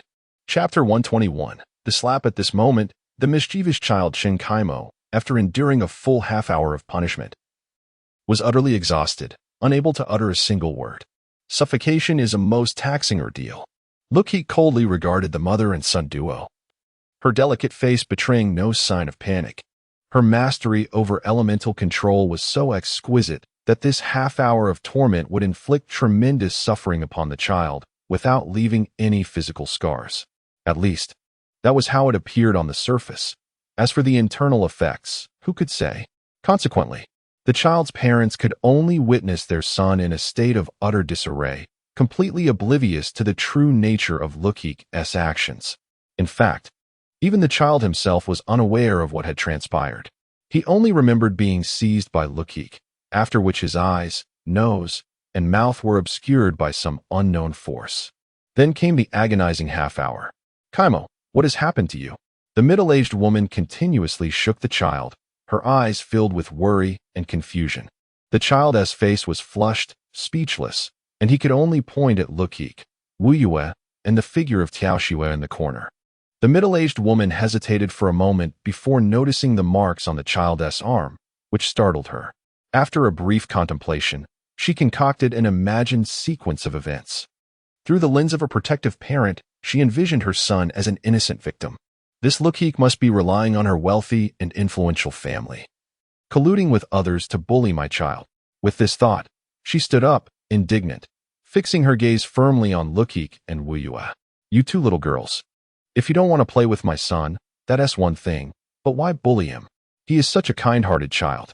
Don't you have any conscience? Upon hearing the middle-aged woman's accusations, Luokeke nearly burst into laughter. She beckoned Wu Yue closer and softly said, Wu Yue, stand behind me. Wu Yue quickly complied, hurrying to Luokeke's side.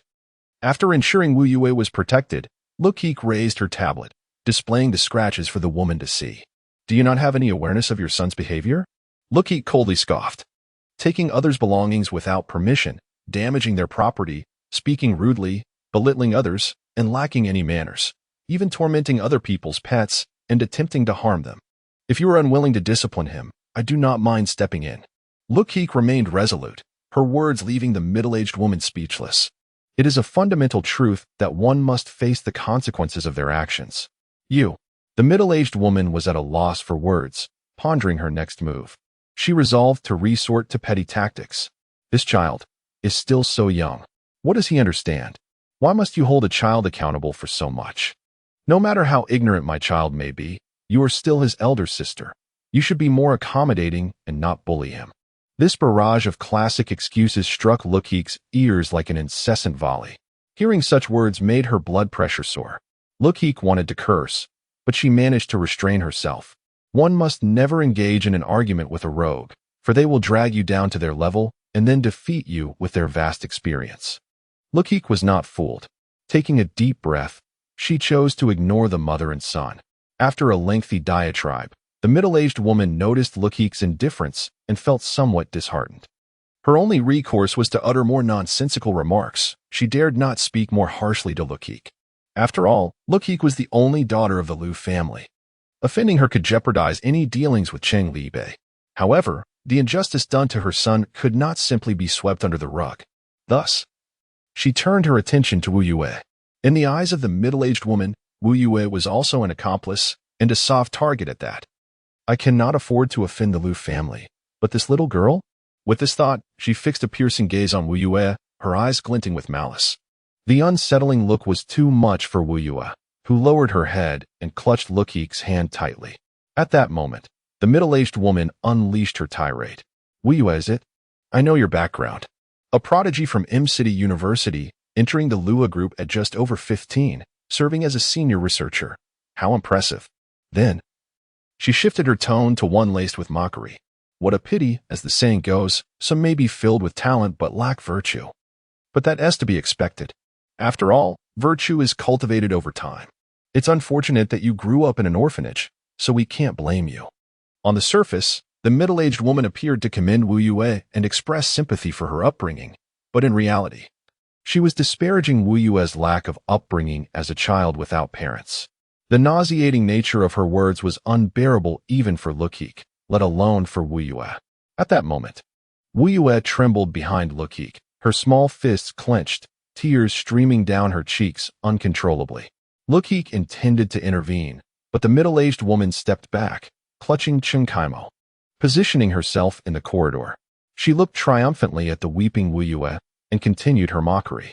But I can't help but wonder, are there really people so brilliant in this world? A 15-year-old becoming a senior researcher at the Lua group. Could it be? Wu Yue, dear girl. You wouldn't happen to have. Smack. Before the middle-aged woman could finish her sentence, Luokeke dashed in front of her and delivered a resounding slap. Interrupting her words, Luokeke had no intention of holding back. She poured all her fury into that slap, sending the middle-aged woman and her child crashing to the ground. The searing pain stunned the middle-aged woman, leaving a small handprint on her cheek. Have you said enough? Luokeke exhaled heavily, her voice steady and deliberate. Chapter 122. I am here for my daughter, you. You dare to strike me? The middle-aged woman incredulously touched her burning cheek. As the wife of Cheng Libei, she naturally hailed from an affluent background. It could be said that both she and her son were the darlings of the household. Throughout her life, she had never experienced even a harsh rebuke, let alone physical punishment. Emotions such as anger, humiliation, and resentment instantaneously engulfed her mind, clouding her rationality. All she desired at that moment was to return the slap to Luokeke. Fixating her glare on the petite girl, she raised her hand, cursing, "You little." However, her speed and strength paled in comparison to Luokeke's. Before her hand could descend, Luokeke had seized it. Without hesitation, Luokeke swung her hand and delivered a resounding slap. The crisp sound echoed, capturing the attention of the maids in the hall. Two distinct handprints, one deep and one shallow, marked the middle-aged woman's cheeks. Unable to endure the sharp pain, she abandoned all thought and began to scream uncontrollably. Her cries soon drew the attention of others. The first to arrive was Cheng Libei, Luokeke's distant cousin. As the woman's husband and the father of Cheng Kaimo, he rushed to the scene upon hearing the commotion. Upon seeing the handprints on his wife's face, confusion washed over him. What is happening? Cheng Libei inquired anxiously, through the woman's embellished recounting. He grasped the general situation, furrowing his brow in dissatisfaction as he turned to Luokeke. Although he had matters to discuss with Luoyan as the head of the family, he felt compelled to seek justice for his wife and son. Luokeke, why did you strike them? Please provide your uncle with an explanation.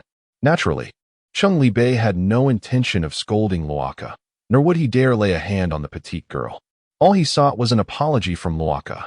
To his surprise, Luokeke not only showed no signs of remorse, but also couldn't suppress a laugh. Why did I strike them? A valid question. I did so simply because I found them displeasing, and that is all. Her succinct response obliterated any possibility of reconciliation. Asking Luokeke for an explanation? A futile dream. She was a proud elemental mage, driven solely by her thoughts and feelings. Perhaps if she offered an explanation, Cheng Libei might discern right from wrong. Yet, Luokeke lacked both the interest and patience for such a task. A mere sentiment of displeasure sufficed. You. Chang Libei's brow furrowed deeper as he prepared to speak, but a round of applause interrupted him. Turning around, he discovered two figures standing behind him, individuals with absolute authority in the Luo family, Luoyun and Milena. The one applauding was Luoyun, wearing a gentle smile. Ignoring Chang Libei and his family, he approached Luokeke, gazing tenderly at his daughter. Oh dear, Luokeke, have you revealed your hand? Luokeke felt a pang of anxiety. Alas, I cannot help it, she replied, lowering her head in resignation. You know my character. Unable to overlook the bullying of those around her for the sake of her well-behaved image was beyond Luokeke's capacity. Personal disposition cannot be concealed indefinitely. Perhaps I should find an excuse, she thought, shaking her head as she awaited Luoyun's words. To her astonishment, Luoyun did not reprimand her. Instead, he extended his hand and gently tousled the hair of the petite girl. Well done, Luokeke, Luoyun said with a smile. Upon hearing these words, everyone present was left in shock, and Luokeke's mother, Milena, also gave a thumbs up to the petite girl.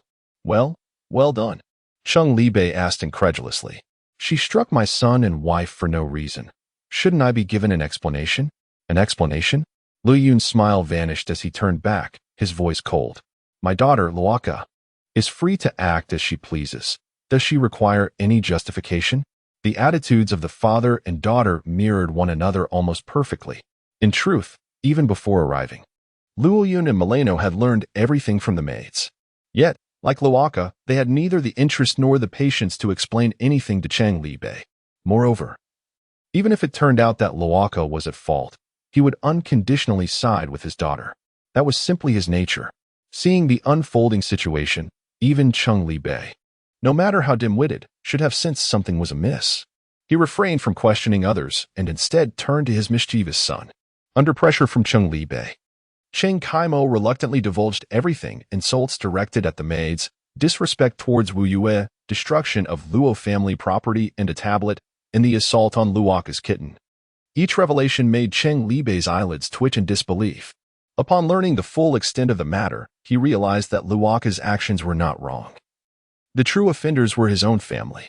Chang Libei understood that if he did not act promptly, his purpose for being there would surely be thwarted. Thus, gritting his teeth, he firmly grasped his son's head, compelling him to apologize to Luokeke and Wu Yue. You foolish boy, look at the mess you've made. Hurry and apologize.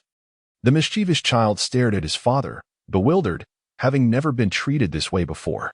Dad, what are you? The child began, but Chang Libei interrupted. Silence. Apologize immediately. Terrified, Chang Kaimo slowly lowered his head, only to have Luoyun suddenly interject, blocking the father and son. No need, Luoyun said coldly. Libei, take your family and leave. Do not linger here. Chang Libei stood frozen, instinctively asking then, what about the business deal? Luoyun sighed softly, shaking his head. I have considered it. The potential benefits are indeed substantial. However, it requires exceedingly trustworthy individuals and you. I cannot place my faith in you. Seek assistance elsewhere. With that, Luoyun waved to Uncle Yang. Uncle Yang, show them out. Receiving the command, Uncle Yang nodded, expressionless as he seized Chang Libei, stating flatly, Let us go, Mr. Chang. Chang Libei attempted to say more, but Uncle Yang offered him no opportunity. As a skilled fighter, Uncle Yang unceremoniously lifted the three of them as if they were mere chicks, escorting them from the villa. Having lost this opportunity for collaboration, Chang Libei would undoubtedly deliver a harsh lesson to his mischievous son. Perhaps this time, the child would learn some sense. Yet, this was no longer a concern for Luoyun. After dealing with Chang Libei and his family, Luoyun turned his attention to Wu Yue. At that moment, Wu Yue had ceased crying. Her head bowed as she nestled close to Luokeke. Little Wu Yue, I apologize for the distress you endured. Do not be upset. Luoyun sighed. Approaching sincerely to apologize to Wu Yue hesitated for a moment before shaking her head. With Sister Luokeke, I am not sad, she replied cautiously. Upon hearing this, Luoyun couldn't help but smile. He gazed gently at Luokeke, expressing his satisfaction. Kiki, I am truly delighted that you stand up for your friends. Both he and Milan were somewhat astonished by Luokeke's transformation. Their once delicate daughter had now become assertive. As a father, Luoyun wished for his daughter to embody the qualities of a refined lady. Yet, he understood that if she could not protect herself, the essence of being a lady would lose its significance. Thus, he and his wife were pleased with Luokeke's change in character. Although they did not comprehend the reasons behind her transformation, they chose to remain respectful and refrained from inquiring. "This is what I ought to do," Luokeke softly replied. Luoyun nodded and, alongside Milan, clasped Luokeke's small hand. "Remember this, Kiki," Luoyun articulated deliberately, "whatever you aspire to do in the future, whatever decisions you choose to make, both Lana and I will always support your choices." His words were soft, yet the weight of the promise was profoundly significant. Luokeke silently embraced this assurance. Her previous worries now seemed unwarranted. The couple's love for her was entirely unconditional. Luokeke could only cherish this immense kindness in her heart, hoping to repay it in the future. Yet she also understood that it was likely a debt she could never fully repay. Who can predict what the future holds? Chapter 123. The Fall of the Overlord. In memory. After a brief farce, the Luo family returned to their harmonious ambience. At the dining table, they enjoyed their meal while engaging in casual conversation, savoring a delightful lunch. Notably, following this commotion, the rift between Luokeke and her parents had significantly diminished. However, joyous moments are fleeting. After lunch, Luoyun and Milan, due to pressing business, had to depart from the Luo estate. In truth, individuals of their stature managing to spare half a day to celebrate Luokeke's birthday was no small feat. Following a brief farewell, the villa returned to its usual quietude. Wu Yue and Luokeke exchanged a few words before retreating to the study, where she resumed work on her tablet. Luokeke, on the other hand, took a piece of paper and a pen and returned to her room alone. "Phew, it's over." Luokeke exhaled in relief, removing her shoes and leaping onto her pink bed. Having navigated through her parents' scrutiny, she understood that her respite had concluded, and it was time to engage in meaningful pursuits. For her, the foremost task was to grow stronger. Sitting cross-legged on her bed, she spread the paper across her lap and picked up the pen, seemingly preparing to write something. "Kiki, are you about to organize your memories?" The shadowy version of Kiki, observing her with the paper and pen, seemed to grasp her intention. "Yes." Luokeke nodded, explaining, "I possess memories from 2 years into the future. By organizing these memories, I can uncover lucrative anomalies, or perhaps some rare treasures." Luokeke's greatest advantage over other adventurers lies in her system and memories, both of which can be utilized in tandem. She can select anomalies that suit her, swiftly resolving them through the information provided by her systems panel. Having registered at the Adventurers Association, upon completing anomalies, she can earn rewards from them, along with additional income from system-issued tasks. If she were to include 3 growth-inducing items, Luokeke's current rate of development was akin to that of a rocket. Of course, all of this hinges on the successful completion of tasks. Thus, Luokeke must meticulously scrutinize the anomaly she intends to undertake. After a moment of contemplation, she seemed to have located her memories and began to write on the paper. Current time, Blue Star Calendar, year 2001, September 7th, major events in the first half of September 2001. None. The major event in the latter half of September is the amusement park anomaly in the northern suburbs of Mo City. The danger level of this anomaly is rated S, with an estimated death toll of around 2,000 to 3,000. The major event in October 2001 is the Universal Studios Invasion Incident.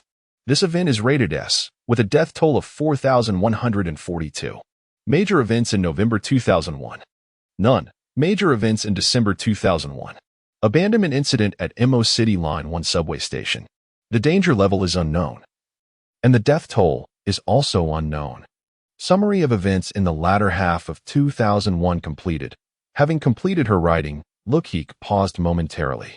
In 2001, 3 significant events transpired. Unfortunately, in her previous life, Luokeke had not experienced any of these events firsthand. She had only gleaned insights through the information provided by the Adventurers Association.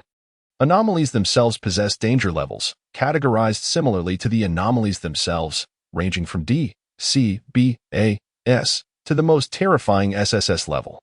Generally, only anomalies rated A and above can be classified as major events. These perilous major events often claim hundreds or thousands of lives, causing immense societal harm. Consequently, The Adventurers Association dispatches numerous adventurers to address these events, preventing further devastation. The infinite train incident that Luokeke previously encountered was classified as an A-level anomaly. However, the event concluded so swiftly that the Adventurers Association had no time for rescue efforts. The death toll clearly indicated that the frequency and danger of anomalies were gradually escalating in Yin country and across the globe. In the first half of 2001, Mo City experienced only one major event, yet after September, such occurrences began to unfold in rapid succession. Luokeke understood that these anomalies were preparing for the next anomaly war. When these anomalies are fully exposed to the world, a new anomaly war will ensue, with this pivotal moment anticipated in a year, in 2002. Phew. Enough of that. I should consider which event to choose. Luokeke shook her head, redirecting her thoughts. The amusement park incident at the end of September and the Universal Studios anomaly in October both carried significant danger. Notably, the amusement park incident boasted a 100 civilian mortality rate, meaning not a single civilian survived the ordeal. Even the formidable adventurers dispatched by the association suffered an 80 casualty rate. Ultimately, 2 hero-level adventurers were required to quell the incident. The other, the Universal Studios anomaly. Although a portion of civilians survived, recorded even higher fatalities than the amusement park incident. Both of these anomalous events presented insurmountable challenges for Luokeke at her current level. Furthermore, it remained uncertain whether any worthwhile rewards awaited her within these events. Should Luokeke wish to participate in either of these incidents, she must elevate her strength to that of a level 4 adventurer by the end of September, ensuring her survival amidst the S-level anomalies. As for the last major event of 2001, the abandonment incident at Mo City Line 1 subway station stands as one of Luokeke's paramount objectives for the year. Although public information regarding the incident is scarce, Luokeke managed to obtain some details through internal channels in her previous life. Aside from its cumbersome name, the incident is known by another title, one that is universally recognized within the adventuring realm.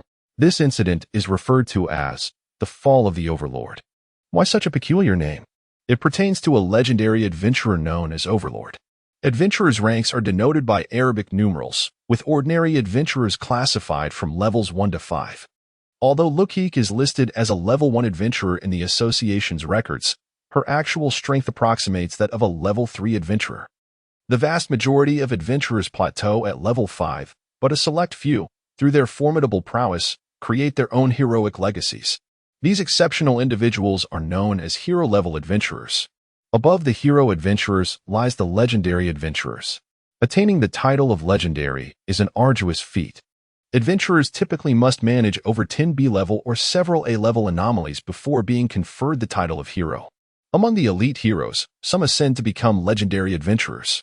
As for the past life of Rococo, she undoubtedly achieved legendary status, and after her monumental feat of slaying deities, she was bestowed with the unparalleled title of the Strongest, a distinction even more remarkable than mere legend.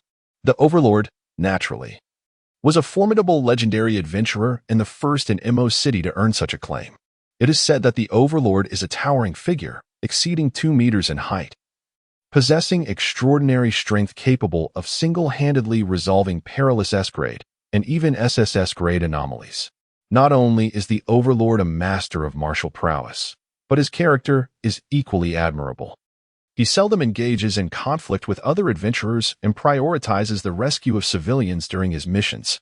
However, such an exceptional adventurer mysteriously vanished 3 months later, as if he had evaporated from the mortal realm, never to be seen again. The location of the Overlord's disappearance was the Mo City Line 1 subway station, which, following his vanishing, also severed all ties with the outside world. The fall of a legendary adventurer is a grievous matter, and the disappearance of a peerless warrior like the Overlord is even more tragic. Thus, to commemorate this event, it has come to be known as the Fallen Overlord Incident. Chapter 124. New Tasks and Beginnings. Why does Rococo attach such importance to the incident of the fall of the Overlord? The answer is quite simple. She wishes to obtain the relics of the Overlord. This individual possessed unparalleled martial prowess, and his weapons, armor, and treasures are among the most formidable in existence. Such artifacts are nearly on par with her own azure fire. Should she acquire these items, Rococo's strength would experience a qualitative leap. Though the notion of scavenging for relics may seem somewhat unscrupulous, Rococo surmises that the Overlord is indeed deceased. If his treasures are lost in an anomalous region, it would be a tremendous waste. Surely the Overlord himself would not desire such a fate. Therefore, Rococo is determined to reclaim these treasures. While it may sound a bit unprincipled, I assure you it is for the greater good. Rococo rubbed her hands together and put away her pen and paper. Goodness, he hasn't even been confirmed dead yet, and you're already planning to feast on his legacy? Kiki retorted. Let us not be overly cynical. This is not about feasting, but rather about passing down the treasures, Rococo defended. The Overlord would surely understand my intentions. Nevertheless, it must be said that even the Overlord fell victim to the incident of the fall of the Overlord. With Rococo's current capabilities, she certainly lacks the means to contend. She must elevate her strength to level 5, or even to the heroic tier before she can rightfully vie for the Overlord's inheritance. With this in mind, Rococo took out her phone and opened the Adventurers Association's app. The Adventurers Association is a rather loose organization. Aside from the initial registration requiring one's physical presence, all other procedures can be handled online, including accepting tasks and collecting rewards. Upon opening the app, Rococo was suddenly inundated with several messages, the vast majority of which were from Jiyuan and away. It is noteworthy that had they not messaged her, Rococo might have nearly forgotten about them. From their messages, she learned that these two taskmasters had completed over a dozen missions within a week, both achieving the rank of level 2 adventurers. Truly astonishing. These taskmasters excel at every endeavor. Rococo shook her head. In truth, those who gain admission to Mo City University are either taskmasters or geniuses, and Jiyuan and Away clearly belong to the former category. Yet, while she may jest, Rococo genuinely hopes for her companions to grow ever stronger. Most anomalous events require teamwork to resolve, and in her pursuit of rapid growth, having capable allies is essential. Speaking of companions, she wondered how Uncle Chen Ning and the others were faring. Rococo recalled the Special Forces soldier, Chen Ning. This man, not yet 30, was the most exceptional and reliable teammate Rococo had encountered. He possessed both a strong sense of responsibility and formidable strength, qualities every adventurer dreams of in a companion. Unfortunately, during the Infinite Train incident, Chen Ning sustained severe injuries. Even when Rococo left the hospital, he had yet to regain his ability to move or awaken from his coma. Sigh. May he recover swiftly. Rococo softly offered a blessing and refocused her attention on her phone. She sent Zhou Yuan and Away 2 inquiries, asking if they had time to undertake a mission together. Subsequently, she perused the Adventurers Association's task list, beginning to select the next anomalous event she wished to tackle. After a lengthy deliberation, she managed to shortlist several tasks suited to her abilities, notably due to the evident increase in the number of anomalous events. The ranks of adventurers have also been on the rise. The influx of new members has made high-reward tasks particularly competitive. These novices, regardless of the task's difficulty, rush to claim any high-reward missions without regard for their ability to complete them. Thus, it was no easy feat for Rococo to select just 3 tasks. Event 1. City Park Abnormal Fog Incident, Difficulty Level B-. Event 2. Fengmen Village Vengeful Spirit Apparition Incident, Difficulty Level B. Event 3. Abandoned Hospital Midnight Crying Incident, Difficulty Level B. Having made her selections, Rococo was now poised to choose one event to undertake. After a moment of contemplation, she arrived at her decision. Anomalous Event Archive. Event Name: Fengmen Village Vengeful Spirit Apparition Incident.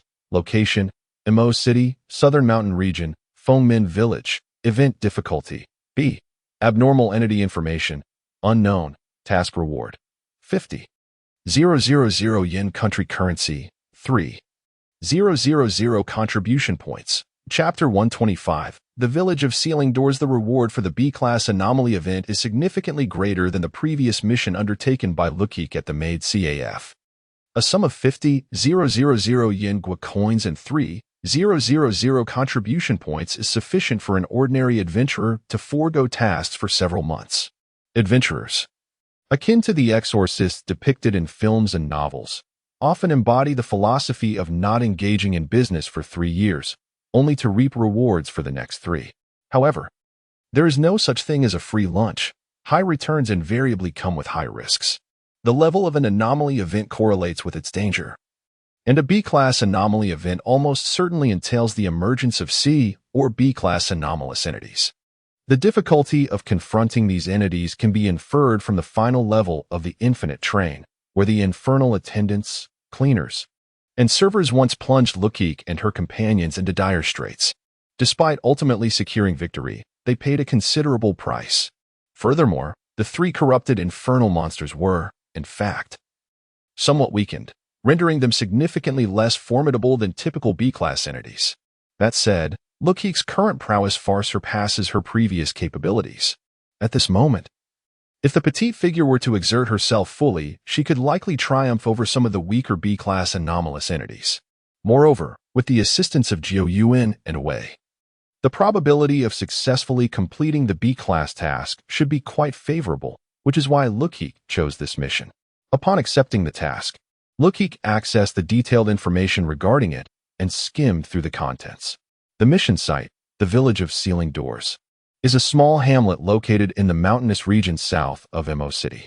This village is remote and sparsely populated, having faded from the collective memory of Mo City's residents over the past few decades.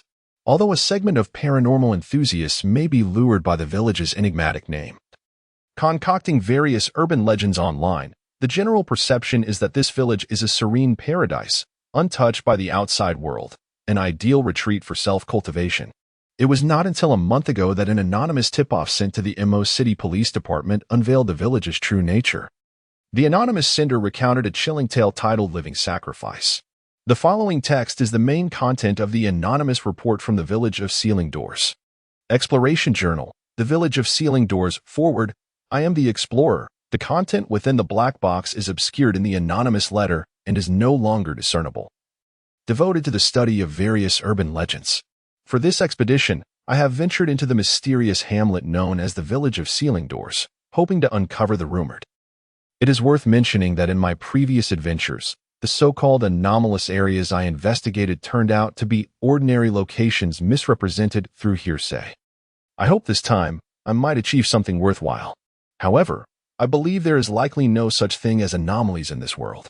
These so-called supernatural phenomena are merely instances of individuals seeking publicity and profiting from it. They certainly do not intimidate me, a staunch materialist. Digressing. Here begins the main body of the journal. August 4th, 2001, sunny, humidity, low. After a grueling 12-hour journey, I arrived at the village of Sealing Doors. Ensconced deep within the mountains. The environment is pleasant, yet the terrain is somewhat peculiar. The village is surrounded by mountains on three sides, with only a small river to the south. The water appears murky and bears an odd odor, reminiscent of earthy blood. Though I lack knowledge of geomancy and am not well versed in this topography, I instinctively sense something amiss. Upon entering the village, I encountered the locals, most of whom subsist through agriculture, cultivating an unfamiliar variety of red rice. The village's facilities are rudimentary, consisting of several small earthen houses, a shrine, a small shop, and a rural clinic. Beyond these, there are no other establishments. Speaking of facilities, there is a windmill at the village's entrance, towering over 10 meters. According to the villagers, it serves to grind grain. Yet, for some unknown reason, I feel that the windmill's blades are not standard cross-shaped. They appear crooked and rather unsightly. I suspect this is due to years of neglect. There are no lodgings in the village, so I must take refuge in a villager's home. It is noteworthy that, despite their poverty, the villagers are exceedingly hospitable. I attempted to offer payment for my stay, but they consistently declined. August 5th, 2001. Overcast, humidity, medium. The mosquitoes in the countryside are overwhelming. I hardly slept last night, and inexplicably, after 2 in the morning, the roosters near the windmill began crowing. It was unbearable. I might as well buy one and cook it. After rising, I began to inquire about information from the villagers, although some questions pertain to their traditions and may have been somewhat impolite.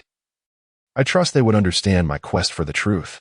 However, it is curious that external rumors suggest that the village of Sealing Doors harbors strange customs, including, but not limited to, cannibalism and living sacrifices. I find these claims absurd. The villagers appear quite amiable. How could they engage in such acts? Regarding customs, I also inquired with the villagers, who insisted they do not possess any bizarre practices, merely differing religious beliefs. Strangely, this small village of around 100 inhabitants has constructed 3 entirely different temples at various locations, representing 3 distinct faiths. If we include my materialist perspective, it amounts to 4 belief systems.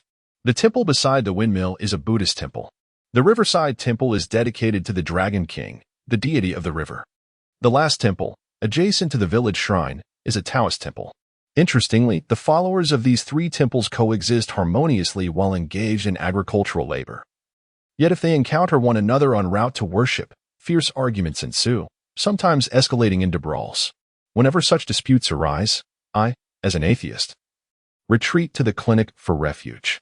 The staff there share my lack of belief. Indeed, those in the medical field are generally not superstitious. To my dismay, however, upon learning of my identity, the clinic staff urged me to leave the village as soon as possible. All right, considering their earnestness, I shall investigate for another 2 days. Should I find no results, I will have no choice but to depart, before retiring for the night. The villager who offered me shelter advised against frequent nocturnal excursions, warning of possible foul entities in the wilderness. It is the 21st century. How can such bizarre beliefs still persist? I disregarded this villager's words. In his desperation, he placed a Buddhist prayer bead beneath my pillow, claiming it would ward off evil. Well, although I cannot comprehend this gesture, I still thanked him for his kindness. Chapter 126. The Catastrophe of the Living Sacrifice, August 6, 2001. Light rain, humidity, moderate. Last night, a rain fell, reducing the number of mosquitoes. Yet I found myself plagued by nightmares. Sleep eluded me. The nightmares revolved around the grotesque rumors of living sacrifices, too repulsive to elaborate upon. Today, it seems fewer villagers are around, presumably having gone to pay their respects at the temple. A slight headache lingers. Could I be falling ill? Alas, my exploration plans for today appear thwarted. Perhaps I shall set out tomorrow instead. A day's delay should pose no grave issue. August 7, 2001. Heavy rain, humidity. High, my headache has intensified and double vision has begun to plague me. Damn. I have traversed numerous terrains without succumbing to illness. Why am I so gravely afflicted this time? The medical staff arrived and prescribed some aspirin. Perhaps due to the fever, this mildly sour anti-inflammatory medicine oddly carried a hint of meatiness. How peculiar. After taking the medication, I attempted to rest. Yet slumber remained elusive. As I closed my eyes, a strange burnt odor wafted towards me, seemingly emanating from the mill. I contemplated investigating. But my frail body rendered me too weak. Even penning these words consumed my last reserves of strength, compelling me to cease my efforts. Restful sleep evaded me. For whenever I drifted into dreams, a myriad of disjointed images would intrude upon my vision. These visions were largely intertwined with the rumors surrounding Fengmen village, particularly the living sacrifices. Was my subconscious hinting at some unsettling truth about this village? Curse these hallucinations. They dare to undermine my atheistic beliefs.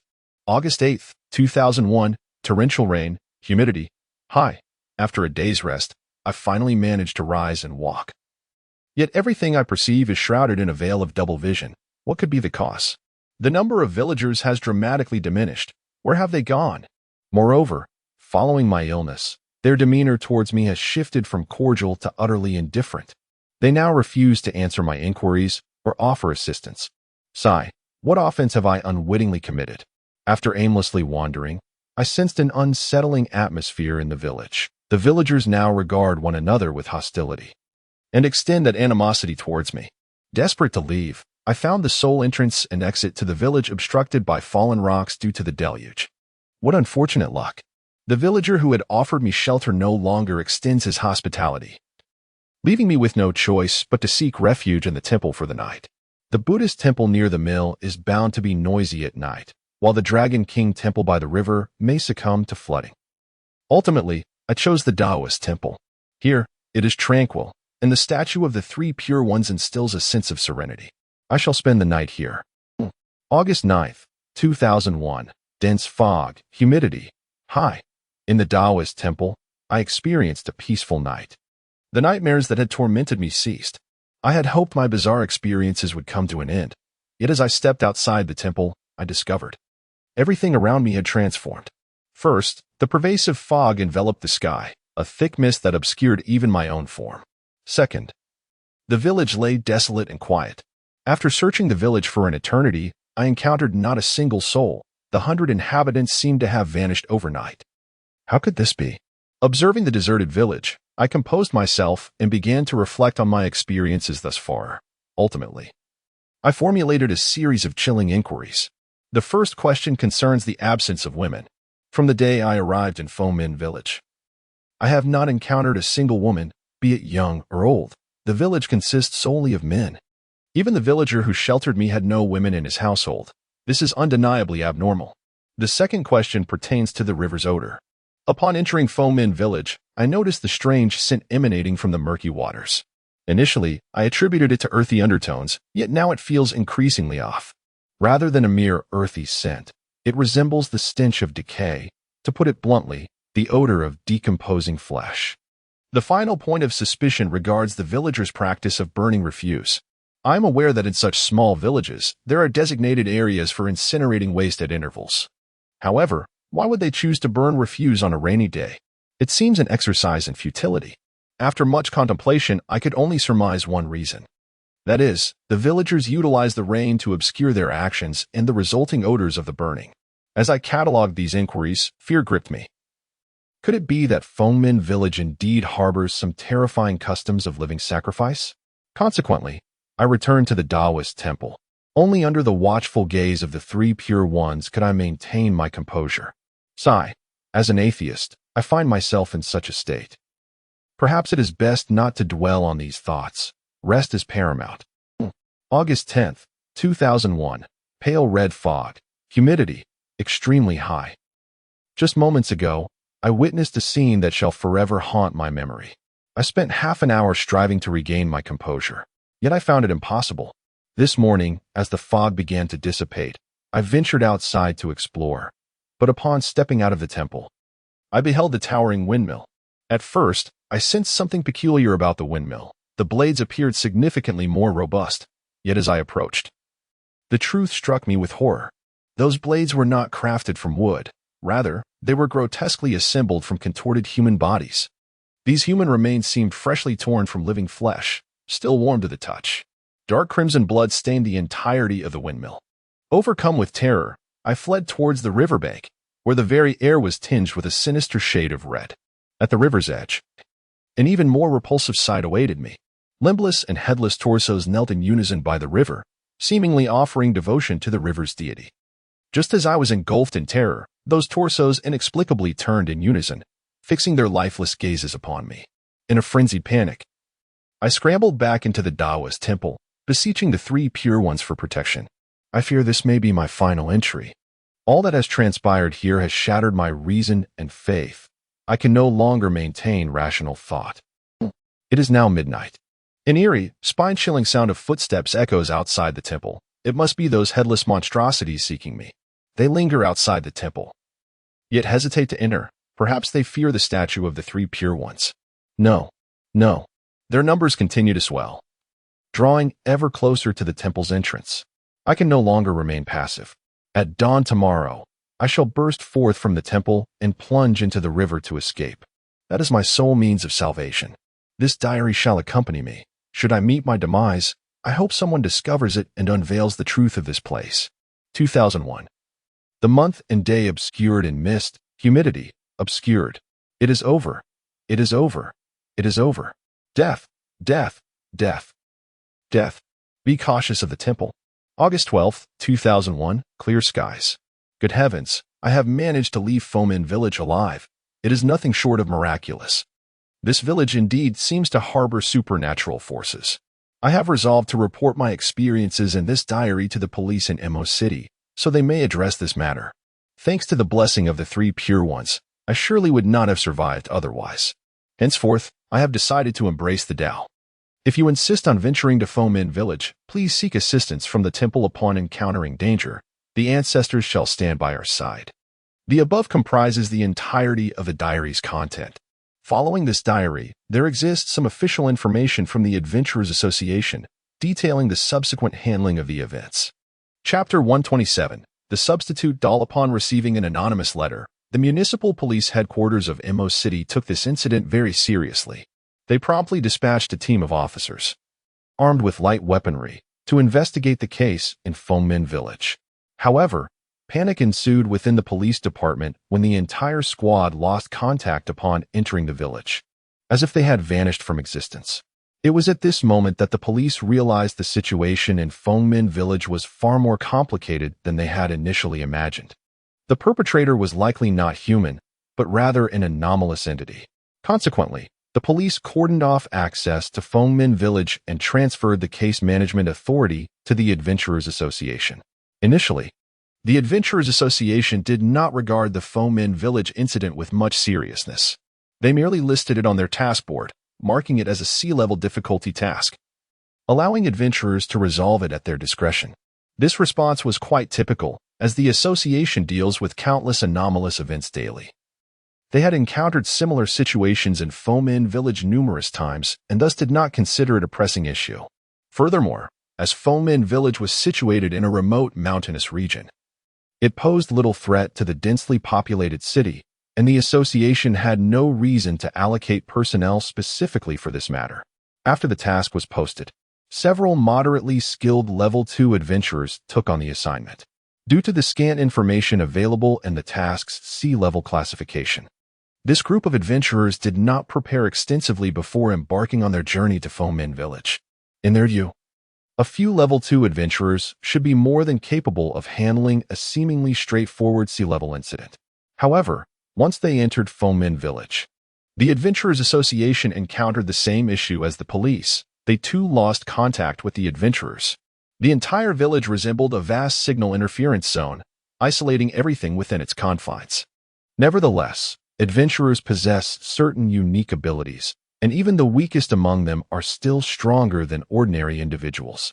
After 36 hours in Min Village, the leader of the adventurer team managed to convey a message through some special means: vengeful spirits, a deluge of vengeful spirits. After delivering this message, the adventurer team vanished without a trace. The association surmised that they had likely perished in Min Village. Upon receiving this valuable piece of information, the Adventurers Association convened an urgent meeting. While the specifics of the intelligence were not disclosed, the outcome was that the difficulty level of the Min Village incident was raised to B level. The leader's ominous message about the overwhelming vengeful spirits became the sole intelligence regarding the adversaries involved in the incident. It is noteworthy that even with the elevation of the incident's difficulty to B level, the Adventurers Association still refrained from proactively sending personnel to address the issue. In truth, although the total number of adventurers was steadily increasing, most were inexperienced newcomers. The association was perpetually short on high-level adventurers. The more powerful adventurers tended to be occupied with safeguarding the city, leaving them with little time to attend to matters in remote areas. As a result, the task languished without any takers, ultimately falling to Luokeke's responsibility. Vengeful spirits, or spectral adversaries, are entities that most adventurers prefer to avoid. They lack physical forms and possess diverse methods of attack, causing considerable distress to adventurers. However, Luokeke was an exception. The various elemental properties of her flame dagger could inflict significant damage on vengeful spirits, and the unique effect of her underworld certificate, Reaper of Souls, allowed her to deal additional damage when confronting spectral foes. Additionally, she intended to bring along her little black cat, Tushiwe. Tushiwe, a beast that feeds on spiritual entities, was a natural nemesis to vengeful spirits. With Tushiwe by her side, Luokeke had an additional trump card. It could be said that Luokeke had become a veritable hunter of spectral beings. For this reason, she decided to accept this rather peculiar task. Given her current capabilities, it was not impossible for her to undertake this mission alone. However, to err on the side of caution, she called upon Zhou Yuan and a way to join her. After sharing the task details with them, Luokeke accessed the system shop to prepare for the mission. The foremost concern for Luokeke was how to conceal her whereabouts. She anticipated that her journey to Min Village would not be brief. Completing the task in a single day was certainly out of the question. Luokeke estimated that the mission including travel time, would require at least 3 days. If the task were to take only a few hours or half a day, she would not have to worry. But a prolonged absence would make it nearly impossible to keep her whereabouts hidden from her maid and the others. Although Luokeke had already met with her parents and received their support, some degree of secrecy was still essential. With this thought in mind, she opened the shop and selected a special item, substitute doll, item level, LV3, item description, a life-size doll crafted with advanced puppetry techniques, capable of perfectly mimicking the user's appearance and actions, and able to engage in simple conversation. Due to its high cost and inherent fragility, it is not recommended to engage in peculiar behaviors with it. In short, no inappropriate use. Special effect, spirit binding. The user can momentarily control the doll to perform a series of actions or dialogues through meditation. This doll is a one-time use item with a duration of 3 days. Redemption price, 800 anomaly points. Without a moment's hesitation, Luokeke redeemed the doll, leaving her with only 100 anomaly points afterward. A flash of white light enveloped the room, and the next moment, a doll identical to Luokeke appeared on her pink bed. With white hair and violet eyes, the doll perfectly replicated Luokeke's signature appearance. In terms of height and visage, it was indistinguishable from her, and at a glance, one might mistake them for twins. However, the doll's mimetic abilities were not infallible. Upon closer inspection, it lacked the spirited glint in Luokeke's eyes and the distinctive movements she possessed. Aside from these nuances, the two were nearly identical. Curiously, Luokeke pinched the doll's cheek, feeling a warm sensation transfer to her hand. To her astonishment, the doll's face began to blush. Goodness, Kiki, this imitation is remarkably lifelike, she mused quietly. 800 anomaly points. That's worth several million in yen currency. One gets what one pays for, doesn't one? Luokeke shook her head and gently released her grip. This substitute doll was her devised solution. She intended to use it to masquerade as herself to appease her maid and the others. Of course, while the doll would remain undetected for a short while, it was inevitable that its peculiarity would be revealed over time. Thus, Luokeke devised a plan. Before her departure, she would inform everyone that she was immersing herself in philosophy books and requested not to be disturbed. This way, the doll would avoid unnecessary interactions with others. Should the need arise, she could utilize the doll's special ability, spirit binding, to momentarily control it and avert any crises. Though this approach might seem a bit odd, Luokeke was beyond such considerations. Time was of the essence, and she needed to swiftly enhance her abilities. As for the snow, it is quite natural for a little cat to frolic in the manor for a few days and then vanish without a trace. Chapter 128. A high charisma is not always a blessing. After arranging the puppets, Rococo stepped out of her room and informed Misty Moon and the maids of her intention to study. Although they were somewhat perplexed, they respected Rococo's decision. Once this was accomplished, Rococo returned to her chamber and used her remaining 100 anomaly points to purchase a black hooded cloak, enveloping herself in its fabric. Phantom Night Cloak. Item level, LV1. Non-growth type.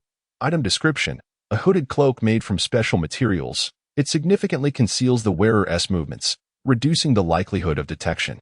Redemption price, 100 anomaly points. The apparel available in the system shop naturally possessed certain unique effects. This black cloak enhanced Rococo's ability to remain hidden. After donning the cloak, Rococo retrieved the previously acquired silver fox mask and affixed it to her face.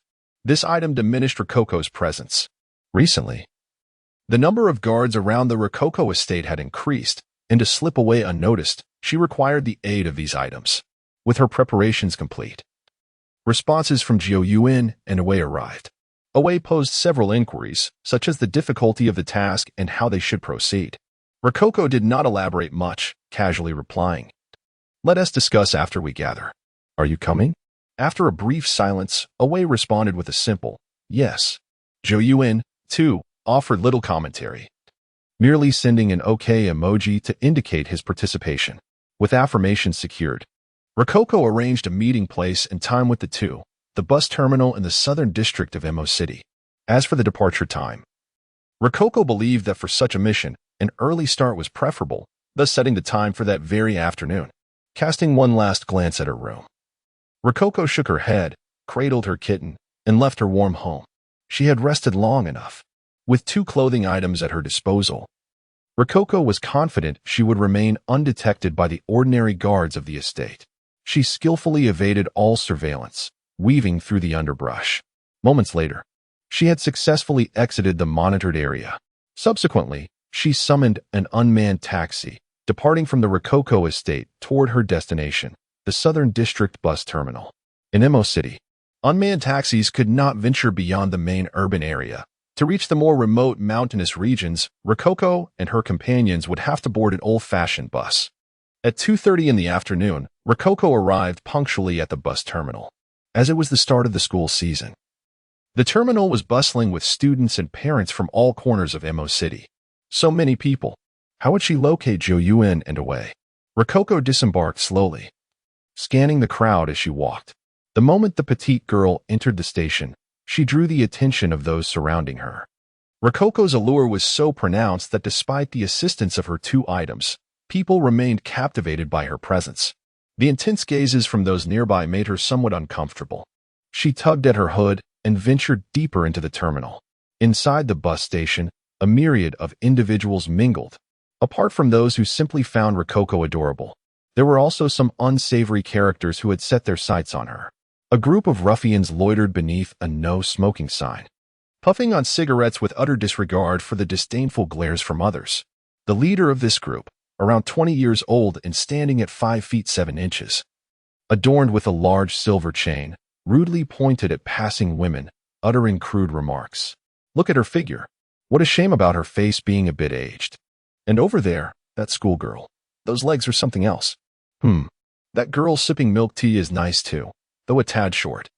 As the ruffian prepared to continue his lewd commentary, he was abruptly interrupted by a companion who pointed at a petite girl in a cloak, whispering, "Boss, what do you think of that little lady?" The ruffian turned to look where his companion indicated, and upon seeing the girl, he froze. She stood at about 4 feet 6, exceptionally petite, yet draped in a long black cloak, cradling a small black kitten. Her silky white hair cascaded in the breeze, shimmering under the sun's rays like glistening jewels. This girl appeared almost ethereal. Resembling a perfect doll stepped out from an animated realm. Cute, spirited, and striking. In the ruffian's mind, all the beautiful words could apply to this girl. Except for one flaw. Her face was obscured by an unusual fox mask, completely concealing her features. Gulp. The ruffian swallowed hard. "Boss, what do you think?" His companion rubbed his hands together, whispering, "Compared to her, the girls we've dealt with before seem utterly trivial." The ruffian nodded in agreement, saying, "You're right." He then carelessly discarded his cigarette. The admiration for the girl transformed into a base desire within him. Suppressing his inner turmoil, he waved to his companion. "Let us go and get to know this little girl." The cloaked white-haired girl was, of course, Rococo. She sent a message to Joyuen and away, requesting them to meet her at the plaza. The bus terminal was expansive, and even if they ran at full speed, it would take them 10 minutes to arrive. Until then, Rococo could only sit idly by a flower bed, quietly fiddling with her phone. As she played, a sudden wave of unfriendly energy approached her. Rococo looked up to find herself confronted by a group of ruffians, who had effectively blocked her path. The throngs of people in the station had dulled her senses until the gang began to draw near.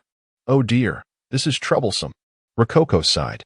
From the filthy gazes of the ruffians, she discerned their intentions. Yet, she was not worried about her own safety. Rather, she felt troubled by another matter. What exactly were the standards for self-defense? Breaking a few of their arms. Surely that wouldn't land her in jail, right? Rococo mused silently. Chapter 129, Joyuen and away miss. Would you be interested in getting to know each other? The leader of the ruffians, adorned with a silver chain, extended his hand toward Luokeke. At first glance, it appeared he was merely inquiring about her willingness, yet within his tone, Luokeke discerned an unmistakable hint of coercion. Luokeke took her time, deliberately putting away her phone before placing tea in the flower bed beside her. The ruffians, observing her nonchalant demeanor, exchanged puzzled glances. Typically, a young girl would be overwhelmed with fear upon encountering such a menacing group. She would either flee or helplessly submit to their whims. However, the white-haired girl before them exhibited no signs of distress. She calmly set down her cat, rose slowly, and fixed them with a cold stare. Despite the masks obscuring their faces, the ruffians could not help but feel an unsettling chill. Eventually, one of the tattooed ruffians shattered the silence, dispelling the tension as he stomped a foot onto the step of the flower bed behind Luokeke. "Hey, little girl, are you mute or something?" he jeered, still wearing a mask. "Could it be that you're a mute?" "Hey, man, you're too fierce." The ruffian leader waved his hand dismissively, signaling the tattooed thug to step back. With a smirk that danced between amusement and menace, he leaned closer to Luokeke and said softly, "Perhaps she's just shy. After all, we are decent folks. We shouldn't always throw tantrums." Upon hearing the leader's words, the tattooed thug shrugged and retreated. With his subordinate out of the way, the leader nodded in satisfaction. "Miss, we mean no harm. We merely wish to befriend you. Please, grant us a favor."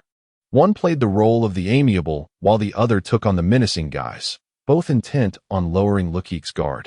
Unbeknownst to them, countless girls had already fallen victim to such tactics. The ruffians viewed the innocent-looking Luokeke as a prize they were determined to seize. As Luokeke found herself in a precarious situation, a few passers-by, driven by a sense of justice, were compelled to intervene. However, as they approached to rescue her, the ruffians blocked their path, their fierce gazes and threatening tones causing the would-be heroes to retreat. Though they harbored noble intentions, the sheer number of ruffians deterred them, and when the situation threatened their own safety, they quietly withdrew. With the meddlesome onlookers gone, the ruffian leader grew increasingly emboldened. "Miss, could I have your contact information? Or perhaps we could chat over some bubble tea." He reached out, intent on caressing Luokeke's delicate face. Realizing the gravity of the situation, Luokeke understood that if she did not take action, matters would only worsen. "You brought this upon yourself. Once you enter the operating room, don't blame me," she thought silently. Concealing her hands behind her back, she summoned elemental energy, swiftly forming a sphere of pure water. She intended to harden the water and use it to strike the ruffian leader. Just then, a frail hand unexpectedly grasped the ruffian leader's arm, preventing him from reaching Luokeke. The sudden turn of events left the ruffians momentarily stunned. Upon recognizing the owner of the hand, Luokeke smiled and dissipated the water sphere. "Who is this little brat?" the ruffian leader exclaimed, regaining his composure. He turned to see who had intruded upon the scene. Frustrated by his inability to touch Luokeke, his demeanor turned hostile. The hand gripping his arm belonged to a bespectacled boy, barely over 5 feet tall and seemingly frail, as though a gust of wind could topple him. Beside him stood a towering figure, a muscular man who resembled a standing bear. The two were a stark contrast, and they regarded the ruffians without a hint of fear. Despite the imposing presence of the muscular man, the ruffian leader sensed an even greater danger emanating from the slender boy. The boy's face bore a terrifying scar that extended from his chin to his forehead, reminiscent of a deep, jagged cut made by a razor-sharp object.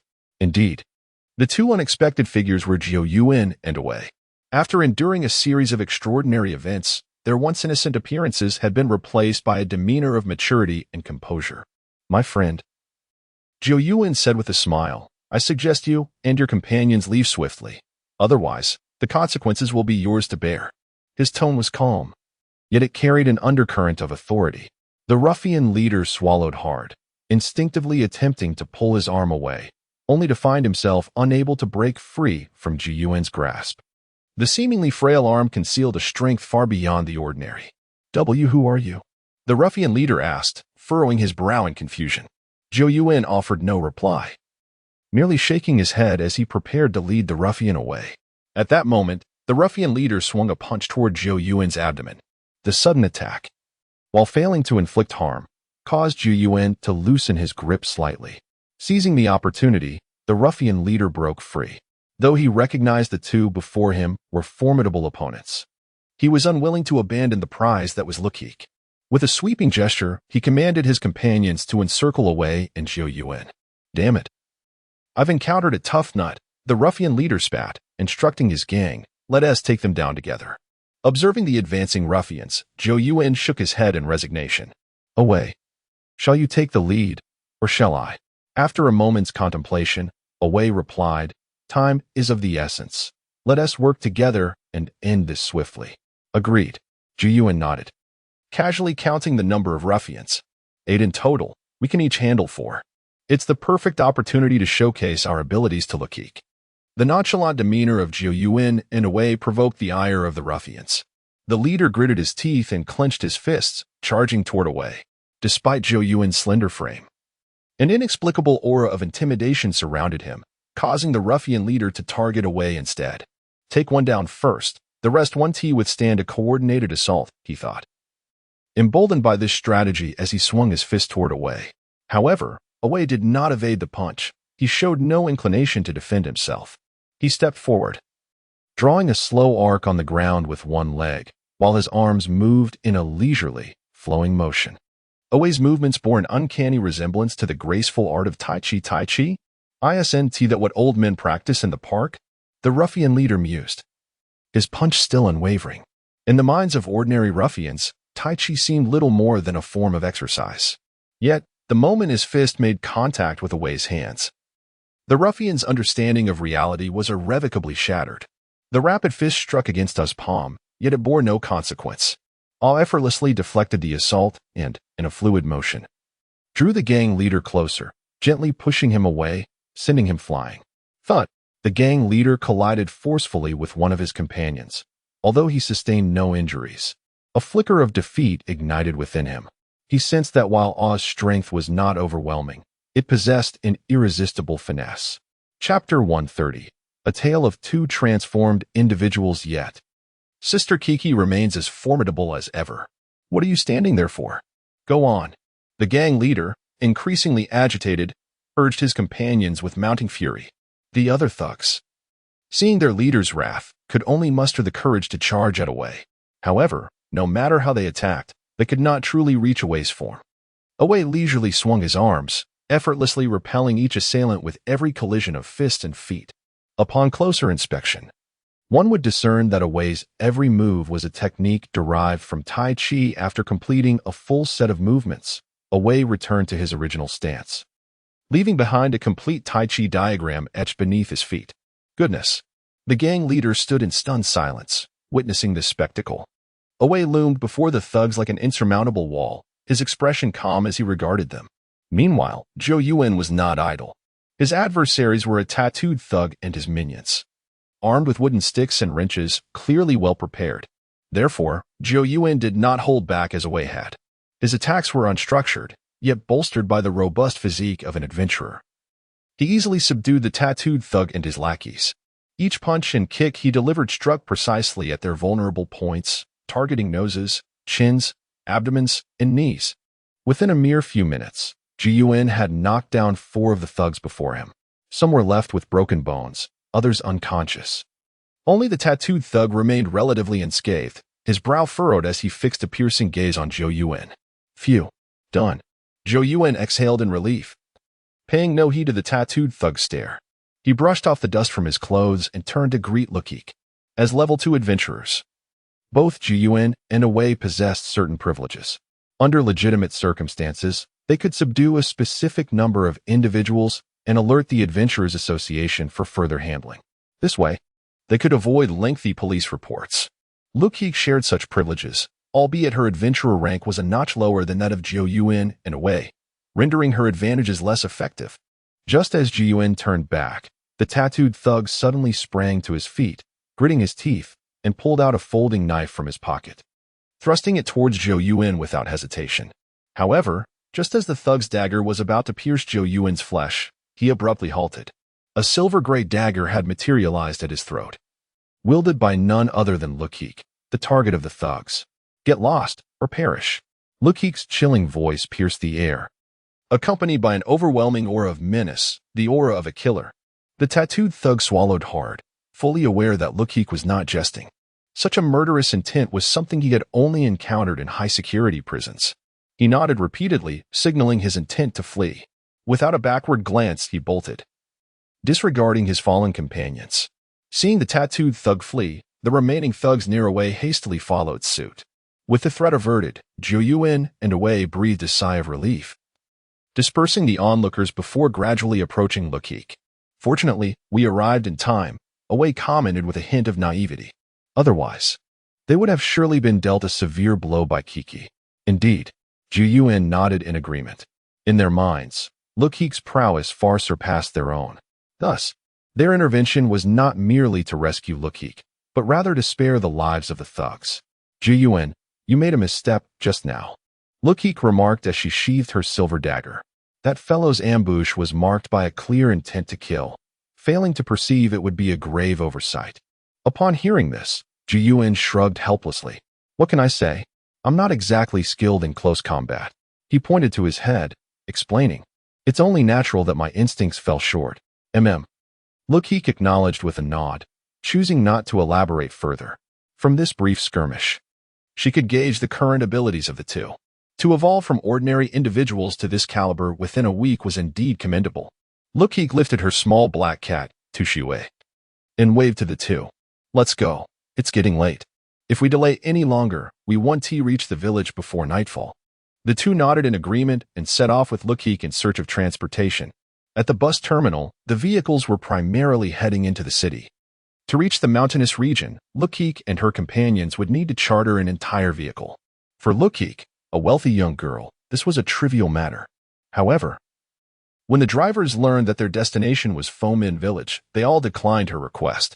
As the drivers put it, that cursed place is said to bring ruin. They certainly did not wish to gamble with their lives there. This clearly illustrated that, despite the efforts of the Imo City Council to conceal unusual occurrences, such tales inevitably emerged as urban legends over time. Nevertheless, as the saying goes, great rewards attract brave souls. When Luokeke raised the fare to 10,000 yen country coins, a middle-aged driver named Luokeke accepted the job. Subsequently, under the sun's warm glow, Luokek's bus slowly set off, embarking on a journey into the mountains. Thus, the trio's adventure to Fomin Village officially commenced. Chapter 131. Tai Chi and Elemental Affinity on the aging bus. Only Luokeke, Jiyuan, and Away, along with the driver, occupied the space, rendering the vehicle far from crowded. As they ventured deeper into the mountainous region, the number of pedestrians dwindled. The journey between the bus terminal and Fomin Village spanned over 3 hours. Luokeke seized this opportunity to inquire in detail about the capabilities of Jiyuan and Away, preparing for the impending task. First, she turned her attention to Away. His martial arts, which Luokeke had previously witnessed at the bus station, were rooted in the traditional martial art of Tai Chi from Yin Nation. Notably, Away's Tai Chi was not acquired through the Adventurers Association but stemmed from a different source entirely. Away's initial internship task involved addressing an incident titled Midnight Terror in the university dormitory. Despite the task's low difficulty and Away possessing some auxiliary weapons, he found himself in peril, cornered by an anomalous entity known as the somnolent demon within the dormitory. This was not uncommon, although the internship tasks bore low difficulty. They still carried a 60 mortality rate, and many unfortunate adventurers met their demise in these novice missions. However, Away's fortune shone brightly. Just as he was about to be vanquished by the somnolent demon, an elderly man clad in a white robe intervened, effortlessly dispatching the demon. The old man introduced himself as Qifeng Darren, practicing a form of Tai Chi after the crisis was averted. Away intended to express his gratitude, but Qifeng Darren declined. The elder had discerned Away's innate martial arts talent at a glance and expressed his desire to take him as a disciple. Although Away was somewhat bewildered, he accepted the elder's offer and became Qifeng Darren's apprentice. Subsequently, the elder generously imparted his insights and techniques to Away, who, in return, proved himself worthy by mastering the basic forms of Tai Chi within a week and utilizing these techniques to resolve over 10 anomalous incidents. According to Away, Qifeng Darren belonged to the Dao sect. While the sect had gradually declined in recent years, its practitioners still upheld the ideals of vanquishing evil and performing righteous deeds in the mortal realm. Away's Tai Chi was not merely a straightforward martial art.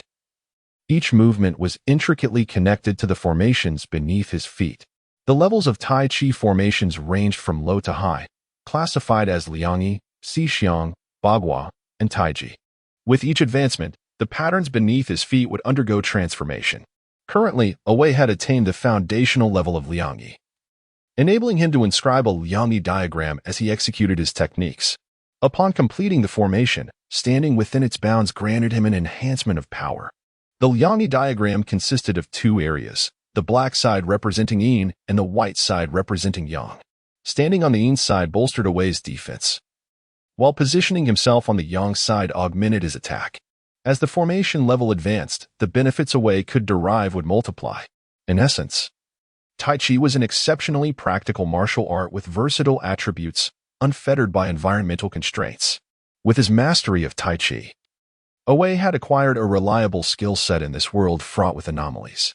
For the task in Fomin Village, Away might not single-handedly turn the tide, yet he could certainly lend Luokeke a helping hand. Moreover, this robust individual possessed the certificate of the underworld, enhancing his strength further. Having grasped Away's situation, Luokeke turned her gaze toward Zhou Yuan. During their earlier skirmish, Zhou Yuan had not revealed his unique abilities, relying solely on his physical prowess to fend off the ruffians. Each adventurer possessed a distinct ability, whether it be martial arts or some form of supernatural power, and Zhou Yuan undoubtedly possessed his own. Noticing Luokeke's gaze, Zhou Yuan fell silent for a moment before producing a lighter from his pocket. Do you remember the water crossbow arrow you utilized during the incident at Moshing University? Zhou Yuan flicked the lighter, and a faint flame flickered in the dim light of the bus. The water crossbow arrow?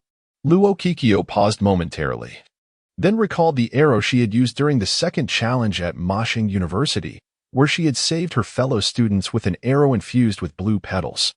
Are you implying? Luokeke's curiosity piqued as she gazed at the flame, beginning to piece together Zhou Yuan's ability.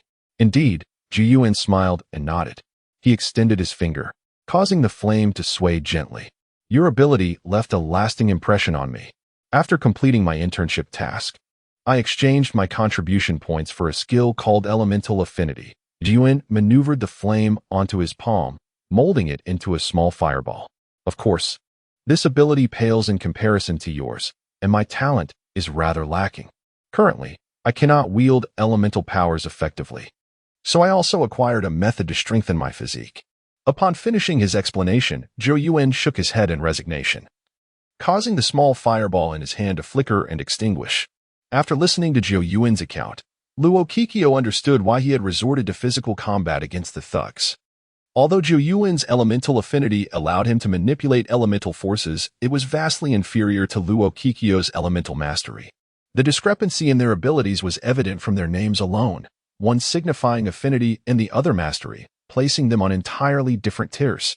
Apart from Luokeke, the unique elementalist, others could theoretically harness elemental forces, but they faced numerous restrictions. Firstly, there were limitations concerning the conditions for usage. Zhou Yuan needed to carry appropriate tools to summon elements. For fire, he required a lighter or matches, while for water, he needed a substantial quantity of pure water. In essence, he could not conjure elements from thin air as Luokeke could, for that was the privilege of an elementalist. Another vexing limitation was the capricious temperament of the elements themselves. Elements possessed independent thoughts. To them, anyone other than an elementalist was merely a servant. It was not uncommon for them to refuse requests when in a foul mood. Should they decline to be summoned, the elemental user would find themselves in dire straits. Naturally, Luokeke commanded their obedience. As the elemental tyrant, she would not tolerate their whims. These shortcomings rendered Zhou Yuan's expensive acquisition of elemental affinity nearly futile, were it not for the attribute enhancement from the certificate of the underworld. Zhou Yuan might struggle to complete even the second task. Observing his disheartened demeanor, Luokeke gently patted his shoulder. Young man, do not be disheartened, she softly consoled. If time allows, I can teach you some techniques for utilizing elemental powers. While Luokeke would never bestow her identity as an elementalist upon Zhou Yuan, she could share some elemental techniques and insights, especially since he had previously called her teacher. It would be no great loss to impart a few skills to him. Moreover, Luokeke has personally witnessed the character of Zhou Yuan and Away. They are both trustworthy companions. Thank you, Kiki. Oh, no, it should be Teacher Kiki. Upon hearing Luokeke's words, Zhou Yuan nodded happily. The atmosphere, which had been somewhat oppressive, became significantly more relaxed after the three engaged in conversation.